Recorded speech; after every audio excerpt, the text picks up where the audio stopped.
Your father is the second in command of the Dragon Kingdom, your mother is a renowned financial tycoon, and your family members are top socialites in Kyoto. As the heir of Kyoto, you were thrown by your father to Jiangzhou School for a year of training to curb your violent temper. This was because you had been arrogant and overbearing since childhood, even slapping a neighborhood husky twice when it passed by. But you never expected to be bullied and mocked by school tyrants here, and even trampled and humiliated by the daughter of a gangster. At this moment, you had just finished getting your meal, and as you turned around, you accidentally spilled the food on Jonah's tight skirt. The next second, a deafening slap rang out, and she slapped you directly in the face. The school bully Zhao Peng kicked you to the ground.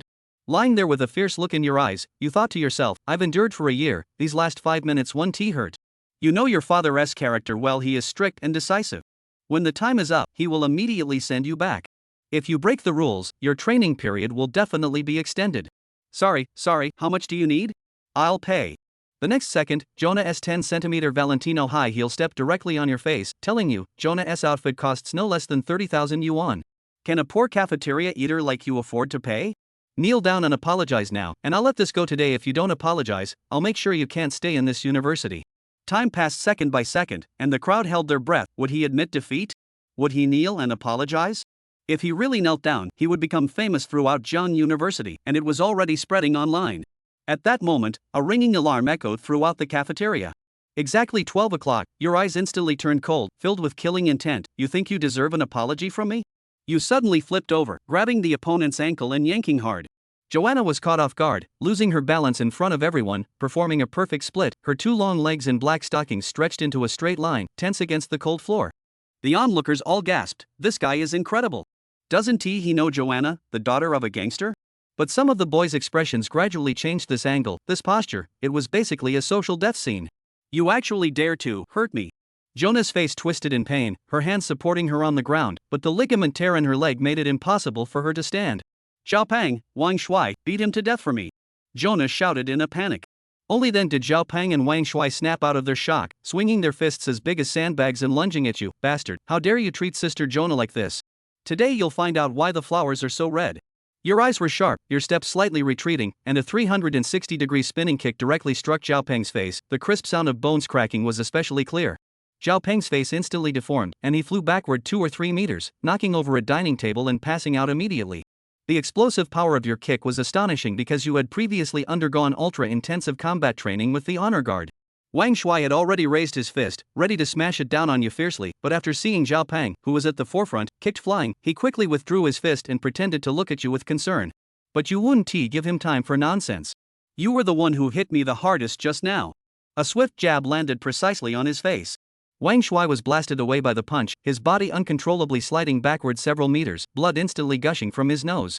The students watching were completely stunned. This is too fierce. These two are members of the boxing club, and they were taken down just like that? Xiao Na's expression also changed, and for the first time, panic appeared in her eyes. And you? You shouted angrily and delivered a whip-like kick to her face. Xiao Na, sitting on the ground, was also flipped over, rolling several times after hitting the ground. At that moment, a sudden phone ring sounded. You took out your phone and answered it. A familiar and playful voice came through. Kid, not bad, you've changed a lot this past year. I've planted 3,000 informants around you, and they all highly approve of your performance. The governor of Handong province, your second uncle, also said your performance is incredible. When are you planning to return to Kyoto? You gave your father a look of disbelief and couldn't be bothered to argue. 3,000 informants, what is that old man bragging about? And your second uncle, really, to secure that position, he even colluded with your father. I'll be back in Kyoto soon, but right now I need to go to the hospital to treat my wounds. The voice on the other end paused. What? You're injured? You couldn't help but roll your eyes. This big sister and these two thugs wasn't this obviously arranged by dad? Yeah, I got beaten up. I get beaten up every day, I'm used to it. Where did you get hit? Is it serious? Send me a photo quickly. Alright, I'll send it to you. After saying this, you hung up the phone immediately and casually took a selfie to send over. The photo not only captured your bruised and battered face but also showed Zhao Peng and Wang Shui in a miserable state. You wanted dad to see what kind of mess his men had been turned into by you. This guy beat up Qiao Na and the others like this, and now he even has the nerve to take selfies. If Qiao San knew, he definitely wouldn't let him off. Finally, someone couldn't stand it anymore. Classmate, do you know who you just hit? The onlookers stared in shock, their eyes wide open. She is the eldest daughter of the Qiao family from Jiangzhou. What? The Qiao family from Jiangzhou? There's actually a family faction in such a small place? You looked at the crowd with some doubt, waiting for confirmation. The onlookers nodded frantically. Yes, yes, yes, run quickly, Xiao Lao-san is part of the Underworld.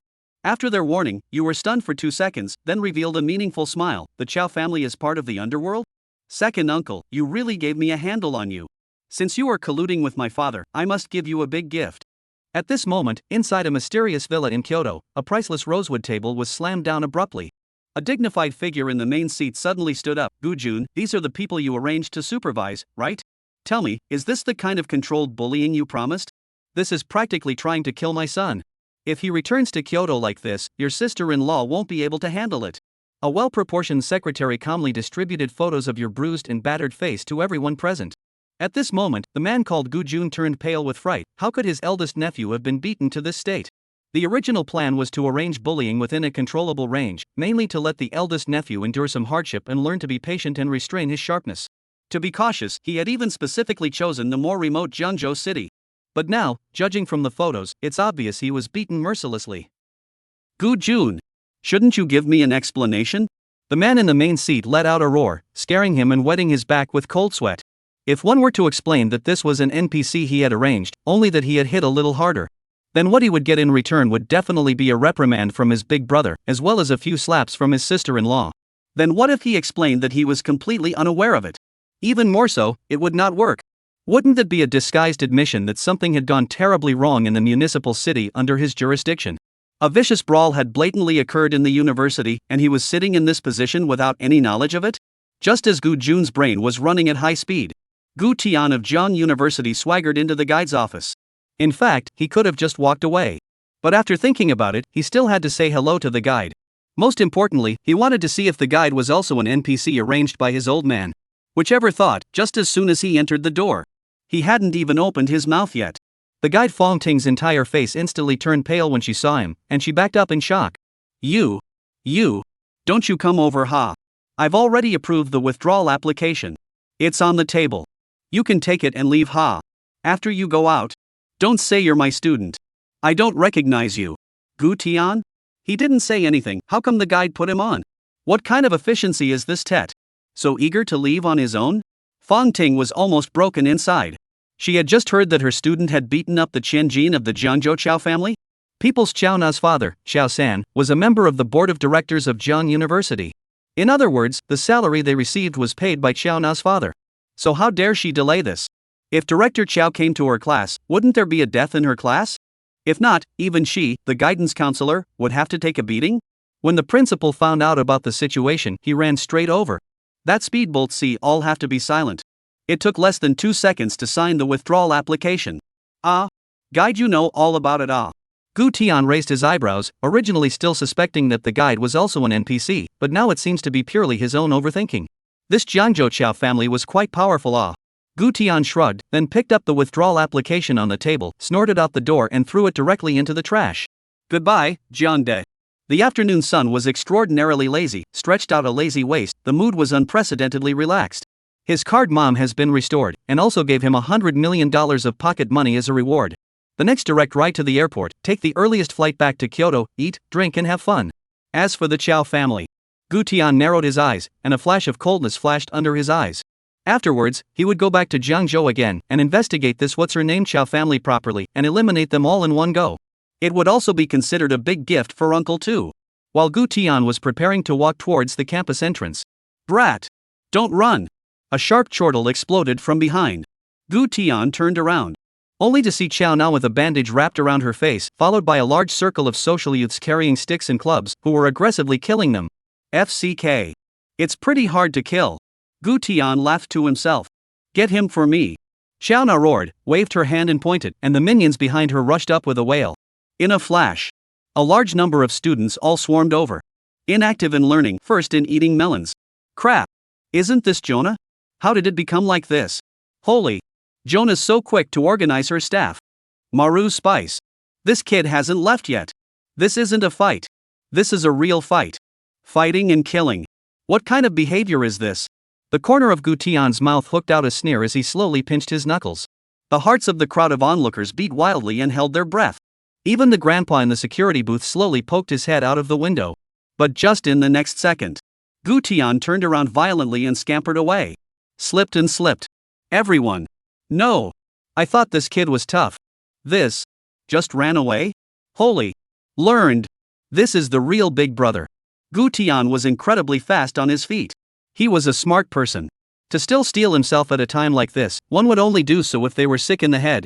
His identity had just been restored, and he still had a few small targets in his bank card, so who was he to play life with and with a bunch of gangsters? Afterwards, he led the inspection team to come over, from the mayor of Jiangzhou to these gangsters, directly according to the genealogy to kill on the line. Running was the best option at this time. Give chase. Stop him. Xiao Na was so angry that she stomped her feet and her face turned green. Catch up to him. Get him. The minions once again wailed and chased after him. Just as Gu Tian was about to run out of the campus. Suddenly, a large number of students came in from outside the campus, carrying backpacks in an aggressive manner. At a glance, they weren't just brittle college students. The big hand at the head of the group had a murderous look in his eyes and waved his hand violently. All of you. Protect Gu Xiao. The rest follow me. Yes. The next second. Everyone reached back in unison and yanked. Snap. A crisp metal locking sound exploded in the air, and a black stab-proof plate instantly hung on their chests. The book bag unlocked into a tactical backpack, and a black throwing stick popped out. All of the onlooker students, all of their pupils were seismic, frantically retreating. Crap. This. Special forces. I go. This is not an ordinary student. This is clearly a professional combatant. Is this the foreign aid this kid hired? Jonah's minions had just rushed halfway when they saw this scene and their feet lurched. But it was too late. The opponents' throwing sticks had already smashed down like rain. The punks who had just wailed were instantly dispersed from their brotherhood by 3 sticks. It's not that the punks can take 3 sticks. It's that these people come up with 3 sticks. 3 sticks a second wasn't their limit, it was so that Gu Xiao could see. Ah. My head. Ah. Who the hell are all these people? Ah. Brother. Hit in the face. They're all gangsters. Sister Qiao. Run. The screams from the front rose and fell. Under the shocked gaze of the onlookers, the rear squad leader walked up to Gu Tian and snapped into a stance. Reporting to Gu Xiao. We're late. With such a standardized stance and resounding voice, the crowd of onlookers was stunned. Chapter 4, Is There Any Law? At the same time, the fight between Gu Tian and Jiangzhou Qiao family's daughter, Xiao Na, was spreading wildly throughout Jiangzhou city. In just a few hours, social media platforms and major short video apps had been completely screened by this incident. Some of the videos had even made it to the hot list of major video platforms. Hashtag student brawl in Guangzhou University. Hashtag a fight broke out in the cafeteria of JNU and a woman stomped a male student on the floor to humiliate him. Hashtag the identity of the assailant at JNU has been revealed. No wonder the boys didn't dare to fight back. Hashtag after the beating incident at JNU, the beaten man has withdrawn from school and the woman's identity is a mystery. Hashtag these explosive headlines have completely triggered the internet. Various forums, social media, discussions came like a tidal wave. Netizens exploded and the discussion was heated. I go. How is this a student beating each other up? This is a triad movie set, right? This woman is also too fierce, right? Stomping on people's faces in public? Good guy. She stomps on people's faces and then makes them kowtow? Is she that arrogant? Hush, hush, hush. This woman seems to be a member of the Jiangzhou Qiao family, very powerful in Jiangzhou. Xiao Na? Isn't this our Jiangzhou Qiao sister? That night, the Jiangzhou city office building was brightly lit. Wang City and Secretary Li stood at the main entrance, nervously rubbing their hands together. The counselors behind them were even more tense and murmured in a low voice. How could it have gotten to this level? That's right, didn't this girl from the Qiao family hit someone before, and it didn't even get to this level? Yes. Why did she explode this time? The one who hit the person is not already dropped out of school, and also did not go to the police station. What alarmed them the most was the governor of Handong province had actually rushed over overnight because of this matter. Just as the crowd waited anxiously, several black A8 sedans slowly drove into the compound. The Handong province had come. The high level had intervened. Wang City and Secretary Li looked at each other, but they couldn't stop exclaiming in those eyes. They were local officials in Jiangzhou. It was logical that an incident of this level shouldn't have alerted the province. As a result, now, the governor came directly and personally? Soon the car door opened. A tall middle-aged man, surrounded by several secretaries, walked down. But the most striking thing was not his aura. Rather, it was the face. He had unmistakable slap mark. Not. What's going on with Province Gu? Why is there a slap mark on his face? Is this beaten by his wife? Or what happened? A mistake or something? That's right. Regarding the beating of his great-nephew, Gu Jun explained that it was someone he had arranged, and that he had just hit him a little harder. And so, he was then slapped twice by his sister-in-law.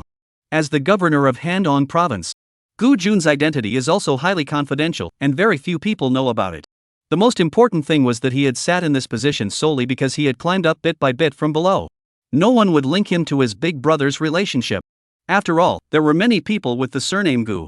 As for why he had rushed over overnight, it was to investigate properly and see who dared to bully his great-nephew. If it was really the kind of dark forces that the internet said, he must run all the way to the end, from the Jiangzhou city secretary to the police station below. The other thing is, personally come to pick up his great-nephew to go home. Office. You all should have seen what happened online, that big brawl in the cafeteria of Jiangzhou University. I won't ask about the rest, come and tell me about the results of your investigation. Gu Jun sat in his office and coldly swept a glance at Wang City and Secretary Li, who were standing in front of the table. These two legislators, who had their hands full in Jiangzhou, saw Gu Jun at the moment as if they were elementary school students meeting their homeroom teacher. Gu Province. We have investigated this matter clearly. It's just a small conflict between students. Wang Shi accompanied the smile and said carefully he didn't know Gu Tian's identity. Yeah, Gu Province. It's just a small conflict between students. That boy accidentally spilled rice on the other's body when he was playing rice. And he wasn't willing to pay for it, and he even slandered the other person with his words. So that girl got angry and called her classmates and friends to beat the other up. Secretary Li also added fuel to the fire. The major incident was turned into a minor one. In response to the duo's remarks, Gu Jun pondered for 2 seconds and slowly nodded his head. To say so was indeed somewhat in line with his great-nephew's character. In addition, he had already explained to his elder brother that it was the script he had arranged. Okay, what is the result of your handling of this matter? Results? Wang City's heart clenched violently. This came out at noon, public opinion fermented in the afternoon, and Gu Province came at night. How did they have time to deal with it? Besides, how could this matter be handled? The assailant, Qiao Na, was the daughter of Qiao Laosan. In other words, if they dare to deal with Qiao Laosan, Qiao Laosan would dare to have all the businesses in Jiangzhou move out tomorrow, causing Jiangzhou's economy to suffer a devastating blow. To put it bluntly, the two of them had to look at the Qiao family's face a lot of the time to make plans for Jiangzhou. Secretary Li's brain reacted the fastest and he stepped forward and said with a smile. Province Gu, it's already been dealt with. The ones involved are all under control, and are currently being investigated at the police station, only the announcement hasn't come and gone yet. When Mayor Wang heard this, he immediately understood what he meant and quickly agreed.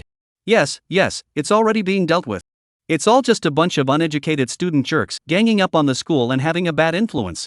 Today, we're also going to interview the president of Jiangzhou University to thoroughly investigate the campus management issues. Looking at the duo's determined eyes, Gu Jun slowly lowered his heart. Since it was the other party who had already dealt with it, there was no need for him to ask anything more. Moreover, he was genuinely surprised by his great-nephew's performance. Being stepped on and humiliated, he didn't get furious, so he had really curbed his violent temper. It seemed that this year had really allowed him to grow up completely. Good. Since that's the case, I won't ask any more questions about this matter. If you should be arrested, you should be arrested, and if you should be sentenced, you should be sentenced.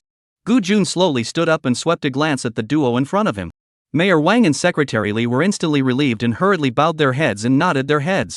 Yes. Don't worry, Province Gu. We will definitely handle this seriously and give the public an explanation. After leaving from the city compound, Gu Jun immediately dialed Gu Tian's phone. Hey, where are you, great-nephew? I personally came to Jiangzhou to pick you up. What? You've arrived at the airport? Then come pick me up at the Jingdu airport. Gu Tian's tone on the other end of the phone was light. Okay. I'll pick you up at Kyoto airport when the time comes. After hanging up the phone, Gu Jun immediately called the administrative secretary. He definitely couldn't rush back right now, so he could only let the secretary go over for this matter. At the same time, inside the Qiao family mansion in Jiangzhou, looking at his daughter's beautiful face full of scars and the swollen and bruised horseman behind her, Qiao Laosan was furious. Who did this? Is there any king's law? Is there any justice in heaven? Chapter 5, The Pressure from Old Mr. Qiao. The servants walked in with tub after tub of ice packs and medicinal patches. When they saw Jonah's appearance, everyone sucked in a breath of cold air in unison. Her goose-egg face was beaten into a pig's head, her legs and arms were covered in bruises, her wrists were still wrapped in bandages, and she walked with a direct limp. Those who knew were the Miss Qiao family. Those who didn't know thought it was a homeless person from the garbage dump. Damn it! Can't even protect a girl. What use do I have for you guys? Xiao Lao-san slammed the coffee table, frightening the snot-nosed ponies all to shrink their necks. Seeing her father so angry, tears sprang from Jonah's panda eyes. Whoa whoa. Dad, you don't have to scold them, they all went on. It's that guy who called a lot of people, and he's good at fighting too. He kicked me over in front of the whole school. And made me do the splits in public. Xiaona cried like a pear, covering her swollen face, aggrieved to the extreme. She was the eldest miss of the Jiangzhou Qiao family. When had she ever lost such a person? Not only was she beaten up, she was also socially dead. How could she swallow this breath? Dad, you must help me take revenge. F King Hell. Dare to beat my daughter? Find out for me. Find this man even if you have to dig 3 feet into the ground. If he's a tiger, he'll lie down for me. If he's a dragon, he's got to be coiled. Xiao Laosan stood up violently, his body radiating monstrous fury. This girl in front of him who had been beaten into a pig's face. Although he didn't want to recognize her. But this was indeed his precious daughter that he had nurtured in the palm of his hand since she was a child. When was she bullied like this? If he doesn't take this revenge, he'll lose face in Jiangzhou. At this moment, Mr. Qiao, Wang Shi is here. One of his men hurriedly ran in. Humph. He came just in time. Just in time for him to see what my daughter has been beaten up to. Xiao Laosan sat straight back in his tie-shirt chair, like a mob lord sitting in Jiangzhou. Wang City could either give himself an explanation, or this is not over today. There had to be a clear attitude as to who was the man of the hour in Jiangzhou. Mr. Qiao, your daughter is in trouble this time. It's all over the internet. Wang Shi came in panting, picking up the tea on the table and pouring a mouthful. A big deal? Snap. Xiao Laosan slammed the table, raising his hand to point at Xiao Na on the sofa, his entire body exploding. My daughter is 110 pounds. Now she's been beaten to 130 pounds. There are 20 pounds of ing bruises alone. You're ing telling me that this is a big deal on the internet? Looking at the creature on the sofa, Wang Shi's eyes glazed over. Xianjin is there too. Xiao Na struggled to squeeze out a smile with the corners of her red and swollen mouth. Uncle Wang is good. Hello? Hello? The Qiao family's daughter, Xiao Na, was used to being arrogant in Jiangzhou, and she had beaten people up much more seriously than this before. There had even been a fatality, and at that time, she had compensated someone for more than $2 million. Now being beaten into a pig's head in return, to be honest, Wang Shi didn't sympathize at all and could only awkwardly wave his hand. Mr. Qiao, I understand your feelings, but the most crucial issue now is how to give this matter a result. The above attaches great importance to this matter. We must come up with an announcement tonight. We can't let public opinion fester anymore, otherwise Wang Shi said halfway not to go down. Looking at the other party's meaningful eyes, Xiao Laosan slowly raised his head after a few seconds of contemplation. Okay, I can hand over a few people to go out, but I have one condition. What condition? This guy called Lin Shen, you guys must help me find him as well, and after you're done with him, he must be handed over to me to deal with. Looking at Xiao Laosan's fierce eyes, and then thinking about the urgency of the announcement, Wang Shi finally nodded. Good. Jiang Da. Hey. What are you guys doing? Do you guys know who my boss is? Aha. Don't arrest me. With a large number of police officers pouring into the school, Zhao Pang, Wang Shui and others with bandages all over their faces were taken away. An hour later, the Jiangzhou Police Department then issued an announcement. Notice on the Jiangzhou University cafeteria brawl. A vicious brawl occurred on the campus of Jiangzhou University. It was found that the people involved were school students Zhao Mao, Wang Mao, Li Mao, Chen Mao and others due to the fact that during the meal, they had a verbal argument with Lin Mao, which ultimately escalated to a physical conflict, and all the members have now arrived at the case to be investigated. The other online rumors of black forces, big families are purely false. Please do not believe rumors, do not spread rumors, do not make up rumors. As soon as the announcement came out, the entire network exploded. Ha. It's really a student fight. As a result, those marketing numbers froze and made up a mob fight? I'll go. The light of justice. Ha. Not arrogant now. Wait. Why is there no Jonah? Brothers. Shine your eyes. There's not even a person with the surname Qiao on the announcement. Unfortunately, such voices were very tiny. Coupled with the fact that the editor of Jiangzhou's official media had wildly dumped dozens of them overnight to publicize Jiangzhou, such videos were soon covered up. As for Gu Tian, at this time is sitting in the first-class cabin of Jiangzhou flying to Kyoto, elegantly holding a red wine. Two very pretty black silk flight attendants. One was half kneeling beside his leg, her slender white hands pinching his leg, and occasionally stealing glances at Gu Tian's expression, fearing that the force wasn't right. The other stood behind him with her hands gently pressing on his shoulders, and occasionally leaning over to inquire softly in his ear. Gu Xiao, is this strength okay? But compared to these two extremely attentive flight attendants, the co-pilot standing on the side was the one who was truly shivering. Just before preparing for takeoff, The airline manager suddenly called, saying that an incomparably honored guest was about to take this flight of theirs and had contracted the entire first-class cabin. For them. For top VIPs like this, their identifying information would be entered into the system in advance and shared among other airlines. However, when they tried to look up this guest named Lin Chen, they were surprised to find that there was none at all. And so during the flight, the crew chief gave the other party impeccable care and tentatively introduced the other party to their company's membership system card. Their membership system has bronze, silver, gold, and platinum cards. Usually, if you have a platinum card, you will need the crew chief as well as the captain to come out to greet you and introduce the flight of this voyage. He smiled slightly and said that he already had a membership card. In the confusion of the crew chief, the other party backhandedly pulled out the extremely valuable and their airline has long been discontinued black gold card. Chapter 6: The Return of the Crown Prince. At that time, he was in the cockpit when he heard a scream from the crew chief in the first-class cabin. It could be followed by a panicked call from the other party. Captain! Captain! Come out to reception. Quickly come out to receive. This guest's identity is unbelievable. Black gold card.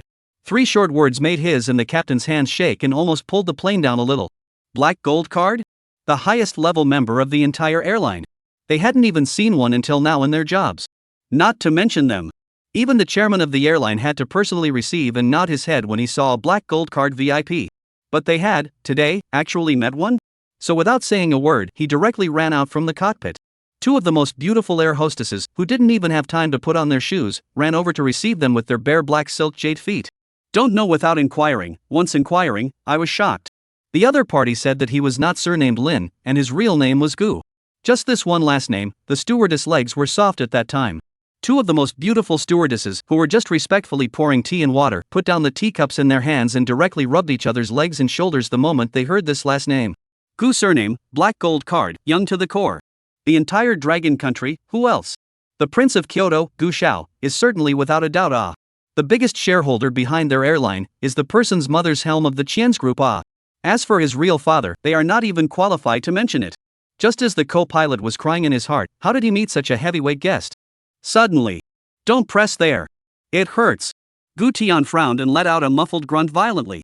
The bruises on his back from being punched hadn't dissipated yet, and it just so happened to be pressed by the stewardess, and the pain was literally drilling into his bones. The stewardess and the other one who pressed the leg were so shocked by this scene that they even thought about where they would have to be buried when they got back. The stewardess who massaged the back was even scared to tears on the spot, crying and bowing over and over again. I'm sorry, Xiao Gu. I'm sorry, Xiao Gu. I didn't know where not to press. I'm sorry, Xiao Gu. The co-pilot's face turned white as he roared out. You go down. Go back and write me a 300,000-word review. I'll call the manager. Don't come to work tomorrow. Such a scene, the whole Gu Tian's face was full of bitterness, and he hurriedly put down his wine glass to explain. Don't panic, it's fine, my back touched it, there are just a few bruises, it's fine. The words just fell. The air hostess who was crying like a pear, her tears instantly came to an abrupt end. Okay, Gu Qiao. I understand. Immediately afterward, she hurriedly rushed to the workroom with her bare black silk jade feet, almost jogging to get ice and ointment. Only when he saw that the crown prince wasn't angry did the co-pilot slowly let out a sigh of relief. Luckily, Gu Qiao had a good temper. Otherwise, this flight would probably have to be shut down forever. Zhengzhou Police Station Interrogation Room. Zhao Peng Wang Shuai and others originally had a hard mouth. After a set of big memory recovery techniques, the confessions were all brother names. Under normal circumstances, this matter was completely closed. It was the person that Xiaona bullied was not a good person. Xiaona bullied someone else who couldn't bear to fight back. But later on, she couldn't take it anymore and found a group of people from outside the school. It just so happened that the 2 groups of people met together with Xiaona, beating Xiaona and others by surprise. But 2 suspicions suddenly surfaced. First of all, they looked up the beaten man Lin Chen's information in the police department's files, and surprisingly found nothing. Zhang Da's side said that they could find out before, but now they couldn't find anything. It was as if he had evaporated into thin air. The second doubt is, according to the confessions of these gangsters, this Lin Chen called this group of people fighting is too professional. From a few scattered live videos, these people are not like ordinary social gangsters. The throwing sticks were used to perfection, they could throw them 6 or 7 times a second, hitting the stumps. All the attacks were non-fatal, but precise enough to incapacitate people. It's really a bit unbelievable. Okay. Now the question arises. What exactly was the origin of this Lin Chen and this group of people? Why didn't they have any clues or leads? The atmosphere of the entire interrogation room was terribly condensed. Early in the morning, Kyoto Airport.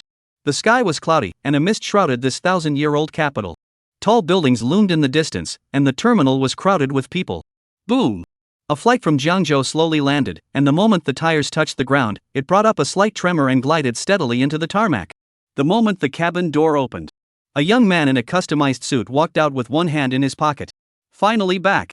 Gu Tian took a deep breath, and the light morning mist carried a slightly wet and sour flavor. He was still more accustomed to the scent of Kyoto than the humid heat of Jiangzhou. And behind him, the flight attendants, crew chiefs, captains, and others took a long breath. If the hospitality was not good, Gu Xiao had gotten off the plane, but they had gotten off the post. Tick-tock. In the distance, several Audi A8s sped up and steadily stopped in front of the tarmac. The doors opened, and the personnel in black suits and sunglasses quickly got out of the car, standing in 2 rows with their heads bowed and standing at attention. But the most striking thing was the series of license plate numbers. Dragon A88888. Dragon A99999. Dragon A77777. Not only were they all leopard numbers, there were even a few cars that actually had some small flags hanging from them. I go. This license plate photo is bull. Oh my god. Are we on the same flight as Big Brother? Who are they here to pick up? Great. An official car driving directly to the tarmac to pick up someone? Bull. This license plate is awesome. When did I ever get this kind of treatment? In your next life. The travelers were so stunned that they hurriedly picked up their cell phones to try to capture the scene. However, sir, please do not take pictures. A black-clothed man wearing headphones had stood beside them at an unknown time, and expressionlessly pressed down their cell phones. An invisible pressure made people's scalps go numb. Just at this moment. Not far away, another Ferrari SF90 drove over, and a drift and tail swing steadily stopped in front of Gu Tian. Such a scene. Looking at Secretary Wang, his brows furrowed violently. Good fellow. Whose ministry is this again? Also coming over to pick up the crown prince? Brother Tian. As soon as the car door opened, an inch-haired youth greeted him with a face full of excitement. Hey Gu. How's Z? Why did you come to pick me up? Gu Tian was slightly stunned, then revealed a look of surprise. He didn't expect that Wang Hao had gotten the news that he was returning to Kyoto today, and even ran over to pick him up. Wang Hao was his hairdresser and had played with him since he was a child. Hey! My dad got drunk last night. I secretly looked at his cell phone. Chapter 7 Kyoto Highly Confidential. Wang Hao hemmed and hawed, taking Gu Tian by the shoulders and saying, You came back to this thing, but it's highly classified? ING still peeked at my dad's cell phone to know, the whole time you've been in Jiangzhou. The two hadn't seen each other for a year. Ever since Tian was sent away, he kept asking his friends to look for each other. But all of them found nothing. There was even no record in the social workers file. The whole person was like evaporating on Earth. How was Kyoto this year? How's the club business? Gu Tian sized up his good brother Wang Hao with interest. It had been a year since he had seen him. Wang Hao had changed quite a lot. His face didn't have that kind of hangdog look before. There was more of a calm and collected look on his face. Wang Hao scratched his head, very emotional. What else can I do? Just follow the rules. The clubhouse business has been very cold since you left. This clubhouse in Wang Hao's mouth. Gu Tian was the biggest shareholder behind it. In the beginning, he was just like other powerful and noble children, hanging out in all the high-end clubs, bars, and clubs all day long, living a life of drunkenness and dreaming. Every time he drank too much, he would always get into all kinds of trouble. In the end, his Qian's mother couldn't stand it and simply took 200 million in the most prosperous prime location in Kyoto, specifically for him to open a private club. The positioning of the club is very special, neither open to the public, but also what is not a mess of the Golden Grotto. Rather, it is the social center of the real top second-generation circle in Kyoto. This is not a place to earn traffic and make money, but to rely on connections and status to eat. Want to enter the clubhouse? Sorry, gotta be qualified. Not the second generation of the rich, but the real descendants of the powerful. Not thugs, but people with deep family roots. The purpose of this move was for Gu Tian to go and make friends in the true sense of the word. At the same time get away and be happy in his own clubhouse with less trouble. But ever since Gu Tian was sent away, the wind had completely changed. Gu Lao had dared to make a move to fix his own son, let alone them. Once they were targeted, wouldn't they have to be killed all over the family? The year you were sent away, everyone was like a turtle, cowering their necks and not daring to move. But you came back. That means. Wang Hao's palm gently gripped on the steering wheel, looking askance at Gu Tian playfully. As the spokesperson of the Kyoto social circle. As long as Tian returned to release a positive signal, then everyone would surely become active as quickly as before. It's only been a year, it's not like I'm dead, what? All of them have lowered their profile to this? The corner of Gu Tian's mouth rose slightly as he took the huazi handed over by Wang Hao, which was clearly imprinted with internal exclusive on it. Wang Hao took a deep breath, then shook his head. You really don't know. That hand of your old man's, he made the entire Kyoto circle a whole lot of fuss and grass. After you left, the Qin family, the Du family, the Zhao family, those arrogant and accustomed to it all converged. Even those little brothers who can jump around the most in our clubhouse have honestly gone back to doing business. Aren't they arrogant? Gu Tian let out a light laugh and casually opened the car window. Some of the Qin, Du, and Zhao families were in positions of power, and some were engaged in business. But they were all younger brothers in front of him. Your old man's thunderous tactics, who can carry it off? Wang Hao sighed. As soon as you left, that old man of the Qin family directly convened a family meeting, forbidding all the sons and daughters of the Qin family from causing trouble, and whoever caused trouble would be directly kicked out of the family. The Du family and Zhao family also all acted like crazy, sending a few of their playboys out for further studies, and some of them were even directly snowed in, not allowed to appear in the public eye. This is nothing. The most ruthless is the Xie family. Gu Tian raised an eyebrow. Xie family? Xie Juanhao? Xie Juanhao's old man, Xie Yong. Before, he and Pops were considered rivals. But in the final stage, Pops achieved a reversal with 3 votes. Wang Hao nodded his head and said with a complicated expression, the Xie family hadn't reacted when you first left, and that guy Xie Juanhao got drunk with a group of friends at a bar, and after drinking, he even said in front of other people that after Gu Tian left, then he, Xie Juanhao, was the man in charge of the Kyoto circle. And then? Gu Tian asked with interest. If those words had been heard by him in the past, a sack would have appeared in the moat the next day. And then? Wang Hao gulped. Early the next morning, he was put on a plane to the North Pole. The North Pole? Gu Tian froze for a moment and couldn't help but laugh out. You're kidding, Nima. Xie Yong got a son in his old age. Where would he be so cruel? What am I lying to you for? Wang Hao smiled bitterly. When the cabinet meeting was held the next morning, I heard my dad say that Xie Yong was extra careful and respectful in front of your dad. Gu Tian couldn't help but smile and shake his head after hearing this. I can't imagine that Pops being ruthless with him has really knocked the entire circle of Kyoto's powerful nobles off. It's really getting interesting. While Wang Hao was preparing to start the car, Secretary Wang panted and ran over. Gu Xiao. Take my car back. Your second uncle personally asked me to come over to pick you up. My second uncle? Gu Tian lengthened his tone and looked at Secretary Wang with a smirk. TSK. It really surprises me. My second uncle is hitting me with a stick, and now he's giving me a sweet date in turn, and personally letting you come over to pick me up. Since he was a child, his second uncle had favored him. Even if he fought with his second uncle's daughter, Gu Tong, his second uncle would still be favorable to him. But what he didn't expect was that this time old dad's exile of him. Second uncle actually also in the middle of the planning, this really let him a little. Can't help it. Even the feeling of betraying him. Secretary Wang's face changed drastically, and he quickly explained, Gu Xiao, you've misunderstood. Your second uncle has always been very concerned about you. He has been observing you from time to time in the shadows over the past year, and he even shed tears when he watched you suffer. And more than once, he let persuade your father to take you home, but they were all rejected by your father. Oh? Concerned? Gu Tian narrowed his eyes playfully. There was definitely no way for him to go after his old man's business, much less throw his face in front of him. But he could in front of second uncle. Alright, thanks for my second uncle's concern. My friend here came to pick me up. I'll just take his car back directly. Gu Tian glanced at Wang Hao. Wang Hao understood in seconds, and the car slowly started to move. And you go back and tell my second uncle, just tell him that I quite like the Jiangzhou city he chose for me. It's really a good city. Also tell his daughter, Gu Tong, not to come to Jingdu to play recently. Otherwise I'll beat her once I see her. After saying these words, Gu Tian closed the car window with satisfaction. With a roar, the Ferrari sailed away. Only Secretary Wang was left with a pale face, frozen in place. Pills spicy. Gu Province really upset his great-nephew this time. He knew this young master in front of him too well. Gu Xiao was never someone who just talked. If the crazy batch of bloodthirsty ruthlessness comes up, a whole mixed little devil. Even the people within the Gu family still beat without mercy. Once pretended to take Gu Tong to travel, the results of the other side thrown to the South Pole. He came back alone. Chapter 8 Xiao Gu's private clubhouse. The duo drove their Ferrari around Kyoto Avenue. It was during the rush hour of work. There were a lot of vehicles on the road, and there were even more luxury cars. What Maybach Bentley everywhere. But when they saw this fire-red Ferrari, each and every one of them hurried to deliberately pull away. Who dares to block or exceed the car of Wang's secretary's son? I'm going. Isn't this Mr. Wang? Good guy. It's really an honor to meet young Wang early in the morning. My God. Young Wang got up early enough today. Just as many limousine drivers were sighing. The young figure on the passenger side attracted their attention. That familiar silhouette, that temperament, and the way he always casually leaned on the seat. Holy. Up fierce? This ing. It's Mama. Who else can make Mr. Wang a chauffeur but that guy?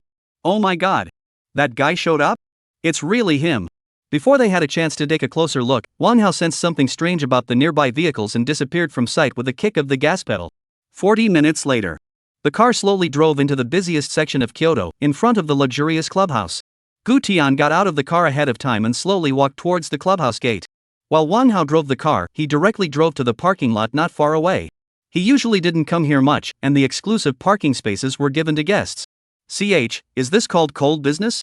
Looking at the scene in front of him, Gu Tian grunted and laughed. Obviously Wang Hao said that business was lukewarm, presumably he hadn't misappropriated the money on his account. Even though it was now broad daylight. But the front of the clubhouse had already been filled with various luxury cars: Bentley, Rolls-Royce, Maybach. The young men and women coming in and out of the doorway were, at a glance, non-rich or noble circle members. Haven't seen you for a year, there are quite a few new faces here. Gu Tian stood at the entrance of the clubhouse, narrowing his eyes slightly as he scanned the unfamiliar faces coming in and out. Hello, sir, may I ask if you have a reservation? Two young ladies in professional black silk uniforms greeted them with smiles and elegant demeanor. The biggest difference between an official kiln and a folk kiln was in the welcoming. The folk kiln would only mechanically, brother inside into. Egu, little brother, you're here. I've missed you so much. Help your sister to set a table. But the official kills are different. Not only do they have to receive, but they are also identity screeners. Not only do they have to know how to entertain the rich and powerful, but they also have to be good at observing their guests, recognizing their status, and even judging their status in the Kyoto circle by the way they dress, talk, and behave. Hearing the duo's question, Gu Tian's footsteps lurched and raised his head to look at the two new arrivals. Reservation? Casually patting his suit jacket gently, I never needed an appointment here before. The two welcoming ladies froze for a moment, and their gazes subconsciously started sizing up Gu Tian, their minds searching rapidly for this person's identity. This person hadn't been seen before, and wasn't on the guest list. The clothes the other party wore were world-class luxury brands Zegna or Brioni, one piece starting at a minimum of $600,000. But there was no such style in the official. So it should belong to a customized model, and its value must be above $1 million. The shoes are the not-so-common Baruti brand. It was a more low-key luxury brand that sold for at least $300,000 or more. The total value of this person's clothing was right around $2 million. What kind of crowd would wear a suit here? What kind of crowd dresses casually for a few $1,000,000? Why didn't he drive? Then there must be an exclusive driver? All kinds of judgments show. This person is definitely not an ordinary rich second generation, but a real young master, and extremely low-key. The most crucial thing is that this person is standing at the entrance of this top club in Kyoto. His face is not red and his heart is not jumping, his expression is calm and with a bit of playfulness. What does this mean? At this instant, the heartbeats of the two welcoming ladies both sped up violently, almost instinctively reacting to bend over. Sir, welcome, may I ask if you are here to see General Manager Wang? These words came out. Gu Tianyi was confused throughout. The tiger wasn't at home, and the monkey was treating him like the king of the mountain. At this time, Wang Hao parked his car and jogged over. Once he saw that Gu Tian seemed to be chatting with the two welcoming ladies, he instantly breathed a long sigh of relief. He slightly remodeled the interior of the clubhouse and added a dance floor for dancing and bouncing. And the threshold for entry was lowered. So all along the way, he was wondering how to explain it to Tian. But now it seems that the welcoming young lady at the door seems to be very much in line with Brother Tian's taste. Brother Tian, why don't you go in? These words came out. Brother Tian? The two young ladies' smiles violently froze on their faces. Gu Tian? The owner of the clubhouse? The legendary Mr. Gu. Although they had never actually met Gu Tian. But they had heard too many legends about this prince. Their manager, Sister Su, had mentioned Gu Tian's name countless times, each time with a tone of awe.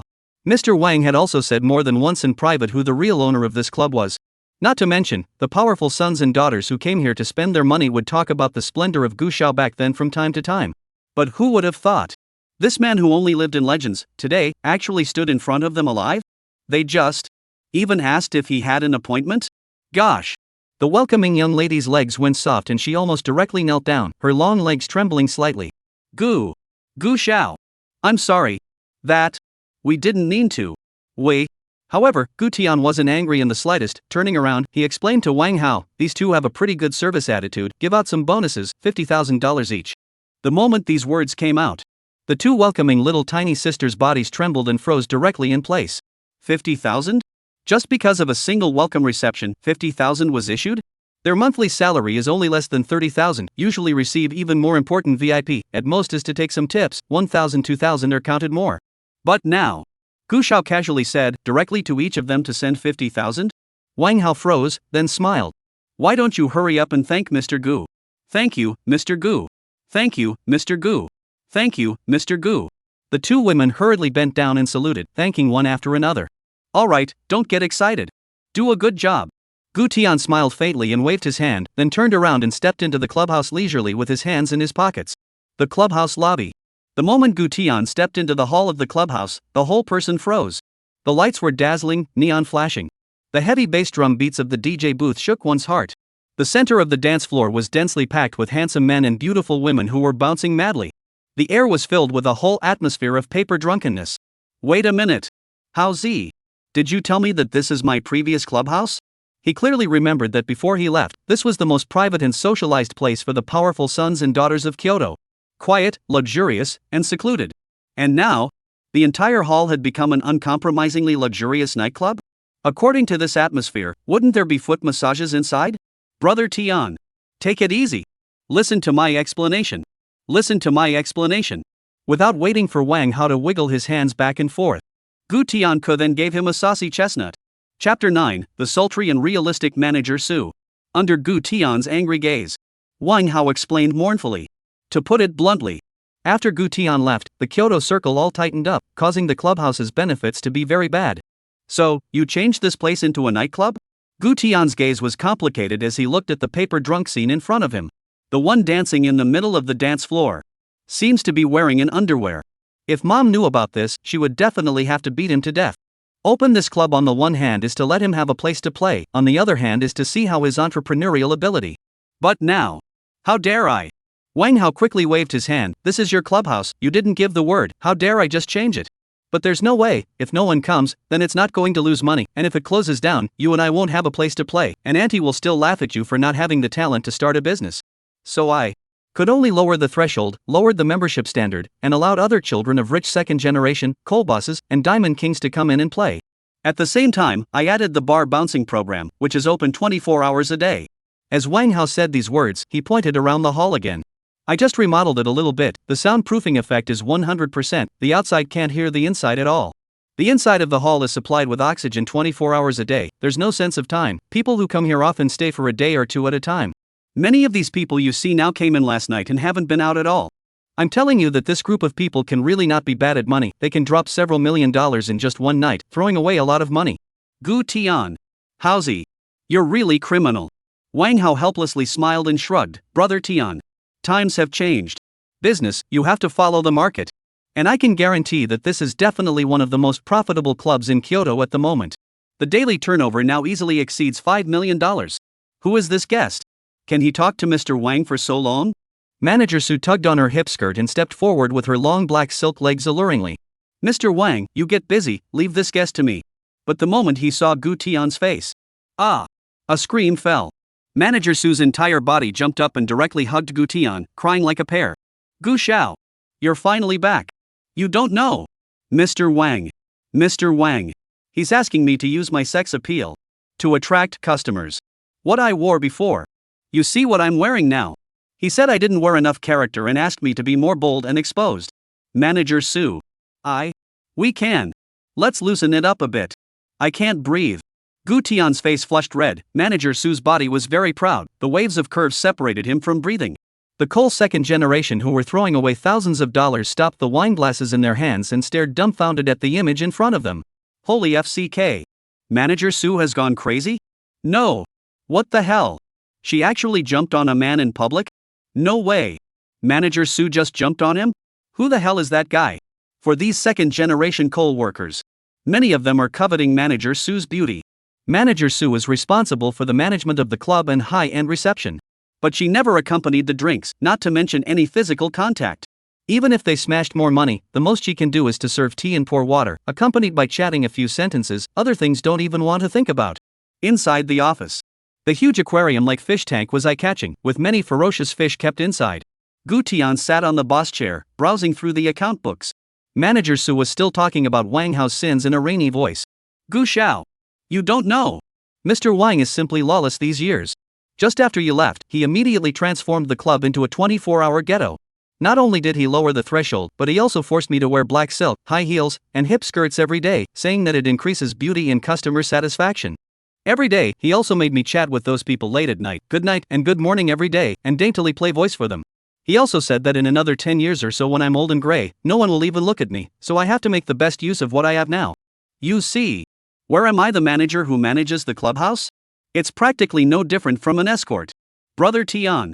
Injustice. Don't listen to this woman's nonsense. Wang Hao's forehead was sweating as he cried out an injustice with a sincere face. I'm doing this for the sake of the employee. She works standing for a long time, her blood circulation is not good, black silk can effectively prevent varicose veins. As for the wraparound skirt, that's to consider the advantages of her figure, to show off the enchanting temperament, and to increase the overall high-end feeling of the clubhouse. Besides Brother Tian, which one of the female employees in our clubhouse is not a top-notch beauty? Snap. Gu Tian violently closed the ledger with a satisfied expression. He didn't lack money. But the earnings from the clubhouse was the only way for him to prove his business ability to his mom. Oops, Manager Su, if you're not satisfied, you can still change into your previous clothes. Manager Su's previous dress was a typical workplace business manager, which was once thought. Manager Su wiped the tears from the corner of her eyes and shyly looked at Gu Tian, not Gu Qiao. Not that. Not satisfied. Rather what? Gu Tian crossed his legs with interest. Rather. Have to add money. The words came out. The air instantly stood still. The tea Wang Hao had just drank into his mouth almost spewed out. Put. I'll go. Sister Su. You're so realistic. Gu Tian couldn't help but laugh out loud as well. He thought that the other party had been wronged by something big, but he didn't expect this? Manager Su ruffled her long hair, pointing at Wang Hao with a pasty but justified voice. Why so realistic? Mr. Wang, you still have the nerve to say? Deduct me 1,000 for not wearing black silk? Deduct me 1,000 for not wearing high heels, and deduct me another 1,000 for bad makeup. My monthly salary is $70,000, you can deduct more than 20,000 from me. Ha ha ha ha ha ha. Plus processing wages. It has to be increased. Gu Tian laughed bashfully, casually pulling open the drawer and directly yanking out a pile of bills, throwing it to Manager Su without hesitation. Salary toward 100,000 plus, in addition to increasing the exclusive service commission. Manager Su was confused throughout. Gu Qiao. Are you serious? Her monthly base salary was $70,000, and her exclusive service commission every month worked out to at least $100,000, with a bonus of $30,000. Accounting for 1 month is $200,000. There's also a year-end bonus. When you do the math like this, good guy, the annual income is several $million. Gu Qiao is too generous. Now you've got it, you've gotten what you wanted. Wang Hao glanced sadly at Manager Su. Seriously, of course I'm serious. The words just fell. Manager Su took a hard breath and once again lunged forward, hugging Gu Tian again. Whoa, Gu Qiao. Su is going to work under your hand for the rest of her life. Forever loyal to you. The dainty and soft voice was tingling to the heart. Looking at Wang Hao, he swallowed his saliva hard. All right. Perfume chokes the eyes. Gu Tian pushed away the other party's choppy body. He had already gotten used to Manager Su's passion and didn't feel anything. It was at this moment. Bang bang bang. A sharp knock on the door came. Come in, Wang Hao said in a deep voice. It's not good, Mr. Wang. The door was pushed open and a waiter nervously ran in, subconsciously looking towards the boss chair. As a result, he saw that incomparably familiar face. Holy yeah. General Manager Gu had returned? General Manager Gu. There's someone outside causing trouble, and they want Manager Su to go over and accompany them. Manager Su's face sank, instantly turning from a small woman into a cold imperial sister. Okay, I know. After saying that, she stepped on her high heels and walked out with a clatter, her entire aura directly pulling full. Gu Qiao just came back today, she would like to see which guest is so ungrateful. Let's go see together. Gu Tian slowly stood up and pulled open the drawer with his hand. The next second. Snap. A silver and black beretta was placed in the table. Crap. Brother Tian. You this. Wang Hao instantly changed. Equivalent to Brother Tian, this went out for a year and didn't have any changes. Chapter 10. Answer me. Damn it. Old me has spent over $1 million here. Not even a special service. Even the manager didn't come over to drink with me. What a? Only to see a fat man with a bloated body and dyed yellow hair on the card seat below, he was cursing and slapping the table. I'm sorry, we don't have that special service you mentioned here. The waiter explained one by one. Which had never occurred to him. The fat man picked up 2 bottles of Ace of Spades and poured them on the other's head at once. If you don't have it, you won't find it? Just now your beautiful female manager threw herself at others. Can't you come out to accompany a drink now? If she doesn't come out today, I'll smash this place in minutes. After saying that, he directly threw the bottle of wine to the ground. Such a scene. The guests on the surrounding card seats sucked in a breath of cool air. Is this fatty really crazy? Making trouble here? Does he really not know whose turf this place is? Crap. Consuming $1 million and you think you're a big brother? These card seats they were sitting in at the moment. They were actually the cheapest area in the entire clubhouse. Everyone was clear in their hearts, but they just pretended not to know. Including these Ace of Spades and Divine Dragon sets are what this clubhouse has gotten specifically for them. The purpose is to fear that they can't afford to spend money. The real power elite are in the clubhouse private box as well as inside to enjoy the top service. A bottle of red wine bottom is $500,000 to start. Goo. This guest, why are you so angry? A charming voice came.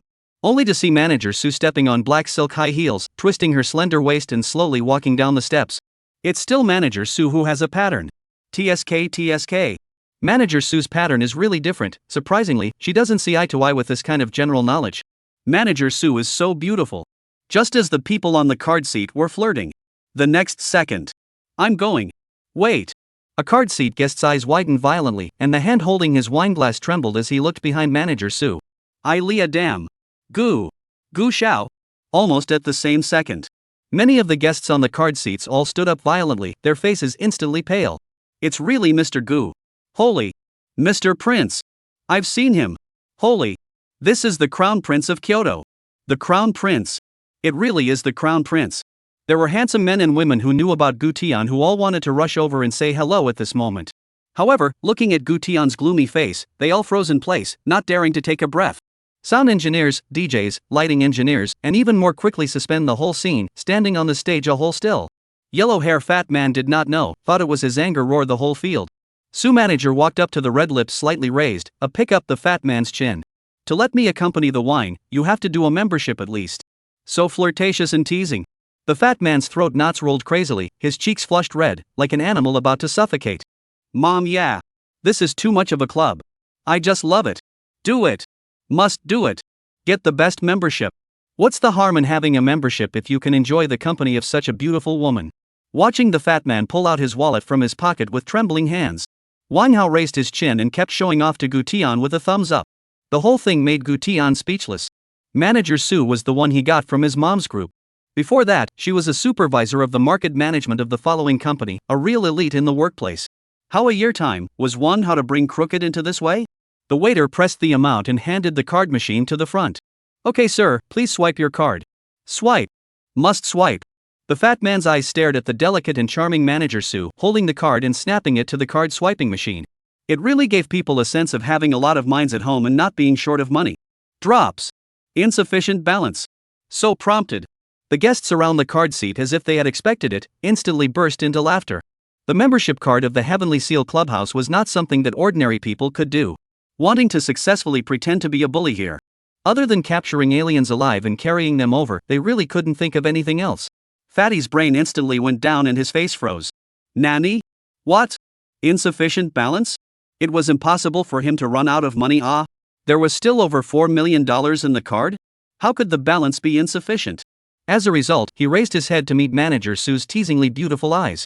What's wrong, sir? You wouldn't be out of money, right? Hearing the mocking laughter around him, the fat man shook his head violently and roared, How much money do you members have? There's no way this can't be swiped. Manager Sue gently waved his hand, and another waiter immediately walked over with the membership documents. When Fatty took it and looked at it, his entire body stumbled violently and almost fell to the ground. Crap! A top-tier black gold membership. A spending level of $100 million to start? The most trashy bronze member with a consumption of $10 million? Fatty completely broke his defense. No! Impossible. You guys are robbing money. A-ing Black Store. Black Store. Who is your boss? A-ing black-hearted boss. Looking at the other party's broken defense, Manager Sue smiled gently and slowly approached the fat man's ear. The voice was so flirtatious that it sounded like she was coaxing a loser. Sir, if you really want me to accompany you for a drink, how about save up $100 million first? These words came out. Fatty instantly exploded. Pretending to be a bully didn't work. He didn't even touch his hand, but he was still madly mocked. Uncle could endure it, but Auntie couldn't. I'm going to smash your store. While the other party was hissing to transform. Gu Tian backhandedly pulled out the beretta at his waist and disliked the muzzle of the gun into his mouth, directly interrupting his spell casting. Such a scene scared the jaws of all the guests. They didn't dare to move in the first place, and now they dared to move even more. Fatty reacted with a whole soul. Wait. Truth? Not. Scream. Why don't you keep screaming? Answer me. Gu Tian raised Truth with one hand and grabbed the fat man's collar with the other and shook it frantically. Weren't you arrogant just now? Didn't you want to smash my venue? Go ahead. Answer me. Whoa whoa. Fatty's mouth was gagged by the muzzle of the gun, so he could only shake his head in terror and make whimpering noises. But it was all too late. Gu Tian gave a look. The music in the whole room directly exploded. Goodbye my love, I want. The lights instantly went out. Under the sound of powerful music. The gunshot was inaudible, only a beam of fire was seen spraying out of the darkness. When the lights came on, Gu Tian was the only one who took the tissue handed over by the waiter and slowly wiped the blood from his face. As for Fatty, being young was good, falling back to sleep. Take this guy away and pick a deluxe furnace. Gu Tian handed Truth over to Manager Su and ordered casually. Okay, Mr. Gu. Manager Su obediently and knowingly took the Truth, her beautiful eyes flashing with adoration and awe. Back in the office, Wang Haoke then walked over with his tablet held up. The information about that little fatty just now had already been checked to the letter. Kanade brother, this kid is really damned. The family is Hanshi side, his father get coal mine, before the accident caused a human life, only to compensate people $10,000. Coal mine? Gu Tian eyes again instantly playful. Go, find a few people, his father mine bombed. Alright, no problem. Wang Hao was excited. Since brother Tian hadn't changed, then he could continue to play again after following behind in the future. At this time, the cell phone suddenly rang. It was an unfamiliar caller, and the destination was Jiangzhou, Handong. Gu Tian thought it was second uncle's new cell phone number and directly slid to answer. The result was that as soon as it was connected, a girl's hysterical roar came from the other end of the phone. Grass mud horse Lin Chen. I can find you even if you run to the ends of the earth. Have the guts to come out and fight. I'm telling you. If you let me find you, I'll chop you to death. You know who gave me your cell phone number, right? Xin Yao. That girl was beaten up by me. She wouldn't give it to me. I pushed her house directly. Ha ha. Listening to the woman's eerie and maniacal laughter coming from the speakers, Wang Hao was a whole lot confused. Not. Brother Tian will be exiled for a year. How did he get in trouble with the affair debt? Chapter 11, Jonah's Crazy Provocation. Your name is Jonah, isn't it? Gu Tian said one sentence, and the hysterical voice on the other end came to an abrupt end. 3 seconds later. Grass mud horse. You don't even know who I am you? I'm telling you. This is not over. My father is going to chop you to death. I'll chop you up too. Facing the other party's threat, Gu Tian smiled faintly and turned on the speakerphone in passing. If he didn't turn on the speakerphone again, Wang Hao's ear could be stuck to his face. What's your dad's name? My dad's name is Qiao Laosan. Ask around in Jiangzhou, who doesn't know my dad? This matter is useless even if you kneel with me. My father has issued a kill order. As long as you dare to show your head in Jiangzhou, Black and White will inform my dad. These words came out. Gu Tian and Wang Hao coincidentally glanced at each other. Especially Wang Hao's eyes were like Columbus discovering a new continent. This sentence was a bit too informative, haha. Black is already fine. Now there's also a white one. In other words, brother Tian and he only need to take the path of civilization now.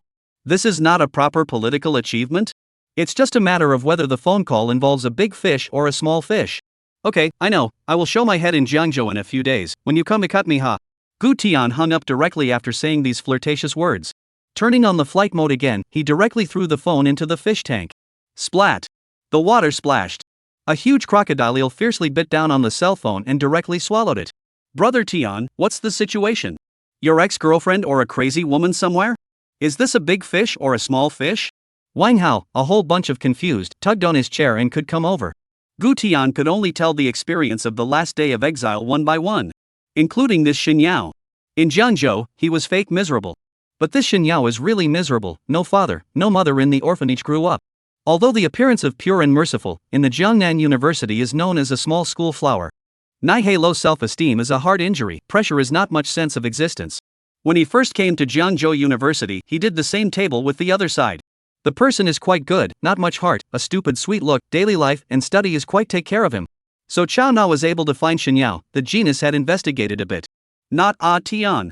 Wang Hao slapped his thighs and said with a face full of heartache. Why didn't you help this Xin Yao at that time? casually give someone $3 to $5 million, even if you don't let her live too luxuriously, at least it's not like she's going to be violently beaten up because of a contact, right? Upon hearing this, Gu Tian got anxious and went up to dislike Wang Hao's head with a sauce-popping chestnut. FCK me. You think I don't want to help? I was poorer than Xin Yao. She had a scholarship. I was picking up cardboard bottles and selling them on the street. You don't know what I was going through at the time, you don't know what you're talking about. He did want to help Xin Yao at that time, but he really didn't have enough power. But now it was good. There is a reason to help each other in a fair and square manner, and the other party was beaten up by Qiao Na because of him? Even though mom always taught him not to just get involved in other people's karma. What did you say? Wang Hao's pupils shrunk violently, his face full of shock. I said. Gu Tian repeated it word for word, gritting his teeth. Me.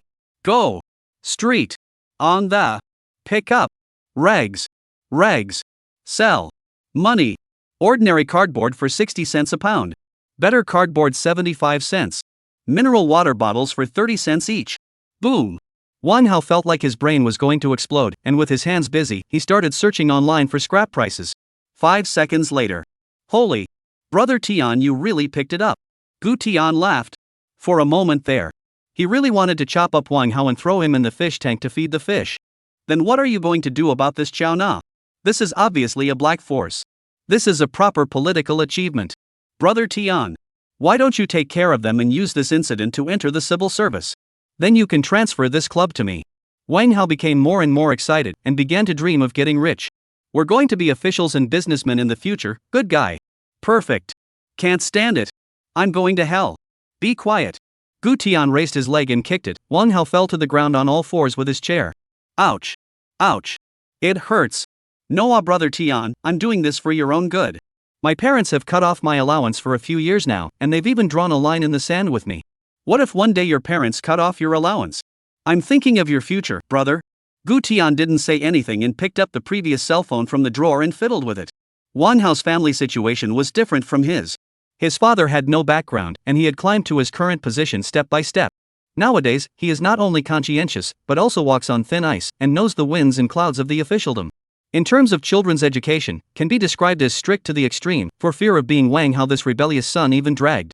Do not give pocket money, let him learn to earn his own living, to avoid dabbling in extravagant vices, while delineating the relationship.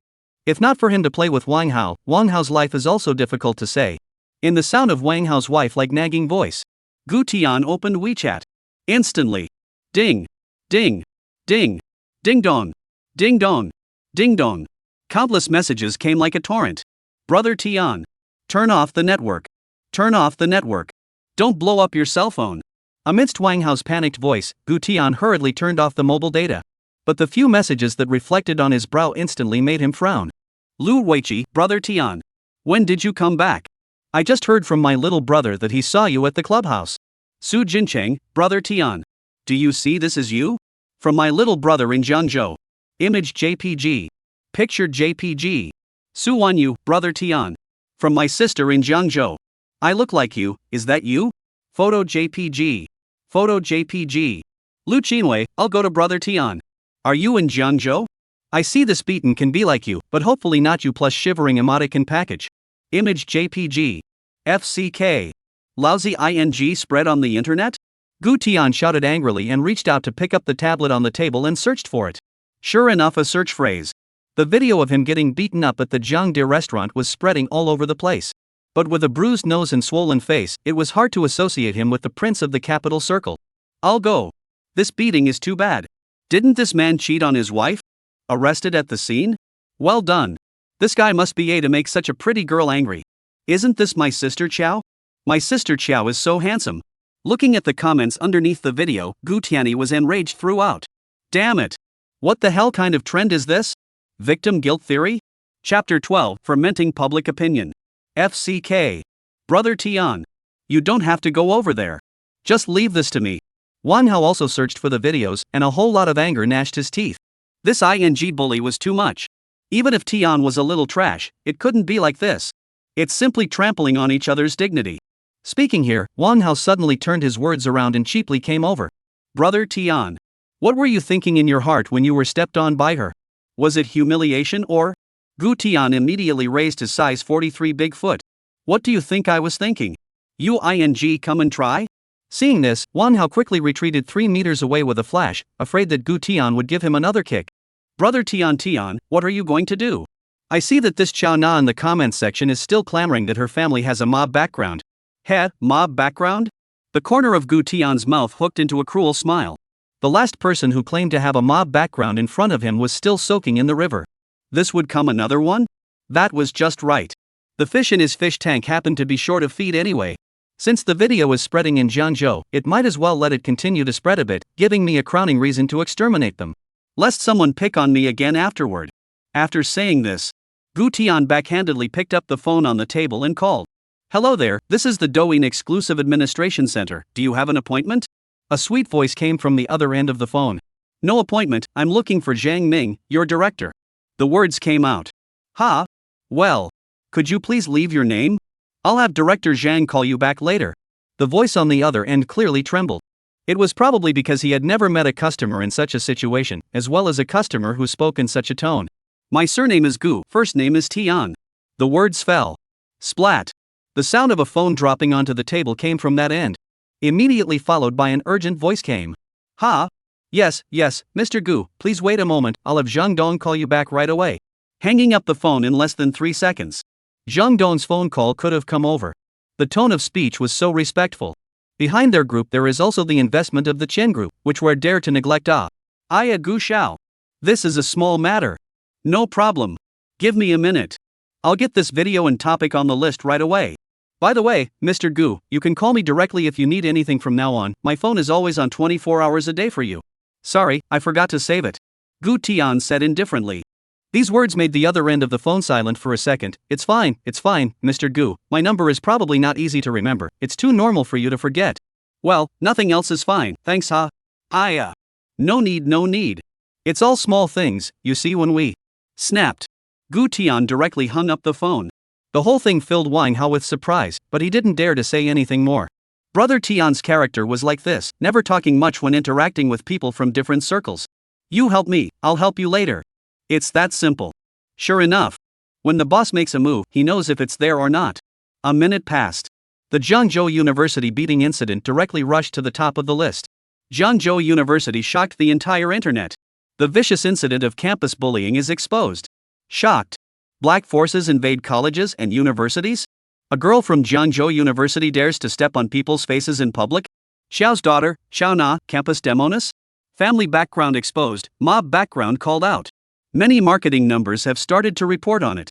Quite a few media editors swung their pencils around and frantically started rubbing this hotspot.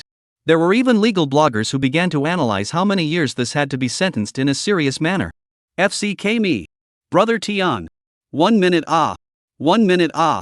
This ing went straight to number 1 on the hot search list. Wang Hao looked at his cell phone screen incredulously. Gu Tian elegantly took a sip of red wine and smiled faintly. I can't take this beating for nothing. He let public opinion fester big time. Let those counselors in Kyoto who had previously targeted him, as well as used him to pressure his father, open their eyes properly. Although he was arrogant and domineering. But there were many more arrogant and domineering people than him in some unknown small cities. Although he was known as the Little Demon King and the King of Living Hell. But he has never acted recklessly, much less to take the initiative to bully the weak and small. To put it bluntly, none of those people he handled were wrongly accused. But how many little devils are there in those small cities and places? They were rampaging in corners where the public's line of sight was not as good as it should be. Bullying the weak by all kinds of power, stirring up a place that was originally peaceful into chaos, jeopardizing the party. This was what these counselors should be concerned about, rather than focusing exclusively on him alone. At this moment, the Jiangzhou city office building was brightly lit. Mayor Wang kept brushing the news on his cell phone, the flickering screen as dark and bright as his career. Secretary Li received a call from above accountability, the whole person is even more confused. Many of the heads of the office have jumped out of the nest, put on clothes and go to the meeting. Inside the meeting room. Who can tell me? Wang City slammed the table, how in the world did this ferment up? Didn't we already send out the announcement? Didn't we say that the effects of this incident have already dissipated? Now how come it's directly on? Hot search. The secretary trembled as he handed over the data report. Mayor. The speed of public opinion fermentation this time is too fast. Our backstage monitoring has revealed that thousands of media accounts have been pushing it at the same time since a minute ago. There are a large number of marketing numbers, legal bloggers, and media reporters speaking out simultaneously. And this time it's not just civil opinion. There are also official media outlets that have followed up. Wang Shi froze and directly paralyzed in his chair. Maru spicy. Maru spicy. Jianzhou. This is going to be a big deal. Go. Find the person in question, Lin Chen, for me. Give me another search. Make sure to find him, whatever he demands, try to fulfill it. He must be made to release a clarification video, just say that this matter isn't that serious. No matter what. Make it up as well. Just say it's scripted. Scripted hype. After hanging up the phone call from Wang City, Xiao Lao San's face was grim as he violently smashed a teacup. Damn it! How dare you threaten me? I, Xiao Lao San, wasn't scared to come this far. Wang Shi's meaning on the phone was very obvious. This matter with the fermentation of public opinion will definitely cause more problems. This period of time must ask Xiao Lao San low profile a little bit, the hand of the project demolition of mines and other projects to stop on the stop. In case the investigation team downwards, they have been years of hard work, not to see the light of the hook will reveal the cloven foot. What makes him even more furious is the one who beat up his daughter, Wang Shi, hadn't been found yet, but now he was instead being asked to hand over some of the members who had beaten up Lin Chen, preferably the kind who had some cases in their hands. Some of these members are people who have followed him into death and fought for him in the land of Jiangzhou. What was the difference between this and unloading a donkey? Chapter 13 Mysterious Convoy. Meanwhile, provincial office. Gu Jun was similarly pale. How long had he only been in office? Such a thing happened in the city below. The one who was beaten up was also his eldest nephew. The other counselors didn't know, but he did. The most important thing was that he had explained it to his big brother. This is all a test for his great nephew. But now this Zhou family forces, how the hell did this come out? As public opinion festered, it was impossible to hide this lie. When Gu Jun was in a daze, his cell phone suddenly rang. The cell phone suddenly rang. The first time I saw the caller was my elder brother. The phone was ringing. Gu Jun's heart thumped, and he quickly stood up and quickly walked to the door to unlock the office. Hello? Brother. It's so late. You have not rested? A voice that seemed to be laughing came from the other end of the phone. Heh. Why do you think I haven't slept yet? Boom. With these words, Gu Jun's entire body almost didn't kneel down. To be fair, his career journey over the years has been a smooth one. Others might not know, but he did. Much of it was due to his big brother's support. When he learned that his elder brother was interested in remodeling his great-nephew, but was worried about where to put it, he immediately volunteered to arrange the nephew to his own jurisdiction under the Jiangzhou, full of hope that through this experience, not only can the great-nephew get growth, but also in front of the big brother to show his ability to do things. According to his vision, if he can successfully complete the transformation of the great-nephew, big brother will certainly appreciate him. In the cabinet meeting, casually mention his name twice. Then he was bound to move up the ladder. The result? The original simple training program, but even involved the black forces. And he also lied to his big brother. Brother, listen to my explanation. This matter is completely out of my expectation. Gu Jun's usual calm official voice is completely gone at the moment. After many years in the bureaucracy, Gu Jun has developed a calmness that doesn't change his face, not to mention that he has a strong background that is hidden. But at this moment, facing his big brother, he was like a child who made a mistake. Jiangzhou that. What Qiao family? I really didn't expect them to be so bold and act so wildly. Gu Jun continued to explain hurriedly, the florid hair at his temples even stained with a few drops of sweat. Brother, don't worry. I definitely won't let my great-nephew suffer for nothing. I will definitely investigate this matter thoroughly to the end. Who knows? The person on the other end of the phone actually laughed. Gu Jun, why are you so nervous? The words came out. Gu Jun was a bit confused. Can it be that big brother wasn't asking about the crime? The next words from Gu Feng directly made Gu Jun's eyes widen. Gu Jun, you have just taken up your new post. I have been thinking of a suitable congratulatory gift for you. Now it seems that this Jiangzhou is my gift to you, with Jiangzhou as the starting point, gradually expanding to the entire Henan province. As for the specifics, it is up to you to break the picture. Tomorrow morning, I expect to receive the secretary's submission of a special proposal on your report to carry out the anti-vice storm at the cabinet meeting. Do you understand what I mean? These words came out. Gu Jun directly opened his mouth wide in shock. So to say, Big Brother knows all of it? Then wouldn't public opinion hiss? How is this a makeover of the eldest nephew? Big Brother is clearly transforming even him. Thinking of this, Gu Jun couldn't help but ask the doubt in his heart. Brother. Then this. Public opinion. Isn't it? Public opinion? Oh, I don't know about this, but it's highly likely that it's Xiao Tian's handiwork. On the other end of the phone, Gu Feng's voice was as calm as the final manipulator. Great nephew? Not. My great nephew, this is not to harm me? When these words came out, Gu Jun swallowed his saliva vigorously. If you mess with this great nephew in the future, he should really be careful. It's not good that one day a brick can fly from his office. Not waiting for a cry of misery in his heart, Gu Feng slowly said again, but it's also just right to reverse their bad impression of Xiao Tian to the court. Gu Jun's eyes gradually narrowed slightly as he heard this. Gu Tian's usual flamboyant and domineering appearance also surfaced in his mind. When he further recalled the wretched image of him being beaten up in this incident, he could not help but feel a great deal of emotion. If this matter was really as Big Brother had said, and it was the great nephew's intention, then this brat did have a few things on his mind. Alright, I understand, Big Brother. Thank you, Big Brother. After hanging up the cell phone, Gu Jun's eyes were incomparably determined as he picked up the office phone on his desk. Notice now. All cadres come to the meeting immediately. Anyone who is late, submit your resignation the next day. As this call went down, the entire Handong province began to boil. Early the next morning, a mysterious fleet of cars appeared on the Jiangzhou City Boulevard with great vigor. The most striking thing was undoubtedly the coaster in the lead car. Inside the car, the corners of Gu Tian's mouth hooked up slightly as he swept his gaze deeply over the street scene outside the window. When I leave Jiangzhou City, I'm afraid it's going to be wiped off the map, right? Gu Xiao. A woman dressed in OL professional black silk walked forward elegantly with a flat plate in her hand. The two young girls beside her who were massaging Gu Tian's shoulders and legs immediately stood up to make way.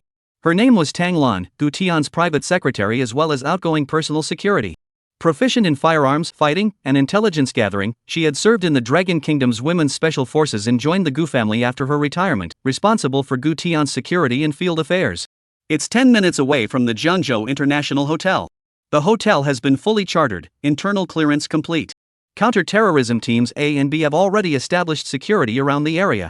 All perimeter personnel are in place. Gu Tian faintly answered and said nothing more. I'll go. Whose fleet of cars is this? Coasters with double flashes. What level of traveling formation is this? Am I not awake? When did such a big master come to Jiangzhou? Not afraid of a Rolls Royce with an umbrella, but afraid of a coaster with a double flash. This phrase has been circulating on the internet for a long time. But today the citizens of Jiangzhou finally saw it with their own eyes. Among these talkative passers-by, there were two men in executive jackets full of anxiety making phone calls. Wang City. It doesn't seem like it's the leader from above. The formation of this convoy is not the configuration of a leader at all. What are all the configurations? In addition to the coaster, what other cars? Can you see what's in the car? Wang Shi's hoarse voice came from the other end of the phone. He had already blown up the phone and hadn't asked who exactly this one convoy was coming. In the past, if a leader came down, all of them municipal cadres would have gotten wind of it. But now this. Completely clueless. Wang City. The lead car is a coaster. Behind is 3 black Mercedes-Benz Big G. In the back 4 or 5 Land Rover. License plates are all colorful Dragon A Leopard number. Mercedes Big G, Land Rover? Leopard number? Wang Shi's voice was obviously not as tense as it was just now. Such a convoy was obviously not a leader, and was most likely some kind of thug going home to his hometown. But just as he was slightly relieved, the executive jacket man's voice jerked up with intense fear. Wang City. The problem isn't the fleet.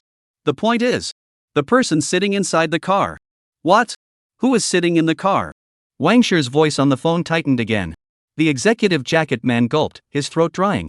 You can't see clearly from the windows of the coaster. But the windows of the Mercedes Big G and Land Rover Defender aren't completely blacked out. We saw. Sitting in the car is a group of people wearing black helmets and holding the truth. Boom. Wang Shi only felt his mind go blank and his cell phone almost didn't hold steady. In the next second, he violently rushed out of the office and shouted furiously at his secretary. Contact the Jiangzhou Police Department immediately. Tell them to send out their entire police force. Chapter 14 Taking over Jiangzhou. Missy. I don't dare. I really dare not. Dragon A. Give me over to go. This is an order. Give me overtake. Jonah on the co-pilot's face was grim, and she chided fiercely. But the driver was no fool. He was just a part-timer, just driving for the Qiao family to receive a paycheck. There was no need to gamble with his life. In case this caravan in front was a real big shot, he, a driver, didn't even have a chance to escape. Missy, why don't we just forget about it? The driver tried to persuade, his hands were shaking. Slap. Jonah slapped him violently. I'll say it again. Pass me. Jiangzhou, no one has dared to drive in front of my Qiao family car yet. Foreign cars, when they see it, they have to give way to me. Xiaona's beautiful eyes penetrated with coldness as she gritted her teeth. She was already in a bad enough mood today and was worried that she had nowhere to take her anger. Helplessly, the driver gritted his teeth and stepped on the gas, hitting the steering wheel. Stab! The Rolls-Royce instantly overtook the car in reverse. It then jerked the steering wheel again and flashed to the front of the coaster in a flash. In the face of this sudden situation, the driver of the coaster did not panic at all. Braking was the car, dropping his head. So he could only slowly reduce the speed of the car a little. However, the passersby outside were sucking in cool air and exploding, marveling at the fact that the Qiao family's car was so awesome. Gu Tian could only raise his eyelids slightly. Go on, check it out. Those who could be so fierce in Jiangzhou, he hoped that there were other families besides the Qiao family. The more black forces there were, then the more results he would reap. The moment these words came out, a flash of surprise flashed across Tang Lan's cold face. Gu Xiao, did you just say you want to investigate? In the former prince's temper, I'm afraid that he would directly go down and beat this Rolls-Royce into a sieve. But now it was actually going to be investigated? It was at this time. The Rolls-Royce suddenly came to a sharp brake on purpose. Tang Lan subconsciously held onto her headset and said sternly, "Attention Group C, unknown vehicle provoking. Overtake, direct fire at the moment of necessity." Buzz. As soon as her words fell, the Mercedes-Benz Big GS directly behind her slammed on the gas and scurried out. One of the Big GS slammed into the Rolls-Royce. Bang! The Rolls-Royce body instantly lost control and flung violently. Ah! Joanna's face changed wildly, and she was directly thrown onto the seat, letting out a terrified scream. The driver was even more at a loss, struggling to right the out-of-control steering wheel. By the time the car stabilized, the convoy had long since disappeared. Inside the car, Gu Tian smiled faintly, picked up the red wine and said casually, "What a bunch of stupid groundhogs." Just like that, the convoy drove towards the Jiangzhou International Hotel. On the other hand, the police station was ringing loudly. Several police cars all drove out and chased towards the target area. 30 minutes later. Name? Li Shan. Occupation? Case officer of the Jiangzhou Police Department. And you? Wang Fei. Occupation? Also. Police. Officer, we are colleagues. 20 youths in their underpants stood in a line full of horror. And in front of them stood a group of heavily armed, black-robed men wearing black hoods, with the Dragon Imperial Special Brigade clearly printed on their chest badges. Gu Xiao had just checked into this hotel on the front foot. A large number of police cars came roaring in on the back foot, and 20 police department employees rushed straight over. And so there was the current scene. "Captain Lang, how's the interrogation going?" When the people in black heard the voice, they turned in unison and quickly made way for an aisle. The youths subconsciously looked up and followed the voice. When they saw the face of the visitor, hiss! The 20 youths, all of them sucked in a breath of cool air. It was not him. Wasn't he Lin Chen? They had watched the video of the beating not to say 1,000 times, but at least 800 times. They were familiar with this face. And the leaders have ordered that this man must be caught. Must be found. The result is, they've been arrested? And the person who caught them was still Lin Chen? Shock, fear, and disbelief were all written on their faces at once. Lung Feng stepped forward and saluted. With that, he reported all of the identities of these people and the actions they had taken to come to the hotel. After Gu Tian finished listening, he looked at these people in front of him and the corners of his mouth hooked up slightly. "Ha! It looks like you guys are surprised, ah? Have you been looking for me all this time?" These words came out. The 20 youths shivered violently, then shook their heads in unison in denial. Everyone was not a fool. The equipment as well as the hands of these black-clothed men were definitely professional. In broad daylight, they had actually surrounded and controlled them. Their positions and establishments were definitely above them. And this Lin Chen was still their boss. But their previous identity of Lin Chen was not found. All of these phenomena added together. This Lin Chen is definitely a big Buddha, I just don't know which organization it is. Aga, the mouth is still quite hard. Gu Tian looked around at these people, his tone playful to the extreme. "Do you guys know old Qiao?" The investigation team he had organized was on the 3rd floor sorting out the situation of Jiangzhou City and the Qiao family.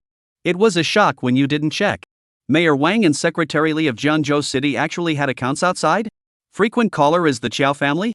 Including Jiangzhou City, some of the companies behind the project can be related to the Qiao family. Even the city police on the street can be related to the Qiao family? Instead of saying that it is everyone's Jiangzhou, it would be better to say that it is the Jiangzhou of the Qiao family. And these small police officers in front of me. Oh. In the face of Gu Tian's question, these people still shook their heads in unison. But everyone gradually had a bottom in their hearts. This Lin Chen, I'm afraid that Xiao Lao-san really can't afford to mess with. In response to these people's denials, the corners of Gu Tian's mouth hooked into a cold smile. Good, ah. All very hard mouth. Since that's the case, Then I suggest you all start practicing holding your breath now. holding one's breath? Tanglan and Lang Fom looked at each other in disbelief, neither knowing what their young master meant by this.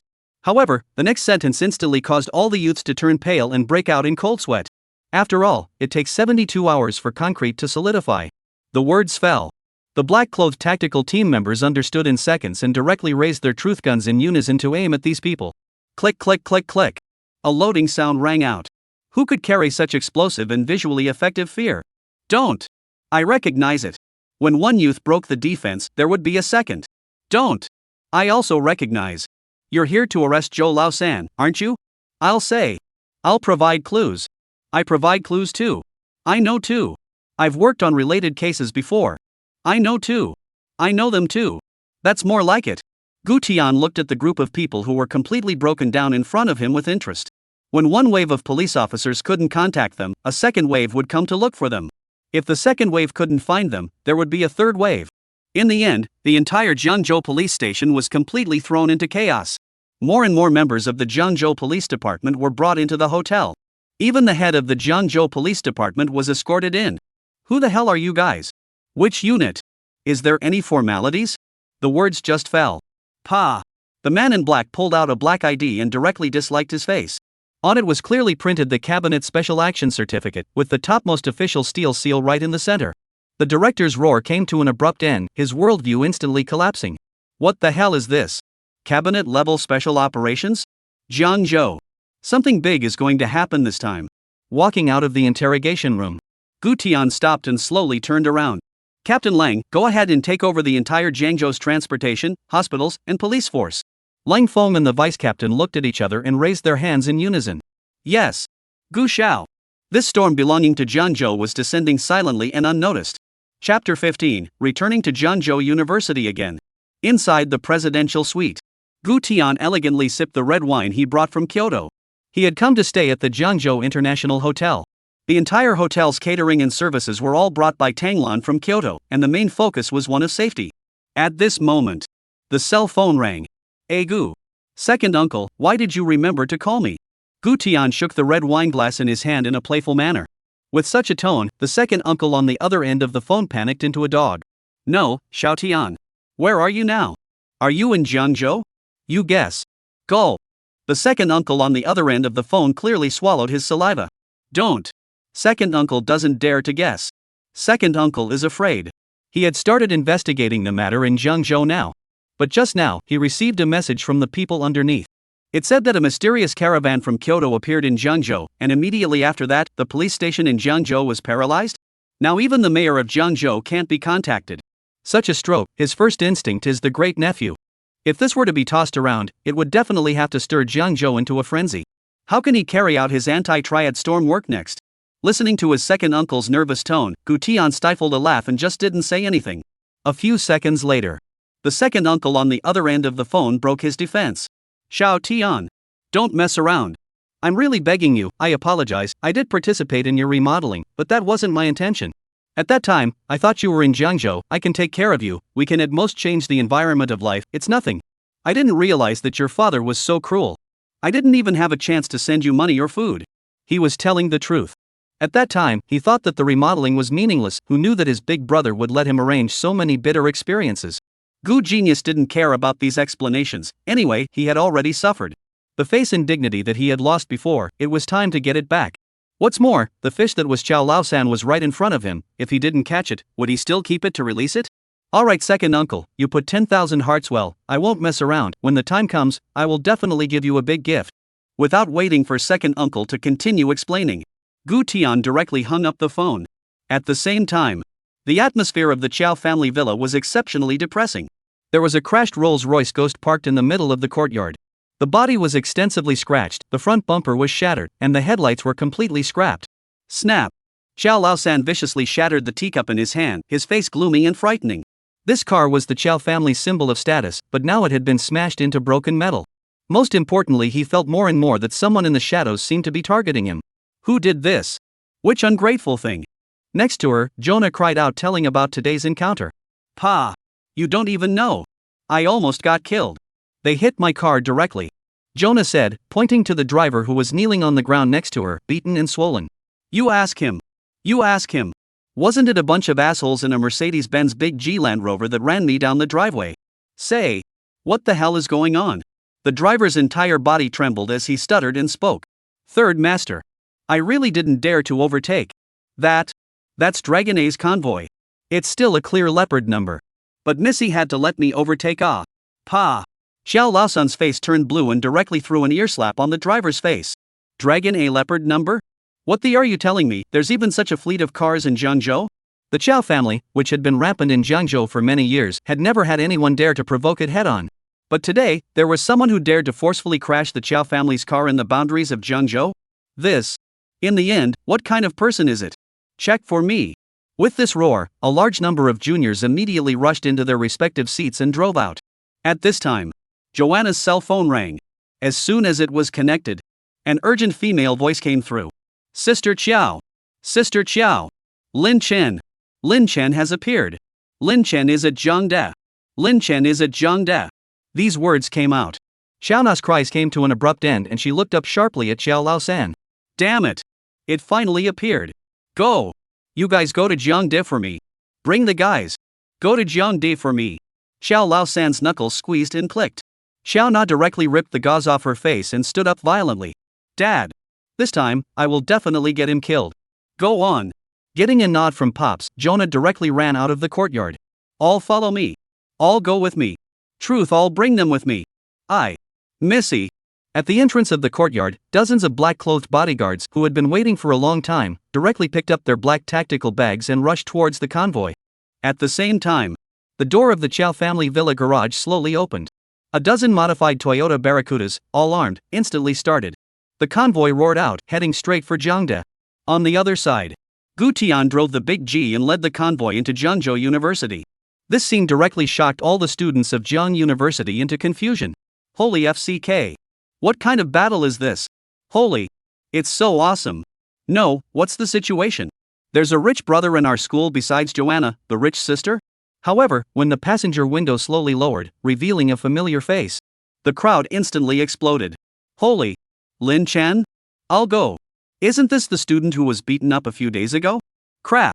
What's the origin of this? Dragon A? Look at the people in the car. What a guy. Looks like counter-terrorists? I'm dizzy. What's going on here? All of the students were dumbfounded as they watched the voluminous black caravan drive directly towards the Department of Finance and Economics. Many people even forgot to take out their cell phones to take pictures, completely blanked out by this scene. At the entrance of the Finance and Economics campus, the security guard had just woken up in a daze. Upon seeing so many foreign vehicles driving in, he subconsciously blocked them. Sorry, foreign vehicles are not allowed to enter. Gu Tian gave a look. The main car window slowly lowered, and a cold metallic luster was reflected into the security guard's pupils. Raise the bar. Tang Lan indifferently spat out two words, the Desert Eagle in her hand pressed against the security guard's head. The security guard snapped awake, his pupils wildly dilated. Normally, he would definitely instinctively slap the muzzle of his gun and roar. Who the hell are you scaring with a toy? However, when confronted with Tang Lan's beautiful eyes that were as cold as a knife, and then glanced at the back row where the heavily armed tactical team members were neatly seated, how would he dare to doubt that the thing above his head was fake? Good. I'll lift the lever. The security guard pressed the button with a trembling hand. Boom! Big G drove in with a kick of the gas, followed by the entire fleet of cars fishtailing in. Chapter 16: The Return of the Strong. Ha ha! Hurry up and shoot! Hurry up and shoot! Take a clearer picture of her face. Let's see if this little dares to pretend to be innocent again. Ha, she's still the school beauty. What's the point of being a school beauty? She's still being bullied by us. Ha ha! The playground, deep in the woods. Shenyao was surrounded by several girls in heavy makeup, her wrists were gripped tightly and she couldn't break free. The white long-sleeved shirt she was wearing had been torn to a messy state at the moment, and her snow-white skin was faintly visible. Oh. Let go of me. Balls you guys up. Shenyao's tears were swirling in her eyes, her face full of fear. Her nature was already weak, who knew that she had provoked Xiaona's gang. As soon as these people saw her recently, they were like mad dogs always bullying her. Ha! Now you know to beg us? One of the girls with dyed purple hair violently tugged on Shenyao's collar, forcibly pulling her towards her, pouncing on her delicate face with a face full of contempt. Shenyao, do you really not know where you went wrong? In the beginning, if you were a bit more painful and handed over Lin Chen's cell phone number, would Sister Qiao treat you like this? Sister Qiao said that she would bully you once she sees you. The few little sisters behind her continued to coax. Hurry up! Hurry up and shoot the video. When the time comes, post it on the forum, let everyone see how this who pretends to be innocent is being bullied by us. Don't! Please! Xinyao struggled violently, desperately trying to cover her clothes, but the more fearful she was, the happier these guys were. Such a scene was caught in the eyes of the principal of the office building. The only difference was, at this time, he was terrified to the extreme. The two black-clothed men held him down with deadly force, and his teeth against the windowsill made a terrified whimpering sound. Whimpering. Lin Chen. I'm sorry. I was wrong. You quickly put away the divine power. He would be working here then, leisurely sipping his tea. But the next second a scream came from the corridor outside. Then several heavily armed men in black kicked open the door and rushed in. Before he could figure out the situation, the other party could have thrown out the cabinet special action card, followed by a dozen or so black holes in the muzzles of the guns pressed against his head. Headmaster, your school, bullying is becoming a trend, do you know that? Lin Chen, this man who had been publicly humiliated by Qiao Na at the time, stared at him with a word and a look that made his scalp numb, even his soul. This he definitely couldn't admit. As the principal, how could he admit that there were incidents of bullying in the school? Moreover, this Qiao Na was the big miss of the Qiao family, he didn't dare to offend. Whichever thought. This scene was being staged in the woods behind the office building. Thus, he was dead pressed against the window by two men in black, with his teeth against the windowsill. Lin Xiao. Lin Xiao. I really don't know. I was wrong. You should quickly put away your magical powers. I have a bad heart. The principal's cold sweat was already wetting his back. No matter how arrogant Joanna was, she had never pulled off such a whole thing. And Lin Chen this. Obviously even more powerful than the Qiao family. Both are great Buddhas. Neither of them could afford to be offended. Didn't you just say that bullying doesn't exist in your school? But what's going on down there? Gu Tian slowly turned his head, a deathly playful smile appearing at the corner of his mouth. The principal's head shook like a rattle, and cold sweat flowed from his forehead like a waterfall. No. No, no, no, no. Lin Xiao. Lin Xiao. Give it a chance. In the future, I'll definitely learn to manage a bit better. Definitely won't. Again. He hadn't even finished speaking. Gu Tian gave a look. Tang Lan understood in a second, and violently raised her long leg and delivered a powerful downward chop towards the principal's back. Bang! Ka-ching! The principal's incisors knocked hard against the windowsill, emitting a bone-cracking crunch. Ah! A pig-killing wail instantly resounded throughout the office. Gu Tian's gaze was cold and indifferent as he looked condescendingly at the principal whose face was covered in blood. Go, take him down and let him see it again with his own eyes. All right, Xiao Gu. Tang Lan waved her hand. A few people in black directly stepped forward, dragging the principal up by the collar.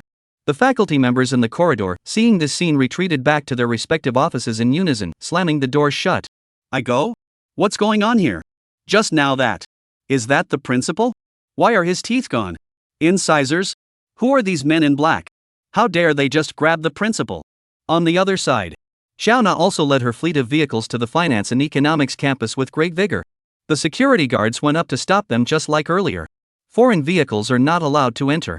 As a result, a shotgun directly protruded from the main driver against his head, and then he saw that the passenger seat was Qiao Lao San's daughter. Good guy. That scared the hell out of him. Roll. Good Lu. Miss Qiao, I'll lift the pole with you.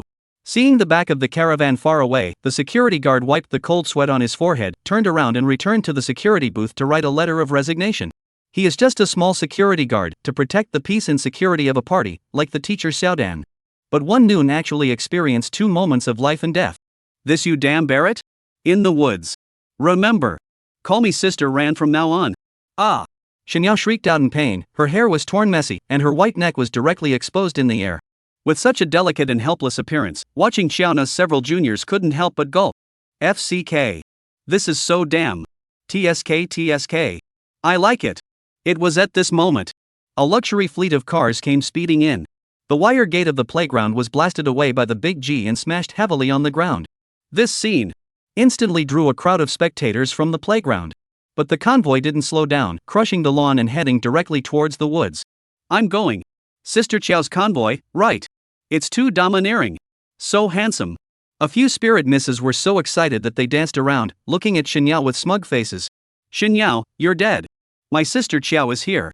However, just when they were laughing the most, the Mercedes-Benz Big G made a drift and stopped next to them in a domineering manner. Clang! As soon as the car door opened, The beaten and swollen principal was thrown down. This scene. Everyone was filled with horror as they watched. Holy! Sister Qiao, this. Kind of.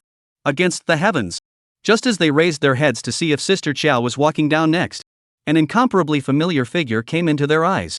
Only to see Gu Tian slightly bent over, walking down like a major commander getting off an airplane, his face so gloomy that it was scary. Several women violently covered their shocked mouths. Lin Chen? Isn't this the boy who was beaten up by Sister Qiao? How is he? How is he? Xinyao also froze, looking at that familiar figure, which she had thought was just an ordinary person. Lin Chen, who was even as pitiful as her. At this moment, he actually came back with a formation that shook the whole place. Chapter 17 terrified Xiao Na. When seeing that the one being bullied was actually Xinyao, Gu Tianyi was surprised throughout. Xinyao? These words came out. Xinyao violently pushed away the few spirit little sisters in front of her, and with red eyes, her feet staggered as she darted towards Gu Tian. Lin Chen. It wasn't me who intentionally gave Xiao Na's cell phone number. It was them. And now they're pressing me for your whereabouts. And why didn't you reply to my messages before? I sent you so many messages and made so many phone calls. Whoops. Gu Tian was too lazy to explain all this and subconsciously protected Xinyao, who was crying pearly, behind him. As for the several spirit little sisters, they watched Xinyao run towards Gu Tian with their eyes wide open and their entire body cracked up. How could they not have expected this? This boy who was stepped on by Sister Qiao had such a magnificent background. Beat the principal into a pig's head? Knocking the playground gate off. And looking at the other party's eyes, it was obvious that he was protecting Xinyao. Looking at Xinyao's face filled with helplessness after being bullied, the red marks from being scratched still remained on her white neck. Who did this? Gu Tianyi's entire anger, looking at these spirit little sisters in front of him, his hand unconsciously touched to his waist. In an instant, the air around them froze. The several spirit little sisters were so scared that their faces turned white and their legs trembled madly. The soft ones were afraid of the hard ones, and the hard ones were afraid of those who didn't want to die. They weren't really punks either. They were just following Joanna around to kiss some ass and make her happy, in exchange for some care in school. But such a scene is really a little scared of their guts. At this time there are simple-minded little sisters stood out. Now this situation, that is undoubtedly the opportunity to show loyalty, if a strong goat, that loss of face is Sister Qiao. So one had to be tough and earn face for Sister Qiao. Humph. I did it. What's wrong? A spirit little sister took a violent step forward, threw her hair back, raised her chin and mouth hard. The next second, Gu Tian backhandedly pulled out the beretta at his waist. Bang! Spirit little sister didn't even let out a muffled grunt and fell straight down. The red liquid even splashed the people next to her. In a flash. Ah-ha! Ah! Ah! Everyone violently held their heads and screamed. Some directly collapsed to the ground, while others were so weak-legged that they crawled on the ground, trying to escape from this place of wrongdoing. But just after crawling out 2 steps, the voice of ice-cold limit came from their ears. Move and die. Gu Tian held up beretta with cold eyes. At this moment all the spirit little sisters were too scared to move, and some had even broken down and cried out. Xinyao was also frightened by this scene, and subconsciously let go of the hand that was originally gripping the corner of Gu Tian's coat. She had never seen such a Lin Chen. The Lin Chen who used to be a dandy. Lin Chen who liked to flirt with himself. At this moment, this strange and crazy, the big sister on the ground who was bullying herself just now, is dead? Lin Chen. Karma people now? How could he have truth? What the hell is he? Just as Xinyao felt the world turning upside down, a gentle voice rang in her ears. Mission, Gu Xiao is dealing with something right now, and this place. It's not really suitable for you. Shall we sit back in the car? Only to see that Tang Lan had walked next to her at some point and was gently pulling her hand. Okay. Good. Xinyao dully held the other's hand and sat in the car together. Principal. The corner of Gu Tian's mouth hooked up into a cruel smile as he lifted the principal's chin. Do you agree that I should educate these social mixer students of yours for you, right? These words came out. The principal, whose face was covered in blood and still missing 2 incisors, nodded his head like pounding garlic. How would he dare to mind? In front of the fear of the unknown, he didn't even have the courage to refuse. Gu Tian waved his hand. Several Land Rover doors opened instantly. A large number of black-clothed men could have rushed down with thrown clubs raised. There was a flurry of beatings against those spirit little sisters who were begging for mercy. A time. The woodside screamed continuously. At this time, Qiao Na also rushed over with her people. A dozen cars directly surrounded Gu Tian. As soon as the car doors opened, the horsemen carrying machetes and spray guns could run down in a rage. But the next second, all of them stood in place as if they had been cast in a stasis. Some hands shook and directly threw their machetes to the ground. This, holy, this ing.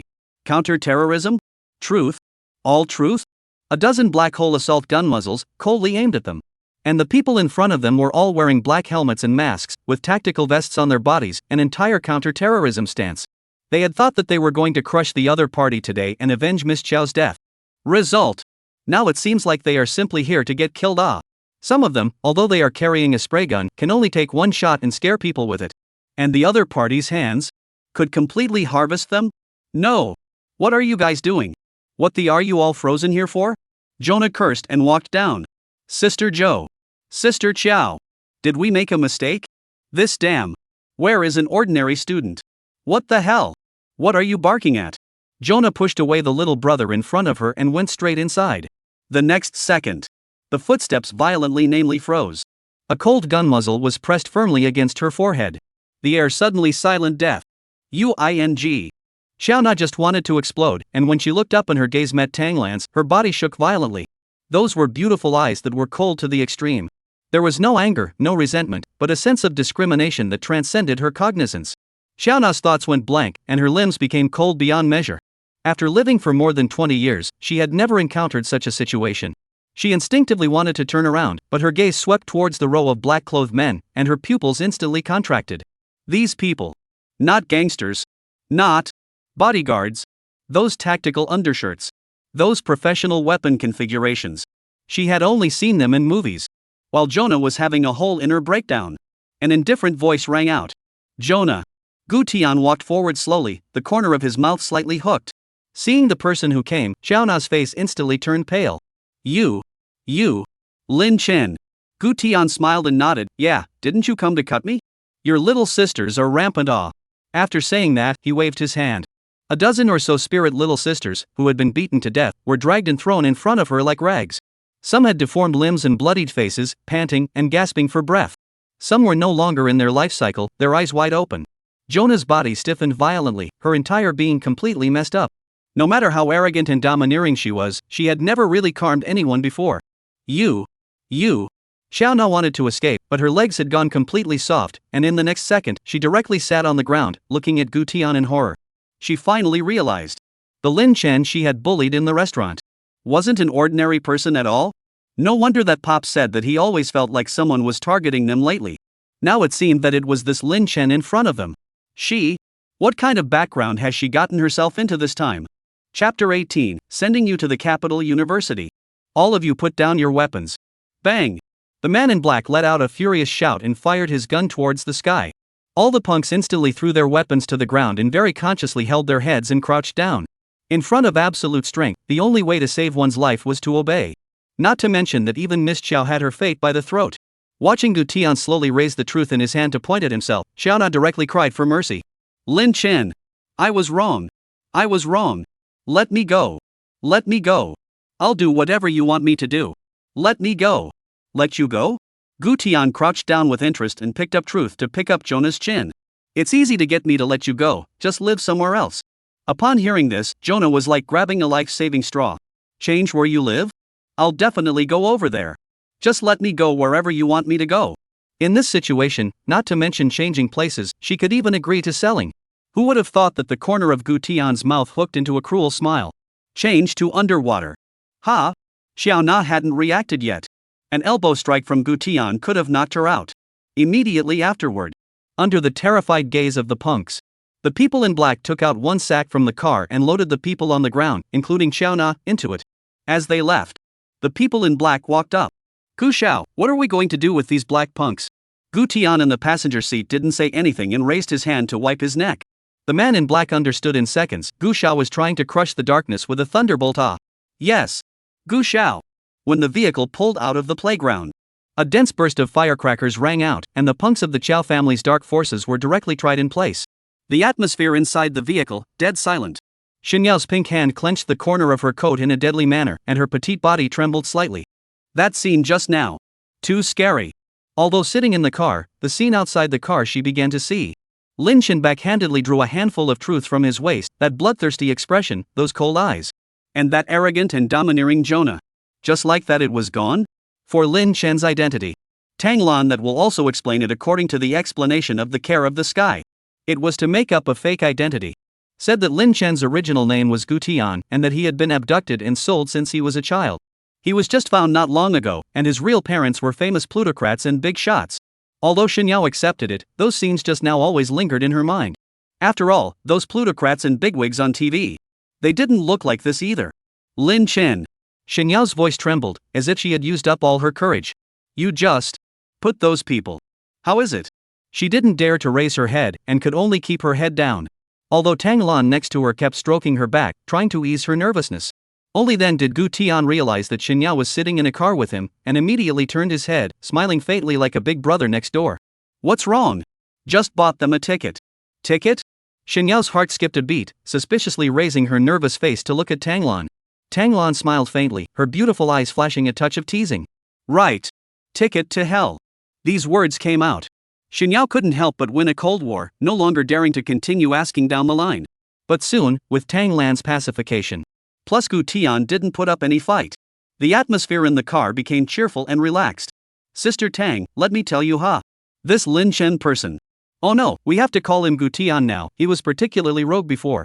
Looking at the other party's unworldly innocence, it was all written on that delicate face. Tang Lan couldn't help but smile. Oh? How a scoundrel. Xinyao immediately broke her little pink hands and started counting. First, he loves to ask me to borrow money. Just met that, he always said he did not have a meal card, every day rubbing my meal card to eat. Every time he said pathetic, Yao, I don't have money to eat today, I'm starving, I beg you. Then I soften my heart and buy him dinner, but what happens? He orders 2 portions at a time. Did I lend you all the $5,000 for my scholarship? Xinyao crossed her arms and looked at Gu Tian with a puff of air. Gu Tian was amused by her appearance. It was time to say no. From the high and mighty prince of Kyoto, he clattered to the bottom. Who else could have been affected? It was good that he met Xinyao at that time. In this year, the other party really did not help him much. Including the rent of the rented room at that time. Even quite a few clothes were bought for him by Xinyao's hard work or with her scholarship. And he was in constant trouble, he couldn't even find a job. At first he took the other party's goodness for granted. How in heaven's name could there be such a girl? She must have been sent by her father to toughen him up. Until he went to the finance and economics department cafeteria to follow Xinyao and caught a glimpse of the other party's dinner plate with 2 vegetables and a small bowl of white rice. One day living expenses are not even $8. $8. How ironic is this? The Koenigsegg sports car his mom gave him for his birthday when he turned 18. $80 million. That's when he had a change of heart. Even if he was pretending, he had to pretend that his remodeling had been successful and that he had succeeded in returning to Kyoto. The grace of dripping water, he pacific to repay. I did have no money at that time. Gu Tian said with an innocent face. Still have it? Tang Lan looked at the bickering duo with interest. There's more. Of course there is. There was a time when he didn't go to school for a few days, then I went to find his home. And then found him lying on the bed all bruised and swollen, and asked me if I had any band-aids and alcohol? How could I possibly have band-aids with me? And then I went downstairs and bought them for him. And guess what? He actually disliked the band-aids I bought that had cartoon designs on them? Tang Lan laughed lightly and raised her eyebrows at Gu Tian. Gu Xiao, it's already that time, do you still care about this? The corner of Gu Tian's mouth twitched and rolled his eyes. What else? She damn well had to buy a bunch of cartoon drawings and stickers and teenage cartoon characters? Xinyao puffed and burst out laughing, her eyes curving into a crescent moon. He was sticking pink bears on his face, an American Girl warrior on his knees. Tang Lan's imagination conjured up a picture of Gu Tian with a cartoon sticker on top of him, and she couldn't help but burst into laughter. Gu Xiao, you turned out to be so cute in Jiangzhou. Gu Tian glared at Xinyao. Alright, don't mention this black history anymore. Xinyao blinked her watery beautiful eyes and pretended to sigh. Alas. I also purposely bought a batch of cartoon stickers to keep for you to use, but it seems that I won't be able to use them in the future. Right, Xinyao. Gu Tian suddenly remembered the main event. Bringing someone back to Kyoto, he hadn't asked the other party's opinion yet. What's wrong? Xinyao raised her small head, very pouty. Do you still want to study at Jiangzhou University? If you don't want to, I'll take you with me to Kyoto in the next couple days, and I'll send you to Kyoto University to study. These words came out. Xinyao's clear apricot eyes were instantly filled with shock. Chapter 19 Old Man Qiao breaks down. Xinyao's little pink finger pointed to herself. You said. You're asking me to go to Kyoto University? Kyoto University, that was the top school in the entire Dragon Country. Jiangzhou City's top student didn't even enter Kyoto University at that time. Not to mention her. How could she just say she could go in? Seeing her dumbfounded face, Gu Tian couldn't help but reach out and rub her head. What? Not willing to leave Jiangzhou? Xinyao pursed her small lips, her heart was full of mixed feelings. Of course she wanted to go to Kyoto University, it was a dream school. But how to go? The other party let her go with one sentence? Seeing Xinyao shake her head in the negative, Gu Tian's eyebrows opened up and he looked directly at Tang Lan. Go, contact the president of the capital university and ask them to add an enrollment quota, send Xinyao's information over and apply for a brand new school registration. Okay, Xiao Gu. Tang Lan smiled and nodded, she also liked this girl named Xinyao. Since she had helped Xiao Gu before, they all deserved to be helped. In Xinyao's shock, Tang Lan dialed the president of Kyoto University. In less than a minute, things could be done. That's it, come with me to Kyoto, haha. Looking at Xinyao, who was still immersed in shock, Gu Tian's voice also became several points gentler. Xinyao bit her lip, seeing that the other party really didn't have the slightest intention of joking. Compared to Kyoto University, she was more willing to follow Gu Tian. At one time, she had a very low self-esteem. But since she met Gu Tian, who had a big grin and was incredibly optimistic, she had slowly become optimistic and generous. After thinking for a few seconds, Xinyao took a deep breath and nodded her head seriously. Aha! I'll go with you then. The corner of Gu Tian's mouth lifted into a satisfied smile. That's right. Tang Lan lightly laughed and clapped. Congratulations, Miss Shen, for successfully taking your first step towards the heavenly palace. Xinyao sheepishly stroked the hair around her ears. Perhaps her world was really going to be different. But then again, if Lin Chen left. No. Gu Tian left. Then she really didn't have anything to hold on to in Jiangzhou. Evening. Qiao family villa. The courtyard was surrounded by wreaths of flowers and the air was filled with white candles. Who did this? Who did it? Who the hell did this? My daughter. My daughter. Looking at the still seeping water in the sack, daughter has long lost the breath of life, Qiao Laosan a whole crying heartbreaking. Surrounded by dozens of corpses covered with white cloth. Qiao family henchmen wearing white flowers, a face pale, covered in cold sweat, completely afraid to look up at this scene. They had followed Qiao Laosan around for many years and had seen countless bloody storms, but they had never seen such a scene.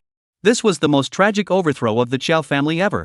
In the afternoon, eldest Miss Qiao brought a large number of men forward to cut down a man named Lin Chen. As a result, in the evening, everyone was stoned and sunk on the banks of the Jiangzhou River. The horsemen were beaten to a sieve. Miss Qiao. Live and let live. Drowned in a sack? And the scary thing was that until now, the whole Qiao family hadn't even seen each other's shadows. How horrible should this matter be?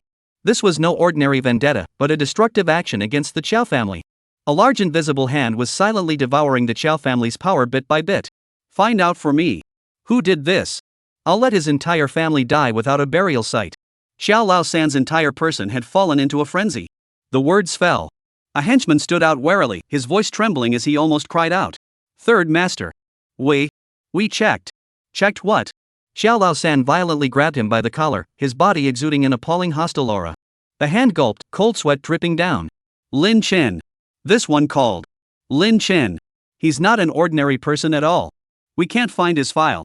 According to witnesses, those people he brought with him are all well-trained soldiers, and the police station this afternoon has been replaced by a group of new faces, including hospital guards and traffic. All new people. Boom. Qiao Laosan only felt the sky spinning and his eyes going black. But the pain of taking his daughter did not allow him to retreat. I don't care. Even if he is the god of heaven. I will take revenge. Find out for me. What exactly is the identity of this group of people? And where the hell is this Lin Chen right now?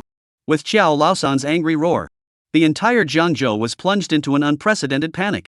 Just as Qiao Laosan mobilized all his forces to go in search of Gu Tian, a very special meeting was also held in Kyoto. A large conference room. 20 cabinet members were discussing the topic of this meeting with their heads bowed and ears connected. Hey Gu. Old one. You've come quite early, everyone is coming over so late, so give us a heads up. I don't know, I was just notified. How could you not know? Your son plays well with the crown prince, so he should be able to get some information, right? That's right. Pull back, I haven't spoken to that rebellious son of mine for a long time, how would I know this? After a long wait, the door of the conference room was slowly pulled open by a well-suited concierge. Everyone looked up at the door in unison. A majestic and upright figure stepped in, his footsteps steady. These cabinet members in key positions could sway the direction of the economy and people's livelihoods with just a single decision. However, at this moment, they neatly stood up and gazed at this figure with incomparable respect. Of course, this figure was no one else. It was none other than Gu Tian's old Deng father. The second generation of the Dragon Kingdom, the current second head of the cabinet, Gu Feng. Comrades, hard work. Gu Feng slowly walked to the main seat and sat down. His voice was not loud but carried its own majesty. In the next second, the applause in the large conference room rang out like thunder. Then there was silence once again, and every counselor tensed their nerves, waiting for the one on stage to speak again. Gu Feng slowly opened the document in front of him, his eyes resting on the first page. I'm sure you've all heard about the beating incident at Jiangzhou University in Handong Province, right? These words came out. The crowd under the stage started discussing it. Some knew very little. But no matter what, it was thousands of kilometers away, and no matter how big the incident was, it was still just a local incident. But Gu Feng's next sentence. It directly caused the stage to instantly explode. The one who was beaten is my son. The words fell. The large screen behind them suddenly lit up. The photos of the scene at that time were released. Boom! Dozens of counselors stared in unison, with shocked faces, at the young man in the screen who had a swollen nose and was stepped on by the girl. What the hell? The crown prince? The one being beaten was old man Gu's son? I'm in the heavens. Chapter 20, Xingyao, are you polite? Gu Xiao. Gu Xiao. Being treated like this? Are these abusers still alive now? Not. Who are the counselors of this place? Did they have to choose their own graveyard now? All the counselors were all wide-eyed with disbelief. This thing is simply was a mirage. Facing the exploding crowd, Gu Feng looked indifferent and said in a deep voice. This incident happened in Jiangzhou. My son was besieged, beaten, and humiliated by a group of dark forces. Not only that, but they also filmed the video and uploaded it to the internet to use for fun. As far as I know, the police department and school authorities in Jiangzhou in this matter all chose to remain silent. His voice was calm, but the fall of each word made the hearts of the people on stage tremble. Everyone knew that Gu Lao's anger was definitely not something to be messed with. Not to mention that the person being beaten was Gu Lao's only son, Gu Tian. That legendary mixed-up little devil king. Little living Yen Wang. For a moment, the faces of many of the counselors instantly became ugly, and some even began to tremble. Some of them had once reflected on Gu Tian's bad behavior at that time in front of Generation I. And at this moment, this scene seemed like it was spoken to them. Gentlemen. Gu Feng slowly stood up and scanned the counselors on the stage. This matter is not just about my son. Rampant black forces in Jiangzhou, bullying on university campuses, and local dereliction of duty, it's a tumor, and I'm sure such things exist in many places. It's time to deal with it. These words came out. The backs of the people on stage went cold. They understood. Jiangzhou was completely finished. But what shocked them even more was Gu Lao's attitude. This wasn't just avenging his son's death, it was a complete cleansing of the black system in all places. Just as many counselors were immersed in shock. The secretary sent out Gu Jun's documents to the following counselors one by one. On the cover was clearly written, Proposal for a special operation against the Black Storm within the Dragon Kingdom. The content of the document even pointed to all the black and evil forces in the Dragon Kingdom. The counselors opened the documents one after another, and when they saw the first article, many of their faces instantly changed. Article 1. Take Jiangzhou as the starting point and launch a comprehensive black and evil forces purging operation. Dig deep into the hidden black and evil forces in various places, eliminate the roots and thoroughly investigate the protective umbrella behind them. Article 2. Article 3. The more the counselors read, the more alarmed they became. This was not an ordinary anti-triad operation, but an unprecedented thorough investigation. Taking another look at the proposal's Gu Jun's signature, where would anyone dare to disagree? Pissed off. How dare these black forces be so rampant? I agree with this proposal. I also agree. Agreed. Councillor Gu Jun of Handong Province hit the nail on the head with his proposal. I think he should be the head of the Special Action Group. Agreed. I also agree. Meanwhile, after learning that the Kyoto cabinet meeting passed his proposal, Gu Jun excitedly tapped the table repeatedly. This congratulatory gift from Big Brother was simply too big. Not only did it allow him to take on 3 fires as a new official, but it also directly allowed him to take on the role of the chief of the special group to combat blackness, completely feeding into the cabinet into his mouth. If this operation is carried out smoothly, he can be promoted to the rank of cabinet member. As Gu Jun's orders were given one by one, a large number of investigation teams, members of the police department, and anti-terrorism members were urgently deployed to Jiangzhou. In addition, the banks were the first to blockade the Qiao family's black-related forces, freezing their funds, seizing their industries, and all illegal assets were seized according to the law. Late night. A hot search airborne the major social media list directly detonated the entire Dragon Country network. #shocked. The person who was beaten in the Jiangzhou beating incident was actually Gu Xiao, the Crown Prince of Kyoto. The members of the Qiao family's dark forces are exposed. Hashtag good guys. The Qiao family has kicked the bucket this time. Hashtag the most mysterious prince of Kyoto has appeared. Hashtag he's the one who got beaten up in Jiangzhou. Hashtag the whole network is in tears. The Prince of Kyoto, Qiao, is so pathetic, being bullied by the dark forces. Hashtag. As these list topics soared, thousands of netizens all flooded into the comment section. I'm going. Elder Gu's son? It's so rampant. It turns out that Gu Lao's son is just like us. He gets bullied too. Holy. These dark forces are so rampant? How dare they bully Mr. Gu? I'm a damned fool. Prince Gu is too low-key, right? Inside the Jiangzhou International Hotel. Looking at the hot searches and the clear sympathy in the comments section, Gu Tian revealed a long-lost smile. This was the effect he ultimately wanted to see.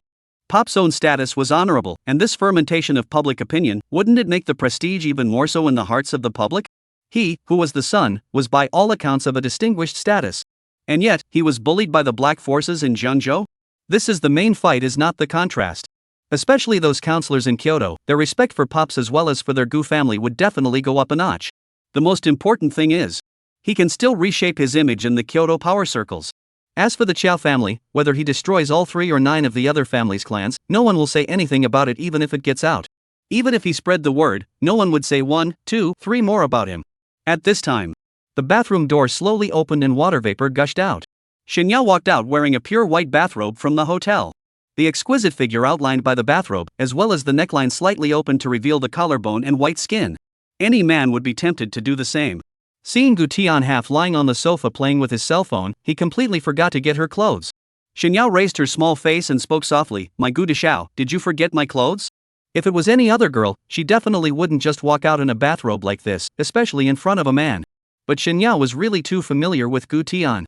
In her heart, the two were like the most taciturn friends, sometimes even ignoring each other's gender. That was why she didn't have any defensiveness towards Gu Tian at all, not to mention that she didn't realize how much her outfit was giving people daydreams. Gu Tian turned his head following the sound, and the red wine glass in his hand almost didn't hold steady. Such a scene was truly pleasing to the eyes. In the bedroom closet.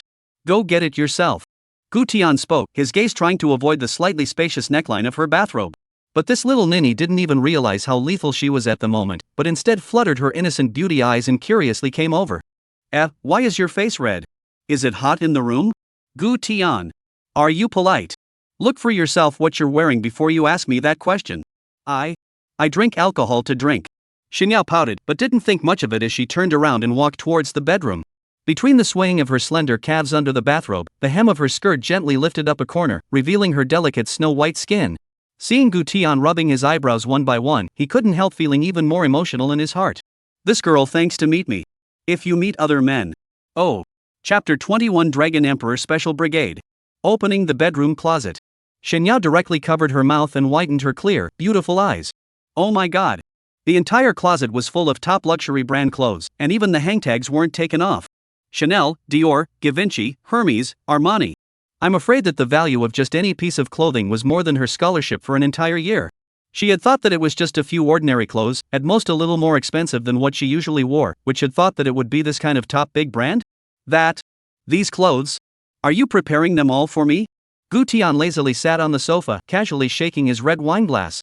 Well, just pick a few to wear at random. The grace of a drop of water was repaid in kind. At that time, he made a decision within himself. Xinyao's glory and wealth for the rest of her life, he, Gu Dishao, would satisfy them all. Pick a few pieces at random? Xinyao froze. This was a top luxury item, and he said it so casually? She felt like she couldn't understand the world of the young plutocrat. 10 minutes later. Xinyao changed into a white short sleeve, tight jeans, and Chanel white board shorts and walked out from the bedroom. The entire person instantly changed from an ordinary little girl to a rich girl like fashionable sense. If it wasn't for her walking coyly, those who didn't know would have thought it was some kind of $1,000 lady. Look at this. A body is okay? Xinyao's heartbeat accelerated by a few points, and for some reason, an inexplicable feeling of happiness suddenly surged to her heart. Ever since she was a child, no one had ever bought her clothes. Her clothes were either old clothes or ones she found for a few $dozen at the night market. Clothes like these that were carefully prepared and even just the right size and style had never been purchased for her. Well, not bad, it fits you quite well. Gu Tian put down his wine glass and stood up, sizing up Xinyao with interest. Come on, let's go down to eat, they've already prepared the dinner. We won't need to eat any rotating little hot pots to improve our meals in the future. Xinyao's small face instantly reddened, not knowing if it was shyness or an indescribable emotion welling up in her heart. Previously, every time she paid her part-time salary, she would call Gu Tian to go out for dinner. With limited funds, the two of them could only go to eat rotating small hot pots. It had to be said that Qiao was suitable for wearing this fresh style. There was no need for too many embellishments or the addition of expensive jewelry, just such a simple outfit already made people unable to move their eyes. Qiao was stunned for a moment, as if a certain place in her heart was gently touched, crispy. Then she lowered her head and gave a soft quickly following behind Gu Tian. The two of them traveled all the way to the Jiangzhou International Hotel's top restaurant. After being seated, Qiao stared blankly at the table in front of her that could be described as a luxurious to the extreme dinner. Australian lobster, Alaskan king crab, abalone sashimi, top steak, bird's nest porridge. The wine was even Romani Conti, just one bottle, casually auctioned to hundreds of thousands of dollars to start. She has never seen such a battle, even dreamed of it. And that's not all, there are 5 or 6 well-trained waiters standing around, with gentle eyes, always waiting to give impeccable service, just short of directly feeding food into her mouth. Qiao's entire body froze, her pink hands resting on her knees in consternation. You used to eat like this? Gu Tian lazily glanced at her. Anyway, as far as I can remember, this was every day. Qiao. She felt as if her worldview was being completely refreshed. But what Gu Tian said was the truth. There were countless maids and waiters in the Gu family villa, and there were people who pinched the food for meals. When he was a child, it was the maids who fed the rice into his mouth. Later on, when he was older, he was always on the go and often stayed at the family's Tianqi hotel. The waiters there were the same. Every time he ate, it was a big row. On the other side, Gu Jun led the investigation team, and a large number of police station officers all rushed to the Jiangzhou boundary. As a result, their vehicles were all stopped at the service area. Sorry, you are not allowed to enter the Jiangzhou boundary right now. An inch-haired youth in the toll booth said expressionlessly while pointing at the large number of official vehicles behind the investigation team. This was an order from Gu Xiao. Taking over the entire city of Jiangzhou, the vehicles entering as well as going out were strictly controlled to avoid Qiao Laosan and other members of the dark forces from escaping. At the same time, it also prevented him from bringing in help, as well as people from outside coming in to meddle in this matter. Upon hearing this, the staff of the inspection team was instantly enraged. Good fellow. If someone from their inspection team showed up, not to mention you being a small toll station staff, even the mayor of Jiangzhou would have to go weak in the knees if he saw you. Who gave you the courage to stop our car? Don't you know who's sitting behind the vehicle? Why? We are from the investigation team. The inspection staff directly pulled out his inspection work ID. In his mind, he was bound to see a whole shock from the toll staff in the next second, and then quickly apologize. Which had thought that the inch-headed youth did not blush or jump, directly pulling out his walkie-talkie to make a report. Less than 10 seconds. A large number of anti-terrorism vehicles and dense anti-terrorism team members all gathered towards this side. The eyes of the angry inspection team staff instantly cleared. Comrade. Taking the liberty of asking, which unit are you from? I can also go back to the car to report to our leaders. The inch-headed youth remained expressionless. Sorry, no comment. This way. Gu Jun in the car waited a bit impatiently, and couldn't care less about his secretary's dissuasion, and directly stepped out of the car. What's going on? What's going on? Jiangzhou City is so rampant? Don't even let our vehicles through? As a result, he got out of the car, but his mouth instantly widened. That's right. They were actually surrounded by densely packed black-clothed men wearing black masks and covered in tactical equipment. Even the anti-terrorist brigade captain he brought with him had his head lowered, not daring to raise his head at all to look directly at these people. It's not. This is. There are other units already stationed in Jiangzhou? Gu Jun's heart seized violently as he slowly walked over. Not far away. Lang Feng had already trained all of these inspection teams and also the police officers to be grandchildren. Jiangzhou City has been taken over by their cabinet special action group. At this juncture, you guys even want to force your way in? Are you guys involved with the dark forces of Jiangzhou? Hello, may I ask which unit you guys are from? Which unit allowed you to enter Jiangzhou? Gu Jun walked directly towards Lang Feng with a displeased expression. Which unit was so arrogant as to not even greet him and directly run to the city under his jurisdiction to carry out a mission? Which had thought? The words just fell. Lang Feng directly pulled out the Cabinet Special Action Group's ID and raised it to his face. Boom! Gu Jun's expression went from displeasure to dismay to utter shock. Chapter 22: The Fear of Unknown Strength. You are. Before he could finish his words, his eyes fell on Lang Feng's chest badge. What? Dragon Imperial Special Brigade. This was Big Brother's personal guards. The highest level secret escort force directly under the cabinet. And now, this top-level mysterious force even appeared in Jiangzhou? What's even more frightening is that Big Brother didn't even mention sending the Dragon Imperial Special Brigade to Jiangzhou. This was clearly the handiwork of the Great Nephew. It's over. It's over. Gu Jun only felt a cold sweat breaking out on his head, and the hairs on his back stood up. He finally reacted to what exactly his great-nephew meant when he said he wanted to give him a big gift. According to Long Yu's style, once they started an operation, they would never drag their feet, and it would definitely be a thunderous suppression. Then, Qiao family is not already living and dying? His special team for the Black Sweeping Storm had only just been formed.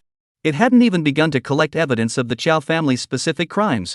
If the Qiao family was slaughtered by the Dragon Emperor Special Brigade right now, what the hell would he be checking for? And collect what evidence?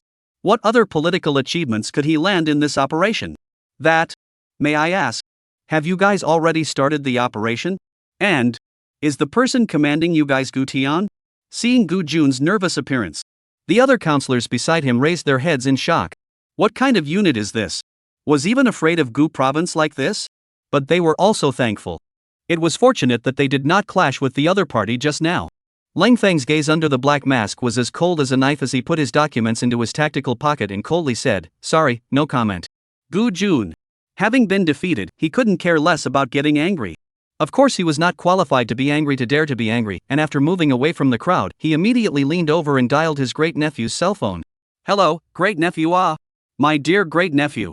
Your big gift Uncle 2 has received, really too expensive. Can you let Uncle 2 enter Jiangzhou now? Will Uncle help you take revenge? You don't need to get involved in the Qiao family's affairs, it's all a bunch of flies and sparrows, it'll really dirty your hands." Gu Jun's tone was so respectful, first ruler and subject then uncle and nephew. Fighting a black evil force directly sent out the Dragon Royal Special Brigade?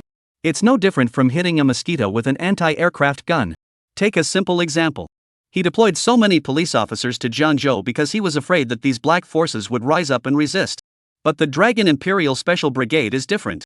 Once the black and evil forces revolt, the Dragon Imperial Special Brigade only needs a detailed coordinate. Well, meteors will appear in the sky. Hearing second uncle's words, the person on the other end of the phone directly laughed out loud. "Good second uncle," say chant, then talk about the conditions. "Great nephew. You say the conditions. I'll agree with you on any conditions. In the future, if your old man has any thoughts about you, if I know about it, I'll tell you the first time. No matter what happens, second uncle will steadfastly stand with you. Even if you make a mistake and poke a hole in the sky. Second uncle will still support you unconditionally. If your old man punishes you, second uncle will be the first to disagree. If he still dares to fool around like this time, your uncle I'll sever my relationship with him." To be honest, Gu Tian didn't have any conditions to say about second uncle. He just wanted to play a good prank on second uncle, and since his purpose had now been achieved. Besides, the tone of his voice was so pleading, so what else could he say? "Good second uncle, the conditions, let's talk about it later. I'll let them release you into Jiangzhou. My great-nephew is the best. Big nephew, just for your words. In the future, if you come to Handong province, just give me a call. Second uncle will personally go to the airport to carry you home." Gu Jun hung up the phone. Lun Feng received the call and immediately released them. In this way, the vast fleet of vehicles drove into the border of Jiangzhou. On the other side. Impossible. Impossible. How is this possible?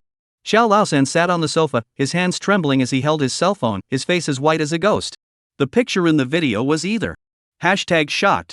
The beaten man in the Jiangzhou beating incident was actually the Crown Prince of Kyoto. Xiao Laosan panicked. The end of the Black Forces has struck, and Jiangzhou is about to be reshuffled. The Qiao family's dark secrets have been unearthed. Once a king, now a lamb to the slaughter. It's either that or all the police officers in Jiangzhou are standing in a row chorusing barbed window tears. To be honest, he had felt before that this Lin Chen that his daughter had messed with before she was born was not a simple character. Otherwise, his daughter would not have suffered losses one after another. But who could have ever imagined that the background of people is completely breaking his cognition? The video on the screen, those heavily armed men in black, holding the truth, blocking traffic, blocking the police station. This where is the black sweep? This is clearly the battle of extermination. The most horrible thing is that those black-clothed people's chest badge is clearly written Dragon Imperial Special Brigade. Puff. Xiao Laosan's cell phone didn't hold steady and directly fell to the ground. At this moment, he really wanted to find a rope to hang himself from the roof beam. At the same time, all of the Qiao family's ponies who were following Xiao San were also scared less. Master San. Master San. There are all special forces outside. Truth is loaded. Master San. Do we need to run away? Some of the savvy hackers had already started packing up their bags and carrying cash, ready to run away. As a result, they were captured alive by Gu Tian's men just as they drove into the city. Under the black holes of the guns, these runners were scared to death on the spot. They didn't even dare to let out a single fart, shivering and squatting on the ground with their heads in their hands. Big brother. I was wrong. Please, give me a way out. I still have a wife and child at home. I didn't want to mix with the Qiao family either. It was old Qiao who forced me to follow him. However, the black-clothed squad was indifferent, their guns not moving. In the end, these people were taken away by a black escort vehicle. In front of absolute strength, any struggle was futile. This point was also well understood by Qiao-san. The identity of the Prince of Kyoto alone already said it all. Inside the Jiangzhou Hotel. Reporting to Gu Xiao. The Qiao family compound has been blocked off, and all those who fled have been captured. May I ask if we are launching the attack next? A man in black walked into Gu Tian's room and went up to a standing ovation. Oh? These people didn't resist? Gu Tian lazily sat up from his bed. Xiao Na was so arrogant, doing whatever she wanted based on her old man. How come her old man didn't even flutter a bit now? This was really no fun anymore. There was no resistance, no one at the scene resisted. The man in black bitterly said. To be honest. In the past missions, it didn't matter how high up the other party was, how powerful they were. Just hearing the name of their Dragon Imperial Special Brigade had already scared them enough. Not to mention adding a son of Gu Lao to the mix. Now a regional local black force? Dare to resist? Oh, not to mention the 9 clans will not be protected, even the chance to reincarnate in the next life will be directly erased. Chapter 23 Capture Scene. For the citizens of Jiangzhou. Such a big thing that definitely have to go to eat melon. No one can refuse to see a large number of special forces to carry out the task. So a lot of people came over to watch. The Qiao family villa is located right on the riverbank of Jiangzhou. Although it is already late at night. But the opposite side of the river was already crowded with melon eaters, wearing slippers and pajamas, and some were even holding watermelons. I'll go. Have you guys heard? Xiao-san offended the Prince of Kyoto. Really? The Crown Prince of Kyoto? Elder Gu's son? No wonder the anti-terrorist forces are here this time. How can this be an anti-terrorist unit? Can an anti-terrorist unit have such good equipment? Good fellow. The Prince Master sneezed not to destroy Xiao-san. Why did he send out such a big battle? Hey, don't stand there, that block is the location to salvage Jonah's body. Bah. What a damn bad luck. At the same time, a large number of police department members drawn from other places also rushed over. Seeing the scene in front of them, their mouths instantly opened wide. Their members were holding pistols. But the black-clothed counter-terrorist members were carrying assault rifles, and there were even some carrying rocket launchers. Inside the presidential suite. Great nephew. My dear great nephew. Give second uncle a chance, will you? Leave this matter to second uncle's full discretion, okay? Looking at the sleepy Gu Tian, Gu Jun sat on the edge of the bed and pleaded one after another. At this moment, his admiration for this great nephew that was not ordinary. When their investigation team had just started investigating the Qiao family's black forces, Gu Tian's men directly moved a lot of organized dossiers. Even the people involved in the Qiao family's black forces were arrested. The whole of their investigation team and the police officers who were transferred here all capitalized confused. This action speed and efficiency is really too high. They came all the way over here and ate the ready-made directly? A second uncle, that Xiao-san didn't even run, still in the Qiao family villa, the information charges and whatnot are all sorted out, you directly bring people to catch not on the line. Gu Tian yawned and sat up against the bed. He had just slept for 2 hours, and was called up by his second uncle. No, our great nephew. It's easy for you to say. But without your order, people won't even let us in. It wasn't like they hadn't tried to go in and make an arrest. As a result, before they even got close to the Qiao family villa, they were stopped by members of the Dragon Imperial Special Brigade. A great nephew, don't sleep, why don't you go directly with me? At least let Xiao-san die for good. As soon as he saw Gu Tian's eyes fighting straight, Gu Jun instantly panicked and urged again. Okay, I'll go. Second uncle. This is what you owe me, ha, remember, ha? I information dossier what all to you, big fish and small fish all to you to catch, to you to save how much force. Oops. I remembered. Thank you, great nephew. Just like that. After Gu Tian got up and dressed, he got into his second uncle's white license plate A8 and drove in the direction of the Qiao family villa. Behind him was a large number of police cars. This way. Inside the Qiao family villa, the lights were brightly lit, but at the moment, the lights were horribly dead. Xiao Lao-san had already gone mad, and under the horrified gaze of a few of his death squad minions, he was bit by bit tying detonators to his body. He no longer had any choice. Originally, he had planned to obediently tie his hands. The other party stepping on him was as simple as stepping on an ant. But then he thought, if he died, what about his daughter's death?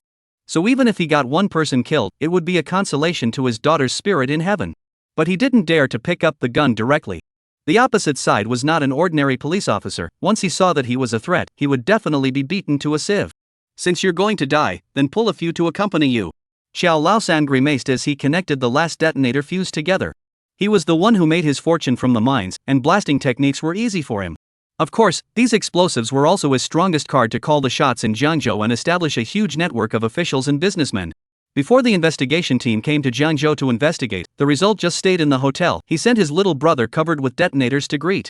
The next day the investigation team slipped away. Therefore, the water of Jiangzhou is never something that ordinary people can stir up. But this time, the other party did not even show his face, the water in Jiangzhou to drain? He gambled his entire fortune, but even the most basic resistance qualifications are not? Captain, we can just fight our way in directly, and we can even have a late-night snack when we return after the fight. A black-clothed team member couldn't help but ask Ling Feng. It wasn't a good idea for them to surround one another now. The district was just a local black evil force.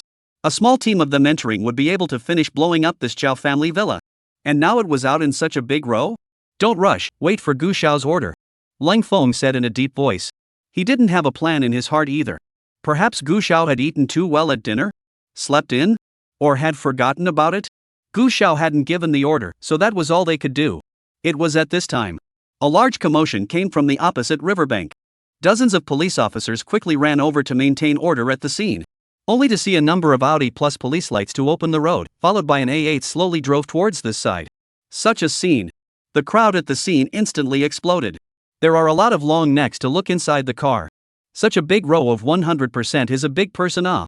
Big nephew, it's all about you, isn't it? Gu Jun laughed as he held the steering wheel. He has a driver everywhere he travels. This time, he chauffeured his great nephew. I don't know, I guess I'm just curious. Gu Tian yawned and casually pressed the window halfway down. In a split second, a gasp came from outside. The entire crowd of eaters along the riverbank exploded. I'm going. It's him. Holy. I'm not blinking. Isn't that the prince on the news? I'll go.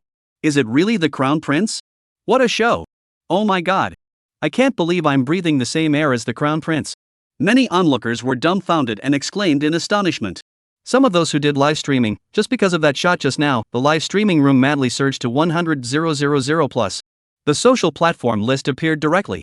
#shocked. The Crown Prince of Kyoto was personally present at the scene of Qiao San's Black Force arrest ##. It was good that Gu Tian closed the car window in time. Hey Gu. Sure enough, it's looking at you. Gu Jun teased. The corner of Gu Tian's mouth hooked out a lazy smile as his fingers gently tapped on the edge of the window. They're not looking at me, but mainly to see Qiao Laosan one last time. After arriving at the scene, Gu Tian directly stepped out of the car and headed inside the Qiao family villa. Frightened Lung Feng waved his hand. Densely packed black-clothed warriors could have surrounded them, not moving an inch. Gu thud. Gu Jun swallowed his shocked saliva violently. Not. Just go in like that? My great-nephew is also too fierce, right? Chapter 24 Death of Qiao Laosan. Don't even come over. Don't come over. Qiao San held two juniors hostage, pressing the detonator and hissing frantically at Gu Tian and the others. The two little brothers had long since been scared white and their legs were soft. No. Third Master. Didn't you say it was just for show? You're not really going to blow up. Me. Third Master. Surrender. There's no point. It's pointless. Gu. So you're Qiao Laosan? Gu Tian walked forward without blushing. The black-clothed men and snipers in the surroundings and even within a 500-meter radius were all panicking. What the hell kind of operation was this? In fact, as long as Gu Xiao gave an order, they could kill this Qiao San in minutes, simple as one. But Gu Xiao didn't give them any instructions? This feeling was like a cat catching a rat and not eating it before teasing it severely. Seeing Gu Tian, Qiao Laosan's entire body jerked and subconsciously began to back away. The smile in Gu Tian's eyes increased, but his voice carried a chilling chill that made people's hearts tremble. I heard that you are arrogant? I heard that you run amok in Jiangzhou and no one dares to mess with you? Oh yes, has your daughter been found yet? Every word drilled into his ears made Qiao Laosan's breathing heavier by 1 point. For the first time, he felt fear from his bones. The identity and background of the person who came as well as his methods were completely crushing to him. A single finger could pinch his entire family to death. Don't you come over. Come over again. Come over again and I'll. At a glance, Qiao Laosan collapsed and was about to explode. Gu Jun instantly panicked, went up and yanked Gu Tian. Don't let him go forward. People have so many detonators strapped to their bodies, it looks dangerous and is actually very unsafe. Moreover, he was still clutching the detonator in his hand, and there were 2 hostages in his elbow. If this explodes. Good man. If Jiangzhou is open, so is Kyoto? At Gu Jun's urging, the negotiators hurried up and began to negotiate. Qiao Laosan won't let go of the hostages. Or just take 2 people to exchange for the 2 minions in his hands. So much so that the negotiations entered a stalemate. Just at this time, Lang Feng walked over with several documents and called Gu Tian to the end. Printed on the documents were the black history and charges regarding the 2 juniors held hostage by Qiao Laosan. Any one of them could be peanuts and rice. Gu Tian glanced down and jerked his head up to slap the document onto Lang Feng. It's all these charges, what's the point of wasting words with him? It's all heinous crimes. Get the bazooka. The words came out. The scene was dead silent for 3 seconds. Cold front. Black-clothed team members. Everyone thought they had heard wrong. Gu Xiao, are you serious? Lang Feng tugged on the mask by his ears and asked cautiously. Gu Tian glanced at him and raised his eyebrows. You think I look like I'm joking? Lang Feng sucked in a breath of cool air and immediately waved his hand. Go! Bring the bazooka to Xiao Gu. 2 black-clothed team members immediately ran to the special vehicle behind them and took out a long, black metal box from the back. The other took out the bazooka inside. Gu Tian took it and carried it over his shoulder and walked straight over. The negotiator in front was still struggling with his words. Suddenly, they realized that Qiao Laosan's expression was a whole lot of panic, and he kept backing away. The crowd turned around to take a look and were so scared that their heavenly lids almost spiraled off. I mile a damn. Bazooka? Not. A direct death sentence? Run. Keep a safe distance. Holy. Great nephew. Trial first. Gu Jun took an arrow step forward to dissuade him, but the next second he was dragged away by the others. Qiao Laosan. Walk away. Gu Tian directly pulled the trigger. Boom. The rocket went straight for old Xiao with a long trailing flame. The negotiator, who had been persuading bitterly a second ago, was directly scared and jumped up on the spot. He had worn out his lips, and the result? A direct fire? Ah! Feed me peanuts. Qiao Laosan let out the most desperate roar of his life. The next second, boom. Fire exploded and a huge sound shook the sky. The huge airflow lifted many people present all the way down. Even Gu Tian flew a meter away. The police officers who were not far away from maintaining order were even more shattered by this loud bang. I go. Am I blind? Good guy. Is it really a bazooka? No. If we had this equipment, wouldn't it be a descending blow to suppress the black evil? Holy. In my lifetime, I can actually see the black and evil forces being physically overpowered by a bazooka. It's worth it. After a while, the smoke and dust cleared. It was only then that the crowd stumbled up from the ground, patting the smoke and dust on their bodies, all of their brains buzzing. This ing. Who would have thought that dealing with a black force could still bring out a bazooka? Gu Xiao. Gu Xiao. Lang Feng was the first to react. A large number of black-clothed team members also ran over to assist. Only to see Gu Tian standing up with a gray head, his hair blowing up slightly. Cough cough. The bazooka is quite powerful. What model? I like. After saying this, he pulled out his ears and turned his head to look at cold front. Next time before firing the bazooka, remember to remind me to wear earplugs. Lang Feng. The police officers were even more dumbfounded. Gu Xiao. Can we prioritize our own safety now? If you have a short or long life, the torture chamber has to be replaced with a machine gun fight. Gu Jun just slowed down to see the Qiao family into a sea of flames. The whole person almost fainted on the spot. The whole person almost fainted on the spot. The whole thing almost fainted on the spot. How the hell to write a report? Can't we just write that our great nephew threw a bazooka with the other side in this anti-triad storm?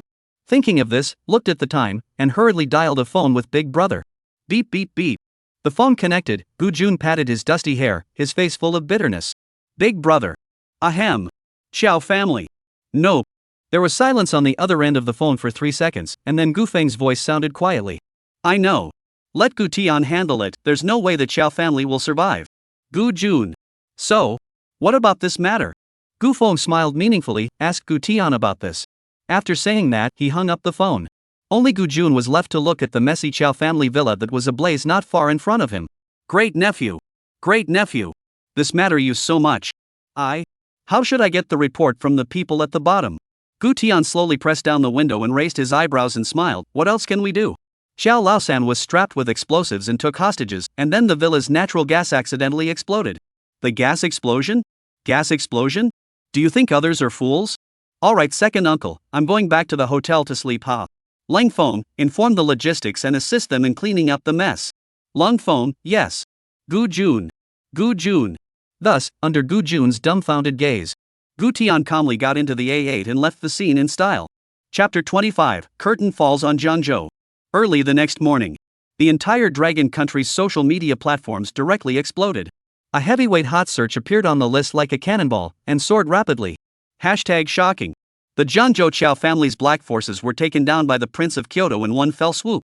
Hashtag Jiangzhou's big blackout, the Qiao family was destroyed, and the Prince of Kyoto is as cynical as he is vengeful. It was all over the social media for a while. The video footage was all about the side or background of Gu Tian standing at the scene and interacting with members of the police department. In particular, he was the one who got up after the explosion with a grey face, and was even filmed from various angles by the cameraman. Both captured his tired stance but not his front face. Without a doubt, the netizens exploded. I'll go. Is this really the Crown Prince of Kyoto? The Crown Prince of Kyoto was also at the scene? This shooting angle is absolute, not giving the front face, making it even more mysterious. Oh my god. Is it that dangerous? There's a fire? The Crown Prince was even offline? Give the cameraman a bad review. Basically say goodbye to the photography industry. Many netizens were frantically searching for pictures of Gu Tian's front face, but none could be found. At the same time, Jiangzhou City had also released a relevant notice about the Qiao family's dark forces officially being destroyed, while the members involved would also be dealt with seriously, as well as all of Jiangzhou's teams, all big removal and replacement. For this result, many citizens clapped and applauded. A number of them even posted videos calling the prince a great lord of the green sky. But the netizens' focus was on the real power and capital crushing, as well as who would have thought that the Crown Prince of Kyoto would be studying at Jiangzhou University. And the fact that the Qiao family was so arrogant that they didn't even last 1 minute as a result? Jiangzhou International Hotel. Inside the presidential suite, Gu Tian sat in front of the floor-to-ceiling window, overlooking the scene of a luxury car driving in downstairs. These people weren't here to pick up anyone, but were specifically here to see him off. Young Gu, ready to depart back to Kyoto. Tang Lan smiled as she walked up and handed over a glass of wine. Everyone in Jiangzhou regards you as a hero. In just 2 days, you changed the fate of a city. Gu Tian shook his wineglass and let out a light laugh. Thank you, but it's just a way to get rid of the people. He knew in his heart that Jiangzhou was just a narrow appetizer. At the same time, inside the Gu family villa, in the study, there was a pile of heavy documents on the carved counter, and Gu Feng was penciling and reviewing them, one hand meticulous. At this moment, the door to the study was gently pushed open. A noblewoman with an outstanding temperament was carrying a steaming cup of tea, raising her hands and feet with the calmness and elegance of a famous family. You said that this time, did you not consider Xiao Tian's little heart? Hearing this, Gu Feng stopped the pen in his hand and hummed and laughed. Little mind? His little mind. From the moment he returned to Jiangzhou, I already guessed it. It was time to say no. Although he had guessed his son's little mind. But this matter that his son had gotten up to could be said to have raised his prestige to an unprecedented height. In the minds of the crowd, he was high above the crowd, with a sense of majesty and mystery. But now, his son was actually living an ordinary life in Jiangzhou, suffering from trials and tribulations, being stepped on and humiliated. In the end, not only did he personally eradicate the black forces, but he also broke through the order of Jiangzhou with thunderous means, and finally returned in great splendor. These things, undoubtedly, further established his prestige, allowing the outside world to see not only the power from on high, but also more from the ordinary people to go out and return to the ordinary people. Xianhui lightly covered the tip of her nose, amused by her husband's words, her beautiful eyes conveying a touch of tenderness and pride. So to say, our son has at least changed. Changed? Oh. It's just that he's learned to play the cat and mouse game. Gu Feng gently lifted his teacup and took a light sip as he continued. However, he is indeed more mature than before. Xianhui nodded, a touch of relief surfacing on her face. It's always a good thing when a child grows up. I'm going to get him another $5 billion to help him invest in starting a project. Upon hearing this, Gu Feng instantly became anxious and quickly waved his hand. Don't. Starting a business is not an option. Kyoto University has already accepted him. It's better to let him finish his studies first. Looking at her husband's firm eyes, Xianhui nodded. That afternoon, the cabinet and New Dragon Society officially released a joint announcement and made 2 heavyweight decisions known to the public. The first one, the legislative revision on bullying in schools.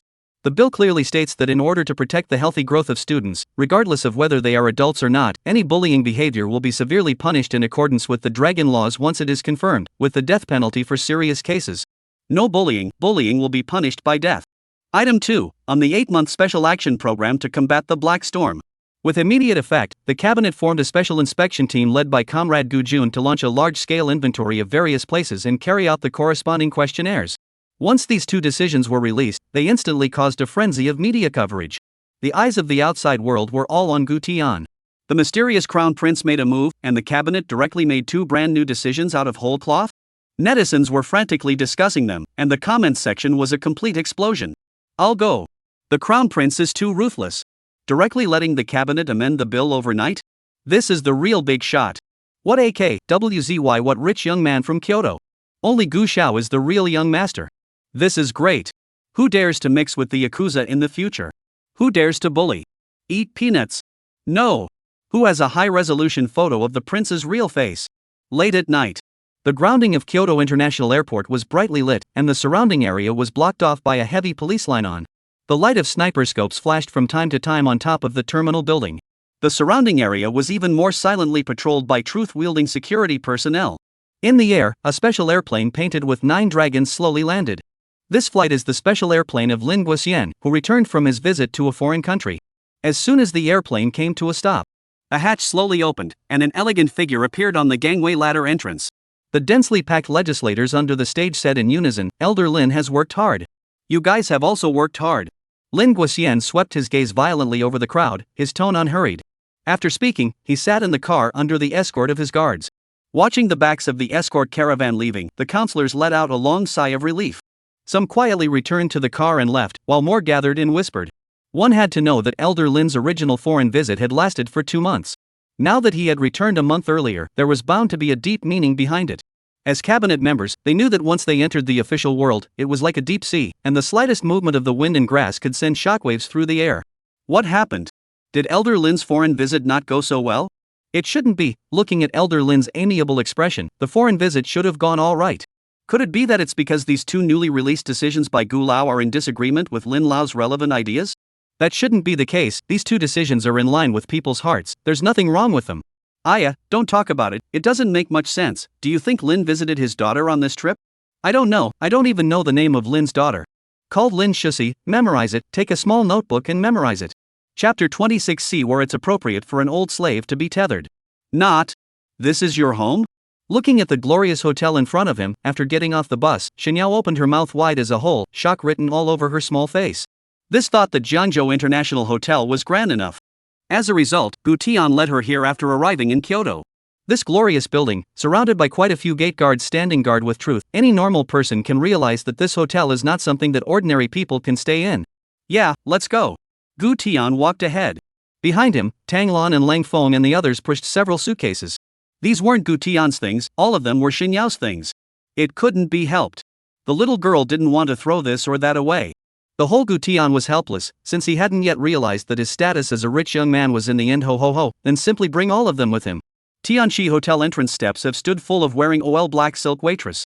Seeing Gu Tian walk up the steps, they all chirped in unison, "Good day, Gu Qiao. Welcome home, Mr. Gu."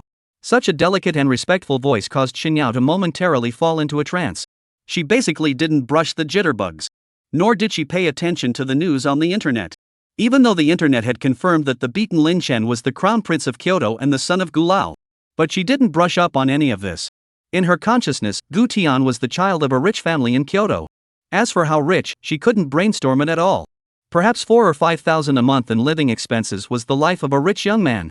Gu Tian had just walked into the lobby of the hotel. Manager Xie could make 100 meters of speed and rushed out from the elevator, his shoes almost running off. "Gu Qiao. You can come back. The old slave missed you." He had watched Gu Tian grow up as a child. At that time, Gu Tian always stayed out at night, and the Tianchi Hotel was considered Xiaogu's second home. Of course, this Tianchi Hotel was also a property of the other Qian group. The only difference was that the composition of this hotel was very complicated, and the guests it received were all either rich or noble. Many of them were members of the Beijing Circle, or guests from overseas would choose to stay here when they visited. "Aya, go away, why are you so excited? It's only been a year since I've seen you." Gu Tian pretended to be disgusted and pushed Manager Xie to the side. "Alright. Gu Qiao." Manager Xie immediately jumped away and smiled. "Then where do you think is the right place for the old slave to be tethered? Are the rooms all ready?" "Ready." Manager Xie nodded his head like pounding garlic. "How many rooms?" "2. Your room has never been moved, and in addition a princess suite has been specially prepared for Miss Shen." When Manager Xie reported this, the surrounding black silk young ladies looked at Qiao with envy. Tianchi Hotel had a very high recruitment threshold. Not only did it require delicate looks and a slim figure, it also had a high threshold for education as well as background. It was stricter than many airlines recruiting flight attendants. That's why they came here to interview, on one hand, to get a high salary, and on the other hand, to gain the favor of the crown prince. If they were to be favored by the crown prince, then they would be on their way to the pinnacle of their lives in a matter of minutes. If they were pregnant with the crown prince's child, they didn't dare to think about it anymore. It would have to be a dragon seed. A mother would be honored by her son. It's a pity.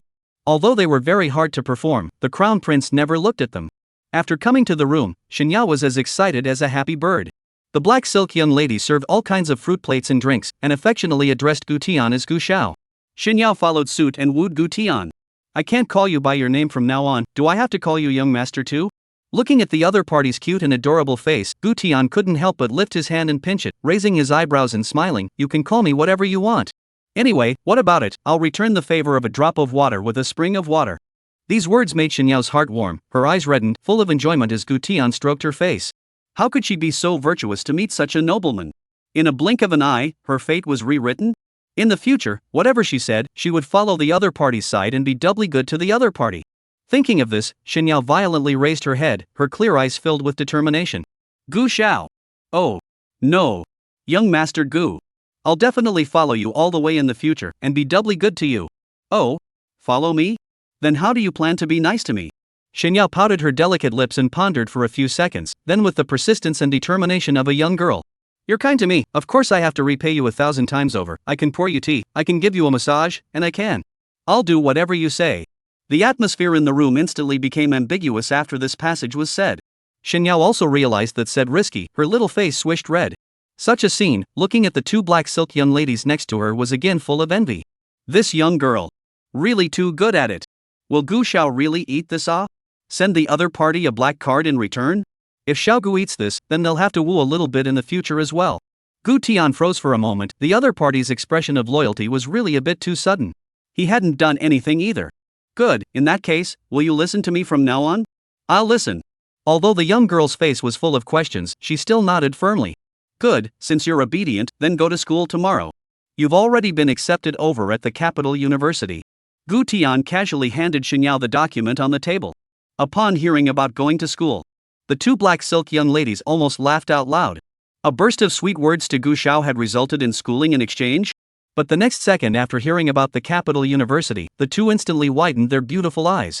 What? Beijing University? Good guy. A wooing in exchange for a notification letter from Beijing University? Good. I'll report to Beijing University tomorrow. Qiao nodded her head obediently. Now Gu Tian had become an omnipotent big boy in her heart. Since the other party was letting her go to a top academic institution to further her education, then she would have to obediently go over there, not letting herself become a worthless burden. After explaining to Qiao that he would take her shopping schedule tomorrow, Gu Tian then left the Tianqi Hotel and set off for the clubhouse. Wanghao Circle in Kyoto instantly became active again when he called to say he was back. Many children of powerful and wealthy people had come to the clubhouse to take care of business. Even some circle members who had been overseas for a long time had rushed back just to meet him and toast him. Brother Tian? Where are we? Hurry up! The Qin family, the Zhao family, and the Du family are all here. One by two, they've all gotten top-tier memberships. Tapping on the voice message came Wang Hao's excited voice. Okay, got it. Gu Tian kicked the gas and a Ferrari SF90 disappeared into the street. Chapter 27 Gu Xiao's Daily Life. The unique license plate coupled with the limited edition luxury car. The road leading to the clubhouse was unimpeded, and the cameras all automatically malfunctioned when they shone on the license plate. In less than 30 minutes, Gu Tian arrived at his destination. But just after turning the corner, the entire street had suddenly started playing Welcome to Kyoto. The roads had all been cleared. More than 30 Cullinan vehicles spontaneously formed a welcoming convoy, their lights flashing in unison to play Morse code. Congratulations on Gu Xiao's return. The entrance to the clubhouse. As soon as he saw Gu Tian's car welcoming him over, Wang Hao picked up a loudspeaker and started shouting.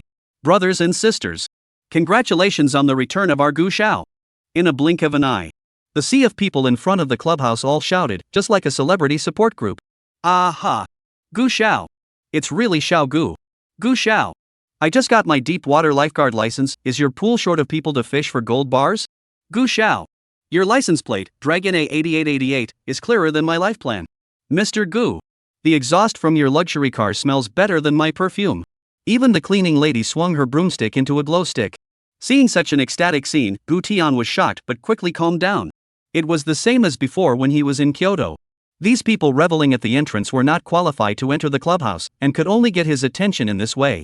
Maybe he was in a good mood one day. As Gu Tian stepped out of the car surrounded by bodyguards, the atmosphere at the scene reached its peak. These people were frantically waving with their hands up, as if they had seen the sun. But basically no one took out their cell phones to take pictures or send out to Jinshi. For one thing, they didn't dare to send it for fear of displeasing Gu Qiao. The second was that the site was equipped with a signal blocker and there was no internet at all. Brother Tian. All here to welcome you. Wang Hao ran over excitedly, pointing at the people behind the guard fence. Gu Tian grunted and laughed. You didn't call them? He could see through Wang Hao's little mind of business too well. Obviously the news of his return to Kyoto was released by Wang Hao. Tonight Gu Qiao will come to the clubhouse. Everyone is coming over to spend money. There's a chance to get a signed photo with Mr. Gu to use as a screensaver. Thus, there were all these excited and shouting celebrities and pretty boys outside the venue. It's not for business. If these people come in, won't the hall's business be on fire? Gu Tian thought about it and nodded. Wang Hao violently turned around and yelled at the outside of the arena at the top of his lungs, good. Tonight Gu Qiao is in a great mood. Everyone can enter and spend money. The words fell. The security guards directly opened the fence, and the crowd all cheered and rushed in. It wasn't money that was being spent. This is a ladder to the upper class. As Wang Hao said. As soon as they entered the VIP hall of the bar, all kinds of powerful sons and daughters greeted them with glasses raised and faces full of worship. Gu Qiao. Gu Qiao. Do you still recognize me? I'm the son of Bureau Sunday. Gu Qiao. Gu Qiao. Do you remember me? You beat me up when I was in high school. Oops. After that beating, I was awakened and I won't mess around anymore. Gu Qiao. And me too. You beat me up too. For so many years. I really remember that beating vividly now. You changed my life. These people were all powerful sons and daughters within the Kyoto circle, and their parents were all within the Kyoto system.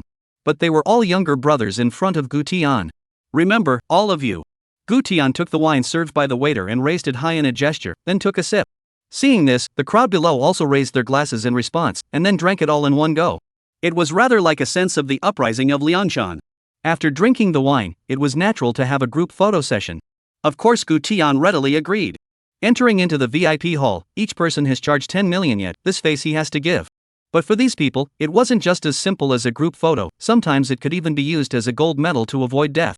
Let's go brother Tian, go on, there are still people inside. As soon as Wang Hao abducted Gu Tian's arm, he pushed him inside. Damn, how many people did you call? There must have been at least 500 in the hall just now. There were more than 200 in this VIP hall. There are more inside now? If you calculate according to this scale. Good guy. We're going to make a fortune tonight. Meanwhile, Kyoto's Minister of Finance was awakened late at night by his secretary's phone call. As soon as he picked up, the secretary's excited screams came through. Minister. Our Kyoto GDP has suddenly started to explode in growth. No. How did it suddenly go up? Be more detailed. The minister's eyes widened. The economy is a bit that. There's no way it would become active without warning, right? Yes. Tianqi Club. Tianqi Hotel. The Chen Group's property. The secretary on the other end of the phone ripped out a report. What? Tianqi Clubhouse?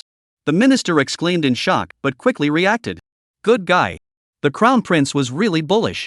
Not long ago, he was able to make all the black forces tremble in fear. Now returning to a Kyoto, directly making this city's GDP go up. It's really something. When Gu Tian opened his eyes again, it was already the next morning. The only thing in his mind was the scene of many people toasting last night. There were also bits and pieces of Tang Lan driving him back after he got drunk. It was at this time. Bang bang bang. Come in. Gu Tian sat up in a daze and leaned against the bed. The doorway was pushed open, and an exquisite little face quietly peeked in. Shenyao blinked her clear almond eyes, searching for him. Gu Qiao? Young master? Here, not up yet. Seeing that Gu Tian was still lying on the bed, Shenyao ran up with a light step can, with a cup of warm water in her hand. It's time to get up, the sun is almost on your butt.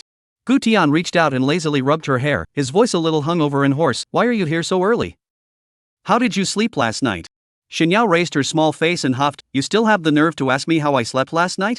Who let you drink so much last night? Sister Tang Lan and I took care of you all night. Gu Tian smiled awkwardly at her words. He really didn't remember, but he still symbolically pinched her cheeks. Egu, really, that I really thank you so much. I must lead you on a nice stroll around Kyoto tonight. Yes. Shinyao excitedly spun in place, making one's heart soften. After the two had dinner at the hotel, they drove to the busiest shopping district in Kyoto. As soon as the car was parked, they opened up to buy, eat, and play. While leaving the casino, a jewelry store next to it caught Gu Tian's attention.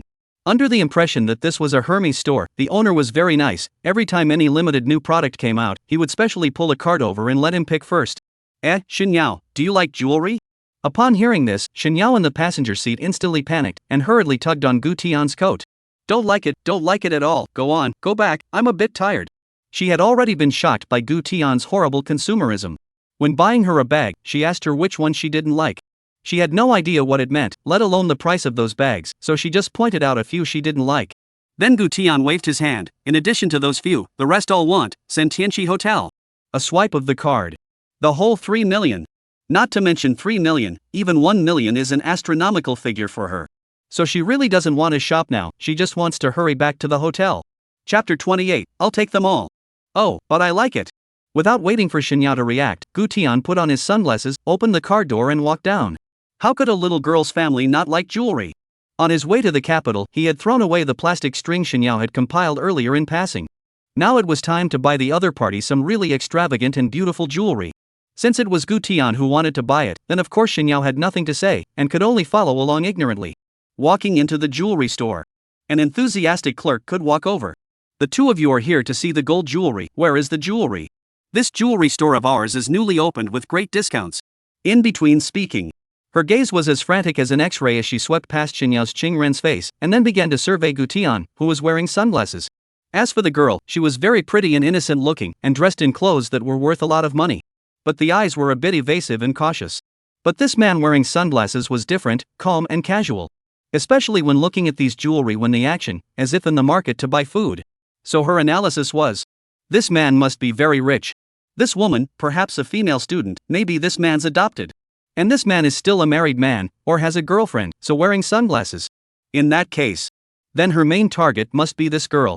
As long as the girl is persuaded, the girl a whining, this male iron will pay, absolutely will not drag the mud. After all, if you dragged your feet a little bit, what if the original spouse both followed the trail and killed over? Taking advantage of the fact that Gu Tian went to browse other counters, the saleswoman slightly leaned over and pulled out a very nice looking necklace from the booth, cupping it and looking at Shinyao. This necklace was priced at $68,000, and it was one that many celebrities as well as pretty girls desired. Many licking dogs would buy this one for their goddesses even if they ate instant noodles. So she was sure that the other party would definitely like it. Which had thought? Shinyao didn't even look at it and shook her head like a rattledrum. I don't like it, I don't like it. Upon hearing this, the saleswoman's smile instantly froze on her face, and in her heart, she cursed angrily. This put the high-end bureau subsequently held out several models in succession. The smile became more and more exaggerated. But what was exchanged was still Shinyao's sentence. I don't like it. Really don't like it. After some tossing and turning, the saleswoman's waist was almost broken. At the same time, she also attracted the attention of many customers. The other female customers couldn't walk away when they saw the jewelry. But this young girl was shaking her head vigorously, not liking it? Is it too powerful to look at or simply can't afford it? But why come in and shop if you can't afford it? For a time, many people began to talk. What? That was my favorite one just now, and that woman doesn't even like it? Good guy. This girl can't be the daughter of any family, right? She has such a high eye. What kind of $1,000 girl? $1,000 girl with her head shaking like a rattledrum? And politely rejecting others? Ha ha ha. Next to the customers' snickering and mocking voices, the female sales heart heard extraordinarily cool. As the store's top seller as well as having received professional training, she, even if a poorly dressed person came over to buy jewelry, she still had to give a warm enrichment. Even if she despised the other party in her heart, she couldn't say it. And in this case in front of her, she was angry inside, but she had to hold it in. Ask this one not to like, ask that one also not to like, in the end is like which one? Is it intentionally tossing their own or what? So the saleswoman smiled and started digging a hole to trap her. Miss, your vision is quite high, may I ask how much is your budget today? Shinyao was a silly white sweetie, where could she hear such words? And it was Gu Tian who wanted to come over to buy, she was completely accompanied. I don't have a budget, my budget is zero, I can't afford such expensive jewelry. This statement came out. The surrounding people instantly laughed. Ha ha ha. I thought it was some $1,000. Expecting for nothing. Ha ha. Can't afford it but still dares to come in, quite courageous laughing my ass off. I thought she was going to say she'd bring up the most expensive jewelry. It's really a waste of expectation. For the customer's mocking words, the saleswoman was even happier to hear them, quite a feeling of having her revenge avenged. Mrs. Too Good at Jokes, you don't dress like a customer who can't afford it either. Could it be that all these designer clothes you're wearing are bought for you by the man with the sunglasses over there? Aha, how do you know? He bought all these clothes for me. Xinyao nodded her head in a very dopey manner, admitting everything. You don't have any money, but you're so pretty. The man who came with you was wearing sunglasses. This was clearly being a third Stereotypes in a person's mind are like a big mountain. In less than a moment, Xinyao became the center of discussion for several customers at the counter. Coupled with the saleswoman's condescending remarks, all the people around her laughed into a ball. Gu Tian from the other counter also noticed this scene and walked over questioningly. What's wrong, Xinyao? Hearing Gu Tian's voice, Xinyao turned her head, blinking her clear beautiful eyes very doubtful. No, have you looked after your favorite jewelry yet? Gu Tian hadn't had time to answer. A man with a very wealthy look came forward and patted Gu Tian's shoulder, revealing another look that men understood. Brother, not bad you three look so beautiful, so pure. That university to find 3? Which university to find? Gu Tianyi was dumbfounded and looked up to see the other customers revealing smiles that everyone understood, as well as the saleswoman's smug smile. There must be a demon when things go wrong. But Gu Tian didn't get angry on the spot. Instead, he turned his head to look at Xinyao. Didn't you choose your favorite jewelry just now? What were they all chatting about? Xinyao immediately repeated what she had just chatted with the saleswoman. When Gu Tian heard this, his face instantly darkened, raising his head with narrowed eyes to survey the scheming saleswoman, as well as the few customers around him. The saleswoman immediately hypocritically explained. It's okay, sir, just now this young lady looked at this and didn't like it, looked at that and didn't like it. I recommended 16 of the most popular ones right now, but she didn't like any of them and couldn't tell me what style she liked, so I communicated with the young lady a bit more to try to define the type she wanted. Who knew that Gu Tian pressed the opportunity to pretend to sympathize with her? Since they're all the most popular, I'll take all 16 of them and load them all up. The words fell. The surroundings instantly fell into a deathly silence. The saleswoman opened her mouth wide, completely at a loss as to what to say. The surrounding customers who were still sneering brushed their eyes toward Gu Tian in unison, their faces filled with capitalized shock. Chapter 29, Life is lost if you don't apologize. Later. Mister. You just said to put all that this young lady has seen all loaded up, right? The saleswoman's voice trembled as she reacted. It was important to know that what she recommended just now was completely from the cheapest to the most expensive. From the very beginning of more than 60,000 to the later 600,000. The total value of these dozen or so was more than $5 million. Now the other party said they wanted it? If she had known that the other party was really so generous, she wouldn't have made fun of it. Gu Tian wore sunglasses so that people couldn't even see his eyes, and coldly said, yes, load them all up and swipe your card. With such a scene, the customers around him instantly burst into whispers. Looking at Gu Tian's expression remained clear of shock. And that wealthy man was even more full of embarrassment and hurriedly pretended to be a good old boy. No, brother, you come really for a girl? This girl? Which university can't find The said not to say. His entire bank card savings didn't add up to $5 million. Originally, he sincerely wanted to ask the other party where to find. As a result, the other party's luxurious spending style instantly made him lose face. Hello, she's not a mistress, please don't be so rude and point fingers behind someone's back. Gu Tian slowly turned around and looked at the man wearing a gold chain with a smile. He was in a good mood today and didn't want to kill anyone. If the other party was jumping around in front of his eyes like a jumping clown, then he didn't mind satisfying the other party. This sentence choked the chained man's face and ears, and for a moment there was no way to retort. Soon. A dozen or so delicately packaged jewelry boxes were carried out by several salesmen. Amidst the heartthrob sales shock, Gu Tian atmospherically swiped his card to pay the bill. The surrounding area instantly resounded with the sound of cool air being sucked in. More than $5 million. You just swiped it? It's too damned luxurious, isn't it? Just when the saleswoman fantasized that she would be the top seller this month. Gu Tian, however, slowly stepped forward and said with a smile on his face, I've already bought the stuff, and you didn't serve in vain just now. It's time to talk about apologizing next, right? What? Apologize? The saleswoman froze for a moment but quickly realized what this meant. She definitely couldn't apologize. If she apologized, then she would definitely admit to her earlier gloomy remarks. She was the top seller. She was the top seller. There were so many eyes staring at her. Definitely can't admit it. Not good, sir, I don't quite understand what you mean. Could it be that my service just now was bad? If you think my service was bad, I can apologize for you. There was nothing wrong with her service. Apologizing on the service would be the other party being unreasonable. Gu Tian wasn't a fool, so she directly told the truth.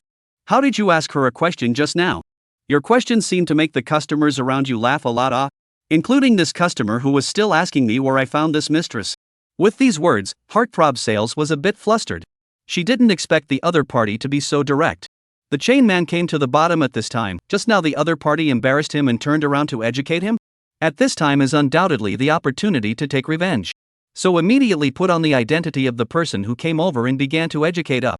A young man, people did not say what junior why should they apologize You consume so much, now how also unreasonable.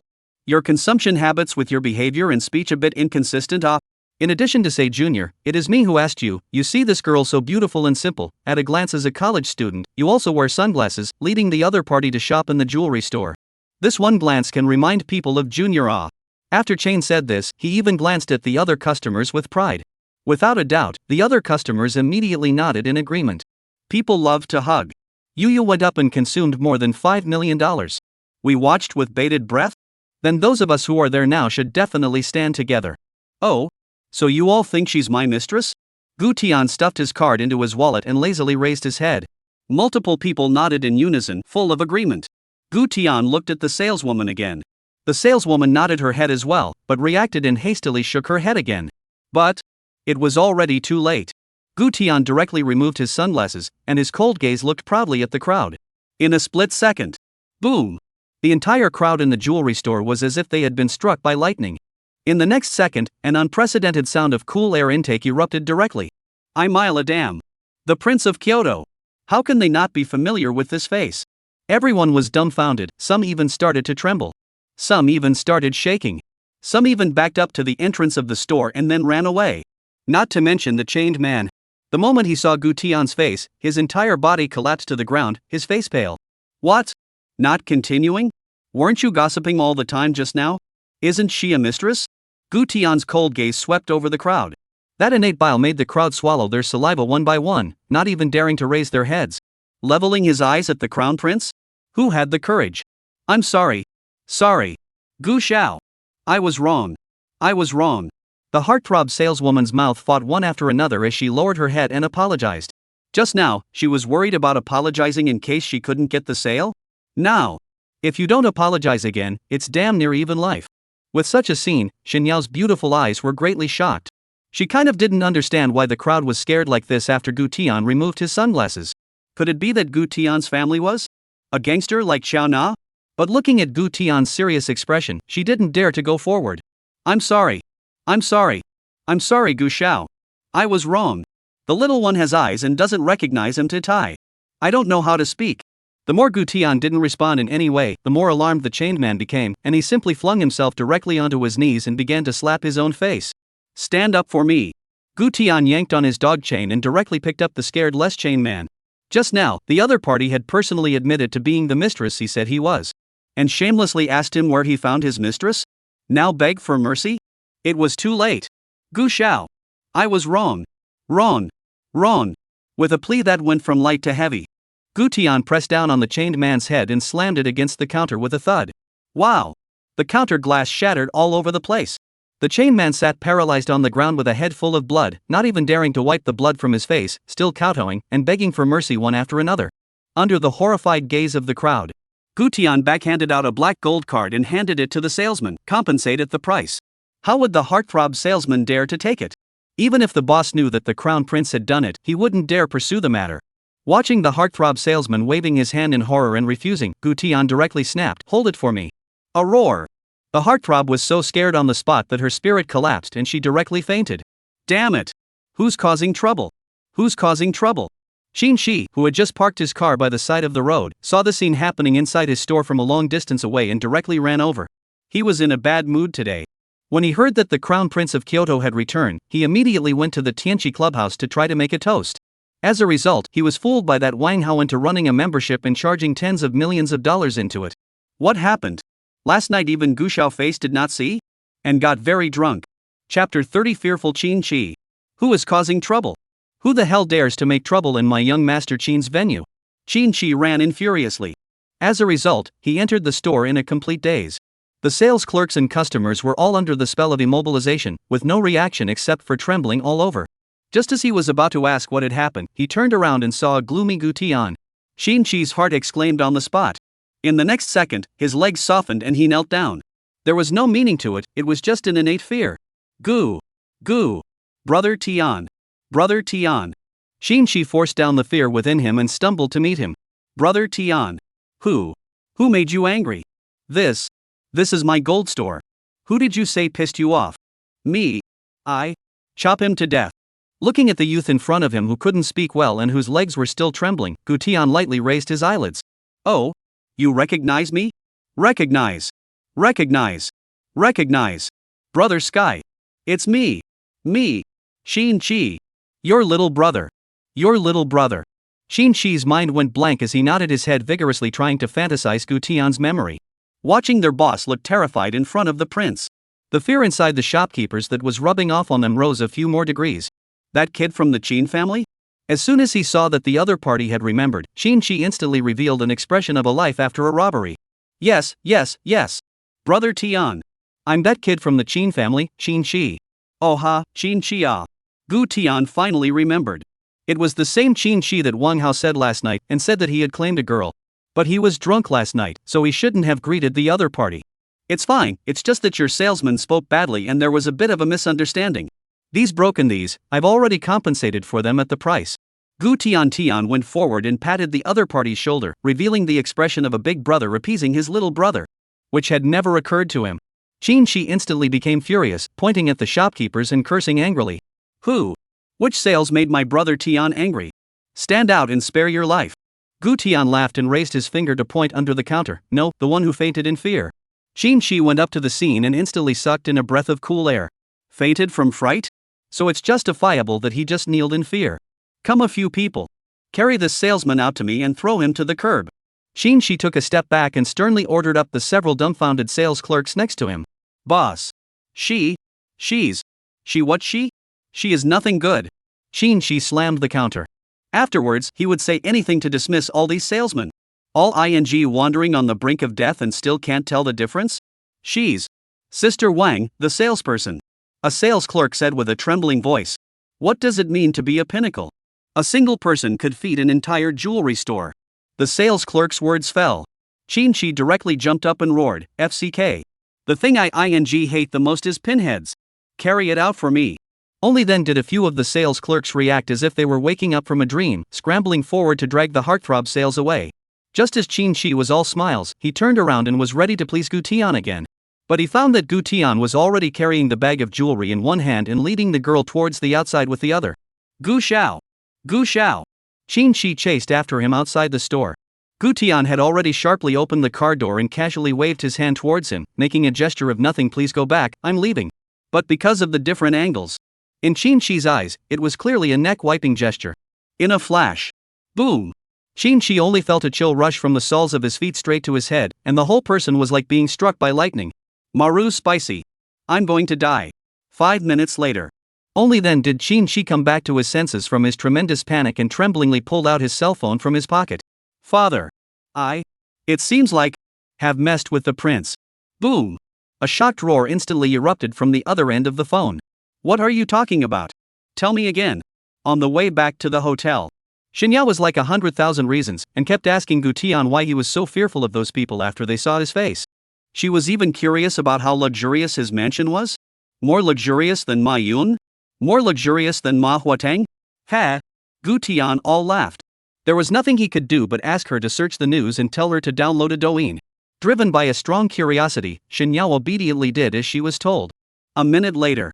Unprecedented screams erupted inside the car. At the same time, the president of Kyoto University was sweating like a pig in a poke when he was faced with the documents on his desk. The crown prince arranged for people to come to Kyoto University to attend school. He had to arrange the best service. The most basic operation would definitely not do. Must give each other the top of the line. Is there any space left in the single room where our finance and economics doctoral students are staying? No more, principal. The logistics minister shook his head and reported truthfully. And are there any more 2-room apartments for master's degree holders? No more either. What about the triple rooms for graduate students? There are none left either. Upon hearing this, the principal clapped his hands. There's none of that either. None of that either. How do you expect me to do my job of arranging accommodations? Are you trying to eat peanuts? Looking at the principal who suddenly stormed out, as well as hearing about eating peanuts, the logistics minister jerked his body upright. Principal. Excuse me. Who's going to live in? A girl arranged by the crown prince. Boom. The logistics minister's hand shook, and tea was violently spilled all over the floor. There is. Principal. There is. There. The prince's man. Even if he sleeps on the street, he has to arrange for the other side. Otherwise, that peanut butter is a real treat. Where did the logistics minister care about the pain of being burned? He hurriedly dialed a phone. Hello? Doctor's room, vacate a single room for me. What? There's none left? Are you trying to eat peanuts? Find me an excuse. Make her graduate early. Night. The restaurant of the Tianqi Hotel was elegant. It was only after an afternoon of shock that Xinyao gradually accepted reality. After learning Gu Tian's true identity in the car, she was once so shocked that she fainted 3 times. It was only when Gu Tian pinched her middle that he woke her up. Although it was accepted, she still felt a bit dazed at this point. Who would have thought? Lin Chen, who had previously squeezed the subway with her, asked her to borrow money, and even starved without food. The real identity was actually the Prince of Kyoto? Gu Lao's son? Gu Tian? No. Young master. Xinyao's face flushed red, poking the food on her plate with her fork, her voice as small as a mosquito's. That. You. In the future. If I provoke you. Unhappy words. Will you? Do something to me, ah? She had already seen the relevant marketing numbers as well as the comment section. The things in Jiangzhou all know. Qiao na. Being stoned on the banks of the river. Those spiritual little sisters who bullied her. Being beaten to a sieve. And. She didn't dare to reminisce anymore. Gu Tian looked at her with amusement. This little ninny, didn't she personally promise that she wouldn't be afraid? Didn't she say that she had accepted it? Now why did she become like a frightened bunny again? Eat, what can I do to you? You were so good to me before.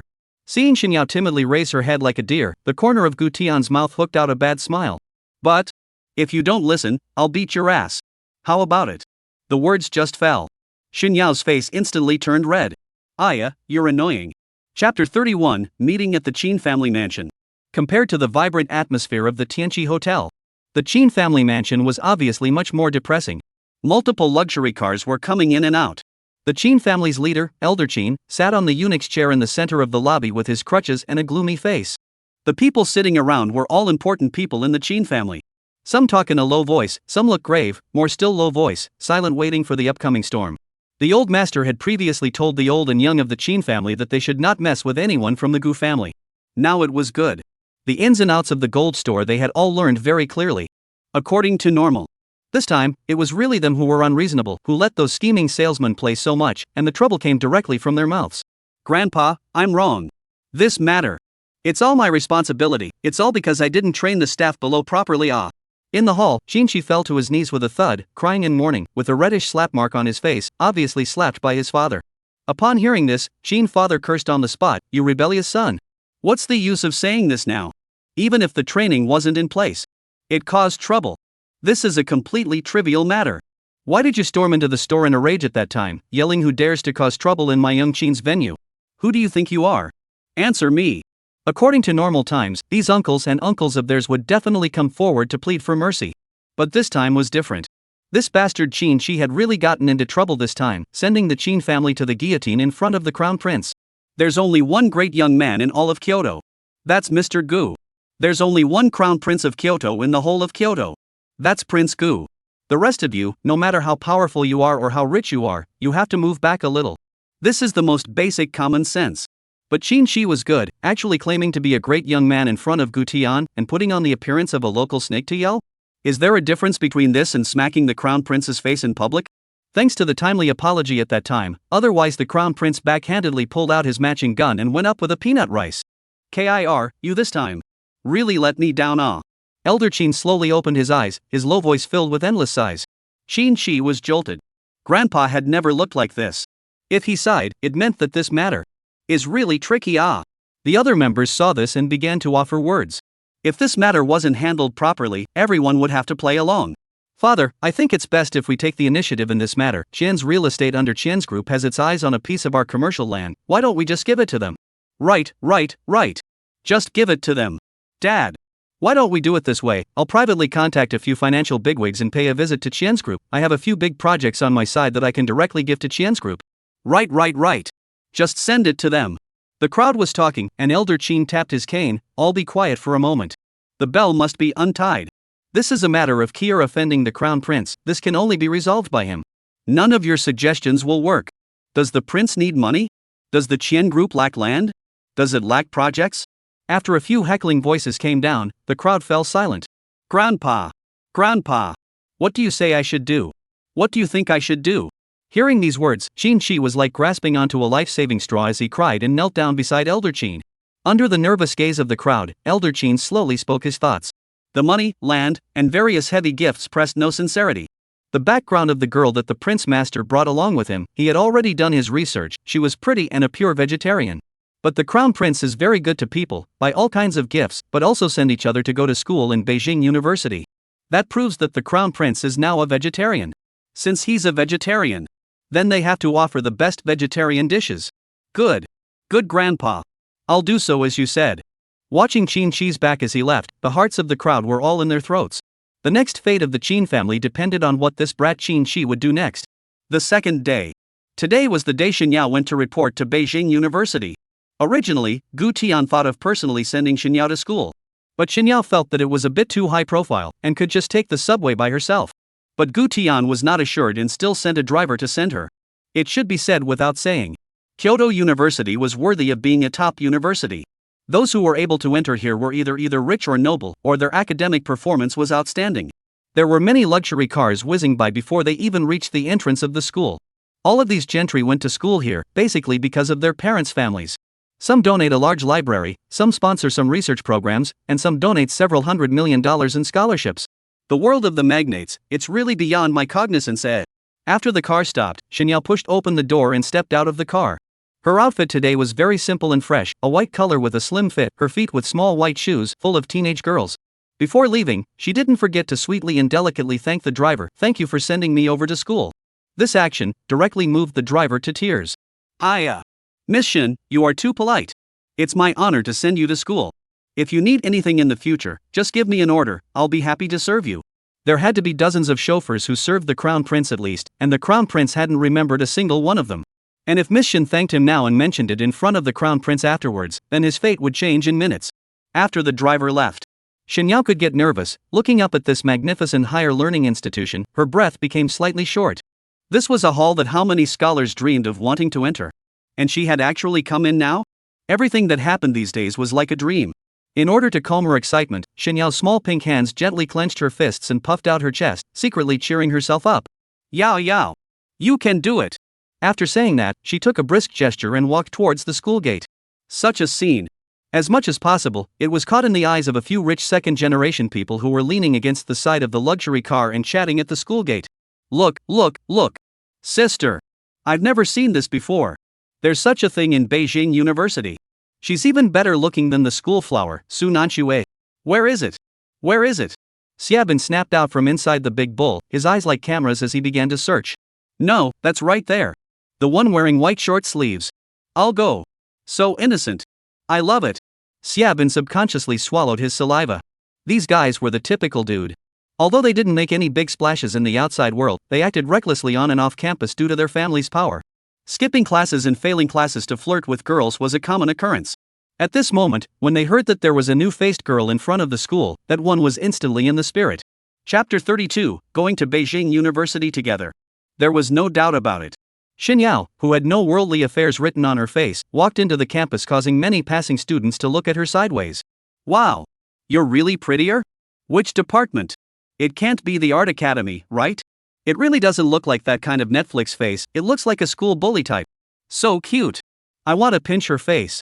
In addition to some whispering, others had already pulled out their cell phones to try to take a picture and send it to the confession wall. But Xinyao didn't hear these voices at all. Her attention was fully on the navigation map in her hand and the detailed guidebook that Gu Tian had listed for her. Finally, she swept up a bicycle and rode it directly, carrying her small school bag and setting off in the morning light. The breeze brushed her long hair, and her girl-like figure easily traveled through the campus. Wherever she passed, she caused many people to turn around. Xinyao went to school. Gu Tian instantly felt a bit bored. And Wang Hao also lay on the bed and lazily rolled over. Brother Tian, the recent business of the clubhouse is really good to the point of bursting up. Do you have any plans for the next? What plans can I have? Surely it will be the same as before. Why, do you have any ideas? Gu Tian lazily leaned back on the sofa. The food and games in Kyoto were almost finished. Except for the 2 days when he just came back, he felt fresh, but now he was really a bit bored. What can I think of? But my dad said he's ready to send me to school. Wang Hao recalled the message his dad sent him yesterday. He had dropped out of school relatively early, and according to this age should be in his freshman year. Of course it didn't matter to him whether he went to school or not, it was just one more place to have fun, and the clubhouse business should still be run. Hearing Wang Hao go to school, Gu Tian instantly laughed. Don't bull me, you still go to school? Don't go oohing and awing the teachers. If I go to school, no matter if it's the school cafeteria business or other school programs, I'll be able to get my hands on it. Wang Hao raised his chin and arrogantly said. While others were looking at the essence through the surface, Wang Hao was looking at money through the surface. Regardless of anything, the first thing he considered was whether or not this could make money. Forget it, your kid is really drilling into the eyes of money. Gu Tian rolled over on the sofa and continued to play with his cell phone. After the Jiangzhou incident had passed, the winds on the internet had completely changed. News about the man himself had disappeared to almost nothing. The posts that once discussed the exposure of his identity and the bloodshed of the Zhao family had now been completely cleaned up, and in their place, all the news was about his second uncle, Gu Jun, who had started a storm of sweeping up the blackness within the Dragon Kingdom. #Handong Province, Zhao Ruilong was completely destroyed, the Zhao family's power collapsed. Gao Qiqiang and his network of connections in Jinghai City have been uprooted. Gao Mingyuan's business empire in Greenvine City was paralyzed, and the dark secrets of collusion were thoroughly investigated.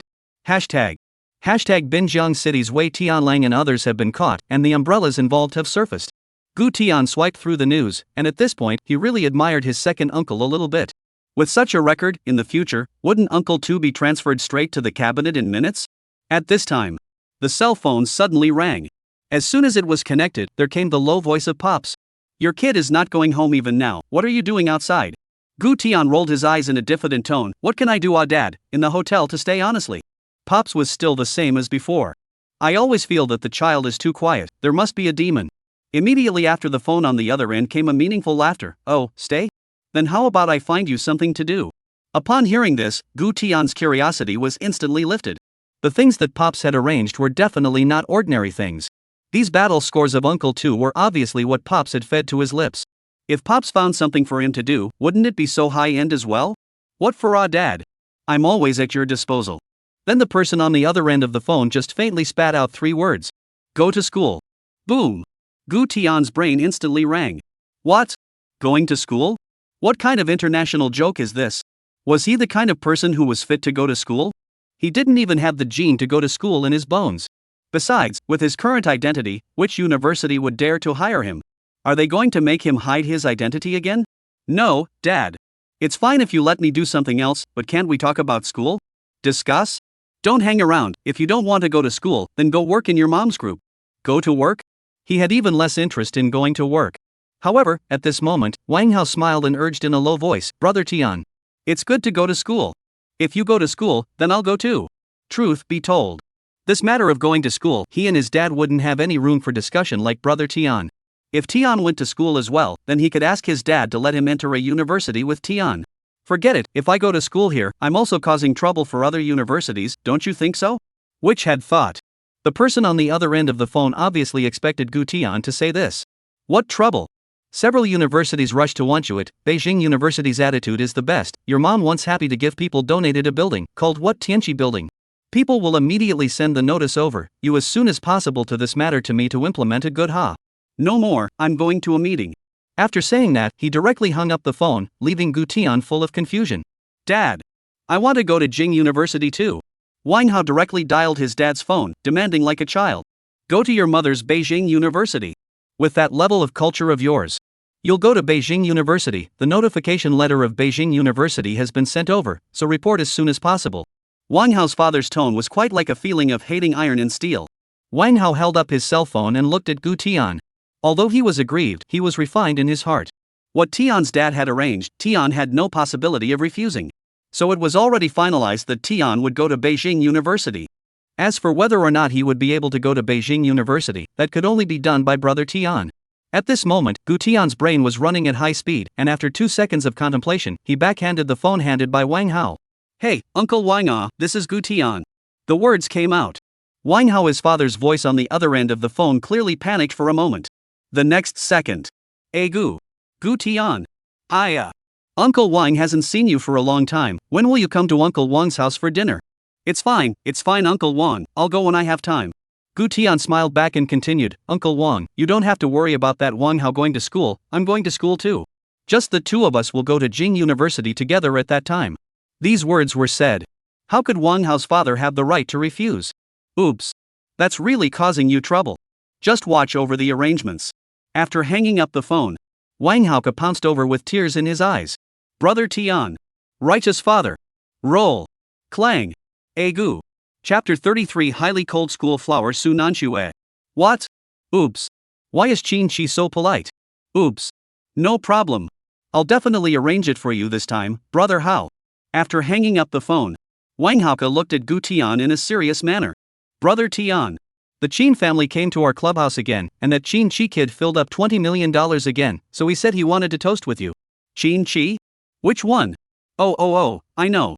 He had almost forgotten about this person. When Wang Hao mentioned this, he instantly remembered the gold store.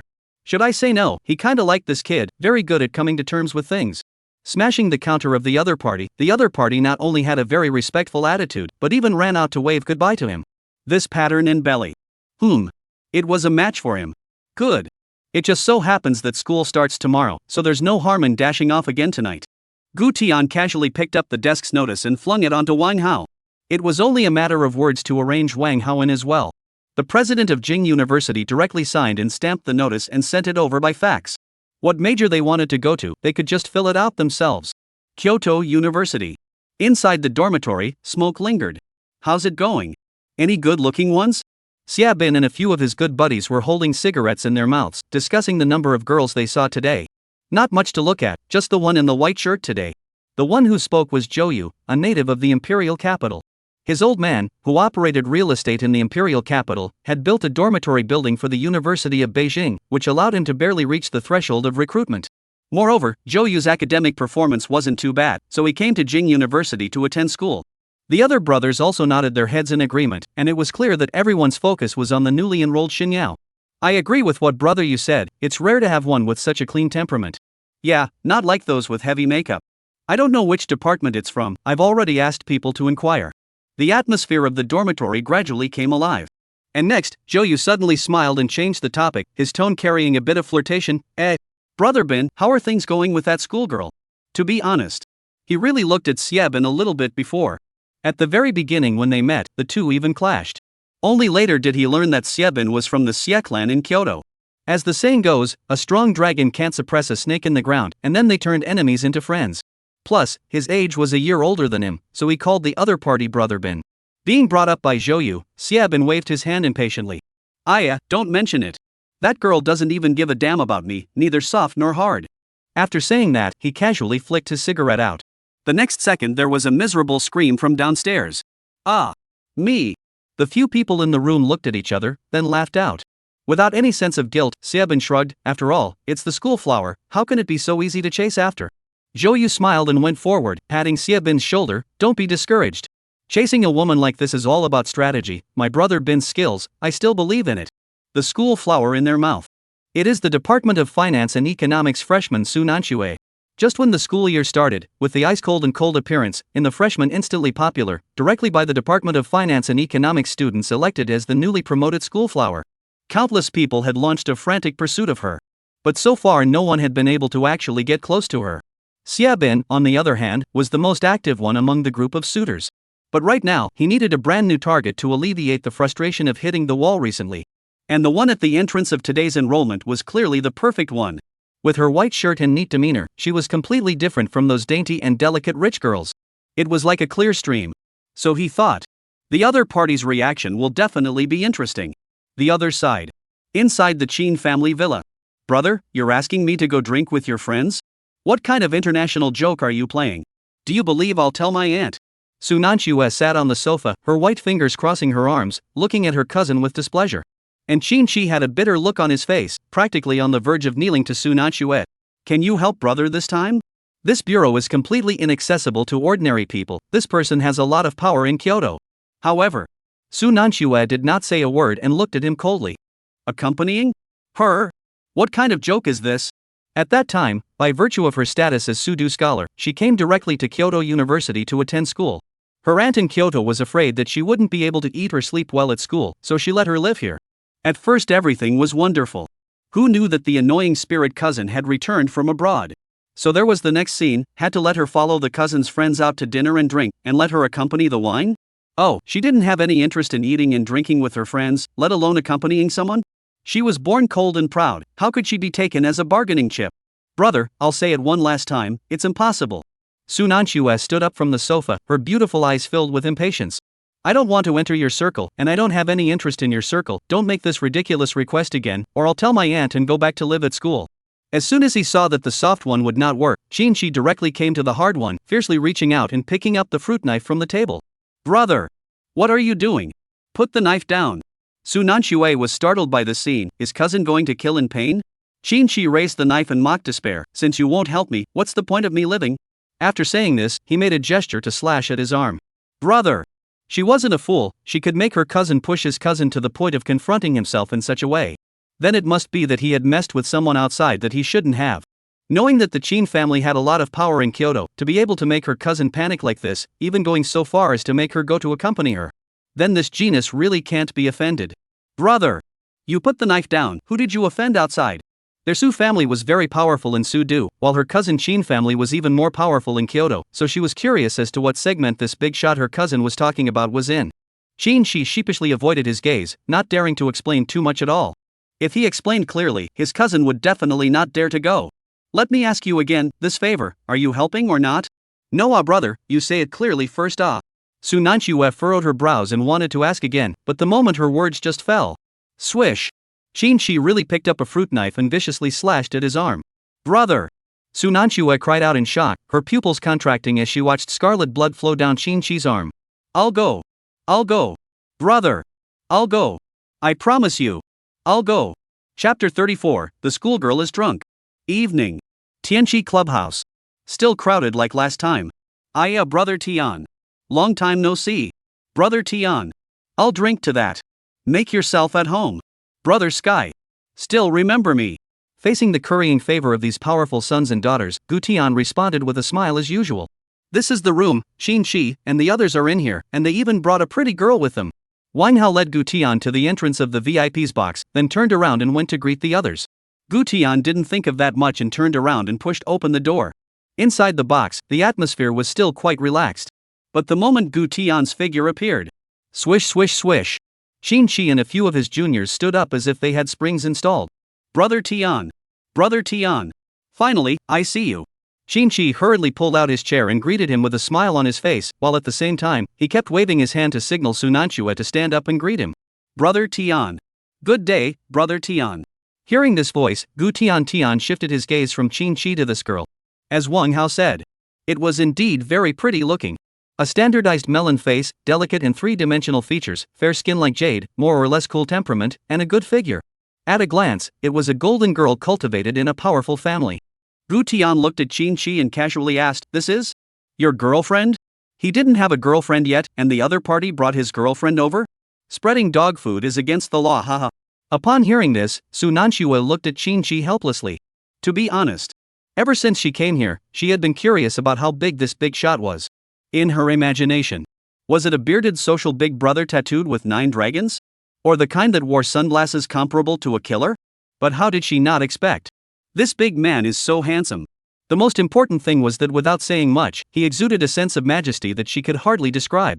What's more, cousin is still nodding in front of the other party. So at this moment, her heart was literally beating hard. Oops, no. It's my sister, from my aunt's family, going to school in Kyoto. Tonight I said I wanted to come and sit in the clubhouse, she insisted on following me over, so I brought her over. Qinshi said with a smile piled on his face, his hand subconsciously went to tug on his sleeve, covering the wound on his arm tightly.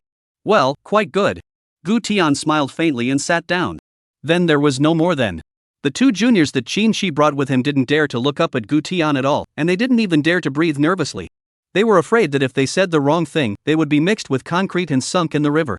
For a while, the atmosphere became a bit awkward. Pour the wine. Make a toast. Let's liven up the atmosphere a bit. Qin Shi's face turned white and he gestured to Su Nanxue with his elbow. Mr. Gu isn't talking? What's wrong with that? We've spent tens of millions of dollars for nothing. He had wanted to use this occasion to apologize to Gu Tian, but now he hadn't even made a toast, and the atmosphere was so awkward. Seeing Qin Shi's prodding and uneasy eyes, Su Nanxue took a deep breath and stood up with a prancing motion, looking at Gu Tian next to him. Brother Tian, my name is Su Nanxue. First time meeting.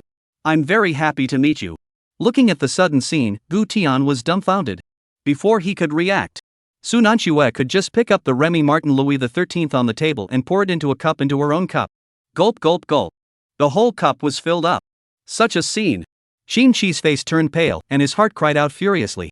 Silly girl. Silly girl. Why are you pouring so much? Pour as much as you can. Don't you dare take a sip of wine and put it on the table. You're not drinking wine, you're drinking my future. Gu Tian raised his eyebrows slightly. He did not understand the operation. After all, this foreign wine, our meaning, symbolically pour two on the line, fine water. But the other party poured so full, although he did not understand, but obviously there is her reasoning. Perhaps the other party has a good capacity for alcohol? So, without thinking too much, Gu Tian casually picked up the table's bottle of wine, poured a little into his own glass, and held it up. Hello, I'm Gu Tian, nice to meet you. After saying that, he gently touched the other person's cup, then drank it all in one go. And Su Nanxue had never drank alcohol before. In her thinking, those who were drunk must have had to drink several bottles. So it was just one cup, nothing wrong with it. So she also picked up the glass, tilted her head and gulped it down without hesitation. This scene. The crowd was shocked to see it. The eyes of the two juniors led by Qin Shi were almost staring out. This is Remy Martin Louis XIII. $270,000 a bottle. That's at least $100,000 in one sip. Of course the price is not a problem, but this. Drinking capacity and drinking style. The price is not the problem, but the amount of alcohol and the style of drinking. Under the astonished gaze of Qin Shi and Gu Tian, Su Nanxue put down her wineglass and slowly sat back in her chair. But the moment she settled down, her entire face turned red with a swish. It wasn't a slight blush, but it was thoroughly colored with a layer of delicate scarlet, burning from the roots of her ears all the way down to her neck, making her entire person look like she was permeated with a sense of drunkenness and delicacy. Ha! Brother! Why are you looking at me like this? Su Nanxue blinked her lost apricot eyes, which actually revealed a touch of silly sense of bewilderment. It's nothing. Nothing. Qin Shi swallowed his shocked saliva. The cup that they just drank was not much for them men. But for a girl, it should be a bit too much. Qin Shi, your sister is a good drinker. Gu Tian sized up Su Nanxue with interest. He hadn't seen such a contrasting girl.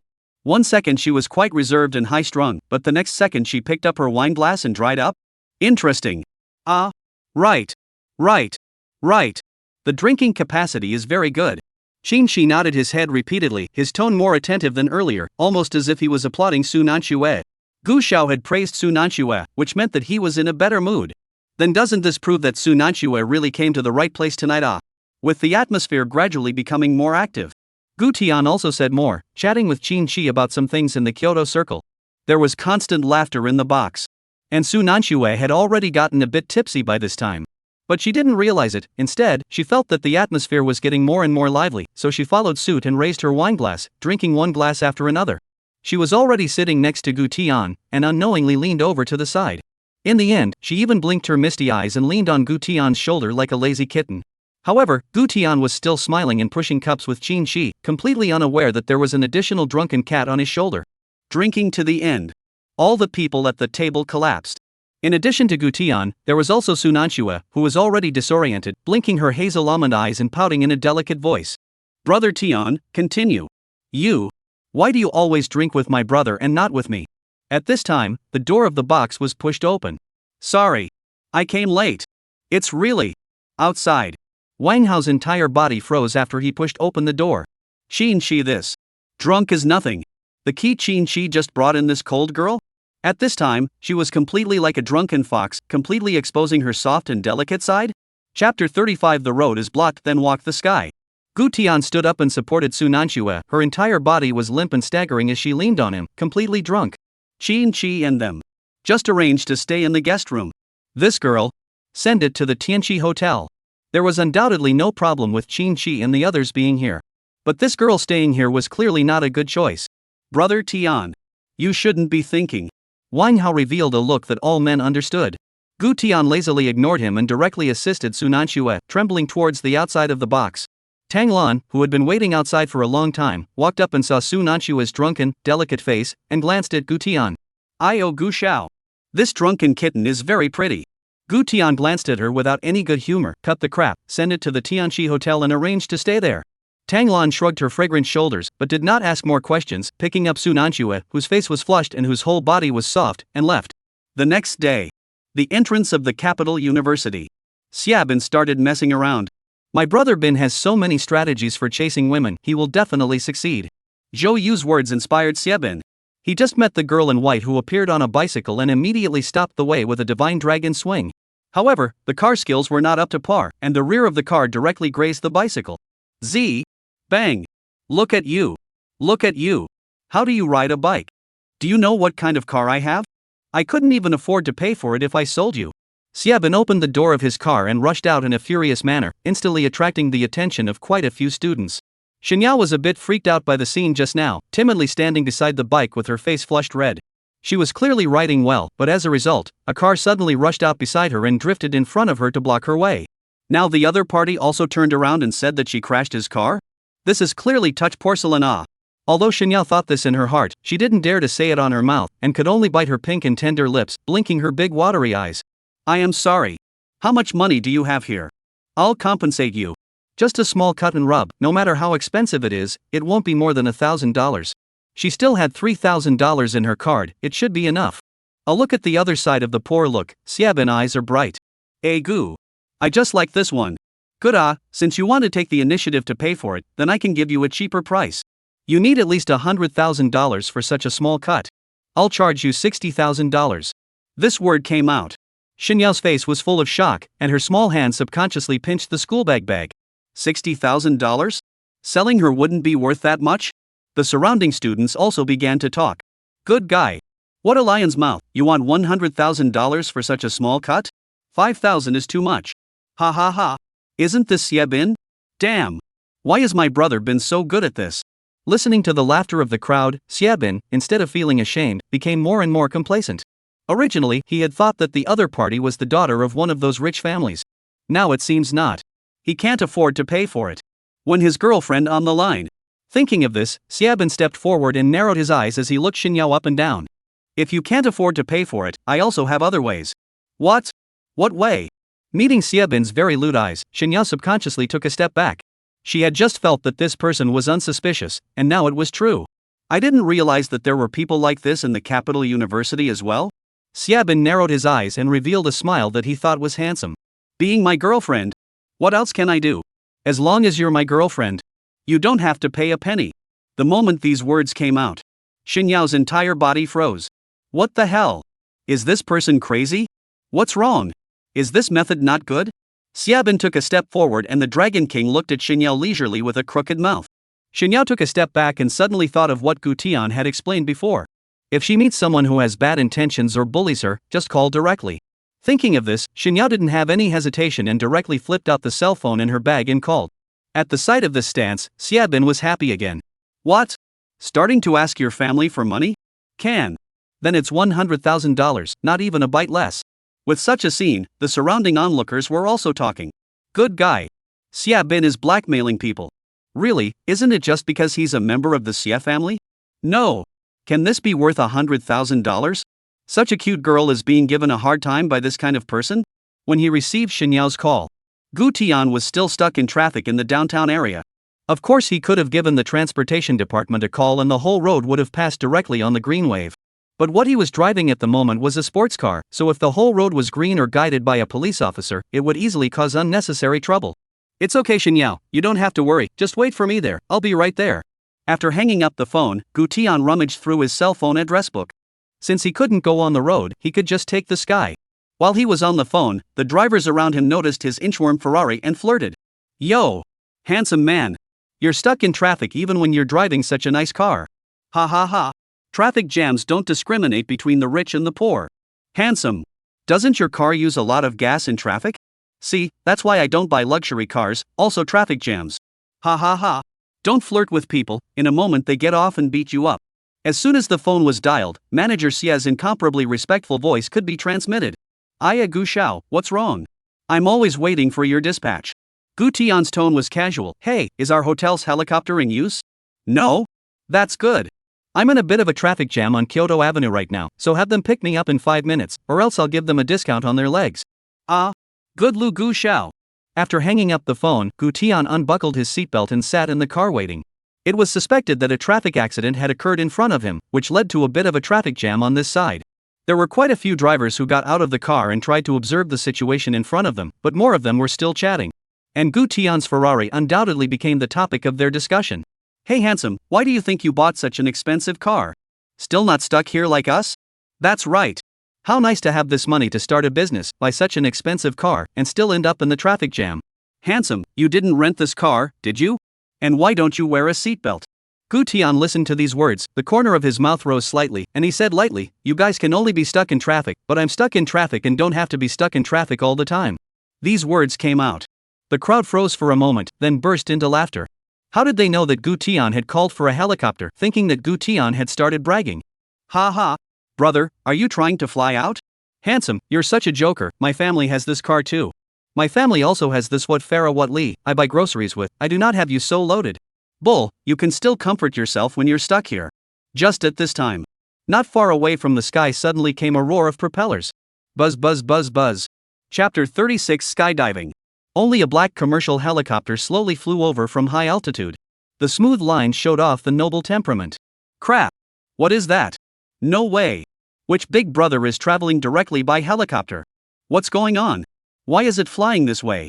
Right in the middle of the crowd's shocked gazes, the helicopter could have flown over the Ferrari and slowly started to descend. I'm going. How did it come here? Holy. It can't really be picking up someone, right? This couldn't really be picking up this handsome guy, right? As the crowd was filled with shock, the cabin door slowly opened and a silver-colored electric rope ladder slowly landed on the ground. And Gu Tian also walked out from the car, reached out and climbed the ladder, slowly ascending. At this moment, everyone completely exploded. Crap! This handsome guy is playing for real. This kid really called for a helicopter? No! What kind of identity is this? There were quite a few drivers at the scene who directly jumped to the outside of the car and started to take out their cell phones to shoot, their faces full of disbelief. They were still in a traffic jam, and people directly took the helicopter and left? Don't the car want it anymore? Gu Xiao, please sit tight, we're pulling up. Your car will be driven away later. Seeing Gu Tian climb up, a suit-clad job in the cabin immediately reached out respectfully to hold him steady. Alright, let's go to Jingda. The words fell. The helicopter pulled up violently and rushed into the sky with unrivaled momentum. And those drivers on the ground had long been dumbstruck, completely speechless. Holy. This is really ing Big Brother ah? What a ho-hum ah. Bull. This is too bullish. When did I get this treatment? As for the noblewoman who had just bragged about her family's Ferrari, she had long since slipped into the car. Can't compare at all. At the same time, there were more and more onlookers at the entrance of Beijing University. I don't care. Not a penny less than $100,000 today. Who made you so careless? Riding a broken bike without watching the road? Where are the people? The person you called to send money did not? Xiaobin looked justified, his voice was getting louder and louder, obviously wanting to use the crowd of onlookers to put pressure on Xinyao. As for Xinyao, she was so angry that her little face was red, her almond eyes glaring round. No obviously you bumped into it, obviously it was you that would have drifted. Gu Tian taught her not to cause trouble, but we are not afraid of things. Moreover, she had already seen this matter now, and it was obvious that this person was unsuspecting and deliberately making things difficult for her. And since Gu Tian was on his way here, then she had to take the air out of it as well. The surrounding students who were watching had to nod their heads straight and whispered. Isn't it obvious? It's obvious that the sports car grazed the other side. Right. This is obviously a scoundrel. This kid definitely has his eye on this elementary school girl. Ha ha. That's right, just now let the other party either be his girlfriend or pay $100,000. Eileen? Really? This guy is so weird? SHHHHHHHH. Keep your voice down, Xia's family. Although quite a few students had seen the scene just now, Xiaobin looked at Xinyao's angry and stubborn look, and instead of getting angry, he found it even more interesting. At this moment, a whistling sound of a sports car came from not far away. The crowd followed the sound and looked, only to see a Ferrari SF90 speeding towards this side. Just when the students had backed up and prepared to make way, the Ferrari drifted and steadily stopped in the parking space. Immediately afterward, the car door opened. Wanhao walked out of the car with his notice in his arm, walking with a 6-parent pace. Hey! This school gate of Beijing University still looks grand. Egu. So many people? Greeting my fan club? Seeing Wang Hao walk over, the crowd made way and looked at the inch-haired, sunglasses-wearing youth in front of them with a confused face. So pretentious? It's even more pretentious than me. Xiabin impatiently tugged on his collar and was about to go forward to see where the social bull horse was so arrogant. Upon seeing Wang Hao's face, he instantly changed his face. Ega hey. Well. Brother Hao. Wang Hao, his old man is a hand of Kyoto City. Although he was the second youngest master of the Xie clan, his family was involved in business and career. But in terms of position, overall, it was still slightly lower than the other side a little bit. Egu. Isn't this my old brother Xie? What are you doing here? Wang Hao turned around and took out the huazi from his pocket and handed it over. Xiabin is Xie Juanhao's younger brother. The two have played a few times on weekdays, although there is no friendship, but at least they can talk. Xiabin smiled and took the cigarette, pointing to Xinyao who stood beside the bicycle with a red face. Oops. It's not at the school gate, just now there was a friction. Well, here, this little girl rode a bicycle and hit my car. Wang Hao looked in the direction of his finger, and once he saw Xinyao's eyes instantly lit up. Wang Hao looked in the direction of his finger and saw Xinyao's eyes instantly light up. Nice white skin, round face, and a little haughty, looking soft, like a little milk cat. I really didn't come to Beijing University for nothing. Also quite cute ah. After saying that, he turned his head to look at Xiabin. What do you say? Xiabin took a drag and pretended to be helpless. What can I say? $100,000. Wang Hao didn't pay any attention to this. Since he knew Xiabin, he definitely had to say a few words for the other party, so he wandered over to Xinyao. If you wreck someone's car, you have to pay for it, haha, $100,000. The words just fell. Xinyao's little face instantly turned even redder with anger, her almond eyes glaring roundly, and she tilted her head in exasperation at Wang Hao. Humph. It's up to you. It's not like you have anything to do here. And I didn't hit his car, it was him who grazed my bike. I'm going? So fierce? Wang Hao raised his eyebrows and smiled. Suddenly. Buzz buzz buzz. A deafening propeller sound came from the sky. The crowd looked up to the sky in unison. Crap. Helicopters. No. Why are there so many rich young men this year? I'll go. They're really coming to our school. No. Flying a helicopter to school? The crowd of onlookers instantly exploded. Especially Xiabin's face went black. How come there are still pretenders? He thought that he was the most powerful person in Kyoto University, but as a result, he was actually robbed of the limelight by so many people today? Not to mention meeting the son of one of Kyoto's handlers, but now another one with such a high profile? Compared to the shock of the crowd, only Wang Hao's eyes narrowed slightly as he carefully surveyed the helicopter that was getting lower and lower. This looks like it belongs to Brother Tian? Today was the day he had arranged to come to school with Brother Tian, but then Brother Tian said he was stuck in a traffic jam on the road. According to Tian's character, he would definitely take other ways to come to school. At this time inside the cabin, the pilot, however, was full of worry. Gu Xiao. Let's go land at the school playground, there are too many onlookers at the entrance, it's not safe. Unsafe for what? Is there a paraglider on the plane? I'll parachute down. The school of Beijing University is so big. Earlier, I heard that the school playground security grandpa broke up with the cafeteria grandma because he couldn't accept a long-distance relationship. If he landed in the playground, he would still have to walk that long to the teaching building. And he looked at the sports car below, it seems to be Wang Hao. If he couldn't land, then he would parachute down. The words just fell. The man in the suit could hand over the umbrella bag. Gu Xiao, there's the parachute bag, it's ready for you, should we jump now, or should we elevate a bit more? Gu Tian. Chapter 37 Off-limits area in the classroom. With the cabin door slowly opening, the onlooker students below exclaimed in shock. I'm going. What is this for? Look. There's a person coming out from inside. Holy. Is that going to jump off? What a guy. That's so brave. A real-life version of chicken? The next second. Crap. With a loud gasp from the crowd on the ground, Gu Tian jumped down. Wang Hao was just now guessing if it was Gu Tian. Now. Who the hell else is it? Tian was undoubtedly it. Wow. The parachute bag opened. Gu Tian swooped down towards the ground at great speed. At this moment, Xiabin was still staring blankly at the approaching figure, not even realizing the crisis coming. All get out of the way. The brakes can't hold. Gu Tian in mid-air shouted. But it was too late. Bang. Xiabin was directly kicked out by the landing Gu Tian with a vicious kick. Ah! Xiabin screamed miserably, flew out several meters away, and smashed unconsciously into the Lamborghini with a rumble. Such a scene. Hiss. The onlooker students all sucked in a breath of cool air, and then erupted into unprecedented cries of shock. Crap! What the hell? Spot parachuting? Using people as cushions? Maru spicy. Now the Lamborghini is completely ruined. The corners of Wang Hao's mouth twitched wildly, looking at Gu Tian, who was slowly unpacking his backpack, too shocked to speak. And the parachute that fell to the ground happened to cover Xiebin tightly. Brother Tian. You this. Enough dashing. Special enough ah. Just as Gu Tian was about to ask if he had just bumped into someone. Gu Tian. An excited female voice came. Xinyao dropped her school bag and rushed over like a little milk cat, directly hugging Gu Tian. Onlooker students. Wang Hao. No. You guys know each other? Wang Hao was in a complete daze, his mouth so big that he could stuff an egg in it. Yeah, know each other, Xinyao, what? You guys just met? Gu Tian's attention was instantly diverted, and the matter of bumping into someone was thrown to the back of his mind. Wang Hao. Seeing the other party swallowing hard in shock, Xinyao's beautiful eyes turned soulfully, and she went up and took Gu Tian's arm. Yes, we've already met, he greeted me just now, saying that he's your friend. These words came out. Wang Hao's original desperate expression instantly resurrected. Auntie. You really are a prime minister who can hold a boat in his stomach. If the other party complained in front of Brother Tian now, then he wouldn't be able to avoid a soy sauce exploded chestnut. Yes. Isn't she the one called Xinyao? I recognized her at a glance just now. Wang Hao immediately picked up, no wonder the other party looked familiar just now.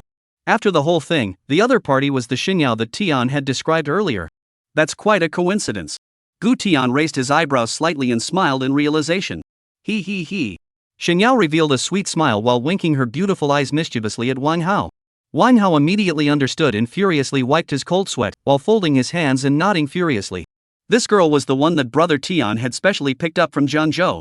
He really couldn't afford to offend her. This favor was something he remembered. While at this moment, the surrounding onlookers of the students were in a state of shock. What's the situation?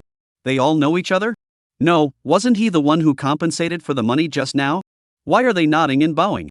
Don't you think the parachute jumper is handsome? What's going on? What kind of relationship is this? Gu Tian was too lazy to pay attention to these comments, and his gaze faintly swept a glance at Wang Hao. Let's go to school. Go! Just like that, under the watchful eyes of the crowd, the three of them swaggered into the capital university, leaving only a group of onlookers standing in place and messing up. At this time, Zhou Yu and the others also rushed over at the sound. Brother Bin! Where are you, Brother Bin? Seeing the few people who rushed into the crowd in panic, the crowd raised their fingers in unison and pointed to the Lamborghini that was covered by a parachute not far away. Zhou Yu? A few other people reacted and rushed over, only to see Xiebin lying on all fours in the car, the corners of his mouth frothing one after another. Don't move! Broken! The other side. In the classroom of the Finance and Economics University. The scene about the helicopter parachute jump at the entrance of the school had already fermented in the forums in major groups.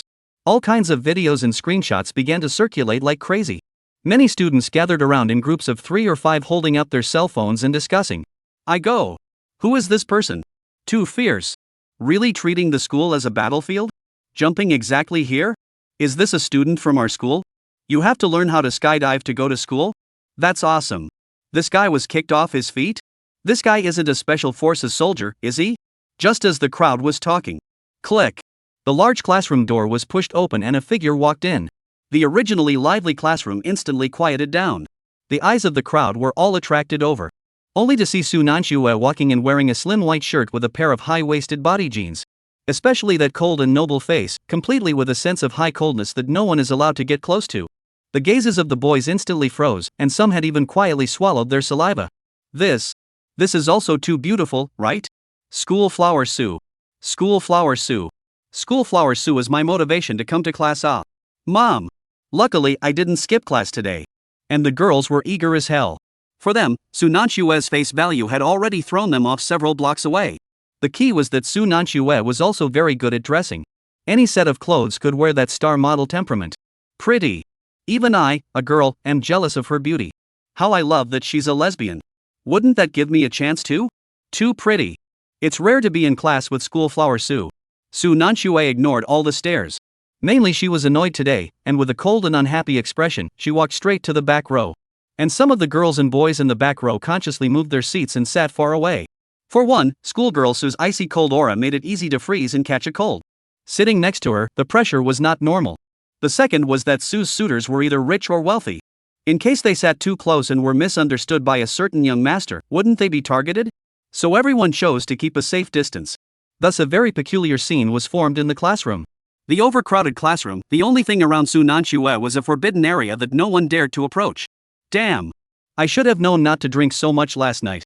Why was I so stupid? As soon as Su Nanxue sat down, she held her face, her brows slightly knitted up with a headache. Chapter 38, Reporting to the Classroom. At this moment, Su Nanxue tightly bit her pink lower lip, her fingertips unconsciously gripping her hair. She really didn't have the face to recall what happened last night or even this morning. Last night, she only remembered going for a drink with Qin Shi, and then she poured a full glass during the toast. And then what happened? The stuff after that was completely unrememberable. Had she lost her temper at the dinner party last night? Did that youth do anything while she was drunk? Thinking of this, Su Nanxue's heartbeat sped up so violently that her palms began to chill. What made her even more ashamed was, this morning she actually woke up in the Tianchi Hotel? Although she wasn't from Kyoto, she knew that the Tianchi Hotel that was the top hotel in Kyoto. How did she get there and who sent her there? The moment she woke up in the hotel, her whole body was confused, her hands and feet lifted the covers to check herself. Luckily, her clothes were intact and there was nothing out of the ordinary on the bed. But even so, she still felt an unprecedented shame. Damn it. What the hell did I do last night? Su Nanxue lowered her head, her black hair sliding down her shoulders, covering her scarlet face. Such a scene, watching many boys quietly covered their chests, forcibly suppressing their wildly beating hearts. Su's school flower. It really is too beautiful. Accompanied by the ringing of the class bell. The atmosphere of the large classroom gradually became quiet.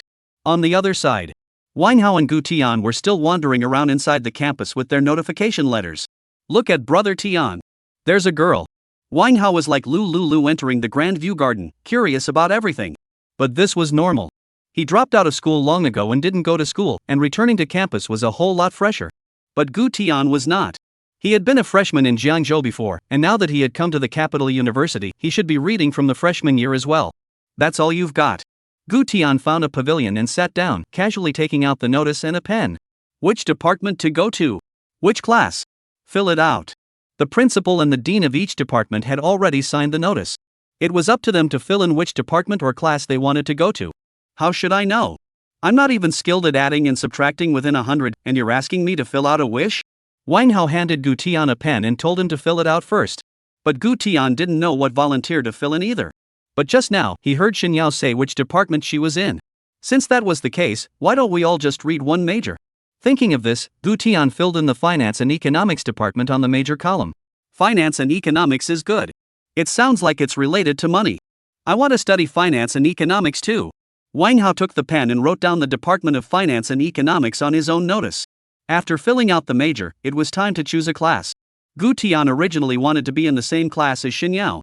But Wang Hao, the dog-headed military advisor, said he would think twice before doing so. To put it bluntly, it is to see which class has more pretty girls, then go to which class. Hey classmate, which teaching building is the Finance and Economics department in? Wang Hao suddenly stood up and called out to a passing student. Seeing Wang Hao's inch head as well as his hangdog appearance, a few students were so scared that they quickly stepped away. Those who knew were here to study, those who didn't thought that Wang Hao had just been released from inside. Hello student, may I ask which teaching building is the Finance and Economics department in? Gu Tian also randomly asked to a few girls passing by. But the other party's reaction was a world away from Wang Hao's side. Ha! Finance and Economics. Finance and Economics.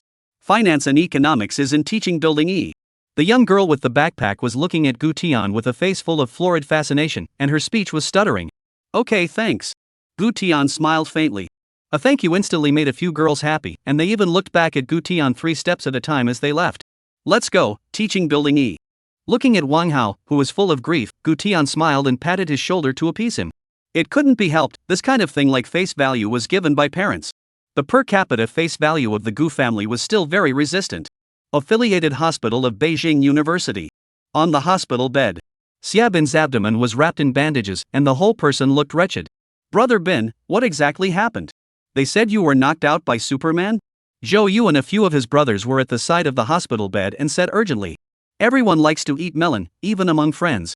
Xia Bin had 2 or 3 broken ribs down there, and the sports car calf needed major repairs. Now they were curious about what was going on at the time. How could a person jump down from the air and then send Xia Bin flying with a kick? Hearing this, Xia Bin's emotions could be instantly agitated. This? How the hell should I know? I just saw a person jump down from the helicopter, and then whoosh, duong. And then I didn't know anything.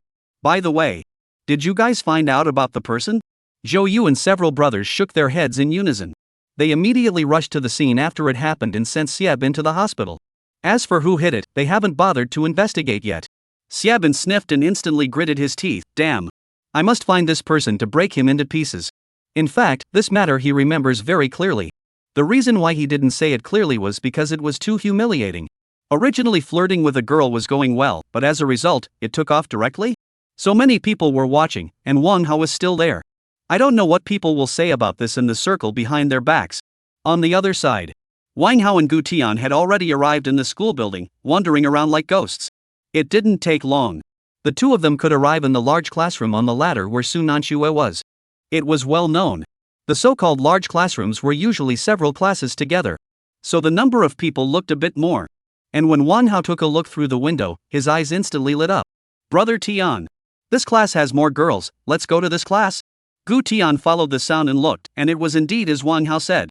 The classroom was densely packed with students, and the number of girls was obviously higher than the number of boys. And there were really several with more outstanding looks. Fine, I don't even care. Getting Gu Tian to nod his head in agreement, Wang Hao immediately pulled out the notice full of folds from his pocket and walked over with a big stride. Gu Tian wobbled and followed behind. In the large classroom, the old professor spoke with a fluttering brow, from macroeconomics to international trade, and even brought a bit of historical background, feeling that the next second can talk about the first chicken or the first egg. But the following students are drowsy, the brain is full of ideas after class to buy witch milk tea. The atmosphere could be described as quiet and dead. At this moment, report! A loud and clear voice suddenly exploded at the door.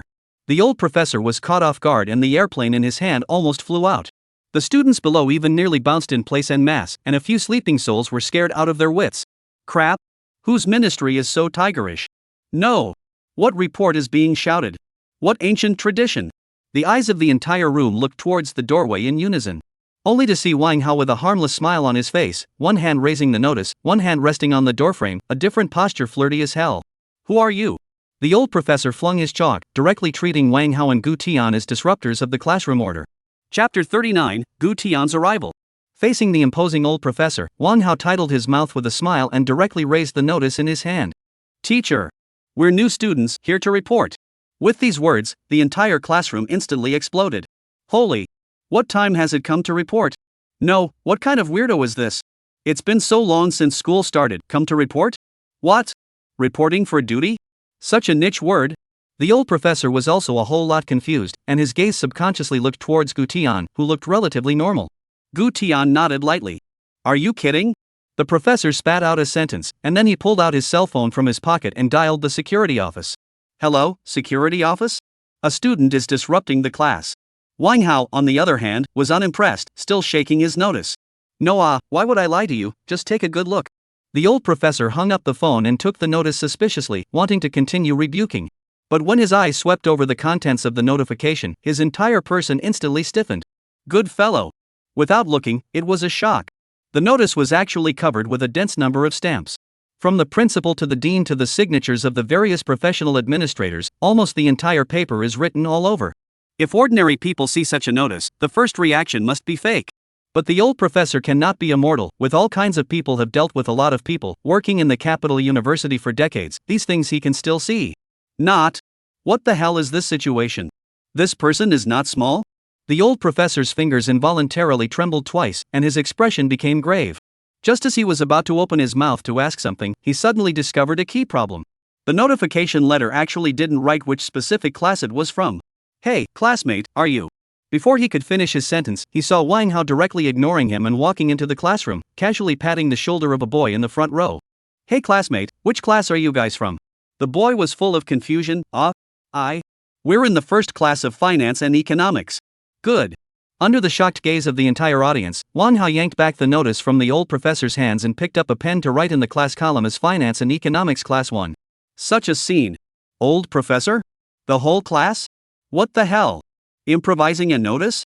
The old professor's brain was already messed up. Nowadays, new students can be selected at will when they enter the class? He had taught for so many years, but this was the first time he had seen this kind of operation.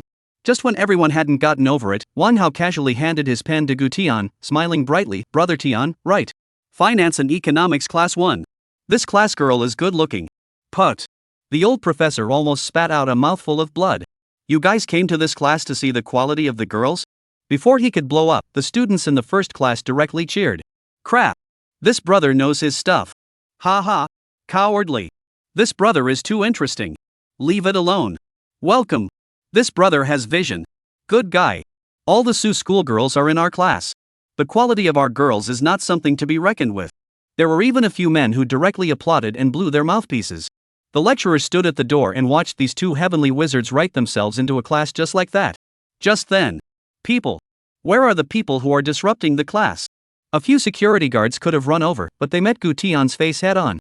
Seeing this incomparably familiar face, Tian Lingy was so frightened that he almost spiraled into flight. Isn't this the same person who today? The kid who jumped from the helicopter. The one who also knocked the Xie family's people off? They may be security guards, but they're not bogeymen. To come to the school in a helicopter, knock the Xie family off their feet, and then leave as if nothing happened, that must be someone they can't afford to offend. That was bound to be a great Buddha they couldn't afford to offend.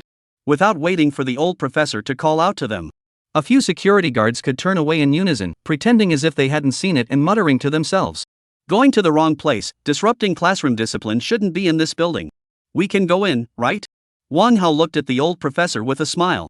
Can go in. The old professor took 2 steps back. Could this situation still not allow him to enter? People's notifications were outrageous, and they filled in which class they wanted to enter themselves. The security guard saw them all turn around and run. How could he stop them? That's it.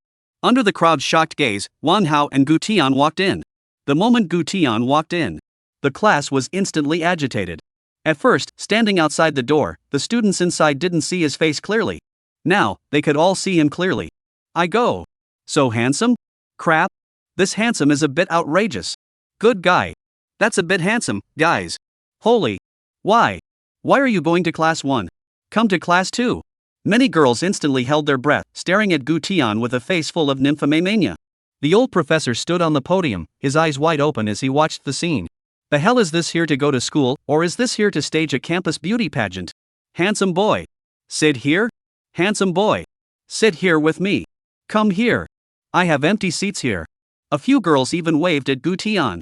Wang Hao thought he was calling out to him, and instantly his heart blossomed. Brother Tian. I'm going to sit over there ha. After saying that, he ran over on his ass and sat in the middle of those few girls. Several girls, hashtag. Because the front was densely seated, there weren't many empty seats as far as the eye could see. Since Wang Hao was oblivious to his color, Gu Tian could only continue to the back. Without a doubt. Su Nanshue's area caught his attention. However, at this time, Su Nanshue lowered her head, trying to stroke her hair around her ears to cover her scarlet face, and even more so, she wanted to shrink to the bottom of the seat. She had already recognized the other party. It was the big shot who drank together last night. I didn't realize that the other party was also a student of the capital university? What kind of sinful fate was this? Sincerely coming over to see her embarrassing jokes? And did she lose her temper last night or not? Did anything happen between the two of them? Su Nanshue's heartbeat had already turned into a mess, just when she was praying that the other person would not sit next to her. Click. The folding stool opened. Gu Tian directly sat down right next to her, then lowered his head and pulled out his cell phone, leisurely playing with it. Su Nanshue? Didn't recognize her? Didn't come at her?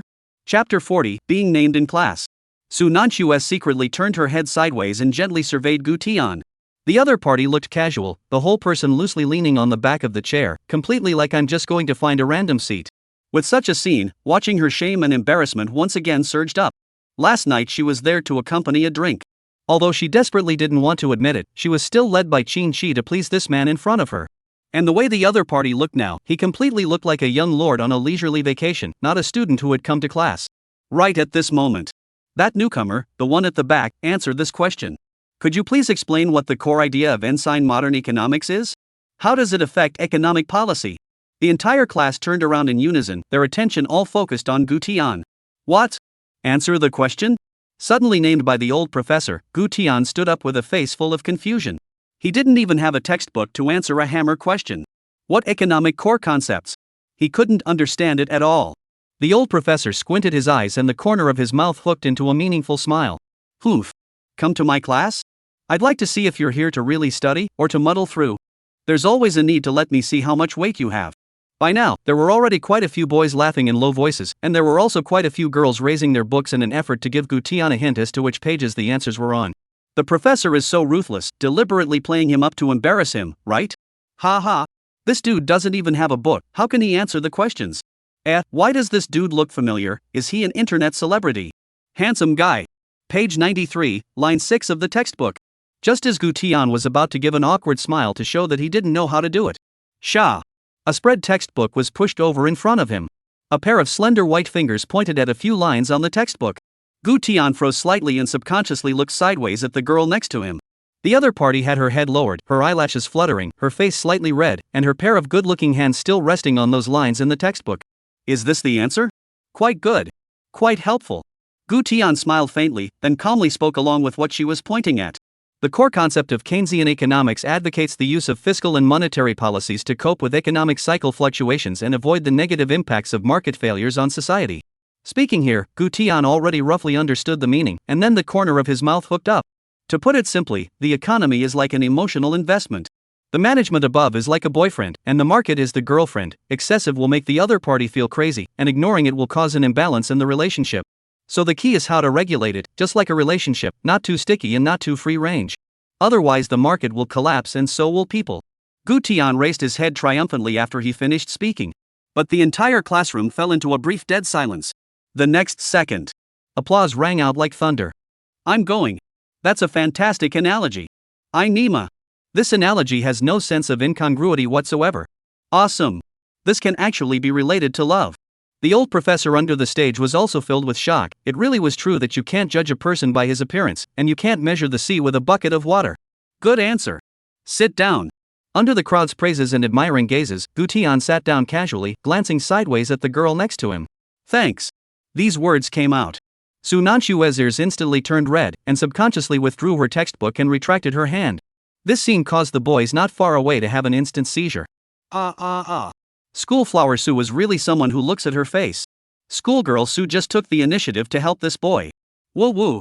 Schoolflower Su. Why did you help him? Just because he's handsome? I've fallen out of love. I've really fallen out of love. Schoolflower Su actually helped this boy and blushed. At this moment, Gu Tian was sizing up the girl in front of him with interest. He wouldn't peek, but rather look openly. Although the other party kept brushing her hair over her ears, covering half of her face, her side profile was still incomparably gentle and beautiful. Hey, why don't you say anything? You're not mute, are you? Gu Tian held his face with one hand and lazily flirted. Su Nanxue. She had thought that the other party had recognized her, and had even mentally prepared herself to think about how to chat about last night's events. As a result, when the other party opened his mouth, he actually asked if she was mute? This was a complete contrast to the majestic and handsome figure from last night. I am not a mute. Su Nanxue gently bit her lower delicate lip, her voice soft and light. However, after saying this sentence, she regretted it. Why did she pick up this sentence? She clearly could have completely ignored the other party. Hearing these words, Gu Tian froze violently. This voice. It seemed like it had been heard somewhere before. There was an inexplicable sense of familiarity. Shouldn't it be? Gu Tian leaned back and once again sized up the girl in front of him. Without looking, he instantly reacted. Good fellow. Wasn't this figure the one that Qin Shi had led over in the box last night? It seems that she didn't even change her clothes. After waking up in the Tianqi Hotel last night, he came directly to the University of Beijing to go to school.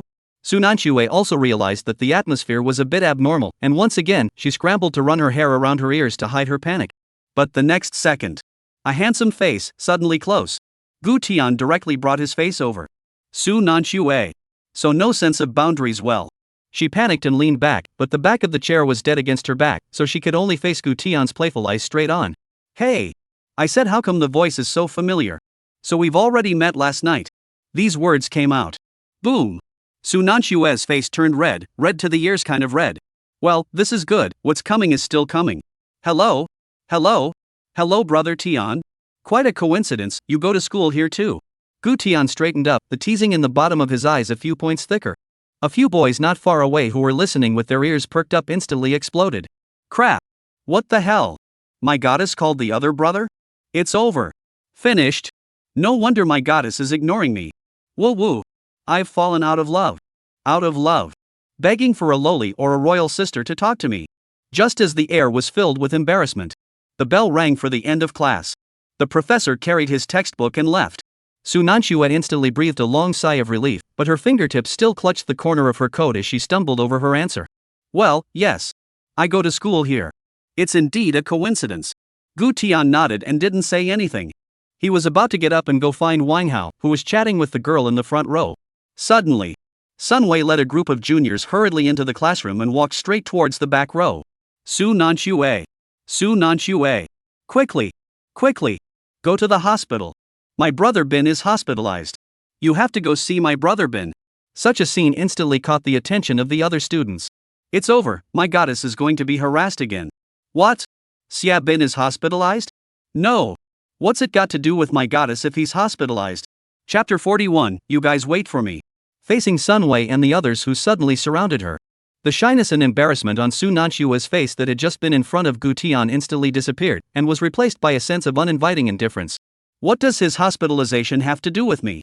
Why should I go? Please get out of the way and don't crowd around me. What should be said is not said. Su Nanxue's tone was frighteningly calm, and even the way she looked at Sun Wei carried a bone-chilling indifference and disdain. So hold it. Gu Tian couldn't help but tug at his clothes. Cold. Why is it so cold? Sun Wei was glared at by this look in her eyes, and his feet unconsciously took a step backward, but he still forced himself to explain. But Brother Bin has been chasing after you. You also know that apart from Main North and Brother Bin, there's really no one who's willing to pour out their heart for you. Put. The crowd tried to hold in their laughter. After all, Sun Wei looks ugly, plus this very weird words, giving people the feeling that this was no longer something that could be solved by a handful of glutinous rice. Su Nanxue lightly lifted her eyelids and coldly swept a glance at the other party. Oh? Him chasing me is his business, what does it have to do with me? Besides, I don't feel any interest in his death or life. Now, please get out of my way. To be honest, she was really annoyed with this group of people. Especially this one called Xiebin, relying on the fact that his family had a bit of money, he had ganged up inside the school and collected a wide range of minions. In order to chase after her, he had taken many ways. The earliest is a variety of earthy love language, send flowers to send milk tea.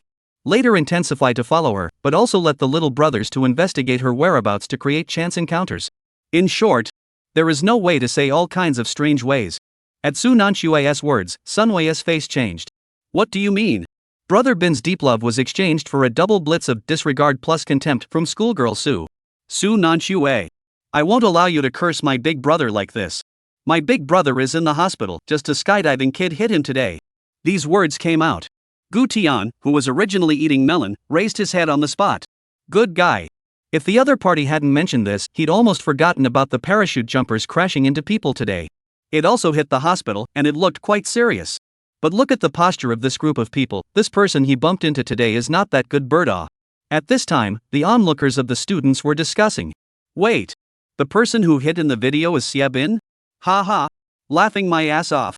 So outrageous? Nice guy. Is the reason for being hospitalized so strange? He was bumped into the hospital by a skydiver? Who is it? Who's got the guts? Surprisingly knocking Xia Bin into the hospital. While the crowd was discussing, Wang Hao, who was originally eating melons, suddenly stood up and exclaimed at Gu Tian.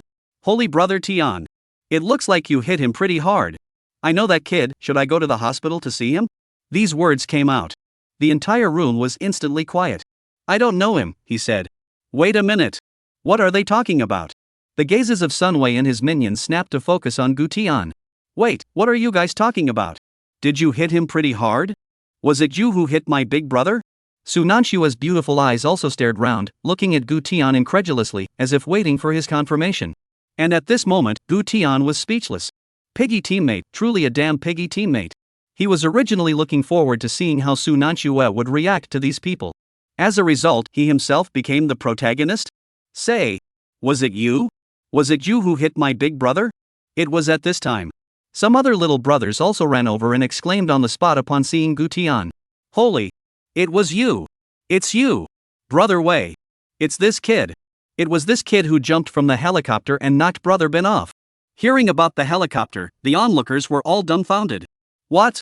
Riding a helicopter to Beijing University and then parachuting in? The words in this sentence are all known, but combined together.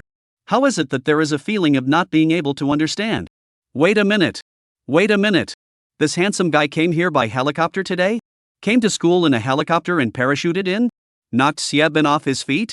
Holy! This way of going to school is too damn niche, isn't it?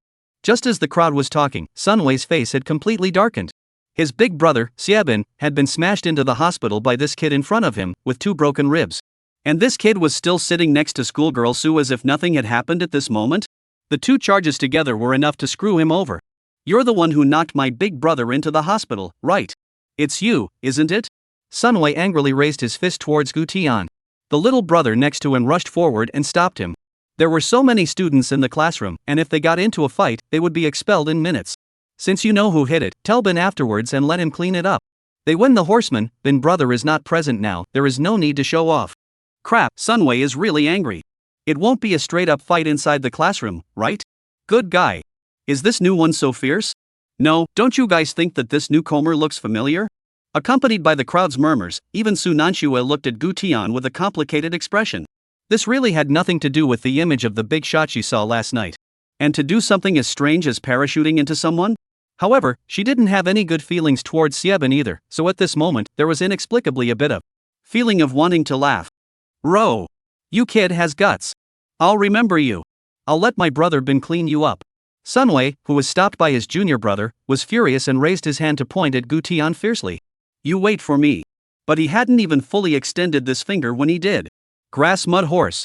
Dare to point at my brother Tian?" Bang! A residual shadow rushed out violently. Only Wang Hao saw a flying kick come out of nowhere and kick Sunway in the chest. Sunway couldn't dodge in time and was kicked directly onto the desk behind him. There was a clang. The entire room was instantly quiet, and the next second it directly exploded. Crap! It's a direct fight. FCK. This new one is so fierce? Directly kicked? The atmosphere in the classroom instantly exploded, and everyone was stunned. No one could have expected someone to directly make a move. Without waiting for the little brother to react, Wang Haoke rushed up and yanked Sunway's collar. "Who the hell are you referring to? What do you think that brother Bin of your family is? You dare to point at my brother Tian again?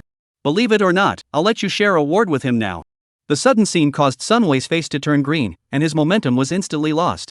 Gu Tian, on the other hand, sat with a calm face, quietly watching the scene where Wang Hao made up for his mistakes. After all, he was just calmly eating melon just now, and as a result, Wang Hao's sentence directly involved him. Su Nanxue also froze. It was the first time she had seen someone actually kick Sun Bin's little brother in public. "How dare you kick me? I'll." Now. Reacting, Sunway instantly stood up and prepared to fight back. The words were not yet finished. Ding bell. The class bell rang. The old professor walked into the classroom carrying his textbook. Sunway and the others turned around and left as soon as they saw that things weren't right, not forgetting to point at Gu Tian and Su Nanxue on their way out. "You guys wait for me. Chapter 42 I'm in charge of this thing." The old professor was again speaking on the podium with a fluttering brow. But the students below the stage weren't here at all, but turned back from time to time to look at Wang Hao's and Gu Tian's expressions. However, when they saw the two of them calmly playing with their cell phones, many of them sucked in a breath of cold air. Good guys. So calm? They can't be unaware of Xiebin's identity, right? He is a famous and powerful family in Kyoto. Including this Sunway's family is also from the Kyoto Finance Bureau. Although these two freshmen are courageous, they really didn't think about the consequences. At the thought of this, many students had pinched a sweat in their hearts.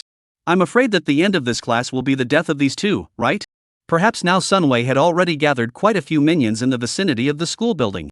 Su Nanxue is also a little nervous, although she knows that the other party's power background should be above Xiebin. But the situation just now, if not for the class bell ringing in time, Sunway with his numerical advantage would definitely have beaten them up severely. That? You're not worried. Sunway and the others will come over to find you in trouble later? Hearing Su Nanxue's thin mosquito-like voice, Gu Tian turned his head with interest. Oh? Do you think I'll be worried? Worry? Ha! To be honest, he didn't even think of that group of people on the other side as people. Casually lifting up a foot, he could trample a large area to death. As for what Brother Bin the other party was talking about, he hadn't even heard of it. No, I mean... Su Nanxue bit her lips and waved her hand repeatedly, afraid that Gu Tian would misunderstand her meaning. It's fine, look over there, they're all my people. Gu Tian lethargically leaned back a bit.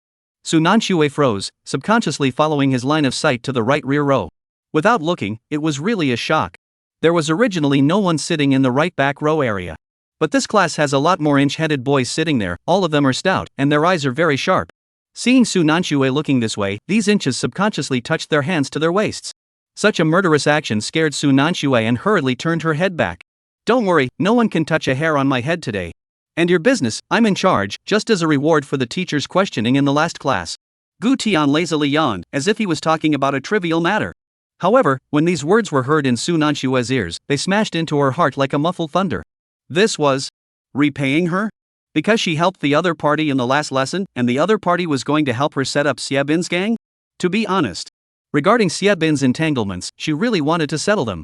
However, she was clear about the Xie family's capabilities in Kyoto, and she herself was living in her aunt's house. According to cousin Qin Shi's temperament, once he knew about this matter, he would inevitably look for trouble with Xiebin, and if he didn't handle it well, he would undoubtedly cause unnecessary trouble for his aunt's family. So this matter she has always chosen to hold back. But I did not expect this person in front of me to. Su Nanxue only felt a wave of warmth emanating from her chest, even the tips of her ears were quietly colored with a layer of faint redness. Thank you. Looking at Su Nanxue slightly inhaling a breath, her beautiful eyes slightly drooping, the corner of Gu Tian's mouth hooked. Saying what thank you, and I still care about this? It's hard to believe that you've forgotten what happened last night. Upon hearing this, Su Nanxue froze for a moment, and in the next second instantly blushed. She really couldn't remember what happened last night, and she didn't have the courage to ask if that kind of thing happened or not. Later. What is she thinking about? Looking at the strangeness of Su Nanshue's expression, Gu Tian's brows instantly furrowed. He meant that the two chatted happily last night. Drinking so much, they almost worshipped each other. So now that he was helping the other party to settle this matter, there was no need to say thank you at all. But looking at the other party like this, seems to be a bit overthinking. I didn't forget. Su Nanxue nodded with a red face, and then didn't speak anymore. This was the first time she had dropped her pretense of indifference in front of others. While Su Nanxue was taking a deep breath, preparing to quiet her mind and prepare to listen to the lesson properly. Suddenly, her afterglow caught a glimpse of Gu Tian next to her, turning his head to look around, and after confirming that no one was paying attention, he even slowly bent down and reached his hand into his pants. Su Nanxue fiercely stared at her beautiful eyes, her face flushed red, and her mind was wildly racing with all sorts of outrageous images. What is he doing? He's sitting next to me to reward himself? How is he such a person? What kind of strange hobby is this? But Gu Tian didn't notice the shocked look in Su Nanshue's eyes, still putting his hand into his waist and pulling it out one by one. Oops. It's stuck too dead. I should have known to pull it out in advance and put it in my desk. Gu Tian muttered in a low voice, his brows filled with helplessness. Hearing these words, Su Nanshue's expression became even more messy. What? Pulled it out and put it in the desk? In reality, Gu Tian just wanted to take out the Beretta pistol on his waist and check his safety and the number of bullets. But because the truth holster was secured close to his body, and because he was sitting there, it wasn't really easy to pull it out for a while. But where did Su Nanxue know this? Just as she was forcing herself to divert her eyes, fearing that she would faint if she looked for one more second. Suddenly, with a backhanded jerk, Gu Tian finally pulled that thing out of his waist. A Beretta pistol with a glittering silver light and sharp metal lines. I'm going. Truth. Su Nanshue's entire body completely froze and subconsciously covered her mouth. Parachuting to school. Classes also brought a bodyguard? And now even pulling out the truth with her backhand?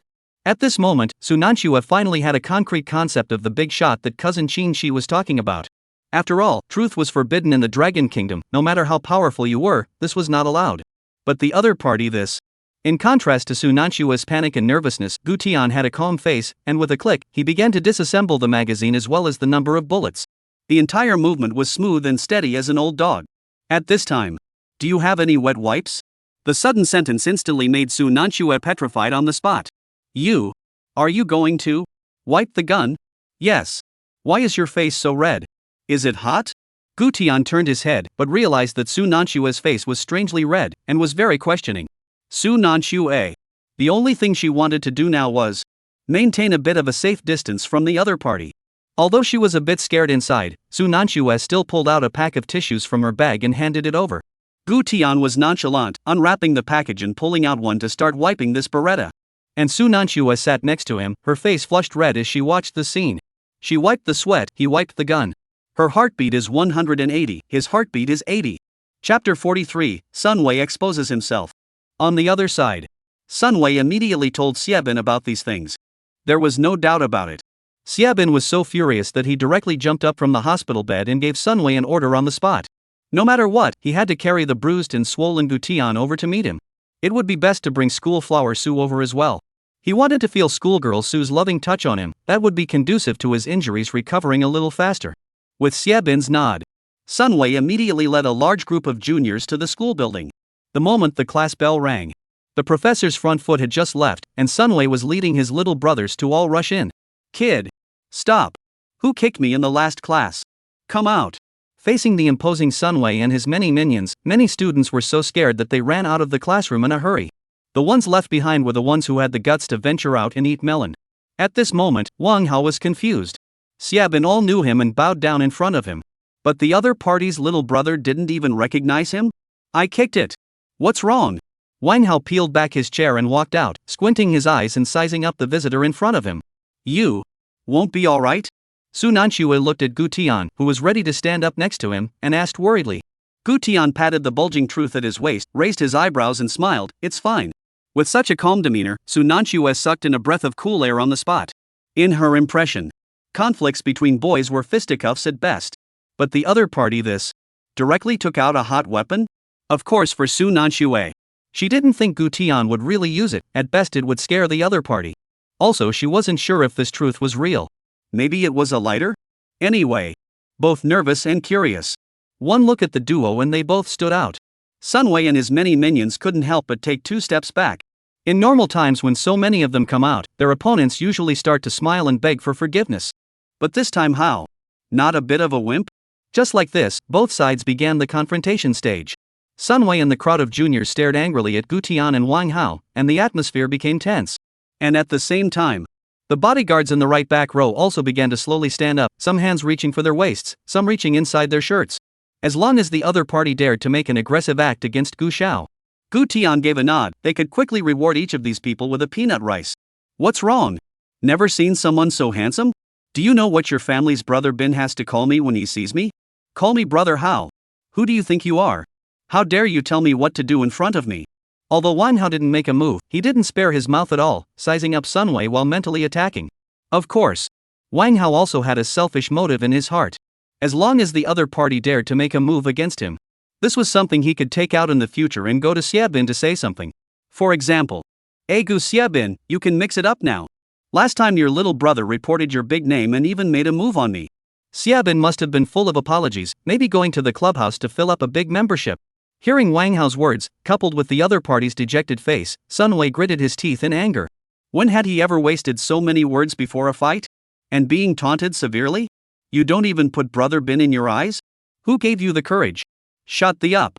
Sunway was overwhelmed by anger and took a swing at Wang Hao. Crap. Your mom came for a sneak attack. Wang Hao dodged with a sidestep and took several steps back. I'm telling you, if you knew who I am, you'd definitely kneel down and apologize to me. Xiaobin had a mouthful of Brother Hao in front of him. And the group of people in front of him not only didn't recognize him, but also called him Brother Bin? From this, it could be seen that the segment was definitely super low. After cursing this, Wang Hao also swung his fist towards the other party's face. In terms of fighting strength, Wang Hao wasn't low at all, and he had been a chaperone for Gu Tian all day. He's seen pigs run without ever eating pork, and he's learned a lot of moves and styles. Bang! This straight punch directly smashed into Sunway's face, causing him to cover his eyes and stagger. Pretend to be a Nima beat. If I expose my identity, you'll have to kneel down for me. What are all standing here for? Beat him to death. Ha! Yes, Brother Wei. A few juniors quickly came back to their senses from the beauty of Su Nanxue and swung their fists towards Wang Hao. Wait! Wang Hao was not a brakesman. The more critical the moment, the clearer his mind became. This aura of the other party was extremely like a fellow traveler. Since this was the case, let the other party blow their own identity. You say it. If you are bullish, I'll kneel down for you today. As for Sunway, this kind of limb-developed and simple-minded creature, where would he know that these two in front of him were the real great Buddha? With the idea of dying to let you know who I am. Sunway slowly stepped forward and said sternly, "Old me is not changing my name when I walk." Sunway is also. My father is the second in command of the Kyoto Finance Bureau. What are you comparing me with? The words just fell. Wang Hao calmly took out his cell phone and made a call. Contact the second in command of the Kyoto Finance Bureau and tell him that his son is pretending to be a bully in school, intimidating female students, and leading a lot of students to straighten out the triads. The son doesn't teach his father, it's best to check it out, and by the way, see if there are any economic anomalies in the Finance Bureau, and follow the trail a bit. This scene gave everyone a dumbfounded look. Nima. Yuya audit committees? Sunway was also shocked by Wang Hao's operation. After all, in Beijing University, a brick can be thrown out randomly to hit several children in the system. It's just a matter of high or low status. However, his father's position. There really aren't many more that can be surpassed in Beijing University, and even if there really are, they all knew it a long time ago. Maybe the other party was pretending? Ha! You're really pretending, ah? Who the hell are you? Are you from the inspection committee or the steering group? Can you even check my dad? The students on the sidelines were also talking about it. Holy! This is still the child of a big official. Haha, interesting. Sunway's background is actually this hard? No. He went to school today, but he took a helicopter and parachuted in. Oh no, helicopter ride is rich, but no power. Faced with Sunway's dislike, Wang Hao didn't say anything but looked at Gu Tian. Gu Tian, on the other hand, smiled helplessly. The two of them looked at Sunway as if they were looking at a retard. The call had already been made, so let the bullet float for a while next. Unfortunately, Sunway couldn't wait any longer. He had already exposed his identity, and the other party was still fooling around. In that case, let the other party taste the power of their fists. Brothers! Cut the crap with them! Let's go! With Sunway's shout. The junior brothers once again rushed forward in response and quickly surrounded the duo. Suddenly, ding dong, ding dong, ding dong, ding dong. An urgent phone call rang out. Chapter 44 Large-Scale Big Brother Recognition Scene. In a flash, the entire classroom looked like the mute button had been pressed. Everyone's eyes, in unison, fell on Sunway. The pressure was so intense that it was practically going to vaporize him on the spot. Ah, my phone? Oh, my phone, yes? At this moment, Sunway was already a bit unsettled. After all, the caller was none other than his dad. Could it be that the other party was even more bullish than him? Really, audit system people? Really have the right to investigate his dad? Just when he was full of "holy dude, you're for real," the phone was connected. IF King and Gare. Retrograde son. What the are you pretending to be? You're out there embarrassing yourself, aren't you? Causing me to be investigated right now? Do you know the background of the other side? How much trouble have you brought to me? From today onwards, you don't have me as a father. I don't have you as a son either. Get your ass back here tomorrow. We'll go to the notary. Sever the father-son relationship on the spot. Snap. The phone was hung up viciously by the angry father of Sun. Boom. At this instant, it was as if Sunway had been struck by 5 thunders. Holy. Buddy. Yeah. Come really? Everyone was dumbfounded, looking at Wang Hao with a clear look of shock. Holy. Come for real? No. Really, Chak? Holy. What's the background of this freshman? He's so awesome. Crap. It's a bit heaven-defying. At this moment, Wang Hao stuck one hand in his pocket and turned his cell phone with one hand, looking smugly at Gu Tian. The dejected little eyes seemed to be saying, "Brother Tian, see? You don't need to do anything, I can fix everything." Just as the crowd was discussing what Wang Hao's background was. Boom! A dull table slapping sound came. The crowd turned around in shock, only to see Sunway violently slapping the tabletop, his entire body trembling and his face turning blue. Obviously this was a prelude to transforming. Just when the students were curious that he was going to turn into a Hulk Scion. Brothers! I don't have a father anymore. Sunway let out a roar that roared to the heavens. Beat him to death today. Whoever dares to get on. One person will be rewarded 50,000. 50,000? Holy? 50,000? How many non-cilantro eaters can we find? The classroom was in an instant commotion, and everyone's jaws dropped in shock. These days, some people are poor and some people are arrogant. Upon hearing that there was money to be taken, the juniors who were still hesitant a moment ago instantly had chicken blood on their heads. Dare to mess with my brother Wei's father. I'll beat you to death. 50,000. Brothers. He's not a god. He's just a man. Seeing Sunway leading the ruffians rushing over aggressively, Wang Hao's face changed as he turned his head and was ready to pull his legs out and bolt. Brother Tian. Run. There's no fear of not having firewood to burn. Put. Gu Tian laughed out loud on the spot, and in the next second, he backhandedly pulled out the truth from his waist and directly pressed it against Sunway's head. Sunway kicked the brakes and froze in place. In a split second, the entire court was silent. Holy. Truth? No. Holy. It's the truth? Oh my god. Classmate. Don't be impulsive. Don't ever be impulsive. Wait. Is this the truth? Or a lighter awe? Those few juniors who rushed over to see that Sunway didn't follow, subconsciously turned their heads, only to be scared out of their wits by this scene. You. How did you get this? As he asked this question, the knot in Sunway's throat continued to roll, and cold sweat surfaced on his forehead. He kind of wanted to bet on whether the other party's truth was real or not, but was afraid of losing the bet. Kyoto was full of crouching tigers and hidden dragons, he was really a bit afraid of meeting the real ones. Oh? Why can't I have this? Gu Tian said in a nonchalant manner. This calm and disdainful expression made the onlookers skeptical. Is there any way to continue this school? 2 freshmen came at random. A freshman can call an inspection team to investigate the financial secretary of Kyoto. Another freshman can pull out the truth with his backhand. If you're sensible, take your people and get lost, and don't harass this girl in the future. Gu Tian casually pointed. The Sunanshuwe beside him trembled slightly, her face flushed, not knowing whether it was fear or a different emotion. As for that bin brother in your mouth, go back and tell him. If he still continues, then I don't mind to accompany to the end, let him pull out the carrot and bring out the mud. As soon as these words fell, the originally silent melon-eating students instantly talked again. Especially this phrase, pulling out the carrot and bringing out the mud, the implied meaning couldn't be more obvious. Not. This freshman seems to be even more bullish than the one who called just now. I'll go. He means he can move the Xie family? Didn't someone just say that the Xie family has a background in Kyoto? My concern is whether his truth is real or not. Actually, the reason why Gu Tian said this. That was because he had just heard his classmates discussing something about Xie and being powerful in Kyoto. Since his surname is Xie, he must be a member of the Xie family. He is not in Kyoto, you Xie family people arrogant can. Now that he's back in Kyoto, are you still arrogant? Sunwei has already made plans to retreat in a mess. And that muttering of this truth does not look like the real thing just reached his ears. In a flash, a word woke up the dreamer. Right. This is Kyoto. Been so cool, he can't even get the truth. You can get the truth? Are you kidding? Besides, if you're really that good, why do you still go to school here? Thinking of this, Sunwei's eyes lit up, as if he had recovered a fragment of dignity, violently turned his head, raised his hand and pulled open the truth on his head. You have the balls to shoot off. Don't scare people with a lighter. The words just fell. Gu Tian raised his hand and shot at the ceiling. Bang! With a deafening gunshot, the ceiling directly exploded into a hole. Lime debris rustled down. The next second, Sunwei flopped to his knees on the spot, his angry eyes instantly cleared, and he even blurted out. Big brother, don't kill me. The contrast came too quickly, like a tornado.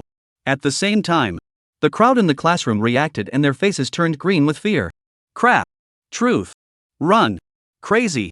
Crazy. OMG. How can he have the real truth? In less than a moment, all of the onlookers in the classroom ran out, some with their shoes off. Who dares to move? Gu Tian let out a cold and chiding voice, scaring a few juniors who were ready to slip away and fixing them on the spot. Under the fear of truth, any resistance was futile. Big brother. Wrong. Wrong. Big brother. It has nothing to do with me. It was Sunwei who asked me to come. Big brother. Don't. Big brother, I'll hang out with you from now on. One person goaded, everyone followed. A few moments of effort. The little brothers who had been brutally at Sunwei's beck and call a moment ago all mutinied and started to show favor to Gu Tian. The scene instantly turned into a large-scale scene of recognizing a big brother. And kneeling on the ground, Sunwei is not even dare to put a fart. Half a day the corner of the mouth pulled a touch of bitter smile. Big brother. That. Can I also be able to follow you in the future? Ouch. You said ah. If you had said it earlier, my brother Tian wouldn't be like this. Wang Hao, who was not far away looking on, slowly walked up and patted Sunwei's shoulder and laughed cheerfully. But it's not too late to say it now, at least the life is still there. The reason why I watched from afar just now was that I was afraid that the truth of the day brother would go off. Chapter 45, Revenge with a Vengeance. If anyone else said something like that, they would definitely be joking. But for Sunwei, these words were not joking at all. An ordinary person using truth, let alone using it, would have to cover their ears in fear at the mere sound. But this person in front of him, not only did he pull it out from his waist with his backhand, and the posture of shooting is even more skillful and scary. To put it bluntly is, the other party must have used truth karma to pass someone. As for the identity of the other party, he was not curious now. The only thing he could be sure of was that it must be even more bullish than Bin. Thank you. Thank you, brother Tian, for not killing me. Thank you. Thank you, brother Tian. Sunwei clasped his hands together and started thanking, and his face even wore an expression of afterlife. The little brother next to him followed suit, completely treating Gu Tian as a god and bowing to him. Brother Tian. Thank you, brother Tian. Brother Tian. We'll be hanging out with you from now on. Brother Tian, from now on, if you tell us to go east, we will never go west. Brother Sky is awesome. Amidst the crowd's bowing down, Gu Tian slowly put the truth back into the holster on his waist. At this moment, it was like a swordsman putting away his sword. However, the intimidating pressure was not reduced by half. Good, since you guys recognize me as your big brother, will you listen to me from now on? The crowd froze, and in the next second, they said in unison, obey. From now on, we'll only listen to Brother Tian. Gu Tian sniffed and a playful smile appeared at the corner of his mouth. Good. Not bad. Since you guys are obedient, let's go to the hospital and beat up that what's-his-name brother Bin. These words came out. The scene was instantly so quiet that you could hear a pin drop. Everyone was filled with shock. This. Punching Brother Bin. This is a bit not too good, right? Just as the little brothers hesitated. Pa! Sunway stood up violently and stomped his foot, his face reddening. Dog thing Xia Bin. He dared to hit on my brother Tian's woman. I'll ing break his third rib today. After saying that, Sunway raised his head and bowed deeply to Gu Tian, then clenched his fists and rushed out of the classroom with all his horsepower. At this scene, Gu Tian and the others looked confused. How could there be two sets of faces? The crowd of onlooker minions were also in a bit of a trance. Wait a minute. The transformation was so fast? Not. Brother Wei Wai suddenly righteous indignation on the head. Crap. I get it. Brothers.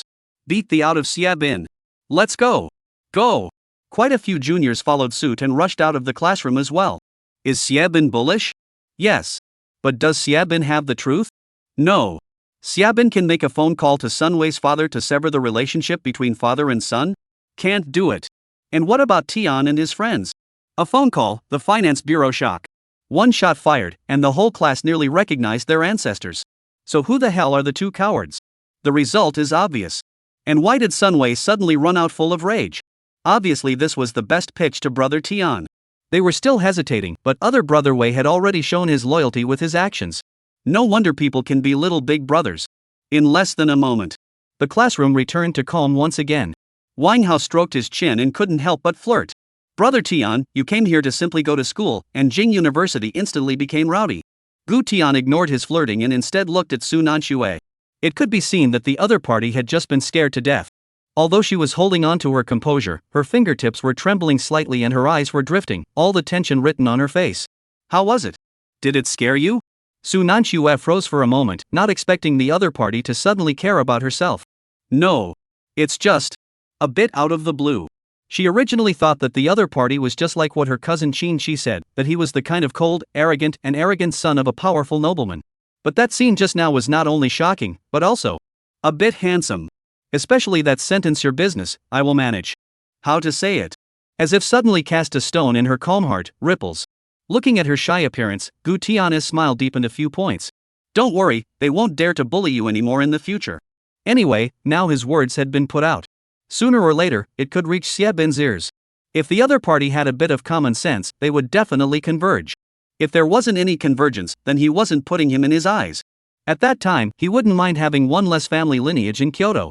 Su Nanxue lowered her head and didn't say anything, but the scarlet blush reddened from her ears to her neck. At this time, Wang Hao's stomach could rumble. Brother Tian. Let's go eat?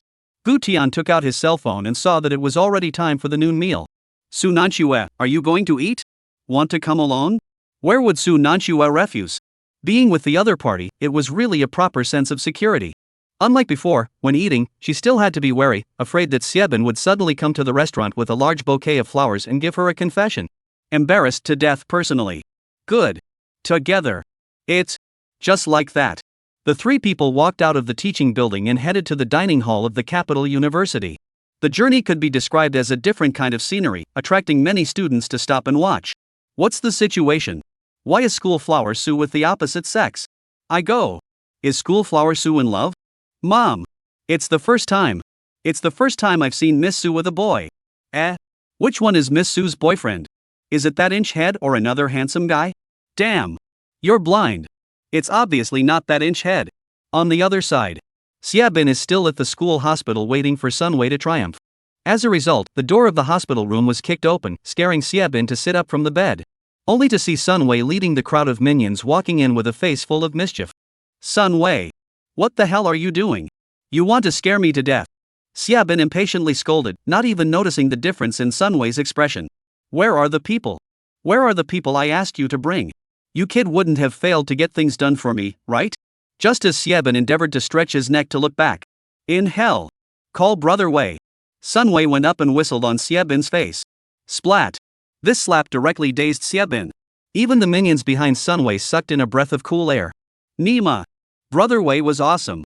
This damn thing is really standing up. To be honest.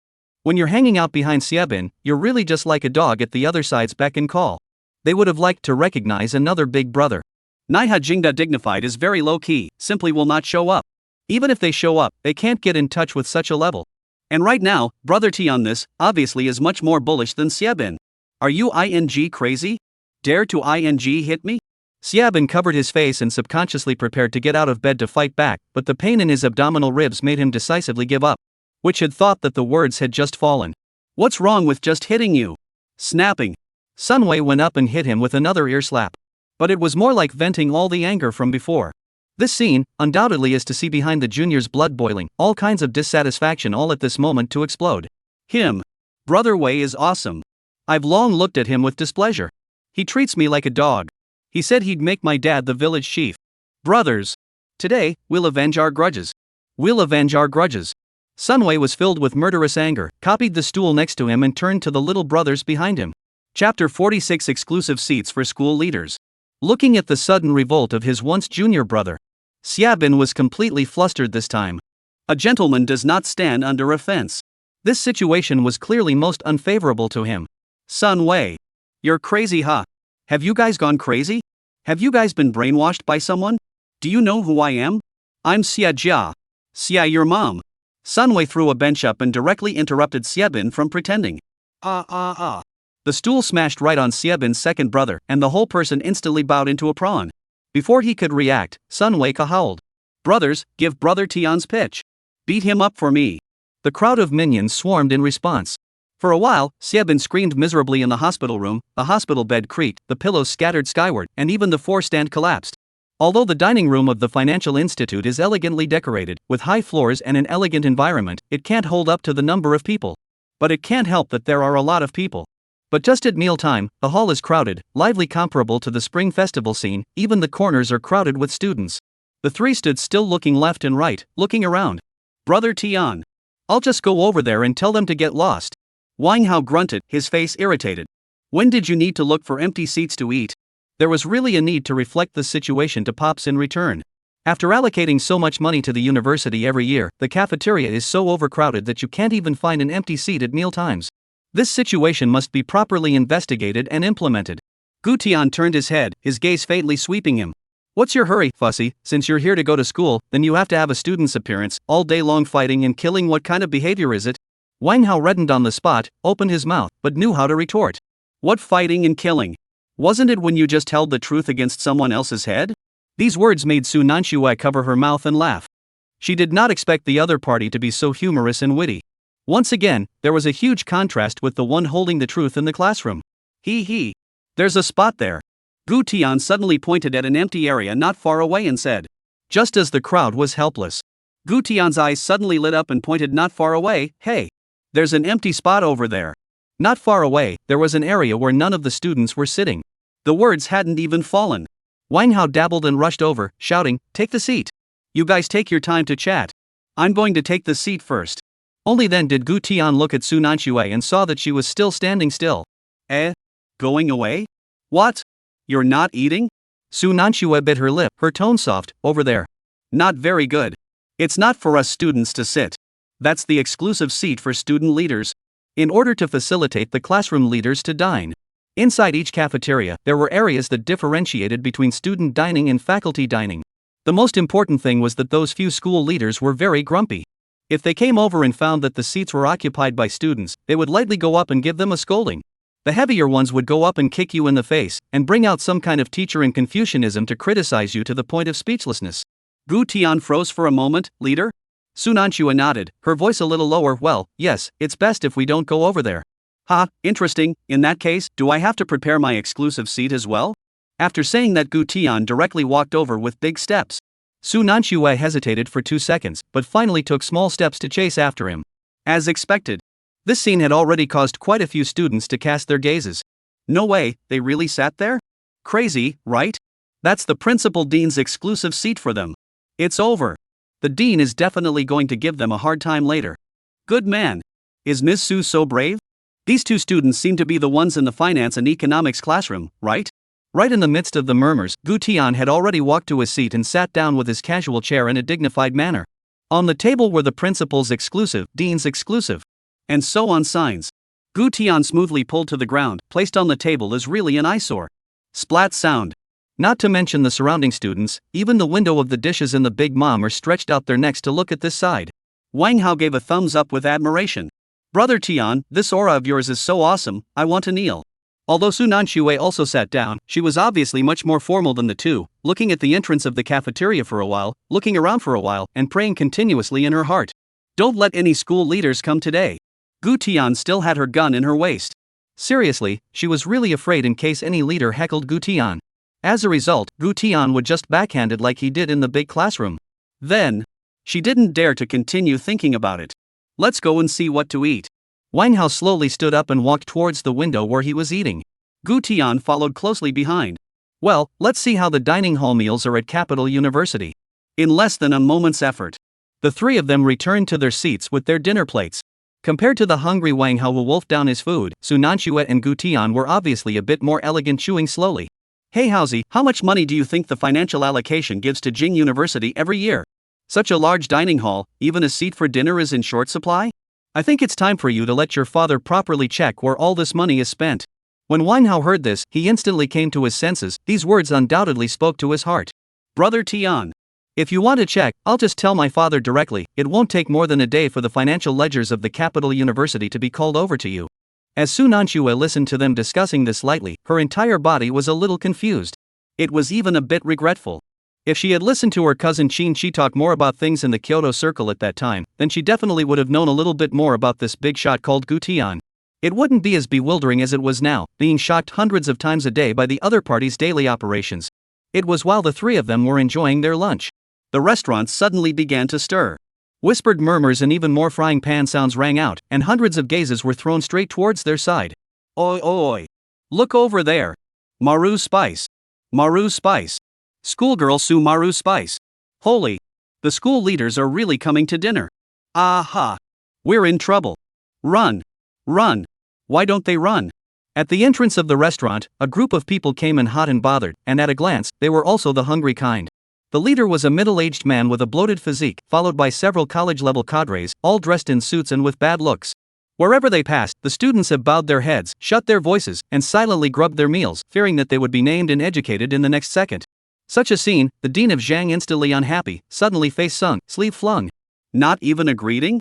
Not even saying a good day to Dean Zhang? Humph. This group of students. Not active in learning. They're the most active when it comes to dry food. They're like starving ghosts after class. Those who know it is the dining hall of the top school, Beijing University, and those who don't think it's the scene of the court handing out disaster relief food. The few followers behind him nodded in agreement. Dean Zhang is so right.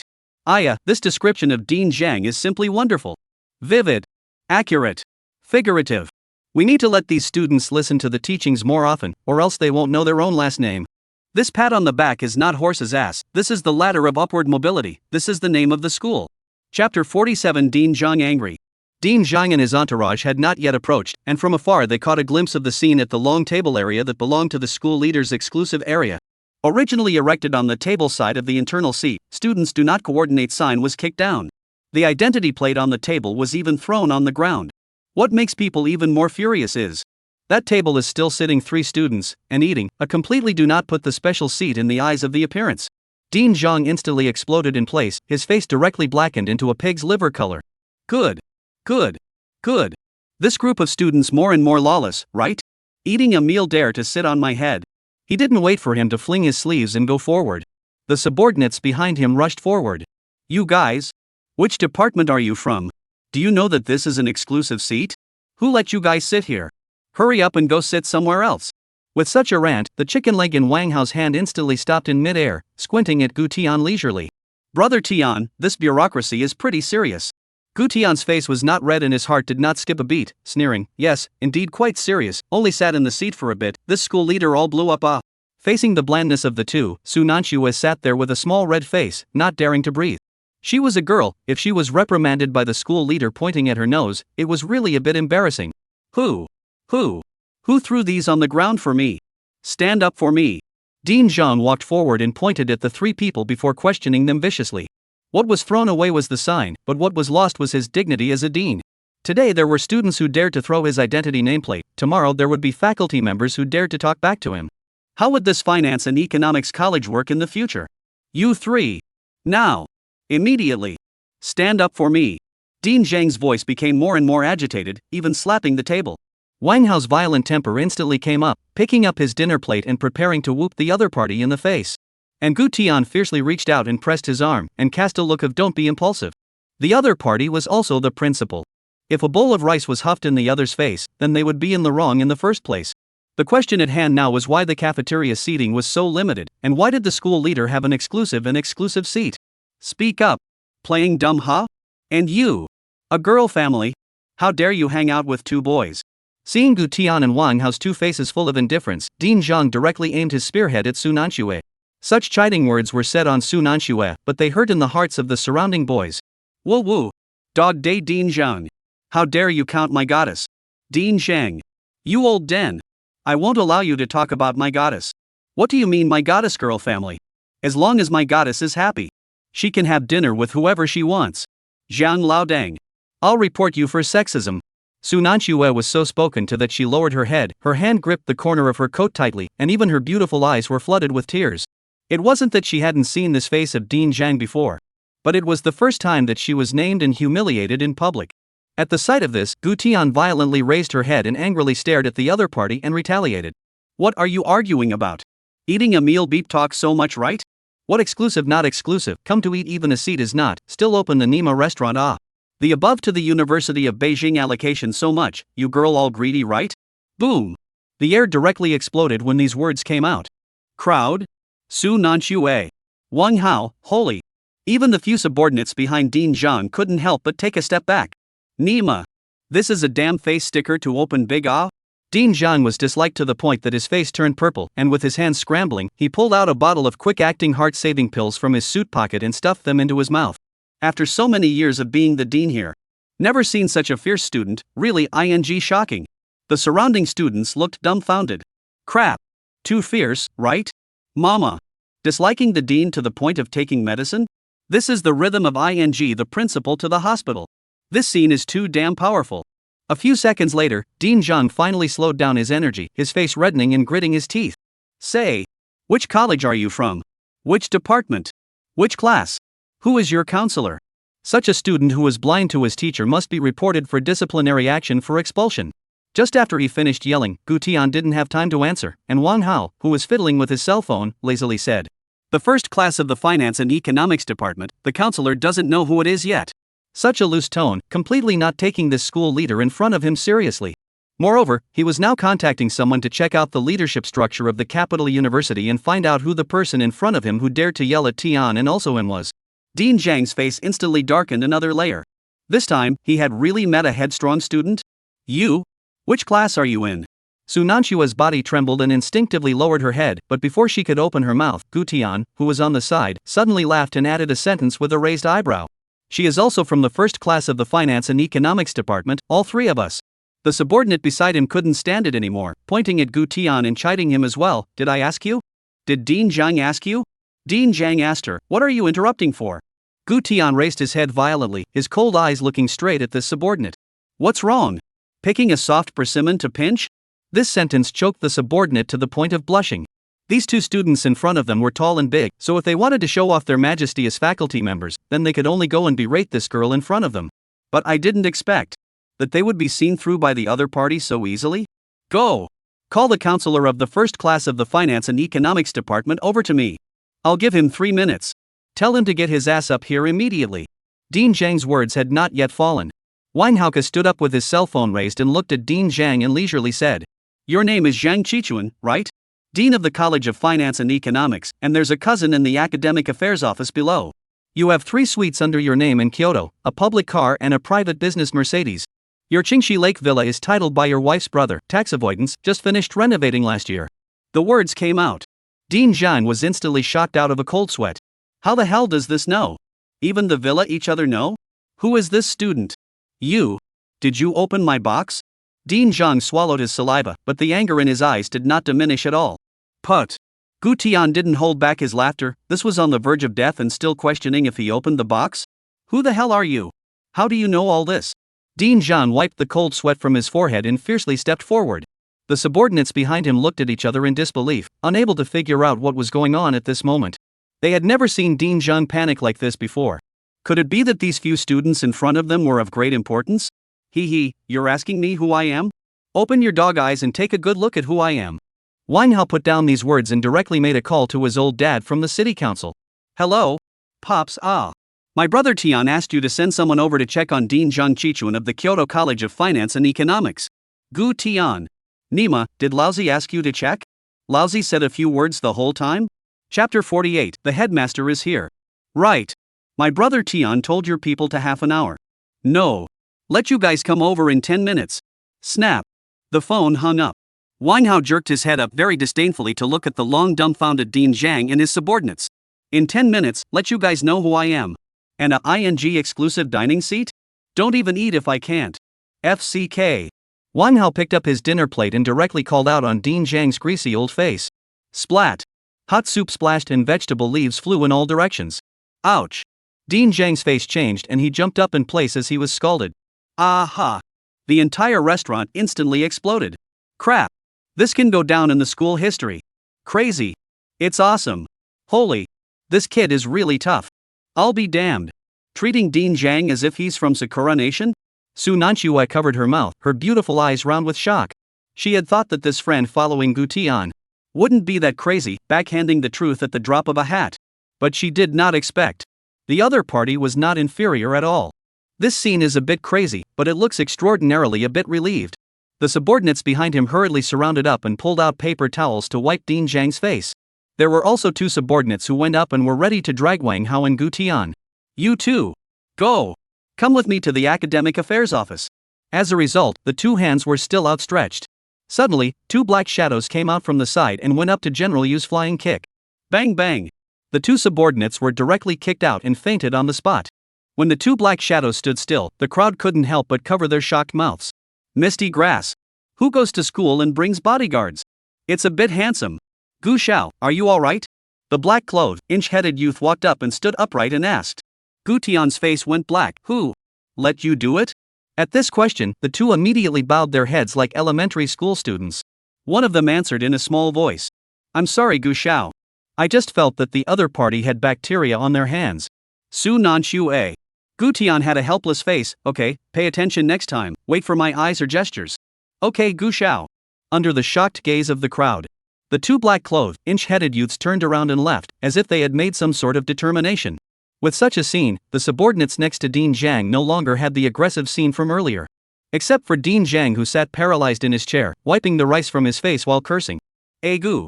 What kind of world is this? What kind of student is this? Dropping rice on my face. Gu. Is there any justice?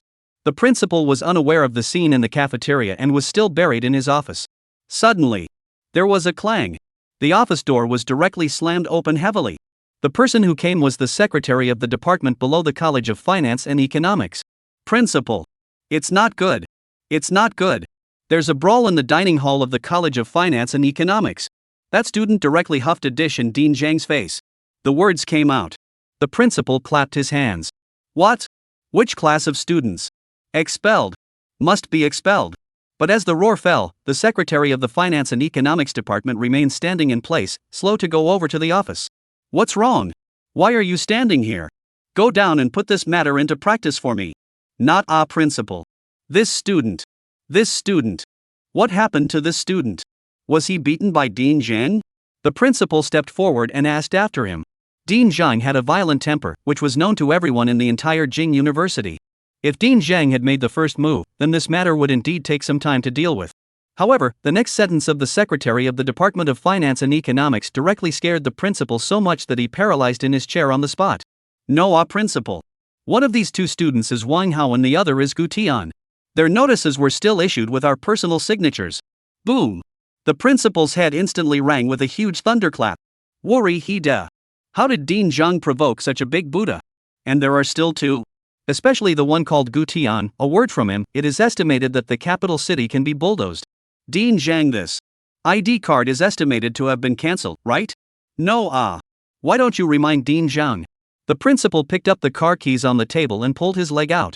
At the principal's words, the secretary of the Department of Finance and Economics was filled with bitterness and waited until the principal ran out the door before revealing a gloating smile. Yeah. Why didn't he remind Dean Zhang? Then again, why did he have to go and remind Dean Zhang? With the dean gone, wouldn't he be the dean? In the cafeteria, the atmosphere was tense and comical. Dean Zhang still had grains of rice hanging on his face, and the subordinates behind him just stood dumbfounded, no longer daring to step forward to make a move. Everyone see clearly, haha.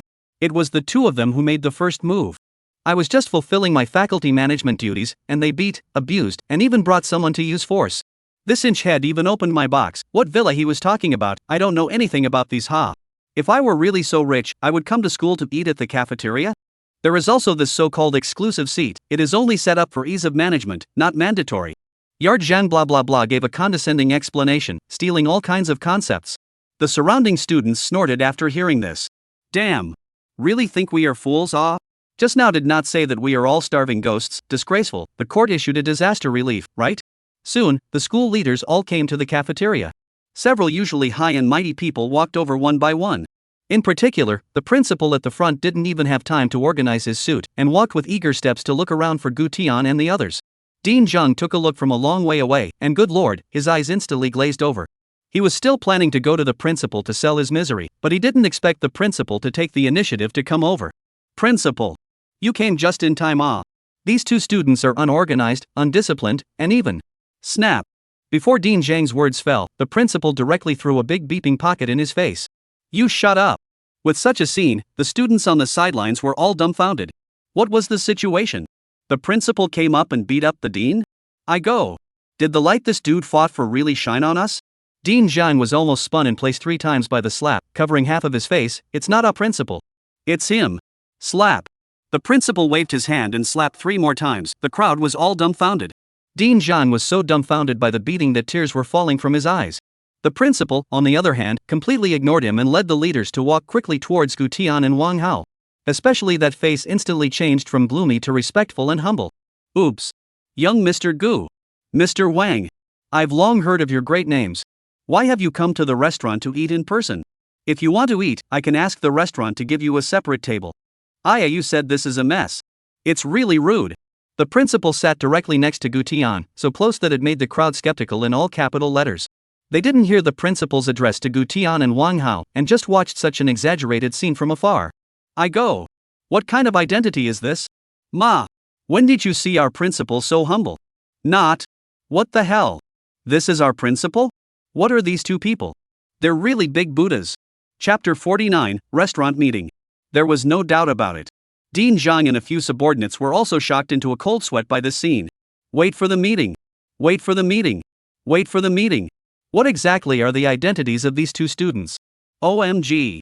Shouldn't they have really kicked a steel plate? In the face of the principal's currying favor, Gu Tian didn't say anything and just gave him a faint look. Principal, this Dean Zhang is quite interesting, and he's trying to drag us to the faculty office? The smile on the principal's face instantly froze, and he turned back violently 3 seconds later.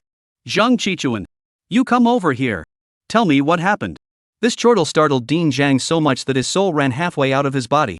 He was the dean of the College of Finance and Economics, and was really high up in the hierarchy of his position. Now the principal was in front of 2 students, yet he was beaten into a grandson. Rather, just now, people had casually called and fiddled with their cell phones, and they had investigated his background to the hilt. So, there is only one truth. These 2 students were lords that the principal couldn't afford to offend. Principal I. The 3 of them came to eat in the cafeteria. Sitting in the faculty only. Before the words were finished, the principal waved his hand and interrupted sternly. All right. I got it. It was you who were wrong. Now apologize to Gu Xiao and also Wang Gongzi. A cry for Xiao Gu and Duke Wang. Dean Zhang almost exploded in place. I'm La Mama Ah. Gu Xiao?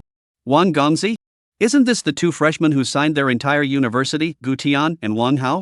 The identity of these 2 people, not to mention sitting on the faculty seat to eat, is sitting on his head to eat. He did not dare to breathe. Realizing the anticlimactic status of the duo, Dean Zhang quickly turned on the mending mode and directly stepped forward to bow continuously. Gu Xiao. Gu Xiao. Duke Wang. I was wrong. Gu Xiao, I was wrong. And the few subordinates behind them, at the moment, one was more stiff than the other, cold sweat swishing down. To be able to make the principal so humble, to be able to make the dean so afraid. Then the identity of these 2 students. Did it have to be the kind that was classified as a secret by the capital university? Seeing that Gu Tian and Wang Hao didn't make any statement, the vice principal hurriedly gave his secretary a look. The secretary immediately nodded and turned around to pull out the phone. Immediately convene a special meeting for the College of Finance and Economics. The leadership team headed by Dean Zhang Qichuan and the others stop immediately to be inspected. Hearing this, the subordinates behind Dean Zhang instantly turned ashen and stared incredulously. Have a meal. Lose your rice bowl altogether?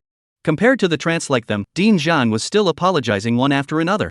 Seeing that he was on the verge of crying out, Wang Hao lazily waved his hand. Alright, don't act like an electric fan and shake your eyes. After saying this, he looked at Gu Tian and Su Nanxue. Brother Tian, why don't we leave? The meal is all finished. Upon hearing this, the principal instantly came to life and immediately bowed and stretched his hands. Right. Go to my office and have a chat. At this time, another group of people wearing administrative jackets walked over, the leader of which had a stern face, giving off a feeling of rigidity. The principal subconsciously looked over, and in the next second his eyes went wide. Fog. The inspection committee? No. What are these people doing here? Under everyone's shocked gaze, the executive jacket in the lead walked straight forward and pulled out his inspector's license with his backhand. Hello everyone, we are from the inspection committee, may I ask who is called Zhang Qichuan? The words fell.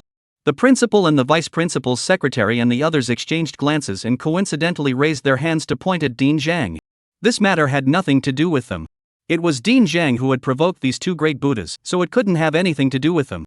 According to the real name report we received, it involves issues such as job facilitation, abuse of power, and teacher misconduct, so please cooperate with our investigation. Now, come with us. As soon as the words of the administrative man in the lead fell, the other two younger administrative men stepped forward to hold Dean Zhang. No. It's not I'm wrongly accused I'm innocent. Dean Zhang's legs directly went soft, and before he could explain that much, he was racked out like a little chicken. Even the principal was dumbfounded by this scene. There was no need to think that this must be Gu Xiao's way of acting. The students on the sidelines also exploded, and the words were filled with curiosity about the identities of both Gu Tian and Wang Hao. No. This is too awesome. I thought it was just an ordinary son of a powerful nobleman. Holy. This Dean Zhang is really going to be finished. Check it out. Find out who these two students are. This is too much. What Mr. Wang, what Mr. Gu? Is there a Gu family in Kyoto? Some of the students with quick minds shifted their gaze from their cell phones to Gu Tian's face as soon as they heard about the Gu clan. After scrutinizing it for a few seconds, they directly let out a crippling exclamation of surprise, and in the next second, they ran away without even bringing their heads back. Only leaving the uninformed students still guessing up the identity one by one. I told you to get lost a long time ago, but you didn't, so you had to let me find someone to tell you to leave. Wang Hao shrugged and looked at Gu Tian. Brother Tian, let's go? Don't be in a hurry, things haven't been settled yet. Gu Tian lazily raised his head to look at the principal, seemingly smiling. Principal, do you have time? The principal was jolted and hurriedly came up, accompanying a smile. Time? There is. Of course there is. As long as Gu Xiao needs it. I'm available 24 hours a day. He was considered an old native of Kyoto, and although he didn't know Gu Tian that well, he had heard a lot of rumors.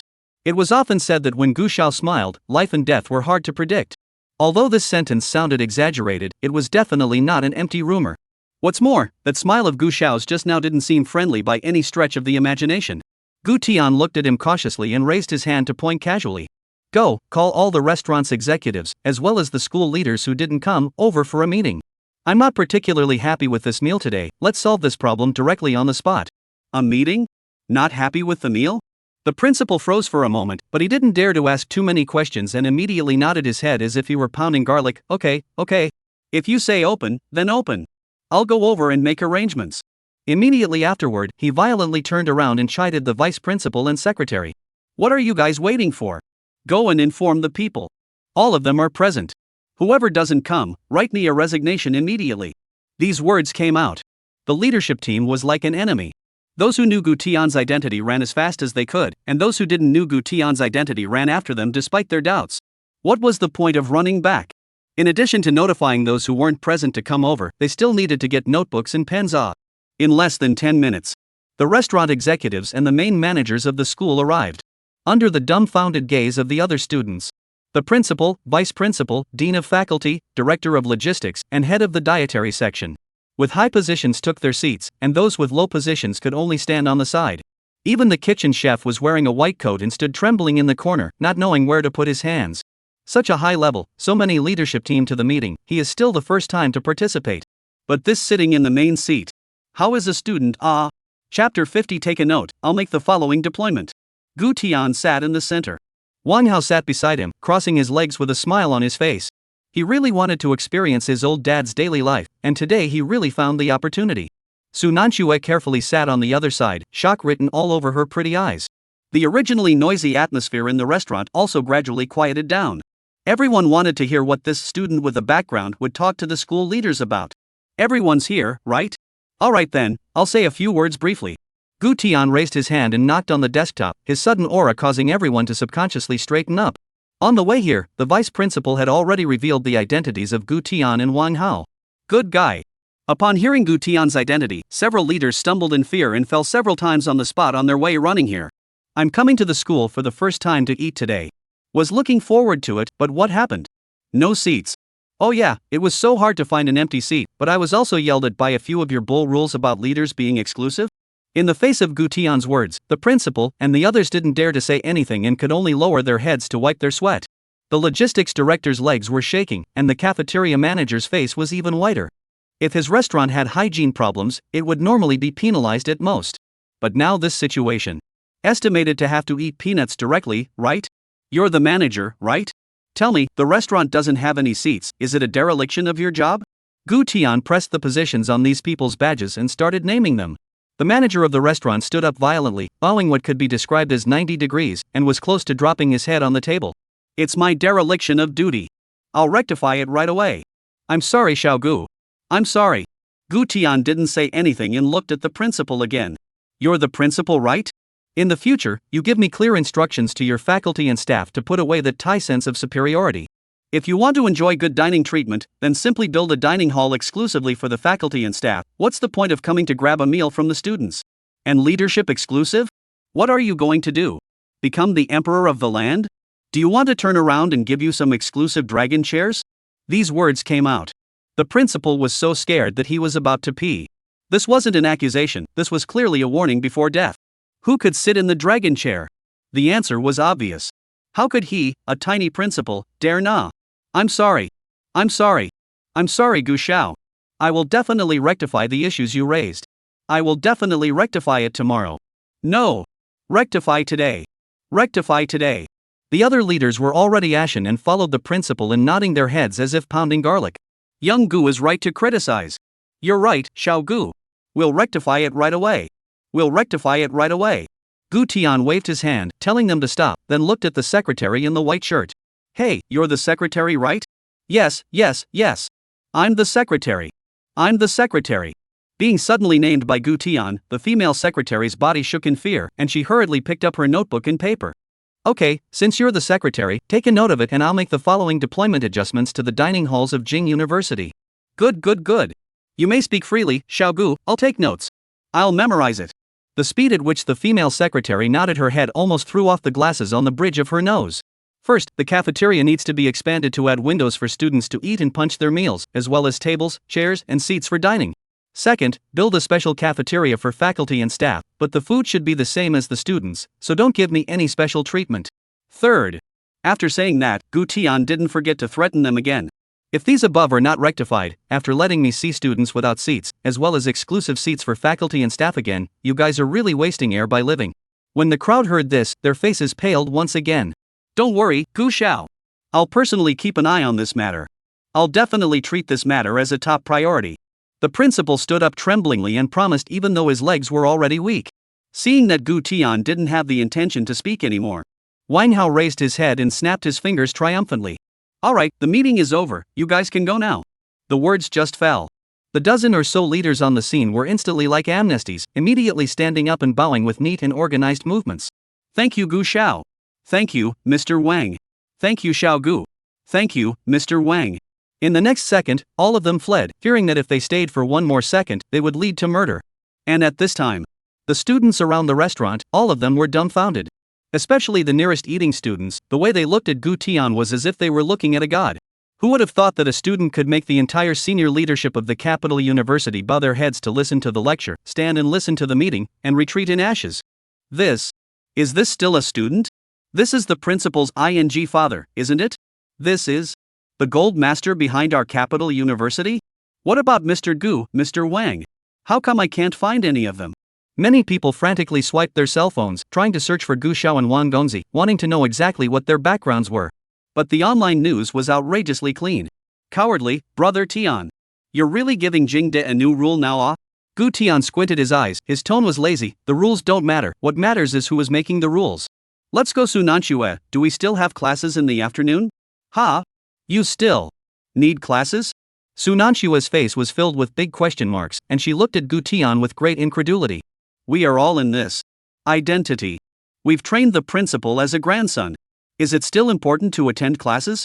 Are credits still important? Gu Tian, however, stuck his hands in his pockets and stood up with a smile. Of course we have to go to class, we're students. We're in our place and we're doing our job. After saying this, he turned around and walked towards the exit of the cafeteria. Wang Hao scratched his head with a face full of bitterness and said to Sunanxue, my brother Tian is really the most pretentious when he's not pretending, ah. Sunanxue couldn't help but cover her mouth and laugh lightly when she heard this, but still obediently followed. On one side, he brought a gun to threaten Xiebin's minions. On one hand, he was lecturing the Beijing University campus executives as his grandchildren, and on the other hand, he was saying that he was a good student who spoke the rules. This person. What kind of character is it? Chapter 51 Students should combine work and rest. The afternoon sun was just right. The three walked side by side, with Gu Tian walking in the center. Sunanxue's beauty, Gu Tian's face, set off Wang Hao more or less like a clown. However, Wang Hao didn't pay attention to the strange eyes of the passing students, but muttered one after another. Go to a school parachute jumping people into the hospital, take the truth to harvest a large group of minions, eat a meal to the school leadership trained as a grandson. This ordinary day of my brother Tian is the lifetime of how many people? Hearing this, Sunanxue slightly tilted her head to look at Gu Tian's side face, her beautiful eyes filled with inexplicable admiration. Gu Tian noticed her gaze and tilted his head with a smile. What? What are you looking at me for? Sunanxue was caught in the act and daintily lowered her head, muttering softly, I just thought. You said you came to school. In fact, the entire capital university. I'm afraid it doesn't all revolve around you, right? Upon hearing this, Gu Tian was instantly happy. What? Are you afraid? Sunanxue's face instantly turned red, and she retorted in a small voice, Only not. Gu Tian no longer said anything, just smiled and continued to walk forward. The sunlight fell on his shoulders, also fell into Sunanxue's heart. This scene, see behind Wang Hao hard to skim his mouth. Ch. In the future, I will also go to do a face, absolutely will also fascinate thousands of young girls. At the same time, the scene in the dining hall of Beijing University had already spread like wildfire on all the major WeChat groups, clubs, and forums on campus. #mysterious rich young man made a move, and the dining table system of Beijing University was completely cancelled. #with one word from the rich young man, the principal is sweating. #. Principal personally smiles, Vice Chancellor passes tea, the ceiling level figure of Beijing University is exposed. The comments section was also abuzz with student chatter. Many were speculating about their identities, and some knew the identities had just been typed in the comments section and deleted on the back foot. And in the internal group of powerful nobles of Beijing University, the moment a group of powerful children saw that face, they all fell silent. Gu Tian, the eldest son of the Gu family, the only son of Gu Lao, the true prince of Kyoto. That ruthless man who could stir up Handong province to the point of turning it upside down, even changing the dragon laws, now actually returned in a low profile and came to study at Kyoto University? I go. Prince Master, this is a real appearance? Where is this using this university as a university, but as a stage, right? Maru Spice. I drove a sports car to school yesterday, now that I think about it, isn't it a bit too rampant? In the future, let's study hard, don't be too high profile, or even your own father can't protect you. I don't want to go to Beijing University. I'd better go to a university. The school entrance. The breeze gusted. Got a cigarette? Gu Tian suddenly stopped and glanced sideways at Wang Hao. He had thought about going to class, but he slipped to the school entrance while walking. Since this was the case, he would smoke a cigarette and go home to pull back in accordance with his fate. Yes. Wang Hao immediately pulled out a pack of huazi and a lighter from his pocket and handed it over, then continued to look around for a pretty girl. Gu Tian pulled out a cigarette and held it in his mouth, covering it with one hand while holding the lighter phone in the other. Zip zip zip. Nay, the wind at the school entrance was too strong, the flame was blown out just as soon as it jumped out, and it didn't light up for several times in a row. The lighters at the front desk of the all-day shun club are actually some rags that are not windproof. Gu Tian muttered, and was about to turn his back and try again. An ethereal fragrance suddenly whispered on his face. Gu Tian froze slightly and subconsciously raised his head. only to see Su Nanxue walk up to him, tugging up her shirt with one hand, half of her body actively poking out to block the wind for him. The shirt was wearing a close-fitting white short sleeve underneath. Well, the collarbones were exquisite, the curves were exquisite, and the outline of the chest was slightly undulating. The other party did not think much of anything, and simply helped block the wind to light a cigarette. Instead, Gu Tian's head was confused and his mouth was bald. Thanks, I don't eat. Su Nanxue? No. I'm just helping you block the wind. Su Nanxue turned back violently, swished red to the root of her ears, and hastily lifted back her shirt. Ah, just kidding. Gu Tian awkwardly rounded off his wrong words. This scene was not seen by Wang Hao though. But there were quite a few boys who saw it, and their expressions that were a whole lot of indescribable envy and jealousy. Whoa, my goddess even. Lift off the clothes? Let the other party. My goddess. Why are you like this? I hope. It's just simply blocking the wind and lighting a cigarette. The wind at the school gate hadn't stopped. Gu Tian had just lit a cigarette when Wang Hao wandered over like a salted fish, yawning and complaining. Brother Tian, why don't we not go to class this afternoon? I'm really sleepy, I feel like my brain is going to explode. Gu Tian squinted at him, exhaled a mouthful of smoke, and slowly replied. It's good that we're not going to school, combining work and rest, how can we be tense all day? Su Nanxue stood next to him. Not? Just now also a face of righteousness said what in its position to seek its politics, we are students, and now say that skipping class is reasonable? But she didn't dare to flirt with the other party, after all, the relationship with each other is not that familiar. But a thought couldn't help but surface in her mind. If he didn't go to class, then he didn't really want to go to class himself.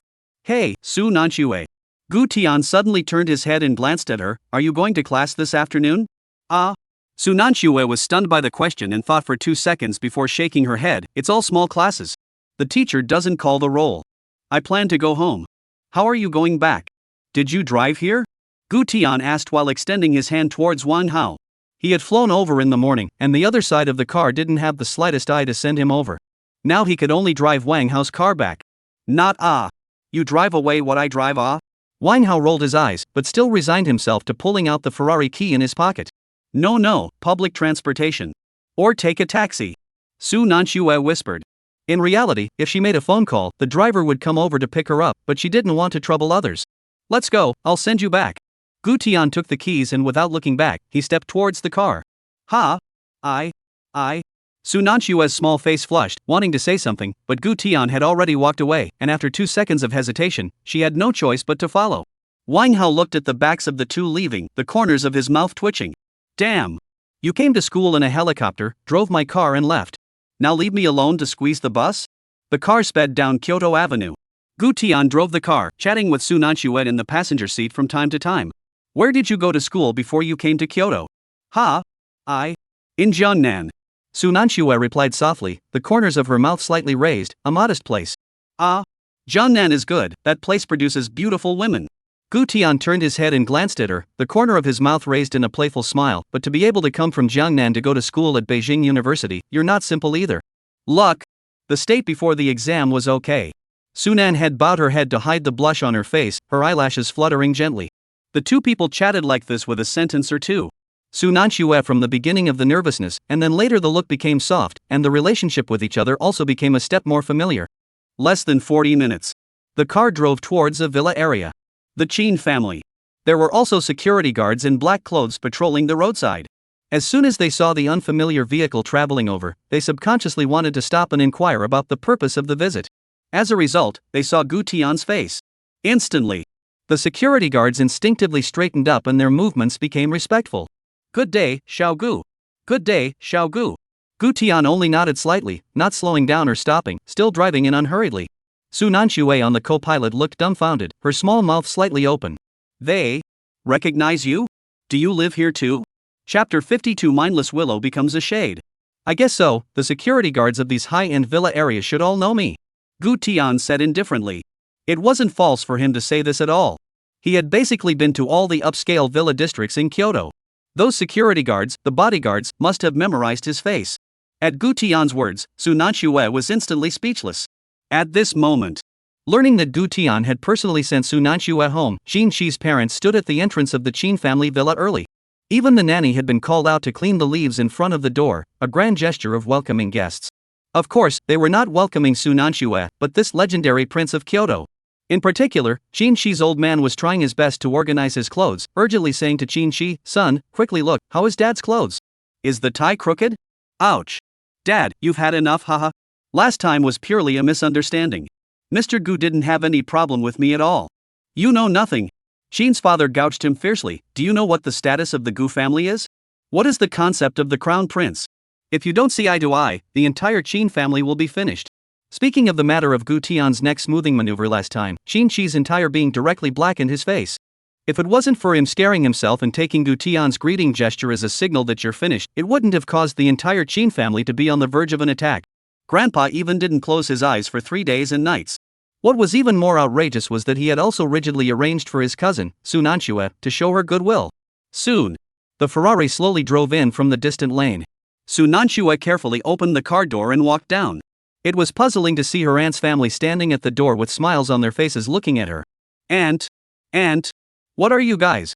The result is that the Qin family directly ignored Su Nanxue and ran to Ferrari very respectfully bowed. Ouch. Gu Xiao. Your presence in my humble abode is my Qin family's 3 lifetimes of honor. Greetings. Gu Tian looked at Qin Shi with a full face. "This is Brother Tian, this is my parents." Qin Shi was also a little embarrassed by the entirety of his passionate and fiery parents. Oh, hello uncle and aunt. Gu Tian smiled faintly. He. Don't dare. Gu Xiao, quickly sit in the house, quickly please. Mother Qin's face was piled with smiles, reaching out to continuously invite Gu Tian to get out of the car and go sit inside the house. Su Nanxue, who was standing at the side, watched this scene with a dumbfounded expression.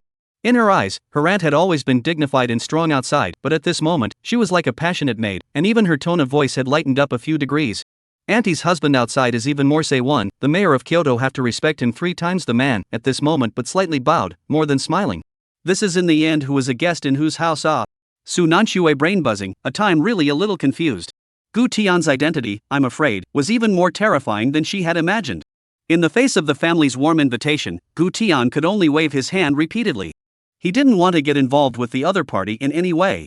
It seemed like a simple cup of tea. Who knew that there was a heavenly thing behind this cup of tea to please you? It was better to do more than less. Next time, auntie, I still have some things to do, I have to go back. Gu Tian politely refused with a smile on the corner of his mouth, while at the same time looking smoothly at Su Nanxue on the side. Then I'll leave first, I'll contact you later. Oh, good. Before Su Nanxue's words could be uttered, Gu Tian had already kicked the gas and raised the dust. The only people left at the doorway were the 3 members of the Qin family, plus Su Nanxue, who watched the taillights of the sports car go away. Gu Xiao, this. At least have a cup of tea before you go. Qin mother shook her head with a regretful expression, but her words turned to Qin father. Old Qin, you said that Gu Xiao this sent Xia Shui back, this trip, which house didn't see it? Hearing this, Qin's father's face immediately glowed. Saw it. Definitely saw it. No department or ministry is better than Gu Xiao personally coming here. Facing his happy parents, Qin Shi couldn't help but grin. He was considered to have finally done the right thing. Previously, he was still thinking that it was a shameful thing to let Su Nanxue go to accompany the drinks and show favor to Gu Tian. Now, it seemed as if things hadn't gone there and everything was normal. Little Shui. Qin father suddenly turned his head and looked at her in a serious manner. You are now. And this Gu Xiao.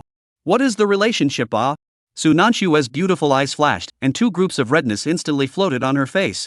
I also don't know. Just ordinary classmates. A classmate can personally send you to your doorstep?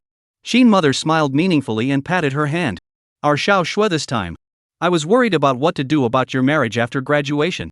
Su Nanxue shyly blushed and stomped her foot, muttering, Auntie.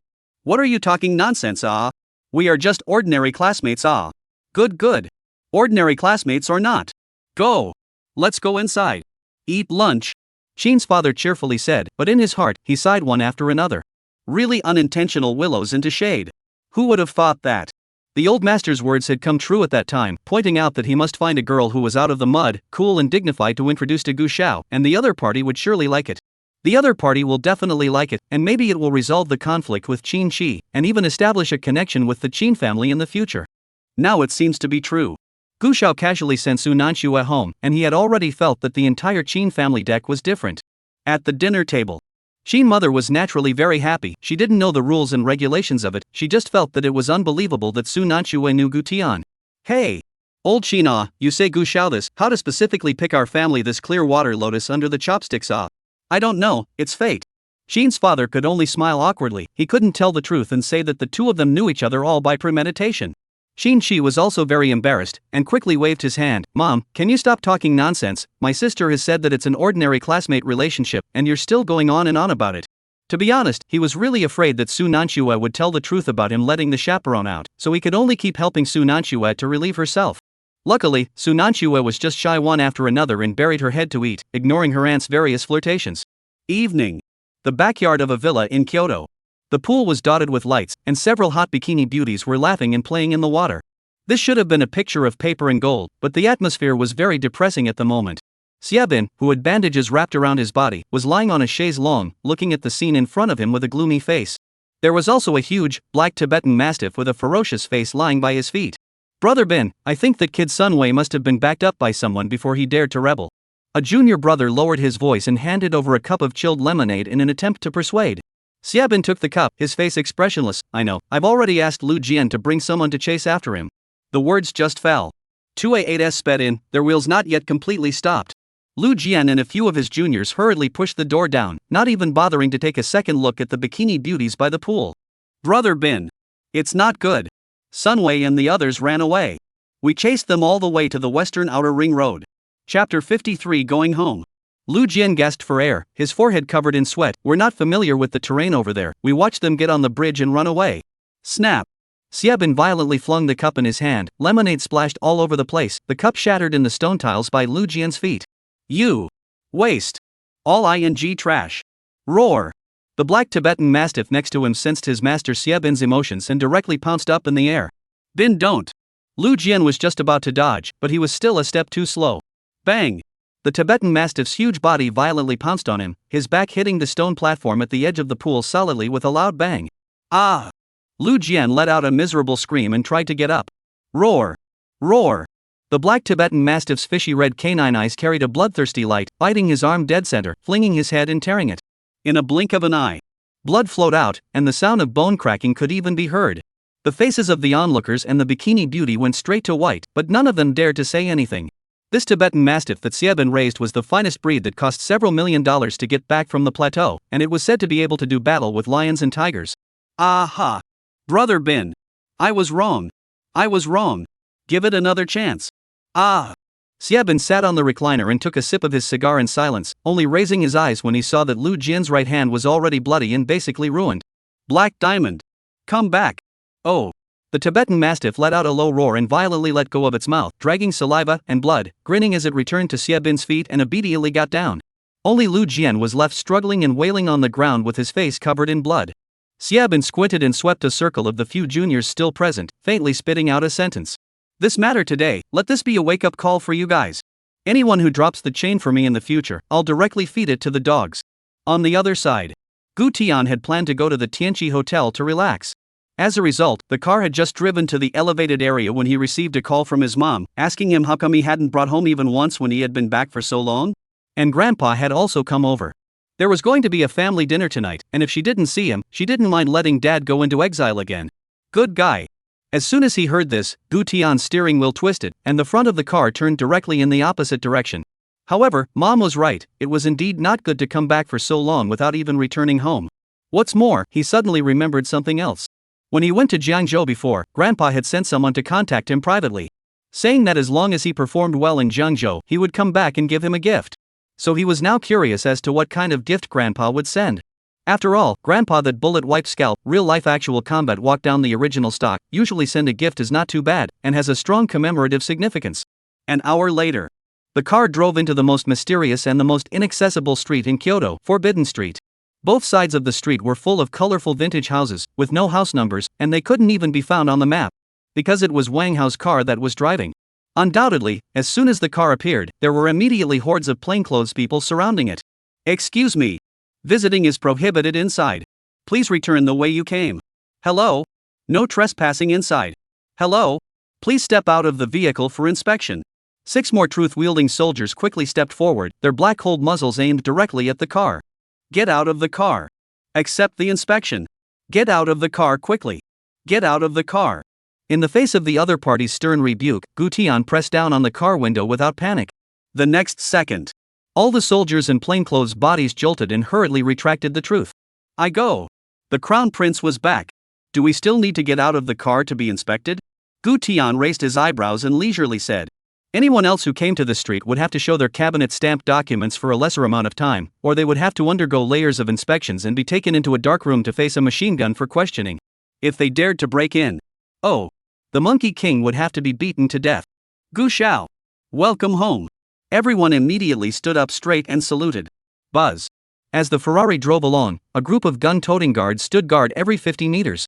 Each guard post was not simple, all had to verify their identity, license plate, iris, fingerprints, triple confirmation. However, Gu Tian was an exception, only needing to show his face. The soldiers immediately saluted and let him pass, none of them dared to say anything to stop him. After all, the entire Forbidden Street, all knew who had returned. Very quickly. The car stopped at the entrance of an ancient mansion compound at the end of Forbidden Street. The entire mansion had an ancient and modern design, and was heavily guarded, with a number of black-clothed bodyguards wearing earpieces patrolling back and forth in the surrounding area. When they saw Gu Tian stepping out of the car, they all raised their hands in salute. Guardsman Shishuan was waiting at the door early, and when he saw Gu Tian's figure, he immediately greeted him. Gu Xiao. You're back. All waiting for you? Your grandfather brought you a gift. It's called a cow. Speaking of gifts, Shishuan's eyes flashed with indescribable excitement. Shishuan was the guard at Pop's side, and was considered someone who had seen the world. So excited about a gift? Is it hard to be? Gu Tian's curiosity was instantly piqued. What exactly is it? Gu Tian said with interest. You come with me, you'll know right away. Shishuan smiled and led the way. Gu family ancestral home is very large. Push open the mahogany door into the eyes is a typical Soviet-style garden pattern. Everywhere pay attention to symmetry, borrowed scenery, subtle and layer by layer. Through the courtyard of listening to the rain, is to ask the Songjai, and then inside is the real living area, the heart of the house. Surrounded by high walls and tightly guarded, it was only open to the Gu family's direct bloodline. What kind of gift? It's so mysterious. Gu Tian was a bit impatient. Obviously there were villas that he didn't live in, but had to live in the ancestral home. To return home, there are still 3 courtyards and several winding paths. Inside the courtyard, there was flowing water and exquisite rockery. He really had no interest in it. Don't be in a hurry, Gu Xiaoya.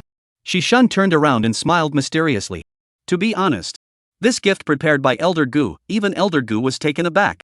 It's unlikely that they're still chatting about this gift right now. At the end of the courtyard, an ancient mansion stood quietly. In front of the gate of the mansion, Elder Gu was wearing a dark blue Chinese mountain suit, with his hand on an ebony walking stick, and despite his advanced age, his eyebrows were in high spirits. How was it? How's the gift I prepared for Xiao Tian? This gift is called Return of the King. Gu Feng and Xianhui looked at each other, their eyes filled with shock and helplessness. Whose grandfather gave his grandchild a gift that wasn't gold, silver, jewelry, or an RV antique. Instead, it was a tiger. That's right, not a toy or a specimen, but a live Bengal tiger. In the large cage in front of him, an adult Bengal tiger with a golden body and clear black stripes was lazily lying on a grass mat, surveying the scene outside the cage with a face full of strangers. The corner of Gu Feng's eye twitched, holding his forehead and sighing straight at his old codger father. No, Dad, when other grandpas give away grandchildren, how can they give away tigers? Wouldn't it be nice for you to give some other pets, cats and dogs? Hey! Can't it be that you've gotten yourself a tiger in Xiaotian's name? Hearing Gu Feng's words, Elder Gu's face instantly flushed. Nonsense, am I that kind of person? Besides, this tiger is no ordinary tiger. Everything it wore and used when it was little was from Gu Tian's childhood, even the milk bottle was from Gu Tian's childhood. Upon hearing this, the crowd cried and laughed. Qianhui even hid her face in helplessness. Dad, you're really out of line. Xiao Tian, he's not a kid anymore, he's not interested in cats and dogs or anything else, but you're so good that you directly brought in a king of the forest. Elder Gu laughed and stood up with his hands behind his back, very proud. It's only good that he's not a child. So give him a whole tiger worthy of his status. After saying that, he glared at Gu Feng and continued, in the future, if anyone dares to send my grandson out to suffer again, they will directly release the tiger to bite him. Chapter 54, Giving a Tiger as a Gift. These words came out. Gu Feng directly held his forehead and fell into silence for 3 seconds. To say who in the Gu family favored Xiao Tian the most. If Elder Gu said number 1, no one would dare to say number 2. The wife Qianhui's favor to Xiao Tian is a restrained and delicate favor, belonging to the style of I'll take the blame for your trouble, but don't do it next time.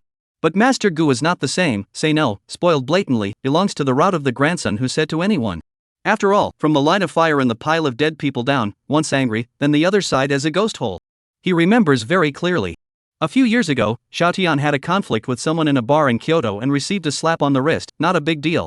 Elder Gu directly called an officer of the Forbidden Guard Brigade directly under the cabinet. Hello? My grandson was bullied by punks, can the armor borrow a few?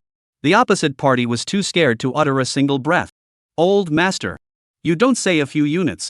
It's just a division will do. Good guy. In the middle of the night, the bar was leveled overnight, and the bar owner was cancelled on the spot with those who hit Xiaotian.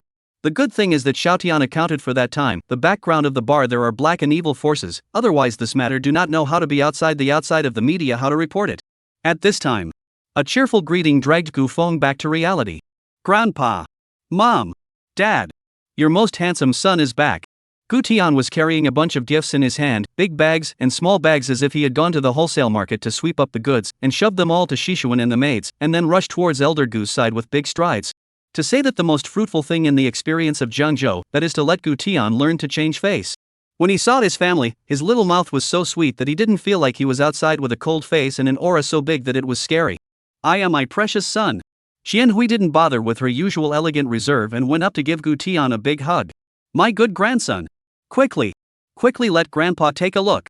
Has he grown taller? Elder Gu supported his cane with both hands, walking even more skillfully than usual. Gu Tian wasn't ambiguous either, and immediately greeted him and held him up, his mouth even slicker than a motorcycle out of control. What about Grandpa? You're in this state, this spirit. I would believe that you just turned 18 years old. The old man was so happy to hear that he was smiling.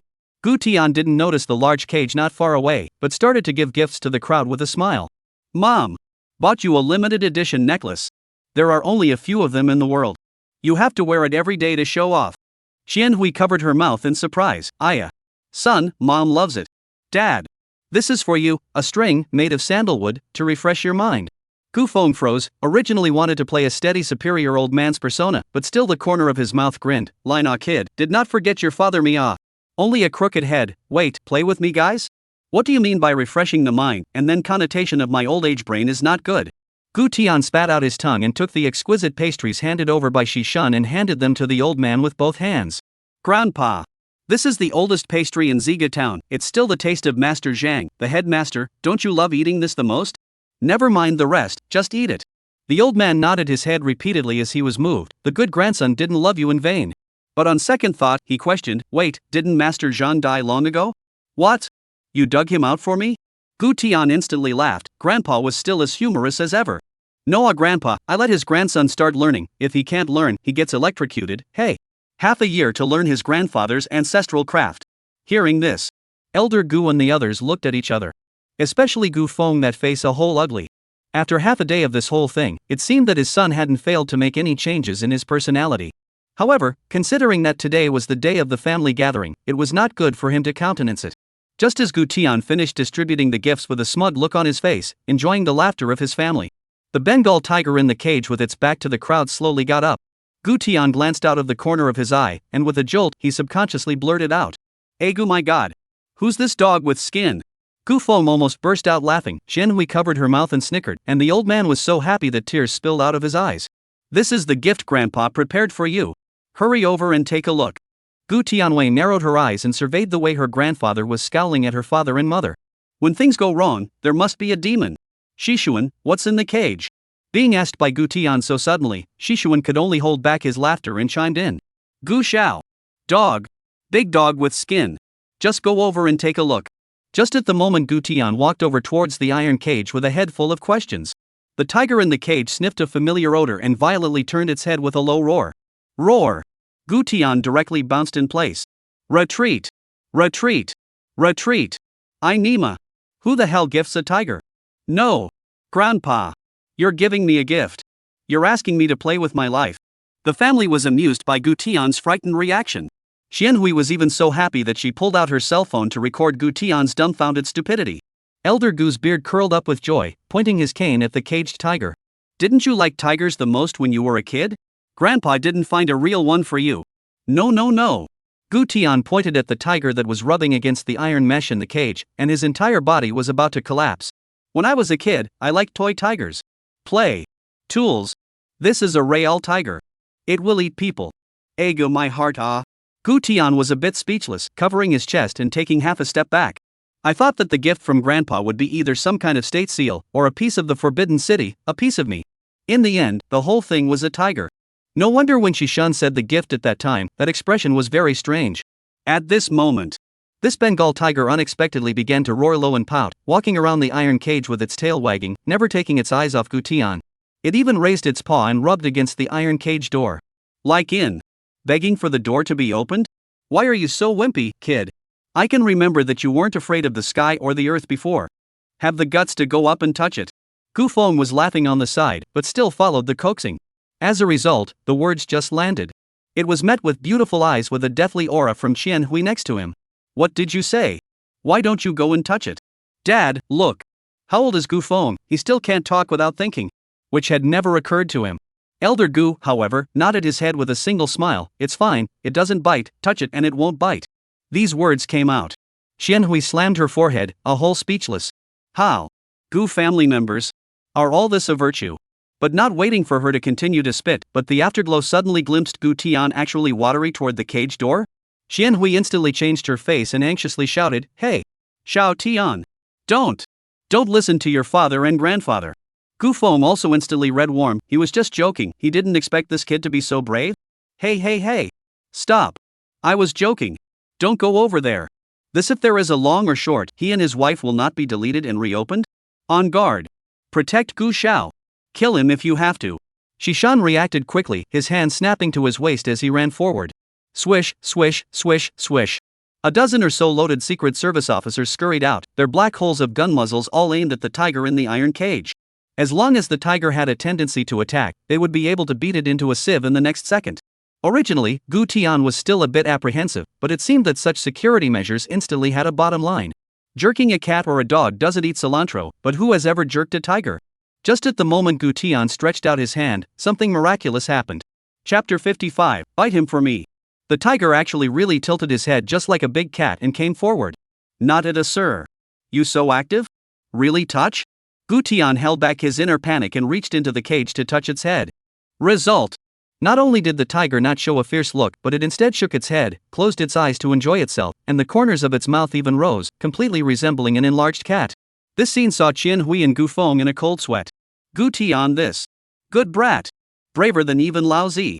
Although the bullet was fast, the tiger's speed of turning around and raiding wasn't slow either nah. Elder Gu was happy and proudly bragged, see? I told you not to bite. This tiger, from birth, has identified with Xiao Tian, biting no one but my grandson. Genetically modified. Familiar with the flavor from the fetus. It's intimately bound, not a paid subscription. What do you mean, Grandpa? You mean he thinks of me as a kindred spirit? Or master? Gu Tian was puzzled, he didn't realize that Grandpa looked old, but he was playing so big in private? And gene editing project?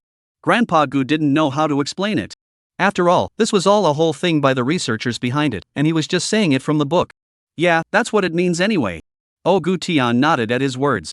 Immediately afterward, the tone changed, that means it doesn't bite me, right? Before his family could react, he could walk straight towards the door of the iron cage. This scene scared Gu Feng and Qian Hui into a cold sweat, and they subconsciously stepped back.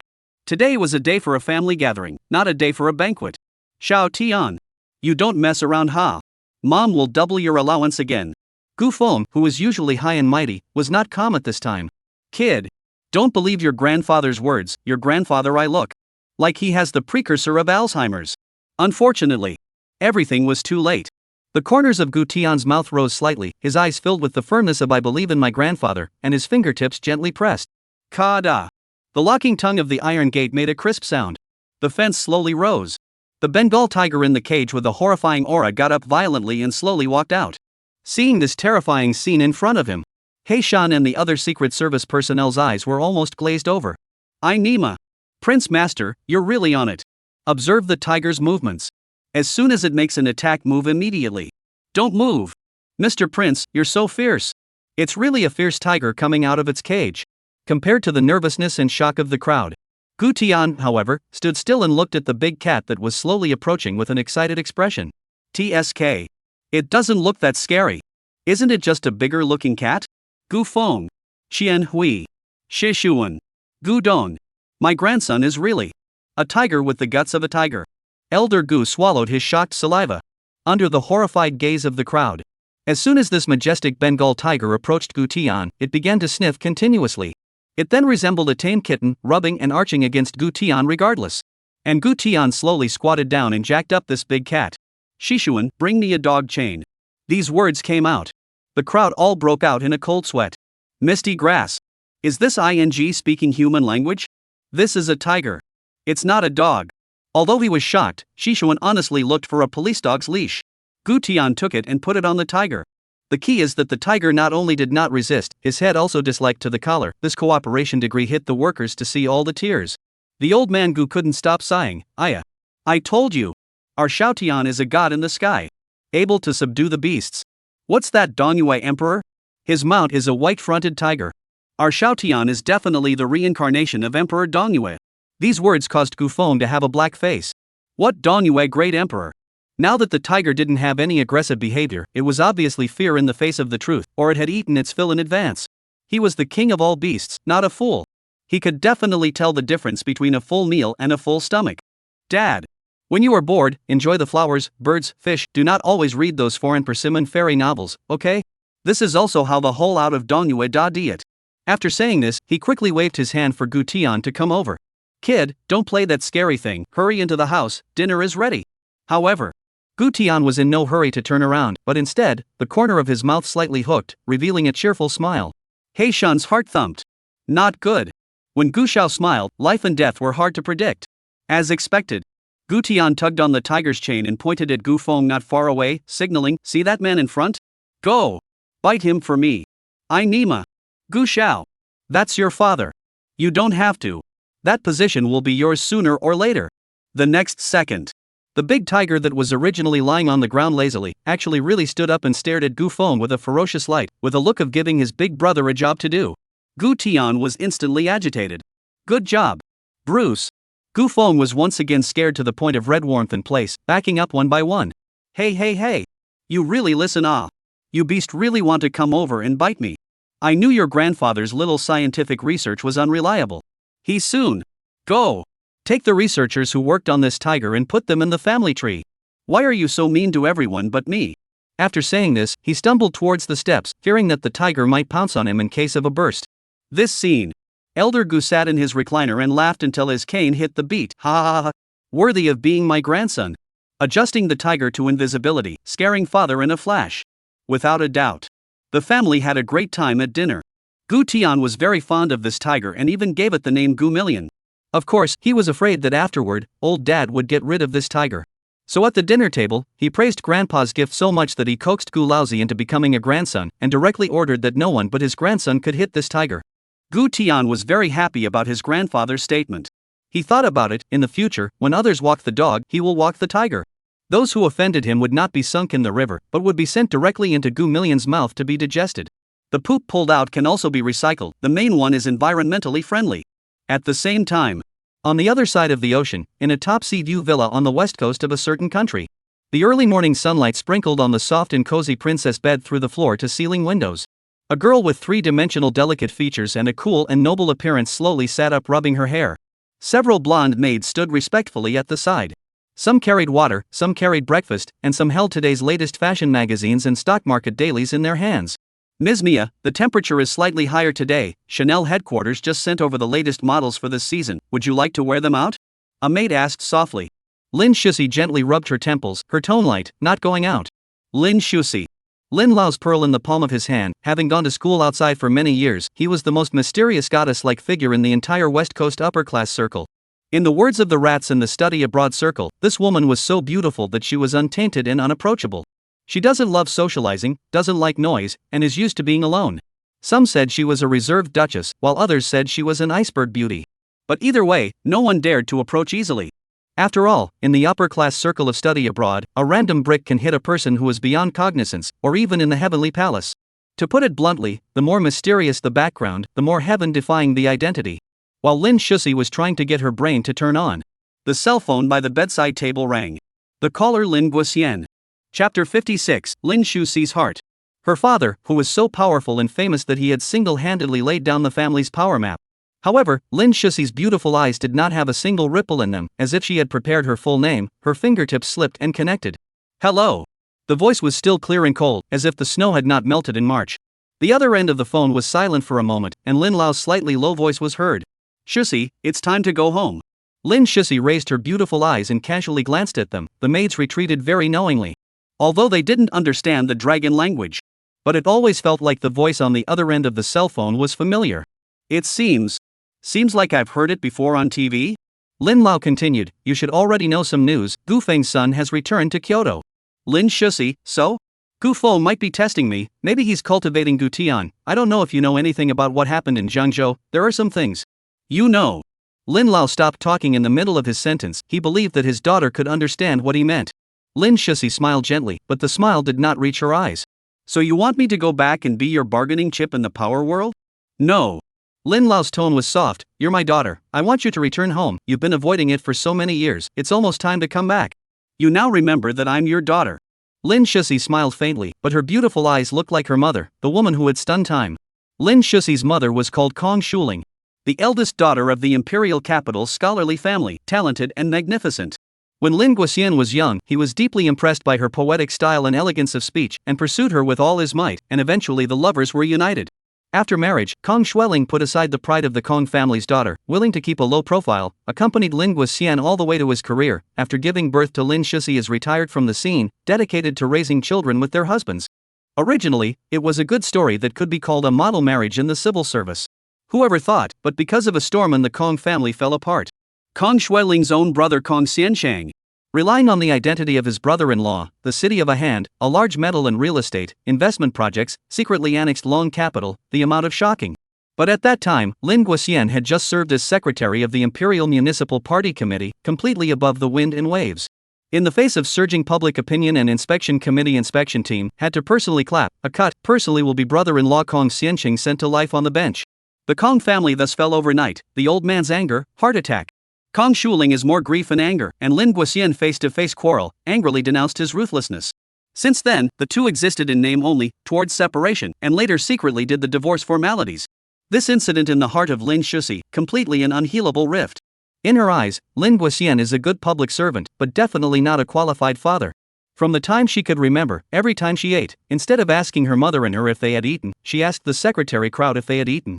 Even nowadays, he took the initiative to call with a low and soft tone. She also still couldn't easily unload that long-accumulated emotion. You came back, not necessarily for the Lin family.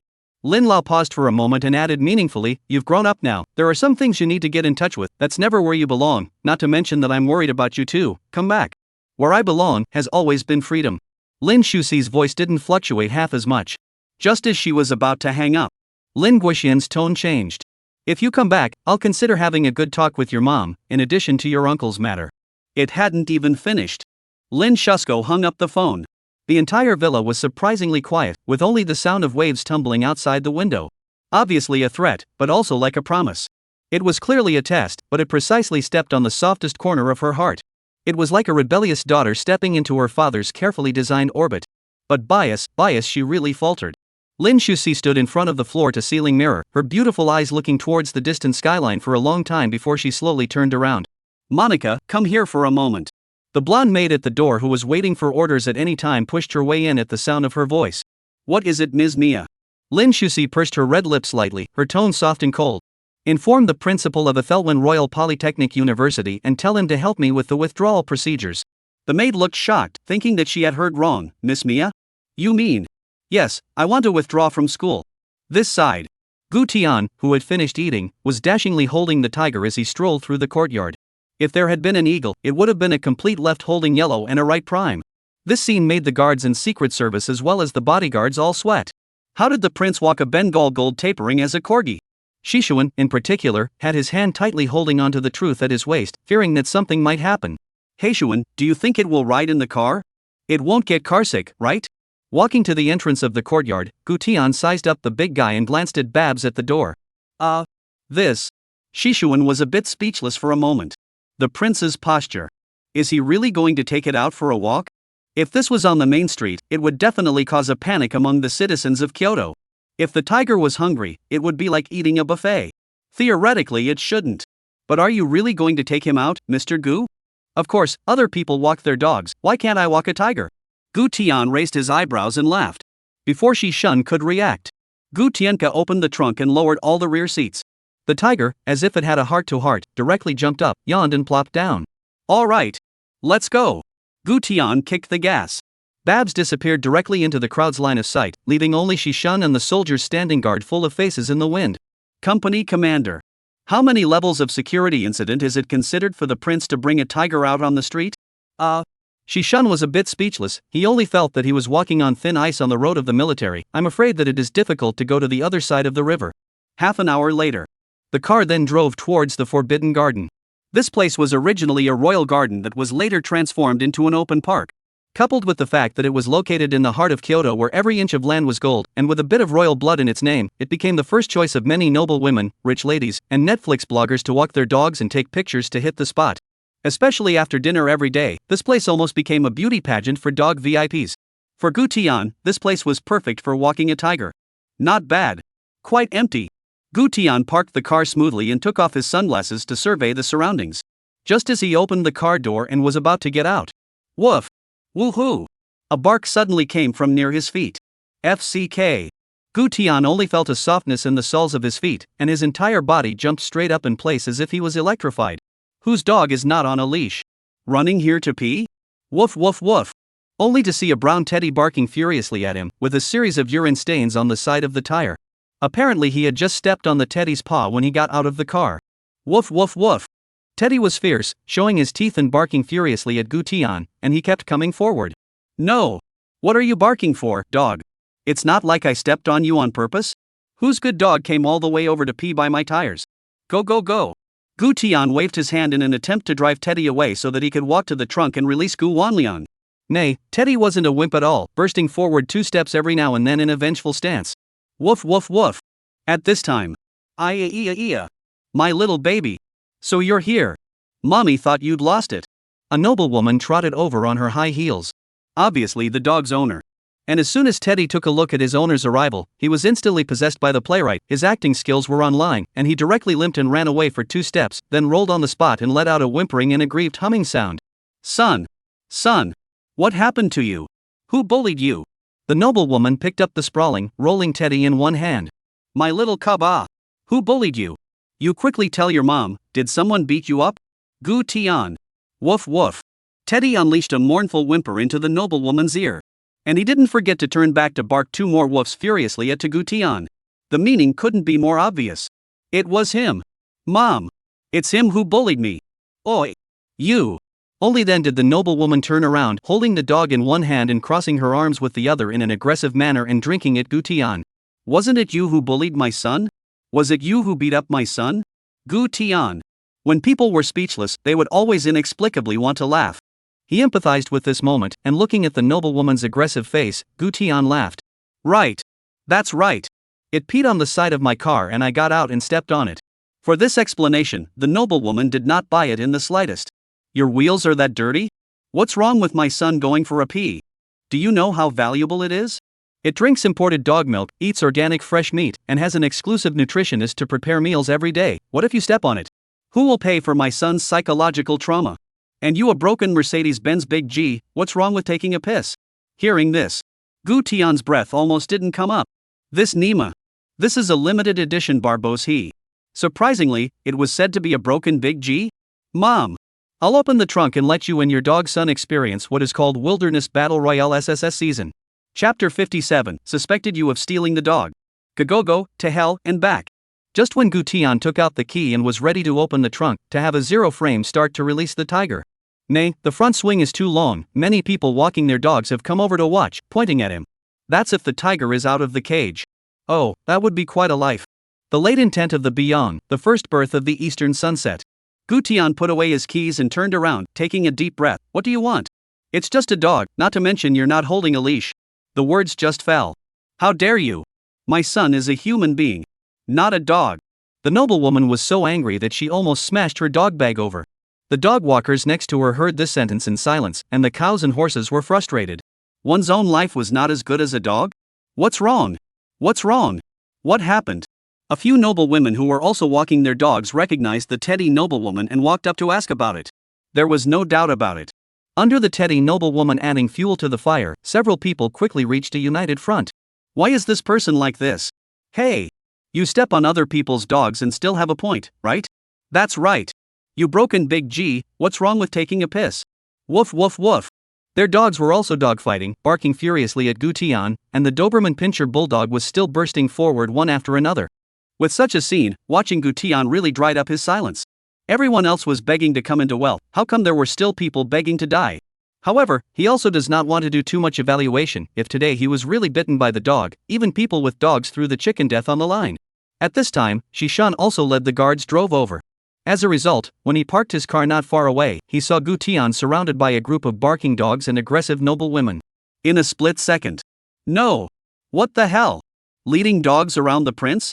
Are we going to have a war? What's going on here? The guards in the car made a sharp popping sound. I don't dare to open my eyes, I hope it's my hallucination. Company commander, these several buildings with dogs sheltered from the wind, right? Shishan stepped out of the car and held the truth on his waist. Okay, no talking, let's go see how it is. There were many onlookers, and they didn't dare to act rashly. Not to mention not receiving any signals from the crown prince. A few people surrounded with a heavy sense of stealing, but standing there was a soldier. Gu Tian also spotted Shishan and the others, and the two sides just exchanged glances. There was no doubt about it. Gu Tian's eyes were simple. You guys don't need to go on, there will be a Gu Million MVP settlement screen in a while. Alright. How much money do you want? I'll compensate you. Gu Tian smoothly pulled out his cell phone from his pocket.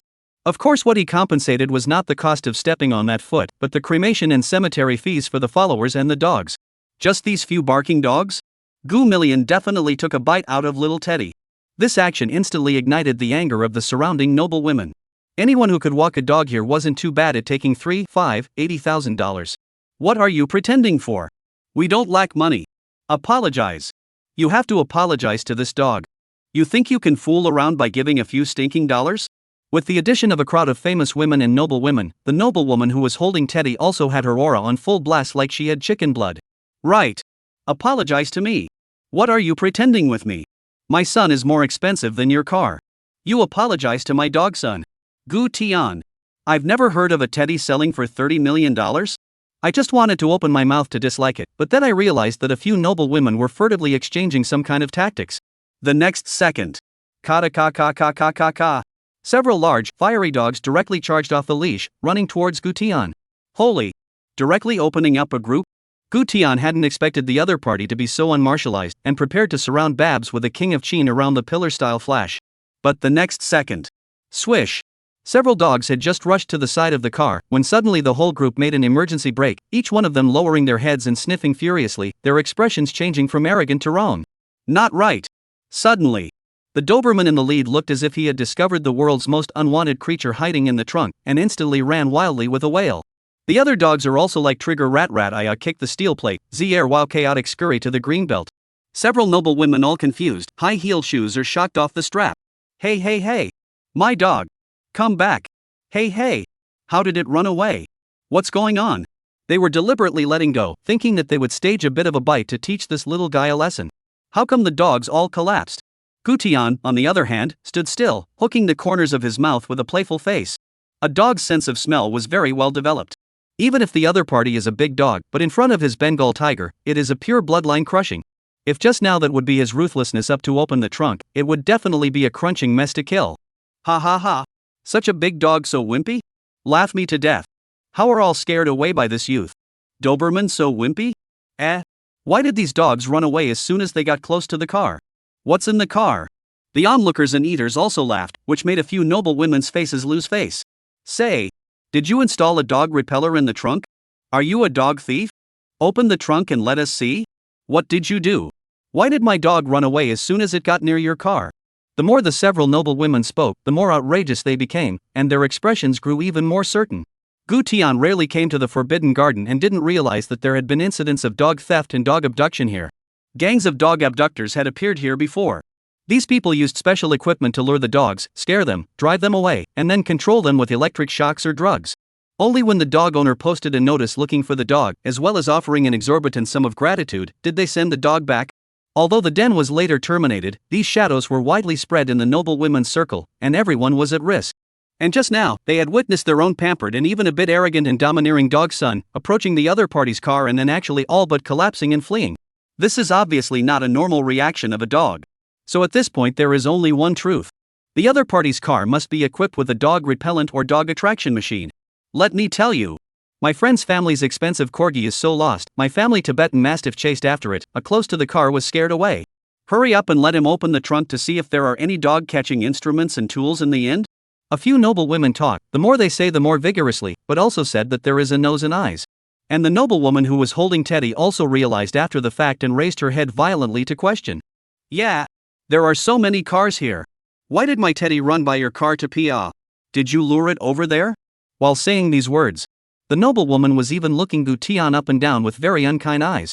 She felt that Gu Tian must have some kind of button on his body or in his pocket. With a single press, the instrument in the car would release frequencies to draw the dog over. With another press, it would release other frequency waves to scare the dog away. Nima. What kind of brain hole is this? Gu Tian was speechless and rolled his eyes. Okay, I'll open the trunk, so don't regret it after you guys read it, huh?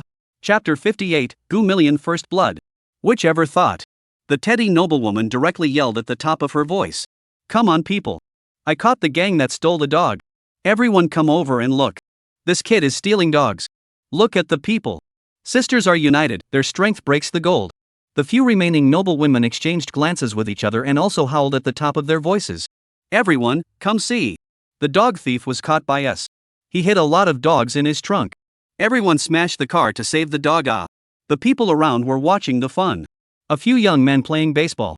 Perhaps they have a good feeling about these fueled bacon. In the spirit of not wanting to make an effort, they directly handed up their own baseball bats to arch the fire road. Sis. Use this. Sister. Use this for good. Steal the dog. Sis. Use my baseball bat. This bat is thick and big. It's better than a brick. The teddy dog, which had originally fled to the greenbelt, turned around and ran back as soon as it saw its owner branching out, barking furiously at Gu Tian and looking at the trunk in alarm from time to time. Woof woof woof. It was just that the windows were covered with a full black sunshade, so outsiders couldn't see what was going on in the car at all. What's more, they couldn't see the Bengal tiger inside that was surveying the outside environment with a dumbfounded face. Smash the car. Save the dog. Smash the car. Save the dog. Kid. So you're the one who stole the dog. You're so young to be in this business. You're the one who stole the dog, aren't you? You're the one who stole the dog, right? That's a big old G, and it's been converted into a barbos. What a load of crap. But as the voices from the outside world got noisier and noisier, coupled with the fact that the trunk wasn't that spacious, the tiger was also getting a little antsy and started moving his body back and forth in the trunk. No activity is nothing. One activity is really more suspicious. Look at the car creaking, shaking. Several noble women directly happy out of the water, the expression on the face is comparable to the evil Chelsea. Everyone see. The car is moving. It must be the dog struggling inside. So pathetic. Smash. Smash the car. Save the dog. Gu Tian's mind had collapsed at this point. He really can't spray this one, it's really all retarded, he can't even pick a trial object. But it was fine, just smash it. His brain had just thought about the pros and cons on the fly, and Shishan outside the crowd was also trying to wave his hand to calm him down. If he was the one who took the initiative to release the tiger, and it appeared that the tiger injured people causing panic and death, then the responsibility was definitely on him. Afterwards, he would not be able to avoid a beating from his father, and his grandfather would probably find it difficult to protect him. But if it is this group of people smashing the car, causing the tiger to be frightened and open the trunk by itself, then the responsibility would have nothing to do with him. Thinking of this, Gu Tian spread his hands and rushed the teddy dog poodle poodle poodle poodle poodle poodle poodle poodle poodle poodle poodle poodle. Good Then you smash it. Smash the trunk yourself and save the dog you are talking about. The words came out. The teddy poodle poodle instantly became angry and glanced at the several poodle poodles next to her. Good. Sisters. Since he said so. Then let's smash it. I'll pay for all the damages. These words were spoken. The whole place instantly exploded. Smash the car. Sisters. Brothers. Save the dog. The ones who took the brunt of the attack were naturally the few noble women carrying baseball bats. The others rushed up with their high heels. The scene was a mess for a while. Snap.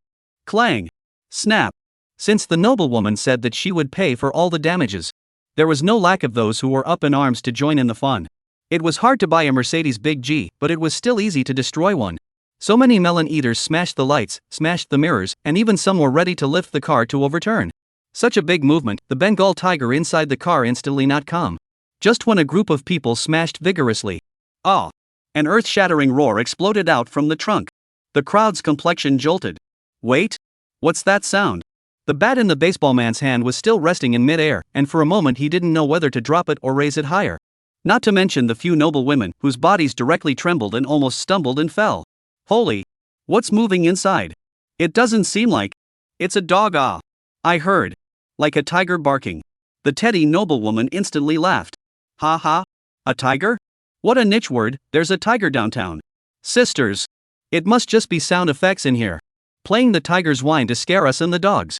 The bad guys are better than the stupid ones. As soon as these angry words left their mouths, everyone froze for a moment and then nodded in agreement in unison. Sisters! Give me a smash. Continue to smash. Smash the trunk open for me. With a command from the teddy noblewoman. Everyone continued to smash again. The more vigorously they smashed, the louder the sound of the tiger inside became. The tiger even started to hit the trunk, making thumping sounds. The hysteria was crashing, and the bottom hysteria was delicious. Seeing the baseball man start to violently tug on the handle of the trunk, the corner of Gu Tian's mouth hooked into a teasing smile. In the next second, the car key was pressed. Wow! The trunk opened directly. In a blink of an eye. A huge tiger's head poked out violently, opening up at the baseball man's face, a visual blitz. Ow, oh, oh, oh! A roar! The baseball man's heavenly cap was almost spiraled off in shock, his eyes rolled over, and he fell straight down. Boom! The entire room instantly exploded, some brains couldn't even read the scene in front of them. Crap! Tiger! Ah! It really was a tiger. A few noble women directly sat paralyzed on the grass wailing, OMG! Mamma mia! Don't eat me! I'm a meat! Mamma mia! I want to go home! I want to go home! The others even spread their legs and ran away. Crap! Tiger! There's a tiger in the trunk! Run! Run! Dead legs run fast! OMG! Some people even fainted due to excessive fear, just run a few steps directly fainted. For a time the scene was a mess, and some directly took out their cell phones and ran while calling the police. Continue, ah? Why don't you say anything? All mute? Gu Tian took a step forward and looked down at the paralyzed noblewoman on the ground, the corner of his mouth hooked into a cruel smile. Come here, Gu Million, show them if you're a dog. Gu Tian waved his hand. A tiger's shadow jumped out of the trunk in the air. Gu Million was like a king on stage, his 4 hooves landed and grass clippings flew. Don't! Handsome man! I was wrong! A few noble women completely collapsed and staged a human-shaped mopping machine in place. Don't scare sister. Sister is timid. Really timid. I'll do whatever you want me to do. I'll kneel down for you. Just as Gu Wanliang followed Care Heaven's gesture and prepared to launch an attack towards them. Suddenly. Woof woof woof. A bark violently broke the deadlock. In the distance, 2 dogs rushed towards the sky to kill. A Doberman and a teddy. Was it a loyalty awakening? Or was it a one-click hot-blooded middle child activation? Son. Save mom. The Durban aristocrat's voice tore through her as if she had grabbed a life preserver. Woof woof woof. The Doberman showed his teeth and took the lead in pouncing towards Gu Wanliang, as if I'm not a coward. Teddy was also not willing to show weakness, bouncing behind, his mouth emitting a high-frequency bark comparable to an alarm. A whole crowd of onlookers in the distance exclaimed. I go! The god of war among dogs. Holy! Tai Ritian has risen? Crap! But the next second. Gu Million violently threw his head and bit down on the Doberman's neck. The Doberman didn't react at all. Ka-ching! Almost instantly, the neck was bitten off like a crunchy shark. Immediately afterward, Gu Wanliang held the Doberman in his mouth and lunged forward again. Teddy wailed and turned his head to run, and in the next second, he was slapped by the tiger's claws into a triple fold with hair. The last thing was to enjoy the food moment. Put! Gu Million paws pressed down on Durban, biting his head and flinging it violently. Blood splattered. Ah! The Doberman poodle made a shrill popping sound. Chapter 59, Bury deeper before you crawl out. My Nima. So fierce. If I were to get bitten, wouldn't it be a weight loss of 20 pounds? With such a scene, even Gu Tian was a bit shocked at the sight, and hurriedly put on a mask to cover the corners of his trembling mouth. Ah! Son! My dog son! The voice of the Doberman's noblewoman rushed through the sky and rolled forward to try to pick up the Doberman's half-broken body from the ground. But Gu Wanliang didn't know what the other party meant. Although it will not actively attack humans, but it protects food. At this moment is eating meat, the result of a female upright ape suddenly rushed up. It when you come to rob the meal can be okay? Fiercely wailed, tiger eyes burst open, bloody mouth directly toward the Duban noblewoman pounced on. Seeing that it was about to bite up. Gu Tian drank, Gu Million. Give me a break. Not far away from the crowd of onlookers more and more, this if the tiger injury incident, that really is not a good solution. At that instant, the crowd of onlookers not far away directly exploded. Holy! You're really training the beast, ah? This is a tiger. Not a dog. Good guy. This kid can really train a tiger. Sensing the anger in Gu Tian's voice, Gu Million braked hard in midair and swept his tiger claws across the room. Bang! A claw sent the Duban noblewoman flying more than 3 meters away, and the whole thing fell to the grass like a strip of paper snapping on an electric fan, her arms curling. Go back to the car. Gu Tian bellowed again, and Gu Million, who was lying on the ground licking the blood from his claws, jumped back to the trunk in a grayish manner. Handsome. I'm sorry. I'm sorry. Let go of me. Don't let it down. Your big G is over $3 million, I'll pay you $4 million. The Teddy noblewoman witnessed the shock and had already broken down long ago. The dog's son was gone, she could still buy another one. But she only had one life. Gu Tian didn't pay attention to the noblewoman, but rummaged through his phone, and in a moment, he disliked the invoice in his phone. Look carefully. I'm not a broken big G, I'm a Babs G800 Falcon, original imported limited customized edition, landing price of more than 35 million. Hearing this, the noblewoman's eyes widened, but more than that, she was skeptical. Not. Open a circus makes so much money? Until she looked at the amount on the cell phone screen. 35 million? No. This. Is it really Babs? The Teddy noblewoman was dumbfounded. She just actually smashed a $35 million car? You know that the house she lives in is only $30 million out. I'm not, I didn't. I'm sorry. Handsome man. Can you? The Teddy noblewoman rolled around and tugged on Gu Tian's pants leg, trying to win the other party's forgiveness. At this time, the sound of sirens came from not far away.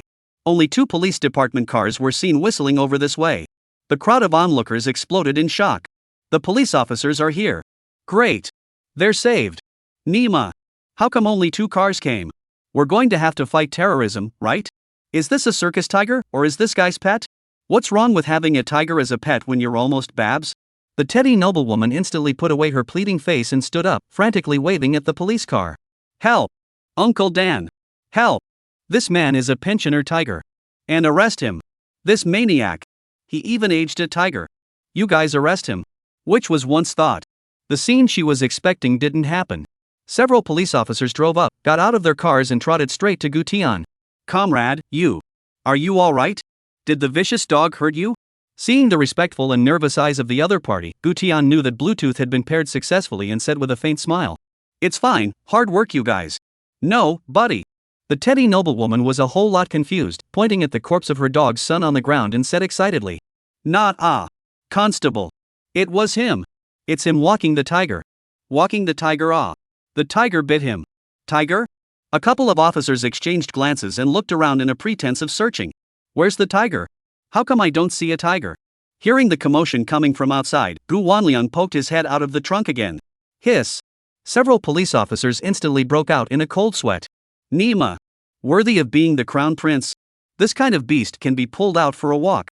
See it. It's in his trunk. It's in his trunk. The noblewoman raised her hand and pointed, looking agitated. Who knew that the police officer in charge's face sank and angrily rebuked, What are you babbling about? That's clearly a cat. The other henchmen nodded like garlic, indicating that they agreed with what the captain had said. That is a cat. Only with skin. Come on, man. Take this car smasher away from me. The police officer in the lead droned. Without waiting for the Teddy noblewoman to react, several officers stepped forward and escorted her to drag her towards the car. Aha! Not. Are you guys blind? That's a tiger. A tiger. You're calling a tiger a cat. After a few officers cuffed the Teddy lady into the car, they began to disperse the crowd of onlookers. The leader of the group walked up to Gu Tian and said in a very embarrassed manner, I'm sorry, Prince. I've let you be frightened in my precinct. Gu Tian gently waved his hand, with little emotion on his face. It's fine, the car damage is $35 million, remember to remind her of that, huh? Yes. Must remind. The leader nodded his head repeatedly, his brain was fast out of rhythm. If she doesn't compensate, I will immediately give her a set of great memory recovery technique. Gu Tian laughed at this and nodded gently, well, not bad, brains enough. After saying that, he casually swept the other party's badge and patted the other party's shoulder, Precinct Captain Doing a pretty good job, turn around and I'll talk to the people in your bureau and raise it up. This word came out. Really? Really? That police officer was dumbfounded on the spot and almost jumped up in place when he reacted. Thank you, Gu Xiao. Thank you, Gu Xiao. Waiting for the crowd to disperse, the Teddy noblewoman was taken away. Only then did they see Shishun walk over with a few guards and plainclothesmen holding body bags. It should be said without saying. They moved with such skill that it was not at all the first time they had cleaned up this type of mess. On the lawn, in addition to Teddy and Doberman, who had been torn to pieces, there was also the Durban noblewoman who had been swatted away and fainted, as well as a few noblewomen and baseballmen who had fainted from shock lying around. Gu Xiao. Shishun patted the dust on his body and his tone was light. Are these? Or should we deal with them according to the old rules? Or should we go through the trial process? These people had already constituted the offense of assaulting a member of the cabinet's family. According to the special dragon law, the final offense was also eating peanuts. But Gu Tian had never bothered the judge before. It's the same old rules. Gu Tian flicked the ashes of his cigarette leisurely and added casually. But the dirt, remember to cover it thicker, lest they climb out. Gu thud. Shishun's throat rolled, and a layer of cold sweat seeped out of his back. As long as Gu Xiao wanted to. The moment these people smashed the car just now, they would already be warm corpses. But Gu Xiao didn't. But this would. Give the most desperate death again? Okay. Understood Gu Xiao. Early the next morning. The sun rose as usual. The incident of the tiger slipping in the park was explained as a circus tiger escaping, and it didn't even make it to the hot search. Although several silvers were missing overnight. But Kyoto, the city's owner Gu Tian was not affected in any way, still yawning lazily getting up from bed. Looking at the message of a certain auction house sending a remittance of $35 million, he then sighed. Sometimes having money is also a kind of trouble. Just after sighing, Wang Haoke called. Brother Tian, you know what? Just that group of people in the classroom really beat up Xiebin, and it wasn't light. This kid Xiebin directly asked people from the Kyoto General Police Department to help him arrest people. I heard that this kid is still looking for you right now, and also let out the word that he wants to kill you handily. All you old dads and new dads out there. Free small gifts to go a wave, ball la, to the author of the author June to a little bit of power to code, okay? The next protagonist Gu Xiao is going to GAGA messy kill, strong crush Xie family. Chapter 60, Crazy Batch of Xiebin. How Z, you're nagging.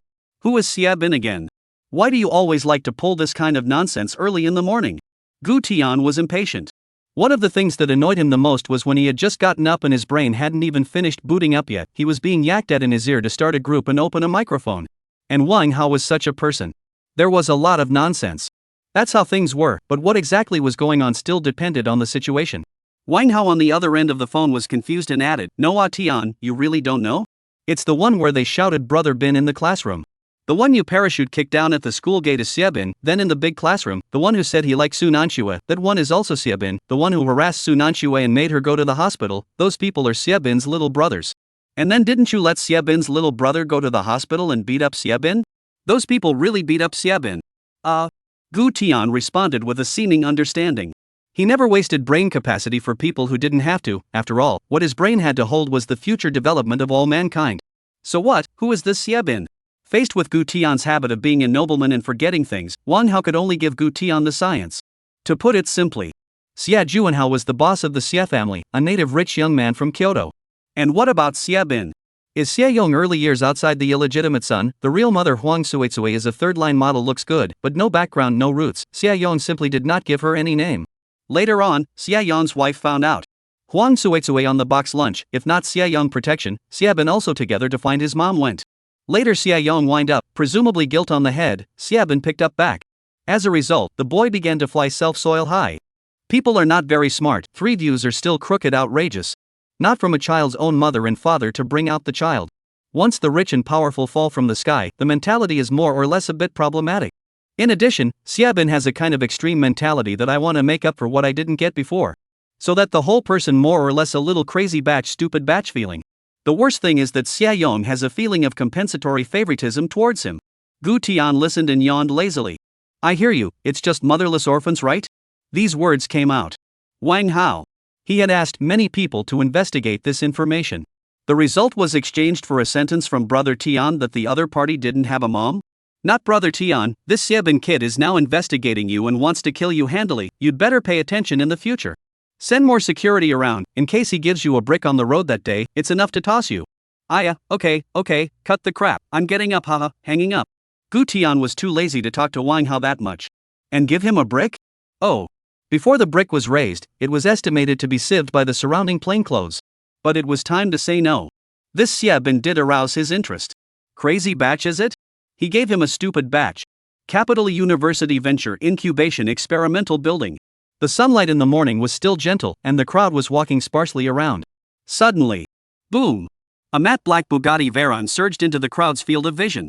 The front end of the car made a dashing tail swing and steadily stopped at the main entrance of the building. The rear was followed by a fleet of several all-black Land Rovers, lined up in a row, the rows pulled full. Under the crowd's curious gaze, Xiaobin walked out from the passenger side of the Bugatti. In past situations, he wasn't in this style. But it would be different in the future. Zhou Yu had told him that in order to win the favor of Su's schoolgirl, as well as neutralize the authority in the group of juniors. In addition to being ruthless in his methods, he also needed to be a bit more high and cold. Slate face, do not talk much, give people and mysterious, but also have a sense of majesty. For example, now. This is the flavor. His afterglow had already glimpsed a few girls not far away who were covering their mouths and looking at him in surprise. Must have already been conquered by his sense of high coldness.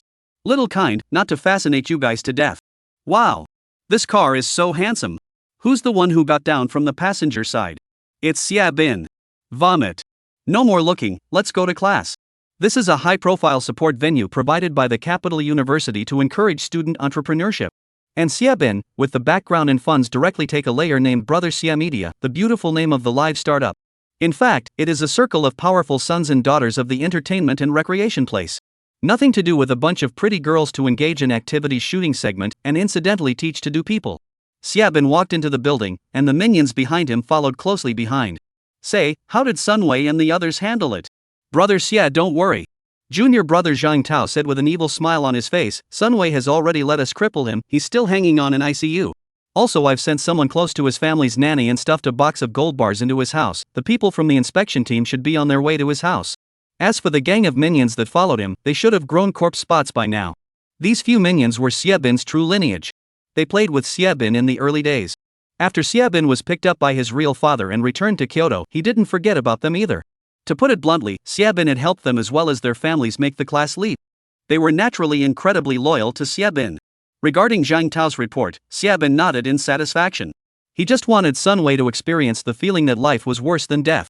Beaten into a cripple and sent to the hospital, discharged from the hospital and then beaten into a cripple and sent to the hospital again. And did Sunwei find out about that brother Tian's in his mouth? Xiaobin had just spat out these harsh words. The elevator door could open. Thud. A muffled sound. A Polytechnic man in a plaid shirt holding half a box of densely packed electronic parts hit Xiaobin in the doorway head-on. Clang! Screws, circuit boards and chips instantly scattered all over the place, smashing the floor tiles crackling. A look at the visitor.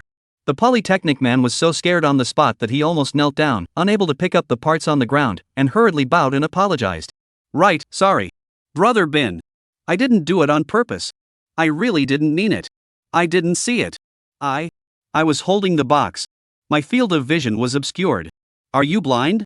Xiaobin's face instantly grimaced as he violently raised his foot. Roll. Bang. The Polytechnic man was kicked to the ground with a poof. Zhang Tao brought a few minions with him in response. Bang. Bang. Bang. Dare to bump into my brother Xie.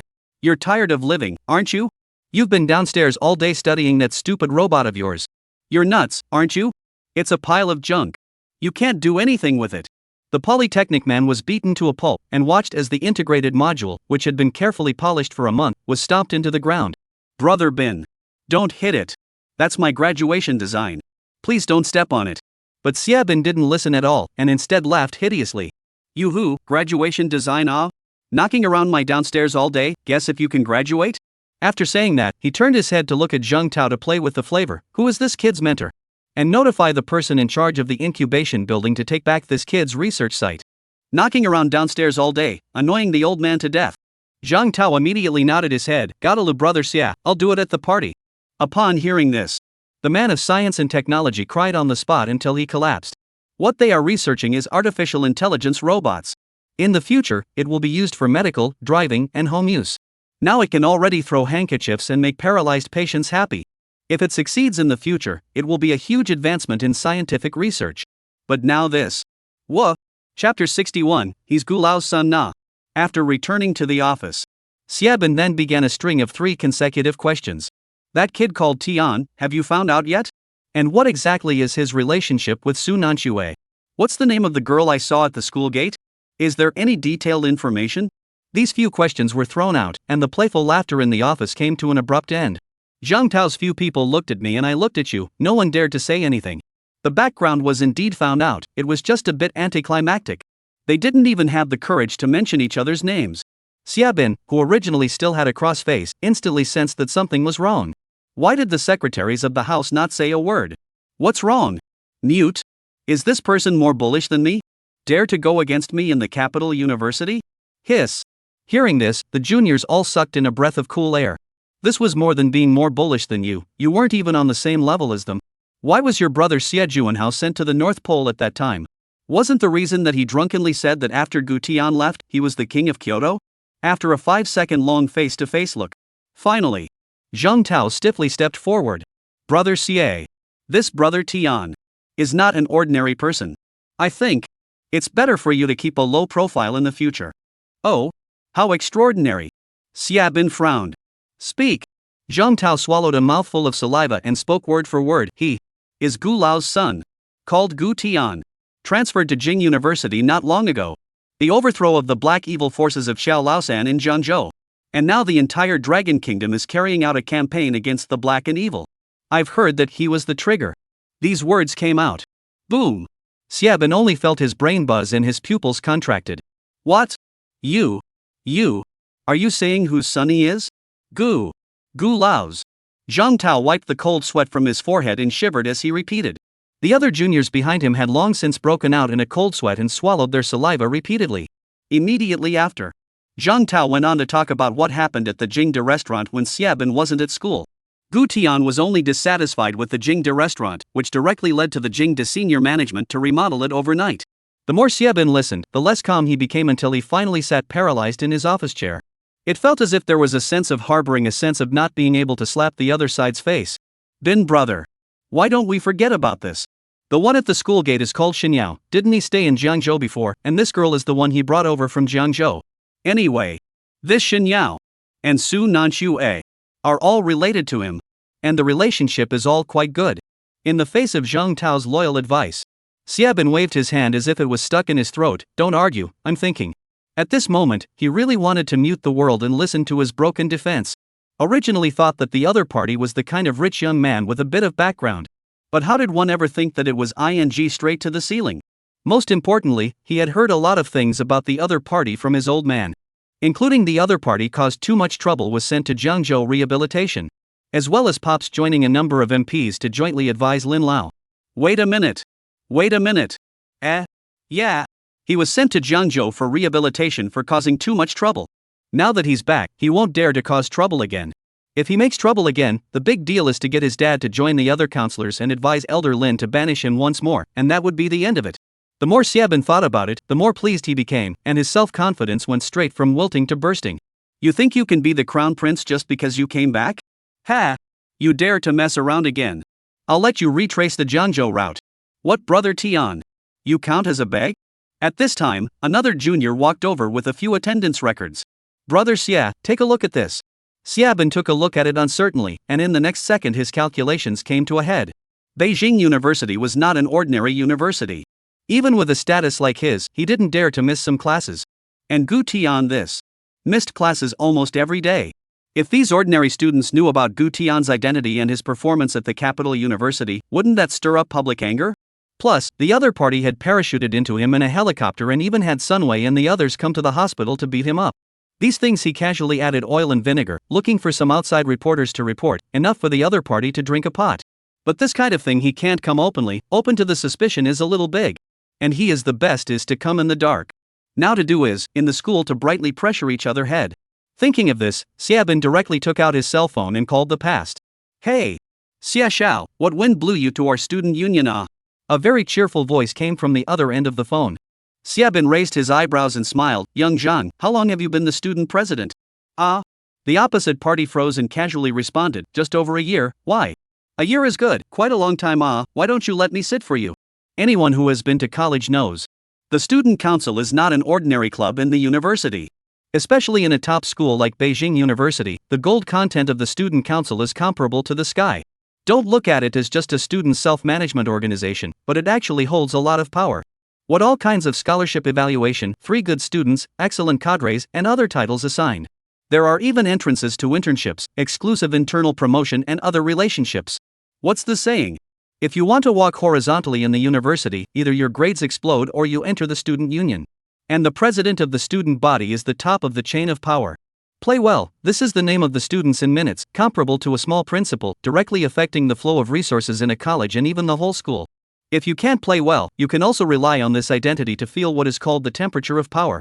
A variety of student contacts to hold you, a variety of students beg you, and even a number of female students bend over backwards to show their goodwill, just for a scholarship place. And now, Xiaobin wants this position.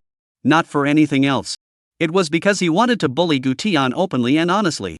At that time, Su Nanchue is not dating him? Good. Deduct your damned credits, so that you can never graduate. Jia. This way. Gu Tian said on his lips that he didn't take it seriously. But hanging up the phone can let Shishuan send someone to investigate. In less than a minute, all of Xiaobin's information was sent over. Afterwards, he and Wang Hao directly killed the incubation laboratory building. Not for any other reason. Just wanted to see how this motherless boy handily killed him. Along with the elevator door opening. The two of them walked out, only to be greeted with a capitalized dumbfoundedness. A group of students with swollen noses on the corridor were crying loudly. What? It's too much of a bully. I'm going to sue Xiaobin. Sue to the Kyoto cabinet. Chapter 62. Throw it at Xiaobin. Can I communicate with you? Facing the techie Li Yushu's tearful accusations against Xiaobin, Wang Hao gritted his teeth in anger. Damn! Xiaobin, this dog can't eat 4 dishes in a lifetime. Although Wang Hao was a hangdog, he also had a clear sense of priorities. Li Yushu's artificial intelligence robot project should be an incubation support project that the Science and Technology Commission of Kyoto City and Kyoto University focus on promoting.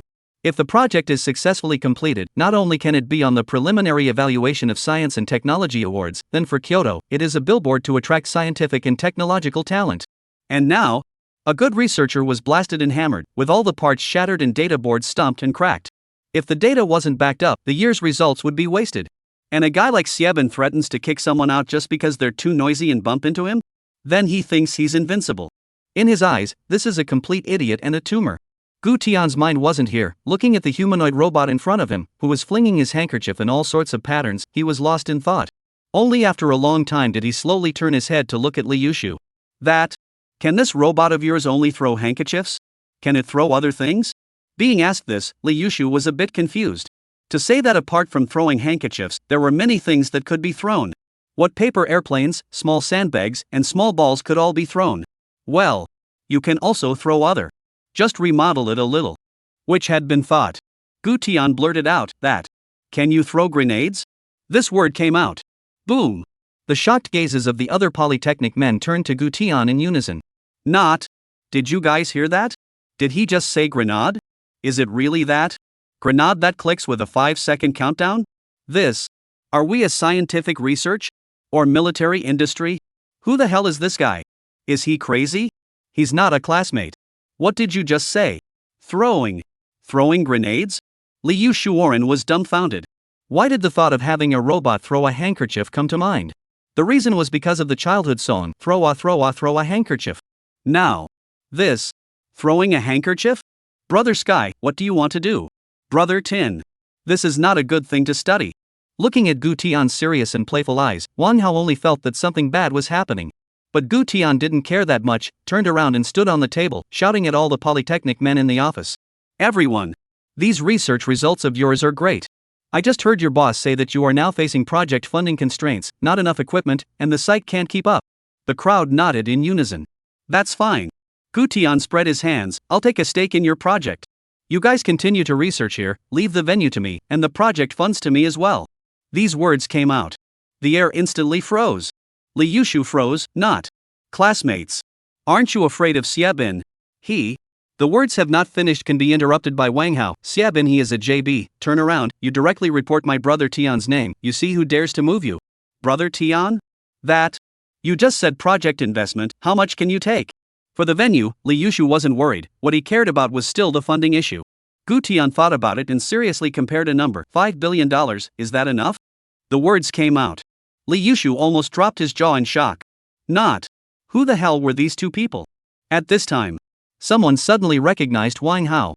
After all, Wang Hao was very active in Kyoto, and there was a lot of content all over the internet. You. Your Secretary Wang's son? A female technician went up very excitedly and held Wang Hao's hand. Once he saw that he was recognized, Wang Hao was so smug, right? He's my father, I'm all here, who dares to whisk you away? Li Yushu was instantly happy. There was a feeling that his efforts had been discovered. Under the disbelieving gaze of the entire group, Gu Tian directly asked for the other party's card number. A phone call was made to the bank. In less than a minute, the $5 billion were directly in place. The entire floor directly emitted a sharp popping sound. Li Yushu in particular was on the verge of kneeling down for Gu Tian. 1 second he was the research man who had been kicked in the face and cried, and a second later he was directly promoted to CEO of the ARMS robotics program? I'm going. There's funding. We have funding. Holy. 5 billion. 5 billion. That's a lot of money. Holy. It's really $5 billion. Many men of science and technology cried tears of joy. Although it was a scientific research project in cooperation with the Municipal Science and Technology Commission. However, it was important to realize that this type of emerging technology consumed a huge amount of money, and spending money was like running water. So every time whether the funds are in place or not, it takes a long period of time to write a lot of application materials and reports. Of course, they also considered going outside to pull some corporate investment. But it was rejected by the boss, Li Yushu, because he felt that the friends were all breaks. But I did not expect to meet Secretary Wang's son with a rich friend at the bottom of the valley. Brother Tian, have some tea. Brother Tian, you eat snacks. As the representative of a straight man of science and technology, Li Yushu wouldn't be able to speak those slick condescending words. The only thing he could do was to serve tea and snacks with both hands, piling up respect and trying to please. Gu Tian, who was sitting on the boss chair, crossed his legs, sipping tea while listening to the several polytechnic men in front of him enthusiastically introducing their AI robots.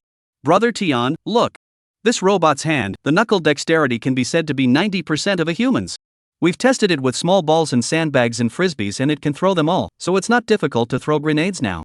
But it can't recognize the grenade's pull ring, it needs human assistance to pull the safety off. Oh? Gu Tian slightly raised an eyebrow, so you're saying that you can throw one now, as long as the ring is pulled, right? The moment these words came out, the smiles of several technicians instantly stuck. Not. Dude, are you for real? Wait. We were just going along with your words and explaining. The purpose is to make you happy. It can throw grenades, but where are we going to get you that scary? It's hard not to go downstairs and buy you a grenade toy. Not waiting for them to ask if they need to buy a grenade toy to test it, Gu Tianke walked to the window and shouted downstairs in a domineering manner. Oh hi Shan. Send up a grenade. The words came out. The entire office was petrified. Li Yushu's hands shook, and the hot tea almost spilled Wang Hao's pants. Not. Wait a minute. What did I just hear? Send up a grenade? Investors are so crazy these days, huh? Although he was shocked, his heart still favored sending up a toy grenade. Everyone else had a wait-and-see attitude. Only Wang Hao stood up with a lifeless face. Brother Tian, don't, this scary thing, it's all people, where do you throw it? Gu Tian turned around and grinned, raising his finger to point at the ceiling. Isn't Xieben upstairs? Of course, throw it to his floor. These words were spoken.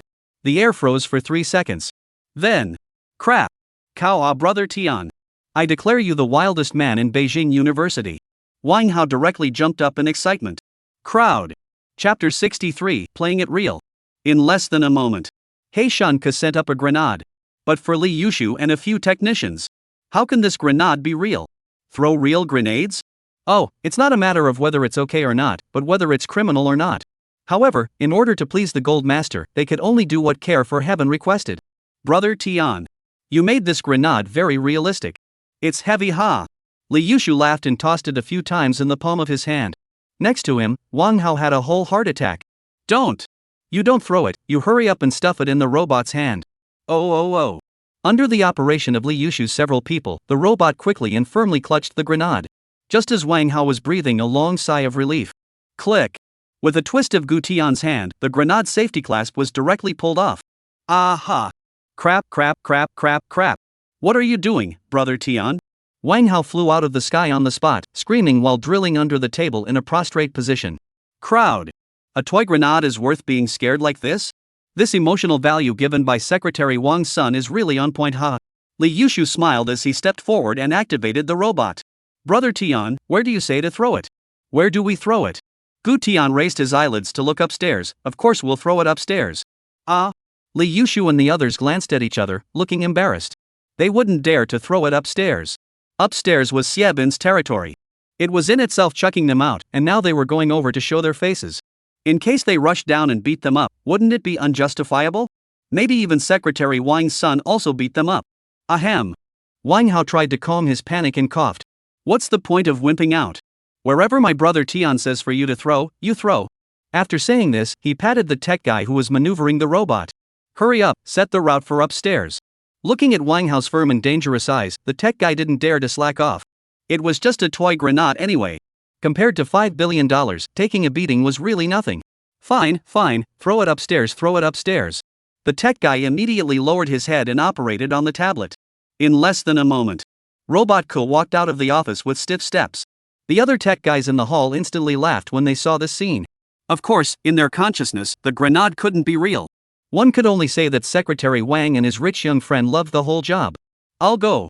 Ha ha. It's really going to throw a grenade. Throw a grenade, so funny. Throw a grenade once, $5 billion.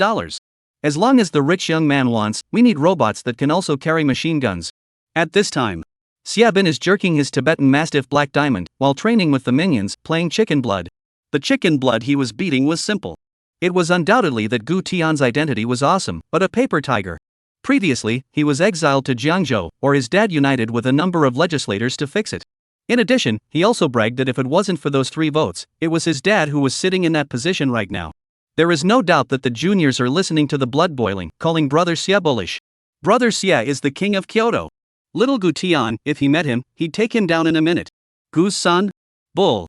Brother Xia is the son of Elder Xia. At this moment, originally lying at Xiabin's feet, Black Diamond suddenly raised his head and pricked up his ears with a ferocious look, only to hear the sound of clattering footsteps coming from the hallway. Upon hearing this sound, Xiabin was furious. The people downstairs aren't done yet? Still knocking around? Zhang Tao sat up from the sofa in response and walked to the corridor floor to check. The next second, I'm going. Brother Xie. The robot downstairs is running up. Come see. Men to the death are teenagers. The handkerchief-throwing robot was nothing. This robot that could run up the stairs was undoubtedly appealing. Under the curious gazes of the crowd, only to see a robot walk in from the corridor with stiff steps, straight towards the ground towards a few people. Woof woof woof woof. Black Diamond stood up and barked furiously at the robot. Yell, what? This robot also knows that I'm bullish and specifically ran up to follow me? Watching this scene, Xiabin was very pleased. A few minions immediately flattered him. Right. Brother Xia is right. Does Brother Xia have a bully color? The robots downstairs all heard you summoning awe? Ha ha. They must want to come over and join Brother Xie. Just as a few people were flirting and joking, Zhang Tao discovered something wrong. The robot's hand was clearly clutching something in the shape of a black cantaloupe. What is it? Holy. Brother Xie. It's clutching a grenade in its hand. These words came out. The minions jumped up from the couch in a flash. Holy Nima. Is it really a grenade? No. Is that guy downstairs crazy? A whole grenade? He's downstairs to scare us, isn't he? How dare he scare us? Xiabin was also startled, and after calming down was angry. Go. Take someone down. Smash it for me. Dare to tease me. Zhang Tao sniffed and was about to step forward to kick the robot over. Which had thought? The robot suddenly raised its arm and flung it, and the grenade flew in a parabola in front of several people. It landed with a bared smoke sound. The Black Diamond Tibetan Mastiff violently burst out of instinct, ready to bite and play. As a result, it just ran out a meter, seemed to realize what, emergency brakes, wildly fled. Xiabin went to the shooting range and threw a mine, saw this scene, reacted violently, shouted, Inima. Brothers. It seems to be true. Said violently, turned and rushed to the side of the big refrigerator on the load-bearing wall. What really? A few juniors hadn't reacted yet. Only a loud rumbling sound was heard. Zhang Tao and a junior brother were directly blown away. Glass shards were splattered everywhere, and the office was immediately thrown into chaos. Gu Tian downstairs heard the explosion and the corner of his mouth hooked into a playful smile. It seems that the effect is not bad. At this time, Li Yushu and the other technicians had long since entered an out-of-body state. Not brother. Just now that explosion sound. You cannot tell me. Is a real grenade ah? The technicians in the hall were even more dumbfounded, and their eyes were terrified as they looked toward the office where Gu Tian was. Obviously. This rich young friend of Secretary Wang. This damn definitely isn't as simple as being rich. Liang Long.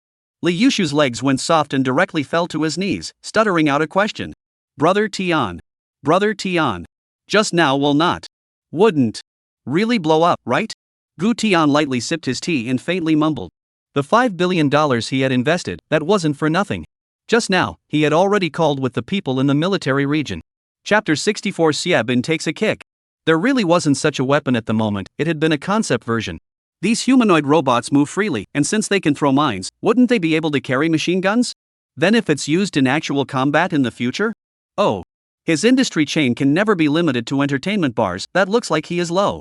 If he was successful in the military industry, his old man would have to admit from the bottom of his heart that he was good at what he did. Wang Hao saw that the technicians were all blue in the face, and quickly rounded off the scene. You guys don't be nervous, Tian is testing your extreme pressure bearing ability.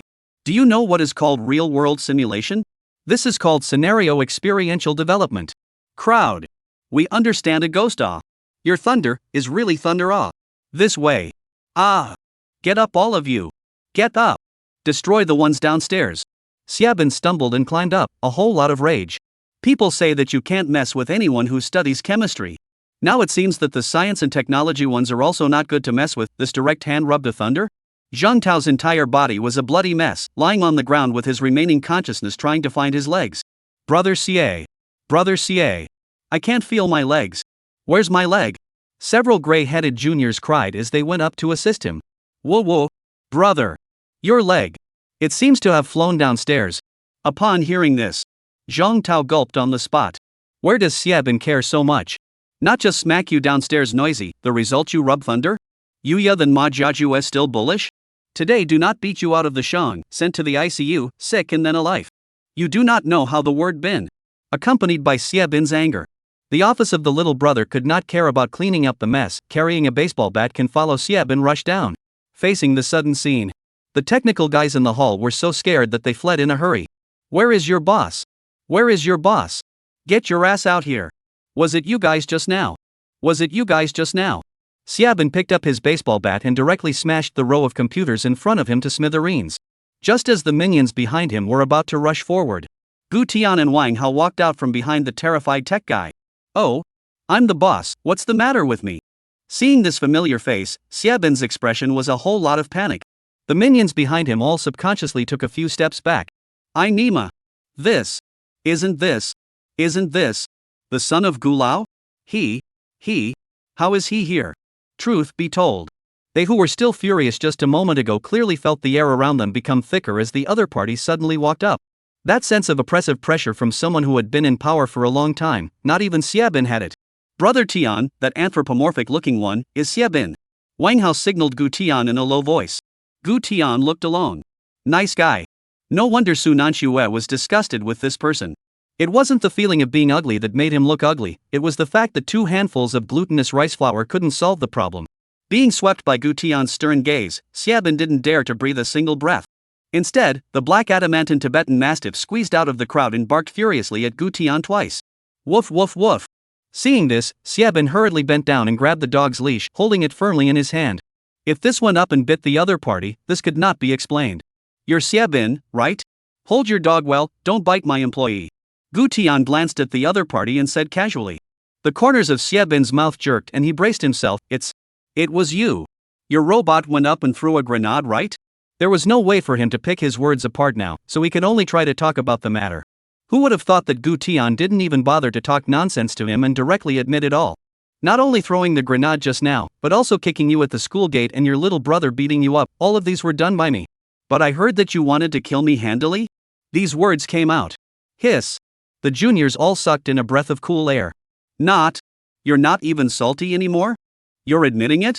Didn't Xiabin say that he was more powerful than the other party? But look at this situation.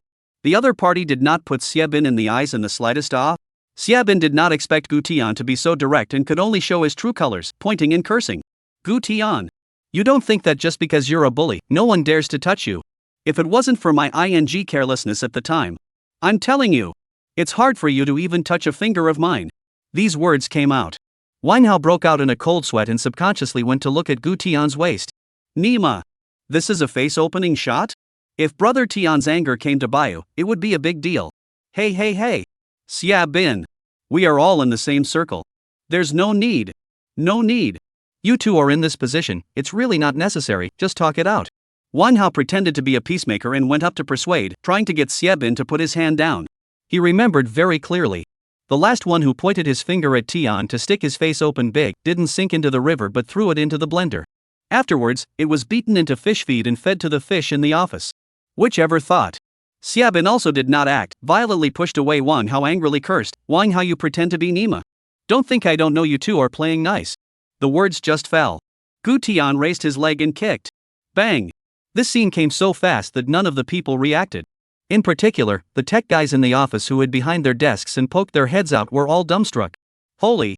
Xiebin got punched? No! Is this brother Tian's identity even more bullish than Xiebin? I'll go. Too fierce? Xiebin fell to the ground from the kick. Gu Tian! You're crazy! How dare you touch me? Brothers! What are you waiting for? We're outnumbered. We're not afraid of him. Let's go! But it didn't work. The minions next to him were stunned for a while, exchanging terrified looks with each other, but none of them dared to move. Leaving aside the fact that the other party's identity was heavenly. He could even organize grenades. If they really fought, were they afraid that they would have to take their lives in? Just as the juniors were still hesitating, Gu Tian directly took a step forward. Swish!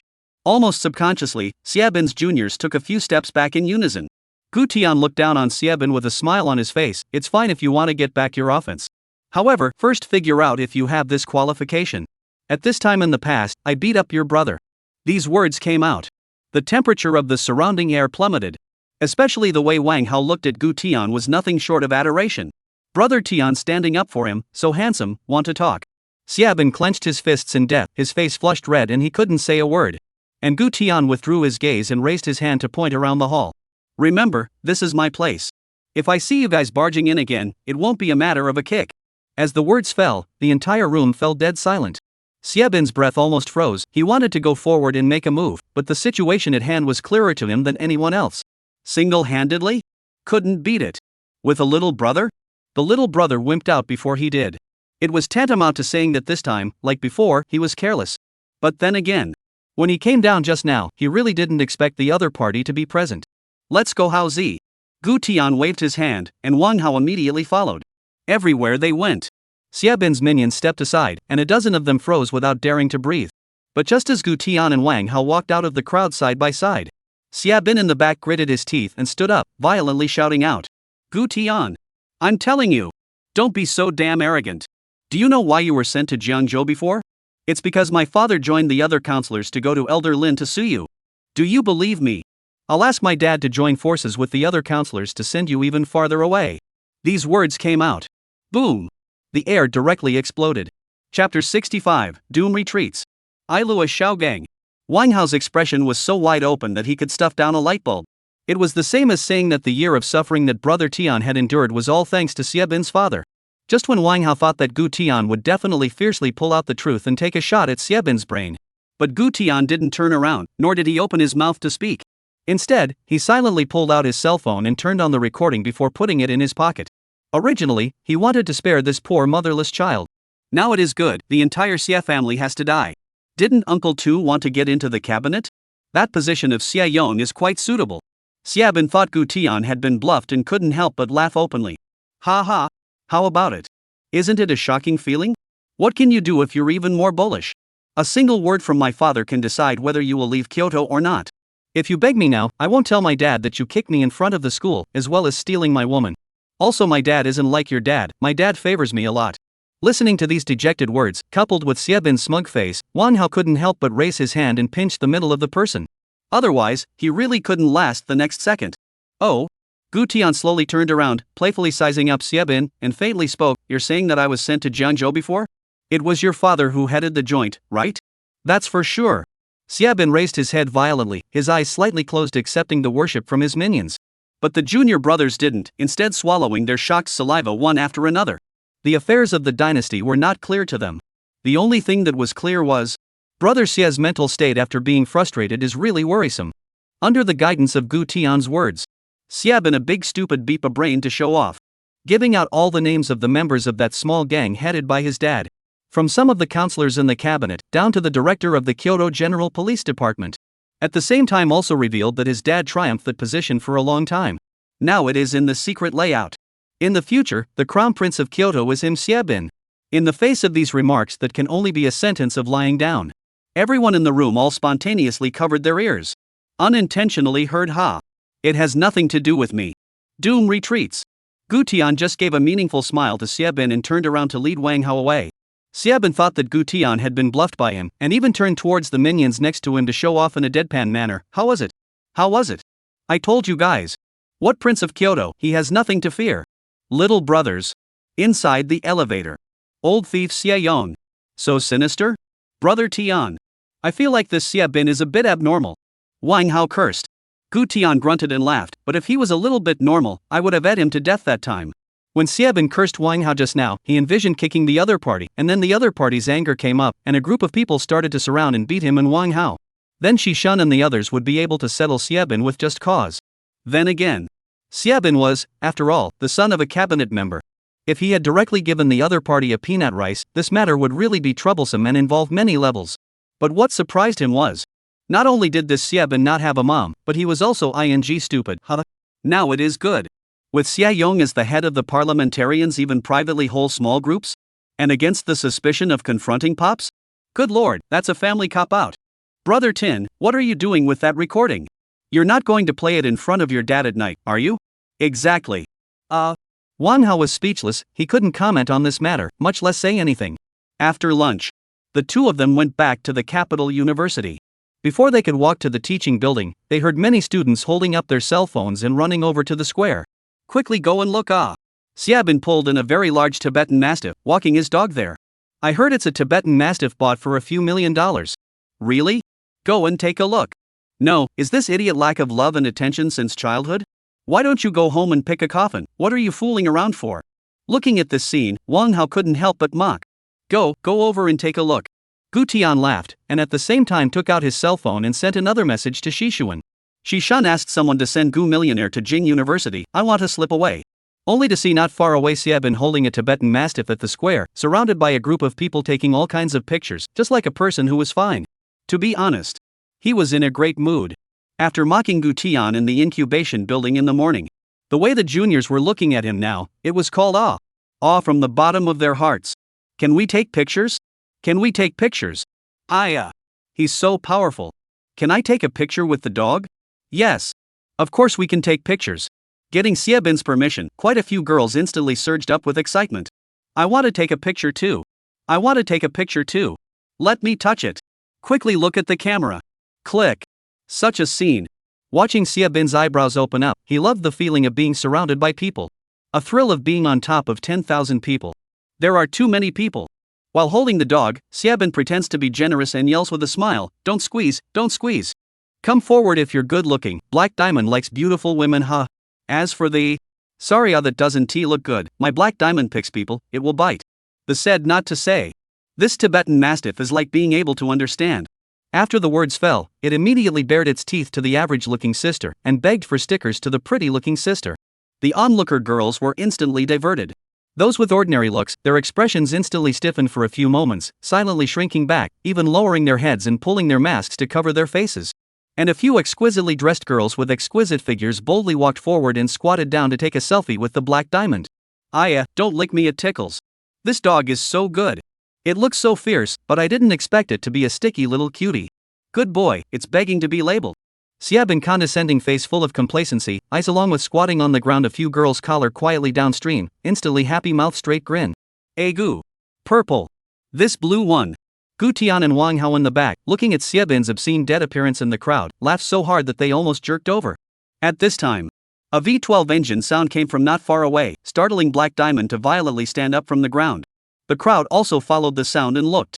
Only to see a barbose speeding over this way. Gu Tian raised his eyebrows and smiled. Here it comes, my pet is here. Pet?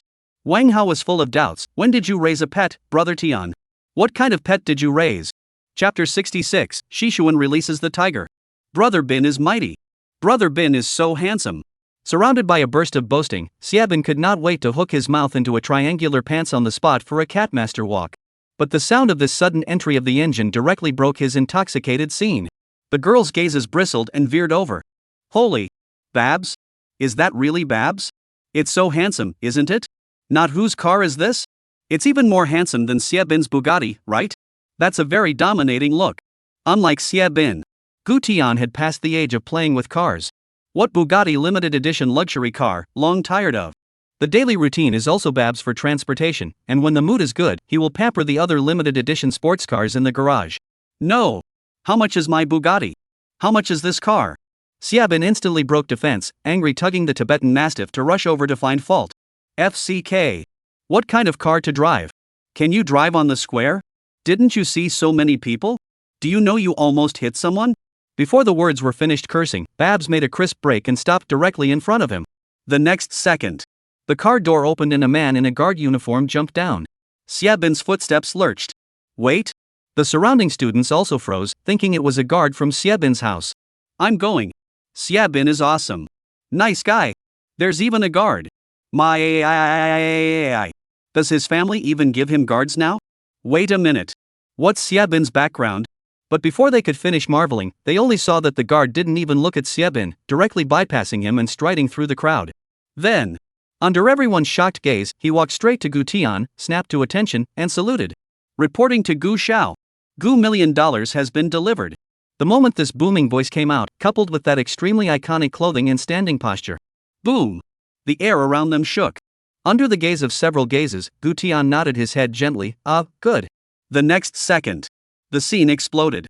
The students who had been whispering about Gu Tian's identity just a moment ago were collectively boiling at this moment. Gu Xiao. Gu Xiao. He still has guards? No. He's not some plutocratic magnate. He's the son of a mercenary big shot? Zhao Mengshang. This is Zhao Mengsheng, isn't it? This identity. My military commander father? Seeing Gu Tian and Wang Hao standing behind the crowd, Xiebin's face turned green. Damn. Come to steal my thunder again? Repeatedly not changing. His father was a cabinet clerk, not a military general. Guards like this configuration do not even think about it. With a few drivers and bodyguards also need to strictly adhere to the cabinet members' travel regulations. As for those of them who are children, it's impossible. Cartoon fruit card. The art of talking. Hey. How old are you to go out and still call the guards? Not too shy. Xiebin led his Tibetan Mastiff, leading a few ponies over with a smile. Brother Tian, that idiot is coming over. Wan Hao poked Gu Tian with his elbow and reminded him in a low voice. But Gu Tian didn't even bother, listening sideways to Shishuan's report on Gu Millionaire's today's health data with a light-hearted air. One look at being snubbed, and then seeing the surrounding students stifling their laughter. Xiebin's face was disgraced, and he directly walked up and aimed his spear at Shishun. Yo! The rank isn't low. Which military camp? Report up and listen? After he was taken over by Xieyong in Kyoto, he spent all day outside spending his days drinking, and he didn't understand the power structure outside at all. He was even less aware of Gu Tian's traveling configuration as the son of Gu Lao. Of course, he was a retarded child and couldn't figure out what was going on here. The most important thing is, because Xieyong compensation monstrous favor, let Xiebin produced a kind of illusion, under the sky I am the most bullish. Although my father did not climb up, but this position sooner or later is the father's, you all have to go back a little. In the face of Xiebin's provocation, Shishuan violently turned his head and swept the other side sternly, and his hand subconsciously touched his waist. In the Gu mansion, it's okay to call me Shishuan. Out of the door of the Gu residence without calling me Master Shi and still dare to provoke, shall I not beat you into a sieve? Wait. What is he going to do? Pull out the truth? I go. He has the truth? I want to see the truth? I have the truth too, do you want to see it? Scram. Just then, Gu Tian raised his eyes and casually threw a glance towards Shishun. Subtext, there's no need, there are so many onlookers, there's no need to be like this brat, just let the tiger bite his dog later. Shishuan read Gu Tian's eyes and slowly nodded. A look at Gu Tian and the guards in the face of Xiebin's provocation, no reaction. The onlookers instantly chirped. Holy! Xiebin is even more powerful than Gu Xiao. See? I told you my brother Bin is awesome. No one from the military camp dares to speak much in front of brother Bin. That's the aura. Listening to the compliments flying all over the place, Xiebin's heart burst with relief. You still have to look at the master's face when beating a dog, let alone the fact that he, Xiebin, was still the son of Xieyong. And so it was. With his monstrous narcissistic courage added to the mix, Xiebin took another step forward and looked up and down at Shishun's guard outfit. Yoo-hoo! Dressed quite spiritedly, huh? Did you try to pull out the truth just now? Ha ha ha. Know whose son I am? Xieyong, a cabinet member, do you hear me? After saying that, his eyes were again on the matching gun on Hisun's waist. Yoo-hoo! You really have a gun? Take it out and let me play with it, it's fine if it rings a bell, I guarantee it won't go off. This operation. Not to mention the onlookers, even the soldiers sitting in the back row of Babs looked dumbfounded. Next to him, Wang Hao's heart almost jumped out. Crazy. This buster was truly crazy. What is the identity of Shishuan? Gulao's exclusive personal guard, no less than a military bigwig in terms of rank. His father, the municipal party secretary, would have to call him chief respectfully. Cabinet officials have to walk carefully around him. And Xia Bin? An IQ of more than half, by the father spoiled to fly up the old Deng second generation, really think of themselves as 9 to 5. Seeing that Xia Bin's hand was about to touch the holster, coupled with Gu Tian's helpless show of hands, she shunned face completely cold. There was no need to endure any longer. Accompanied by a furious cry, "Get lost!" Shishan twisted his waist, stomped his feet, and threw a 360-degree roundhouse kick in the air. Bang! Xiabin couldn't even react in time, only to hear a bone-cracking crunch. Ka-ching! The entire person was kicked 5 meters away alive, smashing heavily on the tiles of the plaza. Boom! Dust flew up.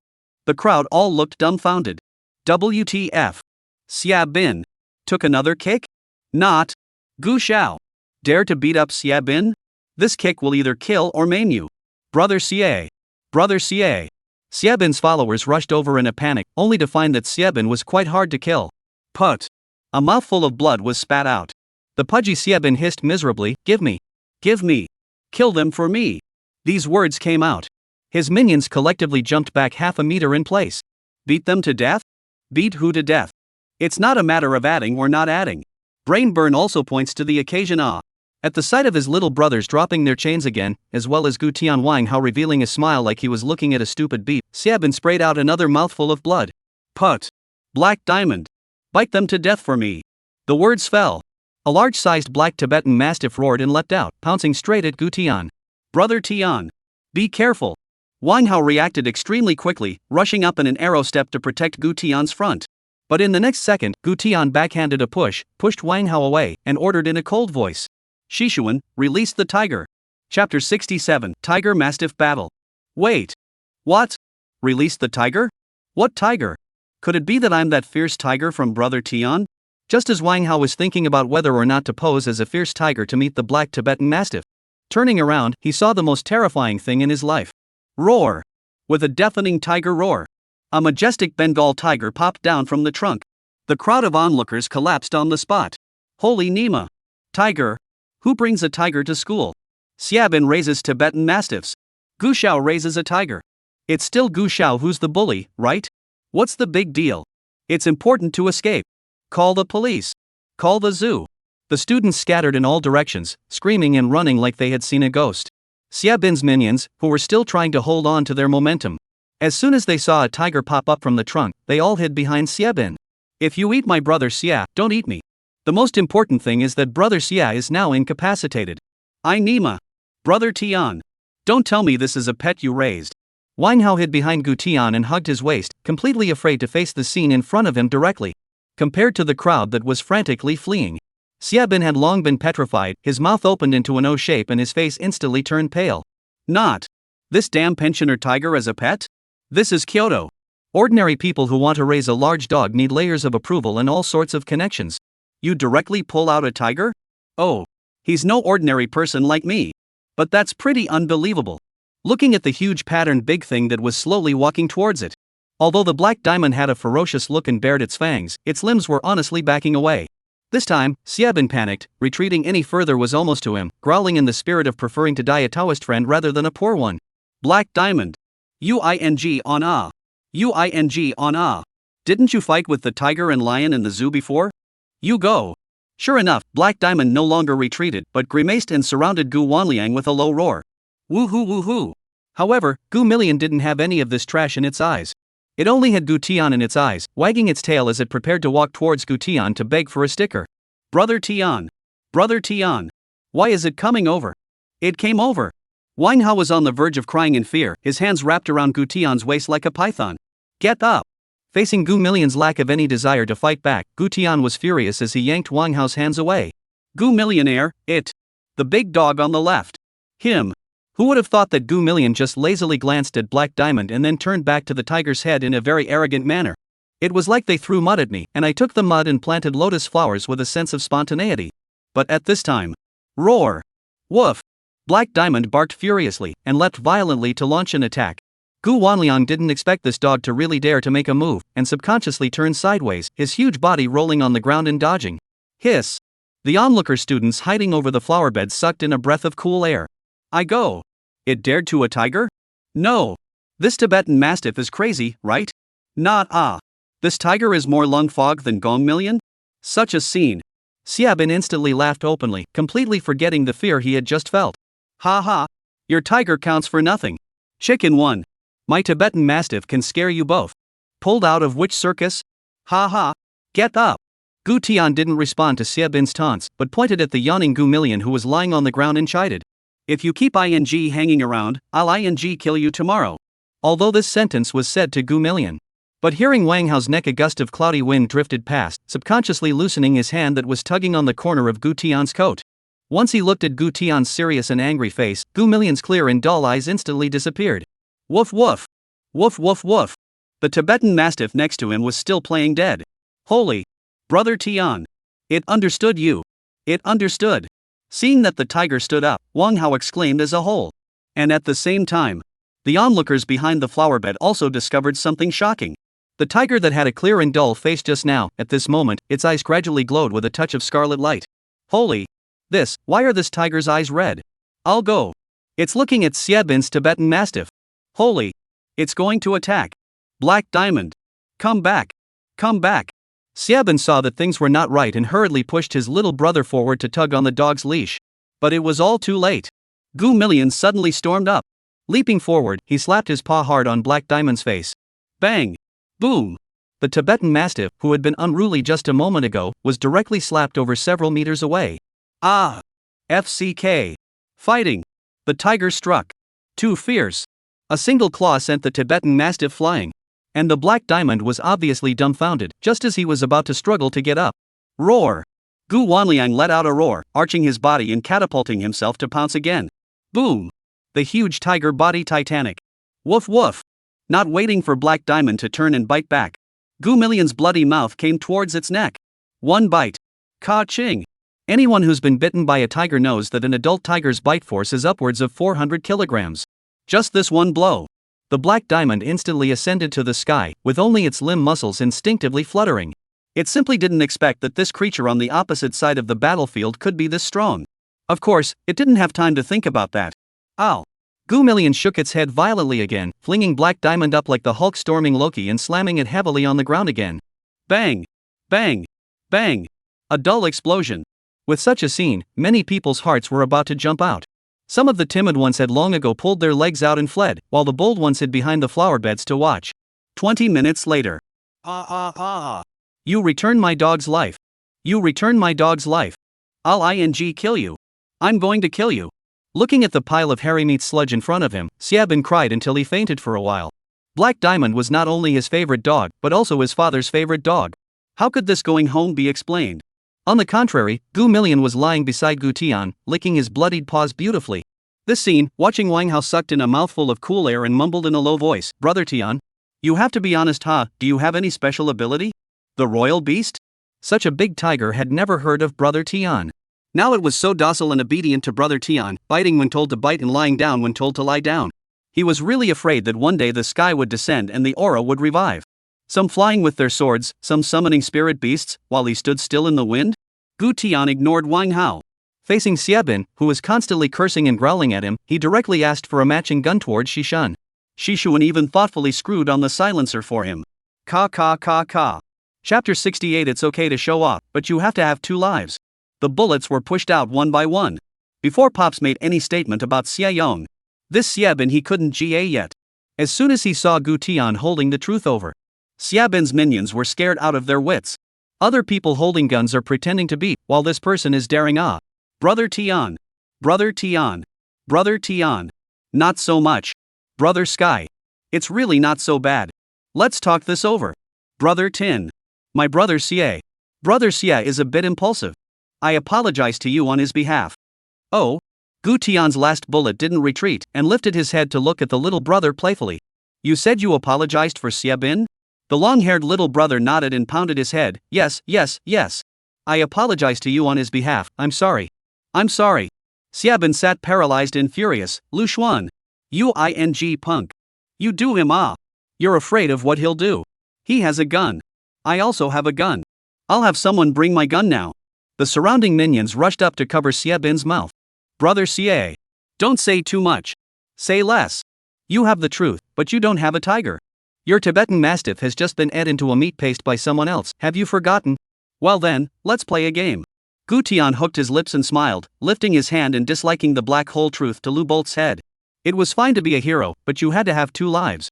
Boom! The hearts of the crowd went all the way to their throats. Play. Play. Play what game? Lu Bolt was trembling. How about playing truth or dare? I ask and you answer, okay? Good. Good. Okay, Brother Tian. Before the other party could faint from fear, Gu Tian asked the first question. Have you done anything bad? I haven't. Lu Bolt's mind went blank, unable to think of anything. Gu Tian pushed the truth forward against it, and Lu Bolt directly screamed, Brother Tian. Don't. I did it. I did it. I've bullied girls against their will. I beat my ex-girlfriend's current boyfriend into a vegetable. Very good. Gu Tian hooked his lips into a smile and continued, play the second game below, I'll predict, you answer. How could Lu Bolt dare to disobey, nodding his head and pounding his head? I predict that you won't survive today, do you believe it? The words did not fall. Xiebin growled, Lu Xuan. You don't let him scare you. Gu Tian, what are you pretending? Have the guts to shoot Xiebin's little brother.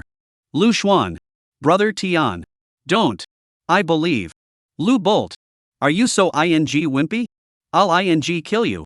Xiebin struggled to get up to teach this worthless little brother a lesson.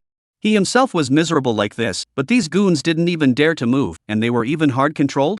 As soon as he heard Xiebin roar, Lu Bolt's entire body collapsed, shaking in place like sifting chaff. Brother Tian. I don't believe. The corner of Gu Tian's mouth hooked into a cruel smile as he stared at Lu Bolt and confirmed, oh, you don't believe, do you? The next second. Eyes instantly glazed over. Congratulations. Wrong answer. Boom. Lu Bolt fell to the ground in response. Aha. Caesiren. The little brother who was originally standing in front of Xiebin directly jumped in place and popped up behind Xiebin. As for Xiebin himself, he was so scared by this scene that he almost peed his pants. True open. Lu Bolt. Dead. Didn't wait for him to slow down. Gu Tianke walked to him and bent down, raising his hand the black hole of the gun against his head. The hellish horn blew again. Xiebin, let's play a game. Boom. Xiebin's canopy nearly spiraled off. Gu Tian. You. My Tibetan Mastiff has just been bitten to death by your tiger. You now. Let me tell you. This is no joke. My ribs have been broken by your kicking. You. Put this away. I promise I won't tell my dad when I get back. We can be brothers in the future. Seeing that Gu Tian didn't have any reaction, Xiebin went completely insane, screaming at the top of his lungs. Gu Tian. How dare you? How dare you touch me? My father will never let you go. Don't think you're bullish.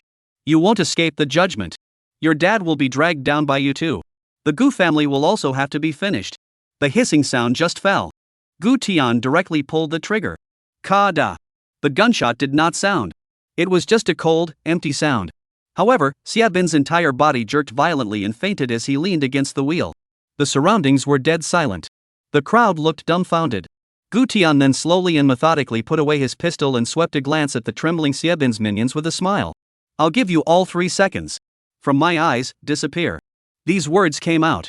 Xiebin's juniors rolled and crawled, lifting up Xiebin and Lu Bolt with all their hands and feet. There are even 2 people holding the Tibetan Mastiff that has long since become mud. A whole big escape scene. After these people left, Wang Hao didn't have time to marvel at how handsome Gu Tian gang was, but instead surrounded Gu Million and exclaimed, Brother Tian. This is really a pet you have. Mama. It was so fierce just now. This is so well behaved. You touch it, he doesn't bite. Gu Tian leisurely said, smoothly handing truth to Shishuan and deliberately sidestepping to block it. Luckily, that scene just now was blocked by Xiebin's little brother in Bab's body. Otherwise it really would have caused a panic. Driven by curiosity, Wang Hao bravely stretched out his hand, and after touching it hastily drew it back. I go. This fur is so smooth. See, I told you it doesn't bite.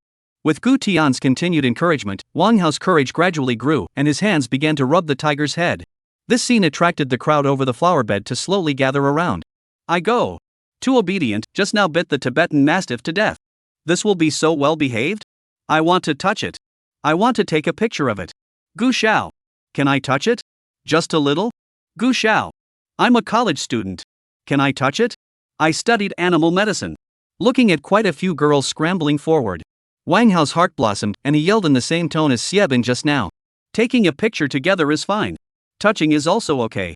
But Gu Millionaire has a little fetish, it likes to look at black silk.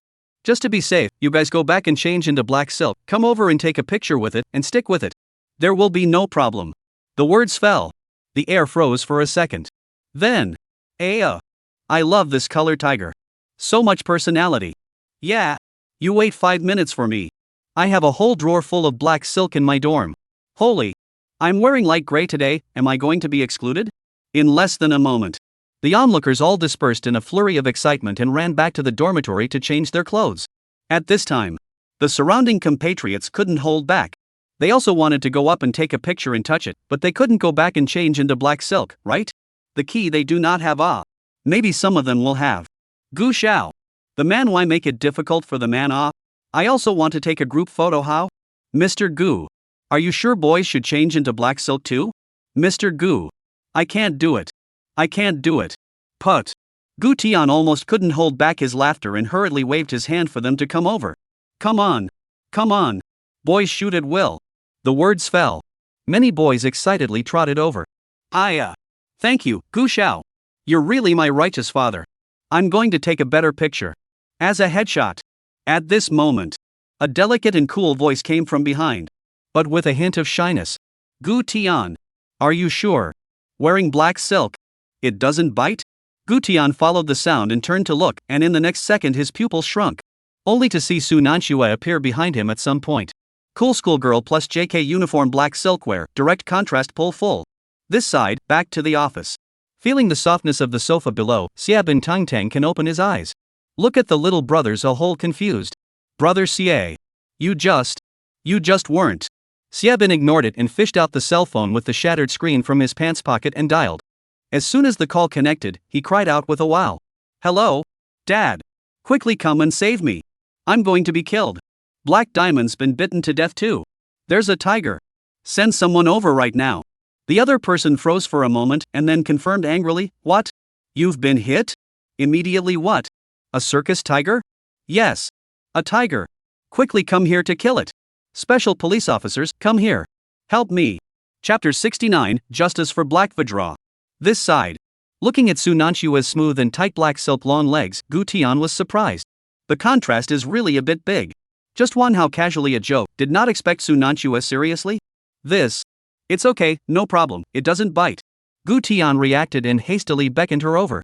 At this moment, the other boys suddenly felt the air carrying an abnormal sweet fragrance and turned their heads in unison. The next second. Put. Nosebleeds came out. Holy. It's Su Nanxue. Schoolgirl Su. Holy. It's so pretty. Holy. Who can stand up to this? Is this still the school Miss Su I know? The iceberg goddess who doesn't eat the earth? Wang Hao's eyes also looked straight, and he even started to raise his hand to slap his own ear to keep calm. This was Brother Tian's woman, he absolutely couldn't have any bad thoughts. This was the most basic conscience as a brother. Scram. Go. All of them go. Make way for Su Nanxue. Get out of the way. Accompanied by Wang Hao's yell, Su Nanxue blushed to death and walked forward with her hands unconsciously held on the sides of her skirt. Fortunately, Gu Million was very cooperative. Seeing Su Nanxue approaching, it even meekly lay down on the ground, with a clear look in the tiger's eyes. Let her reach out and gently touch his head. The boys next to him were instantly nonplussed. Oh my god. She really touched it. She actually dared to touch the tiger. Schoolgirl Su. Are you Nangong Askia? What kind of fantasy linkage is this? The scene screamed continuously, and the shudder of cell phones taking pictures rang out. Su Nanxue, however, lowered her eyes and whispered with a slightly red face. Gu Tian. I seem to be wearing too much today? Gu Tian was momentarily speechless. What kind of words was this called a question? But, you can wear anything but, you can wear this every day. Oh.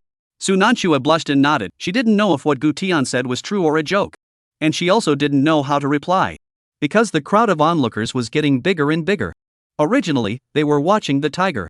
As a result, they all came over to look at Su Nanxue, making her very shy, and after taking a few pictures, she reluctantly left. As soon as Su Nanshua left, the girls who had originally gathered in the periphery immediately couldn't hold back. A strip of beautiful legs like a tide surged over, fine high heels in the sun glittering with luster. As far as the eye could see, almost all of them were black silk girls. After all, they were going to take a picture with the tiger, so everyone went to great lengths to dress up. One was so that they could take a nice picture, and the other was in case they flirted with Xiao Gu or Xiao Wang. Xiao Gu. Is this okay? Xiao Gu. Can we take pictures now? Xiao Gu. Can I touch it? For a while, the scene was nearly out of control. Can. Come take a picture. Can. Wang Hao laughed so hard that his mouth grinned up to his ears, squatting directly in front of Gu Wanliang and opening his hands. Getting permission, waves after waves of black silk girls surrounded them. Without a doubt. Surrounded by the whirlwind of happiness, Wang Hao's fingers in black silk could wear out calluses.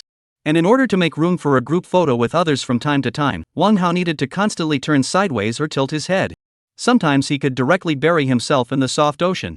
Gu Tian stood on the side looking speechless. FCK. This kid is also too good at it, right? After saying that, he turned around and was planning to find a place to clear his head. Suddenly, Gu Xiao, a girl with a pill head and a short black silk skirt, trotted towards him and even stretched out her hand.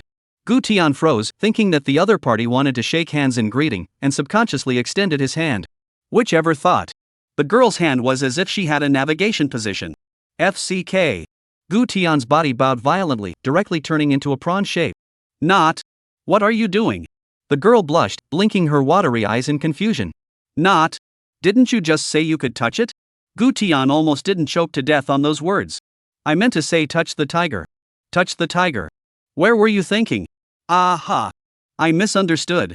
Gu Xiao sorry. Like a rabbit that had exploded, the girl covered her face and rotated 180 degrees in place, running all the way to escape. With such a scene, the surrounding compatriots were filled with shock. When you have strength, the sentence that the surrounding sisters are active is even better interpreted at this moment. This is too active, right? That girl? So kawaii. Lori? No. She was like that just now. So much contrast even without glasses? On the other side.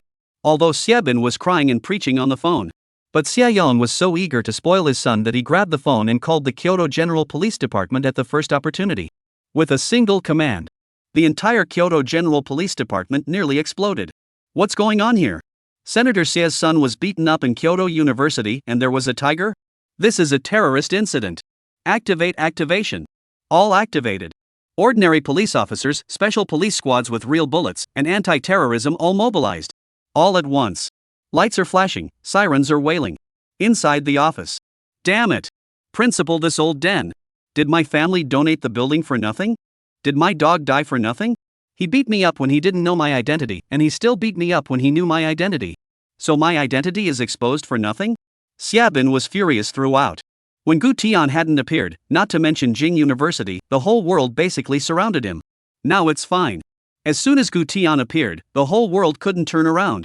After calling his dad and complaining, he called the principal to tell him that there was a tiger in the school and that his dog had been bitten to death. The initial reaction on the other end of the line was shocking. A tiger? How can there be a tiger? Lock down the campus immediately. Immediately send security guards to simultaneously notify the precinct police station. Result. Upon hearing that it's Gu Tian's tiger, the principal's side went straight to silence. What does it say? Said that this ing fully embodies the diversity of the after-school life of Beijing University and the harmonious coexistence of man and nature. Very educational.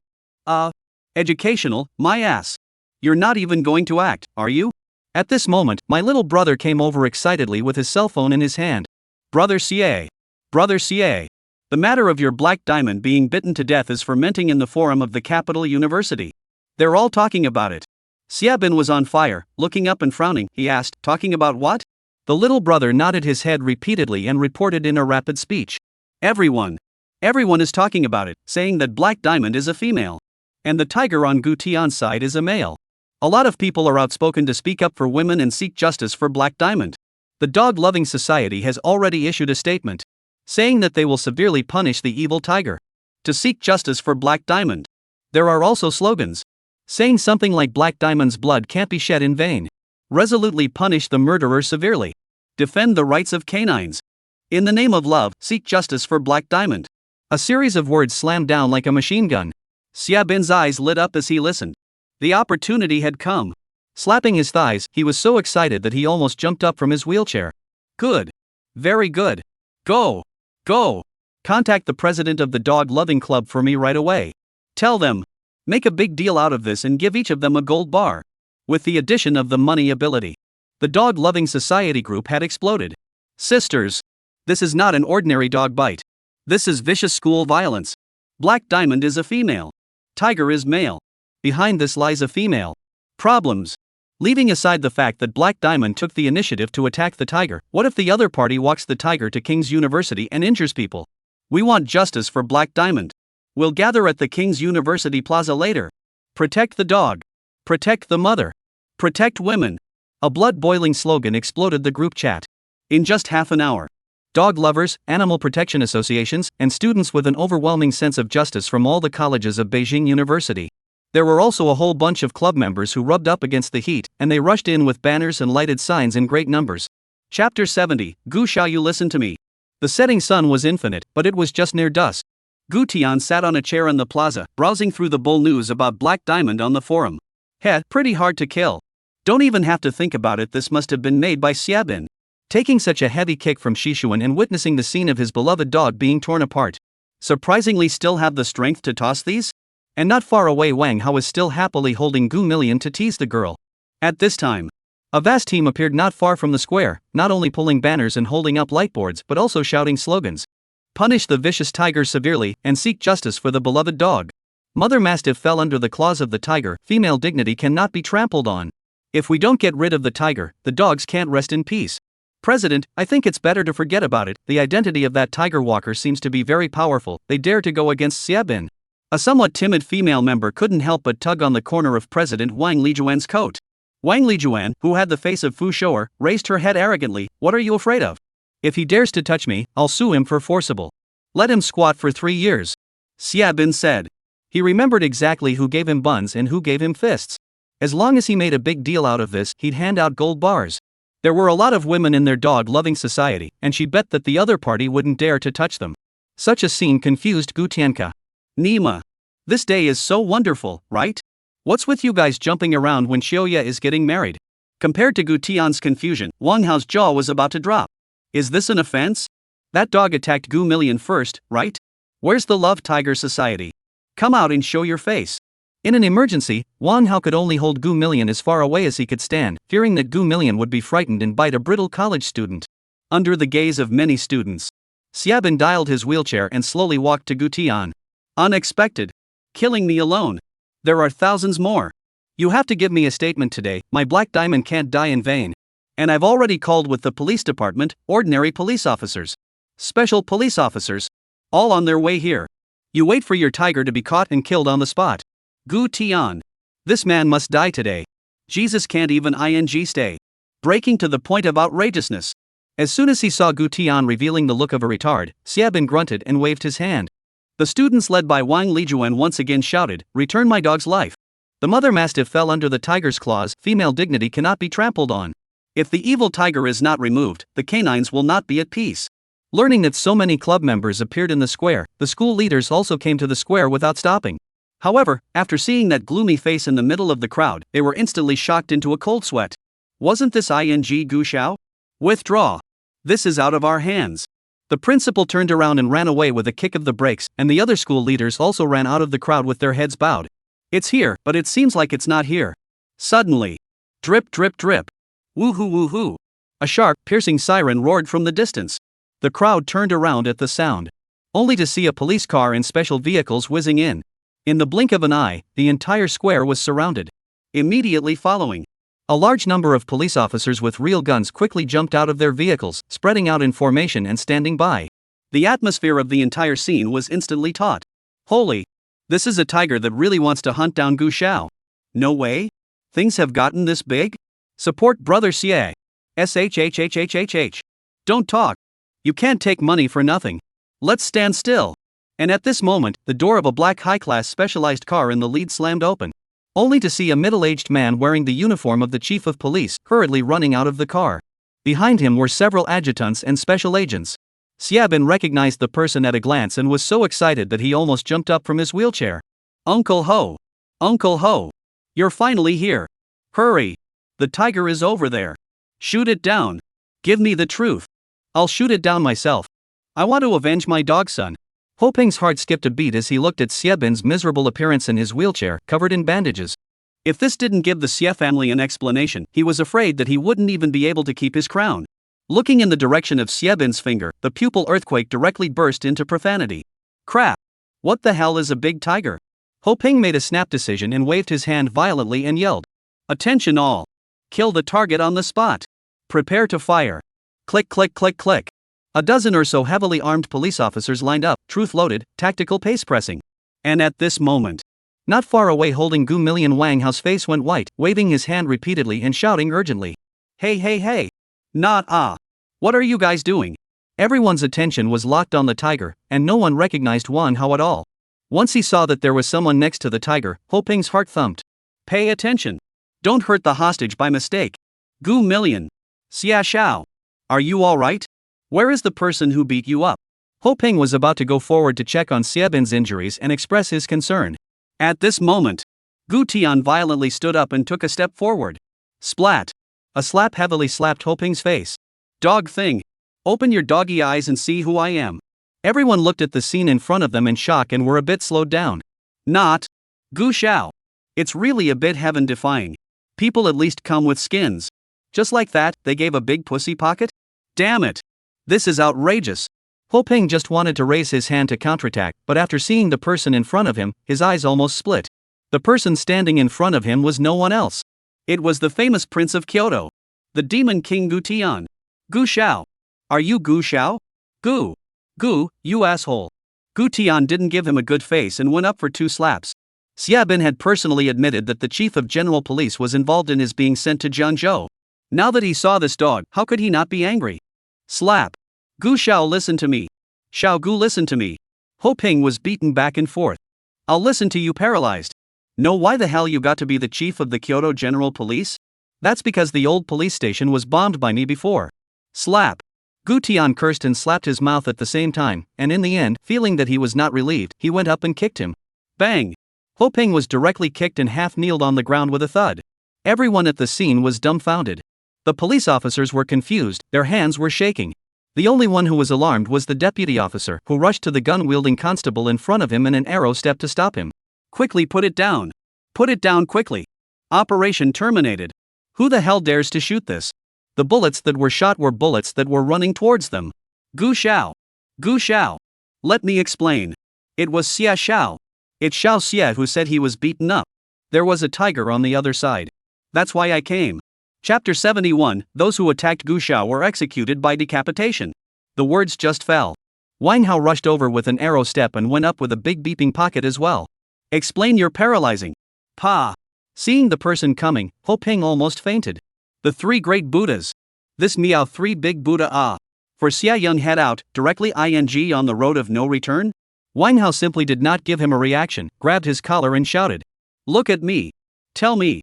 Are you the Kyoto General Police Department or the Xie family's private security? Ah. Answer me. Ho Ping shook his head like a rattle drum. Mr. Wang. Listen to me, Mr. Wang. Mr. Wang, listen to my explanation ah. Say Nima. Get lost. Wang Hao violently let go of his hand, and Ho Ping, whose legs had long been paralyzed, directly collapsed on the ground and began to think about which prison had good food. Xie Bin, is that all you've got? Gu Tian slowly stepped forward and looked at Xie Bin with a smirk. Being suddenly named by Gu Tian, Xie Bin shivered violently in fear. The juniors behind him even subconsciously took a step back. The members of the dog-friendly society also exchanged nervous glances with each other. You. What do you want? I'm a man of Doha. I'm not afraid. You don't mess with me. What can I do? Gu Tian smiled faintly and turned to Wang Hao. Haozi, use your cell phone. Ah? What for? Shaking people? Wang Hao was a bit confused, but still handed his cell phone over. Gu Tian took Wang Hao's cell phone, entered the number and started dialing. No one picked up the first time. The second time was still unanswered. The third time still no one connected. No one dared to laugh at this scene, but Xie Bin, the retarded child, laughed. No ah. Who are you calling? No one answered? You're going to shake people, aren't you? Ha ha. After saying that, he raised his hand and signaled the community members around him. No matter how awesome your people are, they're not as good as me. Ah, you dare to move them? Love Dog Society members. Not a brother. College students are cheap. But do not play life ha. Taking people's money to do things for them. Give me back my dog's life. Give me back my dog's life. Protect canine life, say no to evil tiger atrocities. Evil tigers hurt people. Give a statement. However, these voices were not as loud as earlier, and the banners were not raised as high as earlier. At this time, the other end of the cell phone finally picked up. A low tentative voice came out. Hello, who is it? Me, Gu Tian. Gu Xiao. Whose number is this? This is Wang Hao's number. Although the other end kept asking, Gu Tian wasn't the least bit impatient. The next second, a majestic voice could be heard. Hey, what are you kid doing all day long? Is your cell phone broken or something? Gu Tian raised an eyebrow and smiled, saying to the other end, Dad, don't rush to scold me first, I'll listen to a recording for you first, pack real ha. Dad? This cry of Dad. Hoburo almost bounced in place. I Nima.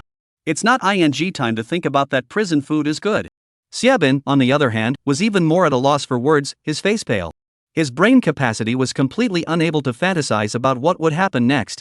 It just felt as if this matter was developing in a direction he couldn't control.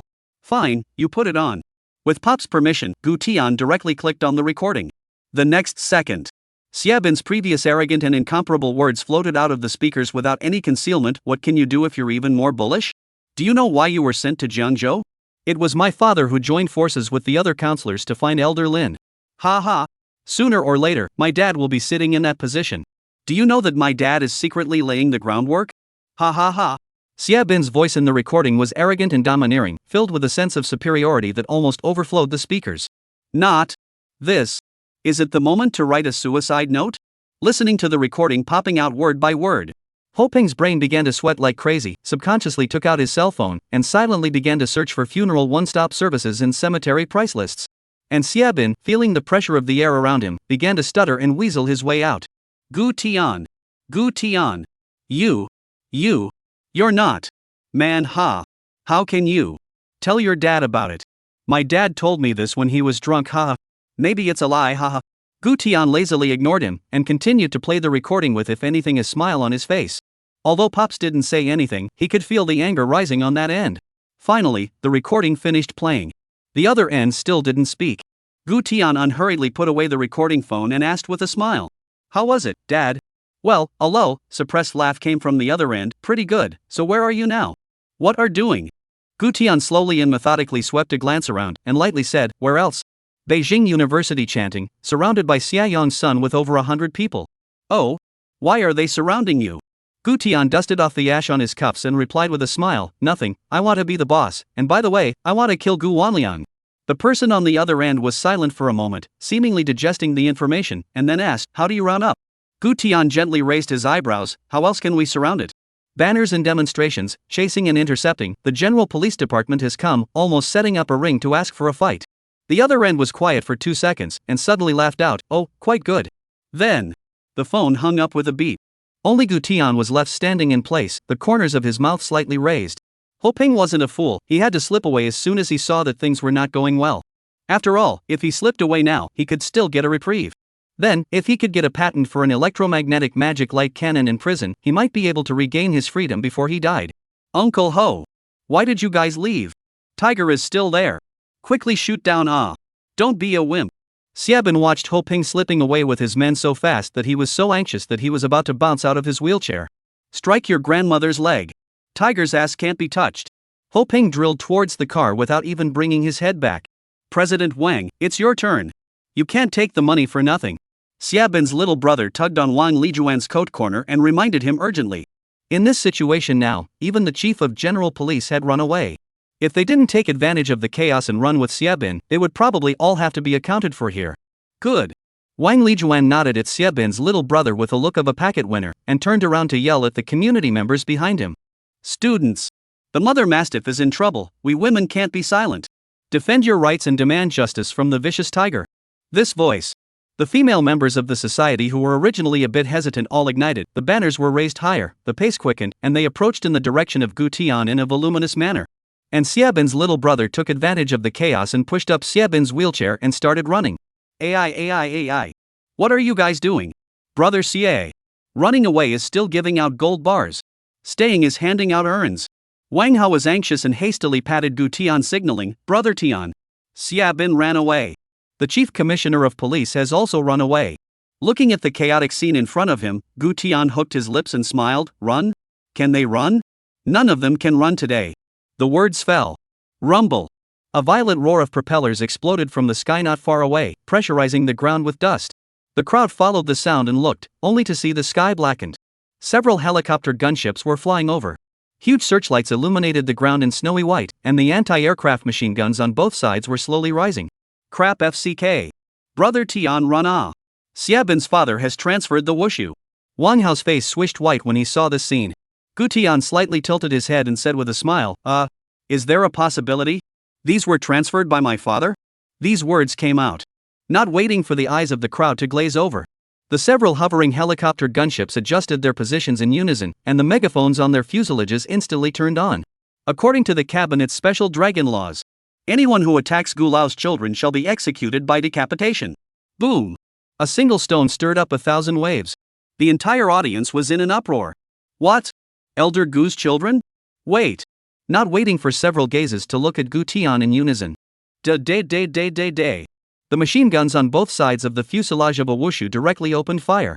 Chapter 72. What building beam you're fit to be a load-bearing wall? Instant. Several rounds of bullets swept sharply towards the ground. Bang bang bang. Fire splashed everywhere, smoke rolled out, and dust flew up. Or had the crowd ever seen such a big battle, they were scared out of their wits on the spot and fled in all directions with ghostly cries. Aha! Siren! Help!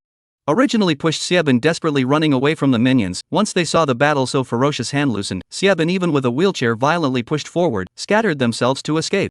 Clang! Excessive force, Xiaobin face down even with a wheelchair fell, was shocked straight grunt, struggling half a day did not climb up. Who would have thought? Gu Tian played so really? The row is so big? Wang Hao hid on the side and hugged the pillar, crying and yelling at Gu Tian. Brother Tian! Stop the whole thing! Stop it! There's going to be bloodshed if we keep fighting. However, the imagined bloodshed did not appear. The smoke cleared, and basically not a single person was hit on the ground except for the craters made by the bullets. It was just a dispersal. But the effect of the scare was comparable to a massacre. Stop! Gu Tian lazily cocked his head, smiled and narrowed his eyes as he looked not far away. Why stop? The words just fell. Boom boom boom. Dust billowed in the distance as several more iron-armored vehicles rushed over aggressively. Along the way, the police vehicles on the side of the road that hadn't yet been evacuated were directly knocked over. After the armored vehicles stopped, the doors popped open violently. A colorful dressed in black tactical clothing, masked Special Forces members quickly jumped out of the car, each with a black hole of truth, quickly and fiercely divided into several groups to surround and search. The aura of solemnity and murder came to the face. Before a thorough investigation, everyone at the scene, in their eyes, were all suspects threatening the personal safety of the crown prince. Don't move. Hold your head and crouch down. One more step and you'll be shot on the spot. Some people were so timid that before they could hear the order, they were so scared that they ran in other directions. Result. Bang. Bang. Bang. Bang. When the gun goes off, someone dies. When someone dies, someone cries. Ah. I'm not running. I'm crouching. I didn't do anything. I didn't mean it. Don't kill me. Don't kill me. It was our president who ordered it. Less than 10 minutes. Everyone was controlled by the black-clothed soldiers, their hands holding their heads and not daring to move halfway. Reporting to Mr. Gu. All the people involved are under control, 56 in total. Please come over personally identify the murderer. A black-clad officer like special soldier walked quickly to Gu Tian and reported. Gu Tian nodded calmly and stepped towards the group of society members. The footsteps were not fast, but they were like death knocking on the gates of hell. For these people, it was nothing for others to look away. But for them to look away was really a lifetime. Who would have thought that the person walking the tiger would be the legendary prince of Kyoto, the son of Gulao? If they had known in advance. Not to mention giving them 3 guts, even giving them 10,000 guts wouldn't dare. Unfortunately, there are no ifs and buts in this situation. Although they kept telling themselves that everything in front of them might be an illusion. But the cold touch of truth against the back of their skulls was so real that it pierced their bones. Whoa! By now someone had already whimpered in horror. Tell me, who ordered you to do this? Gu Tian looked down at the group of shivering people with a leathery smile. Who instructed you? It must have been the friggin' Xiaobin. Wang Hao smiled and walked behind Xiaobin, pushing up Xiaobin's wheelchair forward without saying a word, afraid that Gu Tian would miss him. Brother Hao. I'm sorry. Don't be like this. Brother Hao. Don't push. I don't want to go over there. After witnessing with his own eyes that Gu Tian held the power to mobilize the Wuji in his hands, the special forces unconditionally obeyed orders. Only then did Xiebin realize that his own self was not even as good as a new recruit in front of Gu Tian. No wonder Xie Juanhao was sent to the North Pole by the Xie family earlier after just saying the wrong thing. Yes. It's President Wang. It was President Wang who told us to come. She said that if we come over, she'll give us gold bars. Yes. It's President Wang. Wang Lijuan. Wang Lijuan told us to come over. It has nothing to do with us. It's President Wang. Right. President Wang. Wang Lijuan. Where's Lilian Wang? Which one? Raise your head for me to see? Gu Tian fiddled with the truth in his hands, his eyes sweeping over them like the king of hell's order. Amidst the ghostly cries for mercy, Wang Lijuan was escorted out. I'm sorry, Xiao Gu. I didn't know. Let me go. Oh. Gu Tian didn't bother to look at her more than once, lowered his head and stuffed peanuts into truth one by one, smiled and said, Let you go? Aren't you going to send gold bars? I'll send you an urn, do you want it? The words fell. Wang Lijuan completely collapsed, desperately struggling and trying to escape from the black-clad soldiers. Gu Xiao. Don't. Your father said that we are the pillars, we are the hope. The words just fell. Gu Tian raised his hand and fired a shot. Bang! Put! The two black-clothed soldiers' hands loosened, and Wang Lijuan fell to the ground as limply as a broken sack. The cries of the entire crowd came to an abrupt halt. Gu Tian unhurriedly took the handkerchief handed over by the black-clothed officer next to him, wiped the blood from his face, and said in disgust, Others might be the beams. I think you're more suitable to be a load-bearing wall. The words did not fall. The two black-clothed soldiers understood and lifted Wang Lijuan's cold body like carrying rags, heading in the direction of the mixer in the corner of the construction site not far away. Chapter 73 Obedience We Won't Live. In less than a moment, the club members were all escorted to the car with their heads in their hands. Although this was instructed by Wang Lijuan. But the black-clothed officer wondered if there were other forces behind it. Gu Tian didn't explain too much about this. Tian, don't forget, there's still him. Just as Gu Tian was about to hand over the truth to the black-clothed soldiers, Wang Hao pushed Xiebin over from behind. Unlike the club students, Xiebin's minions were all bruised and swollen. It should be that when resisting arrest or facing the black-clothed soldiers, Xiebin had pretended again and was beaten up instead. Brother Tian. I'm sorry. I'm really wrong. I'm so wrong.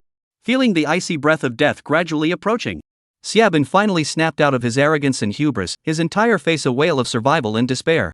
Oh? Gu Tian raised an eyebrow and bent down to slowly survey Xiebin's wretched appearance. You know you're scared at this time? Xiebin hurriedly nodded his head as if pounding garlic. Right. I know. Brother Tian. From now on, you're my big brother. I'll only listen to you. I'll do whatever you want me to do. That ingratiating, humble to the bone look, where was half of the previous high and mighty look? Wang Hao grinned from ear to ear, his face filled with complexity. Not afraid of being laughed at. He had also been beaten up by Tian in his early days. Back then, he fancied himself as the kindergarten bearer until Brother Tian turned around. He was beaten up from the kindergarten door to his home, and in front of his dad. Afterwards, he looked for his dad to seek comfort, but he was beaten up by his dad again. Gu Tian sniffed, snorted out a laugh, meaningfully patted Xiebin's shoulder, whispered, Obey ah? Then listen and we won't live. After saying that, he lazily withdrew a step backward. Ka! The four black-clothed soldiers synchronized their movements and raised their black holes of truth in unison, pointing straight at Xiebin's forehead, heart, chest, and knees. Murderer Xiebin! For assaulting and threatening the children of the cabinet, provoking conflict amongst the members of the society, and mobilizing the police department to enforce the law without authorization. Several offenses. Execute on the spot. An order was given. Bang. Before Xiebin could even open his mouth to defend himself, before he could even let out a desperate scream, he was shot into a sieve on the spot by a rain of bullets. Blood splattered everywhere. The whole place was dead silent. Only a pungent smell of blood filled the air. Wang Hao covered his mouth and almost fainted on the spot. He didn't expect Gu Tian to be so fierce. This was Xie Yan's son. As a result, this was given a dry death? Xiebin's little brother had been scared silly and flopped down on his knees. The living brother Xie. They are not afraid of brother Xie.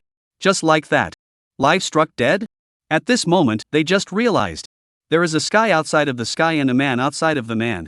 There is still Gu Tian outside of Xiebin. And outside of Gu Tian. It seems, there is really no one. Just as the air was filled with blood and despair. Only to see two black-clothed soldiers dragged over a person. Puffy head and face, woeful to the extreme. Gu Xiao, what to do with this person? His head and face were in a sorry state. Upon closer inspection, it was actually Director General Ho Ping. However, the uniform on him that represented his identity had long been stripped off, leaving him with only a dirty lining. The black-clothed officer grimaced and threw him in front of Gu Tian. Gu Xiao, what to do with this person? As the chief of the general police, he turned out to be the Xie family's personal security. How can this be? As soon as Ho Ping saw Gu Tian narrow his eyes, he hurriedly held his head and knelt on the ground, rolling and crawling. Gu Xiao, I was wrong. Listen to my explanation. I really didn't do it on purpose. It was Xie Yong who forced me. Please give me a chance. Don't kill me. I can get credit. I can give up all the evidence against the Xie family. You do realize that Xie Bin is Xie Yong's illegitimate son, right? Do you know where Xie Bin's mom went? It was me. It was Xie Yong who told me to get rid of it.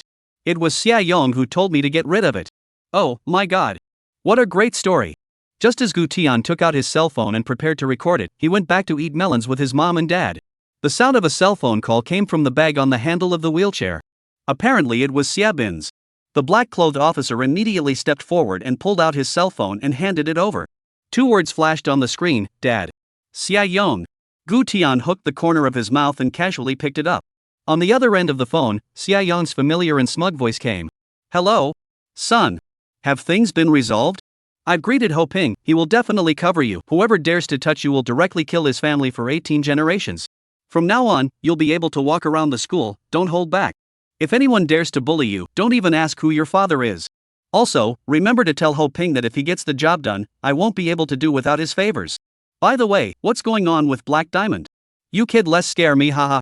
Perhaps sensing that the phone side had been silent, Xie Yong's voice snapped, alert, hello? Son? Why aren't you talking? Gu Tian laughed coldly, hello, how are you, Grand Counselor Xie?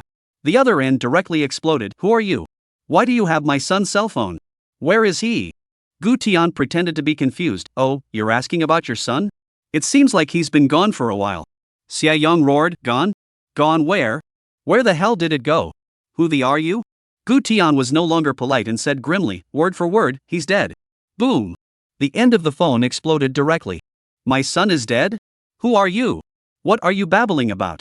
How much money do you want? I'll give it to you. Who are you? Where's Ho Ping? Where is Ho Ping? The explosive thunderous voice was on the verge of jumping out of the lifter. Although Ho Ping beside him heard Xie Yong frantically calling out for himself, he didn't dare to open his mouth at all. Did he dare to say yes at this time? But if he agreed, he would be able to catch up with Xie Bin and cross the bridge of Naiha together in minutes. Gu Tian glanced at Ho Ping and said to the cell phone end with a smile, ask Ho Ping, he seems to be dead too. The words came out. What? What? Wait a minute. Ho Ping was jolted. I'm dead? When did I die? Just as he was looking around to find out if there was someone around who was renamed after him, a black hole of truth was placed directly against his forehead. Chapter 74, Have a good trip. The black-clothed officer coldly said word for word, Director General Ho, have a good trip. Aha. Wait a minute. Can communicate with you. Bang. The sound of the gunshot was deafening. Ho Ping didn't even have a chance to struggle and fell straight down. On the other end of the phone, Xie Yong's ranting continued. But no one was paying attention to him anymore. Gu Tian casually threw his cell phone to the ground and smashed it with a snap. Clean up the trash and continue to start. After saying that, he got into his car and left under the escort of the black-clad soldiers. Not to mention Gu Million, seeing Gu Tian sitting in the car, the next second he immediately plopped down, not even daring to mention licking his paw. For this scene, the university also issued an announcement at the first time. Fear that a second later the whole Beijing University is known, their heads are not guaranteed. Well, theater crew came to shoot a scene. Battle Gallery 4. In order to explain a little more really called the theater crew to come. This is something they don't go to cover up, they're the ones who get covered up. As of dinner time, news of this farce had vanished without a trace. Early the next morning, inside the dining hall of the Finance and Economics Academy. Since Gu Tian had intervened, the entire restaurant had a new look. The originally crowded queue for food was instantly spacious and bright, and the number of seats had doubled several times over. The quality of the food had even improved. The most crucial thing is that the aunt who was serving the food is like suddenly awakening her professional conscience. The hand that was shaking like Parkinson's was now as steady as a mechanical arm, and the spoon was in place. What is spilled is rice and what falls on you is peanuts. Many boys were so moved that their eyes glistened with tears, and their meal cards almost rushed to overdraft, just to have 2 more bites of this hard-won light that Gu Daoxiao had fought for. But compared to this fragrant and soulful meal, Instead, the students' attention was all firmly attracted by the two figures walking through the doorway. Crap. Schoolgirl Sue. School Miss Shin. I Nima. Iceberg and Ching Sweetness are in the same frame. What kind of divine day is today? Holy. Two goddesses coming together? Only to see ahead, Su Nanxue and Xinyao held their arms and walked into the restaurant. Su Nanxue was as cold and dusty as ever, wearing a white blouse and high-waisted skirt with a cool temperament. Xinyao, on the other hand, was dressed in a simple white short-sleeve, sky-blue jeans wrapped around long slender legs, with a soft smile. The two were walking side by side talking and laughing. Especially Xinyao's brow-curved expression, see a lot of boys' heart almost melted. At first, Xinyao's name as the newest sweet school flower was not recognized. The reason was that she didn't deal with outsiders much, and many girls were jealous of her. After learning that she was related to Gu Tian, the crowd's bit of sour jealousy instantly turned to awe and admiration. Hey! Sure enough, the women who can stand beside Gu Xiao are all dragons and phoenixes among men. One clear and sweet and one iceberg. TSK, which one do you think Gu Xiao will choose? I'll choose both. Amidst the heated gazes and crosstalk, Su Nanxue and Xinyao were incomparably calm as they lined up and took their meals, their temperaments worlds apart, yet unexpectedly harmonious. Xinyao, say yes huh, my treat. Su Nanxue smiled faintly and handed Xinyao the dinner plate that Auntie had brought out. Xinyao raised her head, blinking her moist beautiful eyes, smiling sweetly, then thank you Sister Nanxue, oh. Saying this, she took the dinner plate with both hands, carefully, as if she was afraid of knocking over this tenderness. Yesterday, she met Su Nanxue in the restaurant, and the two of them were considered to be very familiar, so she invited the other party to have a lunch. And last night, Su Nanxue sent her a message, asking to go to the restaurant together. Which side are we sitting on? Xinyao looked around. The seat by the window over there is good, it just so happens that the wind isn't too strong. Su Nanxue pointed to a clean table for four against the corner. The two of them then walked over softly. Not far away, there were students quietly opening their cell phone cameras, wanting to capture the scene, but not daring to be too blatant. Wow! One is an iceberg system, one is a milk sweet system. Too good to knock. It feels like if these two were to form a CP, they could directly blow up our Finance and Economics Academy posting bar. Pull back. Both are women beside Gu Xiao, you think too much. Hey, Xinyao. Su Nanxue sat down, sucked a mouthful of milk tea and asked tentatively, where do you live at night? Xinyao and Gu Tian knew each other so early, and their relationship was still so good. So she was curious to know, Xinyao came to Kyoto, it couldn't be that Gu Tian had arranged some kind of accommodation, right? I live in the dormitory, what about you, Sister Nanxue? You shouldn't live in the school dormitory, right? Me I don't live in the dormitory. Su Nanxue smiled faintly, I go back to my aunt's house at night. Oh Xinyao nodded her head obediently, but in her heart, she was puzzled. She had never heard Sister Nanxue mention anything about her family, nor had she heard that she had any aunt. But she was meek by nature and knew her place, so naturally she wouldn't ask more questions. Su Nanxue beamed, seemingly organizing her words. Hey, Xinyao, do you want to live with me together To be honest. Ever since Gu Tian sent her home last time, Auntie's family's attitude towards her had reached a point where she couldn't adapt. Every day when she came home, her aunt would gather around her to inquire about Gu Tian, asking her if the two had met today. Did the other person mention anything about the Qin family or anything? Aunt also bought her a lot of clothes and jewelry, staring at her every day, so that she could only go out after she was well dressed. That set of JK. Plus black silk. That's what her aunt brought her. Said boys like to dress like this. So now, going back to her aunt's house is more or less fearful. The family's hospitality had gotten to the point where she couldn't take it anymore. Faced with the sudden question, Xinyao froze throughout. Her classmate Xiaowan had told her about Sister Nanxue. She said that Sister Nanxue was cold and unapproachable, not to mention the boys, she wouldn't even get too close to the girls. Now actually, the initiative to invite her to live with? This will not. My goodness. Sister Nanxue shouldn't be. Lara? Thinking of this, Xinyao's expression was a whole lot of shock. What are you thinking about? How could Su Nanxue not see what drifted through her mind? Immediately her pretty face flew red, and she raised her hand towards Xinyao's slender waist and gently pinched it. Yeah. Xinyao didn't hold back her soft cry, her voice was soft and sticky. Not far away, a few boys who were eating snapped their heads sideways to look. What's that sound? Who's reading study materials in public? I'm going. Please share. What nonsense are you thinking about? Su Nanxue scarlet blushed and hummed lightly. I mean, if you don't want to live in the dormitory, we can rent a villa or a small house or something off campus and live together so that I don't have to drive back to my aunt's house every night, it's too much trouble. Xinyao then realized, her little face flushed red as she nodded her head. Good.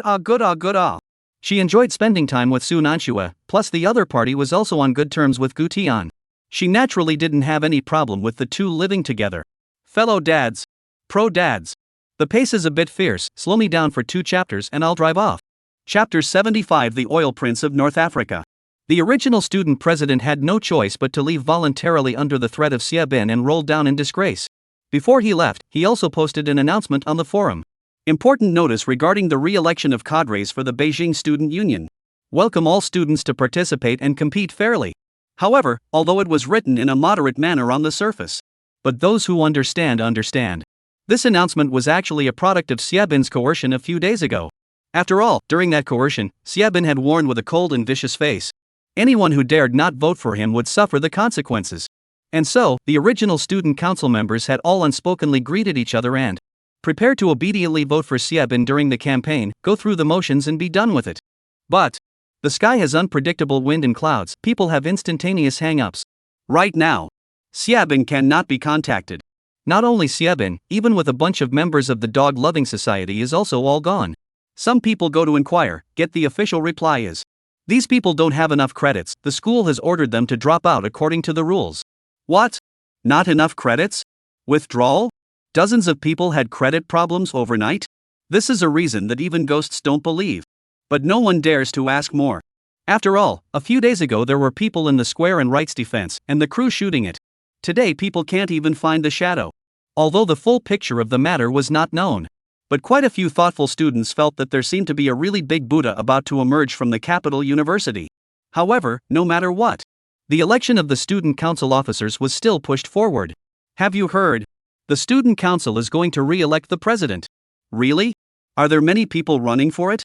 I'm going to sign up too. I want to be in the student council. Here's your chance. The time is right. This way. Gu Genius had just gotten up. Shishan pushed the door and walked in, holding a stack of thick file bags in his arms, the cover of which was clearly stamped with the words Top Secret in bright red piercing colors. Gu Xiao, this is what you wanted, all the detailed information about the Xie family's Xie Yong. There's also the transcripts of the statements made by some of the members of the General Police Department yesterday. Gu Tian's shuffling movements gave a slight lurch. How did you investigate this so quickly? This piece of business he had temporarily explained down last night. Logically speaking, to investigate a cabinet member, even if others gave him face, it would take more or less 2 or 3 days, right? Heishuan grinned a rather subtle smile. Of course it's fast. After all, this time there is your father's personal nod. Speaking of this, Shishan couldn't help but shiver. Thinking back to Gu Lao's expression that moment after listening to the recording provided by Gu Tian. Icy cold, morose, and murderous. Even as a personal guard who had followed the Gu family for more than 10 years, and who had long been used to seeing bloodshed, he couldn't help but feel a chill in his heart at that moment. To be honest, he knew more or less about the depths of the cabinet hierarchy. Xia Yongyi and Gu Lao, although only 3 votes. But everyone knows. Even without those 3 votes, Xia Yong is absolutely not qualified to sit in that position. He was not 3 votes short. But a whole mountain. An insurmountable Gu's mountain. Just did not expect Xia Yong actually so far hard obsession, secretly lay off for many years, even the children's generation have begun to move a crooked mind. And now, Gu Lao's attitude is already very obvious. If you do not move, you will be thunderous. Authorized Gu Tian to let go of the matter. He pretended not to know, and quietly watched behind the scenes as Xie Yong jumped madly and bared his fangs. Wait until the evidence is conclusive, stolen. He will let the entire cabinet, all the power class, personally see what is called turn over the hand for the clouds, overhand for the rain. After washing up, Gu Tian sat at the table and flipped through the information in his hand, his brows slightly furrowed. How did the strategic cooperation of resources with North Africa, which Lin Lao personally patted down earlier, turn into a large private oil field? Turning to the back, he snorted a cold laugh. Wasn't Xie Juanhao sent to the North Pole? How come he's now an oil prince in North Africa? Shishan bowed his head and didn't say anything, just nodded gently. Gu Lao had orders. One could not lead, could not interrupt. He wanted to see with his own eyes how Gu Tian would strike and lay out when faced with complex power and great interests. This was a test to see if he had the ability to pick up the Gu family's big beam, which had never occurred to him. As soon as Gu Tian closed the information, his tone was icy cold. Shishuan, book a flight for me, I'm going on a trip to North Africa. Ah? Shishuan froze, a whole lot confused. Now this situation. Shouldn't we deploy first? Find the relevant people involved and study who was behind it all. Gu Tian did not listen to the end, directly interrupted. Deploy a fart. I'll go straight over and blow up the oil field for him. Hiss. Shun almost spat out a mouthful of blood. Is this a joke? Running over to someone else's territory to blow up an oil field? Not to mention Gu Lao, the president of North Africa, would have to be so shocked that he would stand up and hold a plenary session. But Gu Tian looked at his shocked face and said with a smile, "Remember Shishuan, the reason why the enemy dares to push Lai is because there is capital and territory behind it. What I'm going to do is to break the piece of ground he relies on." Kishan's eyes flashed and he stood upright on the spot. Understood. Xiao Gu. Gu Tian nodded in satisfaction. Very good. Shun flew out to transfer the private jet and prepare the luggage. Hey mom, do you have any friends in North Africa? Preferably the kind in arms. The phone caller was silent for 3 seconds, and his tone was instantly helpless. No way son, how come it's so big this time? Gu Tian told the story of yesterday's incident with Xiebin from beginning to end. Xianhui only had one sentence after hearing it. Dry and it's over. She was also very opinionated about Xia Yong.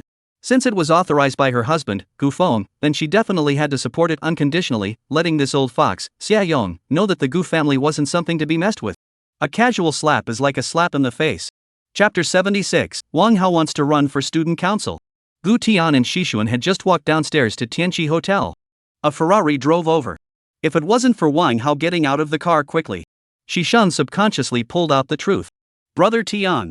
Jing University is running for the student council. I want to participate. I've written my script. But the eyes casually looked above the luggage that Heishuan was carrying. Brother Tian, where are you going? I'm going too. Gu Tian laughed. I'm traveling to North Africa. Are you going?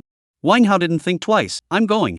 Looking at Wang Hao's serious eyes, Gu Tian kind of regretted revealing his trip and could only change the topic. Why do you want to get into the student council? Why do you go and get involved in everything? Wang Hao explained with a serious face, "No, brother Tian, if I become the student president, I'll be able to check the dormitory every day. I'll check the female dormitory, and if there's a pretty one, I'll be the first to recommend it to you." Hearing pretty, Gu Tian immediately thought of Xinyao and Su Nanshui. This went to North Africa to deal with some things, still don't know when they'll be back. Not to mention that he hadn't seen these two in the past 2 days. Shouldn't he go to the school to say goodbye to each other and say a word? Thinking of this, Gu Tian turned to Shun and explained that Shun, I'm going to make a trip to Beijing University. In a moment, you can just go directly to Beijing University to pick me up. Shun immediately nodded. Okay, Gu Xiao. As soon as he saw Gu Tian getting into his car, Wang Hao became anxious. No, brother Tian, aren't you taking me to North Africa for a trip? Let's go. Let's go. We'll go to Jing University first, so you can become the student president before we talk about it. No, brother Tian, to be the student president is something that needs to be chosen by the students, not arranged by the school. And the campaign hasn't even started yet. Buzz. Gu Tian didn't explain that much. With a kick of the gas, the car drove out of the Tianqi Hotel. Soon, the two of them arrived at the capital university, and the car went straight to the administrative office area of the main building. At the same time, inside the conference room on the 3rd floor of the office building, the student council members were gathered around a long table. Looking at a thick pile of campaign enrollment lists, the atmosphere was indescribably subtle. Enrollment has long been closed, thick dozens of pages of the list densely written with the names of the candidates. But the problem was not in the number, but in the distribution. This Zhou Yu. A rich young man from the imperial capital, his family has a head and a face still has to be given. Zhang Zhe, the former student president, flipped through the list while underlining and annotating to himself. He was still the student president until the new campaign started. Vice president, that's him. And this one, his family owns a financial company, he has steady resources and is a low-key logistics minister, arrange it. The student council members looked at me and I looked at you, the atmosphere instantly froze. Brother Zhang. Didn't he say that this time is a fair election? Zhang Zhe swept a glance at him and snorted, you think the student council is a reincarnation bureau? Really talking about fairness? It's just like the imperial court, no matter how many official positions there are, it's still a turnip pit, and those without backgrounds standing in are just filling in the dirt. The crowd was silent. Of course, the most unacceptable thing to them was that Zhang Zhe not only grabbed high positions for his connections, but also quietly wrote himself into the list of presidential candidates. Saying that it was a rerun, but in the end, the original team actually continued to be the big head. Those of them who worked honestly were optimized off instead. President. Us old members have been following you as officers, and more or less deserve the credit. The small man with glasses swallowed his saliva and spoke cautiously, if you can really be re-elected, can you bring us along? Zhang Zhe lazily waved his hand, you don't understand, it's hard to be cold up there. It's windy up there, and I'm afraid you guys won't be able to handle it. Crowd. It was at this moment. Click. The office door was pushed open. Who are you guys? Come in without knocking? Zhang Zhe's accusing words had not yet been uttered, but he swallowed back hard in the next second. Seeing the visitor, everyone stood up straight in unison, their faces full of tension. No! How did these two great Buddhas come? How could a small student council attract their attention? Gu Tian swept the people around him and his gaze landed on Zhang Zhe. You're the student council president? Right, I'm temporarily still. Zhang Zhe was so frightened that he couldn't speak properly before the new round of elections. I'm still in a state of incumbency. Aha! Gu Tian nodded and turned his head to point at Wang Hao. Come, enroll him, Wang Hao, running for student president. The air instantly exploded. Everyone's gazes all brushed to Zhang Zhe. Zhang Zhe's brain buzzed. A Xie Xiao just couldn't be contacted, and now a Wang Shao appeared? But as a veteran, he couldn't easily give way this time around. Gu Xiao. This one isn't too good. The registration for the election has already ended. The list has also been sent to the official website. The process really can't be changed, so many students are staring at it. And the election is voted by the students themselves. I alone can't decide. At this point, Wang Hao got anxious, his voice rising an octave. No way? The registration just closed? Can't afford to play?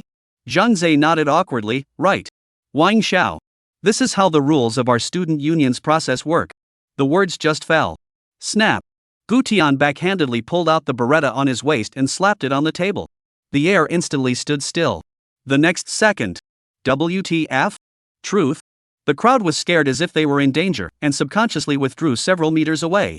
It's not Gu Xiao. It's not. Zhang Zhe's entire face turned green, the corners of his mouth twitching like he was electrocuted.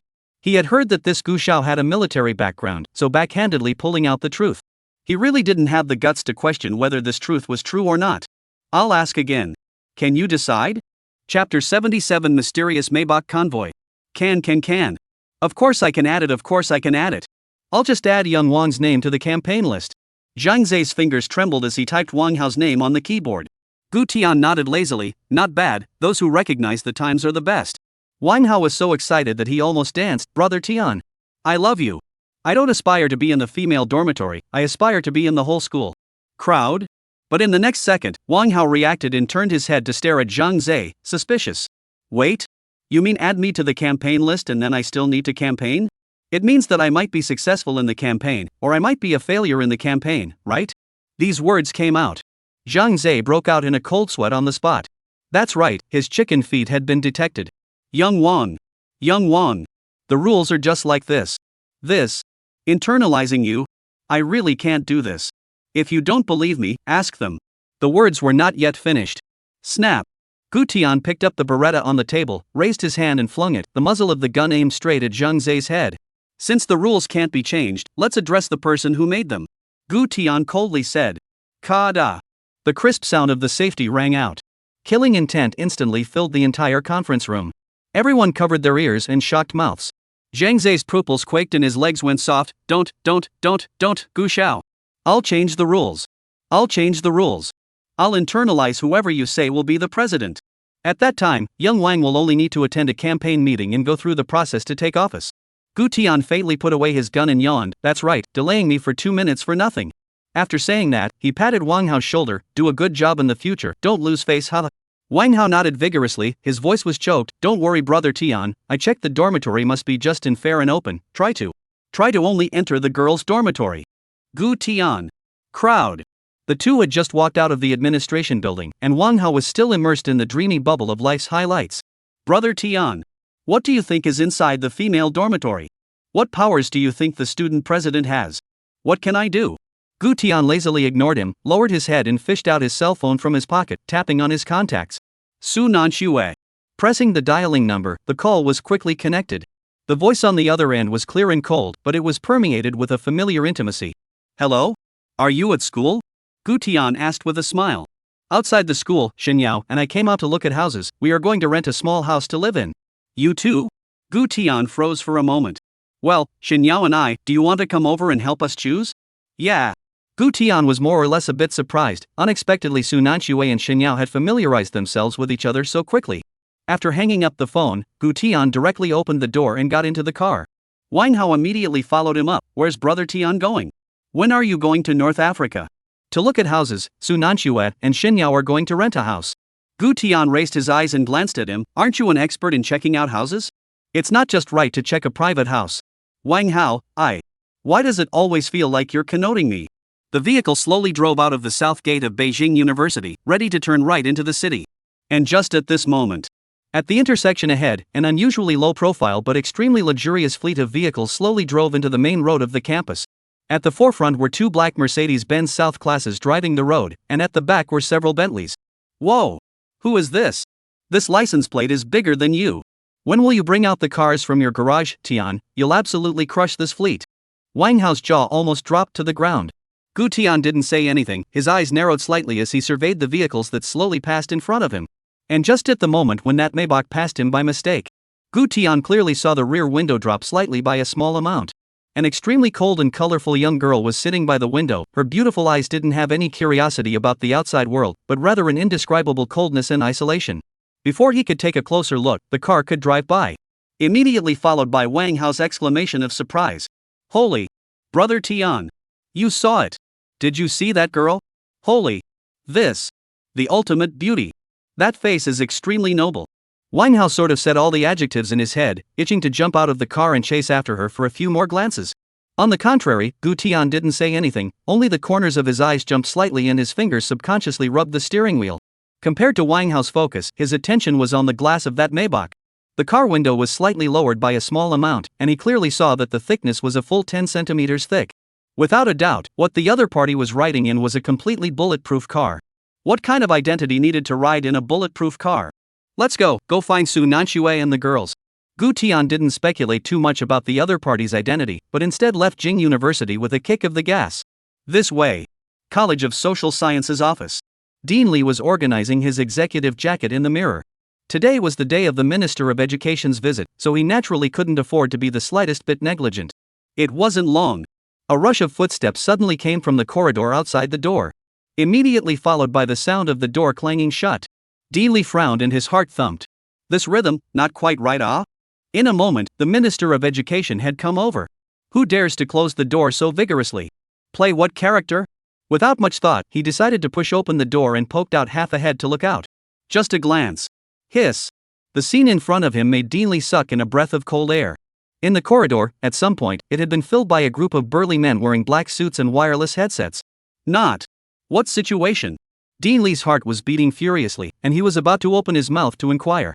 However, he saw that at the other end of the corridor, amidst a dozen or so black-suited burly men, the Minister of Education was carefully following behind a young girl, nodding his head and hailing. Don't mention how humble it was. Chapter 78, Traveling to North Africa. Can. Such a student is definitely qualified to come to our academy.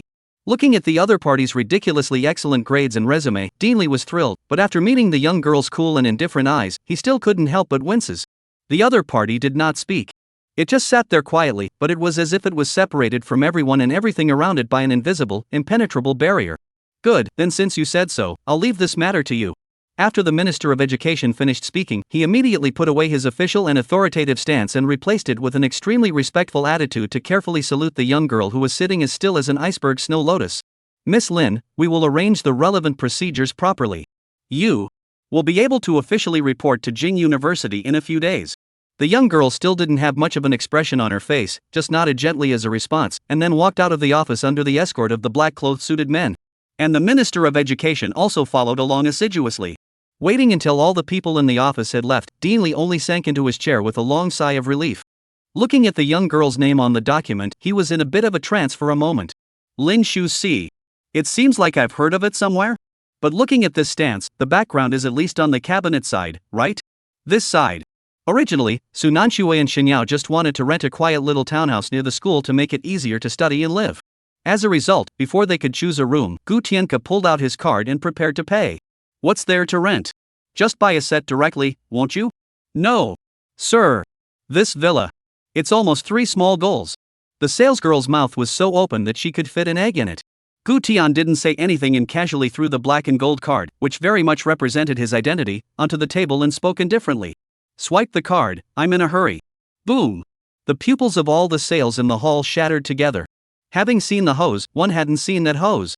Where the sales lady dared to have half a doubt, Bolt Possessed directly went to get the purchase contract to operate the payment.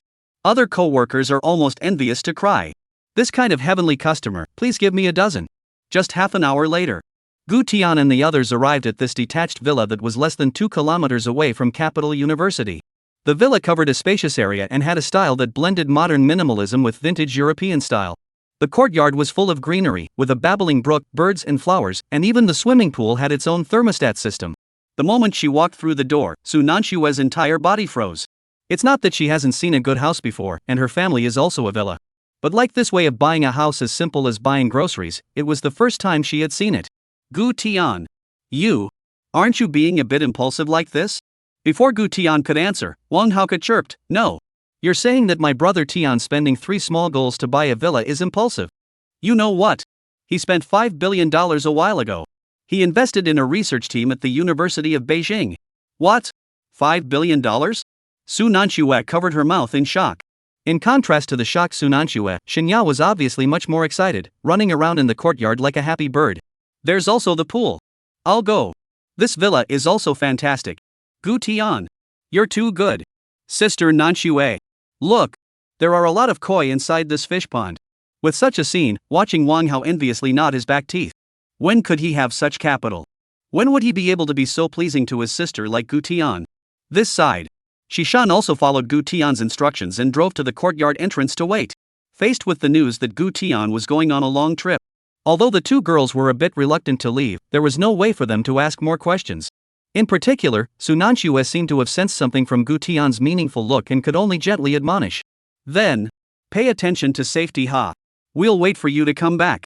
Xinyao also followed closely behind, blinking her beautiful eyes mischievously. Gu Tian, remember to come back early. Or else Sister Nanxue and I will take up all the good rooms for you. Oh. Fine. Gu Tian smiled faintly and sat in the car with Wang Hao. Under the unwilling gaze of the two girls, the car gradually drove into the villa area. All the way Wang Hao was thinking of a wonderful trip. Brother Tian. I'm going over there to take pictures with wild animals. The most important thing is that I'm going to catch a lion and come back to fight with your Gu Million to see who's the grassland overlord. Gu Tian glanced at him and didn't bother to talk, just leaning back in his chair and resting his eyes. On the contrary, Shishan's brows were tightly locked, checking the information in the tablet while reporting to Gu Tian in a low voice with a solemn face. Gu Xiao, the situation over in North Africa is not as simple as you think. On the surface it's an emerging resource country, behind the scenes there are warlords of all sizes, whoever has firepower in their hands has the right to speak. Especially where you're going, it belongs to a marginal oil field, although nominally Xie Juanhao is the legal holder. According to the information, that area has been frequently meddled with by mercenaries and external capital in recent years. Moreover, what you are going to move this time is Xie Yang's roots outside the country. After landing, remember to contact your mother's friend. Aha! Gu Tian nodded. Regarding what he was going to do, his mother was very supportive this time, not only giving him a large amount of money, but also giving him the relevant contacts to check Xie Yang's assets behind the scenes. Before there is a called Zhang Tianza, is the old ministry of Mom Group. Later, due to personal reasons to leave, went to North Africa Gold Rush, relying on all the guts and skills, mixed into a mineral company over there, the boss, but also know a lot of warlords. So Mom's meaning is very simple, go and contact this person on the line. This person can provide everything he needs or wants to know. Early in the morning of the next day, a private airplane from the Dragon Kingdom slowly landed at the North Africa International Airport. After leaving the airport, a stretch Hummer followed by several bulletproof SUVs drove over. As soon as the car door opened, young master, young proprietor, over here, only to see a middle-aged man wearing a large gold chain quickly welcoming him up, followed by 2 turban locals with battle-damaged versions of AKs.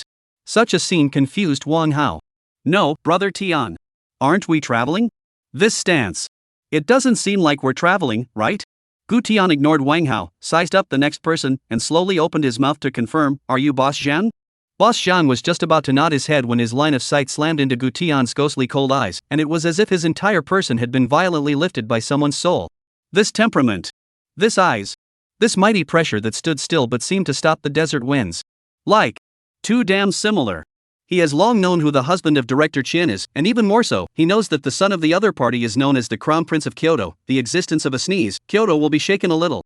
Now that he saw it with his own eyes, he was more or less nervous. Right. It's me, Zhang Tianza, it's Director Qin who arranged for me to come over to pick you up. I was in charge of the overseas mining industry at the group back then, and it was Madam who promoted me before I left. I've never forgotten this favor over the years. If Madam gives the order, I, Zhang, will do it even if I lose half of my life.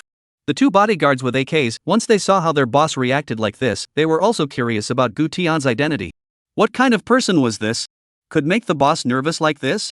Gu Tian looked indifferent. I don't need you to fight for your life, I just need you to do your job. Understood. Boss Zhang immediately bowed at the waist, respectful as if he was welcoming a big brother down to earth. Don't worry.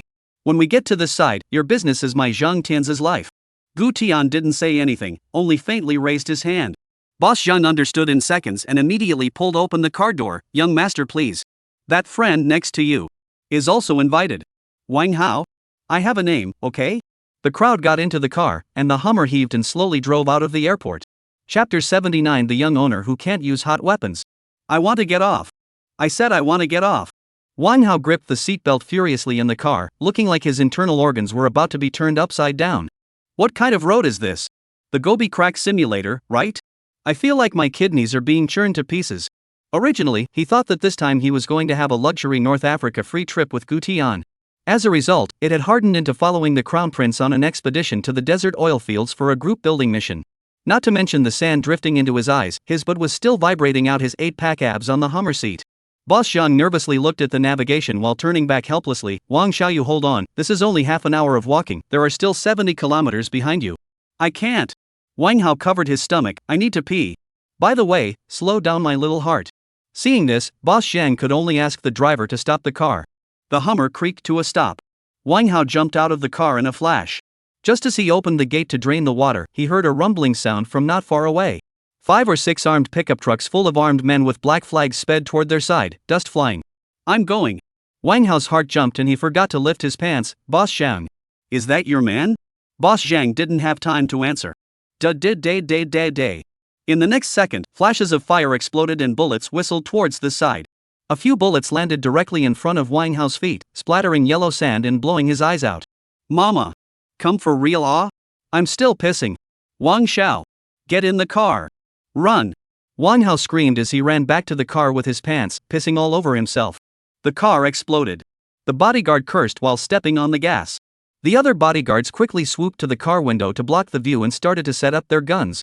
Boss Zhang, on the other hand, was filled with an iron face as he opened the weapons box inside the Hummer while cursing. This damn. These dogs are specializing in picking on merchant caravans. Seeing that we're driving a Hummer, they must think of us as businessmen coming to invest. No, brother Tian. I'm here to travel with you, I don't want to die here. Wang Hao was already shaking, his hand shivering as he took the Desert Eagle handed to him by Boss Zhang, slipping even as he cocked it. He hadn't used the truth, much less GA anyone. Don't get excited, you only need to defend yourselves, you don't need to fight them hard. Before Boss Zhang could finish his sentence, his afterglow veered violently and his pupils quaked on the spot. Only to see that Gu Tian had opened another weapon case at some point and dragged out a rocket launcher from the bottom. Click. Skillfully opened the safety. Click. Precisely snapping the shoulder strap, his stance was as steady as a veteran going into battle. Boss Zhang almost fell to his knees in fear. No. Gu Xiao. I thought you didn't know how to use weapons? On the phone, Chairman Qian had given 1,000 instructions. Saying that Gu Xiao was a reasonable child, not dabbling in violence, not playing with hot weapons, and even playing only Plants vs. Zombies in video games. He hoped that no matter what, he would ensure Gu Xiao's safety and not allow him to touch anything dangerous. But now this scene, this is too damn counterintuitive, isn't it? Even the bodyguards inside the car looked dumbfounded. Before Boss Zhang could react, Gu Tianke spoke. Boss Zhang, stop the car, I want to change cars. Boss Zhang was about to ask why when Gu Tian already turned back to Wang Hao, his eyes so calm that it was like he was arranging what to eat tonight. Howsy, is that okay? You drive, I'll meet the battle, we'll work together. Wang Hao was still a bit scared, but seeing Gu Tian's eyes of a good brother for life, he was instantly infected. No problem, brother Tian. Just do it and be done with it. Soon, under the cover of the bodyguards, Gu Tian and Wang Hao switched to another car. Boss Zhang, run separately. Don't get too close to us. As the gunfire outside was loud, Gu Tian shouted into the walkie-talkie. Boss Zhang was too worried about his safety and kept signaling the Hummer vehicle to get alongside his. Although it could block the bullets, it also blocked his view. Seeing Gu Tian slowly pressing down the window of the car, he extended the bazooka. The Hummer vehicle immediately moved away. The armed vehicles behind them didn't know this and were still chasing after them with their AKs. In their eyes, there were at least several big bosses sitting in the car in front of them. This would be rich in minutes if they grabbed a wave. How Z, lower the speed of the car. The distance is too far, I can't aim well. Gu Tian poked half of his body out of the window while steadily holding the bazooka. Wang Hao understood and immediately lowered the car's speed. Good. It's now. Gu Tian raised his hand violently, and the bazooka was aimed at one of the armed pickup trucks that was sprinting at high speed. Snap! Fire erupted, deafening. Boom! The explosion was accompanied by thick smoke that rose into the air, and the entire pickup truck along with the 4 or 5 armed men on it instantly blew up into a fireball in mid-air. The remaining cars directly kicked on the brakes, seemingly not expecting the other party to carry such a lethal weapon. "I Nima. Brother Tian. When did you learn to use a bazooka?" The way Wang Hao looked at Gu Tian, it was a clear look of admiration. On this side, Boss Zhang and several bodyguards in the Hummer were all dumbstruck. WTF? You call this not knowing how to use a hot weapon? At this time, Qian Hui's secretary just happened to call, asking Boss Zhang if he had received Gu Xiao and how Gu Xiao's status was performing. The corners of Boss Zhang's mouth twitched. "Please convey. Director Qian. Young boss's performance. It's a bit over the top." "Wait, Boss Zhang, I kind of don't quite understand, can you elaborate a bit?" Just as Boss Zhang was about to reply, the bodyguard next to him could have exclaimed, "Boss! Your guest turned around and chased after them. Your guest turned around and went after the armed men." This cry of alarm caused Boss Zhang to hang up the phone directly and pounce behind the back window, almost suffering a brain hemorrhage on the spot. "Ah! I damn just told the chairman that Gu Xiao's performance was a bit over the top, and as a result, he directly tore up the program." Only to see Gu Tian's car turn around in a horizontal swerve, blasting the gas all the way, heading straight for those armed men who had just been blown out of their minds. It wasn't an escape, it was a counterattack. It was a counterattack. "Quick! Quickly chase after them. If we don't catch up with the young master, he'll have to be on the news to mix it up with the warlords." Boss Zhang frantically slapped the co-pilot's armrest while taking out his cell phone to shake people again. At this moment, Gu Tian's SUV was like nobody's business. Wang Hao gripped the steering wheel with a death grip, his face full of excitement as if he had opened up the 2 chakras. "Brother Tian. Look! They're turning around and running away." Gu Tian didn't pay any attention to him and steadily raised the second bazooka. "Howsy, drive steadily, I'm going to start locking on." "Roger." Chapter 80. I need backup. Bang! The second rocket whizzed straight out, locking onto the target of the very car that had started firing first. Boom! The fireball exploded a huge deep crater in the sand, and the shockwave directly lifted off the 2 cars that were following beside it. The scene was comparable to a Hollywood disaster movie. The remaining few cars finally realized that today's robbery was not getting rich, it was getting killed. WTF? Run! Retreat! Fark! Why are they carrying weapons like RPGs? Where the hell is this a merchant? This is a bandit. The driver even stepped through the gas. The front of the car threw out a serpentine trail and desperately fled into the distance. They were only carrying battle-damaged AKs, and in terms of firepower, they were only being crushed at this point, and the other party's vehicles were still bulletproof. Brother Tian. They split up and ran away. Wang Hao was so anxious that his palms were sweating. Chase. Catch one and chase it hard.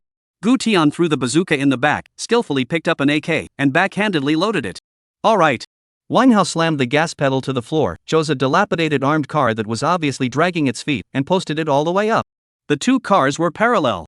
As soon as the armed men next to them showed their heads, their souls were scared off. Fark! Faster! Faster! Shit! It's them coming after us! Right next to us! Fight! Hit me! Day. Bullets bit into Gu Tian's car window like mad dogs. Pity! Bulletproof glass, made in the Dragon Kingdom, was far ahead. Gu Tian took advantage of their efforts to change bullets and violently pressed the window button, sticking the barrel of his AK out and starting to strafe. Day. Directly forcing the other side to not dare to show their heads. Brother Tian, you're too ruthless. I'm on top of this pursuit feeling. Wang Hao was excited like a spectator while racing. The emotional value provided was spot on. It's not over yet. The corner of Gu Tian's mouth hooked into a cruel smile, and with one hand, he touched a grenade from the box. With such a scene, Wang Hao's pupils quaked. He exclaimed, Brother Tian. Don't You're on top. If this hadn't been thrown out, next year's today would be the anniversary of both of their deaths. Unfortunately, it was too late. Only Gu Tian violently bit off the safety, pressed the window, and threw it at the rear bucket of the armed vehicle next to him. Fire in the hole. The armed man crouched in the back bucket of the car, still thinking about how to get out. A grenade just rolled watertight to their feet. Walter? Whose grenade fell? The next second. Boom! The explosion was like thunder, and Hodo even blew up directly with his person, carrying burning debris in mid-air. Holy! Exciting! Wang Hao kicked on the brakes, then followed Gu Tian in truth towards the burning wreckage. 4 or 5 corpses fell across the ground. Only the driver, the one in the driver's seat, was painfully rolling and struggling on the ground. Help! Help! Save! Help me! Save me! Gu Tian slowly walked up to him. Wang Hao still wanted to open his mouth to persuade him out. Brother Tian, this person is still alive. Why don't we leave a live one, so that Boss Zhang can ask him properly? Gu Tian didn't even look at it and lifted his AK to send it away with a barrage of shots. And at this time, only then did Boss Zhang and the others catch up, seeing the scene in front of them, clearing their heads in shock. Wait a minute. What the hell is this situation? A two-man regiment destroyed 6 people? This war is not know how to use hot weapons. This ING combat power is clearly the ceiling up. Although extremely shocked, but for safety reasons, or let Gu Tian Wang Hao hurry back to the car, a foot gas pedal to leave this place. As for these militants in the end is which tribal warlord, or go back and slowly check it. Early the next morning. The early morning sunlight sprinkled down on the golden earth of North Africa through the palm tree leaves. Gu Tian lazily woke up from Boss Zhang's mansion. It had to be said. Boss Zhang's hospitality was nothing short of luxurious, and not 100% discounted. When he came back yesterday, Boss Zhang immediately ordered a banquet with roasted whole sheep, Persian spice rice, and red wine from his private cellar, and Wang Hao ate it all with his eyes glowing. The security in the courtyard also went straight to the next level. Dozens of dark-skinned bodyguards wore tactical vests and carried AKs to patrol everywhere. Brother Tian, come quickly. Pick the gems off. Wang Hao sat in front of the stone table, holding a ruby as big as a pigeon egg in his hand, smiling like a little fortune hunter. The servant next to him was carrying a whole tray of gems. As soon as he saw Gu Tian strolling down the steps, Boss Zhang immediately greeted him with a big smile. Gu Xiao, you're awake. Did you sleep well last night? Not bad. Gu Tian yawned and lazily sat down on the chair. Boops, that's good. Boss Zhang rubbed his hands together with a bashful face. Gu Xiao, Madam has instructed me 1,000 times that you were ordered to come on this trip to investigate the background issues of a private oil field. You're so young, but you've already taken on such a heavy responsibility. Truly the son of a general, a true dragon from heaven. Gu Tian gently waved his hand. It's nothing, things are laid out in front of us, how can we not go and solve them? Upon hearing this, Boss Zhang hurriedly served tea and water, and was just about to ask Gu Tian which oil field was the target of his investigation, when the bodyguard came over with the documents. Boss, we found out, the ones who tried to rob us yesterday were Manhwa? Kumo's soldiers. The moment these words came out, the smile on Boss Zhang's face directly froze. You said. Whose soldiers were they? Manhwa? Kumo. The bodyguard confirmed. Wang Hao, still nibbling on dates, asked with his mouth full of slurred questions, who's this guy? Sounds like one of those people in white robes throwing backpacks? Gu Tian lazily raised his eyes and glanced at Boss Zhang. Very powerful? Boss Zhang's breathing was a little unsteady, nodded with difficulty. Not only is he powerful, he is one of the warlords in this area that can't be messed with. The strength of the soldiers under his hand, stronger than the local garrison, specializing in picking mines and trade routes to rob. In recent years, just in our area, he has taken down 3 big mines, 2 trade routes. The words are not yet finished. Outside, there were suddenly loud gunshots and explosions. Rumble. Rumble. Rumble. The entire manor ground followed and shook twice. Boss. Manhwa's soldiers are hitting. There's armor. There are armed vehicles. And heavy machine guns. Boss Zhang's face changed drastically and he waved his hand. Hurry. Take my guests to the underground refuge passage. Holy FCK. So fast. So quick to seek revenge. My jewel. I dropped my jewel. Compared to Wang Hao, who withdrew in panic. Gu Tian, on the other hand, pulled out his cell phone and dialed without panic. Hey Xuan. I'm in desperate need of backup here, the sooner the better. What kind of support? The fire coverage kind, helicopters, drones, vehicle-mounted rockets, and manpads. If there are tanks, you set them up for me as well.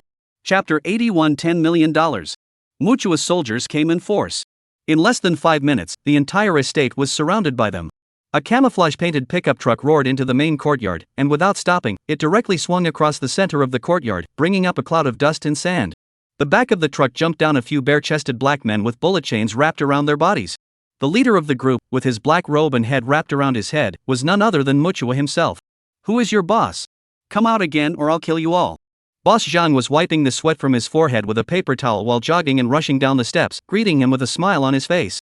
General. General. What wind blew you here? My God, I was dreaming about you last night. Oh, so it's Mr. Zhang. Yes. It's me. What happened yesterday was a misunderstanding, definitely a misunderstanding. Boss Zhang compensated with a smile and nodded his head as if he were pounding garlic, beads of sweat dripping down like beans. Walt? A misunderstanding? Manhwa's face instantly grimaced, slowly reaching his hand to his waist. 5 or 6 of his men were beaten into burnt chickens, and 2 of his cars were blown up. Now you're telling it's a misunderstanding? Boss Zhang took one look at the situation and beckoned to the servants behind him. 5 or 6 servants walked forward with plates of jewels. General Muchua, this is the newly mined chicken bloodstone and other rare gems from our mine. All of them are offered to you. Yesterday's matter is truly considered a misunderstanding. Muchua's gaze fell on the gems, casually twisting up a blood-red hen bloodstone and shaking it into the sunlight, his frown loosening slightly. Boss Zhang's heart was in his throat. He did business here and only dealt with those normal warlords. But for robber warlords like Muchua, he had always been a well-watered man. But yesterday's incident was really a bit too sudden. Who knew that the young master's performance was so counterintuitive?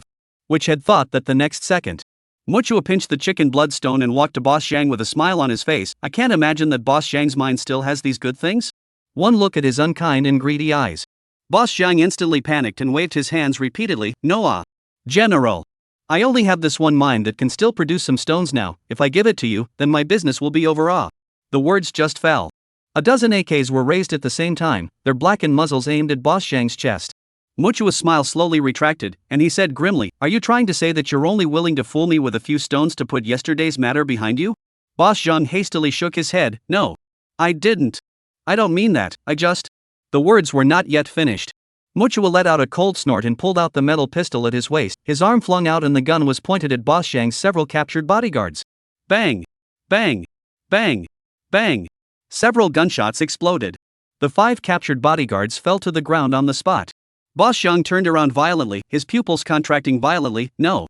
These few bodyguards were loyal to him and had followed him for several years. Now they were directly killed by this scene. It was caught in the eyes of Gu Tian inside the building. "Brother Tian. Quickly come in. Don't look." Wang Hao at the entrance of the basement was anxious, constantly waving his arms to signal Gu Tian to hurry up and withdraw. However, Gu Tian crouched sideways behind the window, looking at the scene outside with itching teeth.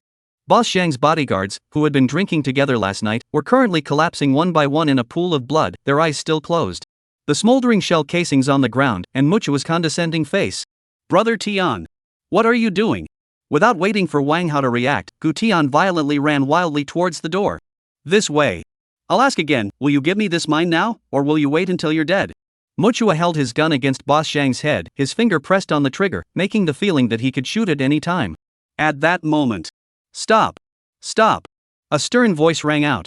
More than 24 gun muzzles turned their direction in unison, aiming at the direction where the voice came from. Seeing Gu Tian trot over, Boss Zhang's person was directly dumbfounded. "Young boss. Didn't I tell you to hide? What are you doing out here? If anything happens to you, I wouldn't be able to rest in peace even if I died." Gu Tian didn't respond in any way, he just took one step towards Muchua. "Interesting, what are you? Boss Zhang's secretary? A staff member of the mine?" Gu Tian stood still and calmly said, "I came to talk to you." Muchua snorted, "You? Talk to me? Do you know who I am? Muchua? Come. Gu Tian spoke indifferently, the de facto controller of the 3rd region of North Africa, controlling 4 mining roads, 3 oil fields, and a force of 3,000 unorganized armed forces. Muchua raised his eyebrows, slightly surprised. He didn't expect this young man in front of him to know his background so clearly. Gu Tian continued, "I know that yesterday's misunderstanding upset you. So let me ask you, how much money is needed to settle this matter?" These words came out. The air felt like someone had pressed the pause button. Boss Zhang became anxious and said in dragon language, "Young master. This person has a big appetite. It's not something that can be settled with a lot of money." Where had he seen a balance in Gu Tian's account that was longer than a dragon ID? Muchua looked at the young man in front of him who didn't know how to die, was silent for 2 seconds, and suddenly grinned. "Fine, then I'll say a number. If you can afford to give it, I'll pretend that that thing yesterday never happened." After saying that, he raised a finger. $10 million, make the payment now. If you can't, then don't blame me for taking over this mine from your boss. The moment these words came out, Boss Zhang's face went white, and he hurriedly bargained, "General, can it be less? Even if you take over my mine now, the short-time benefit won't reach $10 million nah." But the next second, Gu Tian pulled out his cell phone, his fingers slid fast, then he raised his head and said very calmly, "Say it, how much is the account?" The scene was instantly dead silent. "Walt?" Later, the adjutant behind Muchua subconsciously held up his military cap, suspecting that he had heard wrong. He just said $10 million, not 10 million Zimbabwean dollars. Muchua's threatening smile also froze on his face. He wasn't frightened, but a little confused. $10 million was certainly not a small amount to him. But to this youngster in front of him, he actually didn't even hesitate? Boss Zhang's entire body was dumbfounded. Although he was also worth over $100 million, but to really let him mobilize 8-digit funds in 5 seconds? Not to mention 5 seconds, 50 minutes would be difficult enough. Muchua stared at Gu Tian in silence for a full 5 seconds, once again resizing up this young man from the Dragon Kingdom. What he saw was a calm face. There was no panic, no high-profile braggadocio, not to mention currying favor or anger. There was only a kind of indifference that was unique to those in high positions. Just as he looked at Boss Zhang, he was about to ask what the young man's identity was. General, account? Gu Tian asked again. Muchua did not speak immediately, but instead waved his hand. The adjutant behind him immediately handed over the account information. Gu Tian looked twice to enter the account information and did some maneuvering. 10 or so seconds later. Ding! Oh by God! Really? The adjutant looked at the tablet revealing joy and reported in a low voice, "It's arrived. General, $10 million whole." Muchua grinned, but didn't say anything about the pain or anything like that scene. Instead he walked forward and stared at Gu Tian's near face. "I'll remember you, young man. You're not an ordinary person, are you?" The corner of Gu Tian's mouth quirked, non-committal. "Next time if you're not here to deliver money." Muchua put away his smile, his tone fiercely grim, "Then don't show up in front of me." After saying that, he turned around and waved his hand. Behind him, a vote of bare-chested, bullet-banded soldiers quickly closed ranks. Which had thought that at this time? Gu Tian suddenly opened his mouth and drank. Wait. Chapter 82 North Africa Investigation Team. Muchua's footsteps lurched as he slowly turned back. Gu Tian stuck one hand in his pocket and walked up with a smile on his face, looking straight at Muchua. "You just said that this ends here. But I'd like to ask, you killed those bodyguards under Boss Zhang, how will this be handled?" Boom! The atmosphere of the scene instantly exploded. Wang Hao, who had just walked out of the building, stared wide-eyed, his heart crying out that it was bad. He came out too early. Boss Zhang's entire body almost collapsed. "Young master. Let's forget about it. Let's forget about this matter." Muchua grinned, revealing a mouthful of gold teeth. How do you want to deal with it?" He, Muchua, killed and set fire to the golden belt, never dared to ask him for a claim. And this young man from the Dragon Kingdom in front of him was really courageous. Gu Tian didn't rush to answer, but only swept his gaze lightly over the golden pistol Muchua was playing with in his hands. "Walter? You mean this?" Seeing Gu Tian nodded, Muchua froze for a moment, hesitated for 0.01 seconds or handed the heavy golden pistol forward. The surroundings were full of his own people. As long as the other party dared to make a move to attack him, they would directly be shot into a sieve. "Take it and see how you want to handle it." The words just fell. Gu Tian reached out and took the gun. The next second, without the slightest hesitation, bang! The golden pistol exploded. Bang! Bang! Bang! 4 consecutive gunshots rang out. Before the 4 soldiers standing beside Muchua had time to react, their foreheads successively exploded with blood and they directly fell to the ground. Boss Zhang's soul was about to float out, and Wang Hao almost turned his back in place. "Thanks, now we're clear." Gu Tian returned the gun with a leathery smile. Muchua, who had slowed down, didn't say anything, but looked at Gu Tian 2 more times with a smiley expression, then jumped into the jeep. "Go!" The rumbling convoy raised a field of yellow sand and quickly went far away. It wasn't until this moment. Only then did Boss Zhang let out a sharp sigh of relief and sat paralyzed on the ground. "Young boss. Can you tell me specifically? What exactly are you doing here in North Africa?" On the phone, Director Qian said that he was ordered to come over to secretly investigate the operation of some local oil fields. He thought it was related to Qian Group's future overseas business. But now, where the hell was this coming over to do business? This was clearly coming over to start a warlord mix-up, right? The 2 of them just came and wiped out a carload of Muchua's corps? They killed Muchua's soldiers on the spot without saying a word? In the end, Muchua even left without uttering a word. Watching the setting sun slowly sink into the end of the North African desert, Gu Tian said profoundly, "I came here to do only 3 things. Boss Zhang swallowed his saliva and carefully said, Which 3? Gu Tian turned around, his figure reflected in the dusk. "Fried oil fields. Fried oil field. Still blowing up oil fields." Boom! Wang Hao sat on his butt. "I knew it. I knew it. Where you would be so kind to take me on a trip." On the contrary, Boss Zhang had been petrified in place. At the same time, a meeting in the direction of Kyoto, headed by Elder Lin, drew a lot of chatter from many members of the cabinet. Inside the conference room, more than 20 counselors were already in place. The atmosphere was not hot, but it was oppressive. The counselors talked in low voices in 2s and 3s. "Oldly, what do you think is the reason why Elder Lin suddenly asked us all to attend? What else could it be? Mostly something to do with that super son of Xia Yong's." "You mean that Xia Bin? I heard that kid made a lot of noise in the capital university, but what happened? He was cleaned up by Gu Lao's precious son?" "More than cleaned up. All the rumors are crazy, said to be killed on the spot. He didn't even make it to the hospital. Gu. Now Xia Yong has a son left. Do you think This meeting could be Lin Lao taking advantage of the situation to stand up for Xiaoyong? That's impossible, isn't it? If it's for Xiaoyong, then why didn't Xiaoyong himself come? Right, why do I feel that? This is conversely like a prelude to cleaning up the house? The words just fell. Day. Two concierges quickly ran towards the door of the conference hall, moved sharply, and pulled the door once. A familiar figure entered the crowd's gaze. Elder Lin.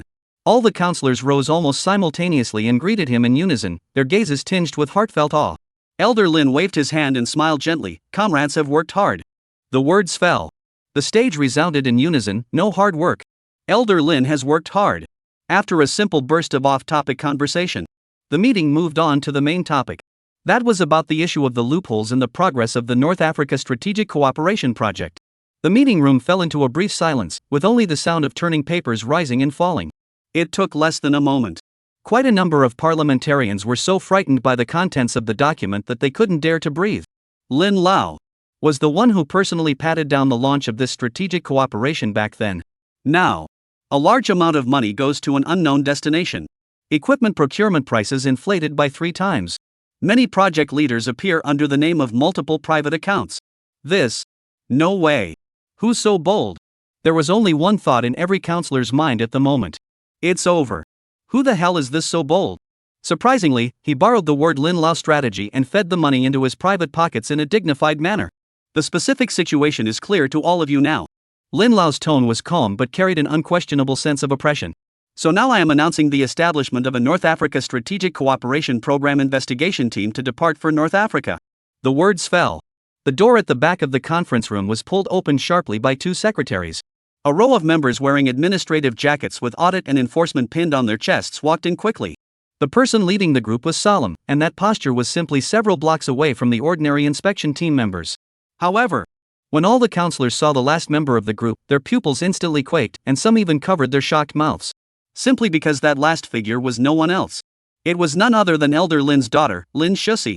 She steadily entered after the other members, her beautiful eyes as cold as frost and snow, a compelling aura of solemnity in her calmness. How could it be her? Elder Lin actually let his own daughter take command?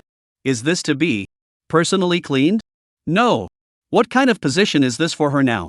Is this considered to be in the cabinet or? Am I mistaken or? Chapter 83 Weapons in place. Unlike the other counselors, these parliamentarians could not be more clear about Lin Shusi. Because of some of the Lin family's personal matters, Lin Shusi had been away for many years, studying economics, finance, and international law. According to many of the counselors in charge of security, she was usually reticent and calm, with a sharp mind, handling things quickly, ruthlessly, and accurately. This time, Lin Lao didn't go through any procedures and directly transferred her into the cabinet, so I'm sure it wasn't a small-scale investigation, right? Perhaps through this matter, paving the way to the pinnacle of power for Lin Shusi? The meeting ended. The parliamentarians left one by one. And on the other end, under the shocked gazes of the secretary and the man in black, Lin Shusi directly pushed open the door to Lin Guoxian's exclusive office.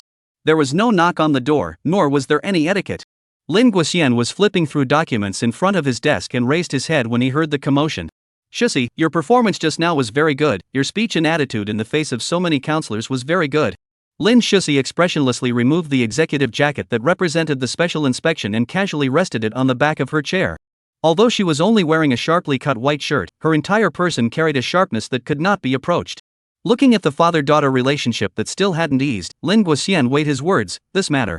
The reason why I asked you to step forward, I hope you can understand my good intentions. What you represent is not only my personal attitude, but it also allows many counselors to see clearly that you still firmly chose this side after you returned from your studies." Lin Shusi raised her beautiful eyes, her gaze cold as frost as she looked at Lin Guoxian and said word for word, "Unfortunately, I don't feel any interest in any of this. According to our agreement, after I return from North Africa, you will remarry my mom. Otherwise..." Lin Shusi paused, her red lips lightly opened again. "This will be my last appearance in your life." After saying that, she turned around and left. The air instantly froze. Lin Guoxian pursed his lips, and although he still had 1,000 words to exhort, in the end, he only whispered, "I understand."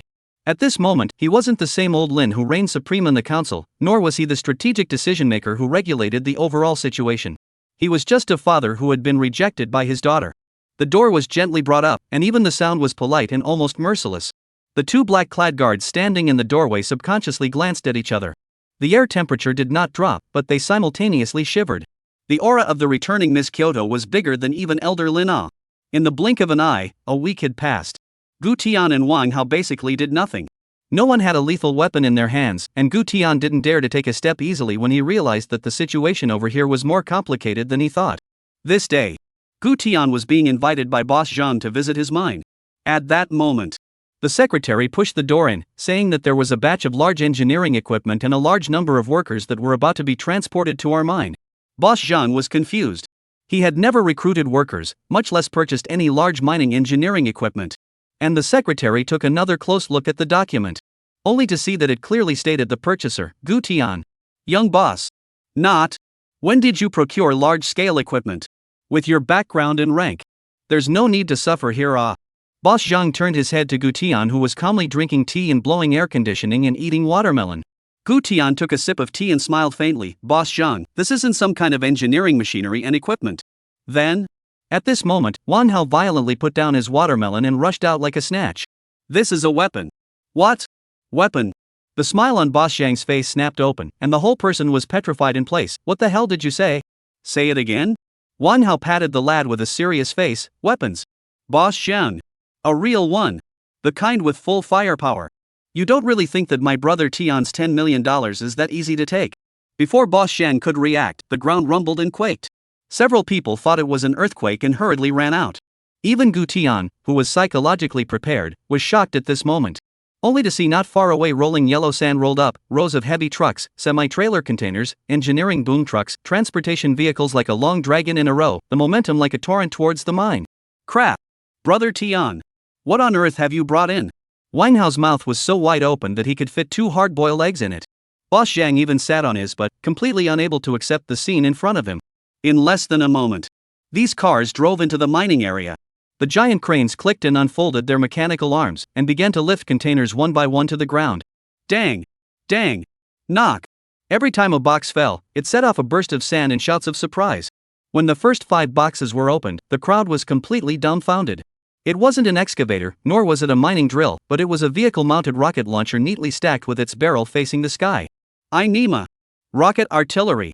This is to get what Lu. Covered with a tarpaulin semi-trailer more ruthless. Once the tarpaulin was pulled down, 5 tanks painted with sand camouflage appeared directly under the eyes of the crowd. Click, click, click. As soon as the tracks moved, the air seemed to tighten up. Boss Zhang's eyes rolled back and he almost fainted on the spot. If this was a slip of the tongue, wouldn't his mine have to become a crater? WTF! Wang Hao exclaimed, Brother Tian. You're too outrageous. Should we set up a new warlord? There was an even greater shock. 6 helicopter gunships were disassembled into modules and transported. A large number of boxes filled with weapons were also hoisted down. Rifles, grenades, rockets, howitzers, everything. But it's not over yet. Another long line of trucks drove in and stopped. Densely dressed in black combat uniforms, the soldiers jumped out of the vehicles, holding new assault rifles, tactical daggers, bulletproof shields, and communication helmets, with solemn expressions, and lined up at every second. The line was like a huge black wave that couldn't even be seen. The commander at the head ran towards Gu Tian at a brisk pace, his right hand clenched his fist and buckled his chest as he roared. Report Gu Qiao. The Dragon Imperial Specialized Regiment is assembled. 1680 people should be here. The actual number is 1680. All preparations are complete. Waiting for orders. The words fell. Ready at all times. The 1680 people responded in unison, their lances like a forest, their voices shaking to the soles of the feet of everyone present. Even Boss Zhang sucked in a sharp breath of cool air and muttered. Young proprietor. Should I change the sign at the main gate of the mine? To Longfei Temporary Military Training Area? Just after saying that, the cell phone could ring. The caller was the boss of the other mine. As soon as it was connected, the other party's worried voice could come out of the receiver. Boss Zhang. Your mine has strengthened its security and defense in the past few days. I've heard about it. That $10 million of yours has given the Mutua warlords a taste of their own medicine. They're ready to extort you again. Unlike usual. Boss Zhang didn't exclaim in the slightest, but instead held his cell phone and slowly turned to look at Gu Tian. The two of them smiled at each other. It's fine, let them come, make sure they have no return. What do you mean, Boss Zhang? You're planning to pike off? There's only one life, don't do anything stupid. Chapter 84, does seeing him displeased count as a reason? Early the next morning. At first light, Hasna Airport was on full alert. On both sides of the special route runway, police cars were lined up, and soldiers with truth rifles were lined up solemnly. The red carpet was rolled out early. A group of high-ranking North African officials had been waiting for a long time. The Minister of Finance, the Minister of Energy, and the Head of Foreign Affairs, all of them were dressed up in their suits. The leader is the representative of the North African General Council, Hamza Baluchi, dressed in traditional black robes, looking serious. Simply because today, they were to greet a special delegation from the Dragon side. Although the official name is to witness the progress of the visit to the Strategic Cooperation Project. In reality, everyone knew that the Golden Master's father had come for evaluation and supervision. If any part of the process went wrong, it was feared that not only would the cooperation be put on hold, even the established projects would have to be re-inventoried. Coming. As the Tower Dispatch's shout came, everyone couldn't help but tighten their stance. An official jet from the Dragon Kingdom slowly landed in the morning light. The cabin door opened. The surrounding flashbulbs roared in unison. Click, click, click, click. The members of the North Africa Special Investigation Team walked down slowly wearing neat executive jackets. At the forefront was Chen Hai. The senior team leader of the Cabinet's Cabinet Surveillance Division, in his 50s, had handled countless cases. According to the past, he was definitely holding his head up, not to mention that what he was representing at this moment was the face of Dragon Feng. However, this time, he walked more or less with a bit of restraint, always subconsciously looking at the figure behind him when he turned his head sideways. This figure was not someone else, but Lin Shuxi, Lin Lao's precious daughter. The North African parliamentarians, who originally had diplomatic smiles on their faces, couldn't help but look at each other when they saw Lin Shuxi at the end of the line. This is the accompanying secretary? Unlike, the aura is too much. Why is she so young? The delegations of the Dragon Kingdom are all quite senior in age. This girl is a special case? All of you honored guests have come all the way here. Hard work. Hamza took the initiative to welcome forward with a smile on his face, shaking Chen Hai's hand with both hands. Let's go to the hotel first and take a rest. I've already arranged a sumptuous banquet to entertain you all. Thank you, Elder Hamza. Chen Hai returned a polite smile and responded in a slightly rusty foreign language. Just as the atmosphere appeared to be about to enter the usual diplomatic flow, a cool voice suddenly broke the atmosphere. Thank you, Elder Hamza, for your kindness. Such a cool and fluent accent caused the ears of all the North African officials around them to shake as soon as they opened their mouths. Only then did the crowd realize that the uncharacteristically young woman was standing at the back of the line, smiling politely at them. A banquet is not necessary, I think. We are traveling here to quickly deepen the energy win-win situation and build a long bridge of friendship. As for celebrating, when things materialize, we will naturally have enough reason to raise a glass and celebrate together, won't we? One sentence, dripping with water, with a strong yet poised attitude. The smile on Hamza's face froze slightly, and the other counselors also froze and exchanged glances. Walt? Who in the end was in charge? Wasn't it this group leader Chen? This young group member? How does it look like the group leader? To be honest, they really aren't afraid of the other side visiting and evaluating. They're afraid of the complexity and changeability of the external environment. In case they are visiting, suddenly the warlords are not far away from the melee. Firstly, it's not safe, and secondly, it gives a bad impression that this place is not safe for investment. Of course, you have to ask why they do not eliminate these warlords? The reason is simple, it's not good to fight, there are too many warlords. Some of them not only have money and territory, but even have foreign smuggled heavy weapons to add to the mix. In a real fight, their group of regular armies would not necessarily be able to beat them. The other members standing behind Chen Hai also showed strange colors. They hadn't expected Miss Kyoto to be so direct and not shy about the stage. The level of admiration in their hearts was rising. Right, my group member is right, it's best for us to visit first. Chen Hai nodded his head with a smooth smile. Of course, where was he not to nod? Although he was the leader of the lead group, everyone knew that what Miss Kyoto represented, that was Elder Lin's attitude. Cock. Hamza quickly adjusted his tone. Your party's high efficiency and resolute attitude is admirable. I'll immediately arrange for vehicles to head to the first project site. After saying that, he immediately ordered the other parliamentarians to prepare their vehicles. When Chen Hai and the others sat in the car surrounded by media reporters, the secretary, however, worriedly walked up to Hamza. Elder, the first project is very close to the mutual warlord, I'm afraid. Before the words were finished, they were interrupted by Hamza waving his hand. It was too late to say this now, the other party was in a hurry to see it, and he had promised. So what if it was close to the mutual warlord? The big deal was to send more soldiers for protection. The most important thing was that this mutual warlord was a notorious robber warlord, mainly focusing on robbing, extorting, and kidnapping private business caravans. So he bet that the other side wouldn't make trouble. And so it was. Under the escort of many North African military vehicles as well as the security team, the convoy slowly drove out of the airport. This side. Boss Zhang was however anxious. The young master's more than 1,000 heavily armed elite soldiers were suddenly stationed at the mine. He Zhang is at least a serious mining company, but in the end, he woke up and turned into a logistics army. More than 1,000 people with more than 1,000 mouths. And that's still more than 1,000 muscle-bound men, tactical undershirts, eating 8 meals a day and fighting without taking a breath. 2 more days. He'll have to pull the empty warehouse alarm. Of course he's not afraid to spend money, but it's not good to ship in food and supplies. In the past, he had to ask the warlords to escort the food supplies. How is he going to get the other side to escort them now? Hey brother, help me escort some military food over. Right. Nearly 2,000 soldiers' rations. This mustn't scare the other side to disconnect in place? This is not looking for someone to escort food, this is clearly looking for an excuse to annihilate. And what made his liver tremble even more was the piles of weapons that were stacked up like mountains. Last night, the entire mine mobilized to make several large warehouses to give the young master's weapons a home. The key to this is not yet loaded. There are still tanks, helicopter gunships, military land cruisers still lying in the open sunbathing. The wind and the sun are blowing, and the desert is hot and sunny. If this is in the actual battle to fall off the chain, the lesser owner has a long and short, his ancestors' 18 generations are not enough to cut. If he doesn't find a suitable place to store it, he won't have to mine. He doesn't need to open a mine, just turn it into a warsite museum. Gu Tian was also anxious about Boss Zhang's complaints. Boss Zhang. Since Muchua is slow to come to fight us, why don't we take the initiative to fight him? The words came out. Boss Zhang exploded in place. I lo a damn. What the hell is this saying? I'm a mining. You talk to me about fighting warlords? This is a copy of the fight or cut off the land to claim the throne ah? But when he thought of the predicament at this moment, Boss Zhang's expression suddenly changed. Young boss. It makes sense. You say that makes sense. The Muchua warlord's territory is large, and there's quasi enough food. It's still possible to get back that $10 million. Wang Hao was dumbfounded on the sidelines. You guys are crossing the border from mining to conquering the desert overnight? But after all, Mr. Zhang is an industrialist, and his reasoning is still there. Young master, it's not that I'm a wimp, but in a war, there must at least be a reason for it, and we have to speak of a division with a name.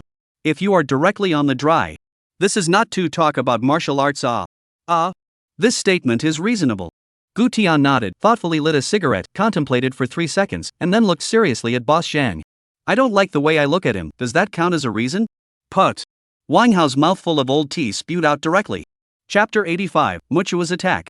As the saying goes, 3 ignorant cobblers are better than 1 genius.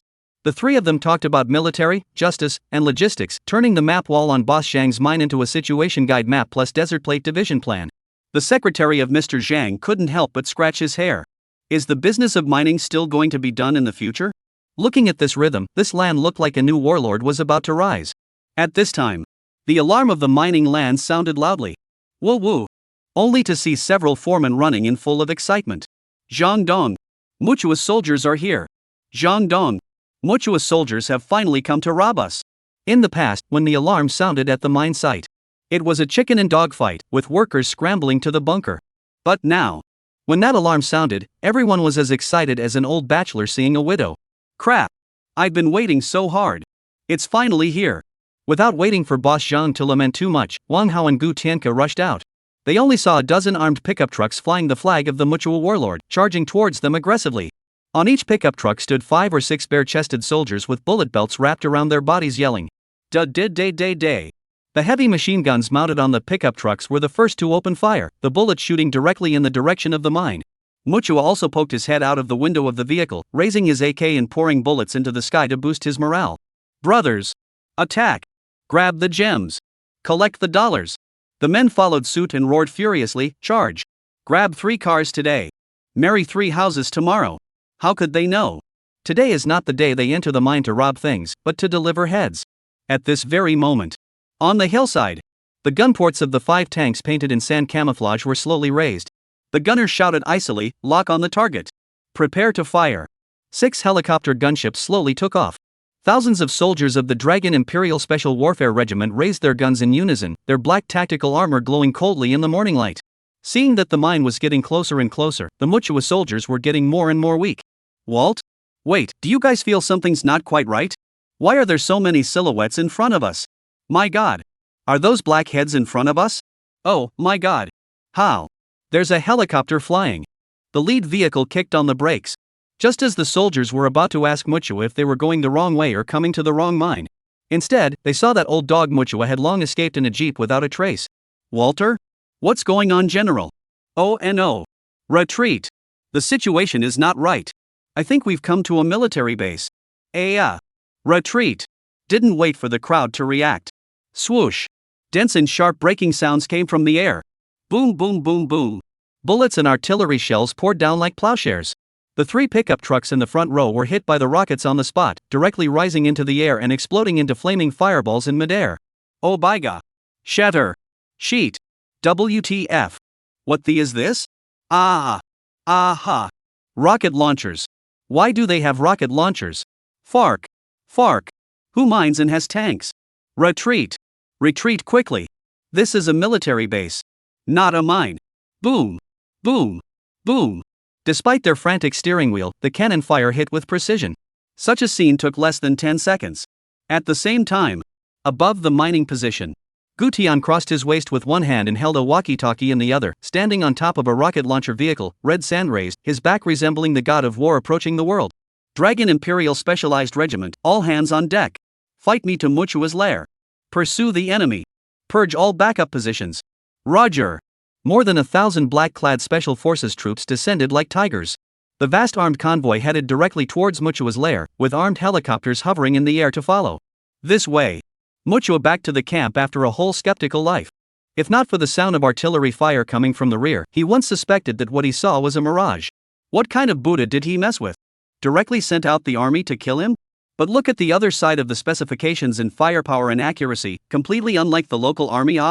But before he could shake his head, the adjutant rushed in. General, we have to do something. The other side might give chase. Muchua clapped his hands and roared, all prepare for battle. Send out the main force. All of you meet the battle. Yes. An order was given. More than 1,000 people on the camp moved quickly, boarding vehicles, setting up machine guns, and loading ammunition. Some even started stuffing gas canister rockets into the barrels. Yet at that very moment, on the far end of the horizon, yellow sand rolled, like a dragon scroll roaring. Sandstorm? A soldier asked in dismay. No. The sentry on the sentry tower took a look with his binoculars, and his pupils quaked on the spot. It's not a sandstorm, it's convoys. A large number of convoys are rushing towards us? General. They're coming after us. Tanks. Helicopter gunships. The words were not yet finished. Swoosh, swoosh, swoosh.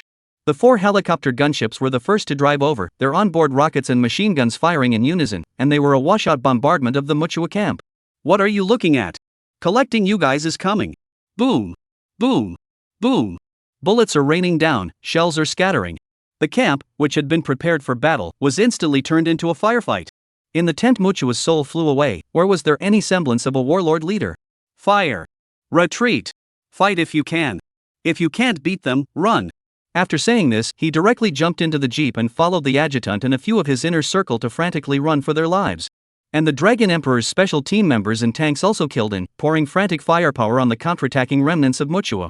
At the same time, the Special Investigation Team's convoy was traveling on the desert highway to the first oilfield project base.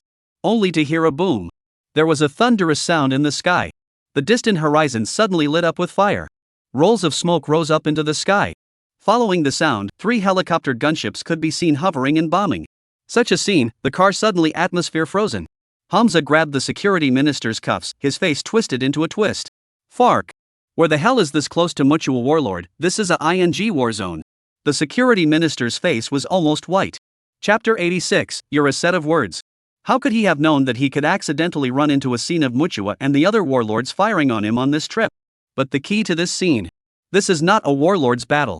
Tanks and helicopter gunships. This is clearly a war. Inside the car was a mess, and the North African delegation collectively broke the defense. On the contrary, the atmosphere inside the Special Investigation Team car is a clear shot, no fear. Not so chaotic, huh? Still, the Dragon Kingdom is safe now. At this time, Lin Shusi slowly closed the document in his hand and looked at Chen Hai with a calm face. Team Leader Chen, the firepower ahead is too concentrated, it's likely to be a regional armed conflict. Please notify the North African delegation, have the convoy temporarily stop 5 kilometers away, take stock of the terrain, and draw up an observation line. At the same time, you should also record the security level of the visiting corridor. I want to re-evaluate the wind control level of this strategic cooperation. The words just fell. Boom! An errant incoming shell exploded directly nearby, and the convoy formation was instantly disrupted. Immediately afterward, Hamza's alarmed voice came from the vehicle's communication device. I'm sorry. Team Leader Chen. The situation is now urgent. We have mistakenly entered a war zone. Now we need to turn around and avoid it. His words had just finished. Boom. Boom. Boom. Boom. Several shells landed directly on the highway, and several defense vehicles dodged and tumbled into the ditch. Fark. Fark. Maru Spice. Maru Spice. Our project is all but destroyed. No sooner had Hamza exclaimed in shock than he saw the most shocking thing in his life. Only to see Muchua, the leader of the Muchua warlords. That bully who was known for his brutality and ruthlessness in North Africa. Even the president had a headache. At this moment, he was actually ghostly crying and howling as he drove an open jeep that had been bombed pitch black and broken, dashing towards the side like a mad dog. Hey, aha! Get out of the way! Get out of the way! Get out of the way, all of you! The bodyguards escorting the convoy didn't even recognize him, and their first reaction was to rack their guns in warning. Day. Warning shots exploded across the desert, but Muchua's car didn't slow down at all, instead driving faster and faster. Walter? Are they crazy? How dare he charge at us? The security minister's face turned green. The next second. Whoosh! Muchua's car flew straight up and across the highway, then hit the ground hard and loped off again. Fark? That's Muchua? A North African MP was so frightened that he nearly tore the collar of his suit off. The security minister was also dumbfounded. No way. Muchua? That legendary warlord who made soup out of human heads was actually beaten and scurried around like a hyena? But before they could think, Hamza gave a violent shiver. Wait a minute. Muchua is fleeing for his life like this. Then what kind of monster has to be coming from behind? The words just fell. Look behind you. The other counselors pointed to the rear in horror. Only to see a dozen sand-colored tactical jeeps violently rushing out of the rolling yellow sand and smoke. There were also 3 helicopter gunships hovering in mid-air.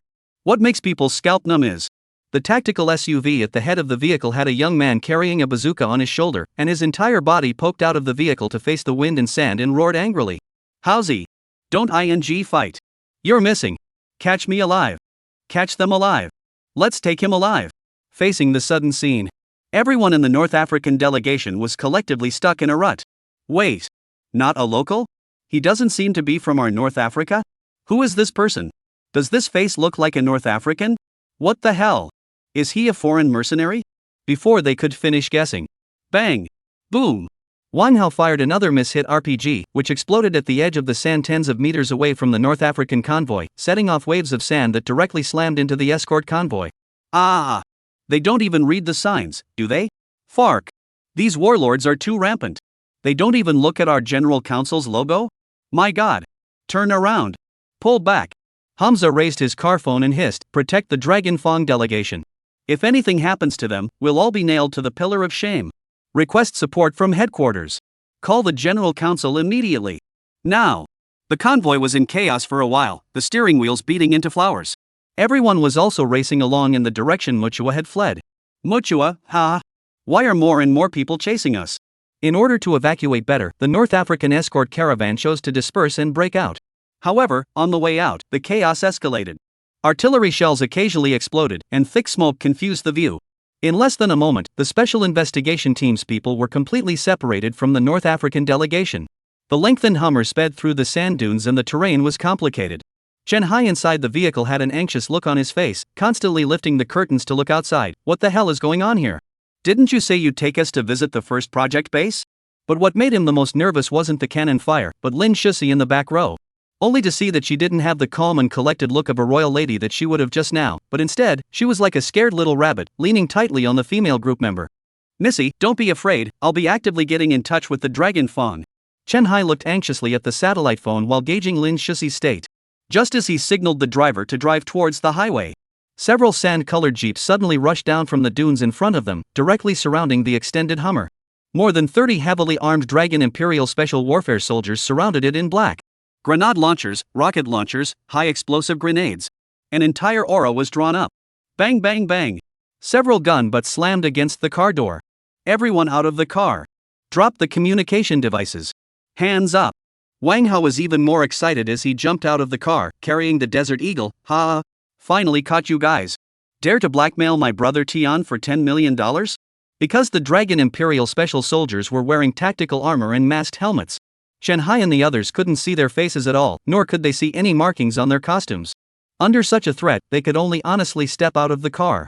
Although the group members were filled with nervousness, they still rushed to protect Lin Shusi behind them. If Missy were to suffer any harm, there would be no difference between them living and dying. As soon as he saw that the other faces all looked like his own people, Wang Haoyi's entire body went numb. Crap! Wait. These are. Before he could open his mouth to ask out, Chen Hai said in a trembling voice, "Hello? We are a visiting delegation from the Longfang oilfield project and do not represent any party." But Wang Hao wasn't listening at all, his ears buzzing and his mind racing. After extorting $10 million from Tian last time, Muchua must have gotten a taste of it. This time, in order to extort even more, he must have made preparations. These people in front of them were Muchua's interpreters? Negotiators? Psychologists? Specialized for extorting Longfang businessmen's think tank? After all, the people who know you best are always your own people. The more you think about it, the more ruthless Wang Hao's eyes. The most important thing is that he just now but clearly saw this car obviously closely followed in the back of Muchua's open-top Jeep to run together. If you're not in the same group, why are you running along with it? Thinking of this, Wang Hao directly slapped Chen Hai in the face. Slap. One thing to your face, one thing behind your back, one thing. You're selling covers, aren't you? Chen Hai was slapped dumb on the spot. Chapter 87, Xia Juanhao appears.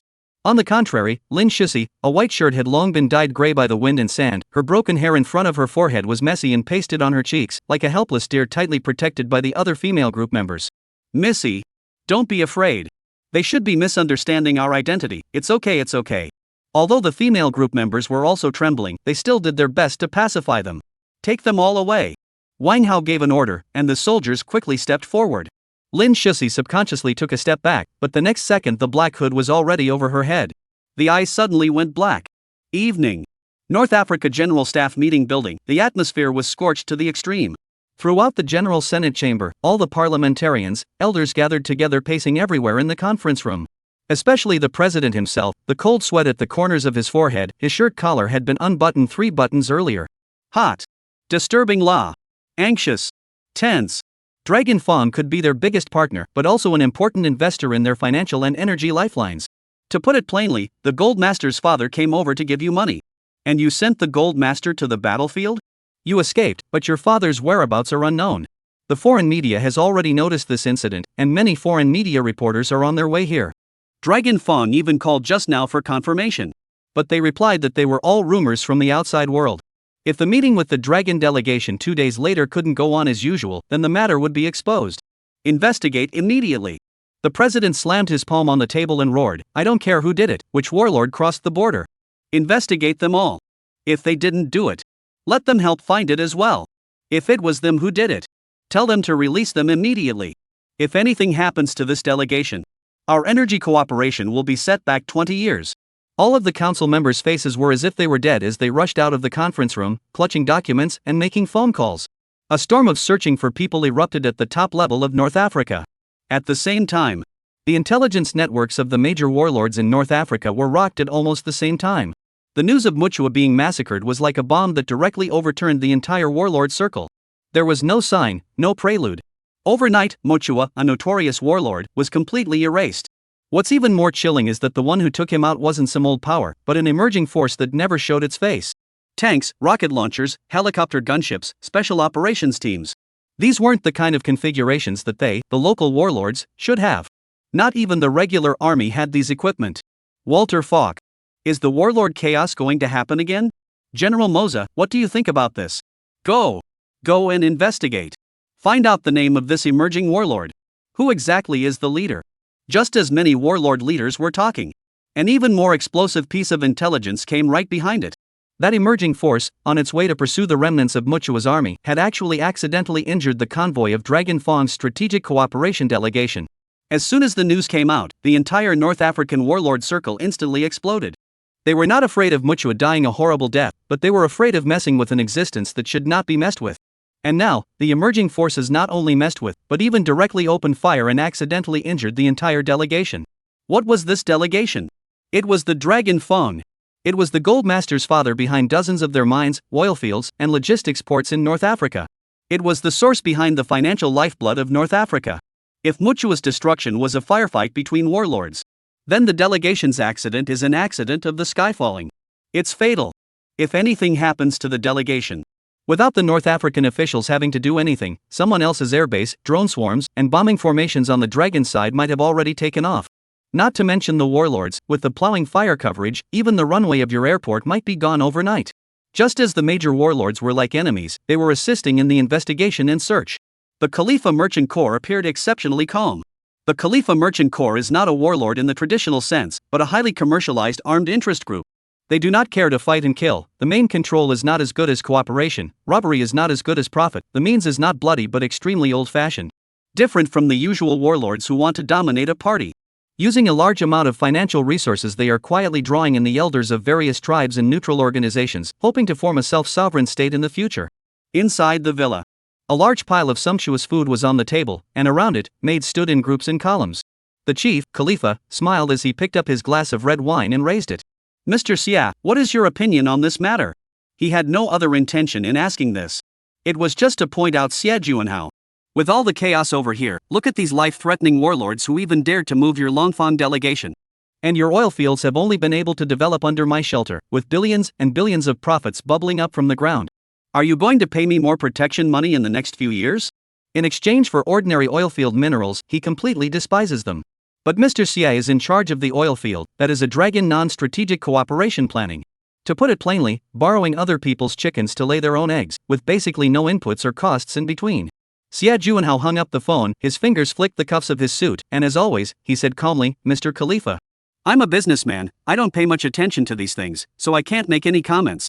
After saying that, he raised his glass and sipped lightly, the red wine swirling out micro ripples in the glass. Although he appeared to have a heart like still water, his heart had long been flooded with dark currents. After all, he had just spoken to his father, Xia Yong, on the phone, and Xia Yong had also approached him to confirm this matter of the delegation's disappearance. Ever since the incident with Qiao Xing's younger brother, Xia Bin, the Kyoto General Police Department had been uprooted internally. The cabinet had kept their mouths shut about these matters, much less held any meetings. It was because of these abnormal moves that Dad couldn't care less about his grief, immediately urging him to be safe in the wind and waves. This is most likely a precursor to the Gu family coming to harvest their Xia family. It's true. Dad was right. The wind and waves really come and go as they please. How long has it been? How long has it been? The Dragon's Energy Investment Observation Group is here uninvited? Observation? Inspection? That's a joke. They're clearly here to check on the Xia family. But now it's good. Before he can overpay the Khalifa, this observation group is mistakenly injured by this upstart warlord? Ha ha. What he was going to do now might be to pay a visit to this rising warlord. Since it was a rising warlord, it would undoubtedly need a lot of money. He could just come up with a move to kill someone with a borrowed knife. The other side. There was no doubt about it. All of Muchua's camp was all taken in by Gu Tian as it was. This was also the first time he experienced the feeling of being a warlord. And naturally, Wang Hao was his dog-head warlord, waving his hand, men. Bring Muchua up to me. Let my brother Tian entertain him with peanuts on the spot. Soon, a few Dragon Imperial soldiers walked up with Muchua in 5 different bindings. The self-proclaimed bloody Fong Muchua. At this moment, he was like a crippled dog, his face swollen into a pig's head, a hemostatic cotton inserted in his nostrils, and blood dripping out of the corners of his mouth as he shivered. Sorry. I didn't know who you were. I really didn't know you were at this level. That $10 million. I'll return it all to you. Plus triple reparations. As long as you don't kill me.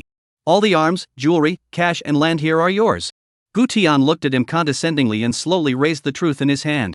I'm sorry, it's too late, I'll kill you, and these things are mine too. Finished speaking. Bang! The sound of the gunshot was deafening, and blood spray exploded. Muchua's body fell back stiffly. The next natural step was to try the adjutant. However, the soldier said that the adjutant had died after being brought back due to excessive blood loss. This undoubtedly made Gu Tian slightly disappointed. However, Wang Hao suddenly remembered something at this time and slammed his thigh. Brother Tian. There's more. I've also captured a group of people. Muchua's think tank translation group that specializes in our Dragon Kingdom merchants. It seems like they're all from the Dragon Kingdom. Chapter 88 Heavenly Misunderstanding. Oh? You captured someone too? Or are they from the Dragon Kingdom? This Muchua really specializes in picking on our Dragon Kingdom's merchants. Gu Tian was surprised. Just as Gu Tian asked Wang how to escort the person up as well. The cell phone suddenly rang. As soon as it was connected, Gu Feng's urgent voice could be heard. Kid, how are things going for you? Are you safe? Our cabinet has received news. A new emerging warlord has risen over in North Africa, with an astonishing voice, directly annihilating an old warlord. The moment these words came out, the expression on Gu Tian's face was a bit brilliant. This emerging warlord seemed, probably, to be his own. But this was something he definitely couldn't say. Especially the weaponry piece, he had let Shishan bypass his father and directly contact his mother to transfer the resources. Dad didn't know about it. I'm still in the middle of the investigation. Xia Juanhao is responsible for the oil field, behind the protection of the warlord, an armed group called Wat Khalifa Merchant Group. And this armed group also invested. Gu Feng said in a deep voice, you hold on tight. Lin Guoxian's side is also laying out, but I've heard that he's already sent a special investigation team to investigate the oil field issue under the name of a cooperative investment delegation. What? Elder Lin is going to take action against the Xie family as well? Gu Tian's entire body froze when he heard this. Xia Yon, this old fox, had stirred the water too deeply, and even Elder Lin had personally taken action? Of course, he didn't dare to easily comment on Elder Lin's operation. After all, he, like his dad, is an old generation strategist, and every step will not be aimless. To be able to have Lin Lao step in. This meant that the Xie family had really moved the heavenly bars. Gu Feng continued, but now there's a big problem in that delegation. There's Lin Guoxian's own daughter, saying that her whereabouts are unknown along with the other members of the tour, suspected to have been kidnapped by mistake by that upstart warlord. Now that the entire council has blown up, Lin Guoxian has personally ordered a complete news blackout to investigate the truth and locate the delegation's position. The words fell. Boom! Gu Tian only felt his brain buzzing and almost didn't throw his cell phone out. The delegation? Elder Lin's own daughter? Mistakenly injured? Holy! After recalling yesterday's situation, he hadn't laid a hand on any delegation, had he? The rockets! The howitzers! And the charge that hit Mochua? Is it possible that a couple of rockets went astray? That's even worse. At this moment, Gu Tian suddenly thought of what Wang Hao had just said about there being another think tank. Ka! Lightning flashed inside his brain. Gu Tian's entire being was struck by lightning. Dragon Nation. Captive. That dad. I'm not going to give you any more information first. I'll hang up first. Just hung up the phone. Wang Haoke was full of complacency as he commanded his men to bring in several people who were tied up in 5 different ways, wearing shirt suits and black hoods. The last one, who was tied up with 5 flowers, was clearly a beautiful figure. Tall, white shirt is full of dust and scratches, slender neck, several ropes left red marks piercing shiny, the peaks are being strangled out. But Gu Tian were the mood to appreciate these. Pills spicy. A warlord bandit can have such a beautiful think tank? The think tank is a colorful suit and shirt? You've really captured it for me. Without waiting for Wang Hao to open his mouth to claim credit, Gu Tian took an arrow step and rushed straight up to cover his mouth and dragged him out. Howsy? You're crazy. Do you have any idea who you've got here? Wang Hao was also confused by Gu Tian's reaction. No, brother Tian, what's wrong? Why are you so angry? Looking at Wang Hao's clear and dumbfounded eyes, Gu Tian could only tell Wang Hao what his dad had just said in his head. Without a doubt. Holy damn. Crap. Elder Lin's own daughter? Wang Hao's legs went limp on the spot, almost fainting in fear. However, Gu Tian still had his heart in the right place. Just in case what Wang Hao had captured wasn't someone from the delegation. Hao Zi. Go to. Ask them to go. Ask what the girl's name is. But where did Wang Hao dare to go? He clearly remembered that the man at that time had introduced himself and had already said that he was from the delegation. Instead of not believing him, he gave the other a big pussy pocket. Hurry up and go. You ask. She's wearing a blindfold and can't see your face. You ask around. Under Gu Tian's death-threatening eyes, Wang Hao could only tremblingly return to the house, walk up to Lin Shusi, and put on a raspy accent of "I'm a good expatriate citizen. Ichai, how are you? What's your name?" The young girl's body trembled slightly, and in the next second a nervous female voice came out of the mask. Mia, and you? Wang Hao was instantly confused, but he couldn't take it lightly, so he conditioned himself to reflexively report a name that he himself wanted to rush up and smack himself in the mouth when he heard it. Jamal? Abdul? Vermilion Bird Xianwu Edict. Gu Tian. Even the soldier holding the hostage cocked his head in confusion. Ding dong. Gu Tian's cell phone rang. He had just asked Shishun to investigate Lin Shusi and sent over all of the other parties' pictures and information. Seeing the picture, Gu Tian's pupils quaked on the spot. Wasn't this the girl sitting in the car at the main entrance of the capital? Taking another look at the name. Hiss. Sucked in a mouthful of cool air. The alias Mia. Crikey. It's really her. He's kidnapped old man Lin's daughter back. Brother Tian, her name isn't Lin Shusi, her name is Mia. Maybe we're really mistaken. At this time, Wang Hao carefully walked out and came forward. Brother Tian. I don't think it's necessarily her. She said her name is Mia. Gu Tian turned the cell phone screen around, letting Wang Hao take a look at the information. Next second. Puff. Wang Hao knelt in place. Chapter 89, Confrontation Between Two Sides. Even though the confirmation level was already as high as 80%. However, Gu Tian still had a fluke in his heart. How in heaven's name could there be such a coincidence? How could Elder Lin dispatch his precious daughter here? It was said that daughters were their father's little darlings. How could Elder Lin dare to throw his little girl into North Africa to wade through this mess? Impossible. Absolutely impossible. So he had the soldiers take Lin Shusi to a room alone, remove his mask and take a picture, and then bring it out to him. And then? Confirmation is 100%. It was Lin Shusi, not his father's little jacket, but his pants. Ha ha ha. Howsy. You're finished. You pill hot. You've tied up old Lin's daughter back. People inexplicably wanted to laugh when they were extremely speechless, and Gu Tian was no different. On the contrary, Wan Haoyi's entire face turned white as he hugged Gu Tian's leg. Brother Tian. Save me. Misunderstanding I really didn't mean it. Either. Or I'll thunder myself. If this let Lin Lao know, his old Wang family really have to kill according to the genealogy. Gu Tian was full of disgust and kicked him away. Don't you rush to martyrdom, hurry to think of a remedy. If Lin Lao really knows that we did it, you nuclear close-range observer. I'll have to go into exile again. Now it's neither a good idea to release, nor a good idea not to release. Dad had said that the cabinet had already secretly investigated. He was on the verge of folding into a warlord over here. It wouldn't be long before 100% of it would have to be investigated on his head. Go! These people in the house are locked into a comfortable room. Provide food and drink supplies. Don't tie them so tightly. Keep an eye on them. Don't let them run away. Yes. For Gu Tian's order, the soldier immediately went to execute it. Early the next morning, Gu Tian woke up in a daze. He had been tossing and turning all night, and when he closed his eyes, it was Lin Shusi's cold, beautiful eyes, and his dreams were all about the image of the cabinet unanimously voting to shoot Wang Hao in place. More than investigating Xie Juanhao, he was now more anxious about how to get Lin Shusi out of this hot potato. In addition, he and Wang Hao could still not be exposed. On the contrary, Wang Hao had already swung for the fences and was sitting in the campground courtyard staring at the sky and chanting. Brother Tian, I've thought it over. If I die in a while, you'll scatter my ashes in North Africa. Remember to help me set up a monument and write that I mistakenly captured the heavenly fairy and died in North Africa. Just then, a soldier ran over and reporting to Gu Qiao. There's a group of armed men outside demanding to see you, and one of them is a Longhua businessman who claims his name is Xie Juanhao, saying that he's the head of the local oil fields, and that he's heard of Xiaogu's great name for a long time, and would like to pay a visit to him in person. Snap! Gu Tian's cufflinks weren't fastened properly, and he almost strangled himself on the spot. You said. Who? The soldier said word for word, Xie Junhao. Wang Hao bounced up in place, his face slicing from the gloom of impending death to the shock of picking up a gold bar in seconds. Brother Tian. Xie Juanhao is here. He actually sent himself to the door. Let's knock him out, lock him in a small dark room to jerk off the Xie family's crimes, blow up the oil fields when we're done, and let's call it a day and head back home. As for Lin Shusi and all this, let's pretend we don't know. The words just fell. Gu Tian, a sauce-popping chestnut, can be knocked on his head. Shut up. You've kidnapped Lin Shusi back. You still have the qualifications to give me advice? Xie Juanhao took the initiative to come over. Could it be that he had gotten wind of something? Or maybe Xie Juanhao didn't know he was here? After some thought, Gu Tian still decided to go and meet him.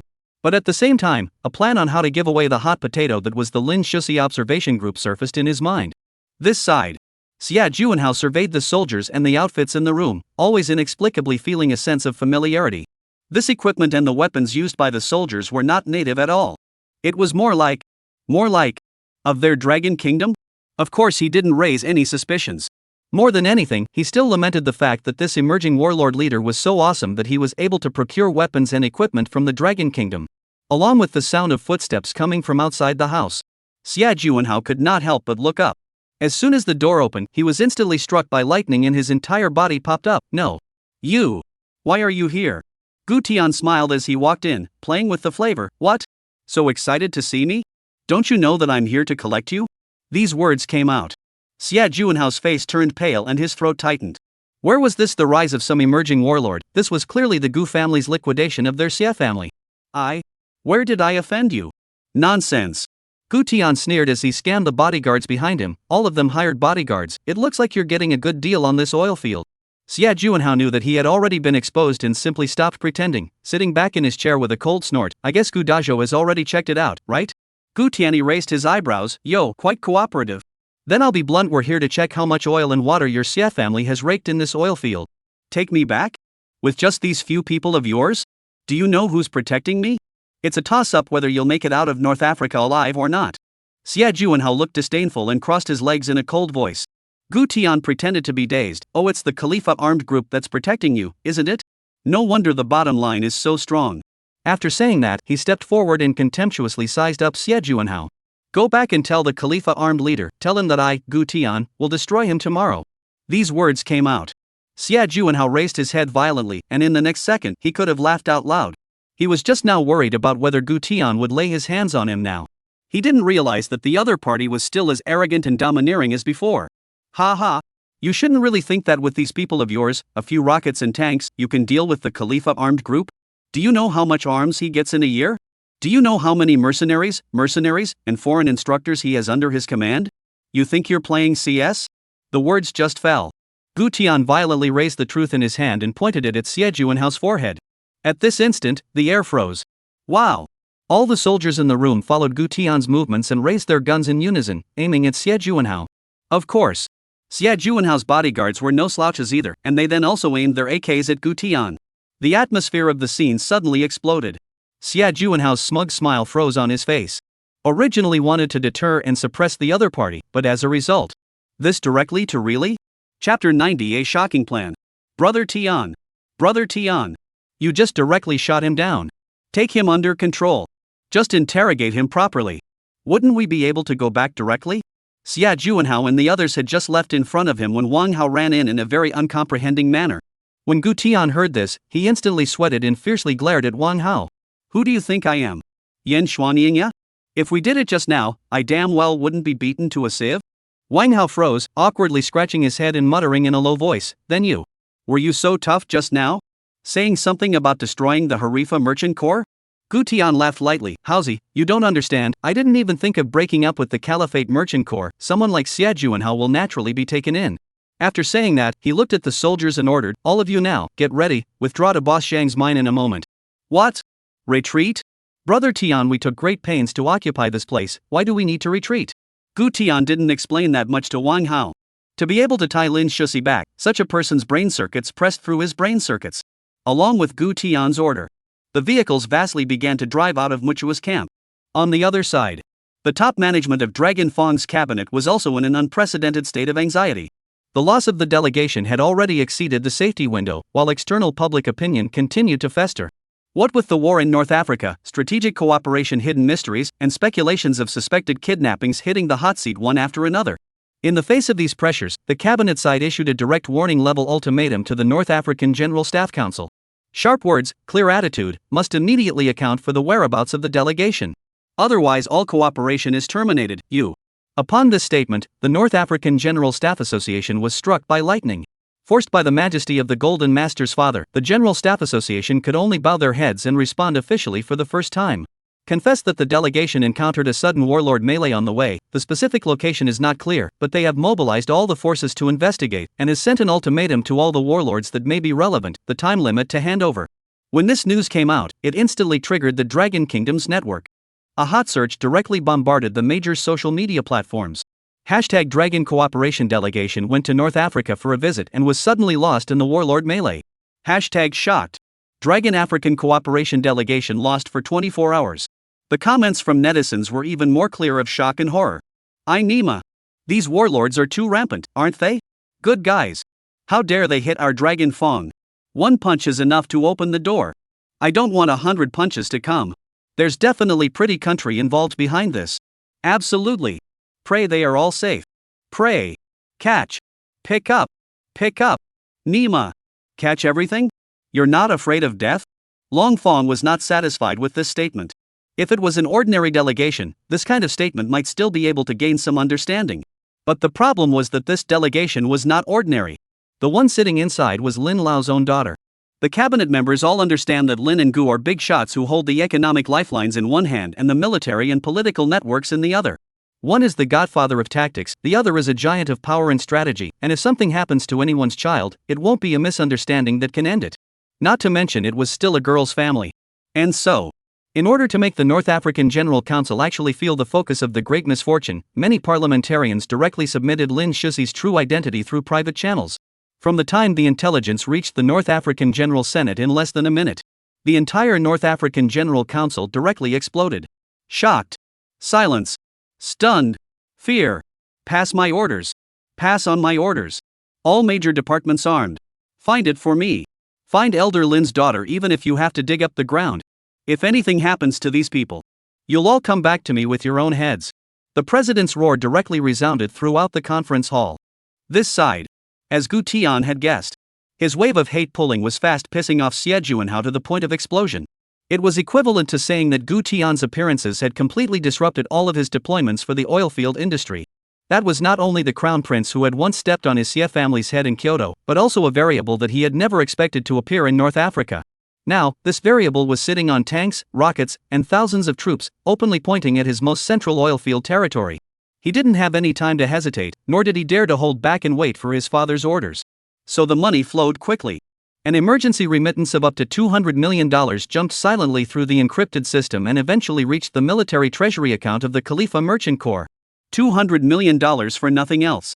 It only sought to obtain Gu Tian's head and shut him up forever. After confirming the arrival of the funds, the caliphate immediately gathered the core members of its armed group and prepared to launch a surprise attack on Gu Tian's camp. It was around 4 in the afternoon. In the camp, most of the Dragon Emperor soldiers had already withdrawn to Boss Zhang's mining factory as they were. Gu Tian, on the other hand, was frowning. After all, what he was about to do right now was really a big gamble. He had already noticed the news from the foreign media. A large number of international reporters had already rushed here, ready to report on the warlord melee that had shocked both home and abroad, as well as the news that the delegation had been lost. At the same time, he had received a death threat from Xie Juanhao. His plan was simple. After confirming that he had kidnapped Lin Shuxi, he gave up on the idea of a hard fight with Xie Juanhao. A mad dog couldn't be torn directly, it had to be guided to bite. Didn't Xie Juanhao collaborate with the Khalifa armed group?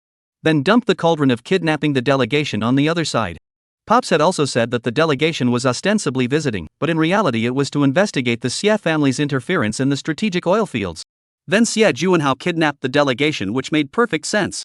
All he had to do was to lay out a layout, lure the enemy in, release the information, and close the door, so that the situation would fall to his side. The first step was to evacuate all the troops to Boss Zhang's mining area, creating the illusion that the camp was under strength. Step 2, deliberately abandon the delegation and wait for Xie Juanhao to find out. Step 3, notify the domestic diplomatic media that the Khalifa armed group had kidnapped the delegation. Step 4, Xie Juanhao was working with the Khalifa armed group, which was easy to investigate, and the North African side knew about it. Waiting for Lin Lao to learn that his precious daughter was kidnapped by the Xie family? If Lin Shuxi dies, it's the Xie family's doing. If not dead, he just need to heroically rescue Lin Shuxi, personally save Lin Shuxi out. At that time, the Xie family was finished, Lin Lao was grateful, his father was satisfied, and the wind was blowing. It was at this time. Shoo shoo shoo. Swoosh swoosh. The sound of cannonballs breaking through the air came from outside. Immediately after that, rumble. Rumble. Rumble. Several fireballs instantly rose outside the camp, and smoke rose into the sky. Brother Tian. Retreat. Retreat. The Khalifa armed group is coming. Xie Juanhao has brought his men to kill. Retreat. Chapter 91, The Final Reckoning. Day. Bang. Bang. Bang. Boom. Boom. Rumble. For a while, artillery fire flew everywhere in the camp, and the sounds of disorganized footsteps mingled together. Under the cover of the soldiers, Gu Tian and Wang Hao jumped into the jeep and fled with a kick of the gas. At the same time, listening to the sounds of artillery fire coming from outside, Chen Hai and the others inside the room panicked. Group leader. What's happening? Is someone coming to save us? Team leader. Can we get out of here alive? What?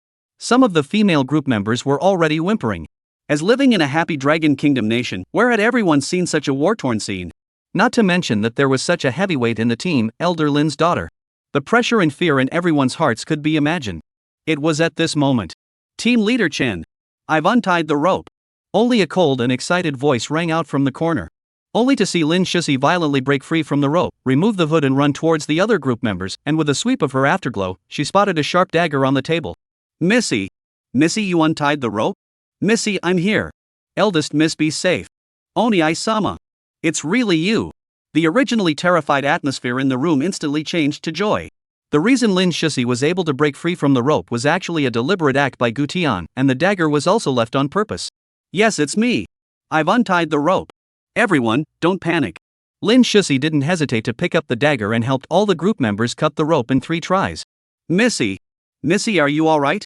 Oh my god. How did you do that, Oni-sama? The terrified voices instantly turned into clamoring cheers. At this moment, where did Lin Shusi have any semblance of a Kyoto miss?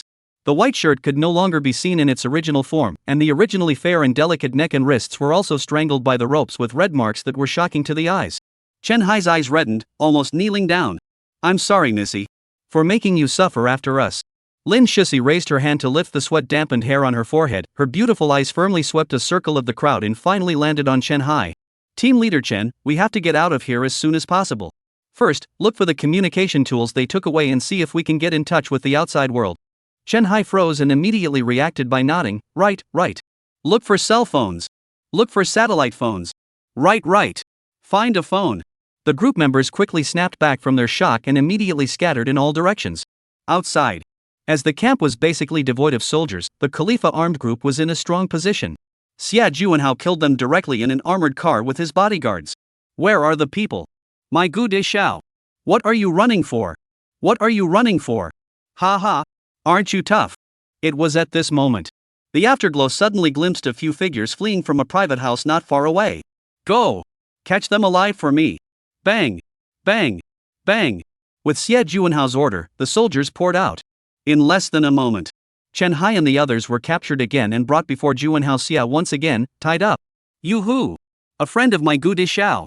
Chen Hai had completely despaired, having just run, this damn thing was caught again. This is in the end to get what? You middle school it. Hello? We are the Long Fei delegation. Before Chen Hai could finish, Xia Juanhao coldly looked at the soldiers. Go. Bring all these people down to me. Didn't catch Gu Tian, but caught Gu Tian's people. Then threatened the other party to come to his door in person, or else he would show them how his people died one by one in front of his eyes. And this side. After learning that Xie Juanhao really controlled the delegation and the others, Wang Hao and Gu Tian could be happy. The hot potato had really been given away. Especially Wang Hao was so happy that he jumped up and down in place, his will had already been written. This is great, it's still because of Tian's resourcefulness. Under his shocked gaze, Gu Tian directly dialed his old man's phone. When Gu Feng learned of all this, he directly said crap.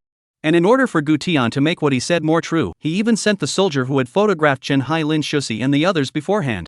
Less than a moment. The cabinet directly earthquake. Many counselors' jaws were almost shocked off. I Lua Grass. Xie family so brave? I Nima. This time, all 18 generations of the Xie family must die. Mom. So crazy? But what more counselors exclaimed was that Gu Feng had planned ahead and was one step ahead of Elder Lin's layout. Lin Lao hadn't even made his move yet. Elder Gu had even arranged for Gu Tian to go over and secretly launch an investigation. How could they grasp the location and situation of such a precise delegation without Elder Gu's secret investigation? Of course, all of this information was deliberately avoiding Xia Yong. It was tantamount to saying that most of the cabinet members knew. Xia Yong was the only one who was still in the middle of an ABA speculation about what the hell was going on. And this side, faced with the precise news of his daughter's whereabouts and the ironclad evidence of Xie Juanhao's cooperation with the Khalifa armed group, Lin Lao's gaze set off waves of shock. He had always been as calm as a mountain and had been in the power arena for decades. What great storms had he not seen before? But this time, for the first time, his bloodshot eyes flashed with undisguised shock and admiration. He had never thought. All of this came from the hands of Gu Tian. That mixed up little devil who was the Gu family's most unsettling and most regarded as a fop model by the power world? Thinking of this, Lin Lao slammed the table and directly ordered, pass on my order. Notify the North African side immediately. Inform the Khalifa armed group of their crimes, as well as the whereabouts of the representative group. At the same time, notify the Ministry of Security and the highest level inspection team to initiate the final liquidation of the Xie family. Control all relatives in the direct collateral lines such as Xie Yong. As for Xie Juanhao and the others, request troops from North Africa immediately. At the same time, mobilize the Fengyi Special Brigade to depart for North Africa immediately to rescue the investigation team and escort all team members back to the country safely without fail. Yes. The secretary's answering voice resounded throughout the office. Chapter 92 Gu Tian's identity exposed. And Gu Feng's side didn't drop the ball. His son had really given him a big face this time. Originally, he was thinking of blowing up the entire cabinet by wiping out the Xie family, letting everyone see his thunderous hand. As a result, the Xie family has not yet been eliminated. His series of operations directly occupy the right to speak. Especially the son's this, completely divine. Now it's good. His Gu Feng's son personally went to North Africa to investigate the Xie family's oilfield matters, defying the enemy, while also investigating the truth of the investigation team was kidnapped. Then the next thing to do was not only to fully support his son in his fight against Xie Juanhao, but also to fully support his son in rescuing Lin Guoxian's daughter. Let Lin Lao and all of the cabinet open their eyes and see that their Gu family really wasn't a vegetarian. Pass on my order. Mobilize all members of the Dragon Imperial Special Brigade to depart for North Africa immediately. Follow Gu Tian's command with full authority. Gu Feng violently stood up, his majestic voice resounding throughout the office. Yes, Elder Gu. Shishi Shun answered the voice, her face full of smiles. Originally, he was worried that Gu Xiao would mess things up. Now he was really going to be impressed with Gu Xiao. After arranging all this, Gu Feng immediately called his wife. They definitely couldn't take blatant military measures in this situation now. That would cause outside public opinion, and Pretty Country would definitely jump in with accusations. But providing support to Gu Tian was a matter of urgency. Xian Hui on the other end of the phone naturally understood. As a business empress, she had already secretly mobilized many resources to support Gu Tian. Now that it was a critical point, how could there be a hint of hesitation? After hanging up the phone, Xian Hui immediately convened the highest level of the board of directors, and in the name of commercial investigation and development of the strategic market in North Africa, she ordered several of her business groups to quickly mobilize engineering equipment and heavy materials, and flew directly to North Africa on bombers and large transport planes. After doing all this, Xian Hui stood in front of the boardroom window. Xian Hui stood in front of the floor-to-ceiling windows of the board of directors, her eyes piercing through the city's high-rise buildings, as if she was already looking toward the distant North African desert. The secretarial team behind her held their breath, not daring to say much. Go on, Little Li and Little Wang, I don't want Xiao Tian to be a nobody and do graft for others. He was born to be the king of the world in everyone's eyes. These words came out. The secretarial team looked at each other in disbelief, and in the next second, they all answered in unison, yes. Chairman. The next second, everyone flew out of the office. 10 minutes later, a strip of hot searches airborne on all the major social media platforms, completely detonating the entire Dragon Kingdom network. Even the news of the delegation being kidnapped in North Africa was suppressed. Hashtag panic. Hashtag Prince Gu Tian of Kyoto is fighting the Khalifa forces in North Africa. Hashtag the Prince of Kyoto rushes to North Africa. Hashtag rescue efforts launched against the delegation. Hashtag my god. The delegation includes the children of Elder Lin. Miss Kyoto. At the same time, the hot searches about Gu Tian's previous searches were also put out piece by piece. Hashtag the Qiao family's dark forces. Wiped out by the Prince of Kyoto in one fell swoop. Hashtag. In the midst of these hot searches, there was even a high-definition and censored photo of Gu Tian attached to it. In a flash, the internet exploded, and so did the comments section. Millions and millions of netizens directly flooded into the comments section. The people and students of Jiangzhou reacted violently. They had drunk from the same river as the Prince of Kyoto. They and the Prince of Kyoto were still alumni? The students of Kyoto University also reacted. The most mysterious Prince of Kyoto in the legend was actually right in front of them. Naturally, he had also touched someone's tiger. Aha! The Prince of Kyoto. I'm going. He really is. Holy. I'm in the same class as the Prince of Kyoto? Oh my god. The Prince of Kyoto has gone to rescue Miss Kyoto. My goodness. What kind of explosive plot is this? The Major has stepped into reality. Wow. At this moment, Gu Tian, who was far away in the mining region of North Africa, was crossing his legs and chewing on a watermelon, brushing the comments and cursing as he did so. Damn it! When did I say that I would eliminate Khalifa in 3 days? When did I say, give me 3 days and return you a clean North Africa? And Wang Hao looked at the marketing numbers video and even took off in place laughing. Ha, brother Tian. You fire out of the circle. Gu Lao didn't make a move, Gu Tian has swept away. Gu Tian's one sentence made the North African warlord so scared that he blew himself up. Ha. These comments are too funny. Office. Xie Juanhao was still smugly talking to Khalifa about the great plans for future cooperation, only to see the secretary's face turn pale as she stumbled in. Dong Xie. Xie Dong. Quickly look at Dragon Country's hot search. What? The meeting was interrupted by the secretary. Xie Juanhao was displeased and took the cell phone with a face full of impatience. The next second, A crippling sentence directly popped out of his mouth. Only to see that the words, "There is the daughter of Elder Lin in the delegation," were clearly written on the screen. As well as the text of Gu Tian engaging the Khalifa armed group and launching a rescue mission against the delegation. Wait a minute. Wait for the meeting. Nima. One Gu Tian was already enough. Add in Elder Lin's daughter, then wouldn't North Africa have to have an earthquake? But the next second Xia Juanhao realized something was wrong. The earliest information he had obtained was that Muchua had been destroyed by the emerging warlords group, and that the emerging warlord had mistakenly injured the delegation, resulting in the delegation's whereabouts being unknown. And this emerging warlord was Gu Tian. Wouldn't that mean that Gu Tian had mistakenly injured the delegation? And this time when they went to attack Gu Tian's camp, Gu Tian had fled without a fight, and they had easily captured a group of Dragon Kingdom people. Now the hotspot suddenly revealed that Gu Tian had fought with the Khalifa armed group to rescue the delegation? Then there was only one truth? This group of Dragon Nation people were none other than the delegation's people that Gu Tian had deliberately thrown at him. Crap. I was taught a lesson by Gu Tian. It was Gu Tian who kidnapped the delegation. Kidnapped the daughter of Elder Lin.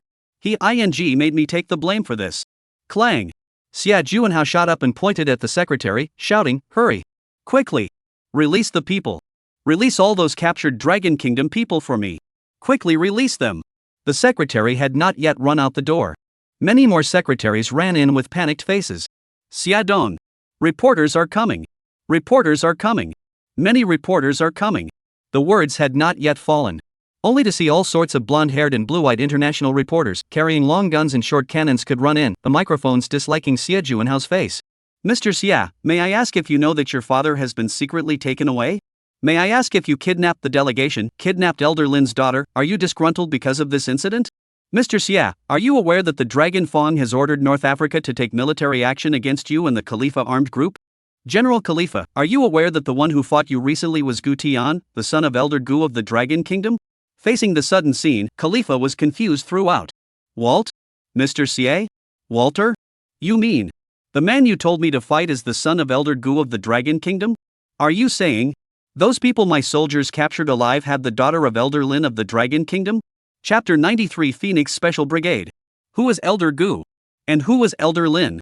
These two people could take out any one of them, and offending them would be enough for his armed group to face a beheading operation. Now it's good. He, Khalifa, has actually greeted all the other children. Alive capture and a siege? The king of explosives is alive. Suddenly, Khalifa feels like he's not directing an armed raid against other warlords, but rather gnawing on the fuse of a nuclear bomb with his teeth. After collecting $200 million to protect Xie Juanhao, he ended up waiting for an extermination package. Without waiting for Xie Juanhao's explanation and the interview with the reporter, Harifako rushed out of the office as if he had lost his soul. "Summon all the tribal leaders of the armed group. Tell them to quickly withdraw from the camp they just occupied. Everyone retreat. At the same time, hold a conference to convey to the outside world that this incident has nothing to do with the Khalifa armed group. If the North African side needs to cooperate with the operation, the Khalifa armed group will cooperate fully."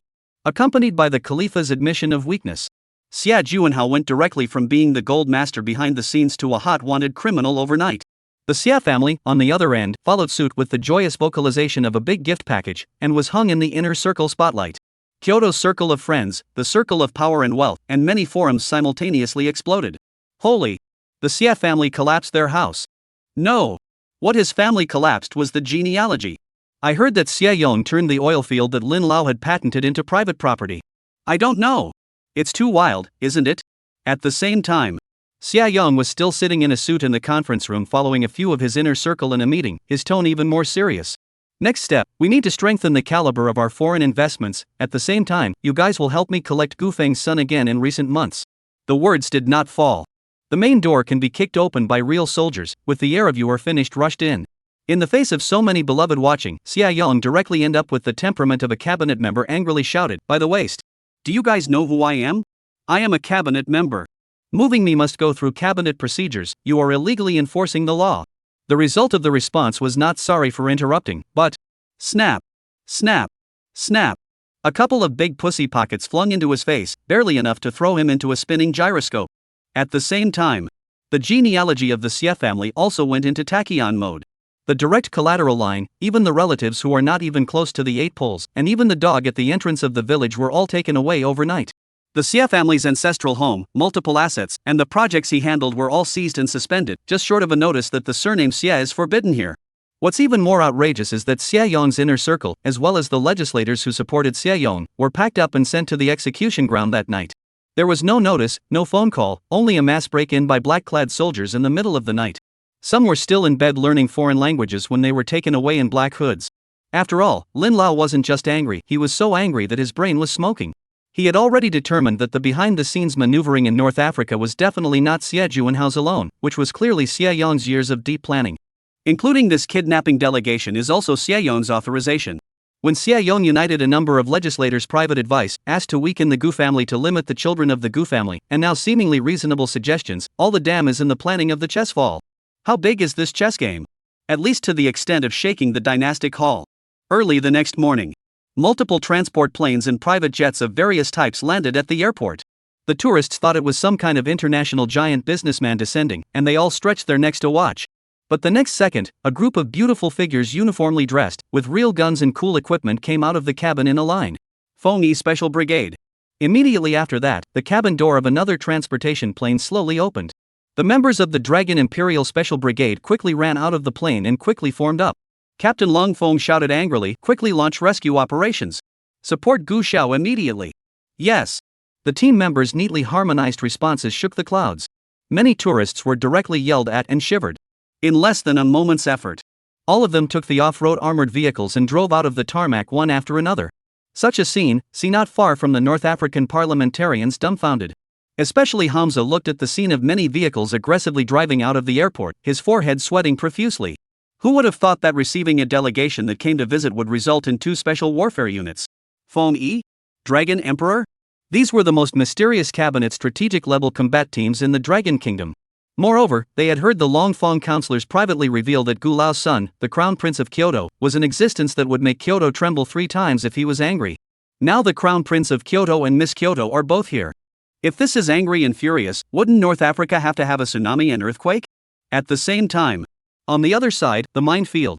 Dozens of armed helicopters mounted with heavy firepower descended from the sky, and the entire mining area was suddenly filled with sand and dust. The ground was even more exaggerated. A team of Northern Irregular Army, armored car convoys drove over from all directions as if they didn't need money. Looking at this shocking scene, Boss Shang's entire body was dumbfounded. "I Nima. Gu Xiao ah. I'm just a mining ah. This wasn't in the things your mom explained. You're saving lives? Or are you here for a military exercise? If you keep this up, I'll really have to turn this mine into a frontline command center." Gu Tian rubbed his wrist and slowly said, "Why Boss Shan? Didn't you say you're a good mixer in North Africa? Just this scene scared you?" Boss Shang looked desperate. "Gu Xiao. I'm not what you call open." The words just fell. There was a man in a North African military uniform. A person who looked to be at the level of a regular general arrived in front of Gu Tian, raised his hand in a salute, and reported in a very fluent dragon language. "Reporting to Gu Xiao. The 5th Brigade Commander of the Northern Irregular Army reports to you."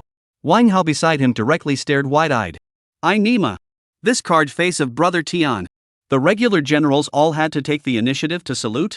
But with this accent and this posture, it was obvious that he had graduated from International Zhuang, right? "Hello? I'm Gu Tian." Gu Tian immediately put away his relaxed expression and also firmly raised his hand in response. Although the Khalifa armed group had made an announcement, claiming that this matter had nothing to do with them, and at the same time, they wouldn't get involved and block the rescue activities. But who knew if these people were true to their word? What if he traveled to Xie Juanhao's oil field single-handedly and ended up being ambushed? Just as Gu Tian was explaining the details of the rescue to these few officers, the Dragon Emperor Special Brigade and Phoenixy Special Brigade each drove over aggressively in their armored vehicles. Looking at the densely packed vehicles and the dust that looked like a sandstorm, the local regular soldiers couldn't help but stare in disbelief. Is this the Dragon Fang speed? Was this Dragon Fang's organizational ability? It was really a shot through the clouds, and 1,000 armies came to meet each other. Stepping off the vehicle, Long Yun and Lang Feng were still fighting. The Phoenixy Special Brigade and the Dragon Imperial Special Brigade were considered incompatible. "Captain Lang, it seems that your Dragon Imperial Special Brigade is not giving its best this time. You only sent out so many people? Our Fengyi Special Brigade is at least twice as many as yours." Lung Feng sniffed and smiled faintly, directly pulling out his walkie-talkie and ordering, "All Dragon Imperial Special Brigade members, all come out to rendezvous." The next second. Tap tap tap. The sound of neatly organized footsteps came from all around the mine. The corners of the mine suddenly pulled up the explosion-proof nets with a brush, revealing the underground bunker passages. Members of the Dragon's royalty dressed in black armor and equipped with the latest model of thermal weapons came out like a tidal wave. 1 team. 2 teams. 3 teams. 10 teams. The crowd was dense with clanging boots. In less than a moment, a team of more than 2,000 people was drawn up, a glimpse of a dark and pressurized piece.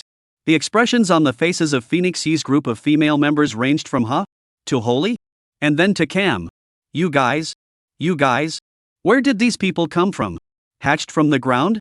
Lung Feng glanced at Long Yun, playing with the flavor. We, Long Yu, go for the actual combat stream, the tactical stream, and we all came more than 1,600 people in advance. You foamy are amateurs. After saying that, he scattered his legs and ran towards Gu Tian, fearing that Long Yun would knock him on the head with a helmet. Chapter 94. The battle begins. Gu Qiao. These are your men? The North African officers were flabbergasted, their eyes nearly staring at the ground.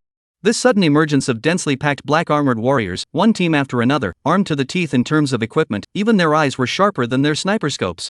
When the hell did this transfer over? It was the same as saying that people had transferred so many people under their noses long ago, and their security department was still completely unaware of it?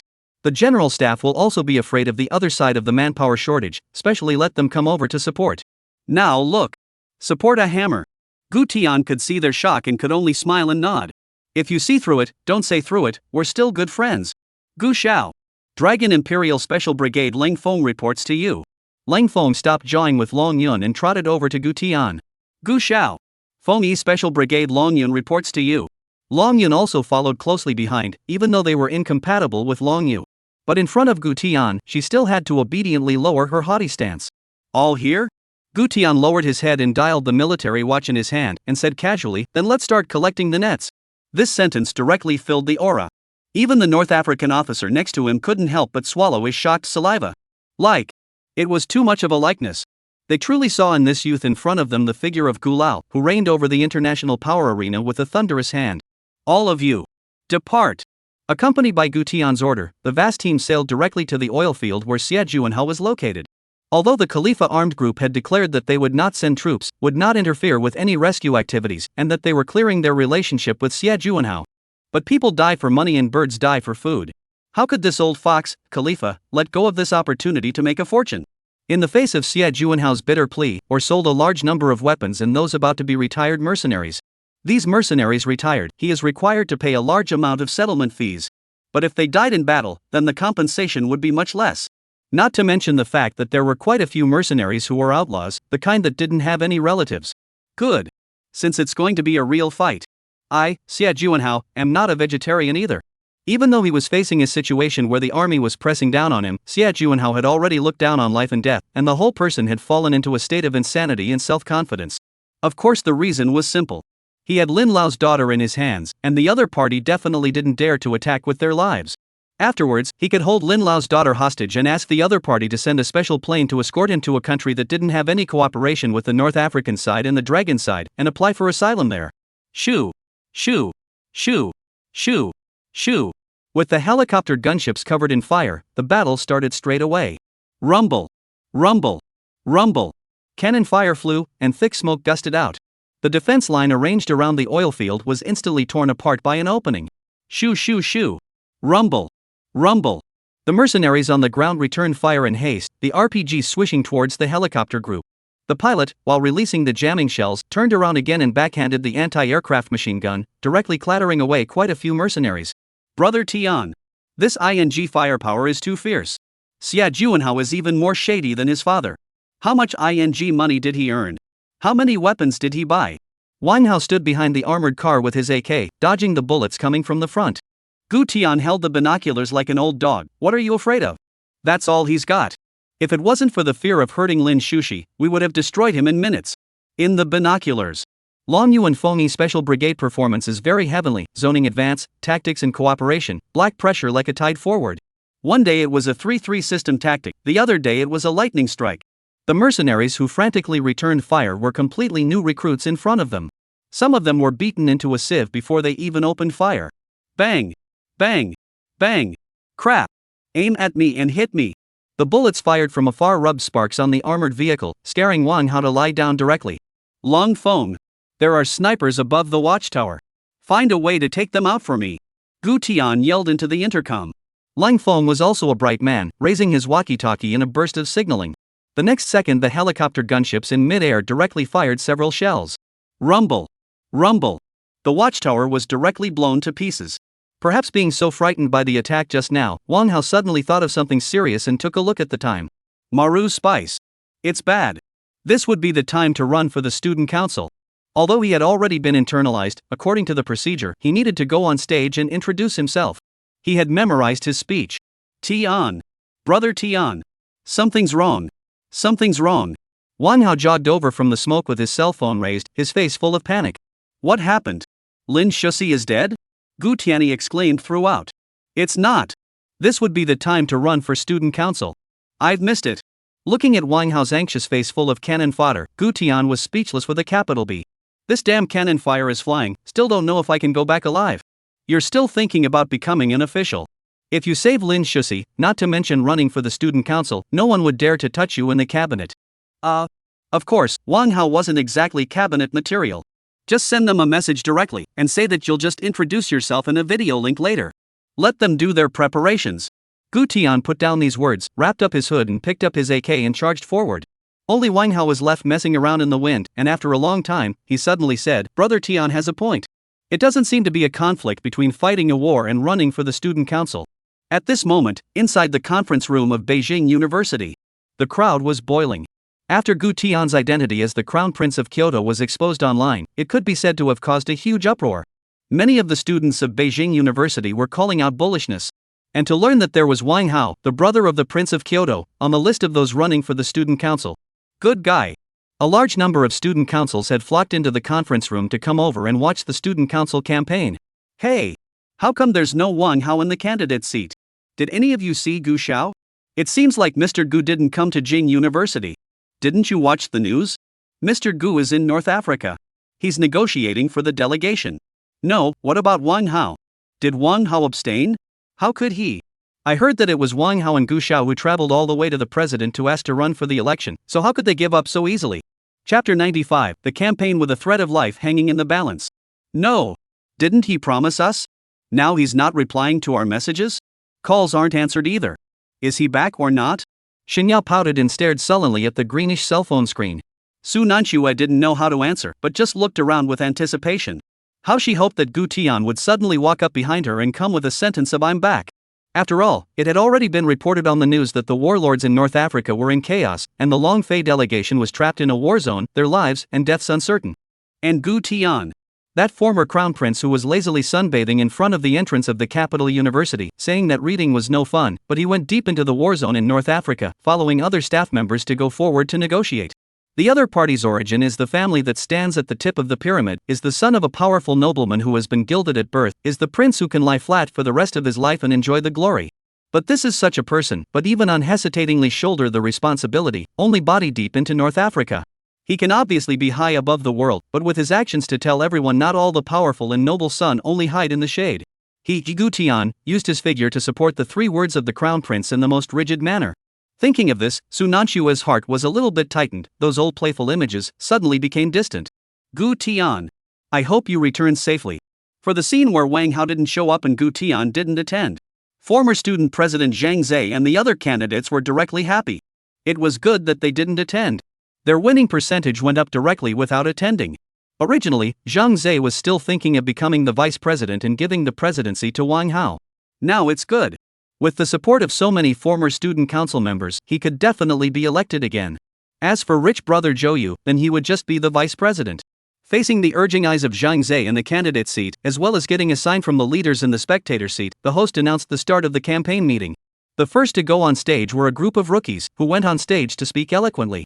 There was a sigh of relief from the students and the judges on the stage. Immediately after that was Zhang Zhe. As the original president, he was naturally aware of the problems that existed in the service of the Kyoto University student body. He gave a high-quality speech, which was praised by the judges. He was followed by Zhou Yu, who was also in good shape on stage. Just when Zhang Zhe and the others thought that this was a sure thing, the judges suddenly received a message from Wang Hao. There was no doubt about it. The judges exchanged complicated looks with each other and directly called the host down. After a few exchanges, the host ran to the stage with a face full of excitement, raising the microphone and saying excitedly, "I've kept you all waiting. Our last contender, Wang Hao, he didn't abstain." These words came out. The conference room directly smashed the pot. Everyone had come to see the Crown Prince's friend Wang Hao campaign, how could they not be excited? And Zhang Zhe and Zhou Yu and the others' faces changed drastically. What? Wang Hao didn't even come over, how can he campaign? Could it be that? Oh, the salt is not even salt? While the crowd was curious, the host pointed to the screen behind him and reminded, "All right. Everyone, please look at the big screen. The last contender, Wang Hao." The video link begins. Snap. The big screen lit up. In the next second, everyone's expression changed. Where the hell was this? Not the dormitory. Not a study room. Not even a scene that could occur in a normal Kyoto University student. Rather, it was a war scene. Boom. A deafening explosion exploded directly into the picture, and the conference room's sound system was able to shake fire out of it. The sky hovered with helicopter gunships that were frantically pouring bullets. Smoke rolled in the distance, sand and dust billowed, and even the horizon shook. The camera shook crazily, and even the live projector carried earthquake special effects, almost making the students in the first row think they were sitting in 4D seats. The host's mouth twitched, and the school leader directly pinched the mineral water bottle. Crap. Nima. Where is this? A war scene? What the hell? Isn't this a campaign video link? Why do I feel like I'm watching Warwolf? Before the crowd could slow down, they saw Wang Hao himself finally appear from the screen. Dressed in camouflage, half of his face was covered in gunmetal, and his hair was blown up into a battlefield back, but his eyes were firm like the kind that had just entered the organization. He quickly propped his cell phone in front of him, a confident grin of the old "I'm a soldier" king hanging at the corner of his mouth. "Hello everyone, I'm Wang Hao from Class 1 of the College of Finance and Economics, and I'm running for student president." The words just fell. Swoosh! A cannonball trailing fire flew past his side, the camera trembled, and a mushroom cloud rose directly behind him. Holy! Lean on your waist. This isn't a speech. This is a life or death campaign. God damn it, we're running for student president, not king of war. The few other campaigners on the podium had faces that were more brilliant than one another. Some tore their speeches apart on the spot. Zhang Zhe was even more disoriented, his soul out of his body. Is this Wang Hao? Is this Wang Hao? Is this really him? Where's Gu Tian? Gu Tian should be with him. Shenyao jumped up from her seat, her pink hand gripping Su Nanshue's sleeve and asking. And Su Nanshue's face was long ago written with helplessness and worry. Just at this moment, a sharp-eyed student suddenly screamed, "Look! That person behind Wang Hao wearing a hood and carrying a rocket launcher. He seems to be Gu Qiao." "Ha? What? Gu Qiao is there? Ah! Gu Qiao. It should be Xiao Gu. That body and that physique is definitely Xiao Gu. Wait a minute. Wait a minute. It doesn't seem to be, does it?" The man carrying the rocket launcher in the picture was flexibly changing positions behind the armored car, and after the rocket launcher was finished, he picked up his AK and fired at the front face. Ta-da. Ta-da. Da. Da-day-day-day-day-day-day. A moment of point-blank shooting, a moment of automatic, and the pressure of the gun is as steady as a match. Those who have been on the battlefield know that real-life combat can't be open. This scene, look at the conference room. A group of special forces are very skeptical of life. Professional. This is too professional. Will also faith shooting? This shouldn't be Gu Qiao. Gu Qiao in this capacity. How can he be so professional? So playful? This one on the screen is clearly a real combat veteran, right? While the crowd was speculating, the person in the screen who resembled Gu Tian's physique suddenly yanked his hood, revealing a familiar and untamed handsome face, and twisted his head to angrily curse at Wang Hao. "Howsy? Get the hell on me. The video hasn't finished playing yet.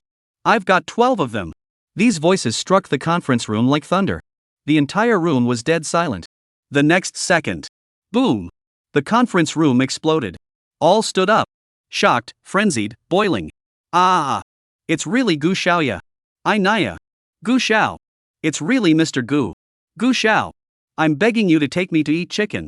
Compared to these boiling and cheering students, the faces of the school leaders in the spectator gallery were pale. They didn't say a word, they were just horrified. Chapter 96, A Call from Elder Lin. Such a bombastic student council campaign scene would surely be permanently enshrined in the school's history. Aha! It's really Xiao Gu. Wang Hao. I choose Wang Hao. The prince's brother is my brother. Gu Tian. It's really Gu Tian. He's actually doing something so dangerous. Shenyao jumped straight up, with a look that was even more anxious than if she were on the front line herself. On the contrary, Su Nanshua's face had long been covered with complex emotions. On one hand, she was worried, but on the other hand, she carried a few points of inexplicable pride and numbed feeling. She knew that these two people were abnormal, but she didn't expect that they could be abnormal to this extent. There was no doubt about it.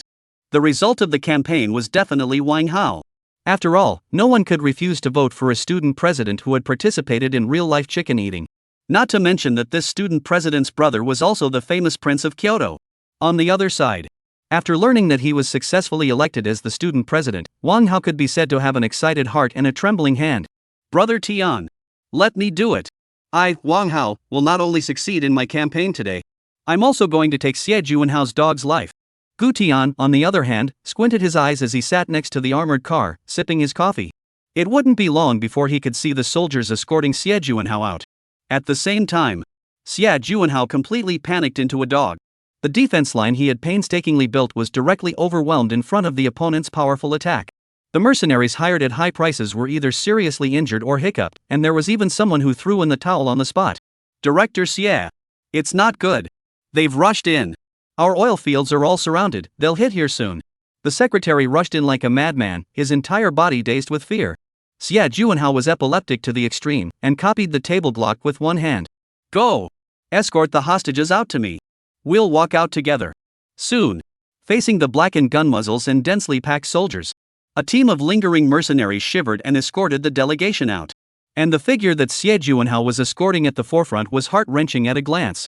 Slender wrists bound, a trembling chin and a few imperceptible sobs. She was no one else but Lin Shusi, Fengyi Special Brigade's highest protection object. The moment Gu Tian saw her, he subconsciously looked at Wang Hao. Wang Hao also turned his head sheepishly. Fengyi Special Brigade Captain Long Yun instantly reddened his eyes and ripped off his tactical helmet. Xie Juanhao, you let go of Missy. I'll be your hostage. Hearing Long Yun's voice, Lin Shusi under the mask immediately shouted with a sobbing voice, Long Yun, you came to save me? Woo woo. Don't be afraid, Missy. He can't get away. Xie Juanhao, you can't escape. Hurry up and release Missy. When we get back I can find Elder Lin alone to plead for leniency on you. Xie Juanhao went crazy as Glock gasped against Lin Shushi's temple, don't come over. Don't come over. Gu Tian. If you dare to take a step forward, I'll let all of you be buried with me today. After saying that, he even lifted up his clothes with one hand, and the layers were full of detonators and explosives.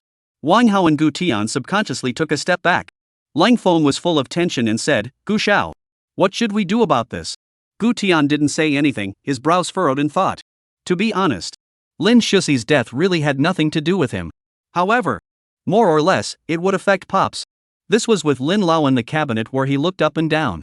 Your son returned safely and my daughter dies in North Africa? How presumptuous. Ahem. It's not me who tied it ha. It was Xie Juanhao who tied it up. At this time, Gu Tian's cell phone rang. It was an unfamiliar number. To be precise, it was an extremely special encrypted number, encrypted through and through, with no attribution. Gu Tian frowned and his finger reflexively scratched it open. The next second, a sharp but authoritative voice came out. Gu Tian? Is that you? I'm Lin Guoxian, your Uncle Lin. Uncle Lin? Crap. Elder Lin. Gu Tian's pupils shrunk violently, almost shouting out loud, Lin Shusi, your father called me, what am I supposed to say? Ah. Right. Uncle Lin, it's me, Gu Tian.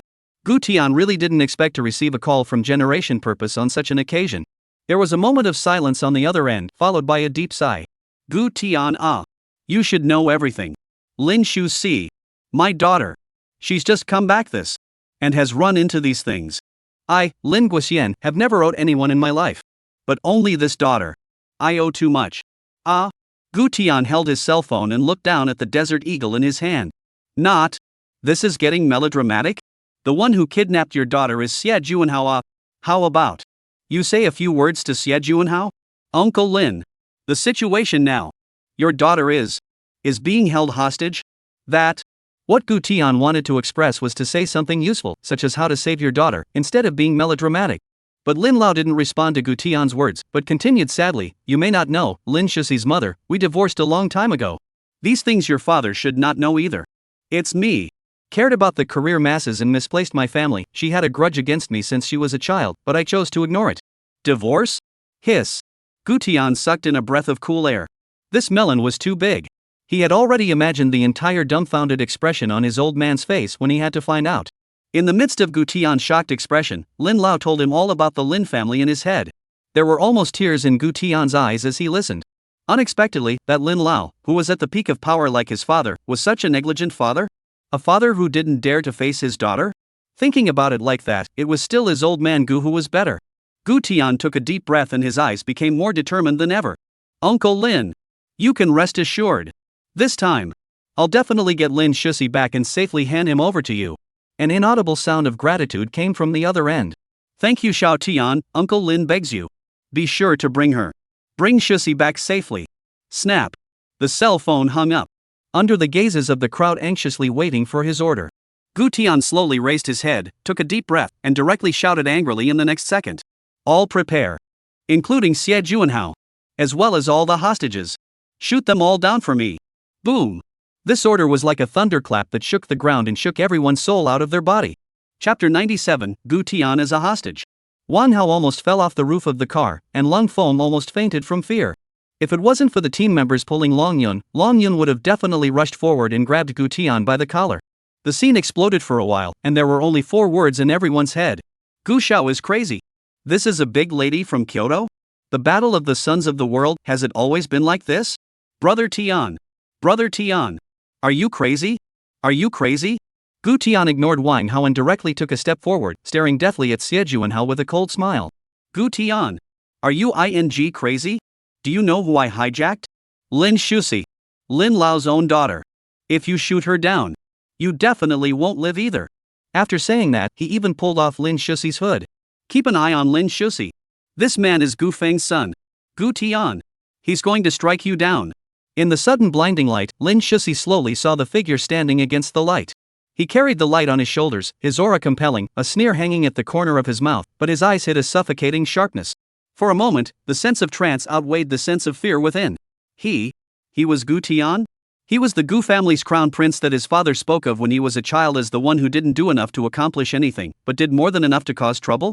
Foamy Special Captain Longyun broke free from his team members and stopped Gu Tian with red eyes. Gu Xiao. She's a great lady. Are you crazy? This order of yours. We can't carry it out. If you dare to shoot.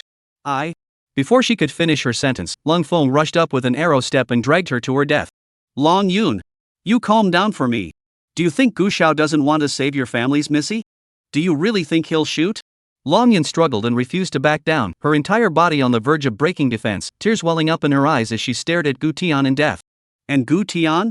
Still standing there calmly, holding truth in one hand and sticking one hand in his pocket. Lang Feng instantly understood. Gu Xiao was going to resort to psychological tactics. As expected. Amidst Xie Juanhao's roaring threats, Gu Tian pointed at him and started outputting. Xie Juanhao. I realized that you're a idiot. You're just like your super hung brother, with a touching IQ and outrageous brain circuits. Why don't you pick a valuable hostage? Why did you pick Lin Shusi? She's an orphan, you know? These words came out. Crowd. Gu Tian's eyes raised, his speech speeding up, striking with precision sentence by sentence. Her father, Lin Lao, divorced her mom a long time ago, and it's a clean split. Lin Lao couldn't wait for her not to return to China. You think he cares about this daughter of his? Come on, he doesn't even remember her birthday, okay? You hijacked her, who can you threaten? Boom. The atmosphere of the scene instantly exploded. The expressions of the crowd were clear and shocked. Orphan? What? Not. Elder Lin divorced his wife? This wild history is too wild. Nima. No wonder I've never heard of Mrs. Lin. Xie Juanhao was confused and his face turned green. You are talking nonsense. How could she be an orphan that no one wants? Elder Lin is her father, everyone in the cabinet knows that.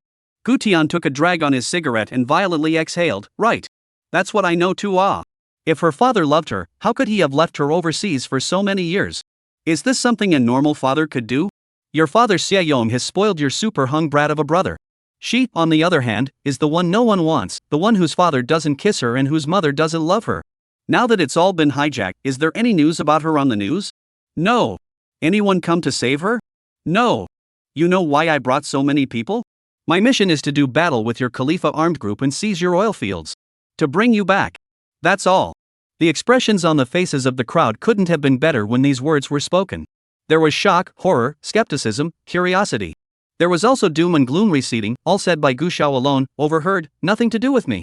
And Lin Shusi had originally forced herself to be calm, thinking about how the other party would save her. But this string of solid remarks blasted down, directly blowing her into a small fountain. Gu Tian. You're talking nonsense. You're the one no one wants. Your whole family nobody wants. Gu Tian watched her cry, still looking like it was none of my business, and even swept a fake strong glance at Long Yun and Leng Feng and the others. What are you guys dawdling about? Listen to my orders, shoot them all and go home after the fight. At this point, Long Yun already understood what Gu Tian meant and followed Leng Feng with a wave of his hand. Click click click click. All the truths present were aimed at Xie Juanhao and the others in unison, with a feeling that they would pull the trigger in the next second. This time, Xie Juanhao was completely flustered. Originally, he had questioned Gu Tian, but when he thought about it, it did seem to make sense. If Lin Lao really loved her as his daughter, why did he send the other party outside for so many years? Moreover, he hadn't even seen Lin Lao's other half since he was a child and hadn't heard anything about it. If Lin Shusi was really the eldest Miss Kyoto, then how could these people dare to prepare her with a gun? And how did Gu Tian say these solid and counterintuitive remarks? Without waiting for Xie Juanhao to think too much. A large number of soldiers could just step closer with their truths raised. Don't come over ha. Don't come over ha. Retreat. Back off. All of you, back off.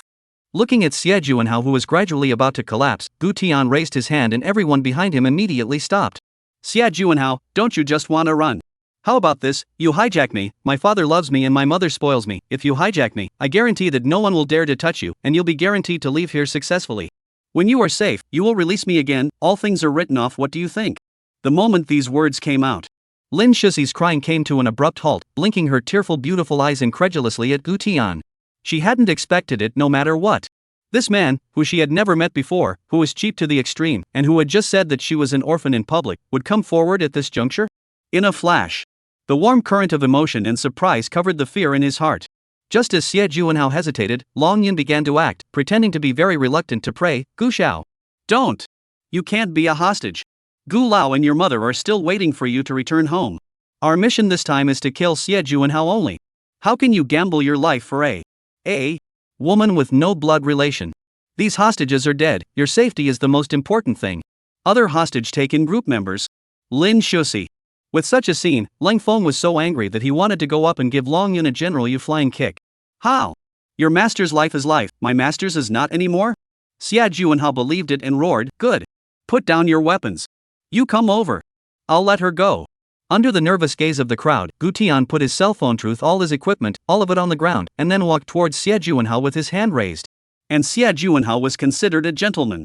When Gu Tian came close, he pushed Lin Shusi out violently with one hand, while he himself held Gu Tian hostage in a lightning-fast manner, his gun pressed against his temple.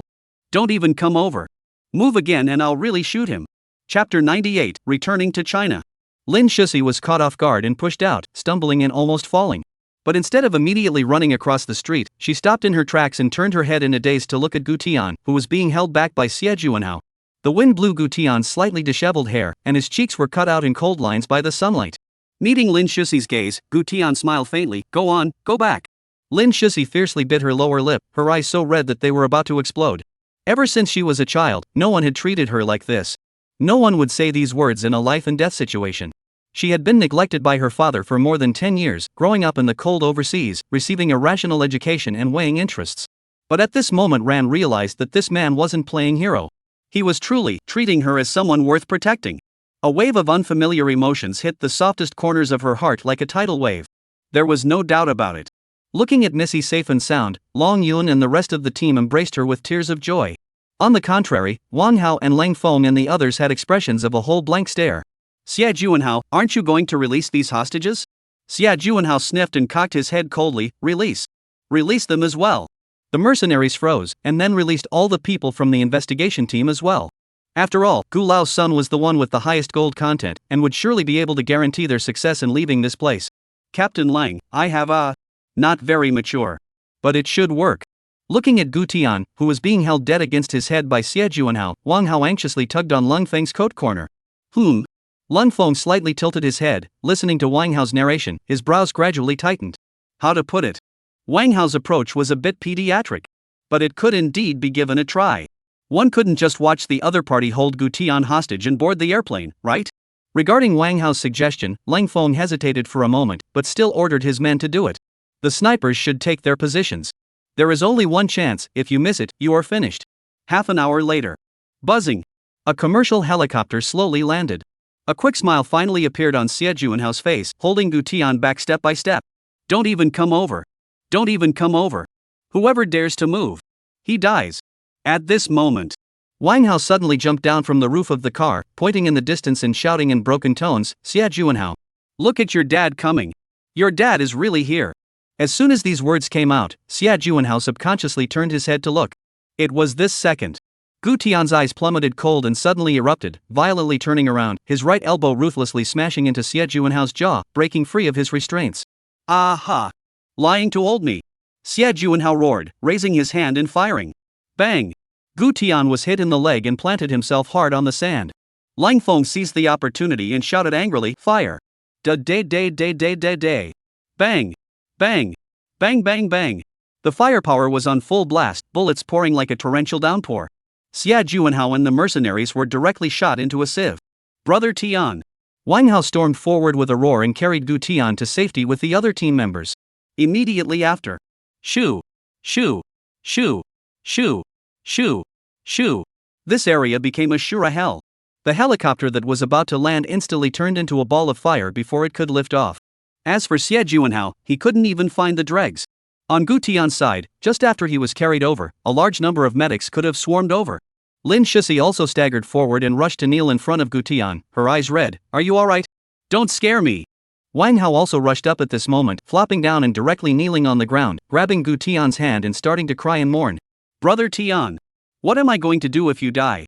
I'll never speak out of turn again. You can kick me if you like. Just don't die. This scene moved Long Yun and her special team members, and some of them even had tears in their eyes. Was this still the Kyoto imp Gu Tian among them? He would rather be shot himself than save Lin Shusi. Even if the other party was from another family, even if he knew it was a trap, he went to his death without hesitation. That moment, the barriers, misunderstandings, and hostility between Feng Yi and Long Yu seemed to have quietly disintegrated. Early the next morning, Kyoto airport was closed.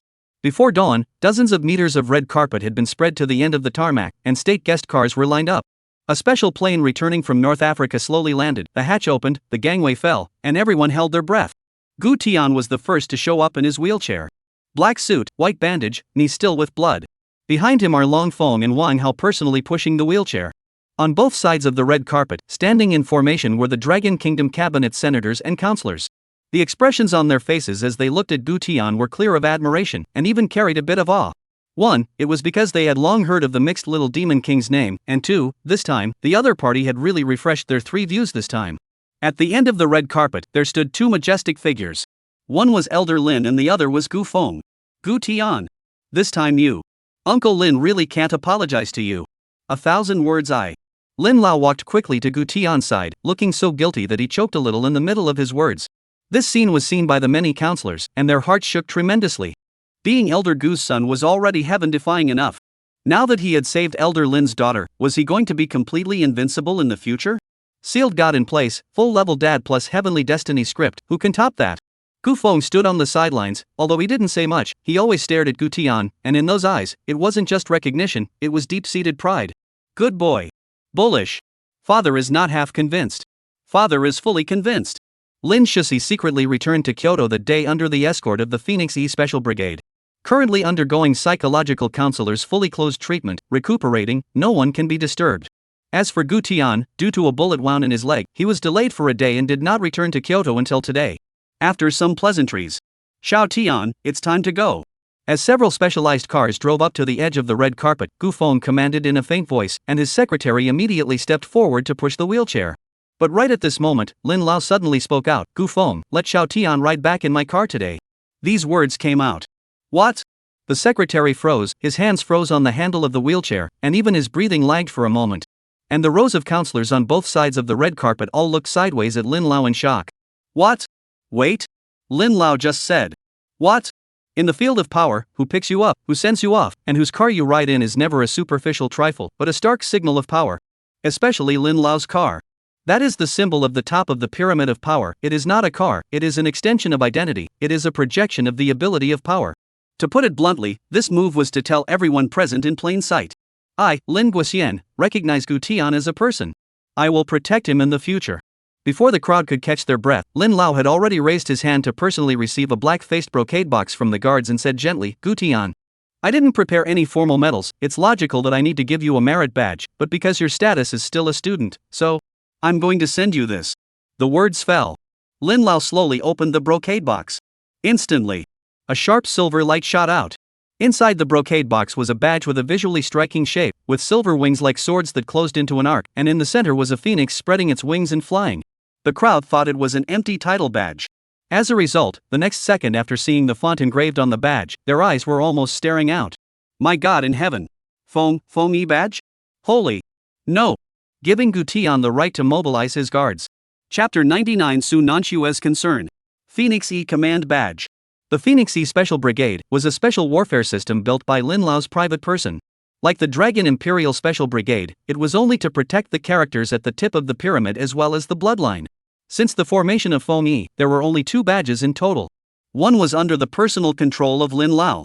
The other was in the hands of Lin Shusi. Now, Elder Lin had handed over his own badge to Gu Tian. This represented more than just trust.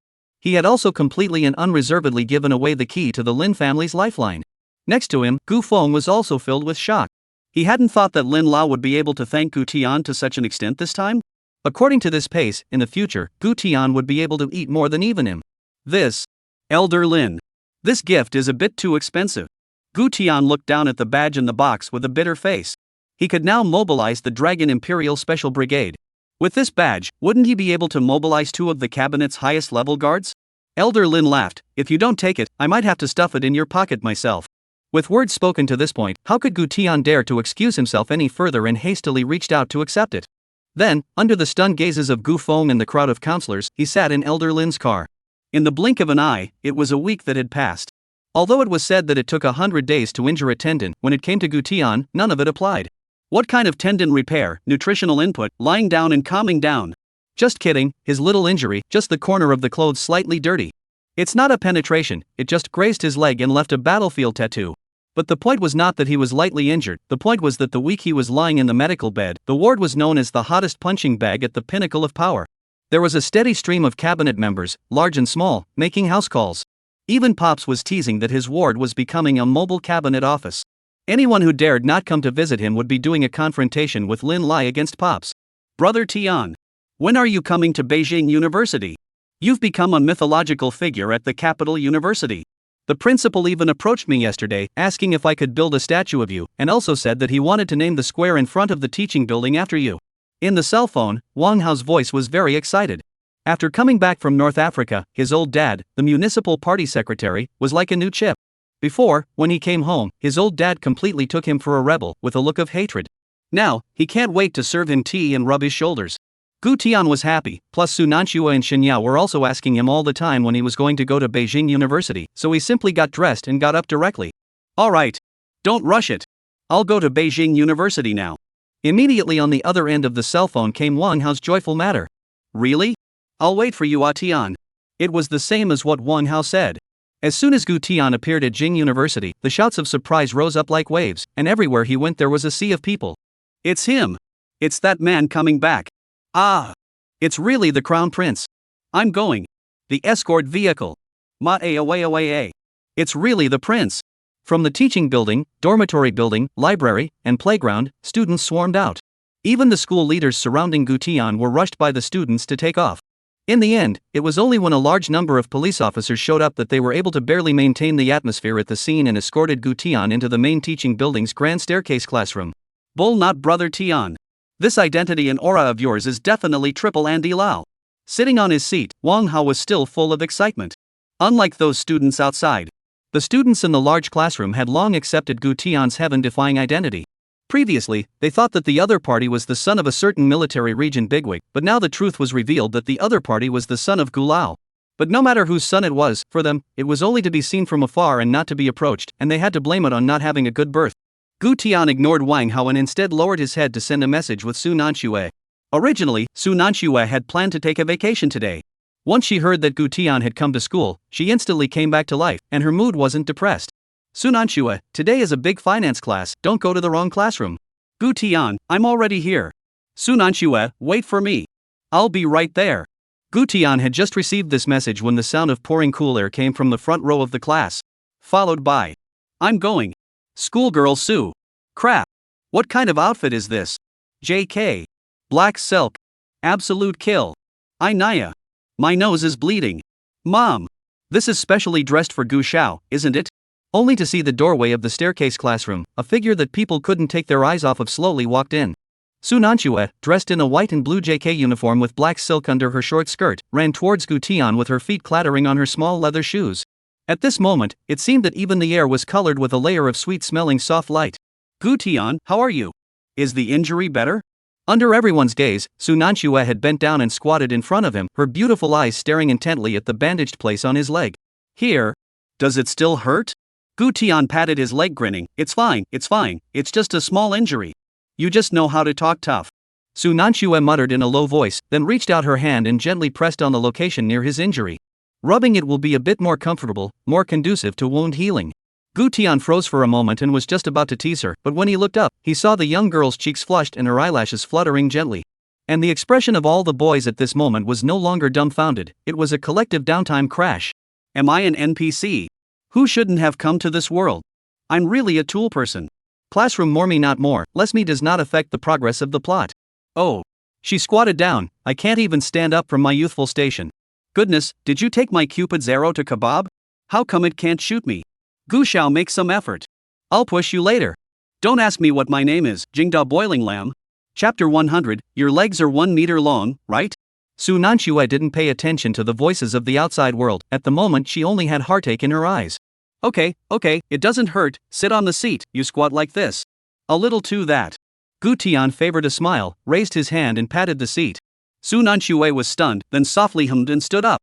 At that moment, the temperature of the classroom rose a few degrees. Spring hadn't come, but Gu Daoxiao had come. In the classroom, the professor on the podium read the contents of the PPT in an endless stream. The classroom was quiet, and most of the students had long since gotten their souls out of their bodies and their flesh hung up. Gu Tian also propped up his head, half opened his eyes and dozed off. But the next second, the line of sight slipped and the sleepiness instantly cleared.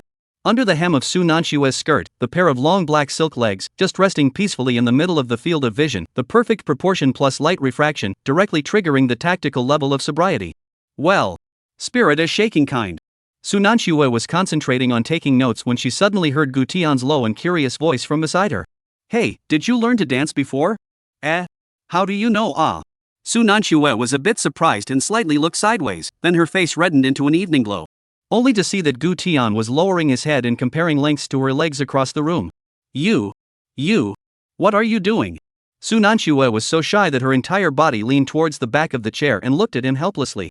This is in the classroom. There are so many people around. But Gu Tian was serious and continued to use his fingers to gesture. My span is 20 centimeters. According to the proportional projection, I feel that your leg length should be 1 meter 1. Su Nanxue was a bit speechless.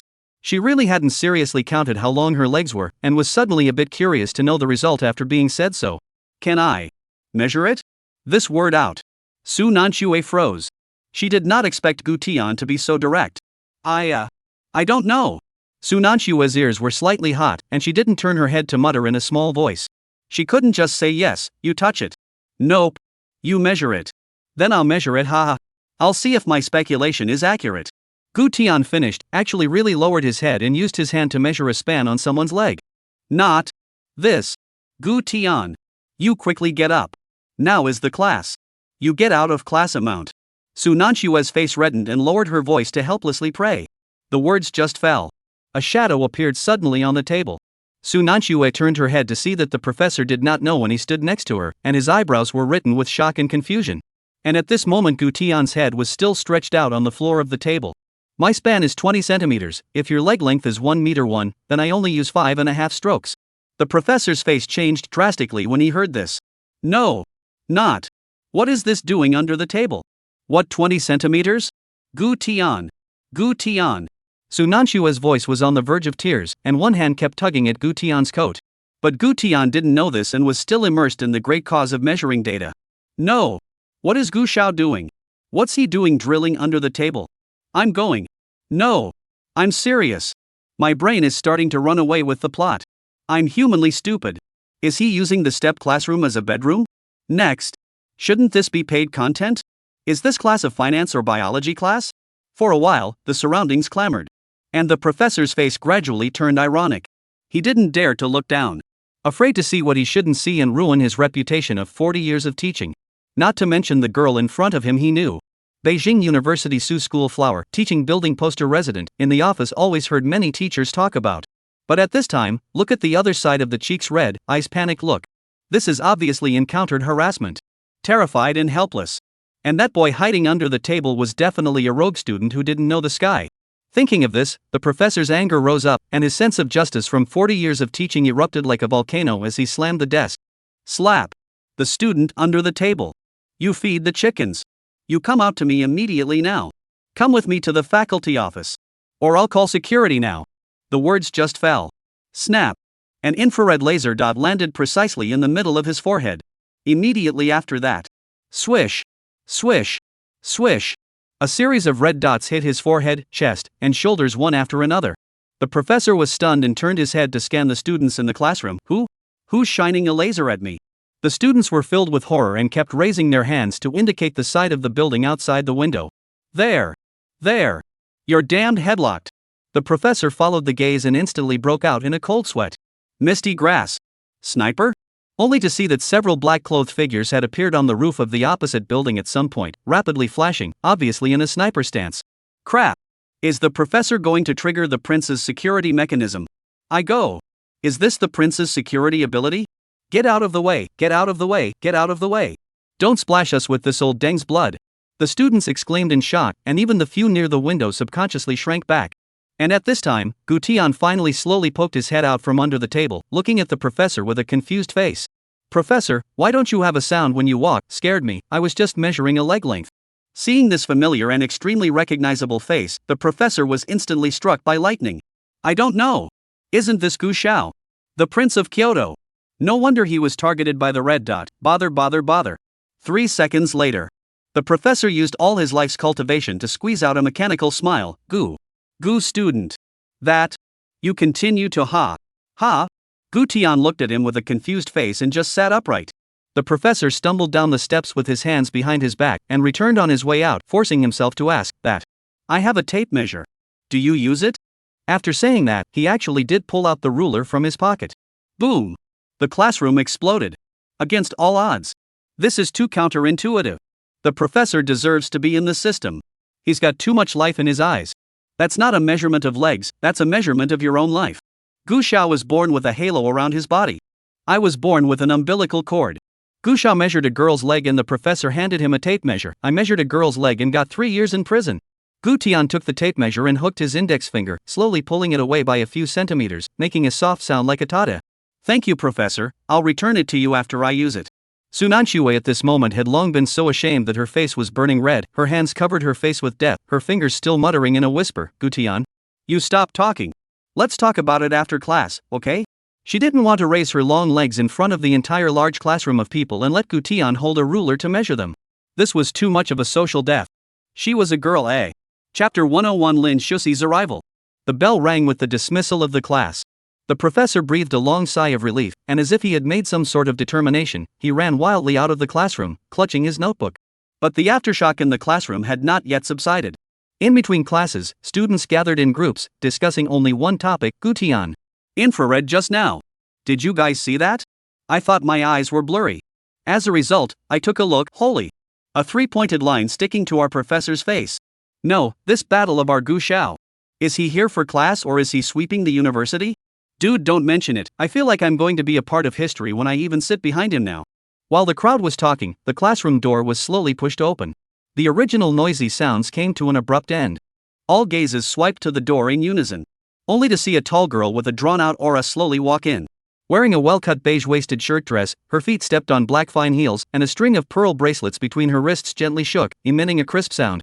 Knowledgeable, cold, and noble. This entrance, directly the class of boys' aesthetic ceiling refresh reconstruction. Mom. Crap. Where is this heavenly fairy from? It's even better looking than schoolgirl Sue, right? This is also too rich, too cold, too killer. Miss Big's internal flavor directly soars full. Is she coming over to walk the red carpet? Compared to the crowd's exclamations of surprise, Gutian's eyes narrowed slightly and he instantly recognized the visitor. Lin Shuxi. However, he was a bit curious as to why the other party suddenly appeared here. while the others in the classroom were preparing to frantically gather around to see where exactly the goddess was sitting. Lin Shu stopped in her tracks, her beautiful eyes coldly sweeping through the rows of students, her aura drawn like a magnesium light, until her sight was fixed on the last row. That's right. When she saw Gu Tianshi, her beautiful eyes suddenly lit up for a moment, and then without hesitation, she stepped towards the back row. With this walk, the entire room exploded. All could see that this was clearly for Gu Xiao. Voices of envy and complaints about not having a good cast rose and fell. And at this time, Wang Hao was still lying on the table huffing and puffing when he suddenly smelled a fragrant breeze on his face, and with a jolt he sat up. A Jedi-level figure whisked past. Slim waistline plus long legs plus high heels plus lightly swaying pearls. Brother Tian. Quick look. Beauty. Lin Shixi's footsteps lurched, turned around and smiled with a hook of her red lips. Hello, Wang Hao, long time no see. This like 4 words, like silk across the throat, immediately let the classroom boys' collective loss of defense. Wang Hao's face collapsed on the spot. I Nima. Lin Shusi. What the hell is this coming to find out about me? Hello, Lin, Miss Lin hello? Lin Shusi nodded slightly, but her eyes had drifted past him and headed straight towards Gu Tian until she walked next to him and sat down elegantly. Crossing her legs and straightening her skirt, her movements were skillful and restrained. Hello, Gu Tian, how's the injury? After saying that, her gaze lightly swept over the bandaged position of his leg. No thanks, no guilt in her beautiful eyes, only a little scrutiny and a calmness as if you're not dead yet. Gu Tian leaned against the back of the chair and let out a light laugh. There's nothing wrong with the injury. Why are you here? Lin Shusi hit her lips and smiled. The cold demeanor of an aristocratic lady instantly resurfaced. What? Can't I come to attend the University of Beijing? Gu Tian stared at her for 2 seconds, his eyes sinking. The contrast was just too damn big. But he remembered very clearly that when he was in North Africa, the other party had cried pearly and pitifully. Now it's good. Oh. Taking out the air of a big lady? Yes, of course I can. You can go to school wherever you want, it's just, I almost couldn't recognize you. Gu Tian sized up her outfit and flirted in a half-truthful tone. Lin Shusi didn't answer, just gently pushed the broken hair around her ears, her tone unsalted. Are you free after class? Have a meal together? The atmosphere in the classroom suddenly lurched. It looked like everyone was swiping their cell phones, copying notes, and pretending to discuss, but in fact, their ears all perked up in tacit agreement. The pupils of the boys in particular had a collective earthquake. Holy! Such a beautiful goddess took the initiative to invite Gu Xiao to dinner? No! Who the hell is this girl? Young Mr. Gu. If you have dinner with her, can I have dinner with Miss Su? Mr. Gu, if you don't want to go, I'll go for you. I want to be number 1 in the department, I want to be as good as Mr. Gu. I'll piss on you, you're not good enough to be a driver for Mr. Gu if you're number 1 in the department. Wang Hao gave Gu Tian a wink one after another. Brother Tian. Hongmen banquet, right? Think twice. Although Wang Hao is a serious bachelor who burned the bamboo forest in a fire. But just now he had been stealing glances at Lin Shusi's body language and facial expressions. Finally came to a conclusion. This one is a mixture of a proper cold imperial sister plus an arrogant and delicate young lady. What made his heart even more uncomfortable was, putting aside the fact that Lin Shusi was mistakenly kidnapped at the very beginning. When Brother Tian was shot, it was for her. But what about her? Looking at Brother Tian with only a light scowl in his eyes, as if Brother Tian had saved her and deserved it? Gu Tian didn't see the reminder in Wang Hao's eyes, his brows narrowed slightly as he thought about it, and shook his head a moment later. Probably not, I have arrangements after class. Lin Shusi's beautiful eyes were slightly stunned, hooking her lips in a light smile. What? To accompany your girlfriend? The words just fell. Ding dong. A pop-up window popped up on Gu Tian's cell phone. Su Nanxue, what flavor do you want for your coffee? Macchiato? Or a different flavor for you? Gu Tian's eyes shifted and his thumb tapped on the screen a few times as he calmly said, No, I have an appointment after class. Although peeking into other people's chats was impolite behavior. But at this distance, she still caught a glimpse of the one on the screen with a playful tone and a concerned question, obviously a girl.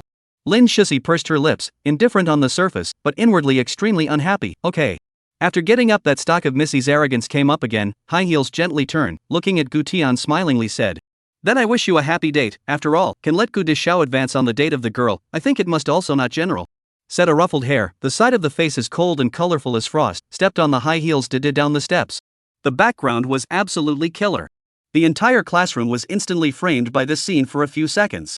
Gu Tian didn't raise his head, his fingertips still stopped on the interface of replying to the message, only his brows lightly wrinkled. Really damn inexplicable? Lao Zi saved you, talking is still not good, a haughty young lady look for whom to see? It's not the meeting where you cried like a pear? At this time, a light footsteps came from the classroom door again. Su Nanchue returned with 3 cups of coffee. As soon as he entered the door, many boiling sheep enviously gnawed their back teeth.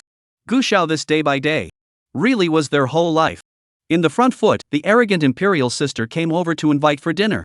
This will be the Beijing University Cool Su school flower running errands to buy coffee? No, for Gu Qiao it's coffee, for them it's cow and horse stimulants. Aya. I don't need to say I know I definitely have a cup of me here. Wang Hao violently rushed up in an arrow step to receive the coffee. Su Nanchue smiled and handed him a cup, then walked over to Gu Tian and gently passed his cup of macchiato over. Hey Gu Tian, I just met a very pretty girl in the hallway, as if she walked out from our big classroom. Did you see that? Chapter 102. Check this woman. Regarding Su Nanchue's words, Gu Tian just smiled and didn't answer. After all, boys understood. 99% of girls who asked such a question all want to hear a textbook answer. That is, I did not see. Even if I saw it, it's not as pretty as you.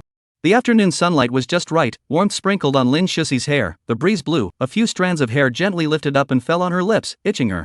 Only she refused others, no one ever dared to say to her that they were not available.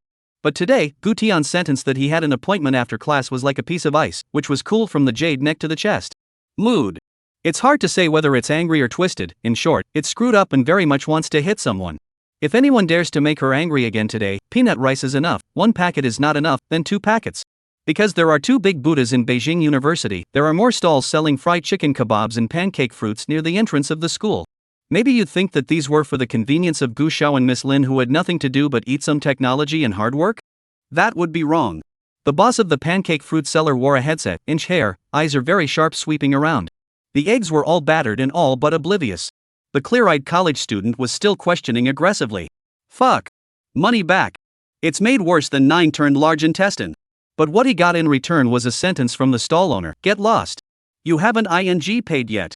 Pure love female biggest stare, on the spot social death, oh. Sorry ha. That. Scan code is this code? After turning around. Sisters to avoid lightning.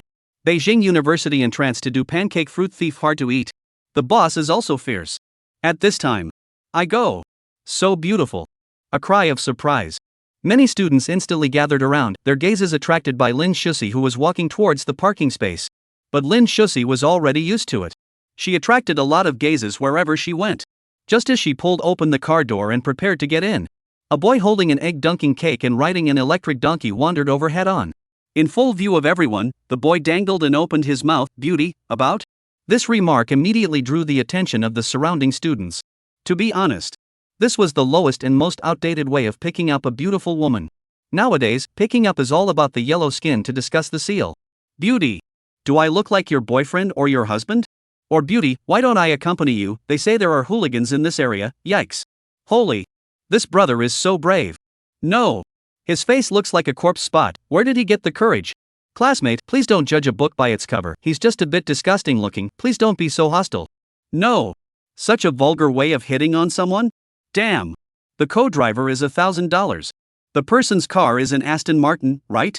Faced with the strange comments around her, Lin Shuxi thought she had misheard and raised her slender finger to point at herself. Are you calling me? Right. Beauty. I'm calling you. The boy nodded his head as if he were pounding garlic, staring at Lin Shuxi with a florid face as he swallowed his saliva. A fair lady, a gentleman. And he kinda didn't want to make an effort right now.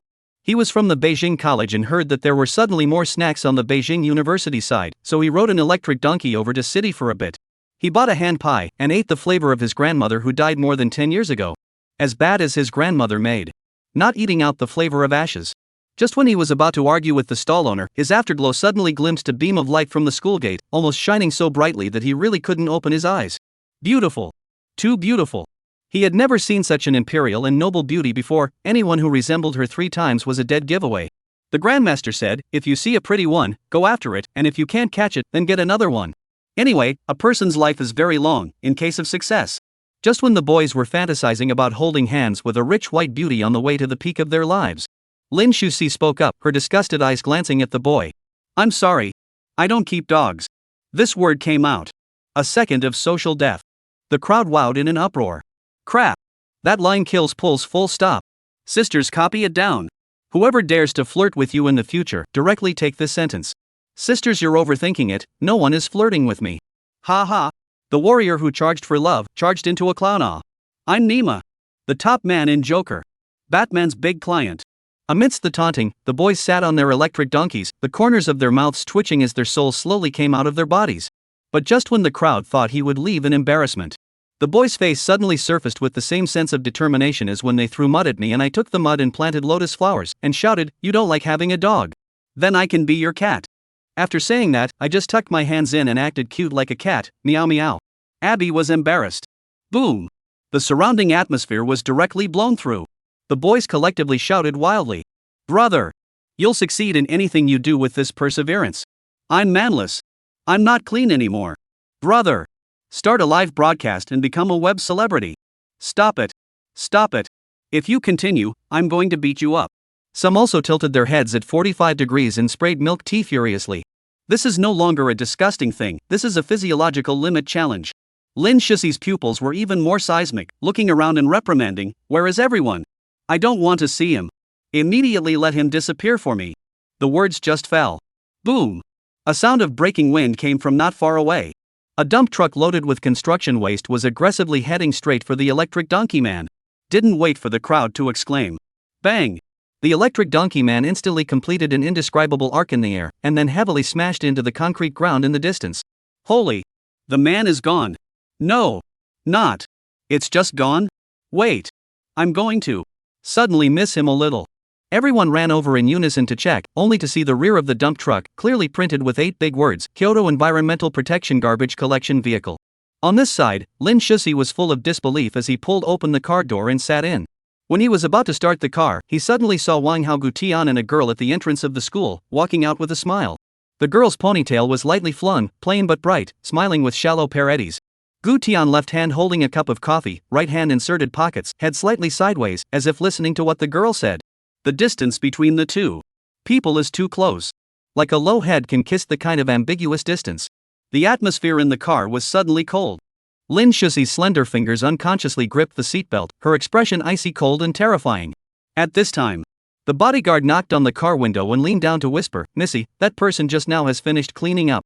Lin Shishi didn't care about this matter, but raised her hand to point towards Gutian's side. The girl next to him, "Help me check her background." When the bodyguard heard this, he didn't react at first, and when he followed her line of sight, his pupils directly quaked. No! Missy actually wants to check the woman next to Gu Xiao? This is Chapter 103, Happy Fruit Xinyao. Evening. Moonlight passed through the villa's floor-to-ceiling windows and spilled into the living room. Gutian sat paralyzed on the sofa, holding the remote control and looking for a suitable TV program. He had originally planned to go home in the afternoon. However, Su Nanxue invited him inside the villa, saying that his room had already been decorated for him. Moreover, Xinyao was cooking at home to celebrate his safe return. The two women had done this, so how could he refuse? So after eating, he sat paralyzed on the sofa to consume his food. "Gutian, do you think my new socks look good?" A milky sweet call came from the stairway. Xinyao ran down the stairs wearing a halter-shredded dress. The spring light on her chest and her white calves could be seen.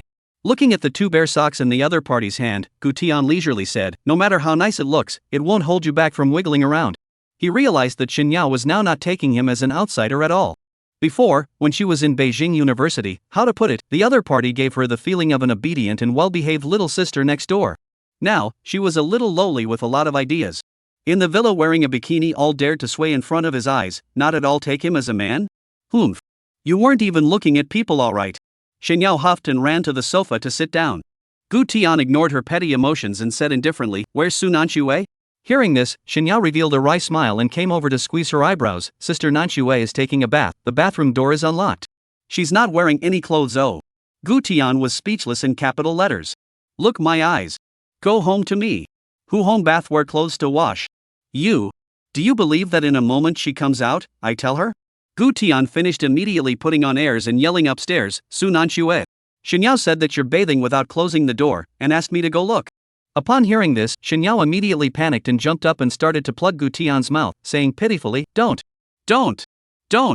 It's wrong. Gutian. Gu Xiao. I'll rub your legs."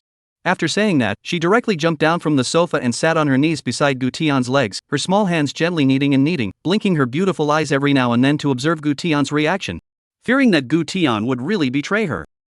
Not bad, this is more or less the same.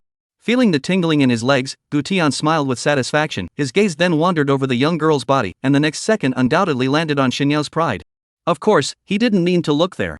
The halter nightgown itself was loose. Coupled with the fact that the other party was sitting on his knees and giving him a calf massage. With a casual sweep, the line of sight could set up camp there. It should be said not to say. Compared to the time in Jiang University, Xinyao had really grown up a lot. Now that you have come to Beijing University, the food is good. Maybe a little bit more nutritious. What's more, he would have seen the refrigerator, a box of papaya milk. I don't know whether she drinks it or Su Nanchue drinks it. Maybe both of them drink it? Xinyao noticed Gu Tian's reaction and then looked down at her chest, instantly understanding. If she were an ordinary girl, she would definitely cover her clothes in the next second and then jump up and yell at you for being a hooligan. But Xinyao was not an ordinary girl, she would never let go of any opportunity to tease and molest Gu Tian. Seeing that Gu Tian's gaze hadn't shifted away yet, Xinyao's crafty almond eyes turned, and she daintily said, Gu Xiao. Should I? I'll pull the neckline down a bit more? Convenient for you to see more clearly? The words came out. Misty grass. Are you polite? Gu Tian's face instantly turned red. No. What are you babbling about? Am I Gu Tian like that? I was just thinking about things, understand? I'm telling you, Xinyao, don't try to test me. I will only be tested by the honest and the people. Xinyao giggled at his reaction and pretended to believe. Right, you were thinking about things, I believe you. At this time, Su Nanchue also changed into her pajamas and wiped her wet hair and walked downstairs. Like Xinyao, she didn't have too many scruples about how conservative she wore. White silk pajamas, loose, a slight bend in the waist had a tendency to overflow with spring light. But Gu Tian did not move and glanced at it, comparing it very objectively in his mind. Su Nanchue's legs were indeed quite a bit longer than Xinyao's. What interesting things are you guys chatting about? I can hear it from upstairs. Looking at the young girl's exquisite body, Gu Tian smiled tenderly. What else can we talk about? Definitely chatting about your delicious cooking. After saying that, he looked at Xinyao with a tacit understanding. Xinyao nodded her head like pounding garlic and said adorably, right. Sister Nanchue's cooking is the best. Okay, if it's delicious, I'll make it for you guys every day in the future. After Su Nanchue finished speaking, she looked towards Gu Tian's injured calf wrapped in gauze. Xinyao, have you changed his medicine yet? These words came out. Xinyao was stunned, then spat out in embarrassment, Maru spicy. I forgot. After saying this, he got up and ran quickly to get the medicine. Before Gu Tian could say it doesn't matter, he was poked in the head gently by Su Nanchue's slender finger. Can you get on the point? Medicine do not know to change? Your cooking is too delicious, and as a result, you forgot about it after eating. Gu Tian skimmed his mouth and simply lowered his head without looking at her, lest he be continued to be read by her. As a result, when he looked down, he swept Su Nanchue's legs that were straight and white to the point of glowing, and his hand stroked up along the line of sight as if he had a consciousness. Slip. Good legs. It is a pity not to pedal 3 wheels. Su Nanchue inclined her head to look at him, did not move, did not say anything, just leaned against the side of the sofa, her eyes faintly looking at the TV. Now it was in the villa, different from the classroom. She wouldn't be so petty towards Gu Tian. At this time, the sound of Xinyao's footsteps came from the stairs. Su Nanchue leaned over, met Gu Tian's eyes, and said coquettishly, What? Still haven't measured? Is it a leg length of 1 meter? Gu Tian was just about to open his mouth. I got the medicine. Isn't it this purple bottle? Xinyao clutched the medical box and ran down. As soon as she saw the two of them so close to each other, Su Nanchue was sitting diagonally on the edge of the sofa, slanting her long white legs, and the picture was as provocative as it could be. Xinyao immediately exploded, her volume soared. Hey. You two aren't secretly doing something, are you? Gu Tian hadn't had time to speak. Xinyao pointed at the corner of his mouth with sharp eyes. Why is there lipstick on your mouth? Gu Tian froze for a moment and reflexively raised his hand to wipe his mouth. Huh? Xinyao instantly laughed with a wild smile. Ha. Fooled you again. You really believed it. I didn't even see any lipstick. Gu Tian squinted at her. Xinyao, are you looking for a fight? I'll admit it if you beat me. I can be happy for a day if I lie to you once anyway. Xinyao didn't wimp out, smiling as if she had succeeded in stealing a battery car. Su Nanchue, on the contrary, was indifferent, slowly and methodically pulling the sling back up, sitting back on the edge of the sofa, casting a sidelong glance at Xinyao. You crazy all day long, don't mind being tired. I'm not tired. Xinyao rationalized, I can still change Gu Xiao's medicine. You're not allowed to steal it from me, ha. After saying that, she directly knelt down in front of Gu Tian and skillfully opened the medicine box. Gu Tian and Su Nanchue glanced at each other with a tired and helpless feeling. After all, Xinyao was like a happy fruit, never internal conflict, and crap. Xinyao. What the hell are you doing pouring alcohol into the wound? Chapter 104 Watching a movie in the villa. 2 women and 1 man, this kind of atmosphere shouldn't be too wonderful. Although it was already 11:30 at night, everyone was still watching TV without the slightest bit of sleepiness. At this time, Xinyao took a straw and drank papaya milk, indignantly saying, "No, we are all adults. Still watching these childish variety shows? Adults should watch movies that adults watch." The moment these words came out, Gu Tian's eyes lit up. Ah yes. On the contrary, Su Nanxue was full of skepticism and reconfirmed, "Xinyao, you said you want to see what? An adult movie?" Xinyao did not respond to him and picked up the remote control and searched in the TV. It wasn't? Still have to search? I thought. What kind of netbook material? Nima. Midnight Murder Bell? Gu Tian's excited heart landed before it could fly. Su Nanxue touched her hot face, like a long breath of relief after a robbery. Well, the so-called adult movie is horror movie.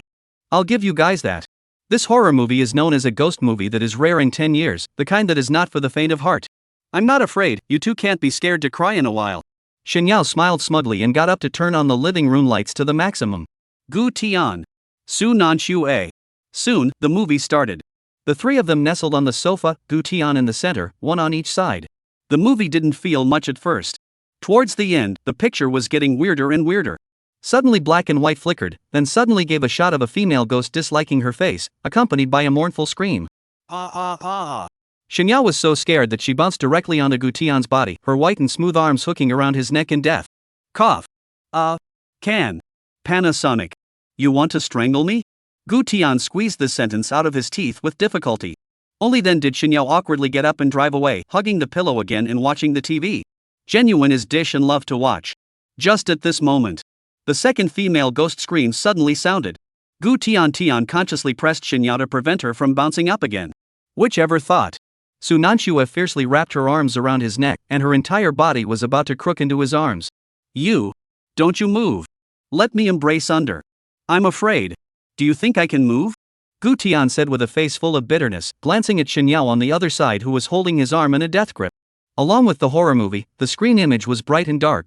The two women, one on the left and one on the right, hugged and leaned against each other, and Gu Tian directly became a living pillow on the sofa.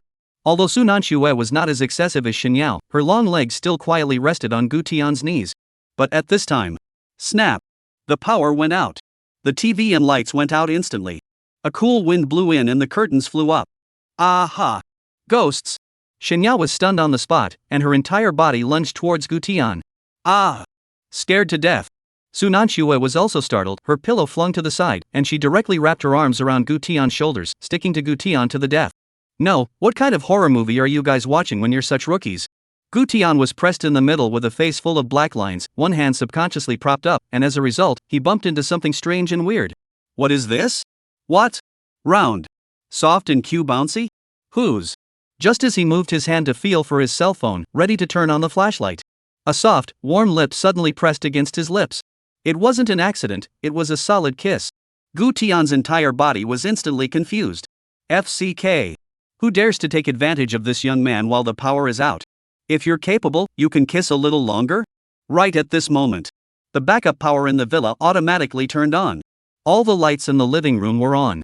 Su Nanxue was sitting on the sofa, holding a pillow face sideways, unable to see her expression. Xinyao's entire body was paralyzed on the carpet, her small face miserably white as she hugged her legs. Just now. It seems like a ghost touched me. It was her. Gu Tian smiled sheepishly. But whose kiss was that just now? Just as he turned his head to look at Su Nanxue slowly stood up, smoothed her hanging hair, and let out a faint yawn. I'm a little sleepy. I'll go upstairs first and sleep, haha. You guys have an early night too, good night. After saying that, she turned around and went out of the living room. Gu Tian stared at her back, a bit puzzled. Could it be Su Nanxue?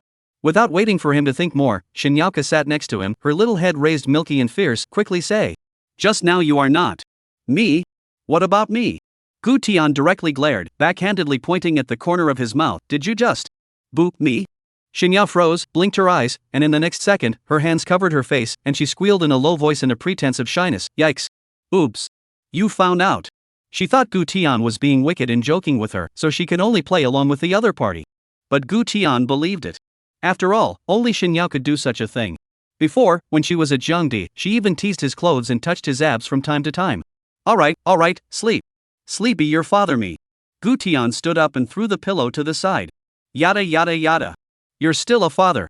I'm going to cover you to death. Shinyao's voice was so milky that she could pinch out bubbles, and she picked up the sofa pillow and pounced towards him.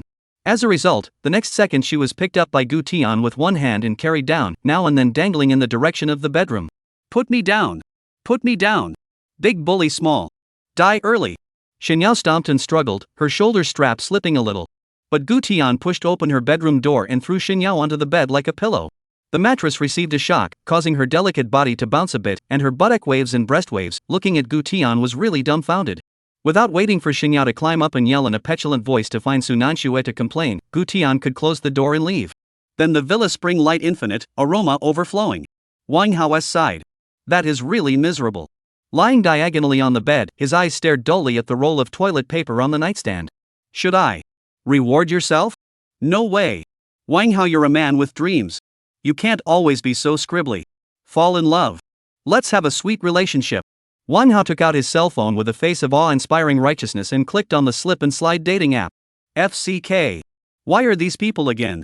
A clear net red face, high cheekbones, snake charmer chin, heavy makeup filter 300 layers, even the name with a unified style.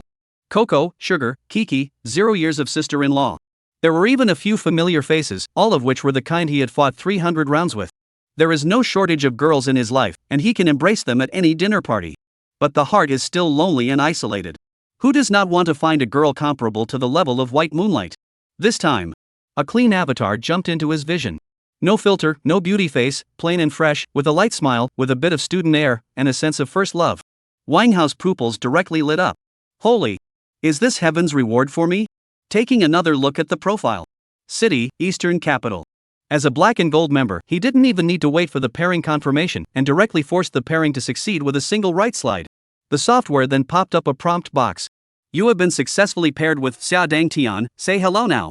Wang Hao rubbed his fingertips, took a deep breath, and decided to start the game a little more steadily, thinking seriously for 3 seconds to send out the first sentence. Slutty pig Peichi, hello, can I communicate with you for a moment? Absolutely. I'm so damn polite. Her eyes would definitely light up if she saw it. Wang Hao's ego moved to exuberance in place. Compared to the greetings of either dating or calling mom and social platforms, he thought that this sentence was really a clear stream. But a minute passed, and there was still no movement from the opposite side. Wang Hao was a bit impatient. Although he didn't have an outstanding look, it wasn't to the point where he could be ignored, right? At this time. Ding dong. Chapter 105 Netflix Summer Sweetness. The girl on the opposite side replying with a question mark. Although it was only a question mark. But for Wang Hao, who wanted to have a mouthful of vegetarian food, it was all a great surprise. He also wanted to know some vegetarian girls with clean backgrounds like Tian. No plastic surgery, no heavy makeup. And so, Wang Hao's excited heart and trembling hands. Just like that. The long night. The two began to chat. The next day, Gu Tian sent a dozen messages to Wang Hao and made 3 phone calls, all of which went stone cold. According to his understanding of Wang Hao, when this dude didn't answer the phone, it was usually just one situation. That is on business. But it's been a morning and he hasn't returned the message? It can't be that he died in the house, right? So Gu Tian drove to Wang Hao's house with worry. The neighborhood security guard saw the familiar license plate from afar and quickly opened the gate, even rushing outside the pavilion to salute. Gu Tian memorized the password to Wang Hao's house, entered and went straight to the bedroom, and once he pushed open the door, he said, "Hao son, you cultivate immortality ah?" The bedroom was filled with smoke. Wang Hao was half lying on the bed brushing the live broadcast, his head puffed up, and his eyes red as if they were congested with blood like the Alliance's 10 consecutive knees. Thank you, Brother Hao. Thank you, Brother Hao. The female anchor in the cell phone screen chirped continuously, so whiny that it made people's bones tingle when they heard it. Gu Tian walked over and opened the floor-to-ceiling window as soon as he could, and fresh air poured in. Holy! Brother Tian! When did you come? Wang Hao covered his cell phone screen while blocking his eyes. Gu Tian almost slapped this rebellious son to death. How did you catch on to live streaming bounties? Doesn't it smell good offline? It was important to know that it was easiest to get hooked on something like watching live streaming bounties. Especially at night, those female anchors' 18 kinds of whispering skills in turn, ears numb, wallet deflated. What's more outrageous is that someone who brushes tens of thousands of dollars a night may not even be able to eat a mouthful, completely emptying the balance and zeroing in on their feelings. But outside tens of thousands of dollars, can find how many do not eat cilantro? Maybe the package meal also package pick up and drop off, emotional value can still pull full. Whichever thought that Wang Hao raised his arm and called out, Brother Tian. She's not like the ones offline. She's a pure vegetarian. She started the live broadcast to her intuition. Gu Tian sneered, "Vegan your ass, why doesn't she talk about her mother who died early, her father who was in debt, and her brother who can't afford to study?" Hearing this, Wang Hao froze for a few seconds, put his head away, and muttered in a low voice, "I just want to find a vegetarian girl with a clean background to fall in love with." When this word came out, Gu Tian froze. Maru spicy. Did what was said just now pierce Hao Z's heart? Haoko. Do you have a fever? Do you lack women? Wang Hao immediately retorted, "No, I don't want to find the kind of woman who has a dinner party net red face and is looking for a materialistic woman with a gold master. Xia Sweetie is different. She said I don't look handsome, but there is a kind of inner handsome. That is soulful handsome, do you understand? She said she doesn't want me to be poor or rich, she is willing to eat roadside stalls with me. She said she can feel that I have a story hidden in my heart and she is willing to listen slowly. I feel as if I came late, but she just happened not to leave." As soon as Gu Tian heard this, his nose was almost given a crooked, and he forcefully raised his hand to pinch his own human center to avoid a short circuit in his brain. This ing. Typical pig killing disco K. But he couldn't point it out, so as not to hurt Wang Hao's fragile heart. That.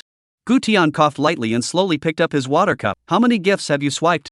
Wang Hao lowered his head and clicked on the app to flip through it, and faintly said, "Not much, just swiped 230,000. Put. Gu Tian almost couldn't hold back the tea in his mouth. 230,000 isn't much? Brother, you've forgotten your roots, huh? Your dad gave you an allowance of only $5,000 a month in the early years. Back then you had to rub your dad's official car when you went out, and now a sweet word from brother how when you're doing such an outrageous number of bills? Oh, not much indeed." Gu Tian put his cup on the table, patted his shoulder, and said with a calm face, "Let's go to Jing University for classes. Maybe we'll meet a veiled true fairy who looks like your sweet sister today. Brother Tian, I'll personally ask for your contact information for you, steady." Which knows that Wang Hao fell back on the bed with a longing face, the corner of his mouth hanging a small white flower-like smile, murmured, "Brother Tian. I want to go to Ben now. I want to give her a surprise. I've ordered flowers, bought a necklace, and a hotel." Gu Tian heard this and his brain buzzed. Finished. I didn't realize it before, but now I found it, this guy is still a love brain. Are you sure, Hahaozi, you're fine to brush the live broadcast on the line? There is no need to meet, in case it's a Qiao by Luo? Who knows? Wang Hao slowly looked out the window and said in a serious manner, "Tian, you don't understand, meeting is very important, meeting is the antidote to deadwood." Well. Brother, you seek your own happiness. Just as Gu Tian was about to politely exit, Wang Hao tugged on his arm. "Brother Tian. You accompany me.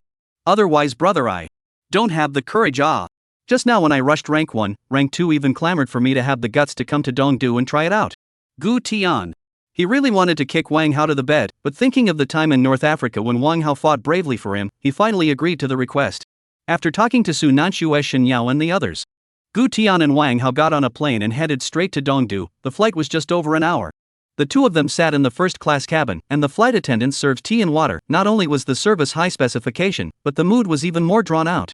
After landing in Dongdu straight to the airport rental, Wang Hao Ben present heart is too anxious, connecting the car of the airplane are not booked.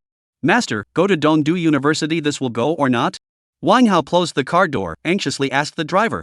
The driver closed the thermos cup full of wolfberries, slowly turned around and lazily said, "You two boys, did not look at the time?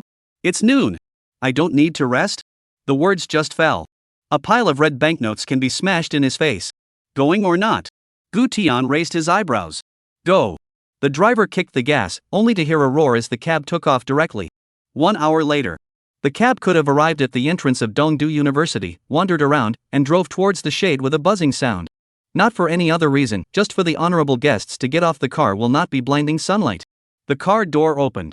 Wang Hao was the first to rush down, holding roses in his hands, holding a carefully selected diamond necklace. "Brother Tian, I'm nervous. Am I going to give her this to say I'm here, or am I going to slow down for a while?" Gu Tian wore sunglasses, the corner of his mouth picked up. "Say it now, just say that, sweetie, don't be strong in the future, your strong is coming." At this time, the end of the school gate. Xia Dangshan was walking out with her best friend Li Yi, stepping on thick-soled high heels and wearing a halter ultra-short skirt while cursing. "Grass mud horse. The cab is driving so fast. You two are rushing to jump into the sea." The cab just now whooshed past her and stopped not far away. When the two of them got out of the car, Xia Dangdang also saw it. Li Yi laughed and trembled. "Okay, you, how much did you earn last night? Another big brother in the live broadcast?" "Yeah, greasy ingrate." Xia Sweetness rolled her eyes and lazily said, "Brush more than 200,000, I landed in the hands of 100,000 or so, white cash, comfortable." Chapter 106, bringing Wang Hao to run for cash. Cowardly sister. Lee exclaimed, so tonight you're treating us to a Japanese dinner? I want the kind that can kill tuna on sight. For Xia Shengtian. She admired and envied her from the bottom of her heart. People could put on makeup, were open-minded, and did everything in a way that they would do whatever it took to achieve their goals. Both of their families are very ordinary. But people Xia Sweet just went to college, the live broadcast do fly, not only with the University of the rich young man to fall in love, but also made a crooked Negro international students, called M. At that time, Dongdu University had engaged in some kind of international famous school building program. This program sounds lofty, but in fact it is a high price to introduce a number of crooked students. These people came and that was not the end of it. In order to take care of these people's lives, but also arranged a system of accompanying students. That is, students could take the initiative to enroll and serve as chaperones for these crooked students, although there was no salary but there were credits. Without a doubt, Xia Sweetness was chosen. It has to be. Xia Sweetheart tossed her hair proudly. By the way, how are you and M doing lately? Facing her best friend's inquiry, Xia Sweetheart's eyes dimmed as she touched the bruise on her chin. I upset him the day before yesterday and got slapped a few times. Wait? You got slapped?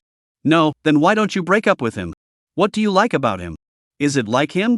For this crooked boyfriend, Lee is advising to break up, not asking why, just because she doesn't have one. You shut up. Xia Sweetheart gave her a blank look. She knew that her best friend wanted to flirt with her again. I just want to get a good grade on his chaperone test. It's about my graduation credits, there's no way around it.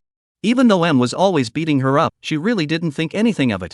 After all, she was seeing the world with her eyes open too. And she massively enjoyed going out with M and the envy of others. Just then. Ding! A message popped up on WeChat. Greasy Injustice, sweetie, I'm over here at the entrance of East University. I bought you a gift, surprise oh. Xia Sweetheart froze as she looked at the picture Wang Hao sent over, and Hitomi shrieked out in the next second, holy! That bastard came over last night. It's right over there in front of the flower bed. Lee hurriedly looked around, really? Where? Where? Holy! Is it those two guys over there in the flower bed? Weren't they the two who just came down from the rental? Xia Sweetheart looked in the direction of her best friend's finger, and her face froze on the spot. Damn! It's really the two of them? Came in a cab?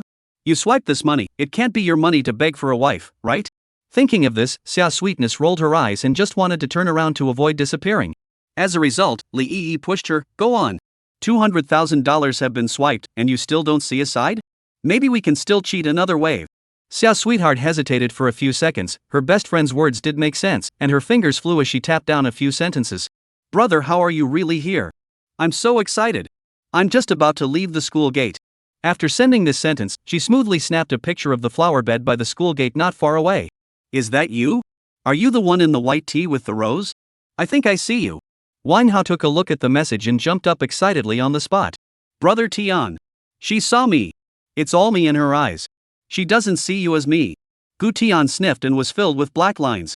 Your girl is holding a rose. It's a fool who can recognize it, right? Howzy, steady don't get excited and stab the flower in someone's mouth. Gu Tian just finished saying this. Brother Hao. Brother Hao. Is it really you? Is it really you? Only to see a beautifully dressed girl running straight over and jumping headfirst into Wang Hao's arms. I'm so happy You really came. Behind her, Lee had a wish you happiness smile on her face, holding her cell phone and opening the camera, posing to record the moment of my best friend's happy running present. That's right. It's me. It's me. I'm coming for you. Feeling the other side of the delicate body, Wang Hao was very excited, eyes full of pure love yearning. After saying that, he took out the prepared crystal necklace and handed it over. Xia Sweetness gave a wow sound, picked up the necklace and shook it, then jumped into Wang Hao's arms again. Aha! Thank you, Brother Hao, you're too good to me. After saying that, he violently stood on his tiptoes to Wang Hao's cheeks, leaving a clear red lip print. With this wave of surprise attack, Wang Hao's legs were almost soft. When faced with Xia Sweetness asking who Gu Tian was, Wang Hao waved his hand and bragged that it was his personal bodyguard. Xia Sweetness naturally smiled and didn't say anything, holding Wang Hao's hand and walked to the side to discuss the next dating plan. Looking at Gu Tianyi, the whole thing was speechless. Bold, rebellious son. But thinking about the fact that Hao Zi was rarely so happy, it was better to let it go. Why are you wearing sunglasses? Are you really a bodyguard? Or is he? Lee laughed, not going down in the middle of her sentence. The clothes Wang Hao wore were low-key luxury brands, and they, green tea horse who couldn't even be considered celebrities, naturally couldn't recognize them. So in both of their eyes, Wang Hao was a swollen-faced infatuated man. And Gu Tian was the one he paid for the whole row. Anan. Right. I'm his bodyguard. Going out, face is what you give yourself. Gu Tian was putting on a full show for Wang Hao. Just when he thought that Wang Hao would take a meal next, he didn't expect to go straight to the hotel. Wang Hao booked 2 rooms because Xia Dongtian's best friend is like a dog pile. So another room was booked. There was no doubt about it. After coming to the luxury hotel, Xia Sweet and best friend 2 people a whole skeptical life. Not. The booking is Dongdu International Hotel. Here a night but need more than $4,000. 3 rooms is more than $10,000. When entering the room, Li Yi called Xia Sweetheart to one side, squeezing her eyebrows and saying, "Sweet. Cheer up, oh. There's probably still money in your hand, ruthlessly make him pop gold coins for you." Xia Sweetie gave an okay gesture and went to Wang Hao with a smile and twisted her waist. The two entered the room. In less than a moment came the sound of studying. On the other side, Gu Tian was on the phone with Shishun. "Gu Xiao, why did you suddenly run to Dongdu?" "What? I still need to report to you when I come to Dongdu?" Gu Tian crossed his legs and raised his eyebrows. Shishun hurriedly compensated with a smile. No, I don't mean that, I'm saying that. If you notify in advance, once the plane lands, the fleet of vehicles, security, sealing off the field and whatnot, we can arrange everything properly for you." This trip to the eastern capital was Wang Hao's temporary intention to run present. Gu Tian was just trying to have fun, didn't want to make too much of a scene, so he went out and directly dragged Wang Hao to the airport, all the way low-key and low-key again. But Shishun is Gu's system total logistics scheduling, reaction speed is comparable to the rocket takeoff, a check flight positioning. Gu Tian's side just landed 10 minutes, the logistics is arranged clearly. At this time, outside the window suddenly came a sports car roar. That V12 engine, Gu Tian ears familiar, do not even have to think about it, certainly sent a sports car. He came to the window and took a look down. Good guy. Shishun had sent 2, a Barbos and a Lembo. Escort vehicles clear color Land Rover, parked steadily on the side of the road, license plate clear color Kyoto A, around the people look at the heart are drumming. No need to think, now push open the door, it is estimated that the hotel corridor is full of bodyguards. Can Shishun? Fast enough No Gu Xiao, wish you have fun in Dongdu. After hanging up the phone, Gu Tian casually pushed open the door of the room. Oh, exempt. The corridor was filled with men in black suits. Seeing Gu Tian show his head, they all bowed their heads in unison and greeted him, "Gu Xiao." The sound was so loud that the couples in the surrounding rooms all locked their doors. Chapter 107, Wang Hao dumped. This side. Wang Hao came over to Gu Tian with a contented face after getting done. And when the black-clothed men in the corridor saw Wang Hao, they nodded their heads. Gu Xiao's brother, could they not recognize him? Yell. The 5 seconds true man is back Gu Tian opened the door and flirted. "Brother Tian, are all your men outside?" "Yeah. Guarding you and wishing you a smooth landing." With a happy smile, Wang Hao began to report on his battle and post-battle feelings. Although he spoke at great length. However, Gu Tian had no face to listen, how could he share such things? And this side. Xia Dangdang undoubtedly came to her bestie's room. Seeing another $10,000 or so in Xia Dongtian's balance, Li Yi was shocked. Good guy. Could it be that her bestie had really caught a rich brother? No, sweet. You this. Just a little while ago. He transferred $10,000 to you again? Are you made of gold? Xia Sweetie, however, rolled her eyes. I saw that he only had $10,000 left in his balance, so I let him transfer it all to me. After saying that, she started to take out her makeup box and started to replenish her makeup. With such a scene, Li Yi beside her was undoubtedly envious and jealous. According to her understanding of Xia Sweetness, it was time for abandonment next. Sure enough. Xia Sweetheart, who had put on her makeup, sat on her Chanel bag in a very dashing manner. Let's go eat. I need to eat something to replenish my energy. I still have to go on a date with Em at night. Ha? We're just leaving like this? Don't you have to tell him? Xia Tian twisted her head in disgust. What to say, he's already broke and has no value to me. Li Yi didn't dare to persuade more and could only follow Xia Tian away. And Wang Hao also planned to go to dinner with a few people next. As a result, he was confused as soon as he sent a message.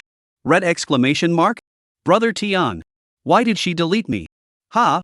Before Gu Tian could react, Wang Hao ran out to look for Xia Tian. Only Gu Tian was left with a face full of confusion. What's the situation? Spirit little sister collapsing old man? Pig killing disc? The fairy jumps.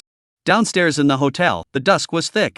Wang Hao didn't take the elevator and ran down from the 44th floor in one breath. From afar, he saw Xia Dangtian and Li Yi smilingly carrying their bags to the street outside.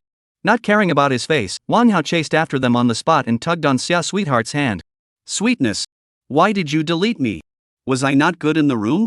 Xia Tian turned her head to look at him. Long gone was that would-be dainty look, but a cold and sneering look. Right. I'm not satisfied with you. Me deleting you is dumping you. Will you please stop pestering me in the future? Do you understand? The words fell, and very disgustedly, she broke away from Wang Hao's arm. Boom! Wang Hao was struck by lightning. A sense of humiliation swept through his body like a tidal wave. It wasn't that he hadn't been in love before, but this time he had really put his heart into it. Although the two of them had only known each other for less than 2 days, he had never doubted each other. But now, not only did she insult herself, but she also stomped the relationship to pieces with her own hands. Li Yi sked from the side and swept Wang Hao like a monkey. Aya, don't be sad, just practice more if you dish. It's not your fault if you don't perform well in bed, it's that you didn't try hard enough. Boom! The second storm hit, the storm effect pulled full. Wang Hao's face directly turned grayish-white, but he was still convinced that there was room for retention and pleaded again. Sweetness, what did I do wrong? Why are you doing this to me? Xia Sweetness was originally still a bit impatient. But seeing the picture of the other party's humility, the heart inexplicably a little bit of pleasure, coldly laughed. You're right and very good to me, but I don't like you now, everyone is not suitable. What is not suitable? I can change to accommodate you. Wang Hao's eyes are red, completely bet on the dignity of the last confession. Accommodate my ass. 1 AM, 1 FM, we're all on different channels. Wang Hao stubbornly wiped a handful of tears and roared in a mute voice, I can change the channel. I'm willing. Xia Sweetie finally couldn't help herself and yelled with a disgusted face, change the niggas channel. Can't you understand human language? I said. Don't like you anymore. Get lost. Li Yi added from the side, TSK, TSK, TSK, licking a dog to the point of losing even the bones, too bad. After saying this, she followed Xia Sweetness and left in the taxi with a smile. Only Wang Hao was left standing in place, his eyes empty and lips trembling. At this moment, he also felt. He seemed like a dog. If Brother Tian saw, how would he laugh at him? Although this scene Gu Tian did not see. But the large number of spiritual little girls and boys riding modified electric donkeys next to him saw it. So they all gathered around and pointed at the disheveled Wang Hao. Gu. Brothers, look quickly. The licking dog flipped over. Ha ha ha. Was he slapped by that chick just now? Her face is all black. Lickspittle has nothing. Hey brother. Why don't I introduce you to a couple of chicks, and you can buy me a dumpling? Bro. Do you know why that girl did that to you? Because you're ugly. Ha ha ha ha. Bro, look at my backseat full of chicks. Facing the mocking voices around him, Wang Hao lowered his head, his eyes so dead that he looked like he had seen through his children's love. In the past, he would definitely beat these spiritual guys until they spit out bile. But now, he rather felt that these spirit lads were quite right. Licking a dog to the end, even the face is gone, what else do you want? He can completely be as flirtatious as before, left a net red face right a net red face. What the hell is the pursuit of pure love? At this time, Gu Tian walked over from the back. Hey! Howsy? What's going on? Did you find them? Seeing Wang Hao's eyes red with snot and tears, Gu Tian blurted out, crap. Brother, what's wrong with you? Wang Hao didn't answer, just silently shedding tears. The spiritual guy next to him, however, spoke up. What can it be? Your brother licked a dog and licked it until he ended up with nothing. Right. Dumped by someone else. Ha ha. Ha ha. You didn't see that just now. It was so undignified just now. He even prayed to others. A few mental boys spoke while also imitating Wang Hao's tone just now. Accompanying their narration, Gu Tian's face gradually turned gloomy. The next second. Shut up. This roar startled the spirit boys so much that they shook violently. But in the next second all of them went into a fighting stance. What the hell, bro? Want to fight? Come on. Touch it. Come on. Howl at us. Several people twisted the throttle, and the electric donkey buzzed. The spiritual guy at the head of the group directly rode up on the donkey, and the front wheel almost hit the side of Gu Tian's leg. Howl your mom. Why don't you dare to speak? Didn't you just tell us to shut up? The words just fell. Bang! A throwing stick smacked him on the head without warning, making a muffled sound. The leader of the mental boys planted himself with his car. Before the other spirit lads could react, a group of black-clothed bodyguards came swooping in like a black tide, their hands clear of throwing sticks and telescopic rods. Holy! No! Who is all this? Crap! Run! Chapter 108, Death to those who touch my brothers. Catch them, don't hit them too hard, save your breath. The black-clothed officer wearing sunglasses stepped down from the car and faintly said. The next second. Clang! Bang! Bang! Bang! The electric donkeys were knocked to the ground with their cars. Some were directly pressed by the bodyguards on the back of their heads, their faces dead against the road teeth, their teeth rubbing out sparks on the ground. Some just wanted to run, but was jumped out of the green belt by the bodyguards, a flinging stick flung flying. Less than 10 seconds. The group of mental boys who were still barking furiously just now all slumped to the ground. Gu Xiao, what about these people? The black-clothed officer stepped forward, and although his voice was not loud, the group of black-clothed bodyguards were already rubbing their fists, waiting for Gu Tian to give the final order. Gu Tian didn't even give these people a second glance, his eyes all falling on Wang Hao's despondent back as he returned to the hotel. Tell them to pay attention in their next life. Understood. After returning to the hotel, under Gu Tian's forced questioning, Wang Hao revealed the scene under the hotel. Gu Tian was furious after hearing a whole cheat money. This is nothing. Cheat feelings. This cannot. You can insult his money, but you can't trash his heart. Snap. Gu Tian slapped the table and looked at the black-clothed officer and said angrily, Go. Seal the hotel for me. Let Wang Hao rest here properly. Whoever dares to disturb him and make noise will be shot on the spot. Yes. In less than 20 seconds, the hotel was all cordoned off. Gu Tian continued to order, within half an hour, bring the mayor of East City before me. Yes. The black-clothed bodyguards turned around and went to execute it. When the crown prince was angry, Kyoto would have to tremble 3 times. Not to mention this tiny east city of yours? A snap of the fingers would make you disappear from the map. The originally frustrated Wang Hao was also dumbfounded by Gu Tian's angry appearance. He had never seen Gu Tian this angry before. That brother Tian, who was usually as hangdog as he was and looked at everything in a cloudy manner, at this moment, there was real fire in his eyes. Brother Tian. It's not necessary. Really unnecessary. It's just a female. I just looked away too. Wang Hao tried to pull out a smile, but his expression was characterized by embarrassing heartbreak. But Gu Tian didn't turn around and stood in front of the floor-to-ceiling window, overlooking the traffic of the entire East Urban District. You are my brother. Whoever wants to bully you, not only will I destroy him, I'll destroy a city. Boom! Wang Hao's brain buzzed and exploded, and he even felt his heart being yanked. He knew that Gu Tian had his hands in the air, and that he could call upon the ability to destroy a city with a snap of his fingers. But he had never thought that the other party would say such words for his own sake. This is not a brother. This is a family member whose life can be given. Brother Tian. Wang Hao's throat choked and he didn't say anything for half a day, so he could only ruthlessly wipe the corners of his eyes and harden his emotions. Soon, the mayor of East City was brought over with a swollen nose. To be honest, he was very confused. At that time, he was still in a meeting when a large number of black-clothed men clattered in, and without any explanation, they raised their throwing sticks to beat him up. Subordinates saw the situation and rushed up to stop. As a result, these people backhandedly pulled out the cabinet's special action card. Good guy. In that instant, he forgot about the pain. As for the other subordinates in the conference room, they were directly scared and flashed to the side. Well, then it came here. All the officials. Oh no. Comrades. May I ask? What's the point of bringing me here? You guys don't have to keep beating me. I'll honestly explain whatever you guys want to ask. Mayor Dong sat paralyzed on the carpet, wiping the blood from his nose while scanning the room with bruise-filled eyes at the hordes of black-clad bodyguards in the room. His scalp was trying to break, and he wasn't greedy. At this time, Gu Tian pushed the door in. Seeing this familiar face, Mayor Dong broke out into a cold sweat on the spot. I Nima. The Prince of Kyoto. How could he not recognize this face? Although all the information had been deleted from the internet, he had saved a screenshot of the photo at the time.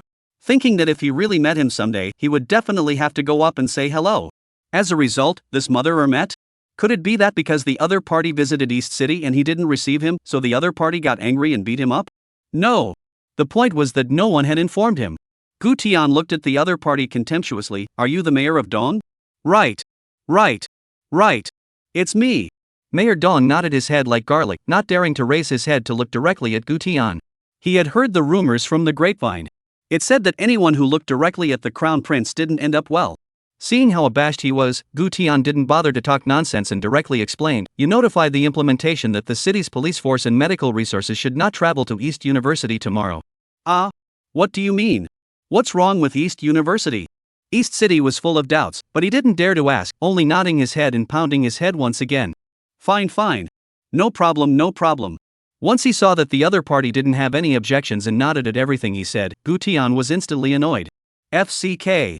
Nodding my head at everything I say must be good at flattery. Come on man. Give me another beating. AI. Not Gu Xiao. Before Mayor Dong could explain, sandbag-sized fists hit him like rain. The next day, Gu Tian slept until noon before waking up. Although he pretended to be a brotherly love in front of Wang Hao last night, his body was honest. But it's no big deal to sleep a little more, let that what's-her-name, Xia Sweetness, or whatever, live a little longer. Breathes in the air of the eastern metropolis properly again. after simply eating a meal. Gu Tian then led the people to set off towards East University. At the same time, M and Xiao's sweetheart had just returned to school. Unlike usual, M had a stern face, which was already dark, and the stern face felt even darker. Xia Tian was pondering. She felt that the atmosphere last night and M's state were weird. Holy. On what grounds? Oh, and our schoolgirls? Maybe. She's the one who volunteered to stick it to us? There was already a lot of competitive pressure to choose a spouse, but now it's even bigger. The surrounding students saw the appearance of the duo and immediately pointed their fingers. But to Xia's sweetness, it looked like these people were just envious. Envious that she had a crooked boyfriend. Thinking of this, Xia Dangdang pulled the other's arm closer and asked delicately, "Baby, why do you have a dark face? Were you too tired yesterday?" This word came out. FCK. Are you polite? M instantly exploded and violently pushed Xia Tian away and started cursing. Fark. Get the hell away. Don't eat the sour radish. Yesterday, he had received a picture from Xia Tian's best friend, Li Yi. In the picture, Xia Dintian was clearly cuddling with a man at the school gate and later went to a hotel. He could be a womanizer, but his woman could never, ever fall in love with him. Boom! The atmosphere of the scene exploded. Holy! What the hell? No! Holy! It's too sudden, isn't it? Ha ha! She deserves it. What kind of girl is she? What's wrong with the boys from Dongda University? Oops. She's very vain, she's a famous green tea whore in our department. Chapter 109, Gu Tian goes to Eastern University. Xia's sweetheart was completely dumbfounded, her mouth open and closed, her face reddened. No. Baby, what's wrong with you? What did I do wrong? But her fingers were honest enough to press open the video recording function. There's no such thing as walking by the river all the time without getting your shoes wet. Although she didn't know why M was angry, she was prepared for anything.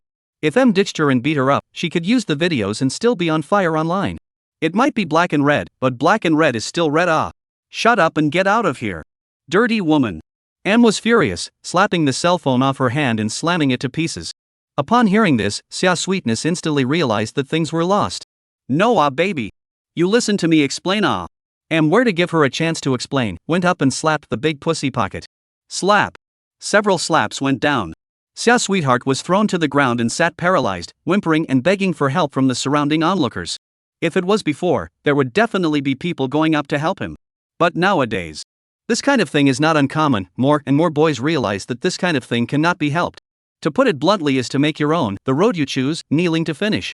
A look at no one dares to come forward. M's temper is even greater again, slapping, while slapping, and scolding the school gate with other men cuddling things.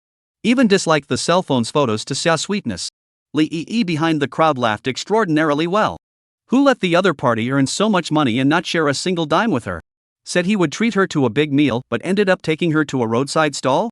At this moment, the security guard at the entrance of the school ran over, pointing menacingly at the crowd and yelling, "What are you doing? What are all doing?" As soon as she saw the security guard come over, Xia's sweetness, who had been slapped into a pig's face, even kneeled and crawled over to beg. "Help! Uncle! Help our security uncle! He hit someone! He hit someone! Call the police for me!" Although Xia's sweetheart's face was bruised and beaten to at least one caddy, the security uncle still recognized her at once. This woman always slipped out of the school door in the middle of the night, and sometimes came back late, always slammed the window of his security room shouting at the smelly security guard to come and open the door. Now that she needs him, she's calling him Uncle Security? HM. Hey. Don't make trouble. If you are like this. The security uncle turned around and was about to go accuse, when he saw him glaring at him menacingly. Holy Tomo. Dongda University treats its friends so well that it's against the odds, and no one dares to say second when they say first in all the university rankings. If he offended the other side. The whole thing is not good. How the university leaders should criticize him. With the mentality of one more thing and one less, the security guard could only put down his posture and went up with a smile. That student, can you understand me? M grunted coldly, can. It's good if you can. That. You can't have a mob fight in front of the school. If you guys have emotional problems, you can go somewhere else, haha. Otherwise, it's a bit difficult for me.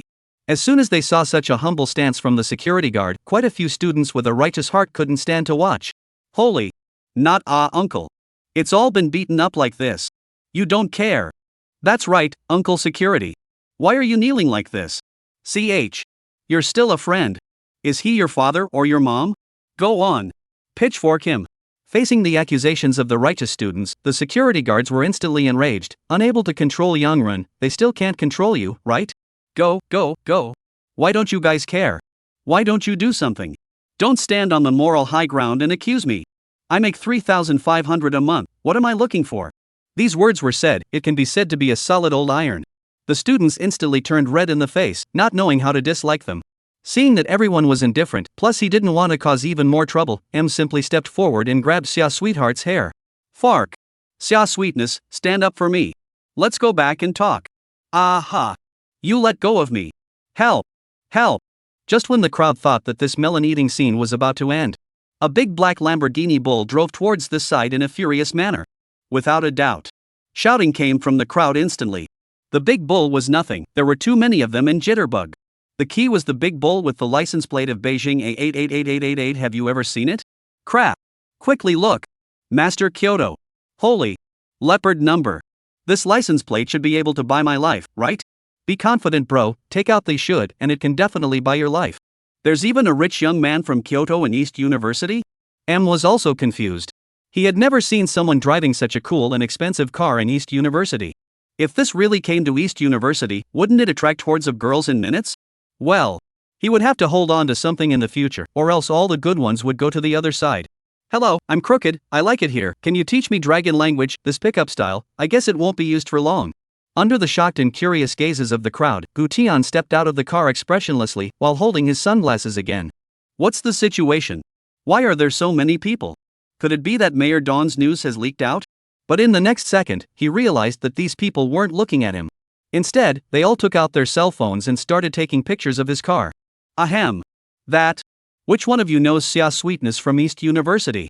As soon as Gutian's words left his mouth, everyone froze for a second, then looked in unison at the girl who was being dragged by M's hair. Just now, they all heard this old black fish say something about Fark, something about Xia Sweetheart? Who is calling me? Could it be that? Ears be slapped to hear hallucinations? Xia Sweetheart, who was suddenly named, her agonizing struggles came to an abrupt end, and she even forgot about the pain and looked towards the direction of the source of the voice in confusion. What do you mean? What do you mean? Is someone inside? Gutian was a bit confused, but still followed the gazes of the others forward into the crowd. Next second. Misty Grass. Are you saying this is Xia Tian Tian? It's not. The one who was about to be slapped into a pig's face was Xia Sweetheart? Gutian was close to removing his sunglasses and sticking them on for a closer look, and in order to prevent killing the wrong person, he still tentatively leaned over and asked. That? I took the liberty of asking. Are you Xia Sweetheart? And Xia Sweetness instantly recognized Gutian and once again struggled for help. Yes. I'm Xia Sweetheart. Your Wanghao's friend, right? Save me. Save me. Save me. Ha. Save you, banana blah blah. It's too late for me to thank this brother. Gutian raised his head and was about to see which brother had come to his aid, when his expression froze violently. No. Who is it? Crooked man? Wearing sunglasses, he really didn't get a good look just now. M took a closer look at Gutian and instantly became angry. He recognized the face. It was exactly one of those two men standing with Xia Tian Tian in the photo that Ely had sent to him. Fark. It's you, isn't it? It's you, isn't it? Wasn't it you who was hugging her yesterday? After saying that, he raised his sandbag-sized fist and made a move to attack Gutian's face. The surrounding students were stunned. AI. There's a fight, there's a fight. Holy. This foreigner is so fierce? Red-eyed? No. This man seems to be able to beat this foreigner. Just at the moment when the fist was about to slam down, Gutian backhandedly pulled out an object from his waist and snapped it directly against the center of M's forehead. The Beretta Truth 9mm Military Edition. The bright people don't say dark words. The fastest bullet in 2 seconds. Chapter 110. This is not the Sea King, this is the Demon Queen. With such a scene, the pupils of the surrounding students were so shocked that their pupils violently quaked, but after a short period of shock, they began to click and eat their melons again. In their opinion, this must be a fake. In broad daylight, who could pull out a real one? Of course, if the other party suddenly pulled out 2 entangled steel pipes plus a wooden handle, they would definitely run faster than a rabbit. Walt? Truth? M's expression snapped and he looked incredulously at the object against his head. He had lived here for many years, and he knew the laws here, which were very strict on truth control. Instead of pulling out a handful of fake truths, it would be better to just pull out a whip. But then again, even if it was a fake, that BB shot to the head would have to be bruised in purple. Thinking of this, M's throat slid and he opened his mouth to threaten, "Try hitting me? I'll tell you. If you dare to touch a hair on my head, believe it or not, I'll have Eastern University expel you." The moment these words came out, the surroundings were in an uproar. But Gu Tian's mind wasn't here right now. Sizing up M's tense appearance, he spoke faintly. Who are you? What's the relationship with Xia Sweetness? Xia Sweetheart cried as she stepped forward and tugged on Gu Tian's pants leg, denying, I don't have any relationship with him. He is my ex-boyfriend. He's my ex-boyfriend. He pestered me constantly. That's why I asked Wang Hao to break up with me. I was afraid that he would find trouble with Wang Hao. Originally, M was still nervous, but once he heard this, he instantly became angry and pointed at Xia Sweetie and questioned, Fark by bitch. What did you say? It's not the meeting you had last night lying in my arms anymore? You hid from me and hooked up with other people outside to cheat on your food and drink, and you dare to say that I'm your ex-boyfriend? Xia Tian cried even louder and defended, woohoo. If I don't hook up with other people, how do I have money to spend? The cell phone and computer you use, and the money you spend on food and drinks, who gives it to you? Ah. M's face darkened at the words. The crowd of onlookers, however, were struck by lightning. Nima. What kind of relationship is this? No. This woman has her feet in many boats? This is not a sea king. This is clearly the demon queen. Good man. That's not a boat, that's the pearl. That's right. It's a good thing we didn't try to fight just now. Ha ha. If you choose your own path, you have to finish it even if you cry. On the contrary, Gu Tian was a whole lot more skeptical. He was now pondering whether to tell Wang Hao about this complicated matter. But if he told, he was afraid that Wang Hao would not be able to stand it. The most important thing was that yesterday, when Wang Hao shared his feelings after the battle, what did he say? It seems like there is no feeling. Maybe it was his problem. If you look at it now, how the hell can there be feelings? So, Gu Tian gently raised an eyebrow, the truth in his hand still resting against M's forehead. You too? Ganged up on my brother? These words were not tightly spoken, but they carried a bone-chilling chill, and when he met Gu Tian's cold eyes, M was directly scared out of a layer of goosebumps. He instinctively felt that something was wrong. Obviously, he had the East University bodyguard, and none of these onlooker students dared to step forward. But now, he actually saw a threat from death in the eyes of this man who suddenly appeared. And this threat was not rage or anger, but with the calmness of judging prey? You? Who the hell are you? M's voice shook a little. And who the hell are you to this stinking, and who the hell is Wang Hao? Gu Tian didn't answer, instead, he used the truth in his hand and gently knocked him on the forehead. You're asking too much. Don't worry, you'll know it all in a while. The students on the sidelines were still watching, but as soon as they saw this powerful aura of Gu Tian's, coupled with the fact that the state seemed to be able to go 50-50 with this foreigner, they immediately yelled out. Brothers! Him! This pair of dogs! Brothers them! Brothers! Punch him into the cotton field! The scene was about to boil over. Gu Tian had wanted to continue interrogating the other party for a few more sentences, but once he saw that the duo's behavior had caused public anger, then what was he hesitating for? Click! Gu Tian gently pressed the safety. Who would have thought that a crisp sound would directly explode in the crowd? Hiss! The crowd of onlookers all sucked in a breath of cool air. Wait! What was that sound just now? Just now. Did he turn on the safety? No way, no way. Didn't we say that was fake? Holy. Is it the real truth? Bro, don't be impulsive. I just changed my clothes off. And M's face swished to a dark gray, beads of sweat crackling down on his forehead. Don't you come over. Don't come over here. If you move me, I'll report it to the police department. I'll call the president of Eastern University directly to report it. The corner of Gu Tian's mouth hooked out a cruel smile, throwing down a sentence that you should go to King of Hell to report it, and with that, he pulled the trigger. Bang! Under the horrified gazes of the crowd, M's body leaned back and collapsed as if he had been drained of all his strength. Aha! Truth. It's the real truth. Aowa. Sahiran. In the midst of the crowd scattering and wailing, a black Land Rover drove over. As soon as the doors opened, groups of black-clothed soldiers jumped down, some holding throwing sticks, some holding truth to start blocking the scene and maintaining order. Xia Sweetheart was also so scared by this scene that she almost fainted. She really had her soul come out with that gunshot. Originally thought it was a joke, but it turned out. Eyes and ears saw him fall down? If she didn't run, wouldn't she be next? Ah! Xia Sweetness also hugged her head and ran away, blending into the group of students. Gu Qiao, the perimeter blockade is complete. The target has infiltrated the campus, will we continue to advance? A black-clothed officer walked quickly to Gu Tian's side and lowered his voice to report. Gu Tian dusted off the dust on the clothes on his shoulders and smiled coldly. Let's go, the only chance for her to get away is to cast off. After saying that, he raised his leg and took a step. Wow! A group of black-clothed special agents stepped neatly, and the tiles at the entrance of the entire east gate of the building seemed to quake 3 times. At this moment, a rush of chaotic shouts came from the front. Hey! What are you guys doing? I'm calling the police station, huh? Come on, people. Quickly stop them. Several school guards security dressed in uniforms and holding steel forks rushed out aggressively. However, the next second, dozens of black-clothed soldiers raised their truths in unison and aimed at them. Wah! Crouching. Counter-terrorism. Regular army? Clang. Clang. Clang. Too late to think that much, the security guards backhandedly threw away their steel forks and shields and raised their hands in surrender. Chapter 111, Only punish the wicked and never miscarry out the judgment.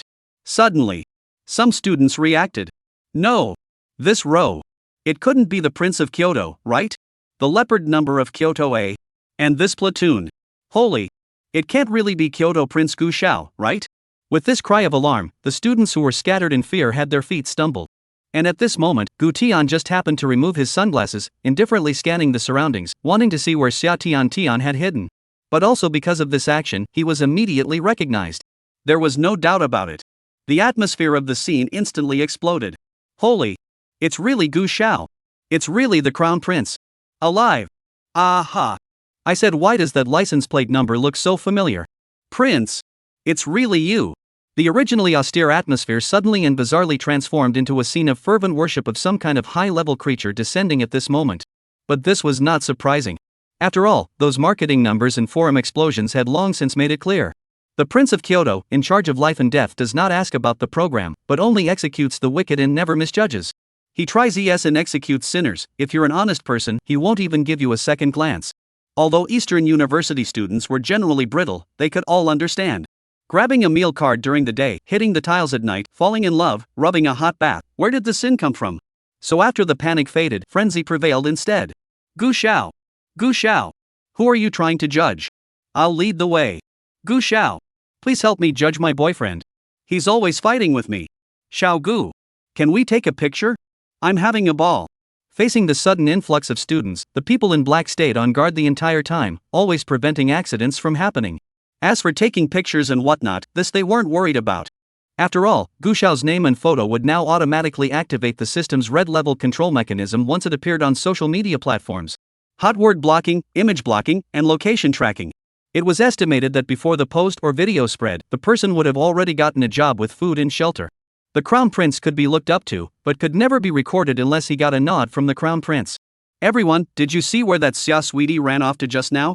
Gu Tian swept a glance at the crowd with a cold expression. The words had not yet fallen. Quite a few people could have jumped out. Gu Qiao. She ran towards the administration building. I saw it. Running towards the administration building. Ha ha ha. That green tea is miserable. She's messed with the prince. The Crown Prince will let you die on the third night, and the King of Hell won't dare to keep you until the fifth night. Getting the position, Gu Tian waved his hand. A large number of black-clothed men behind him followed. Ah! Principal! Principal, save me!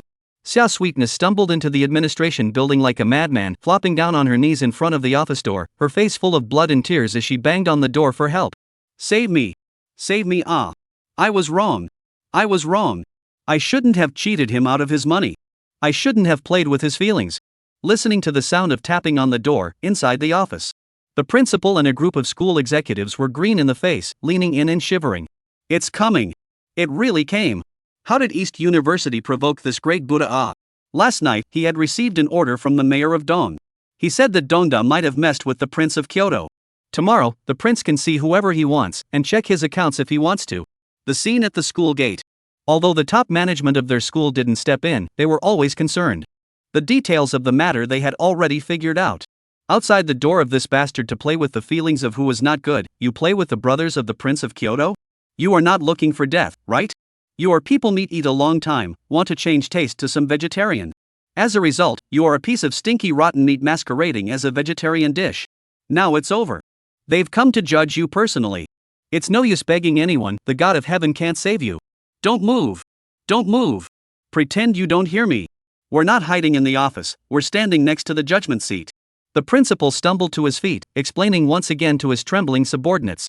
At this moment, inside the corridor, a group of heavily armed black-clothed men had already arrived in a solemn manner. Xia sweetie, don't run, there's no point. Looking at Gu Tian at the forefront, the eyes that looked like knives scrutinizing.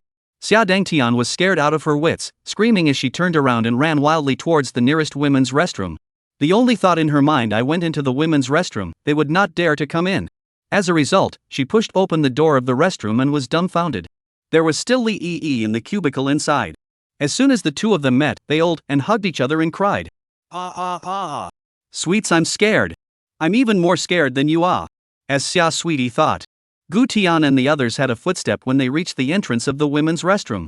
Only. Sculpted and intellectually touching. Gu Tian raised an eyebrow. The black-clothed man behind him then took out a concussion grenade, yanked off the safety, and flicked his wrist. The grenade came. Boom! The toilet exploded with a loud bang, the tiles shattered, the cubicle doors all blew up, and two screams came from the rolling smoke. Gu Tian slowly walked in, his footsteps landing on the crumbling floor. Xia Sweetness and Lee were lying on the ground covered in sewage, bruises and swollen noses, no longer having any image. Gu, there's someone else with you? Gu Tian leaned over and squinted his eyes, sighing, worthy of being good girlfriends, even hiding in the toilet is matching. I'm sorry. I was wrong. I will apologize to Wang Hao. I will be good with Wang Hao. Put. Gu Tian snorted and fiercely stood up and drank. Are you worthy? With that, he raised his hand and pulled the trigger. Bang bang bang. 3 shots rang out without any hesitation. Xia Sweetness and Lee didn't even have time to scream again before they were completely silenced in a mist of blood. The blood splattered on the broken tiles, red like a settlement of dirty sins. Gu Xiao, what to do about it? The black-clothed officer leaned over and asked for instructions in a low voice. Gu Tian didn't turn around, only faintly spat out, I want to see if her heart is red or black. These words came out. The black-clothed officer broke out in a cold sweat, not to mention the black-clothed people next to him, who had long been dumbstruck beneath their masks. Yes. No questions asked, only executed. 10 minutes later. The black-clothed officer walked down the stairs, still carrying a black Ziploc bag in his hand, with red liquid slowly dripping down along the mouth of the bag. At this time, the school leaders also ran down with nervous faces. The principal at the head of the school was panting, his expression full of respect and bashfulness. Oi! Gu Xiao! Xiao Gu, stay back! It's been hard for Xiao Gu to come in person. East University is flabbergasted. As soon as these words came out, a few vice principals behind them followed with a nod and a bow, and the students at the scene were shocked. Just when everyone thought that Gu Tian would enjoy this treatment of worship from all the people. Finally, Gu Tian opened his mouth, that, you all don't need to be like this, just treat me as a student, just treat me as a normal student. These words came out. The principal and the others were stunned, then revealed a dazed expression. Sweeping dead tender. It turned out that the crown prince didn't like the feeling of being browbeaten. Wanting to experience the life of an ordinary student, wanting to be treated like an ordinary person. That would be too good to arrange. The principal instantly changed his face and pointed at Gu Tian's nose before spouting off. You student! Do you know what you just did? You openly engaged in an armed brawl in front of the school and beat our school's friendly student, Kim, to death. And that's Xia Sweetie. She was the chaperone we arranged for him to serve him with food and clothing. She's gone now too, we'll have to find another one. When these words came out, the expressions of the onlooker students directly exploded. Just as the principal licked his face and prepared to ask Gu Tian if he was satisfied with such an attitude. Gu Tian smiled with evil contempt. Oh, exempt. Little Blackie, the chicken feeder showing. Chapter 112, Shen Yao's part-time job. After returning to the hotel, Wang Hao almost bounced to Gu Tian's room, very happy. However, in Gu Tian's opinion, Hao Zi was using a smile to cover up his heartache. Brother Tian, where did you go this morning? I didn't pick up your phone when I called you, and I didn't reply to my messages, so you shouldn't have gone. Before he could finish his sentence, Gu Tian casually threw the black plastic bag in his hand onto the coffee table. What the hell? Wang Hao froze and casually opened the bag to look at it. Crap! Brother Tian! You! What the hell are you doing here? Why is there a pig's heart here? Gu Tian sat paralyzed on the sofa and glanced at it casually. Your objects. The words came out. Wang Hao took a sharp step back and looked at Gu Tian in shock. Gu Tian nodded. Everything was in the air. Brothers! You shouldn't blame me. I thought that this guy Wang Hao would still be gloomy and silent for a few seconds. Who knows that this guy suddenly grinned and retorted at Gu Tian, you object. Gu Tian was stunned, and then he understood everything. Your object. Your object, your object. The two of them were just like 8-year-old elementary school students arguing, disliking each other one sentence after another, so much so that in the end, Gu Tian couldn't help but laugh. After all, he could tell that Hao Zi should have slowed down. Oh yeah. Those school executives of Dongda University, of course, he didn't spare them either, running through them all from top to bottom. Even the eggs in the back kitchen of Dongda University were shaken loose. As for that fawning principal, he gave it a hang at the school gate. Let's go, Tian, go back now and you can still get up early for breakfast in the morning. Go! Soon, a flight slowly took off from Dongdu. At the same time, Su Nanxue had insomnia again. It seemed like she would lose sleep if she couldn't see Gu Tian. Even though she had an exam tomorrow, she couldn't sleep. So she came to the living room to watch TV. As a result, she heard a rustling sound coming from behind her. Without thinking about it, she knew it must be that girl Shenyao. Shenyao! You stop right there. If you go out part-time again, I'll tell Gu Tianla. As expected, Shenyao tiptoed around with her small bag and prepared to sneak out of the villa. It's been a while since she came to Kyoto. Her food and drink expenses were basically all on the card Gu Tian gave her.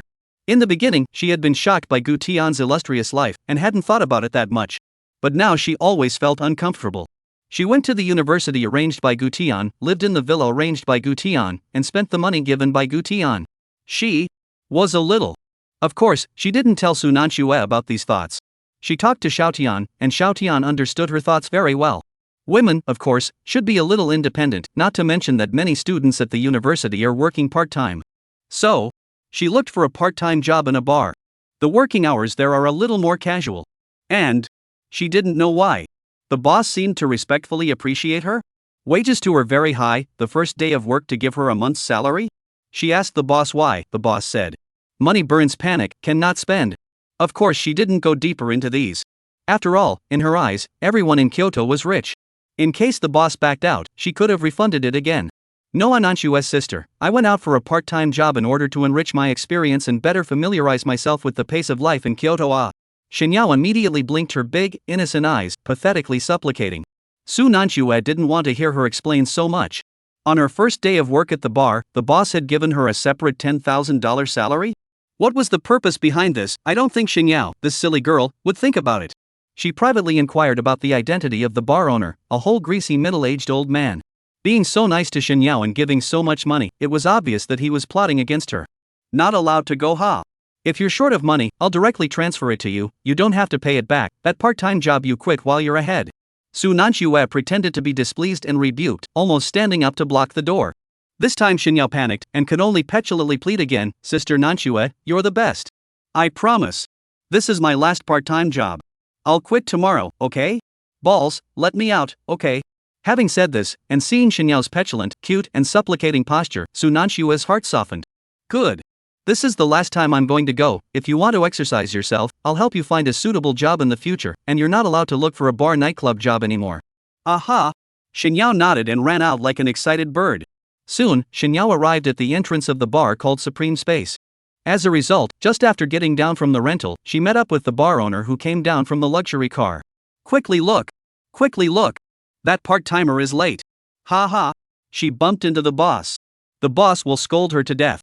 This woman is always pretending to be pure. I asked her for a WeChat and she wouldn't even give it to me. Today seems to be the second day she came to work, the beginning of the end? Ha ha! Work is just an excuse, come over to fish for rich brother is the purpose. A few of the little brothers who greeted the guests at the bar's entrance bowed their heads and gloated. Just when they thought they could watch Shenyao being scolded by the boss, a scene that made people's eyes drop appeared. As soon as the boss, who was fierce and a bit greasy, saw Shenyao coming down, his face smiled like a flower. Egu! Egu! Shenyao! Why are you here so early? Didn't I explain to you? You don't have to come so early. Crowd? Not. What the hell is this situation? I've been an employee for 5 years. Still not as good as a girl? Concerned family. This ing absolute relationship household. Sorry, boss, I'm late again. Shenyao tucked in her small hand, a little embarrassed. Egu. Don't. How can you call this being late? I'm happy that you can come here. Hurry up and get in, don't stand at the door, it's hot outside. After saying that, he stretched out his hand to make a gesture of invitation, letting Shenyao walk in front of him. This scene, looking at a few welcoming boys' jaws are almost dropped, staring at Shenyao's back delayed over God. As a result, the boss turned back and opened wide right in front of their faces. What are you looking at? What are you looking at? Does the welcome guest let you look inside or outside? If you can do it, do it. If you can't, get the hell out of here. This flurry of ranting scolded a few people like a grandson. Looking at their puzzled and aggrieved expressions, the boss said in a deep voice, "If you were friends of Gu Qiao, I would have offered you up just like I did to her." These words came out. A few people's eyes nearly glazed over. Who? Wait a minute? Whose friend did you say she was? Gu Qiao. Chapter 113, The Rich Young Man of Magic City. Unlike usual, tonight's bar was exceptionally lively. The front hall and the back hall were full of perfume and music mixed with a restless atmosphere.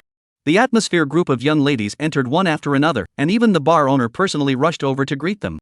This kind of battle, no need to guess all no, came the Gold Master Big Brother. Sure enough. In the crowd's cheering flank.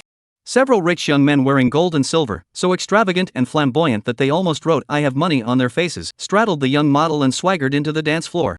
Walking in the forefront of the yellow-haired man is the Lulu, the only son of the chairman of the Magic City Rua International, the family business across the new energy, real estate, medical sector, rumored to be tens of billions of assets to start. Followed by a fat man with half a kilogram of gold medals around his neck, Hijia, the crown prince of Yixing Times Media. There are quite a few hit movies and TVs that come from people's industry chain. As for the side followed by the little brother, are also some of the rich second-generation Magic City. Top of the background of staying in the ocean is worth extraordinary. And the stop they came back to was not elsewhere, but Kyoto. Oh, Kyoto but so. Lord dangled his cigar, his eyes swept over the bar's red wine and green, with a contempt that was fundamentally despised. All a bunch of old raggedy little, on this broken atmosphere, also dare to compare with our Magic City? Mordor is the center, this is at most a harem. Brothers, let's get high tonight. $10 million, take it as a poverty alleviation experience. Several people laughed while walking towards the VIP card seats. The ladies on the dance floor immediately danced even harder when they saw this battle. One by one, they couldn't wait to show their best side, and some of them couldn't wait to stick it on immediately. However, it was obvious that Lulu and the others didn't eat this set. The more active they are, the less interested they are. To put it bluntly, they are playing to conquer, not to hunt.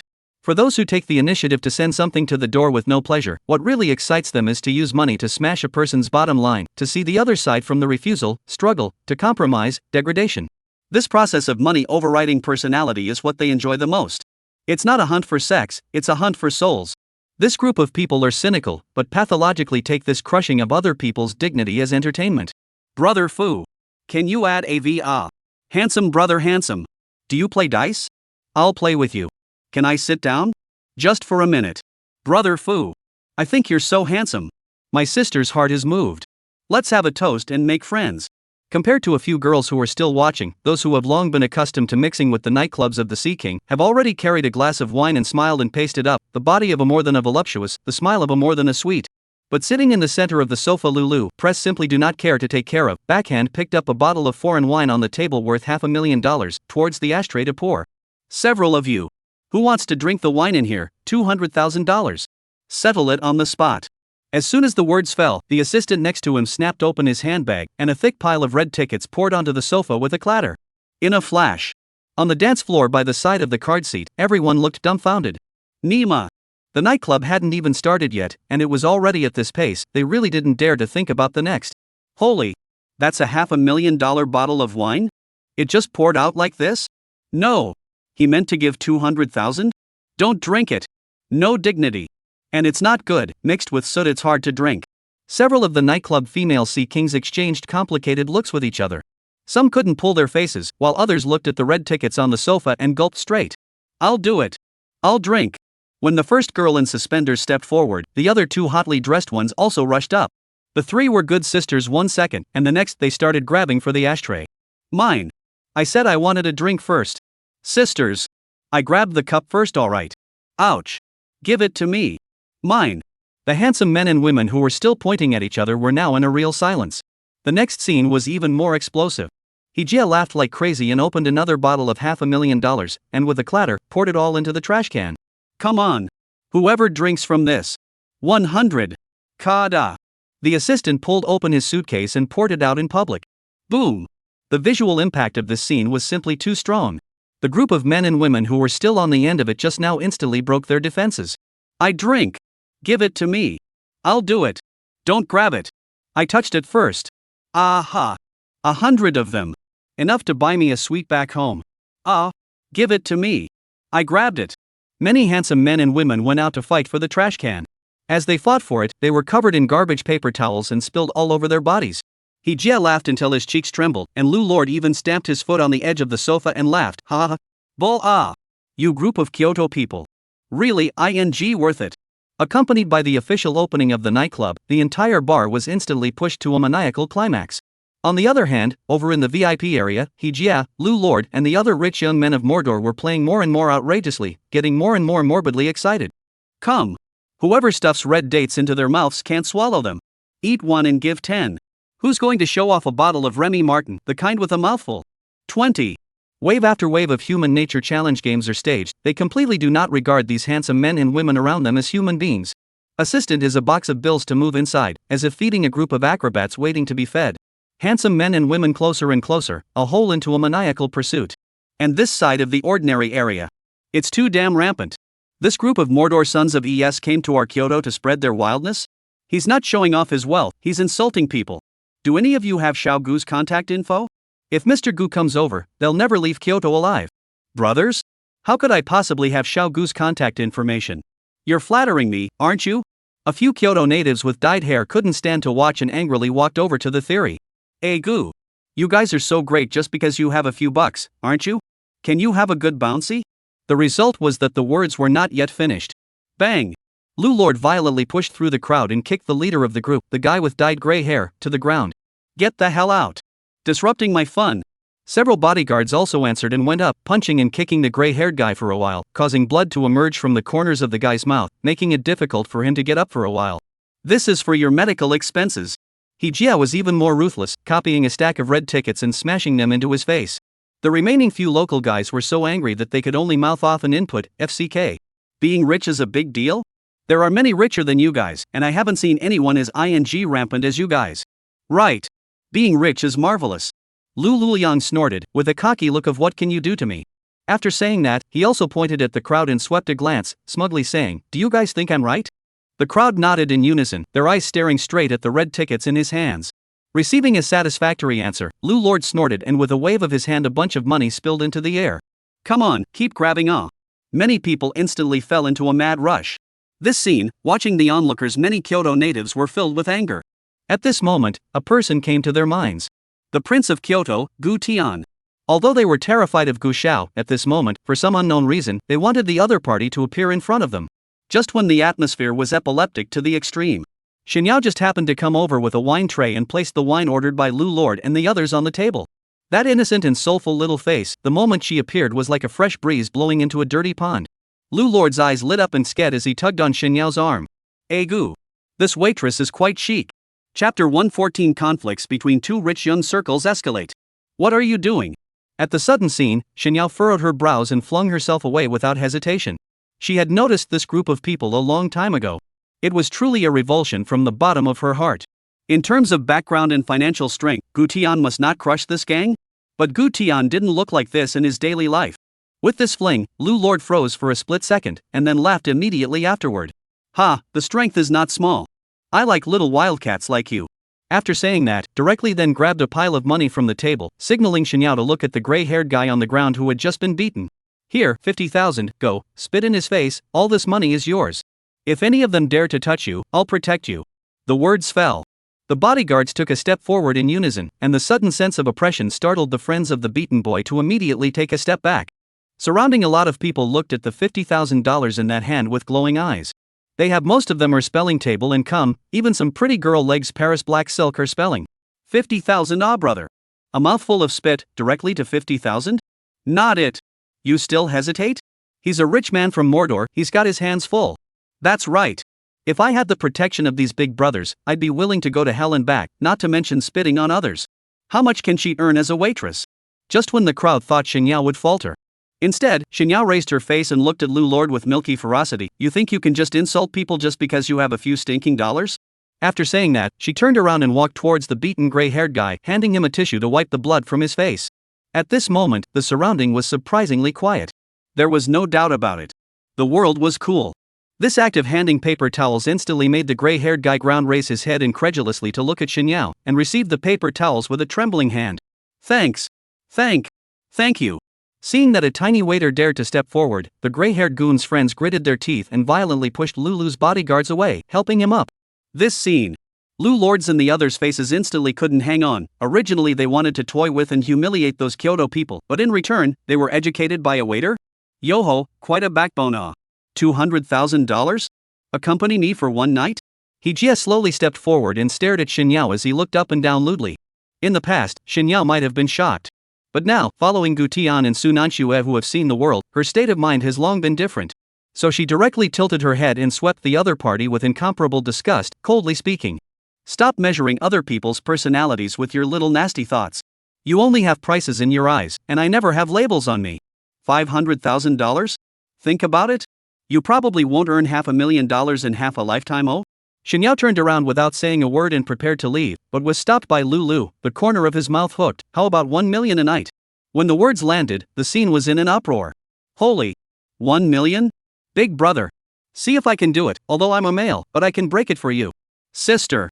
1 million ah. 1 million ah. Brother foo. $500,000 will do. Off. I'll settle for $10,000. Accompanied by the surrounding murmurs, Qiao took a step forward and pointed at Lulu, angrily rebuking, "You people, you're dirty, nasty, and childish to the extreme. Do you really think that you can manipulate humanity and buy your conscience by relying on money? Unfortunately, I'm not your toy, nor am I your backdrop." Boom! The atmosphere of the card seat directly exploded. Lulord's face darkened on the spot as he droned, "Stop her for me. If I don't beat her until her mouth is soft, my name is not Lulord." Several bodyguards swooped in and yanked Qiao's arm. "What are you guys doing? What are you guys doing?" The words just fell. Slap! Lulord threw a slap directly on Qiao's face, hitting her entire body to fall on the sofa. Immediately after that, he went up and punched again. Bang! Qiao fainted. Hiss! The entire audience was shocked. "Nima? Dare to hit our Kyoto woman?" The gray-haired guy became angry and roared, jumping up from the ground, "Brothers! They're spreading their wildness in our Kyoto and beating up our Kyoto girls. Them!" After saying that, he directly picked up a bottle of beer and smashed it heavily on Lulu's head. The wine splashed everywhere and the glass ballast flew in all directions. Lulord screamed miserably and retreated 3 steps in a row, holding his head and roaring, "Get him dead for me. FCK. Dare to hit Lu Xiao. Them to death." The rich second generation of Magic City, the bodyguards they brought with them instantly moved. Greyhair's few friends who were usually wimpy as hell were completely ignited this time. Their asses. Bullying our Kyoto girls. Catch up. Let's play with our lives today. Bang. Bang. Bang. Whoa. Wow. The sound of bottles smashing, tables and chairs toppling over, and the roar of the crowd converged into a gale. Brothers. Let's fight them. Really? A few rich guys from Mordor can piss on our heads? Is there really no one left in Kyoto? Curses. Let's go. More and more people from Kyoto surged into the fray. The cardinal area was completely out of control. Shake people for me. Shake people for me. Call me. Shake me someone. Get all the Mordor brothers in Kyoto to come over to me. Those who are in Mordor fly over on airplanes right away. Tell them whoever doesn't come over is not my Lulu's brother. And call Kong Xiao. Ask him where he is. Tell him to come over too." Lulord hissed at his minions.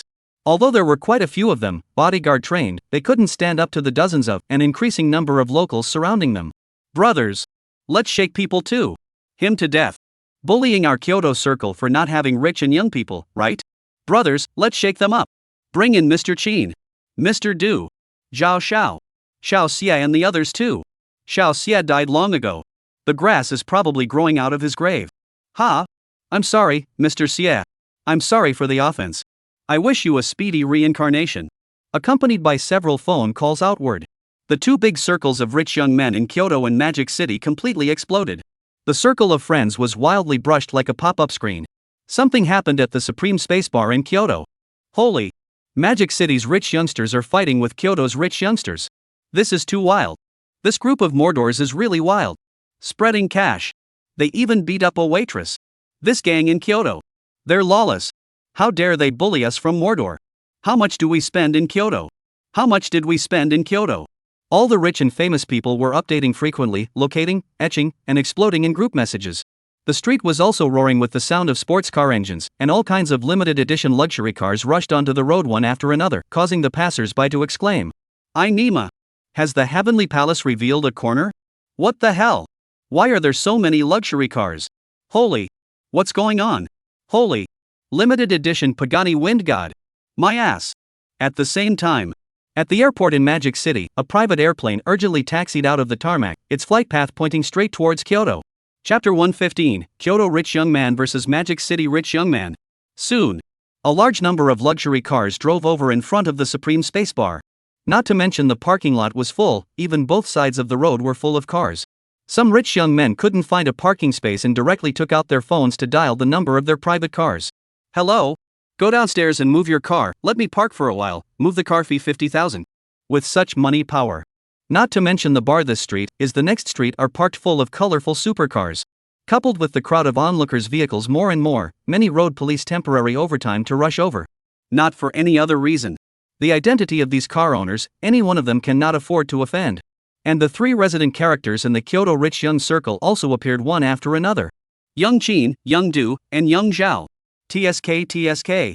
This street is really bustling today, huh? It's almost catching up with the car show. Qin slowly got down from the Bugatti, raising his hand to hold up his sunglasses, the emerald gemstone on his thumb shining blindly under the headlights. There was no way. He is now in this condition, in this row, it's hard not to keep a low profile. Yo! Mr. Qin.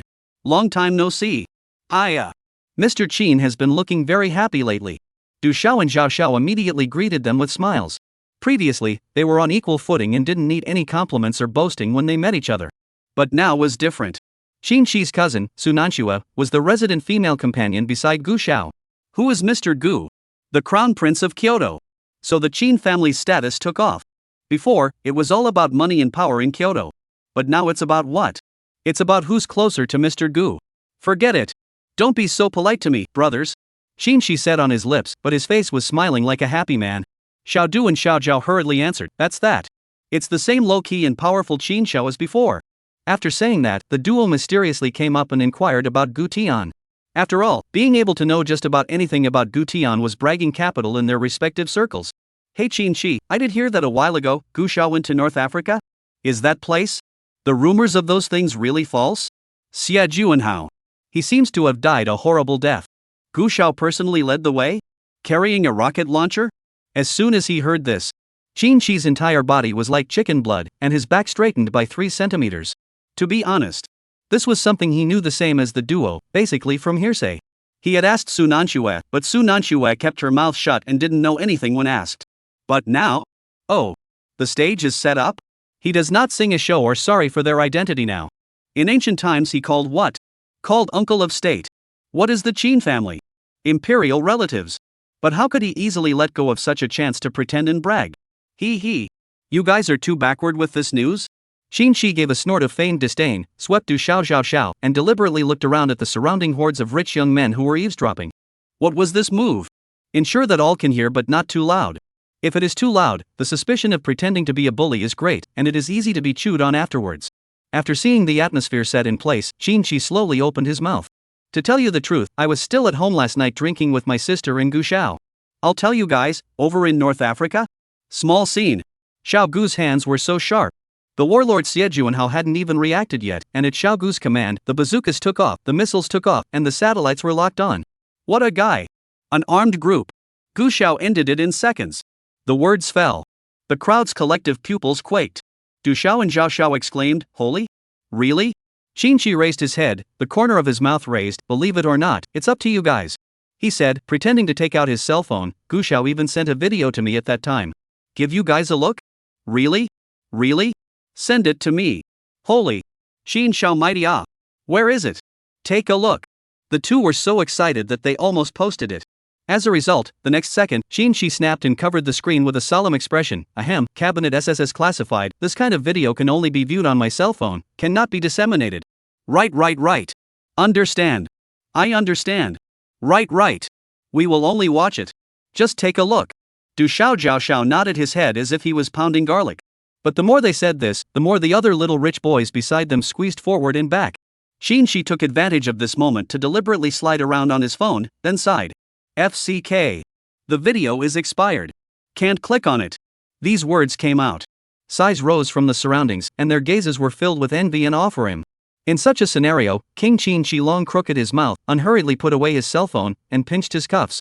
The kind of person Gu Xiao is, even if you guys watch the video, you won't be able to understand what it means to be a real man. Boom! The atmosphere of the scene instantly sublimated. It was at this moment. Several juniors ran out with bruises and swollen noses. Young Qin! Something has happened. Wang Ping, Zhu Hong, and the others are all about to be killed by that gang of Mordorians. When Qin heard this, he was stunned, just now pretending to be on top of his head, he almost forgot about the main event of coming to fight. Brothers! A bunch of dogs came to our turf and beat up our waitresses. Go in. This yell instantly ignited the surrounding Kyoto big and small rich young people. No matter whether they were watching or were called over by their friends, they all rushed in. Go the hell out of them. Hey, secretary. Call me $5 million to the card. I'm going to pay some medical bills tonight. Hey, mom. Just call me some money. I went over budget today. You really think we don't have anyone in Kyoto, don't you? Go in and take a look. I'm willing to pay if someone gets killed. Right. If not the people, then the money. We can't let this one go today. All of you, just slink off to the side and drink. At the same time, Magic City's rich young group also rushed over. All of them are very extravagant, with limited supercars, private security, and some of them have even brought their lawyers. Damn! Bullying no one in Mordor? Lu Xiao and the others were beaten up? FCK. Bullying us Mordorians? Let's see who has the highest rank. Today, I don't believe that our young masters in Mudu can outwit the old royal family in Kyoto. The crowd laughed heartily, and with a madness of playing with their lives to be handsome to the point of falling off, they collectively pushed the door and rushed in. Chapter 116 Practical Man Qin-Chi. This way. The night is as dark as ink. Inside a heavily guarded and mysterious villa. A buzzing roar suddenly came from the front courtyard. Lin Shusi frowned slightly, casually pinned a strand of hair behind her ear, and slowly walked to the balcony and pushed open the window. Sure enough, it was cousin Kong Chuan stealing her car again. AI. Xiao Chuan, what are you doing so late? This clear and cold voice startled the Bentley to brake violently. Sis. I have a few friends from the Magic City who just came to the capital, shouting for me to go out and get together. Kong Chuan sheepishly stepped out of the car, one hand in his pocket, his eyes unconsciously drifting. Said it was a gathering. Actually go out to help the scene. Just now, the brothers in Mordor had a burst of serial calls, saying that they were beaten up by locals in a bar in Kyoto. The scene made a big fuss. Many brothers from Mordor have rushed over. If he didn't go over, it would be really hard to say. Especially since many of his juniors called him Brother Chuan, as well as saying in the group that Brother Chuan is waiting for you to come over. His restless teenage heart instantly couldn't be suppressed. Are you sure? Lin Shusi stood in front of the window, her beautiful eyes with a few questions, looking downstairs at Kong Chuan with a smile. According to her agreement with her dad, Uncle would come out in a few days. And when cousin Kong Chuan learned the news, he immediately came to Kyoto to prepare to meet his dad. For this cousin that she hadn't seen for many years, Mom had explained her on the phone. Said Kong Chuan on the surface seems to be very obedient sunshine.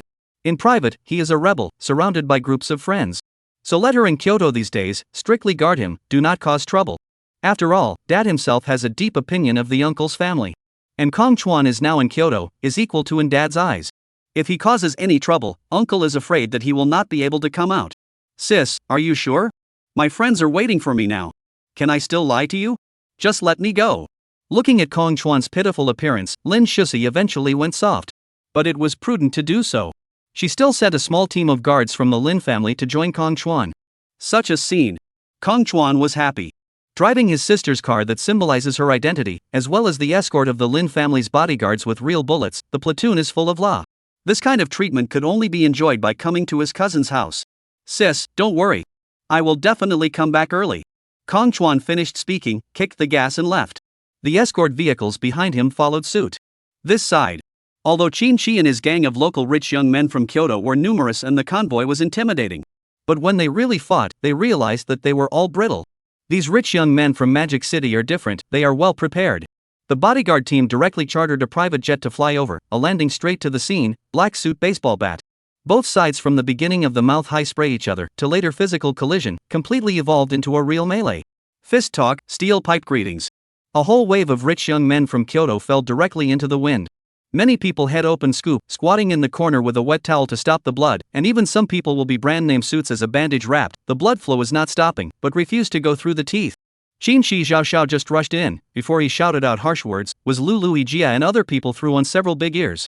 Du Xiao was even kicked off to the sofa on the spot, confused. Grass mud horse. Shake people for me. Call all the bodyguards from your respective families and those who can fight. Who the hell if you don't dare to go on again? If you don't dare to join us again, you'll be sitting at the kids' table at future dinners. Qin-Chi let out a roar, and several small rich young men shivered and started to make phone calls. In the first wave of attack, they were caught off guard.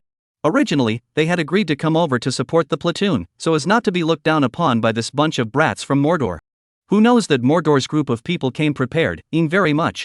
They just entered the door, the other side can be rushed up. According to the rules of the circle, 2 words, self-settlement. Either fists, or to see who called the people bull. Who let the official come, what the police department and so on, that is the same as admitting that you in this circle soft cannot afford to play. But now the problem is, both sides' background are not bad.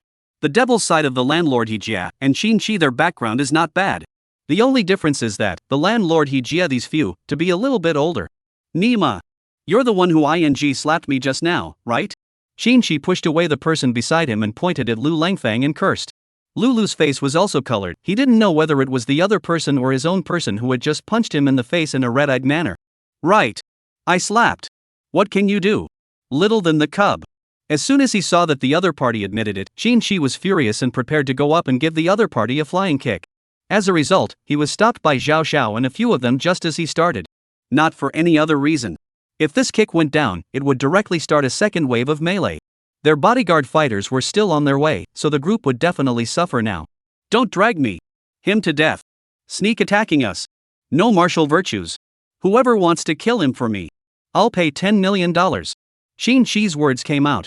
There was a clamor around. Not to be outdone, Lu Lord also said viciously to his people, whoever gets him killed in a while, I'll give $11 million. Another wave of clamor. Lu Xiao is mighty. These pups are afraid that they haven't seen what it means to have real capital. Young Lu is awesome. Brother Lord is awesome. Although the chants were high, no one really dared to come forward to light the cannon. They are all rich young men with backgrounds, even if they really accidentally killed each other, even if they really got the money. But where is the life to spend? People that illustrious family history absolutely have to under the Jianghu hunting order. Small than cubs. Your brother I mix circle time, you are afraid is not still in your mother's cell phone to see the bear? Rua International Chairman's son of these 6 words, take out your own check. Still dare to be arrogant in front of me? Qin wiped the blood from the corner of his mouth and snorted. You Rue ba if you. You go and inquire about brother's name. Qin, a member of the Qin family in Kyoto. The Qin group. Family business. The moment these words came out, the small rich young men on the Kyoto side who were still a bit weak instantly stabilized. Family business is awesome, listed group is also awesome. But if you look into it carefully, there will be a qualitative difference. These rich kids from Kyoto reacted in a second to what Qin wanted to express. Sure enough. Qin then opened up his dislike. Although he also ate and drank and loved to mix a circle. But he had privately operated quite a few projects and was considered a practical person. Let me ask you, you're so arrogant, is Rueba International Company yours? Also ING International listed companies, do you know what listed companies rely on to live? Relying on financing, relying on external input of capital, relying on stock price stabilization, relying on betting agreements. The name of a chairman's son is also worthy of being said? How many shares does your father actually have in the company? Any voting rights? Can he clap? Besides, your type of holding type of enterprise, to put it bluntly, a big project smash down financing is not in place, the net worth of the evaporation, your father have to jump off the building. This remark came out. Boom! The atmosphere instantly exploded, directly punctured the circle did not open picking the reality. The rich young man from the Magic City side was speechless on the spot. Even Lu Lord's face was a burst of green and white. Damn little arm cubs. I'm not sure how much money I've earned. I'm not sure if you're going to be able to get a good deal on this. Chapter 117 Kong Chuan appears. Of course. Qin dared to dislike so solidly, the bottom line was simple. Their Qin family was a family business. To put it plainly, their own family group, not relying on anyone, the right to speak is all in their own hands. The funds are clean, the holdings are clear, and the finances are independent. Said to turn the table that can really turn the table, even a board of directors do not have to go through. Unlike this group of rich young people, do not rely on foreign capital, do not take the financing chain, but really rely on the industry and family foundation of the family giant. Well said. Qin Xiao. Bull. Ha ha. Gave him the numbness to say it. It's so true. Many of the rich young men in Kyoto applauded and gave their middle fingers to the rich young men of Mordor. Now the Mordor rich young men were on fire. Especially Lu Lord was so angry that his teeth creaked and gave an order, brothers. Give me a beating. After saying this, he directly raised his bottle and led the attack towards Qin. Zhao Xiao and Du Xiao saw that the other party had broken the defense, and taking advantage of the high morale, they also angrily greeted him. For a while, the two groups of people once again fought together. The bodyguards that Qin and the others had called also rushed over to join the fight. The bar was filled with the sound of smashing. At first glance, the situation was completely out of control, and so many powerful and noble children were injured. The bar owner cried and shelved in a certain fish, the supreme bar was transferred at a low price. FCK Nima. Qin carried a bottle of wine and chased after Lu Lang and smashed it. Bang! Bang!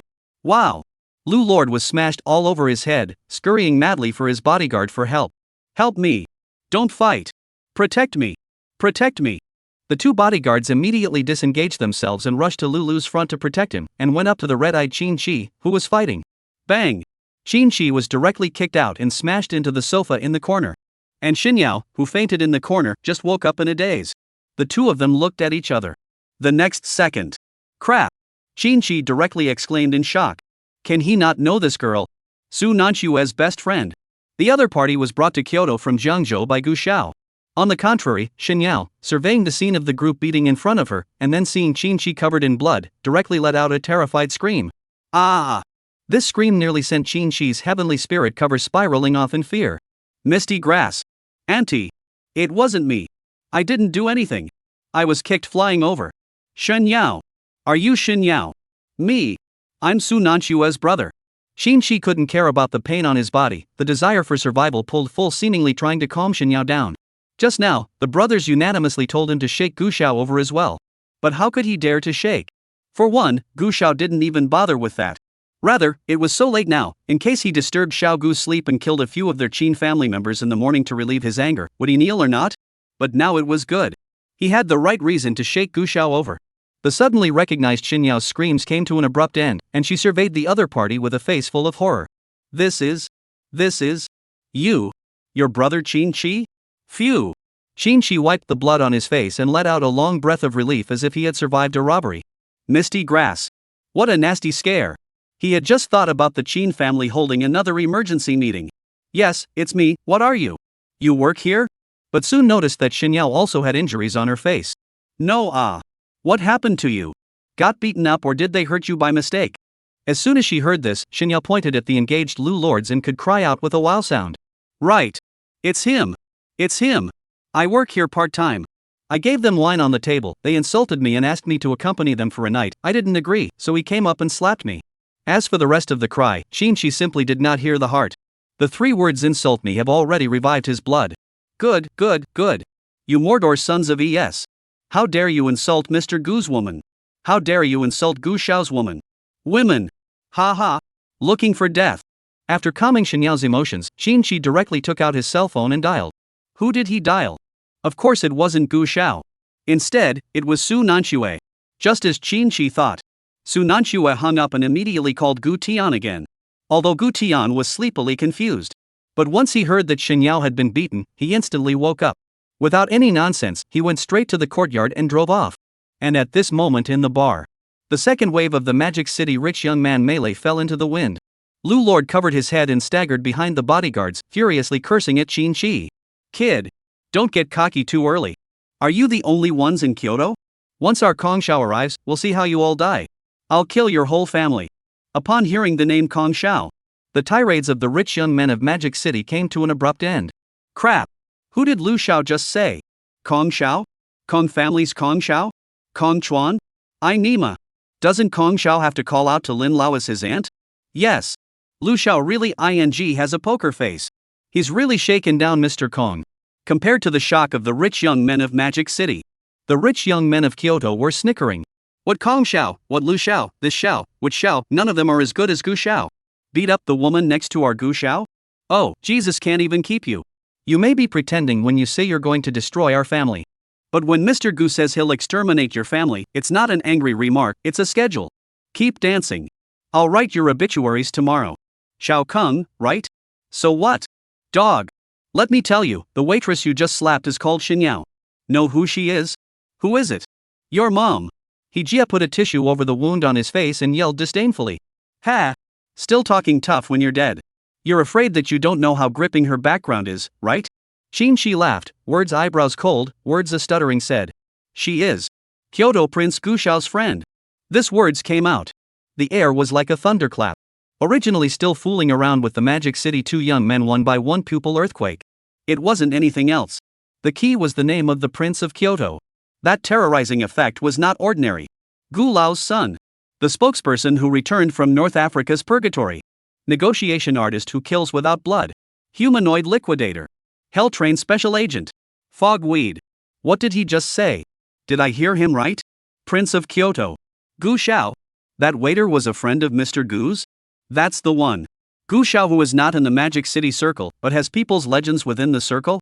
At this moment, the door of the bar was violently kicked open. More than 10 black-clothed soldiers with loaded guns and heavily armed masks instantly poured in to surround the situation. Freeze! Freeze! The clicking sound of the truth being loaded rose and fell. Immediately after that, a dodgy teenager's voice rang out from behind the soldiers. "Who the hell bullied my brothers from Mordor?"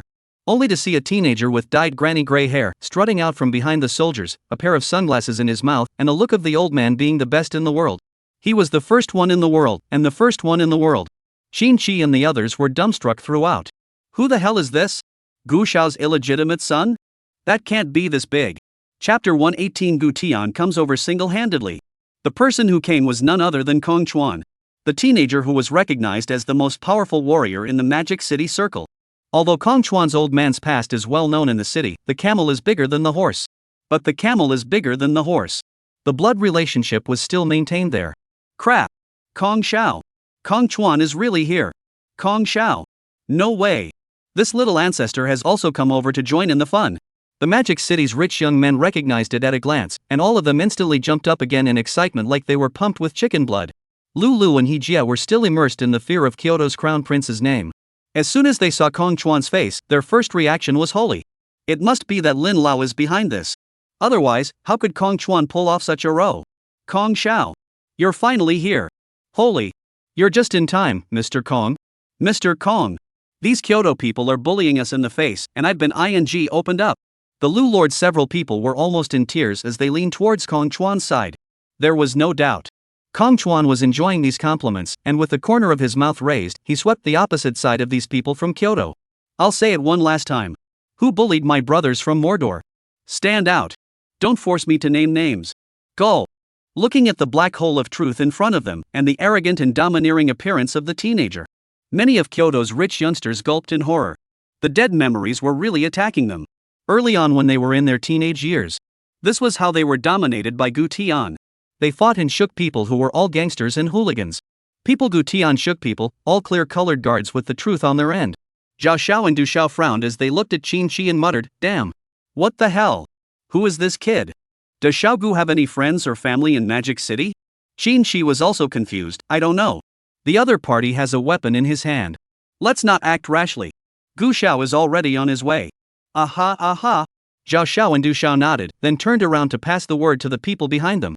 Amidst Kong Chuan's rampant voice, Qin took the initiative to take a step forward, not being salty. "I fought, what's wrong?" Because of the height difference, Kong Chuan didn't dare to go up and risk flinging the other party's slap, and could only curse viciously, "F King Nger. Gave you face right." Then he turned his head to the guards and ordered, "Go. Shoot the out of him." These words came out. The surroundings were in an uproar. Even Qin was violently stunned. Not so bullish? Just when the crowd thought that Qin was really going to drink the seaweed in egg drop soup. The soldier, however, did not make any move, but instead looked at Kong Chuan with an embarrassed expression. The meaning was obvious. Eldest Miss Lin had asked us to come and protect you from any emergencies. As a result, you damn well asked us to come over and help you fight? Doing a nasty dream. Not following my orders? Kong Chuan's face twitched twice as he jumped forward as if he was jumping, flinging a big slap at Qin. Splat. I'll let you live for a minute first. Apologize to my brother. Qin lunged forward to counterattack, only to have a gun pressed against his forehead, and had no choice but to take a step back. The Magic City's rich young men rose up in a collective uproar. Young Kong is awesome. Kyoto rich young man? It's nothing more than that. Laughing to death, kneel down. Kneel. The rich young men of Kyoto were so angry that their faces turned red, and many of them cried from anger. Where is Gu Xiao? Where is Gu Xiao? Why hasn't Gu Xiao come yet? Whoops. Our Kyoto's face has been pressed to the ground. Gu Xiao. Where are you? We need you. Woo woo. Gu Xiao. We miss you. Just as Kong Chuan continued to scream and rampage. Suddenly. Rumble. Crunch crunch crunch. The sound of tracks rumbling came from outside the bar. Immediately following, there was a clang, clang, clang, clang, clang, clang, clang, clang, clang, clang, clang, clang, clang, and a car alarm. Wait. What the hell? Whose car was cut up? How can that be? Who dares to cut off our Magic City rich young man's car? Just as the crowd hesitated to go out and take a look, the main door of the bar slowly pushed open. Everyone's eyes looked over in unison. only to see a tall and upright youth talking on the phone, wobbling over to this side. Although there wasn't a single attendant, the aura gave off the feeling of 1,000 troops. This is. Holy. Gu Xiao. It's Xiao Gu coming. Crap. It's really Gu Xiao. It's really Mr. Gu. The rich young men of Kyoto, who had been downcast a moment ago, instantly became excited as if they had gotten a shot of adrenaline. Well, I've arrived. Gu Tian walked down the steps while talking to Su Nanxue on the phone. It's fine, you take an early rest, I'll send Xinyao back at the party. Your brother? Gu Tian looked around, his eyes landed on Qin Shi's face and smiled to the other end. Your brother is fine, no one is fine. Once these words came out, and then met Gu Tian's gaze, Qin Shi almost jumped up with joy and hurriedly muttered to Du Xiao and Zhao Xiao in a low, proud voice. Hear that? Hear that? Xiao Gu is on the phone with my sister. My sister even asked about me. Du Xiao and Zhao Xiao were filled with shock. Holy. Your sister, you're too topsy-turvy, aren't you? Although Gu Tian was just standing in place to make a phone call, no one around him dared to speak out loud anymore. Even the Magic City's rich young men who had been dejected just a moment ago were all gulping saliva at this moment, one by one. This is the Prince of Kyoto? This aura. It's not an exaggeration. It's really oppressive. Brothers, should we run away now? Or let us stand in Kyoto's camp? Time passed by like this, minute by minute. And in the middle of the dance floor just a moment ago, Kong Chuan was still flaunting, his face a whole ugly to death. His rowdy face was definitely the prettiest boy in the room. But now, everyone's eyes were all drawn away by this youth who suddenly walked in? FCK. No. Who the hell are you? You've been on the phone forever, haven't you? Sun Quan couldn't bear it anymore and grabbed at Gu Tian's cell phone. He didn't even look at him. Gu Tian didn't even look him in the eye and backhanded him with a big beeping pocket. Slap. The crisp slap was like thunder in the tense atmosphere. Sun Quan was directly slapped back several steps. The crowd was so shocked that their eyes almost stared out of their sockets. Holy Nima. Holy. Gu Xiao didn't even hang up on the phone? A big beeping pocket on the backhand? Crap. Kong Xiao. Just like this. Been beaten? Chapter 119, I've seen you kneeling down a lot. Well. Good, alright, just had a doggy barking, I'm done with it, you go to bed early. Gu Tian said calmly, casually hung up and put the cell phone into his pocket. The entire bar was silent. Everyone froze, especially the Magic City side. This was Kong Chuan, Elder Lin's nephew. The young master of the Kong family, the one who walks horizontally in Mordor, usually, not to mention offended, even have to yield 3 times when talking. But in the mouth of Gu Xiao, son of a? Doesn't that mean Lin Lao is a dog ant? The crowd didn't dare to think further, after all, they only felt a gust of dark wind running straight from the soles of their feet to the sky. Qin Shi and the other rich young men of Kyoto immediately surrounded them. Especially Qin Shi, that attitude was a whole lot of guilt. Gu Xiao. I'm sorry. I've caused you trouble, Xinyao. I've already had a few of my heterosexual friends take it out. Gu Tian faintly swept a glance at Mordor's gang and turned to Qin Shi. You guys don't need to intervene, the lives of these people next are under my control. These words came out. Hiss. The sound of pouring cool air rose and fell. Just ask the entire Kyoto, who dared to have the courage to say this. Nima. You dare to hit me. Do you know who I am? Sun Quan covered his face and roared angrily as he stepped forward again. He had just been knocked out of his mind and his mind was completely blank. Before he had the chance to give his name, the other party backhanded him with a big beat pocket. To know a big beat pocket for him, this little teenager, the heart must be how big damage. Well. The words did not fall. Gu Tian raised his leg and kicked Sun Quan out with a bang. Aha! How dare you kick me? Kong Chuan's face twisted in pain, hissing with his hands holding his stomach, not waiting for him to stumble to his feet. Gu Tian didn't bother with nonsense, stepped forward and grabbed his collar, sneering, I don't care who you are, because I only remember the living. After saying that, the bony hard fist hit Sun Quan's face. Ah! Protect me! Quickly shoot him! What are you waiting for? Kong Chuan hissed at the group of black-clad soldiers like a madman. But the soldiers had long since put away the truth and watched from afar, one more nervous than the other. Are you kidding me? That was Gu Xiao, the crown prince of Kyoto. Gu Lao's only son. An existence that even Elder Lin had to yield 3 points to. You're a relative of the Lin family. To put it bluntly, if Gu Xiao beat you to death, we'd all have to brag about a good fight. Ah! I'm dying. I feel like I'm going to die. Seeing Kong Chuan being punched and spitting out blood, the captain still walked forward with a stiff upper lip. Gu Xiao. That. He's eldest Miss Lin's cousin. We were ordered to come and protect him. Only then did Gu Tian notice that there were so many black-clothed soldiers standing behind him at an unknown time, he really didn't see them when he came in. Ha! Who's so powerful? And they even sent out people from the military camp? Who? Lin Shusi? Are you saying that this son of a is Lin Shusi's cousin? Gulp. The captain gulped in horror and nodded, yes. Yes, Xiao Gu. Gu Tian turned his head to look at Qin Shi and the others, his face full of shock. It wasn't him who beat up Xin Yao? Whoa whoa. I just arrived. Kong Chuan on the ground covered his face and curled up to mourn. Boom. The scene was instantly awkward to the extreme. Qin Shi and the others met Gu Tian's eyes and almost subconsciously raised their hands in unison to point at Lu Lord. I Nima. Lu Lord's legs went limp and he fell to his knees with a thud. Gu Xiao. Misunderstanding. I really didn't know she was your friend. To be honest. He really had a fluke just now, thinking that Kong Chuan with this background and this platitude. Even the Prince of Kyoto, Gu Xiao, could go 50-50, stabilizing the face for their Magic City rich young circle. Whichever thought. Kong Chuan that heavenly background, in the eyes of others is completely a karami? Being beaten in public and kneeling down to spray blood? If he does not kneel and actively admit his weakness, then wouldn't he have to be beaten into a pig's face like Kong Chuan? Misunderstanding? Gu Tian slowly walked forward and sneered, I've really seen a lot of you kneeling. After saying that, he slowly turned his head sideways and looked at the group of Mordor's rich young men and said with a leathery smile, are you all living a little too confidently when you're spreading your wildness in Kyoto without receiving my permission?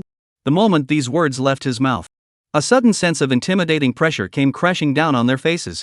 The Magic City's rich young men were like enemies, staggering backward while begging for forgiveness and explanation. I'm sorry, Gu Xiao. I'm sorry.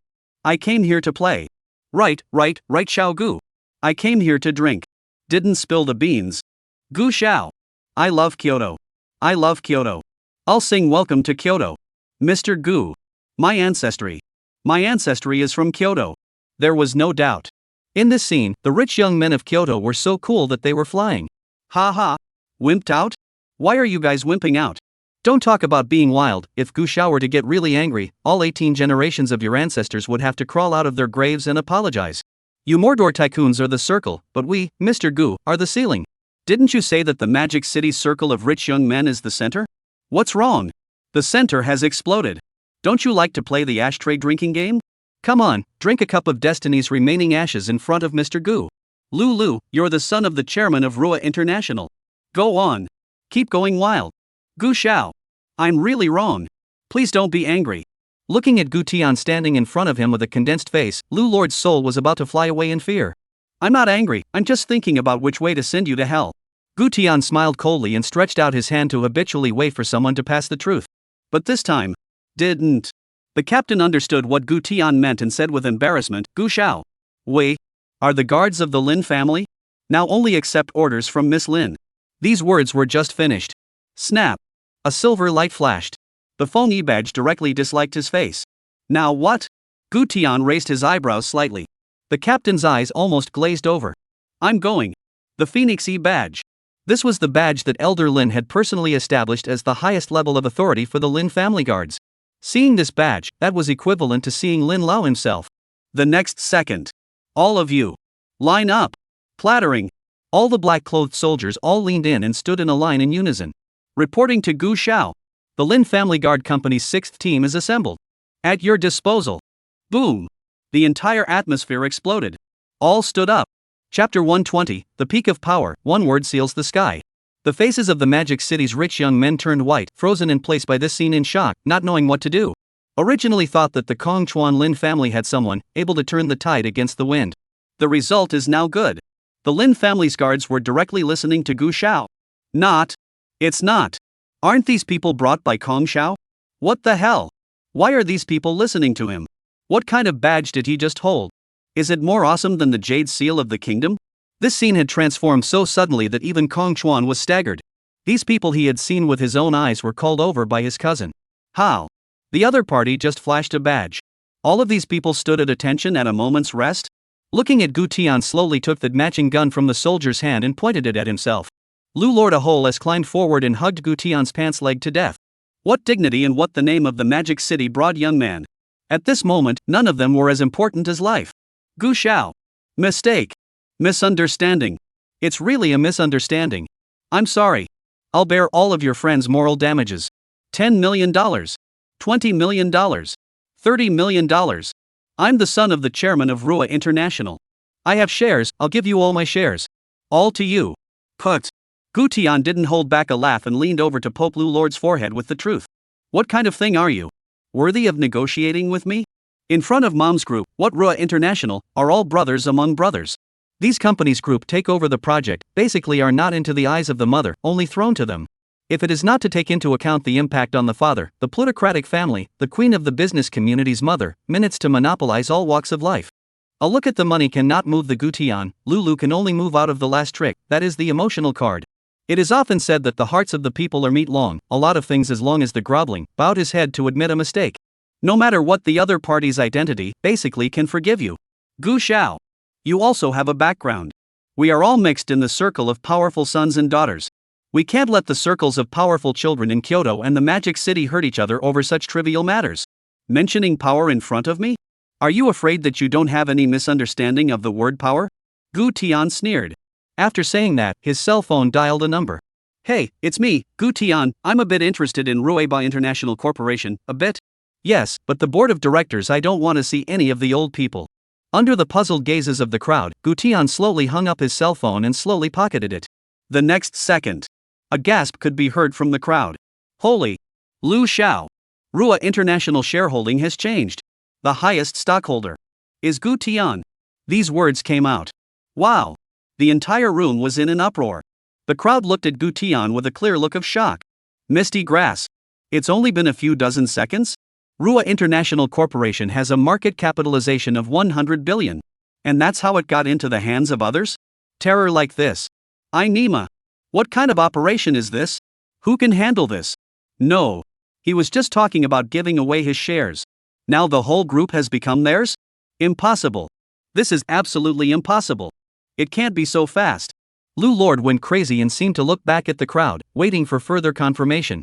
But another rich young man from Mordor stared at his cell phone screen in horror and exclaimed once again. Lu Xiao. Your father. Your dad jumped off a building. Wikipedia just updated. Your dad just jumped off a building. Boom. The whole place was boiling like a pot. Lu was as if he had been drained of his soul, and his eyes widened abruptly. Gu Tian slowly stepped forward and looked at him condescendingly, saying word by word. If you don't go into business, seeing me is like a frog in a well looking at the moon in the sky. If you don't go into politics, see me as a mayfly looking at the sky. The fact that you have lived until now is already my greatest forgiveness to you. The corner of his mouth hooked out a cruel smile after saying that. Bang! A gunshot rang out. Lu Lord's head jerked and slowly fell to the ground, dead silent. The surrounding area was silent, the air seemed to freeze. No one dared to move. No one dared to breathe. Even the rich young men of Kyoto, their pupils trembled and their backs broke out in cold sweat. All of them were convinced. As for the Magic City's rich young man circle, all of them had a deathly gray expression, and some had already begun to secretly move towards the exit with trembling legs. Qin Chi. Gu Tian suddenly spoke. Qin Chi reflexively straightened his body. I'm here. No. I'm here. Who hit you just now? Qin Chi thought that this matter was over, but he didn't expect. Wasn't over yet? After meeting Gu Tian's cold eyes, he didn't dare to hide anything and could only raise his hand to point at Hijie and a few bodyguards. He remembered very clearly. When they fought then, these few people were completely deadly, some of them even pulled out daggers to stab towards the fatal parts. In the Kyoto folk Jianghu. Including now, when these rich young men of theirs have a fight, it seems chaotic. In reality, there is a hidden set of unwritten Jianghu laws. That is, the old folk artisans often say that the fists and feet have eyes, the trouble is not as bad as life. Small to street quarrels, big to gang conflicts, no matter how strong your background, but all have to default to a bottom line. You can use force to deter opponents, put the threat of harsh words, and even under the heavy hand lesson, but never with a dagger and other deadly weapon attack vital parts, and cannot intentionally take a person's life. To put it bluntly, it is also considered to leave room for the philosophy of the world. Today do not leave three thin face, it is difficult to find half an inch of life in the future. But the devil came to these corners. Good guy, completely under the dead hand, carrying a baseball bat wine bottle to the back of their head to dump. Go, bring all the people here. With a wave of Gu Tian's hand, the black-clothed soldiers quickly stepped forward and pressed these few people into a row, kneeling on the ground and ghostly begging for mercy. Gu Xiao. We were wrong. Really wrong. We didn't mean it. Gu Tian didn't bother to listen, and swept them a solemn look. It's really remarkable that you guys have survived until now. But don't worry, I won't let you all die too slowly next. Captain. In. The black-clothed captain quickly stepped forward. Execute. Yes. The captain turned around and then waved his hand. The black-clothed men behind Hijie and the others raised truth in unison, aiming at their heads. Open the safety. The captain raised his hand and yelled. The stance was like a torture chamber execution. In this scene, many of Kyoto's rich young men had already covered their eyes, completely lacking the guts to look on. Zhao Xiao covered his chest and muttered one after another, "My goodness. This. Who can stand up to this?" Du Xiao even sat on his butt on the ground, muttering, "I know why my family sent me out at that time, or else the grass on my grave would be a meter high now. At that time, I was young and impetuous, and if I didn't send it out, I might have to hit Gu Xiao's gun. Tonight is really the top of the power, a word to seal the sky." Chapter 121, You Don't Deserve to Make Me Angry. Release. Accompanied by a roaring command from the captain. The bar's electric switch was instantly pulled down, and the scene was plunged into darkness. Holy! The power went out? What situation? Before the crowd could slow down. Bang! Bang! Bang! Bang! Bang! Several tongues of fire erupted wildly in the darkness. Ah! The crowd screamed in terror and fled in all directions. And when the electric switch was turned back on, the lights came on. Only to see He Jie and the bodyguards and the others, kneeling down in front of them, red liquid slowly dripping into a sheet. Gu Tian stood in place, blandly taking the tissue that the captain handed forward and wiping the blood splattered on the side of his cheek, as if he had just swatted a few flies in passing. Who else? Gu Tian slightly tilted his head, his eyes sweeping over the rich young men of Kyoto behind him. The air instantly stood still. No. No. Really gone. Gu Xiao. There's really no one left. Qin Shi shook his head frantically, cold sweat swishing down his forehead. All of them had originally only expected Gu Tian to come over to press the issue and support the face of their Kyoto rich youngster circle. Who would have thought that Gu Tian would come over and directly start the clearing mode? Now he even suspected that if the execution went on, he himself might have to stay. But how could Gu Tian let it go? As the saying goes, if you throw one punch, you'll get 100. Who was he, Gu Tian? He was known as the Prince of Kyoto. Although he has long since stopped mixing with the rich young circle in Kyoto. But is still the entire circle of the default rulemaker. All the rich children of Kyoto, if outside the trouble, make things known to the whole city. Then there is no need to return to Kyoto. After all, after returning is also a death. It was because of these default rules. When he was in exile as well as when he came back until now, there were basically no bad things rumored in this circle in Kyoto. But now this group of people from Mordor even ran here to spread their wildness? Well, you can pretend to be a high spender, but you can't beat up someone, beat up his friends, and step on the face of Kyoto. So if you don't wash these people's blood clean tonight, tomorrow there might be a circle of rich young men from other cities who also come to Kyoto to spread their wildness. Seeing Qin Shi and the others shaking their heads like rattlesnakes, Gu Tian could only deal with the last one. Lin Shuxi's cousin. Brother. I'm sorry. I just slapped him. It was my friend. My friend asked me to come for a drink. You already GA my friend. Just can't GA me. Kong Chuan huddled in the corner, watching the footsteps of death getting closer and closer to him, and began to beg for mercy in a hoarse voice. But the more he begged for mercy, the colder Gu Tian's eyes became. In terms of size, he couldn't beat Gu Tian. In terms of background, he was 100,000 miles behind. In terms of ruthlessness, he couldn't even touch the edge.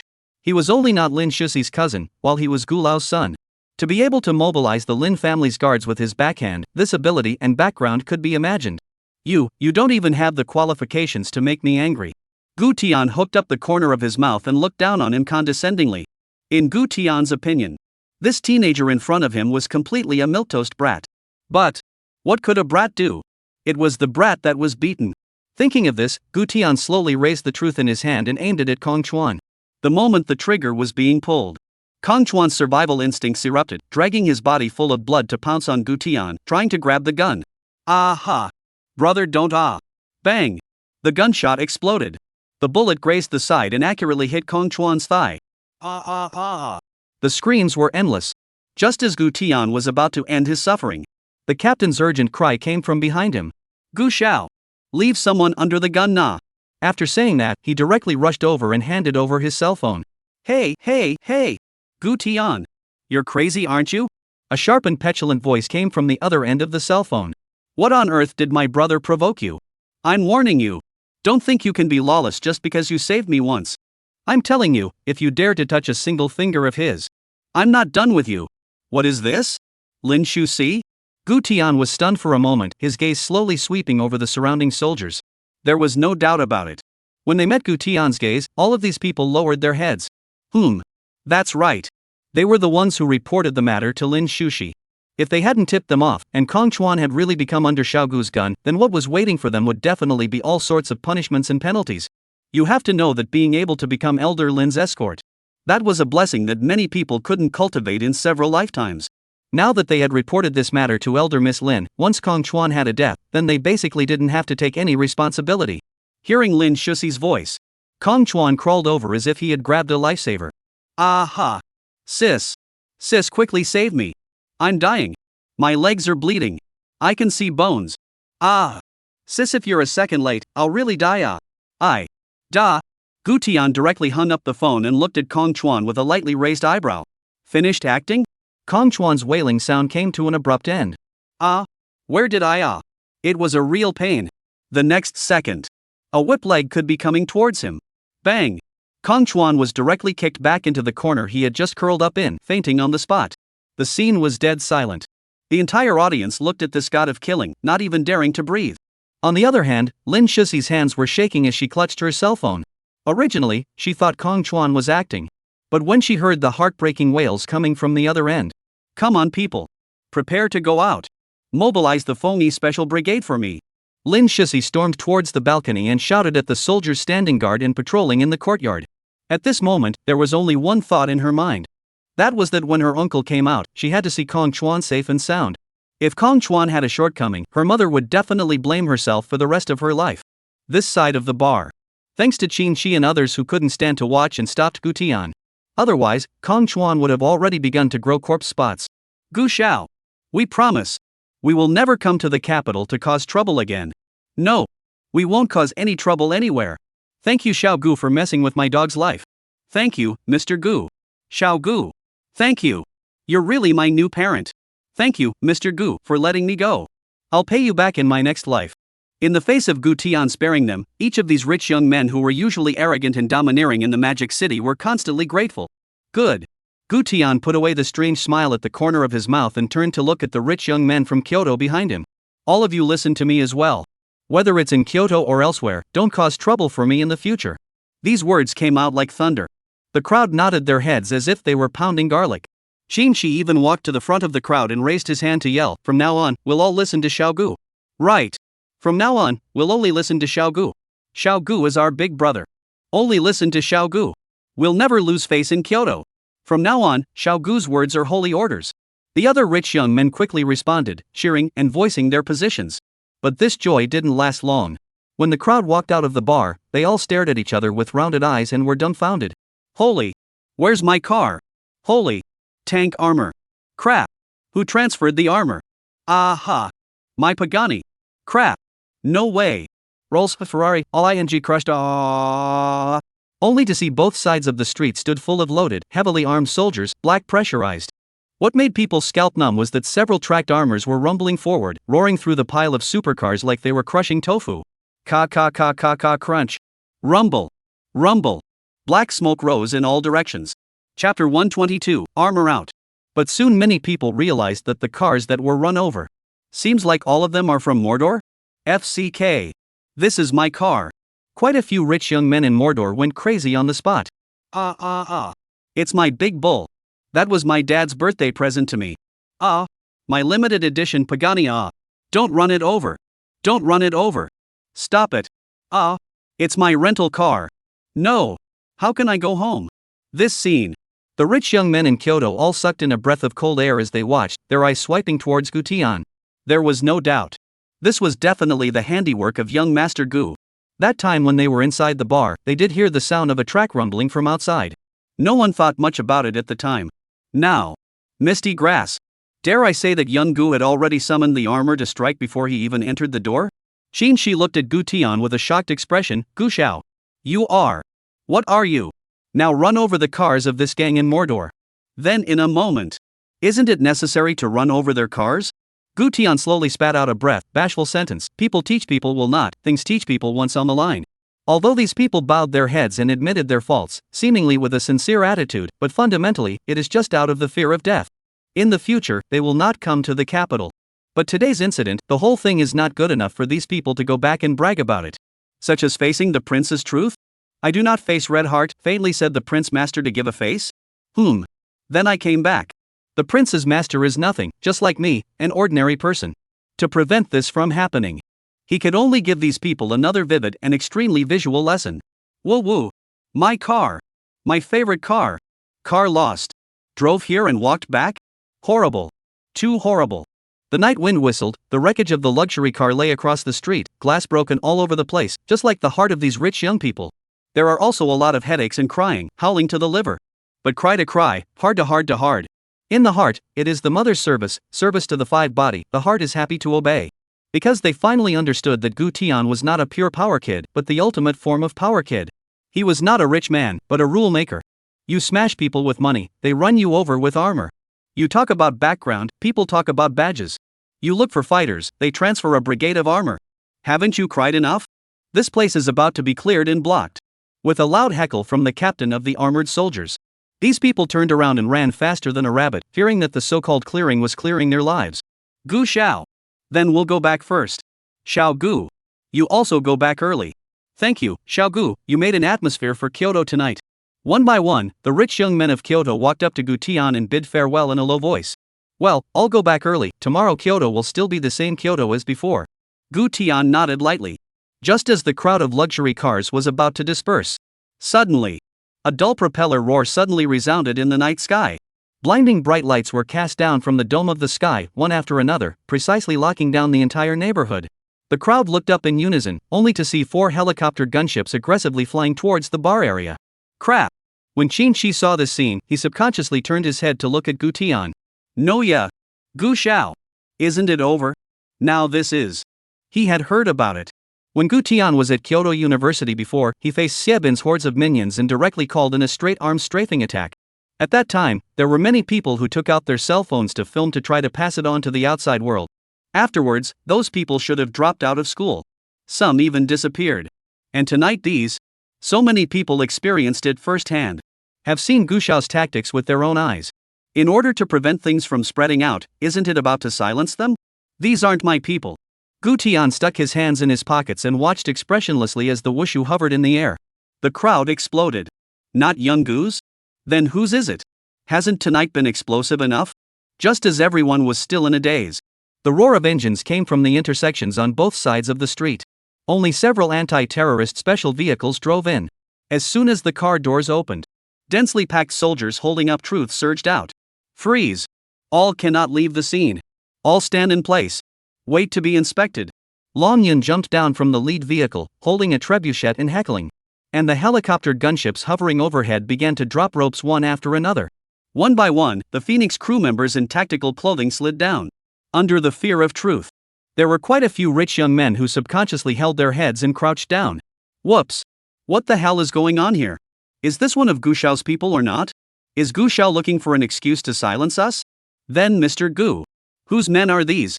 Facing Qin Shi's trembling inquiry, Gu Tian didn't say a word, only turning his head blandly to look at the silhouettes that were gradually becoming clearer inside the bar. The crowd followed his gaze. Only to see Kong Chuan, covered in blood, stumbling out from within the bar. Looking at the gusty winds outside and the searchlights hitting the ground, he had a whole lot of doubts about his life. Whoa. Am I dead? Am I coming to hell? Just now, when he got up from the ground in a daze, he saw the ground full of mutilated corpses and blood like a river. He Jia, Lu Lang, along with a few rich young men and bodyguards, were all lying in pools of blood, with different deaths. That scene, clearly is the scene in hell, right? A look at Kong Chuan walked out on his own, although covered in blood and staggering, but indeed still alive. Long Yun hurriedly authorized his men to lift the stretcher and rushed up. As a result, the next second, platoons of soldiers blocked in front of them with their truths in unison. Not only that, the 2 armored fighting vehicles even turned their barrels and aimed at Long Yun and the team members carrying the stretcher. You guys? What do you guys mean by this? A small armored battalion dares to block our Phoenix E Special Brigade from carrying out their mission? The Phoenix E team members' faces suddenly changed, and their footsteps were stopped alive. Then, having received more training, they had never had their heads aimed by cannons. Long time no see. Captain Long. Gu Tian carried the half-dead Kong Chuan and walked out with a cold smile. Chapter 123. Who cares about your face? For Gu Tian. This son of a definitely couldn't just let the other side take him away. The Feng Yi Special Brigade had been mobilized. He wanted to see how capable this Miss Lin was. Faced with Gu Tian's tough stance like this, Long Yun didn't dare to be tough either. Once both sides exchanged fire, it would be a big deal. Gu Xiao. We came here on behalf of Big Miss Lin, please hand him over to us, he seems to be seriously injured. Oh? Then let eldest Miss Lin come here herself, I happen to want to ask her brother why he beat up my people? Gu Tian raised his eyebrows and finished by sizing up these members of the Phoenix Special Brigade with interest.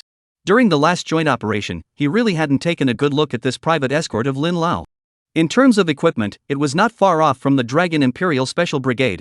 However, compared to Long Yu, there was 1 point less of a murderous aura and a hint more of aesthetics. The most important thing is that these people may not know. He can mobilize them too, right? Just as the atmosphere entered a stalemate. Qin Shi and the other rich young men, however, were full of shock and disgust. This group of soldiers who suddenly came over spoke in cold female voices, as well as this dress and equipment. Without even having to think about it, it must be the legendary Elder Lin's personal guards, the Fengyi Special Brigade. At first, they were terrified. After all, the missions that the Phoenix E Special Brigade carried out, those were cabinet level. A small bar conflict rising directly to this level? This you can stand it? But looking at the current situation, steady. Holy. What kind of operation is this for Gu Xiao? If Gu Xiao doesn't give it to someone, the Phoenix Special Brigade can't even get it over? Holy. Is this the legendary Elder Lin's personal guard? Ha ha.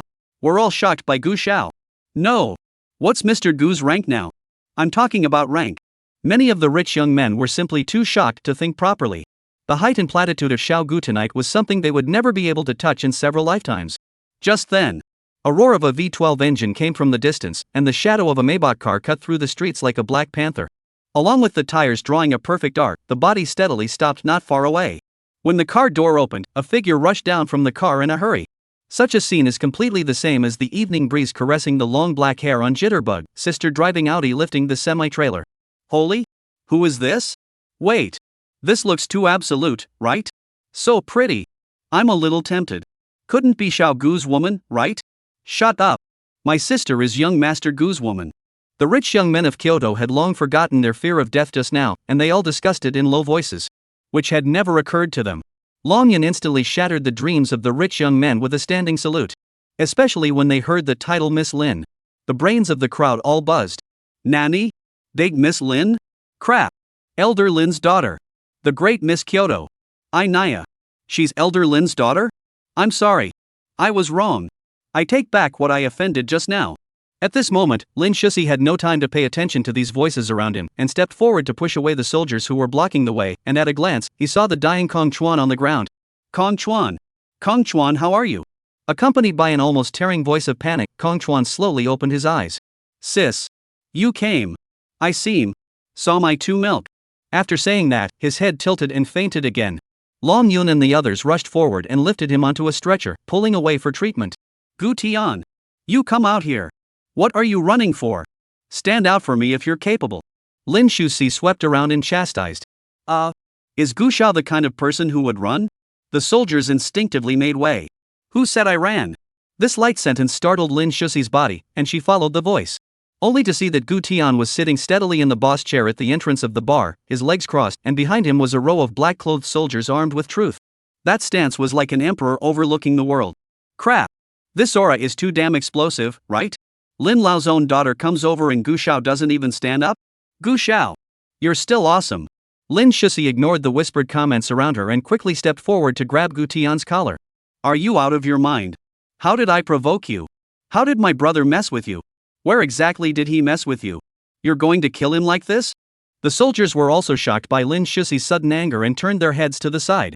The eldest Miss Kyoto had gotten into a fight with the Crown Prince of Kyoto? This power was no less than.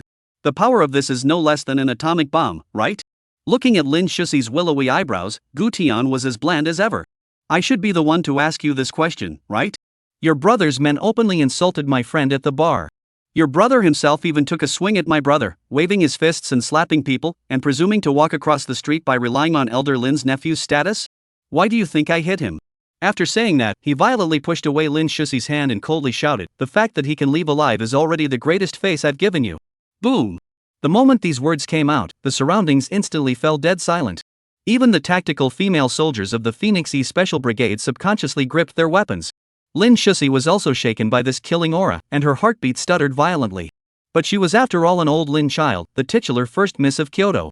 How could she just come back and be pressured head-on, and be yelled at with a cold rebuke? Who cares about your face? You seek death.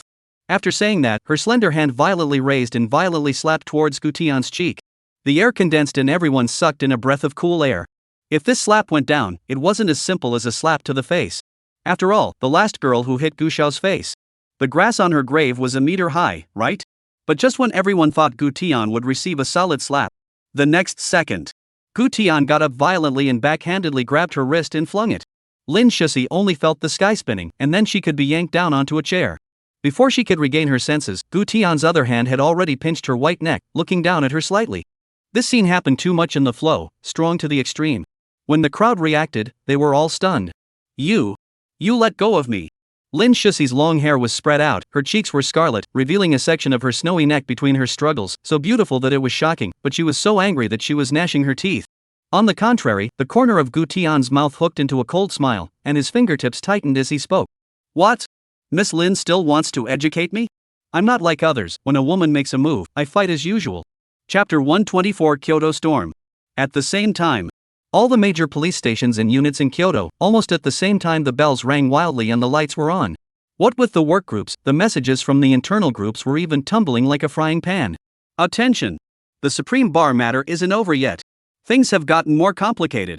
Crown Prince Gu Xiao beat up the Lin family's first lady's cousin Kong Chuan. Kong Chuan was shot in the thigh and lost a lot of blood, and is currently in the ICU of Kyoto Hospital for resuscitation.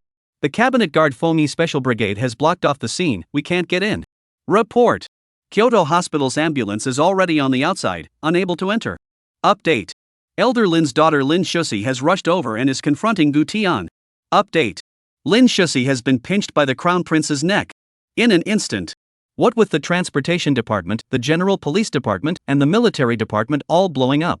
Many Hall and Bureau-level bigwigs were even woken up by the phone, and were dragged into the car by their secretaries in their robes, and the phones were also bursting at the seams along the way. Miss Kyoto and the Prince of Kyoto are fighting. Not what the situation Missy just came back, and she's messing with the prince? Old Zhang. This is a fight between immortals. Don't you dare get involved. Secretary Wang, I'll be at the command center by now, evacuate the surrounding area. Everyone understood. This matter had developed from the original clash between the circle of rich and young to the first full-scale hard clash between the younger generations of the Gu and Lin families. The sky of Kyoto. Is it about to change? This one sentence resounded in the hearts of quite a few high-ranking officials. But even so, no one dared to intervene rashly. It's not that they don't want to, but they can't manage it, their rank is not up to it. Even if they rushed over, what could they do? Stop? Persuade them to fight? Can you stop Lin Shusi? Can you suppress Gu Tian? Don't dream of it. The most they could do was to quietly block the traffic and evacuate the surrounding crowd to ensure that this summit confrontation, which would go down in the history books of the powerful and the rich, would not be publicized. This side. The storm between Gu Tian and Lin Shusi continued to spread. Let go of me. Let go of me. Do you know what you're doing? Let go of me. My people. Will shoot you anytime? You should know. Cabinet Guard Article 23. When the object of protection is physically threatened, they can shoot down at any time. On the chair, Lin Shusi was suppressed by Gu Tian's throat lock, her neck slightly tilted, the scene extremely oppressive. In the face of her threat, Gu Tian's eyes were cold and his expression did not fluctuate in the slightest. He didn't mean anything by it, just wanted Lin Shusi to understand his attitude. This matter is not directed at you, Lin Shusi, but is a matter of fact. Your brother Kong Chuan's gang provoked the first, and then took action. If you Lin Shusi is willing to bring a word and bow his head, this matter will be settled. But the reality? On the phone, you threatened aggressively, without any recognition of fault as well as the attitude of inquiry, but instead brought the Windbreaker Special Brigade to kill over aggressively? Then why should I, Gu Tian, be polite to you? Oh? Then why don't you tell them to shoot? Let's see if they dare. The corner of Gu Tian's mouth picked up, cold as a blade. The phony special team members held their truths at their ends and exchanged complicated looks with each other. Don't dare. They really didn't dare. The other party was the Crown Prince of Kyoto. For one, their status was crushing on them. Secondly, they felt that the Crown Prince wouldn't lay a deadly hand on Missy. At best, it will make the other party feel the oppression and fear of absolute control. The two were evenly matched in terms of their identities and backgrounds, so perhaps it was just a matter of fighting for supremacy. If you have the balls, then don't let go. If you let go, I will. I will. Lin Shusi could barely catch her breath as her slender fingers went to break Gu Tian's hand, but she couldn't shake it halfway at all. Oh? Go on, what will you do? Gu Tian's hand loosened slightly, looking down at her to play with the flavor. Hoo-hoo! Lin Shusi gasped wolfishly, glaring angrily at Gu Tian. I will. I will kill you. And your friend. Wan Hao. Su Nanxue. Shen Yao. All. Everyone I won't let go. These were her words of anger, an instinctive outburst after losing control. These days she had long quietly investigated the people around Gu Tian. From the icy cold school beauty of Beijing University, Su Nanxue, to the innocent and harmless Xin Yao. These names had long been memorized into her mind. So when the emotions came up, she would undoubtedly threaten out of the blue. In the crowd, Xin Qi's face changed. What? Missy wants to kill my sister? It's not What did Nanxue do wrong? He was confused, completely confused. Did his sister Su Nanxue get shot even if she was lying down? Gu Tian didn't care if this was a threat or if he really had this intention. As soon as he heard the names of Wang Hao, Su Nanxue, Xin Yao and the others, his eyes plummeted cold and he threw a backhanded slap. Snap! The crisp sound was particularly abrupt in the tense atmosphere. Half of Lin Shuxi's face was instantly reddened by the slap, her long hair disheveled, and her body trembled with anger. You! She was Lin Lao's daughter, the pearl of the Lin family, who dared to touch a hair on her head since she was a child. Now she was actually slapped in the face in public. Complaint, anger, shame, instantly surged to her heart, and in the next second, like in North Africa, Wao could cry out. What? You hit me! Oh! How dare you hit me! Whoa! Long Yun had just arrived from the hospital, originally thinking that it was over.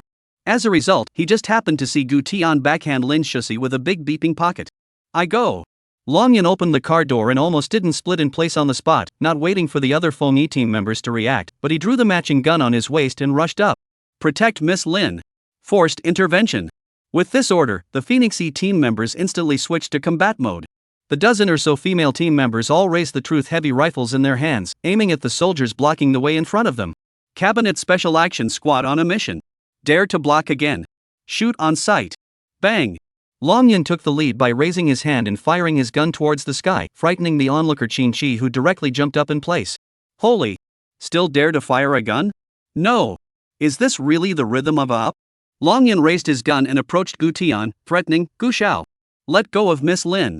Otherwise I'll really shoot. You've already violated the cabinet guard regulations. Already posing a threat to Miss Lin's personal safety. If you don't let go of her, I have the right to shoot you. Chapter 125 Feng Yi Special Brigade kneeling and apologizing. Are you sure? You guys dare to shoot? Gu Tian let go of his hand, the corner of his coat slightly raised, looking straight in the face at the black hole of the gun in front of him. Lin Shuxi violently stood up and ran to the side, her cheeks still residual palm prints. Anger and shame burned her eyes red. Since she was a child, when had she ever been wronged like this? Not to mention outsiders, as far as she could remember, mom and dad had never laid a finger on her. But now. And then seeing Gu Tian's titanic expression, like a cat with fried hair, she chirped. Long Yun. What are you still frozen for? Kill him. Kill him for me right now. Shoot him. Yes. We dare to shoot. We only take orders from Miss Lin. Long Yun gritted her teeth and roared lowly.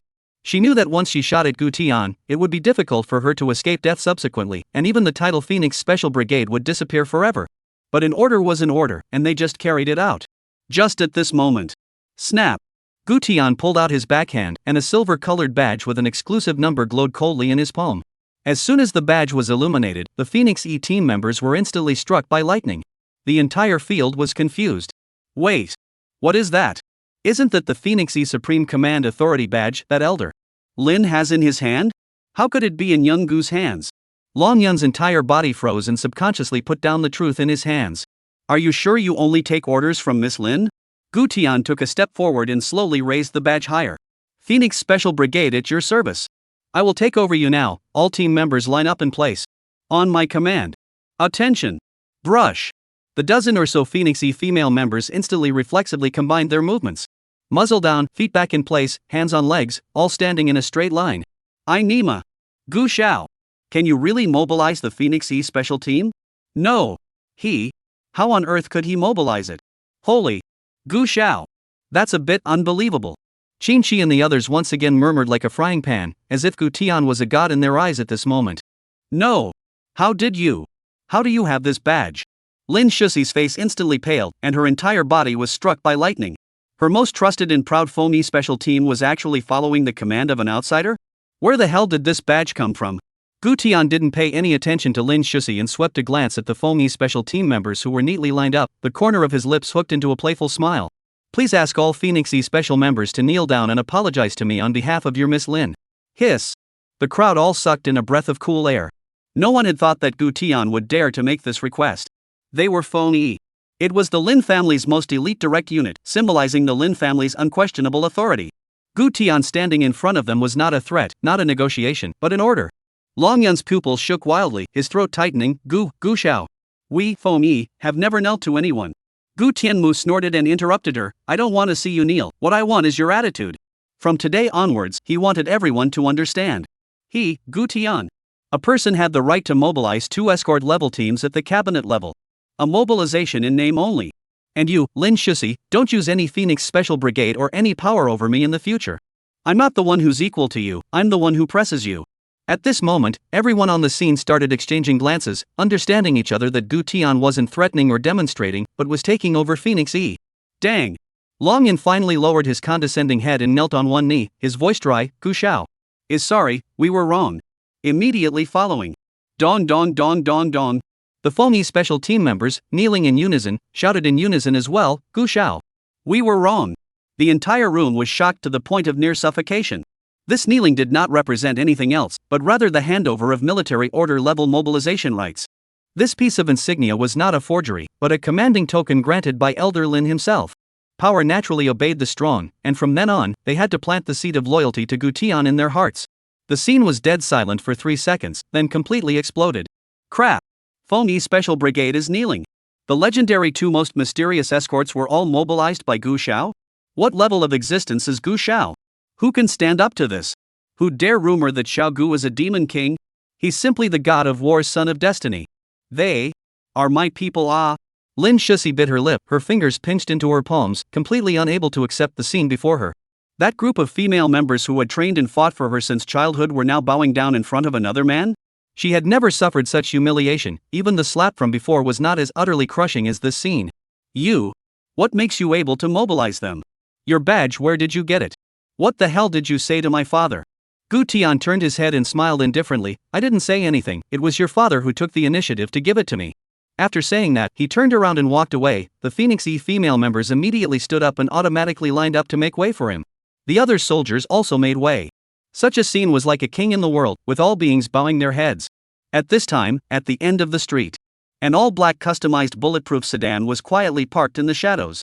The windows are pasted with military-grade anti-peep film. Without walking over to see, completely unable to notice that there is a car here. And the person sitting inside the car was no one else but Lin Lao. The scene just now was all in his eyes. The secretary who had been with him for decades turned red in the face and couldn't help but whisper in agitation, Elder Lin. Gu Tian he. Too unbridled. Beating up Miss Lin in public, and making the Phoenix E special members kneel down. When has Missy ever suffered this kind of aggravation? The secretary's loyalty was rewarded with a gentle smile from Lin Lao. Indiscretion? I don't think so. He didn't do anything wrong, he did a good job. After saying that, he knocked on the car window, signaling up the scene outside the window. You think he's taking the piss? Wrong, he was closing the show. If he hadn't strongly suppressed the situation at that time, that kid from the Kong family wouldn't necessarily have been able to do anything. Gu Tian's slap wasn't just on Lin Shusi's face, it also spurred on the youngsters of the Lin family. When Lin Lao said this, it really wasn't true at all. Although the Gu family's Gu Tian had grown up arrogant and domineering, he never caused trouble for no reason, and had the attitude that people don't offend me and I don't offend them. But Lin Shusi and the Kong family, this boy. More or less a little bit far away. The secretary was stunned, his throat slightly moving. He knew what Lin Lao wanted to express. To put it bluntly, it was still those private matters of the Lin family that could not be publicized. Lin Lao continued, this kid Kong Chuan. If Gu Tian hadn't come over, Lin Shusi would have definitely been pulled down by him. Lin Shusi is just like her mother, too proud. It's a pity that. Too used to everyone surrounding her. Let her see with her own eyes today that not everyone is obedient to her, much less everyone is afraid of her. People are just afraid of her identity and my majesty. But Gu Tian is different, he's one of the few young people I've seen who can stir up trouble, but can also hold his own, and has courage and resourcefulness. Perhaps in the future, he will be able to take up the great responsibility of the Gu family. Looking at the look of admiration in Elder Lin's eyes, the secretary swallowed his shocked saliva one by one. Ever since Gu Tian had saved Lin Shusi from taking a bullet in North Africa, Lin Lao's entire attitude towards Gu Tian was really a 180-degree turnaround. And at Lin Shusi's age, it was the right time to fall in love and talk about marriage. So he felt. Lin Lao shouldn't be thinking of marriage alliance, right? But that wasn't something he was worried about, nor was it something he could ask. As a secretary, what he was concerned about now was this hostile relationship between the two and how this matter had to be wrapped up. It couldn't be that Miss Lin just received this slap in the face, could it? If they met again afterward, wouldn't it be tossed all over the city again? Elder Lin. Then you said that Miss Lin and Gu Tian will definitely meet again in the future. Will the two make trouble again? Lin Lao smiled and looked out the window and said meaningfully, both of them are young people. As for how the two will make trouble in the future, you and I can't say anything about this kind of thing. But sooner or later I'm going to retire. The Lin family always needs someone to hold up the stage. There are some things Gu Feng understands as well. It's up to Gu Tian if he's willing to take it on. Chapter 126, Everyone Here is Garbage. As the various vehicles drove away from the scene one after another, Kyoto, this ancient city woven with power, was once again quiet. This night, for those within the circle, it might just be an accidental clash in the prince circle. But to Lin Lao, it was a long contemplation and turnaround. Instead of going home, he came inside the cabinet office. Listening to the maid, Wang Ma. That daughter who had always been so proud that she refused to shed a single tear had locked herself inside her room at this moment, curled up on the bed with her knees in her arms, crying so hard that she couldn't breathe. Not for that slap, but for the sense of suppression and powerlessness that could not be refuted. To know. Daughter, she grew up as the proud daughter of heaven, being held in the palm of her hand since she was a child, not having suffered any wrongdoing. But tonight, she was publicly subdued by Gu Tian, counter-pressured, and even transferred her most trusted Fengyi Special Brigade. This shame and humiliation, if it were a few years earlier, he wouldn't have been able to lightly erase it. But nowadays, he had already passed the age where his emotions swayed his judgment, and more often than not, he was weighing and deducing, thinking about a problem that was becoming clearer and clearer. He had only this one daughter. He couldn't be there for the rest of his life. He would eventually grow old. The same thing as what was being considered in the car. Who exactly was the most stable person to hand over the future of the Lin family to? His daughter, who was too proud, was certainly not incapable. She was the kind of woman who knew her way around and talked and laughed with the directors of the consortium. But her biggest problem was that she only recognized herself. She doesn't trust anyone, and can't really trust anyone else. But everything in the Lin family is not for the proud, not for the capricious. What is needed is stability, ruthlessness, and accuracy. But tonight, Gu Tian did it. He stirred up trouble, but he took care of everything himself. He moved people but ultimately took control of the situation, leaving no risk behind. He hit people but hit them just right, letting Kong Chuan know his fear, Shusi know his fear, and the people know who Tian was. Thinking of this, Lin Lao slowly opened his eyes and looked out the window at the sky where the lights were gradually resting, and the idea in his heart that had been hesitating for a long time finally took root at this moment. Perhaps giving Shusi to Gu Tian was the right thing to do. Not a marriage, not a power plot, but to truly hand her over to him. Let that daughter, who has always been lonely and cold and hard, run into Gu Tian, a man who dares to press her into a chair and can save her life. Maybe know each other when tit for tat, get along with each other unconvinced, but the future road can hold each other. But the future of the road can hold each other fulfillment of people, is not it so? Time flies, a week has passed. The end of June. The summer heat in Kyoto is rolling in. But in the depths of the power field, an undercurrent that was more agitated than the weather had just subsided. The storm between Miss Kyoto and the Prince of Kyoto a week ago was still lingering in the major circles. Gu Tian, who was at the center of the storm, was quietly invisible at the moment. It is not that he is busy, it is not that he is annoyed, it is just that he feels a little bit of that. In his heart. The conflict was a big deal. He himself knew very well that it wasn't a matter of who was right or who was wrong, but that he had knocked the dignity of the younger generation of the Lin family with extreme means. So these days he had been waiting for the outside world to catch wind of it, waiting for his dad to blame him. But the reality was that there was none. His prestige had indeed risen, and it seemed that he could no longer surround himself with people who dared to look down on him flatly. Those cabinet members who used to speak so highly in front of Lin Lao, nowadays, when they saw him, they couldn't wait to bow on the spot, kneeling and kowtowing. Professors and academic bulls within the capital university had bowed their heads and either sent gifts or stuffed invitations. Even Wang Hao, who used to hang out with him the most, was now careful with his words, as if he was afraid of provoking a word of displeasure from him. What, Brother Tian, you drink tea? Be careful not to burn your hands. Brother Tian, are you hungry? What do you want to eat? I now set. Every sentence is added a ing honorific, this you damn can stand it? Even Wang Hao is like this, not to mention Su Nanxue and Xinyao. Xinyao has always felt that this matter is due to her, a speech is completely the posture of the wrong little lowly. Even if he just frowned, Xinyao was so scared that she hurriedly hid behind the sofa. As for Su Nanxue, she has become extraordinarily gentle and meticulous, taking the initiative to pour tea and prepare fruits. Even his habits are clearly understood. So as long as he goes to the school district villa side, the treatment he enjoys is no longer a human being to describe, living free from an emperor, 3 palaces, and 6 houses all wait. Then again, he had been enjoying these treatments since he was a child. Now, after the majestic, the feeling is not satisfaction. Rather, it's an indescribable loneliness. It turns out that invincibility is really a lonely disease. Just as Gu Tian emo, the principal's phone call came over, and that attitude could be described as respectful and urgent. Gu Xiao. No. Student Gu, Capital University will soon be on summer vacation. Today is this semester's outstanding graduate recognition and scholarship awarding ceremony, and all the trustees, partner companies, and faculty representatives will be there. I implore you, as the highest honor student of Jing University, to attend this ceremony. Summer vacation? The semester was over so soon? Gu Tian smiled to himself. He had come here halfway through the semester and didn't seem to have attended more than a few classes before the semester was over.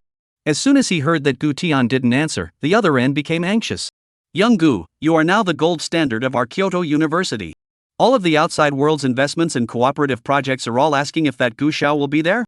The words had been said to this point, how could Gu Tian still refuse? So he agreed to the principal's request to move to the capital university. At this time, the principal's conference room was already filled with people.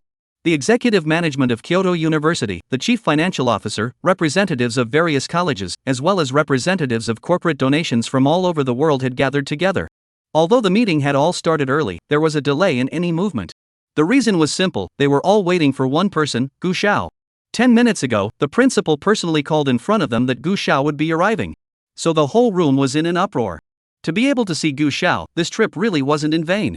But on second thought, there's something wrong with this. Damn. Being taught a lesson by this old man, the principal.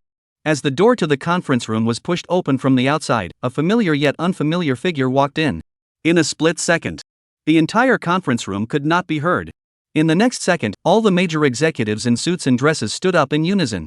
Everyone's eyes were focused on the legendary and most mysterious Prince of Kyoto. Was this the Gu Xiao with a record of 104-0? Young. So much like Gu Lao. Even without speaking, one could feel the overwhelming sense of power. Gu Xiao. Welcome, welcome. It's really an honor to have you here at Jing University. The principal hurriedly greeted him and extended his hand to invite him to sit down with a smile on his face.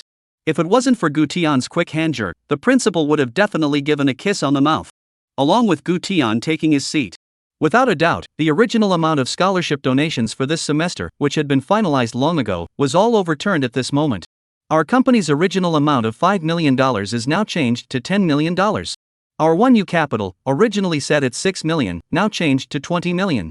And we don't say much more, $25 million, to be used to give rewards to the outstanding graduating students of this semester's Capital University talent. As the crowd spoke in tongues, the total amount of scholarships soared to the heavens. However, Gu Tian's brain hurt from listening. A broken scholarship was like a good meal, and the people were trying to scrape it together. Stop it. The crowd froze and looked over. I'm going. Gu Xiao finally spoke? Is it hard to praise our group's atmosphere? Who would have thought that Gu Tian disgustingly swept a glance at these group representatives and said disdainfully, it's not that I'm saying that everyone here is trash. In my personal name, I will contribute $200 million to establish a special scholarship for this semester at Jing University. Boom. The conference room exploded on the spot. Wait. Rating the young. 200 million. Father Gu. No. Gu Xiao. You mean $200 million? Not a corporation. Rather, in your personal name?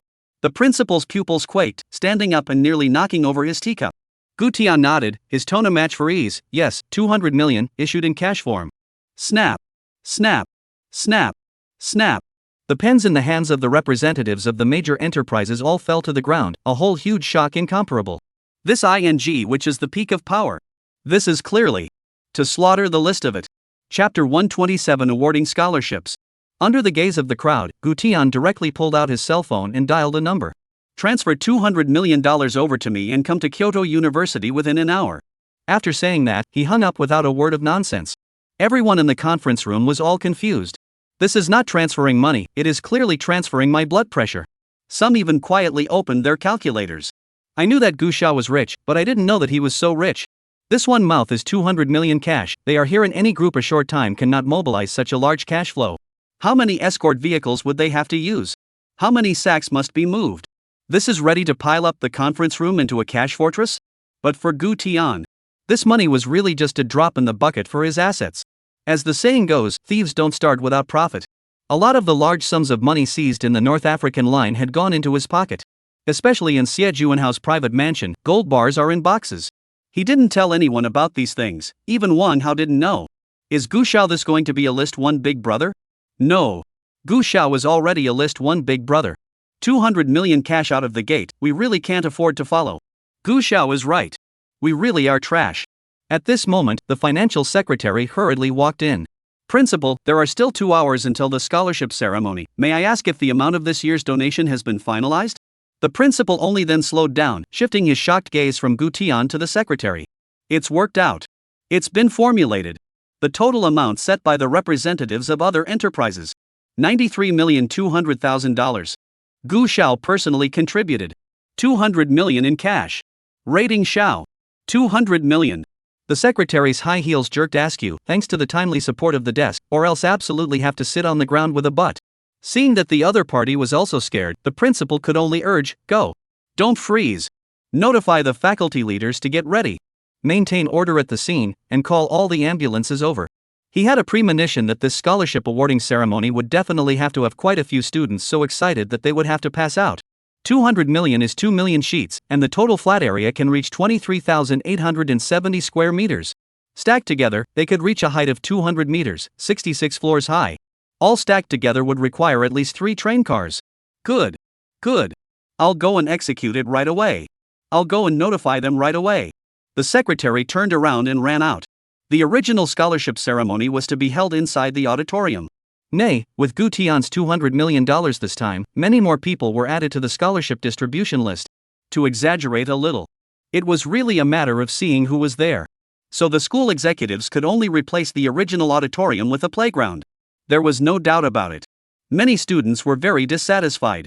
Running over in the middle of the summer to watch the outstanding students get money, who else wouldn't have a hard time in their hearts? But considering that after the scholarships were given out, the capital city was on summer vacation. Thus, quite a few people still came here on time. Ha ha! It's finally summer vacation. I'm going to play tiles for summer vacation. I'm going out of town to find my girlfriend. I'm going out for a 2-month internship at work. Why does this venue still have a stage? How much money is this semester going to pay out? Many students were talking. Beijing University was not a poor master of money. But for them, these ordinary students really is the drought of the drought deaf, flooding of the flood deaf. As long as it was an excellent student, not to mention all the expenses of going to school without worrying, a person can support the whole family. And they were only red in the eyes. FCK. It's only a few dollars. What a big deal. Wang Hao wiped the sweat from his forehead and cursed in dissatisfaction. President, you should speak less, this is not a good influence. The student subordinate next to him knowingly handed over an ice-cold cola. Not bad. Very understanding. Great future, huh? This week Wang Hao had a very nourishing life. As the student president, that really did make it to the top in the student body, and the checking the female dormitory session that he longed for would not be missed every day. Kind of miss Brother Tian. According to this state of Brother Tian, I guess he won't show up during the summer vacation, right?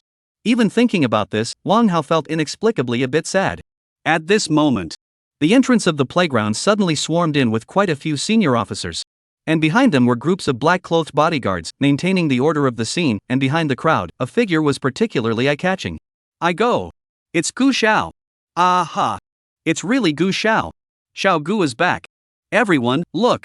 The Prince of Kyoto, Mr. Gu, has come to Kyoto University. The students stood up in unison and looked towards the entrance of the playground in unison. The venue that was supposed to be a scholarship awarding ceremony was instantly robbed of all focus by this figure. Shenyao was originally sitting with Su Nanxue, booking a flight back to Jiangzhou and Jiangdu. Hearing this series of cheers from Gu Xiao, she jumped up reflexively. Sister Nanxue. It's really Gu Tian. It's really Gu Tian. Shenyao was so excited that she couldn't wait to jump up and step over the heads of the crowd to dart over for a hug. And although Su Nanxue wasn't as outgoing as her, the surprise on her face was more real and indescribably sweet, and, well, it's him. This short week was as long as a whole semester for them. Wang Hao kept bugging him over the past few days that Gu Tian was in a bad mood and had Ed with Elder Lin's daughter. Although they didn't know who Elder Lin's daughter was, they understood some things, so they chose to wait in peace. But now, Gu Tian had returned and was standing right there, with the eyes of the entire room being pulled and moved by him. At this moment, a thought suddenly popped up in Su Nanxue's heart. Since Gu Tian wasn't in a very good mood this time, how about inviting her to take a walk in her hometown during the summer vacation? Jiangdu can be regarded as a water town with beautiful scenery, very suitable for traveling to cultivate the body and mind. At this time, the playground was still in full boil. Holy! It's really Gu Xiao. Gu Xiao. I've missed you so much. Gu Xiao. I'm inviting you to my house for the summer vacation. Gu Xiao. I can't book a ticket home. Can you fly me in an airplane? Dream on. Xiao Gu will shoot you and send you to heaven. Ha ha ha.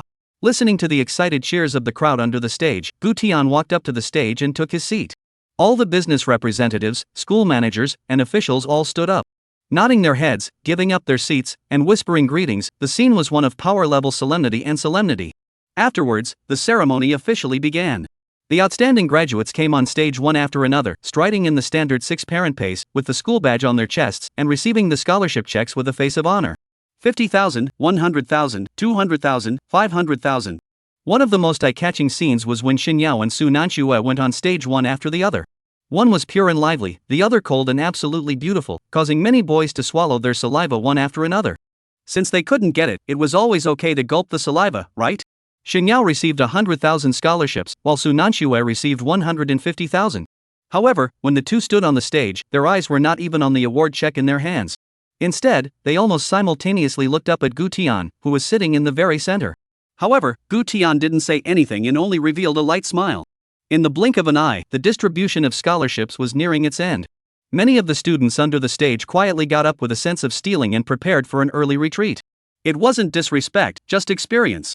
Once the ceremony is over, the sea of people can be squeezed to death, and it's harder to get out than on a sunny day. But this time, cough. The principal on the stage coughed lightly and raised the microphone trembling voice, please don't be in a hurry to leave. We still have. The second round of scholarships hasn't been awarded yet. The entire room lurched. A second round? There's a second round? What's the situation? Is it possible that there are 3 of us as well? Not waiting for the students to think too much, the principal continued, this time. Gu Xiao. No. Gu Tian, in his personal name, will give out scholarships to all the current students of Jing University. In a blink of an eye. The entire room was silent, and the next second cheers rang out. Aha! Gu Xiao. Papa Gu. Woohoo, thank you, Gu Xiao. We have it too. Ha ha. Xiao Gu is going to give us road money. Just when the students thought Gu Tian would be handing out $1 million or so, the principal spoke again. The scholarships given out by Gu Tian's students this time total $200 million. Boom. Upon hearing the word 200 million, everyone in the room stared in disbelief, their jaws nearly dropping to the ground. 200 million? It really was 200 million? It wasn't sponsored by a corporation, it wasn't funded by a foundation, it was paid out by Gu Xiao himself alone? Holy. It's really a billion-point surprise. Papa Gu. It's really Papa Gu. Gu Xiao scatters coins. Those who see it get a share. Chapter 128 Uncle Lin Shuxi's Final Trial. It was at this time. On the other side of the playground, there was suddenly a dull, low engine sound. The crowd looked over. Only to see a pair of convoys coming from afar, the first 4 or 5 being clear military regulation-grade special vehicles. Behind them were also closely followed by 3 vehicles bearing the words Golden Dragon Bank Exclusive Escort, as well as a somewhat incongruous-looking forklift at the very back. Holy. What the hell? Not. Isn't it giving out scholarships? How come there's a vestigial feeling of a trial scene again? The back of my head is a little cold.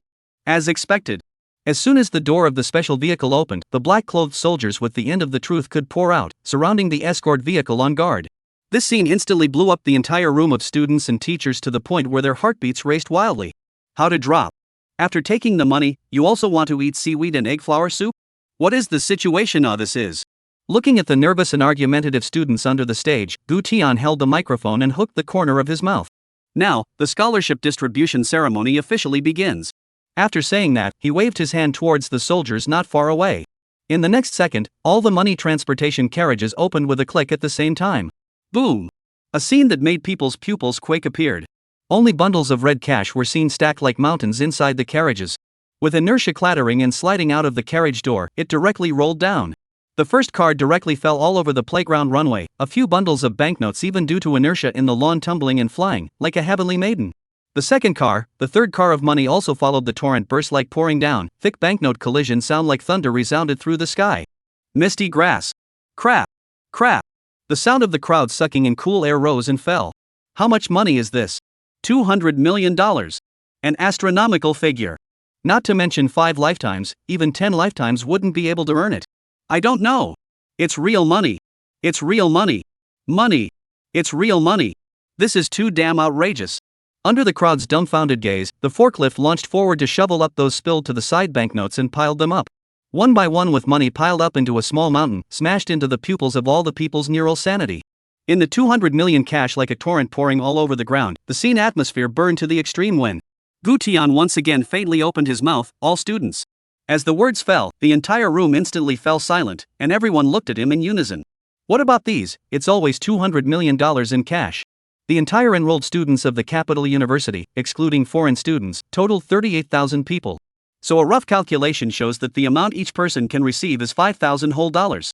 When these words came out, the stone was broken. The entire room was first quiet for a second. Then it exploded with a bang. A collective explosion in the true sense of the word. Ah! Gu Xiao! Father Gu!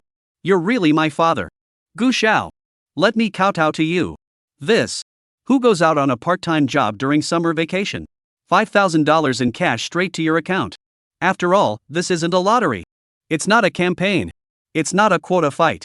It's all post. Real. Send it out.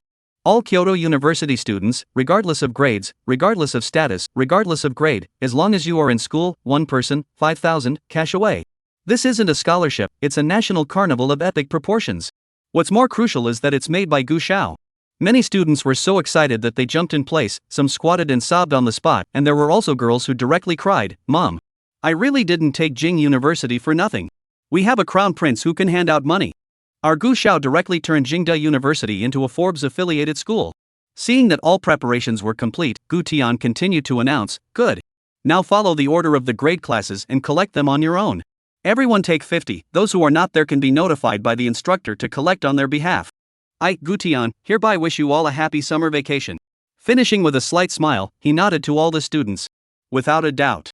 The entire room was in an uproar. Even the teachers were confused, and even the principal was dumbfounded. This. Am I the principal or is he the principal? And this is not just handsome, so simple, this damn minutes to enlist people. In the future, the students of Beijing University will definitely be spread all over the various industries, and enter into the major units of power organizations. Good guy. Gu Xiao has already started laying out his plans. For a while, the entire meeting site was like handing out gold bars at the village entrance. Which grade am I lined up? Which one am I lined up? We are freshmen. Let's line up at the top. Don't stop me. I want to kowtow to Mr. Gu.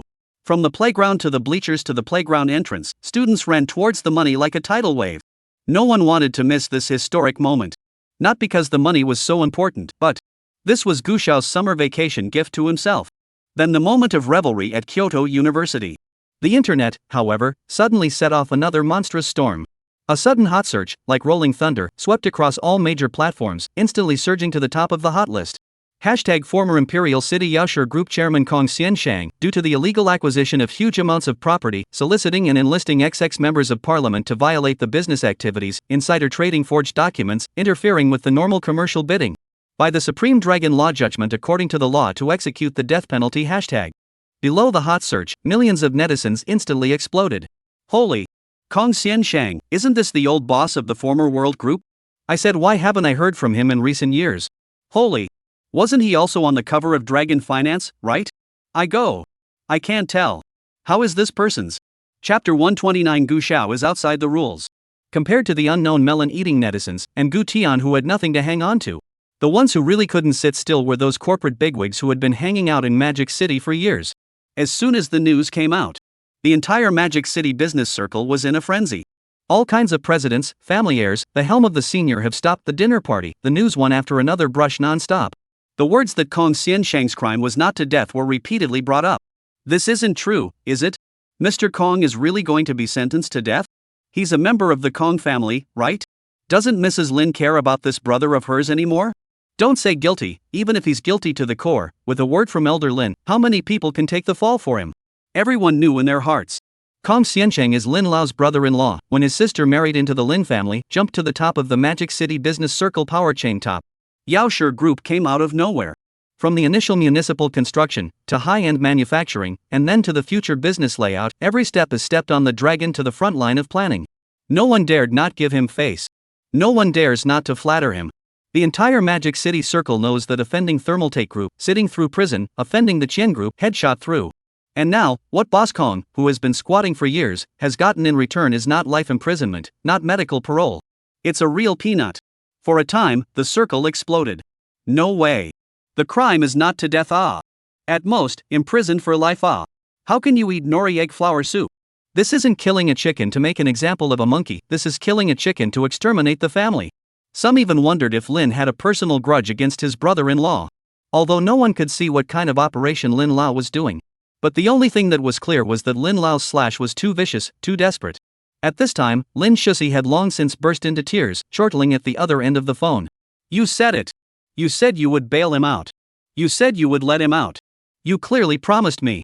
But Elder Lin on the other end of the phone only left behind faint words. This was ruled by the Dragon Laws and Laws United House of Representatives and Laws 3 houses. I've fought for all the privileges for him to live these years in peace. But his crime is too heavy. I have no right to interfere. With that he snapped and hung up. There was no doubt about it. Lin Shusi only felt the sky fall, a whole howling. She had promised her aunt and uncle, promised Kong Chuan, and promised her mom. As long as she returned to the Lin family, Dad would release her. But now this. An unprecedented sense of helplessness and betrayal hit her. Liar. Liars. All a bunch of liars. Just as Lin Shusi was on the verge of an emotional breakdown, the door to the room was knocked gently twice. It was Wang Ma. This woman who had worked in the Lin family for decades, who was usually the most disciplined and knew the most about the rules, was now full of hesitation as she walked in. Eldest miss. I know this is not the time to talk. But, are you trying to save your uncle? These words came out. Lin Shusi's crying came to an abrupt halt, her tearful eyes blurring as she looked at Wang Ma. She had never seen Wang Ma this serious, nor had she ever heard her say such bold words. Wang Ma. You. What do you mean by these words? Of course I want to save. But Wang Ma, however, did not answer, but slowly walked towards the balcony and pulled the curtains closed before slowly turning around and saying word by word. Missy, have you ever heard of robbing a court? Robbing the court? Lin Shusi's pupils shook, her eyes instantly rounded, and a series of unbelievable images even surfaced in her mind. Hardly breaking into Fengcheng prison, forcibly seizing the death row inmates, top-level alert, full actual combat level fire blockade. This is not nonsense, this is simply confronting the power of life and death. Wang Ma. You are crazy, right? You are watching too many TV dramas, right? My uncle, that level of felon, imprisoned in Fengcheng, that place outside the 3 layers, inside the 6 guards, stationed in the armed military department, bring to visit are required to cabinet's 3 approvals. This is not rescuing people, this is going to seek death. But Wang Ma was silent for a moment, and spoke again in a tone that was still extraordinarily calm. Missy, you are right. If it were someone else, even your father, Gulao, the cabinet members of all sizes, and the top brass in the military, not to mention intervening, they wouldn't even be able to get close. But Gu Qiao is not on this list. Since returning from North Africa, he's holding the Phoenix E Special Supreme Badge that your father personally authorized, and with the Dragon Imperial Special Brigade, he's essentially gained the authority to transfer orders directly from a number of military branches. If there is still someone in this world who can directly shake Fengcheng program to take away one person without alarming the 4 directions, that person could only be Gu Tian. Lin Shusi was stunned, her mind roaring. It wasn't because Wang Ma's words were too exaggerated, but she knew deep down that Wang Ma was never credulous. She knew better than anyone else that Gu Tian was truly not within the rules. The North African party had met the gun head-on, covered in blood but still calmly ordered a counterattack. Ignoring local practices, he had made a breakthrough in troop deployment and saved her, the daughter of Lin Lao, a symbol of power, from the hands of the warlords.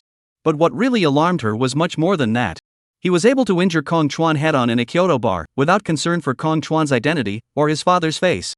He was able to show the Feng Yi Commander badge in public under the eyes of everyone, and with one sentence, made the Lin family's most elite guards kneel down collectively.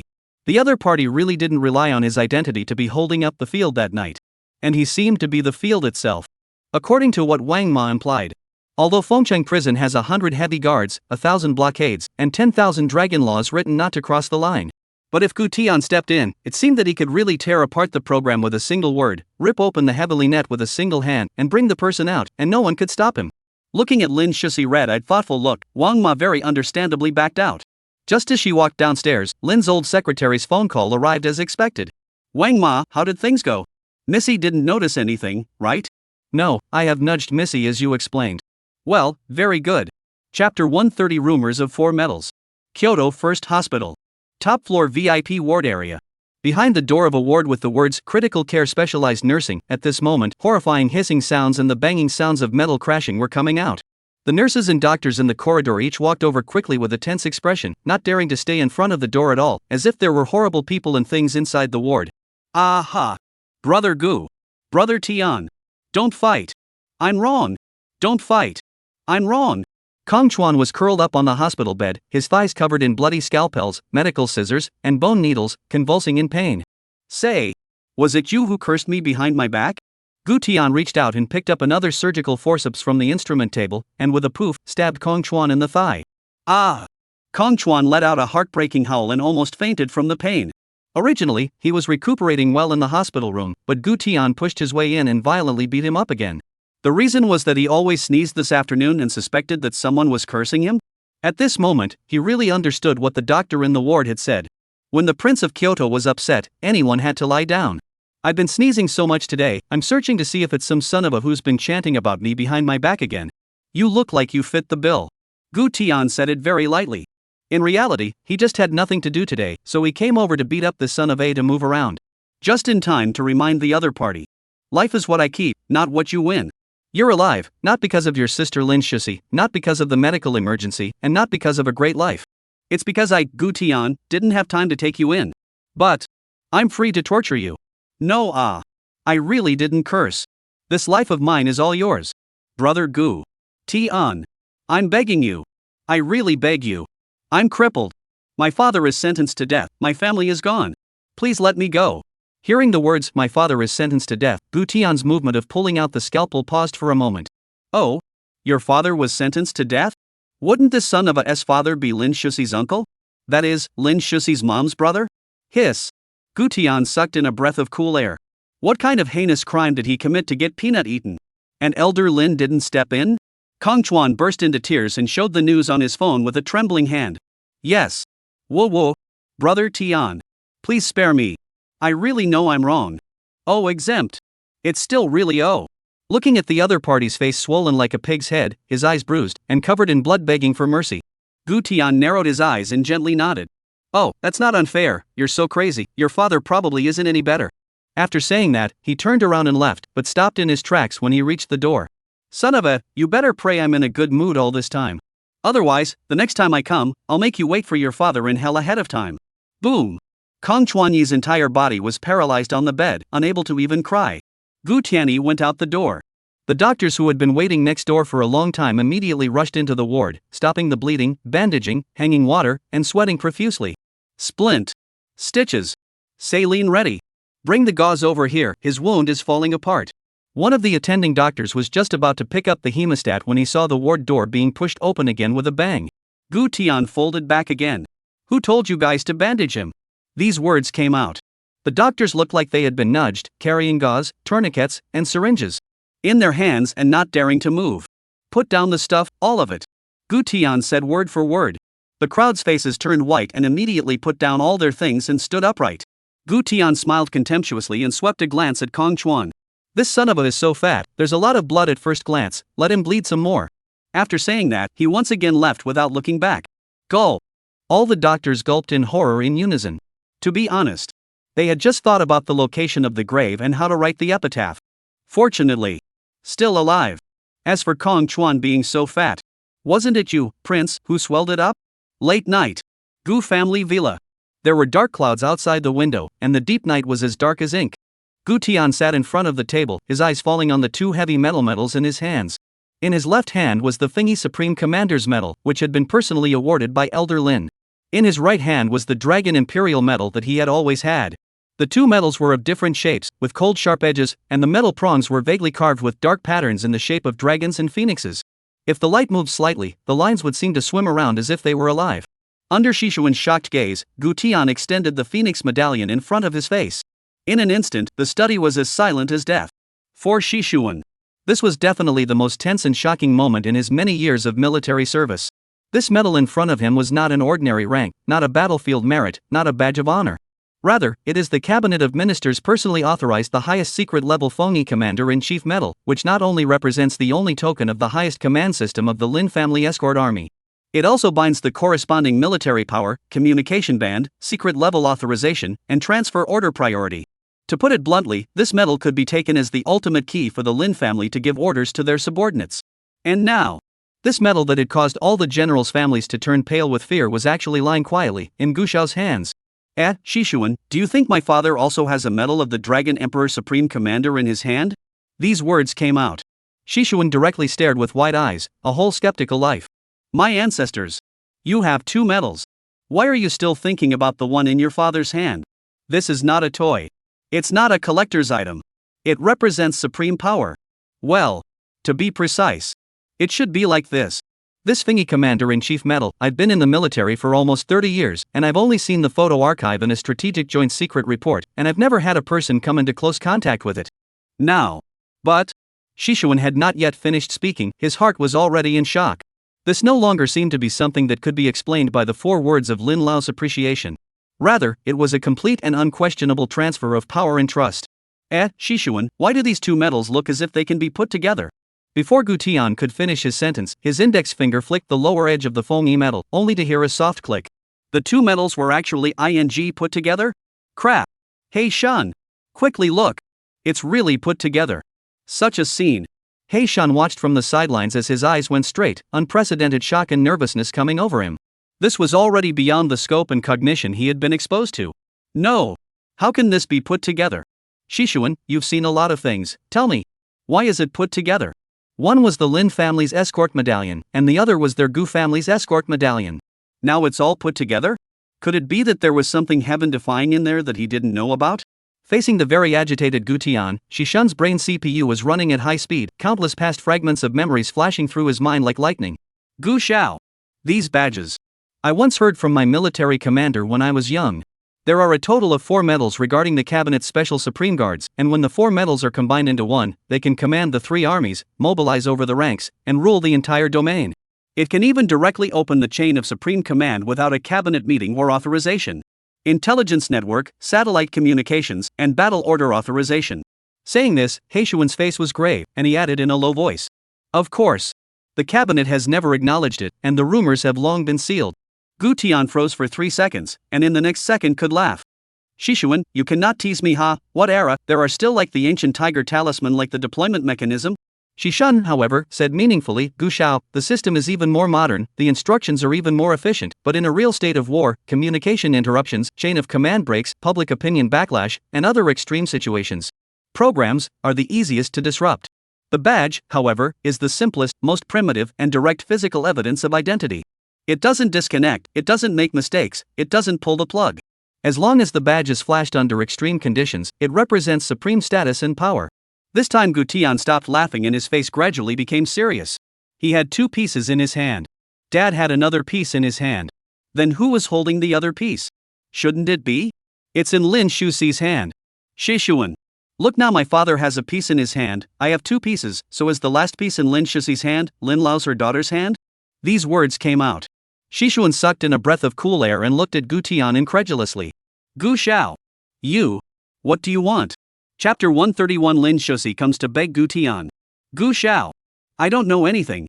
I really didn't hear or see anything about this tonight, and definitely wasn't involved in any sort of conversation. I was on duty tonight. The 2 of us have never met at all. No. No, we didn't. No. Ever. Looking at Gu Tian's playful eyes, Shishuan instantly panicked, rising and waving his hands as he stepped back.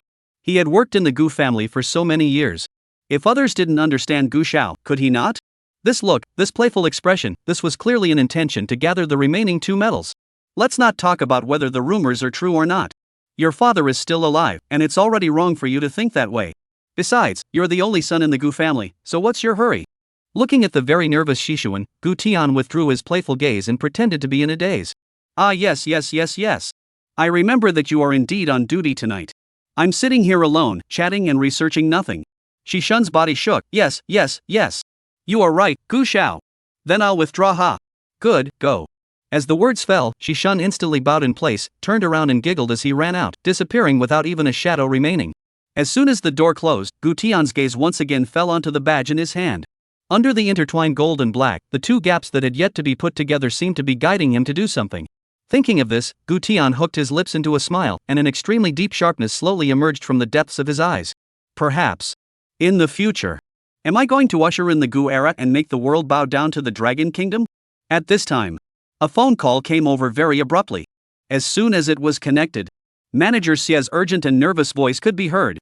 Gu Qiao, Lin. Miss Lin is at the entrance to the lobby of the Tianqi Hotel and insists on seeing you. Says there's something to find you. I told her you weren't here, but she didn't believe me and insisted on waiting for you to come out to see her. Hearing this, Gu Tian frowned slightly, but then said in a nonchalant manner, I don't see her, let her go. Ah. Manager Xia was a bit puzzled, but still honestly said, fine, fine. This way. Tianqi Hotel. The lobby was brightly lit and heavily scented. The concierge and the service ladies in red cheongsams were lined up, standing neatly on both sides of the sofa. But their faces were filled with tension. Because there was someone else sitting on the sofa. Just like Gu Xiao, it was a real ceiling of powerful children. Elder Lin's daughter, Kyoto Miss Lin Shusi. Only the other party's long legs were folded, her figure sitting upright, her head lowered as she casually flipped through a hotel magazine.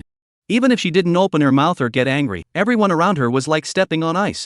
A few young ladies at the front desk whispered in low voices. Oh my god, is this the legendary Kyoto Missy? I saw it in person for the first time, it's colder than expected. How did she come alone? No bodyguards? Shouldn't our hotel be surrounded by soldiers? Pull back, this is the Tianqi Hotel, behind it is Gu Xiao. If we really closed the venue, Missy herself would have to apply. Hush hush hush. Manager Xia is here. Manager Xia took a deep breath and stabilized his mind. He had been incredibly respectful to Lin Shusi just now, but Gu Xiao's impatient tone on the phone had said it all. Ms. Lin, I'm sorry, Xiao Gu has important matters to attend to and is unable to receive you tonight, please return. Lin Shusi originally had some expectations, but these words instantly made her cold-faced. Ah. Then since he's not convenient to meet, you can give me his cell phone number. Manager Xia smiled and shook his head. I'm sorry Miss Lin, without Xiao Gu's authorization, no one has the right to divulge his private contact information. I hope you can understand. These words came out. Lin Shusi froze throughout. Just now, these people's attitude towards her was incredibly respectful, how could this suddenly change? And then seeing those concierges beside her who nodded in agreement. A moment a little trance. These people were just ordinary staff. Not the top brass around Gu Tian, not the guards. But the moment they spoke of Gu Xiao, seemed to have respect from the bottom of their hearts. Not even afraid of her status as Miss Lin? That Gu Tian, who seemed to be dangling and lazy, was so dignified in private? But thinking that it was too late to save her uncle, Lin Shusi gritted her teeth and softened her tone by a few points. Then since you don't give contact information, then you give him a call and say that I have something to find him to help. The moment these words came out, the surrounding people froze in unison. What? I didn't hear it wrong, did I? What kind of matter requires Miss Kyoto to find someone to help? However, after the shock, the expressions of the lobby employees began to be subtle. Clearly proud and proud. Hey, hey, hey! It's still our Gu Xiao who's awesome. Even Miss Kyoto had to beg for help.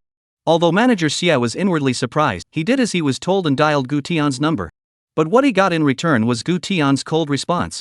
I don't see you, if you don't leave, tonight Tianqi Hotel will stop reception, close the door and cut off the electricity. Manager Xia was directly confused when he heard. Not Gu Yang. Think twice There are still a lot of powerful people living in the hotel, really shut down will they? Before the words were finished, they were interrupted. They have opinions, let them roll. There are still opinions, come to me face to face to say. After saying this, he hung up the phone. This time Manager Xia could only walk over stiffly and said, I'm sorry Ms. Lin, Gu Xiao really can't. See you tonight. Lin Shusi, no I really have something to find him, no kidding, if he doesn't come out tonight, I'll just sit here and wait for him. But before the words fell, Manager Xia had already taken out his walkie-talkie. Today, the Tianqi Hotel stops reception, the whole place is disconnected. The next second. Clang. The entire hotel instantly turned off the lights. The lobby was plunged into total darkness, with only the emergency lights flickering with an eerie glow. What He's a big man as far as sulking with me. I really have something urgent to find him. Lin Shusi immediately stood up and rebuked petulantly, but she suddenly realized that everyone around her had withdrawn. The concierge, the Cheongsam lady, the receptionist, and even the security guards had all gone clean. She was the only one left in the huge hall, standing alone under the emergency lights. She had never imagined that she would be rejected so dryly and completely.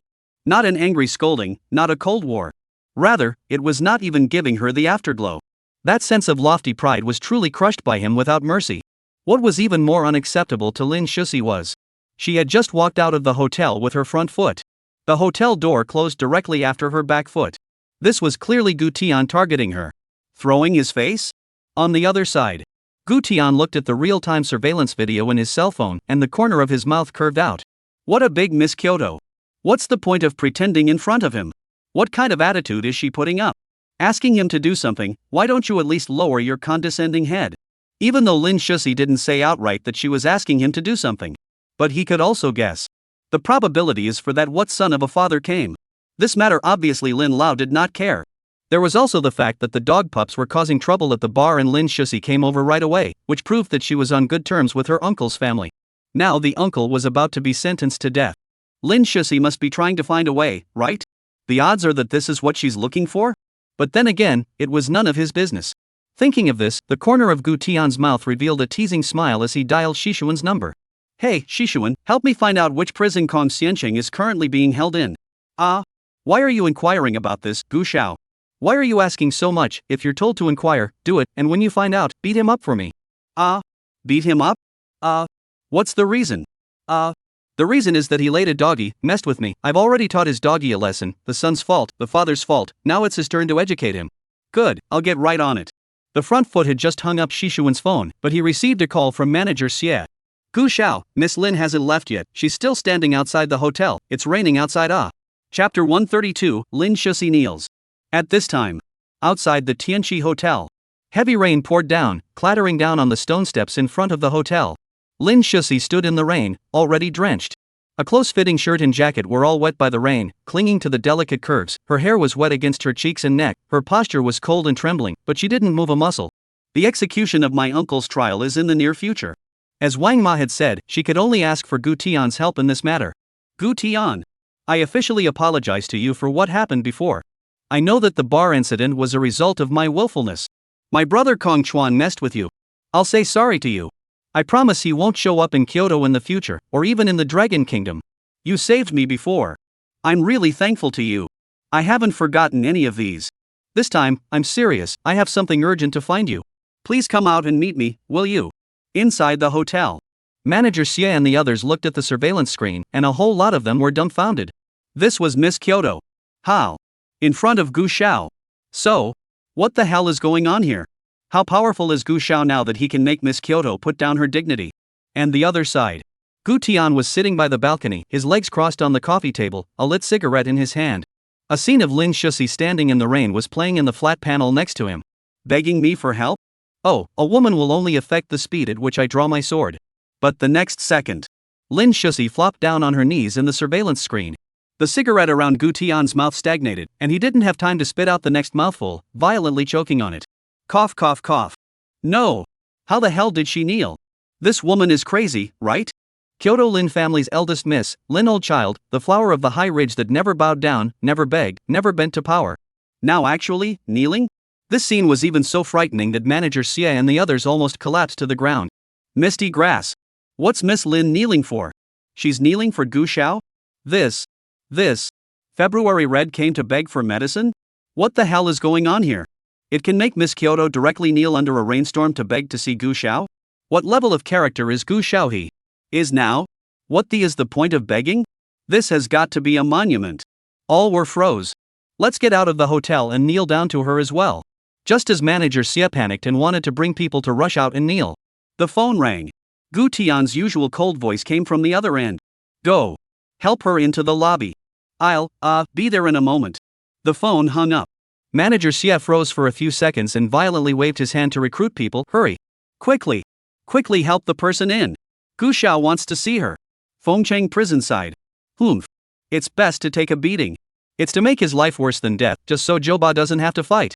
Yen Ting sat in front of his spacious desk, looking at the prison log that his subordinates had just presented to him with great satisfaction. In the course of work production, Kong Xianqing was brutally beaten up by a few foremen due to his slow production speed. Warden, 2 days from now is the time for Kong Xianqing to be shot. The cabinet side sent a notice saying that we should prepare him, at least decently. The words were not yet finished. Yen Tinka shot up. Prepare for what? Starting from today, Kong Xianqing's production duties are doubled. Meals cut in half. Where did his subordinates dare to say more? They nodded and said, yes, Warden. Speaking of the matter between Warden Yen Ting and Kong Xianqing, almost all the staff of Fengcheng prison knew about it.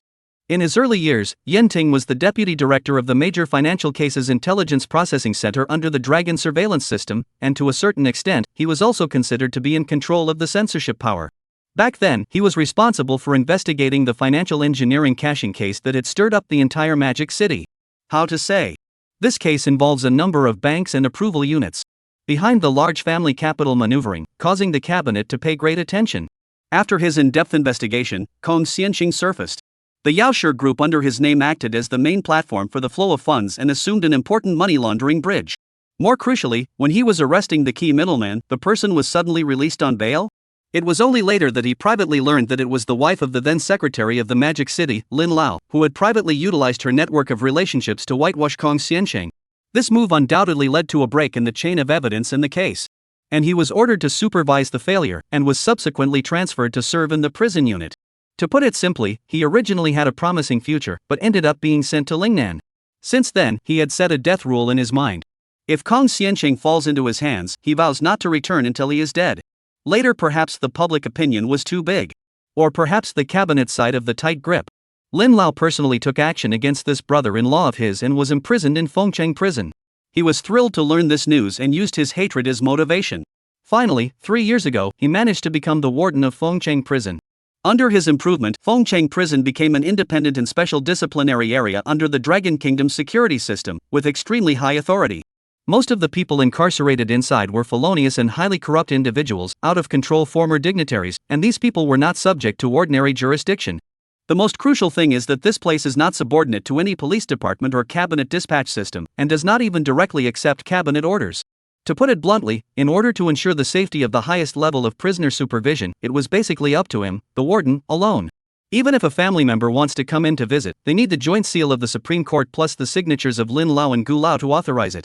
These several links, the absence of one, even if you no longer cattle, even the prison door do not want to enter. If you want to break in, it's even more impossible. The soldiers stationed here have the power to open fire and suppress. This way. Inside the Gu family villa. Looking at this bulletproof Maybach with a special red license plate in front of him, Shishuan nervously gulped. This was Gu Lao's exclusive seat. Gu Xiao. Gu Xiao. Shouldn't I tell Gu Lao about this in advance? Why don't you drive so many cars? If you drive this car on the road, I guess the command center of the Kyoto Police Department would have to blow up. This license plate. Not to mention the traffic lights, the entire traffic system would have to kneel down and give way to you. This is not a metaphor, it's a real kneeling. With this license plate, with this car, anywhere it appeared, the local city would automatically mark it as a target of the highest pass level. No need to slow down, no need to explain, no need to inform. Why are you talking so much nonsense? It's not like he's driving this car, so sooner or later he'll have to put it out of order. Gu Tian didn't care, he directly pulled open the car door and sat in. Then with a buzzing sound, this Maybach, which could trample the entire Kyoto officialdom under its wheels, rushed out of the villa. Chapter 133 Elder Gu's Driver. This way. Lin Shusi was waiting for Gu Tian under the Forbidden Street bus stop sign. As a result, she turned her head and saw this oppressive Maybach slowly stopping beside her. No! This car? In a flash, it was like the rain was shaken back half a meter by this car. The special red license plate was particularly eye-catching under the headlights, emanating the feeling of mortals avoiding and power being present all the time. Lin Shusi stared with rounded beautiful eyes, pointing at the car a whole skeptical life. You? What are you kidding? Are you planning to drive this car to Fengcheng prison? Your father's car. You just drive it like this? That was Gu Feng's exclusive ride. Like her father's car, it had a special red license plate, state-secret signal shielding system, top-notch explosion-proof armor, and real-time filing privileges for the military and government's 3-line channel. When this car Gu Lao moves, all of Kyoto has to make way, even the airport airspace has to report to avoid. The only difference is, she hasn't sat in her dad's exclusive ride, let alone driven it. But Gu Tian just watered down and drove it? Gu Tian pressed the car door open for her and said in a bad mood, so what else? Do you still want me to take you there by taxi? What are you waiting for? Get in the car. It's a deal, I'll take you to see that son of see your uncle, and when it's done, give me your medal of Fengyi. Lin Shusi instinctively wanted to retort, but in the end, she bit her lip and gave a heavy nod. Good. The moment the door closed, she inexplicably glanced sideways at Gu Tian a little uncomfortably. She suddenly realized that this man in front of her was truly heaven-defying. But for Gu Tian, driving his old man's car was sort of a helpless move. How could he not know about Fengcheng prison? It was heavily guarded, and without a pass, not to mention successfully arriving at the prison's entrance, he would probably be stopped halfway there. As Shishan said. As soon as the car appeared, the satellite signal of the southern area of Kyoto flashed. The first level give-way protocol was activated, and the traffic lights were green wave for the whole section. Gu Tian drove the car all the way through unhindered, and the speed easily soared out of the nylon route. Looking at it, it was like a rainy night viaduct Maybach visualization. In the blink of an eye, the car soared onto the highway out of the city. In front of the toll station, the staff who have already received the signal instruction, all the formal dress on guard, automatically lined up in 2 rows. They had wanted to take the opportunity to witness the elegance of Gu Lao himself. The result. Whoosh! The Maybach violently swept past like a ghostly shadow, not even a shadow of the car could be seen. The wind brought up the brims of several people's hats to fly up, and the little brother standing in the front row was directly blown back a step by the blistering wind. I go. This. No. No. Is this really old man Gu's car? Gu Lao. Gu Lao. He's such a brave driver. Let's. Gu Lao. How old is he? Before they could slow down from their shock. Swish. Swish. Swish. The convoy of escorts that followed closely behind swept by one after another. Shishun's gas pedal was about to explode. He can't catch up. He really couldn't catch up. This. What the hell is this for? The speed cameras. They're all out of order. I didn't even see the car's taillights, it just ran out of sight. Just as the staff members were shocked, suddenly a staff member slammed his head. Bad. Bad. There's another supercar convoy on the highway. They immediately made a road closure when they received the leader's order. But before the road closure, there was a fleet of supercars just driving up. At this speed, the 2 convoys would definitely meet. So if Gu Lao's convoy had anything happen to it, then they… I don't dare to think about it. I feel like my head and neck are a bit loose. You drive slower. Slow down. It's not safe to run so fast. Lin Shusi was so scared that she lost her color, her delicate hand tugging on the handle. But Gu Tian was full of excitement. Pops was really an old den. Previously, he always hit the idea of this special car of Pops, and Pops always said that there was nothing special about this car of his, at most it was bulletproof. He also said that the old car is not as fragrant as the new car. Now a handful of good guys. Cool. Or old dad's this exclusive car against the heavens, then the Pagani in his garage to drive all with feeling. At this moment. Boom. A limited edition Rolls-Royce with purple paint and gold-plated wheels roared up. Almost parallel to Gu Tian's Maybach, merging, forcing the car, rolling the window.